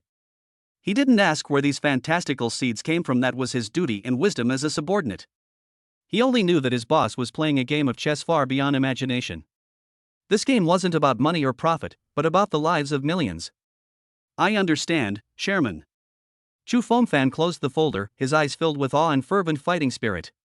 I guarantee to complete the mission without leaving a trace. He nodded solemnly, said no more nonsense, and strode away. He was going to mobilize the enormous power hidden beneath the surface of that vast commercial empire, powerful enough to shake the political landscape of a small country, to pave an absolutely secret path for his boss's great act of charity. Throughout Dong Fengsuan's strategic planning, Tang Xiuhe was the only listener and witness. At home, she listened in on every remote meeting between Dong Fengsuan and Chu Fanfeng through an absolutely secure encrypted line. She watched how her husband, like a master chess player, step by step built that complex and intricate transportation network spanning Eurasia and Africa. She watched how he skillfully exploited human weaknesses and the desire for hope, precisely sowing the seeds of this miracle on that land of despair. She felt genuinely proud of her husband's far-sighted wisdom and meticulous planning. He not only possessed godlike power, but also the highest level of wisdom among mortals to wield that power. As the mastermind behind all of this, Dong Fengsuan felt an unprecedented sense of immense spiritual satisfaction amidst the busy and intense planning. This feeling was completely different from the excitement and thrill he felt when he killed his enemies or made billions in profits from VIP clients. It was a joy akin to sowing hope, reversing fate, and being a creator. He seemed to be able to see, through the barriers of time and space, that on the distant African continent, golden hope was quietly sprouting under the watchful eyes of countless expectant people. This is the strange sense of accomplishment that comes from giving and transforming the world, making it a better place because of oneself. The most crucial point is, during this process, Dong Fengsuan has already begun conducting animal experiments on the enhanced life source of contact. Chapter 114: The Warehouse of God. Golden Hope. 3 months later. Geneva, Switzerland, World Health Organization Headquarters Emergency Command Center. On the massive circular screen wall, dozens of images were transmitting real-time disaster reports and data from around the world. The atmosphere was as heavy as lead. Every ring of the phone could mean another region was sliding into the abyss. But today, everyone's eyes were focused on the main screen, a special report from the BBC World Service. This is BBC reporter Sam Carter, reporting live from the northern province of Burkina Faso in West Africa. The footage shows a dark-skinned reporter, his eyes brimming with excitement, standing before an incredible sea of gold. His voice trembles slightly with emotion. This land beneath our feet, just 3 months ago, was the place with the highest despair index in the UN World Food Programme report. Cracked red soil, withered trees, and countless starving people waiting to die. But today, we are here, witnessing firsthand the wonders that the locals call an Oriental miracle. The camera slowly panned across his hand gestures. It was a scene that would take anyone's breath away. Endless golden waves of wheat, far from withering under the scorching West African sun, shone with a full and humble radiance.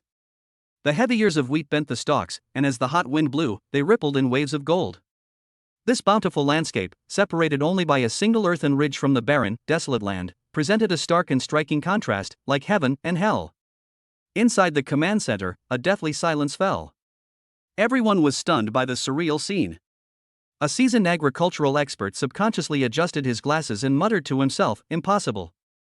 The soil there is so salinized and water scarce that it's impossible for any crops to grow, let alone wheat of this quality." In the scene, countless people from Burkina Faso poured into the fields, their faces a mixture of tears and ecstasy, as if celebrating a grand festival. An elderly tribal elder, supported by his people, trembled as he held up a sheaf of wheat.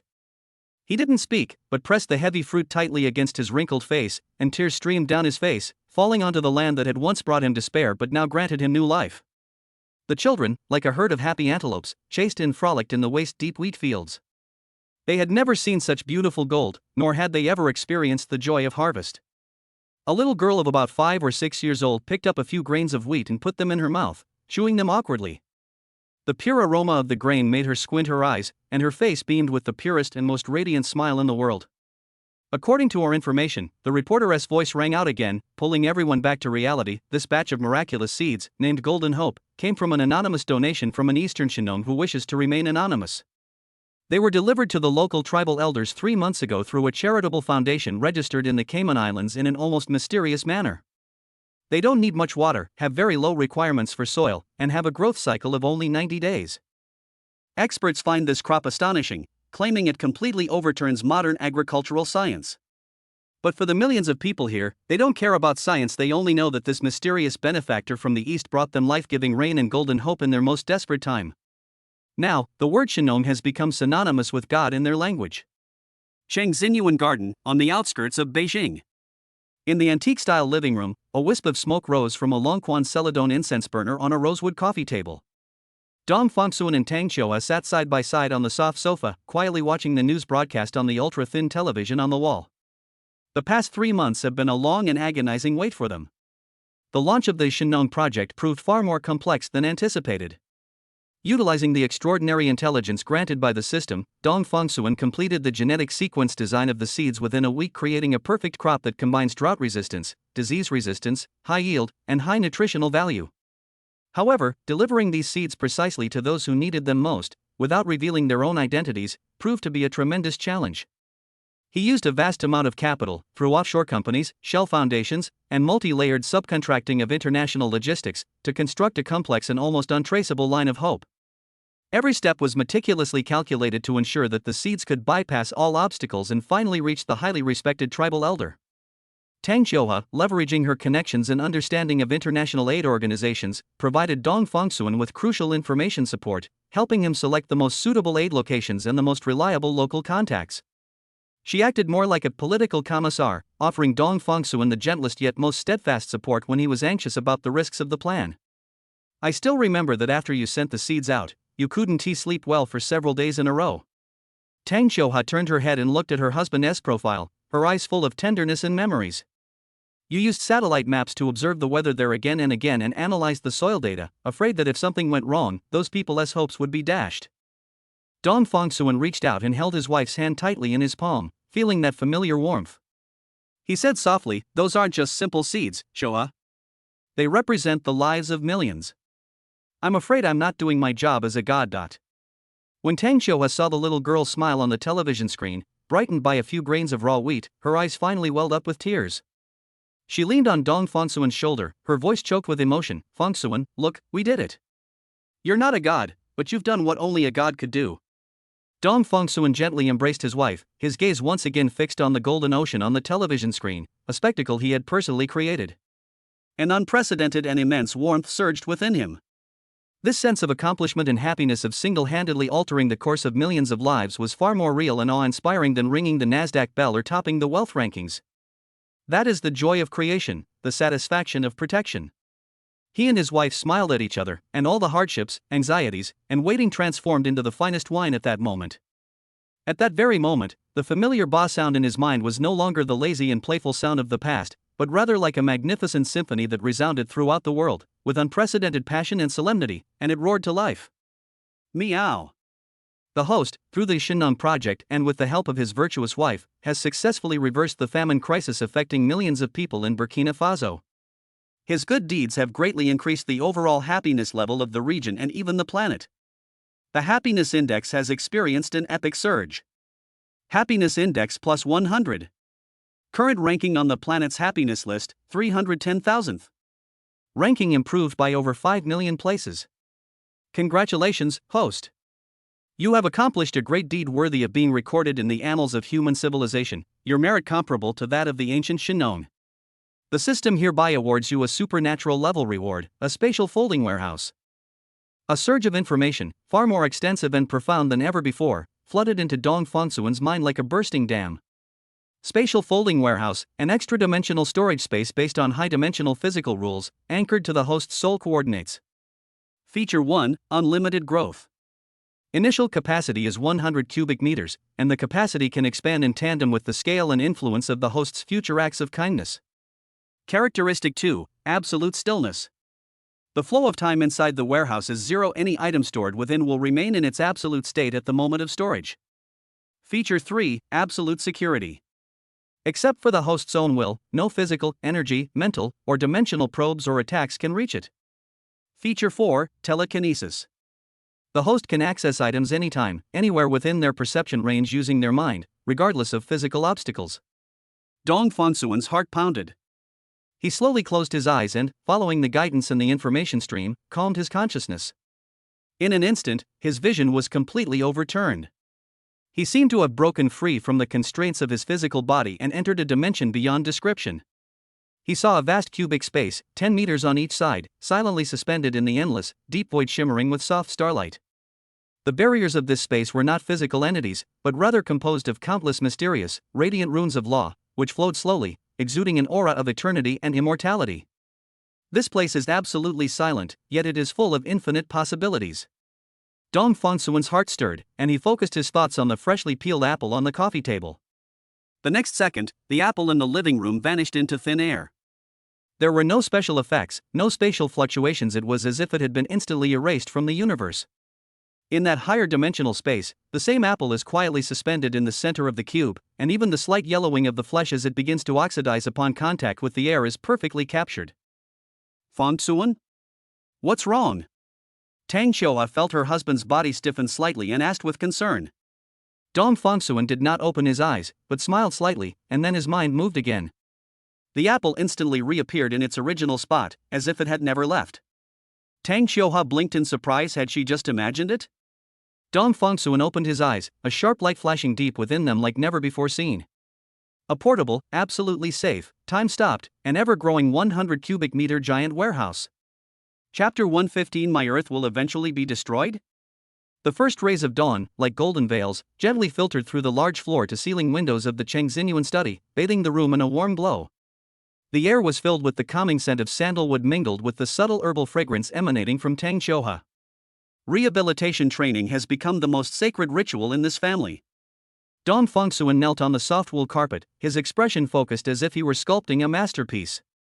His hands gently yet firmly cradled his wife's ankles, and within his palms, a gentle energy, perceptible only to him and originating from the very source of life, flowed silently into Tang Xiuhua's body like a gentle spring sun.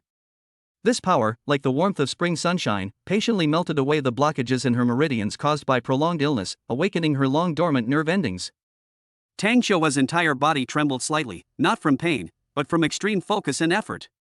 A fine layer of sweat beaded on her forehead, and a few strands of hair were soaked and clung tightly to her pale cheeks. She bit her lower lip tightly, her stubborn eyes fixed on the rehabilitation handrail not far ahead, as if it were the summit she had to conquer in this lifetime. Don't rush, Xiuhua, feel it. Dong Fongsuan's voice was deep and magnetic, with a calming power. Imagine that power, like water, flowing over your knees and down to your toes. Then, try to command it. Tang Xiuhua took a deep breath and closed her eyes. She could feel the warm current, guided by her husband, precisely reaching the area her brain wanted to direct. Before, her legs were like two pieces of withered wood, completely disconnected from her, receiving no response no matter how much her consciousness screamed. But now, in that deathly darkness, she seemed to see tiny specks of light being ignited. She suddenly opened her eyes, a resolute glint in them. She channeled all her willpower into her left leg, the veins on the back of her hand gripping the armrest bulging. Time seemed to slow down infinitely at this moment. Under Dong Fongsuan's expectant gaze, Tang Xiuhua's left leg, with extreme slowness and even a spasm, laboriously lifted off the carpet. It was a tiny, almost negligible movement, but to the two of them, it was nothing short of a cataclysmic event. Immediately afterward, her leg took a barely hand's breadth forward with an uncoordinated, swaying trajectory. Bang! The sound of her foot landing was soft, yet it struck both of them like a heavy hammer blow. Tang Xiuhua's body swayed violently, almost falling, but she held on tightly. She looked down, staring in disbelief at the foot that had indeed landed in front of her. The solid, warm touch of the earth, after several years, was finally clearly transmitted to her mind again through the skin on the soles of her feet. I. Her voice choked, as if a wad of cotton was stuck in her throat, and she couldn't utter another word. Hot tears welled up unexpectedly, streaming down her cheeks and dripping onto the carpet that had witnessed the miracle. These weren't tears of sorrow, but of ecstasy, of rebirth, of the most exhilarating release after breaking free of the shackles of despair. Dong Fongsuan quickly stepped forward, steadily supporting her swaying body and pulling her into his arms. He could feel his wife trembling violently in his arms. The pent-up excitement and grievances that had been suppressed for so long were now being released in full force. He gently patted her back, and what welled up in his heart was a joy and satisfaction countless times stronger than any multi-billion-dollar deal he had ever closed. While the touch of the fountain of life is indeed miraculous, what truly created this miracle was my wife's indomitable and resilient soul. After a long while, Tang Xiuha's emotions gradually calmed down. Dong Fongsuan helped her to a wheelchair, carefully covered her with a light blanket, and brought her warm water. Looking at her limbs, which were still trembling slightly from exhaustion, the idea of making the world a better place in his heart burned fiercely like a spark ignited by strong oil. He sought to heal not only his wife, but also this planet, equally afflicted and struggling. Night fell in the study. Dong Fongsuan stood before a massive holographic projection, displaying real-time data from the global environmental monitoring system. The scarlet areas representing carbon emissions, industrial pollution, and the greenhouse effect resembled spreading, ugly festering sores, viciously covering the once azure map of the planet. The air pollution index curve, like an electrocardiogram of a dying patient, pounded wildly at dangerous thresholds. Burkina Faso's food crisis is just a painful groan from this terminally ill planet. The real ailment lies deep within the marrow of human civilization. Fossil fuels are like drinking poison to quench thirst. If my planet continues to be confined to this, it will eventually be destroyed. Dong Fongsuan's voice carried a hint of coldness as he pointed to the area on the screen where the ground had subsided due to overexploitation. We're like a bunch of fools partying on a leaky boat. We draw blood from Mother Earth's body to light up the neon lights of cities and drive the giant wheels of industry, but we also use the exhaust fumes from combustion to weave an impenetrable poison net for our own future. It's time to end all of this. Tang Xiuha sat quietly on the sofa.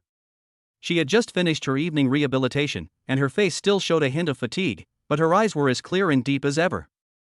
She brewed her husband a cup of his favorite Wui Mountain de Hong Pao tea.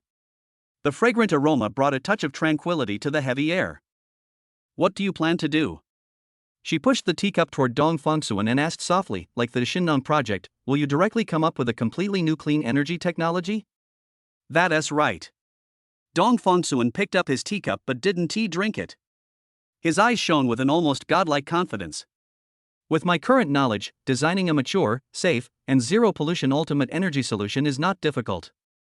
For example, miniaturized controlled nuclear fusion, or even more advanced technology that directly extracts energy from space.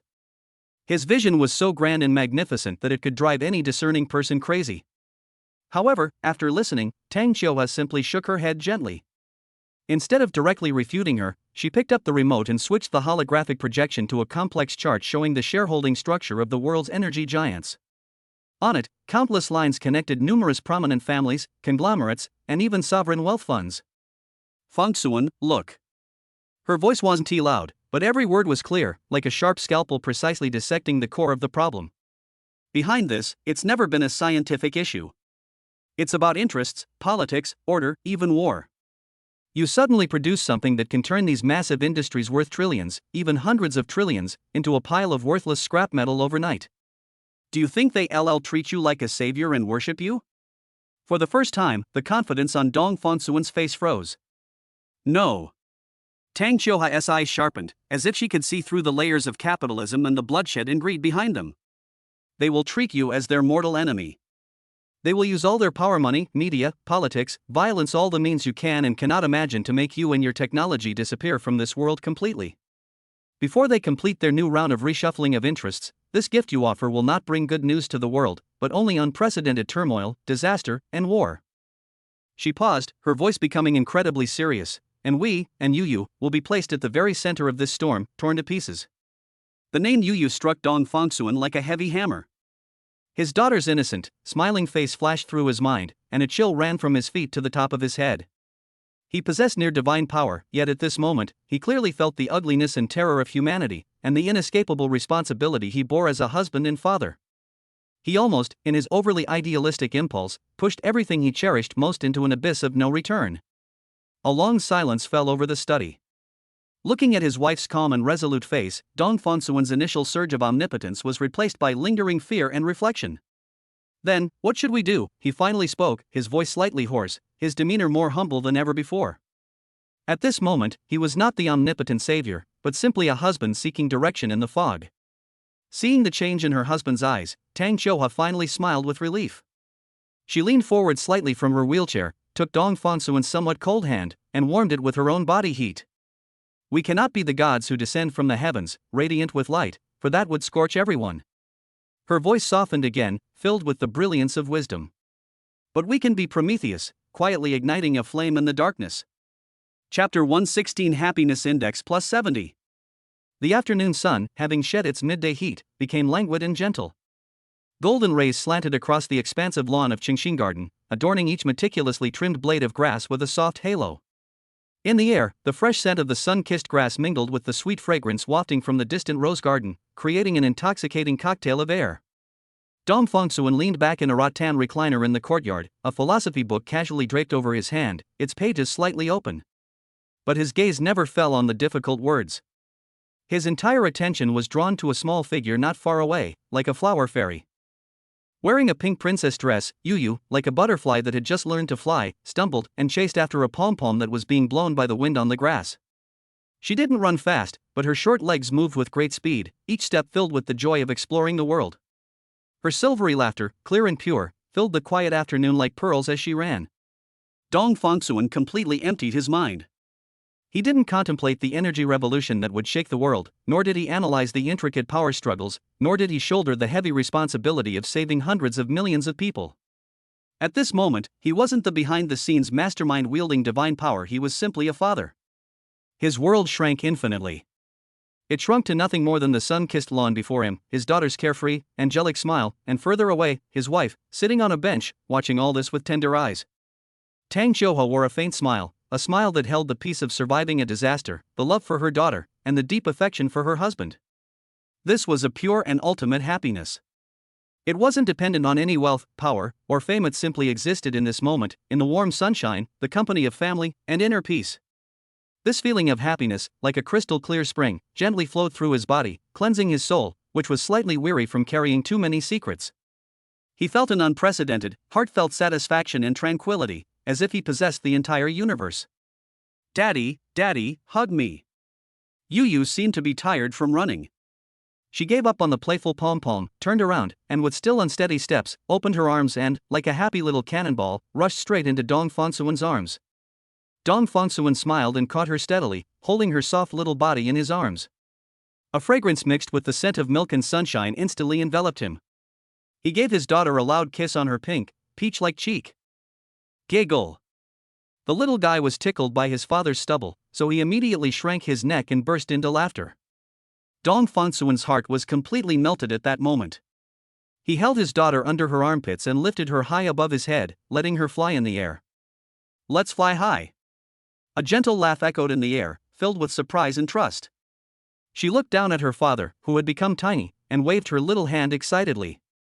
Just as Dong Fongsuan lifted his daughter to the highest point, and his sense of happiness reached its peak, a lazy yet somewhat satisfied ba sound, like a gentle breeze brushing against the strings of a zither, quietly rang out deep in his mind. Meow. The host is immersed in pure family joy, with a peaceful mindset and a deeply nourished soul, resulting in a significant increase in personal happiness index. Happiness Index plus 70. Current ranking on the planet's happiness list, 290,000th. The host has been detected to be deeply engaged in developing a clean energy solution and possesses a strong desire to protect their home. Rewards are being automatically matched. Rewards being distributed, Source Core complete set of technical blueprints. Unlike any previous reward, this time, a torrent of information did not pour in violently, but rather unfolded, arranged, and combined automatically in his mind like uncompressing an enormous file package, in an extreme, cold, and logically and orderly way. Countless physics formulas he had never seen before, like brilliant stars, arranged themselves into a vast star map. Incredible molecular structures of materials, like exquisite works of art, were presented to him in 3 dimensions. Manufacturing processes precise to the atomic level transformed into streams of light, clearly demonstrating each step. All of this ultimately forms a magnificent, clear, and unquestionable final blueprint. Source Core, a miniature energy conversion device based on high-dimensional spacetime string theory. Core principle: by constructing a specific high-frequency resonant field, trace amounts of dark matter in the cosmic microwave background radiation are precisely captured and annihilated. Based on the mass-energy equivalence equation, their mass is converted into pure, lossless electrical energy with 100% efficiency. Core characteristics: absolutely safe, with no radiation from strong or weak interactions, and no waste or pollution byproducts. Extremely efficient. A standard core the size of a fingernail is enough to provide the energy needs of a standard family of 3 for over 500 years. Unlimited raw materials, with dark matter found in every corner of the universe, inexhaustible and readily available. The attached drawings include a complete set of papers from basic theory to applications, a step-by-step experimental procedure that can be verified and advanced progressively, and a lock based on the principle of quantum entanglement that cannot be reverse-engineered by any classical or quantum computer, ensuring that the technology will not be completely monopolized by a single force after its release. Holding his daughter, Dong Fongsuan stood frozen in place, as if under a spell. His mind was completely blank, stunned by the magnificence and advancement of this technology. This wasn't the controlled nuclear fusion he envisioned, nor even some kind of zero-point energy. This was drawing energy directly from the very foundations of the universe. This was a true, one-step, ultimate energy solution belonging to the realm of the gods. He gently put his daughter down, letting her return to his warm embrace. Chapter 117: Dong Fongsuan's Prometheus Organization. Dong Fongsuan looked at his daughter in his arms, who was looking at him curiously with her clear, big eyes, and then looked up at his wife, who was giving him a gentle smile not far away. The peaceful and serene happiness in his heart instantly intertwined with this magnificent technology, capable of shaking the fate of an entire planet. He suddenly understood. The best way to protect this tranquility and beauty before him was not to hide it away and isolate it from the world, but to use his own power to create a bright future for them, and for all families in the world who yearn for peace. A future where they will never fight over resources and will never be troubled by pollution. He carried Yu, strode over to Tang Xiuhua, and sat down, embracing both his wife and daughter. He took a deep breath and whispered in her ear, in a voice both firm and tinged with excitement. "Xiuhua, we have our spark." The night was as deep and dark as ink, so thick it seemed impossible to penetrate. Within Xingxing Garden, all was silent. Even the chirping of insects seemed swallowed by the boundless darkness. Only Dong Fongsuan's study remained lit, the cold glow emanating from several screens casting interplay of light and shadow on his focused and aloof profile, making him appear like a solitary messenger carrying out a divine decree. He did not utilize the extraordinary hacking abilities that the system had granted him, abilities that were ahead of their time and almost like laws of the law. Such power is too abrupt. Once used, it will leave miracles in the underlying logic of the data that cannot be understood by existing technology, which will instead attract unnecessary investigation. He chose the most primitive and safest approach, using the server clusters and countless disguised identities he had quietly established around the world over the past few years with his vast financial resources, to play the role of a ghost that had long since disappeared into the annals of history. He meticulously fabricated a secret research organization for himself called the Prometheus Institute. This organization was born during the height of the Cold War in the last century. It was composed of a group of top idealistic scientists who were unwilling to use their wisdom for war. They secretly dedicated themselves to researching the ultimate energy source that could free humanity from resource constraints. However, their research touched upon the core interests of the global energy oligarchs at the time, and they were ultimately forced to disband under the combined pressure of multiple forces. All members either disappeared or died accidentally, and all their research results were reportedly completely sealed and destroyed. And he, Dong Fongsuan, is now playing the role of the organization's last data custodian, a successor who has exhausted his life in long hiding and loneliness, and decides to spread this spark of human hope back to the world before he dies. To make every detail of this story flawless, he has used unimaginable resources over the past month to forge countless digital relics in the vast depths of the internet that are indistinguishable from the real thing. Those were several anonymous posts published more than 20 years ago on a long-forgotten obscure physics forum, filled with advanced theoretical conjectures. Several email records circulated between servers in different countries, using the most advanced encryption algorithms at the time, and even, deep within the old database of a long-defunct Swiss bank, he implanted a vague, anonymous trace of financial flow pointing to the Prometheus Foundation. These fragments, scattered throughout the river of time, together construct a believable and tragic heroic narrative. Now, everything is ready. Dong Fongsuan sat in front of the screen, took a deep breath, his chest filling with icy air. His fingers hovered above the keyboard, then transformed into a series of dazzling afterimages. He precisely divided the enormous, source core, technical blueprints into hundreds of independent encrypted data packets. Each data packet contained only a small part of the entire theoretical system, or a fragment of data from a key experiment viewed individually. They were like undecipherable cryptic texts. He also included a carefully crafted last will and testament with each data packet. Written in the voice of a successor, the letter was filled with anxieties about the future of humanity, a steadfast commitment to idealism, and a relentless denunciation of the forces of the old era. Its poignant and evocative language was enough to stir the emotions of any scientist who read it. He didn't choose the foolish mass mailing method, which would resemble a blatant hacking attack.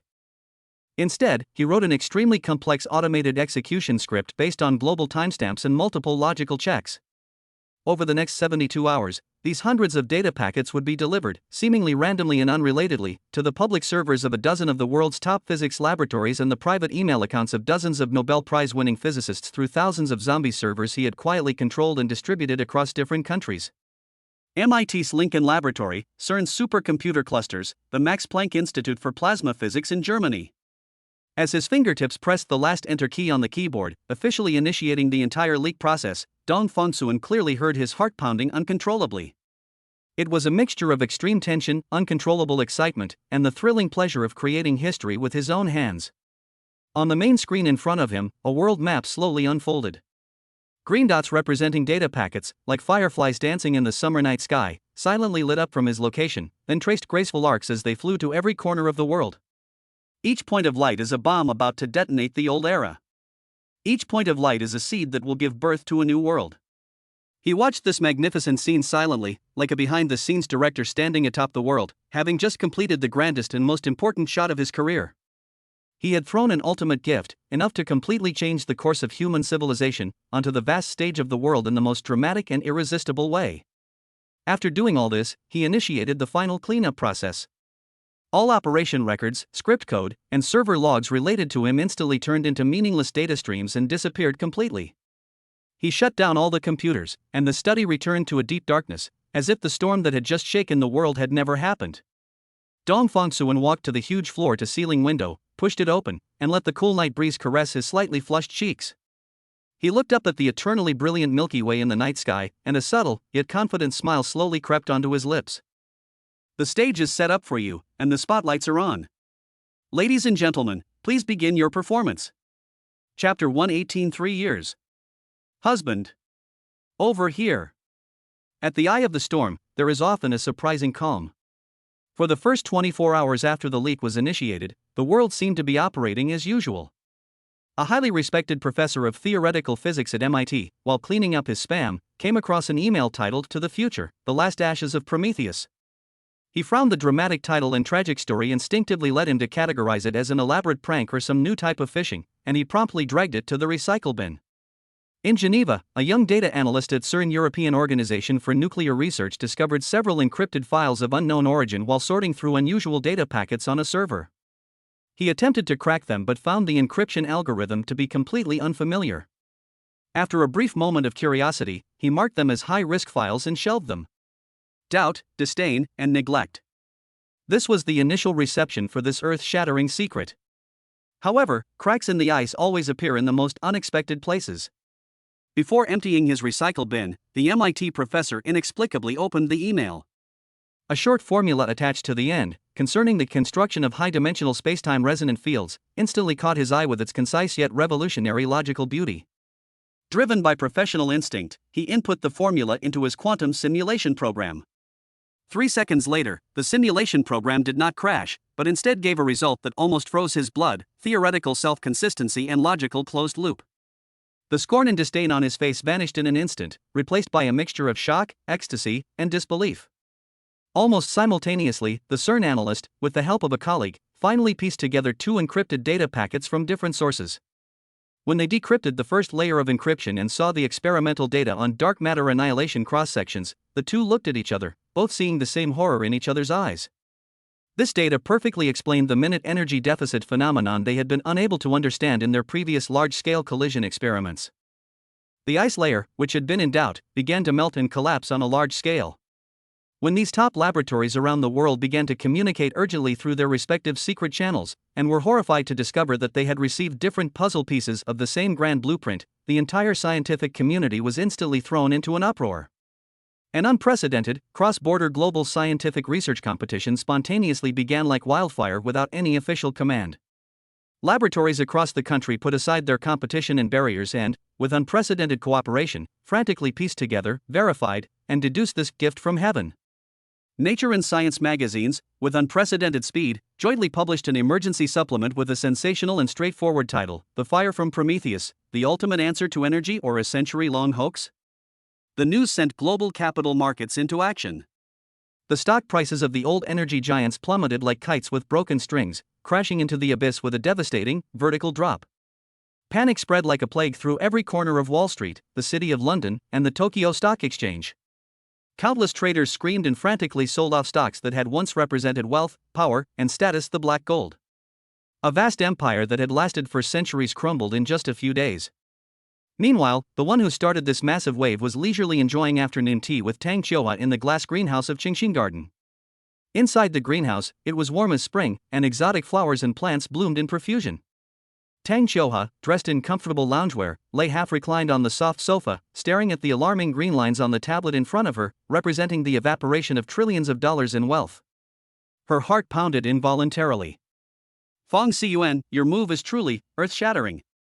Her beautiful eyes sparkled with a mixture of nervousness and immense excitement. She had interned many companies within the Tang Group, and was not a sheltered child. She had also witnessed the cruelty of the capital market. But she never imagined that one day her husband would single-handedly unleash such a devastating yet transformative force behind the scenes. This feeling was 100 times more thrilling than winning any business war. My dear, this is just the beginning. Dong Fongsuan smiled slightly, cut off a piece of top-quality limited edition tiramisu, and used a silver fork to bring it to his wife's lips.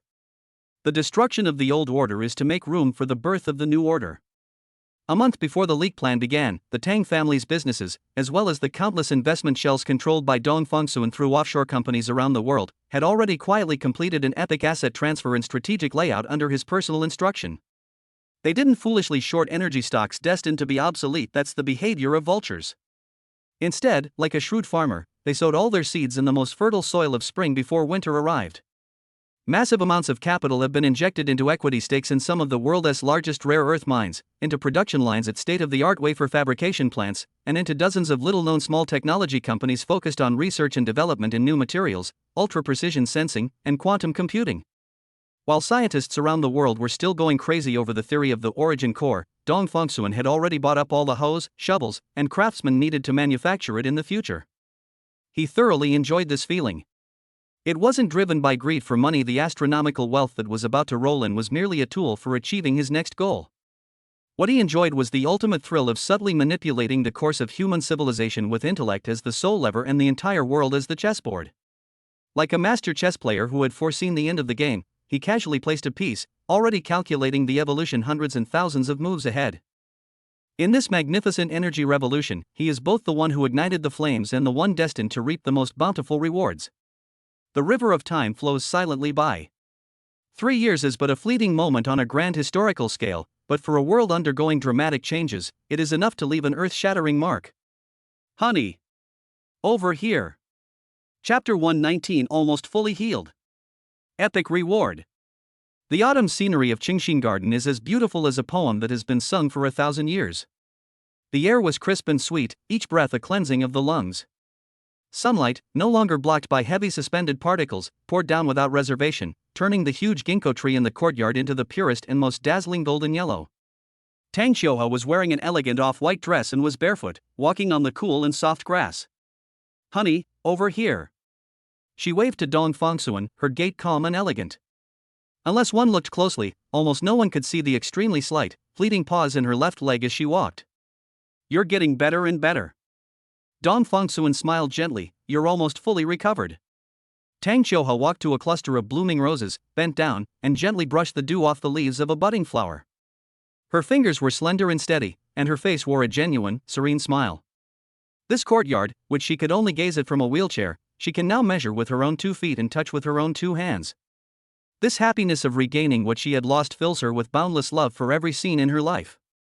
On the terrace not far away, Dong Fongsuan was quietly watching this scene. His gaze was so gentle it could melt away all the ice in the world. In the past 3 years, he had witnessed 2 miracles. One was his wife's recovery from that initial trembling step to now walking freely on the grass. Every bit of progress thrilled him more than any billions he had earned. The other was the recovery of this planet. He picked up his coffee, looked past his wife, and gazed into the distance. That sky was a pure, clear azure blue he had never seen before. It was a deep, pure blue, like a huge, flawlessly polished sapphire covering the heavens and the earth. Once upon a time, even living in a top-tier luxury residential area like Qingshan Garden, the sky he looked up at was always a hazy, gray expanse, as if veiled by a layer of dirt. Today, that oppressive grayness has become a historical term, existing only in old video footage. The changes in the world over the past 3 years have been revolutionary. The birth of the source core was like a perfect storm sweeping the globe. Following the initial shock, skepticism, and frenzied scientific competition, came an explosive explosion of technological applications. The first city with the source core as its energy hub, named City of Hope, rose from the once barren heart of the Sahara Desert. A massive protective shield insulated it from the scorching heat, creating a year-round spring-like climate. Nearly zero-cost energy supported a vast seawater desalination system and integrated agricultural factories, turning the impossible into reality. This model project ignited enthusiasm worldwide. Subsequently, this technology spread rapidly around the world. In cities, chimneys belching black smoke were demolished one by one on roads, gasoline-powered cars were replaced at an astonishing rate by electric vehicles equipped with micro-source cores. The thick smog that once shrouded Beijing, London, Los Angeles, and New Delhi was gradually thinned and eventually disappeared, as if slowly wiped away by an invisible hand. Dong Fengsuan still remembers the shock and surprise that flashed in his daughter's eyes when he took her to the observatory last year. When the huge dome opened and the dazzling, almost unreal Milky Way was displayed before her without reservation, she was filled with a sense of awe and wonder. For children of Yu's generation, a star-filled night sky will be a standard part of their childhood memories. They will never understand that their parents could only imagine the magnificence of the Milky Way in the simulated images of planetariums. The precipitous drop in energy costs has acted like a shot in the arm, injecting vitality into the global economy. Regions once mired in poverty due to power shortages have ushered in a golden age of development. Countless desalination plants have sprung up along arid coastlines, irrigating crackland. Once barren saline alkali lands have been transformed with electricity, now yielding lush crops, and cheap energy has enabled networks of public services such as education and healthcare to extend to the most remote corners of the earth.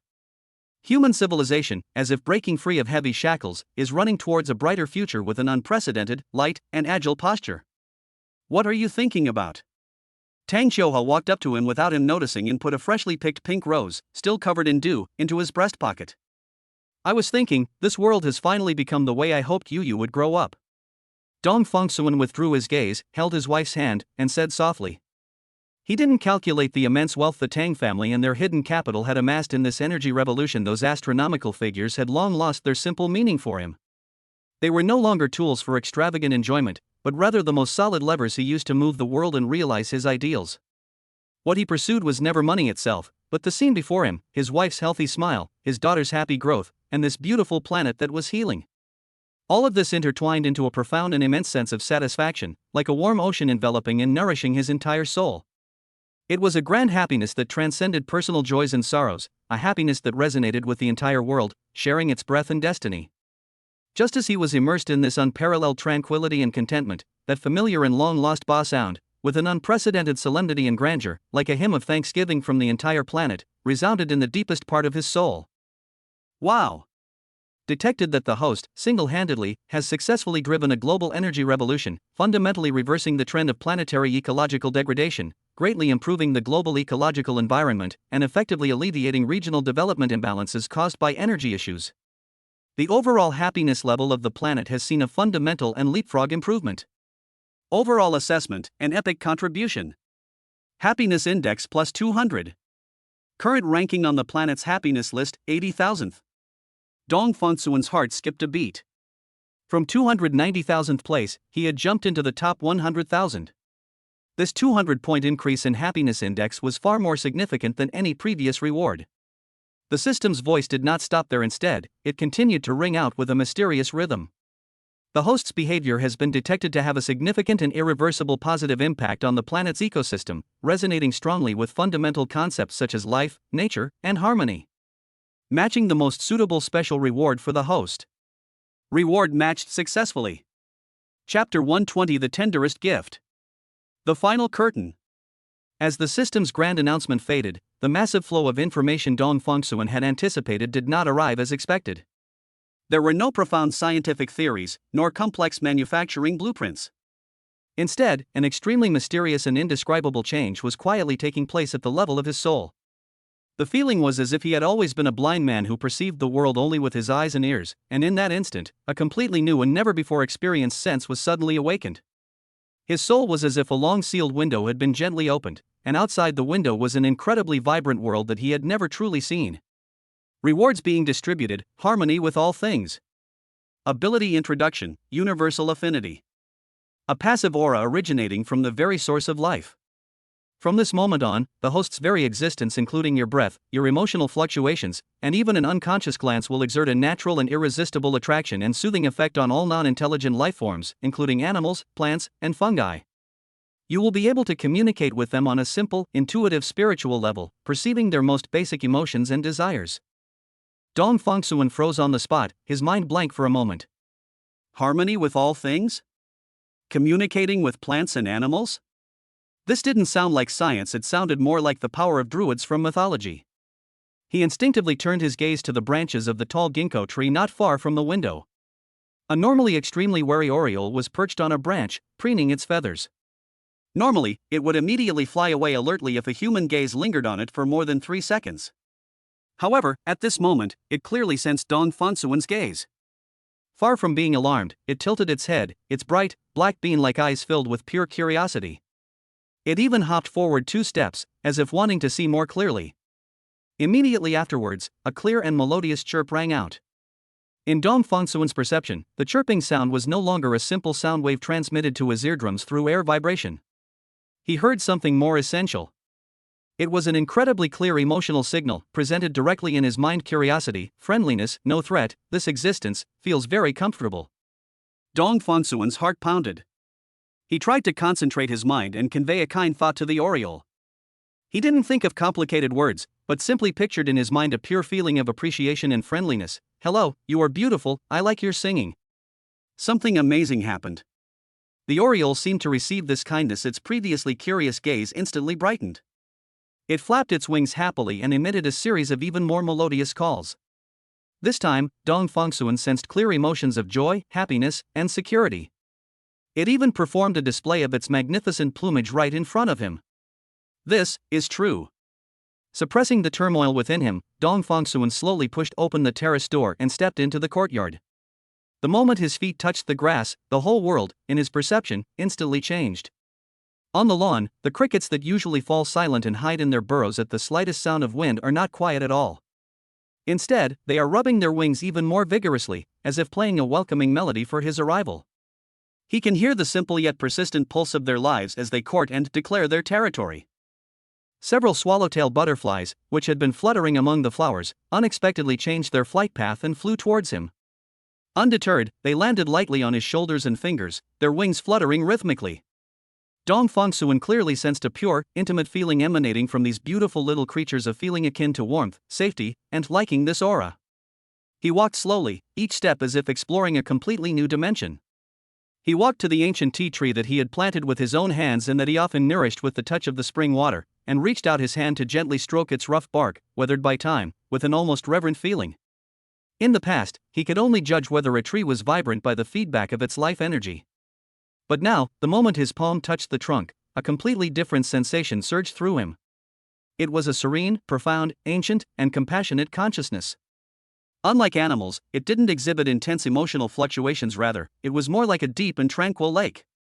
Dong Fengsuan could clearly perceive that the ancient tree was conveying to him a slow and continuous sense of gratitude. Gratitude for the life energy it brought, gratitude for the sunshine, gratitude for the rain and dew, gratitude for the soil beneath its feet. He could even vaguely see fragments of the tree's memory: the joy of sprouting in spring, the expansive growth in summer, the satisfaction of bearing fruit in autumn, and the tranquility of dormancy in winter. This is not a dialogue, it is a primal resonance and fusion between lives. Dong Fengsuan was completely shocked by this new way of perceiving. He closed his eyes, fully releasing his senses. In his hearing, the entire world instantly transformed into an incomparably magnificent and harmonious symphony of life. He could feel the dandelion seeds longing for distant places and travel carried on the wind. He could feel an earthworm striving and diligently rolling around in the soil beneath his feet. Loosening the soil, he could feel an inconspicuous foxtail grass in the corner of the wall conveying the simple joy of satisfaction and comfort under the sunlight. He could even feel countless microorganisms in the air undergoing a cycle of decomposition and rebirth. Every life, no matter how small, sings its own song of life in its own way. And at this moment, he can understand all those songs. He felt, more than ever before, that he was no longer an observer or a transformer standing outside the world, but had truly and completely integrated into this planet, becoming a drop of water in this boundless sea of life, resonating harmoniously.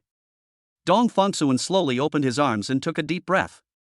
What he inhaled was no longer just simple oxygen, but a life-giving nectar filled with joy and vitality, mixed with the essence of countless lives. He understood. This gift of harmony with all things was not a powerful weapon to conquer or control the world. It is the gentlest and most precious gift that the planet he healed gave back to him, the healer. And my little story with Shoha will soon come to an end.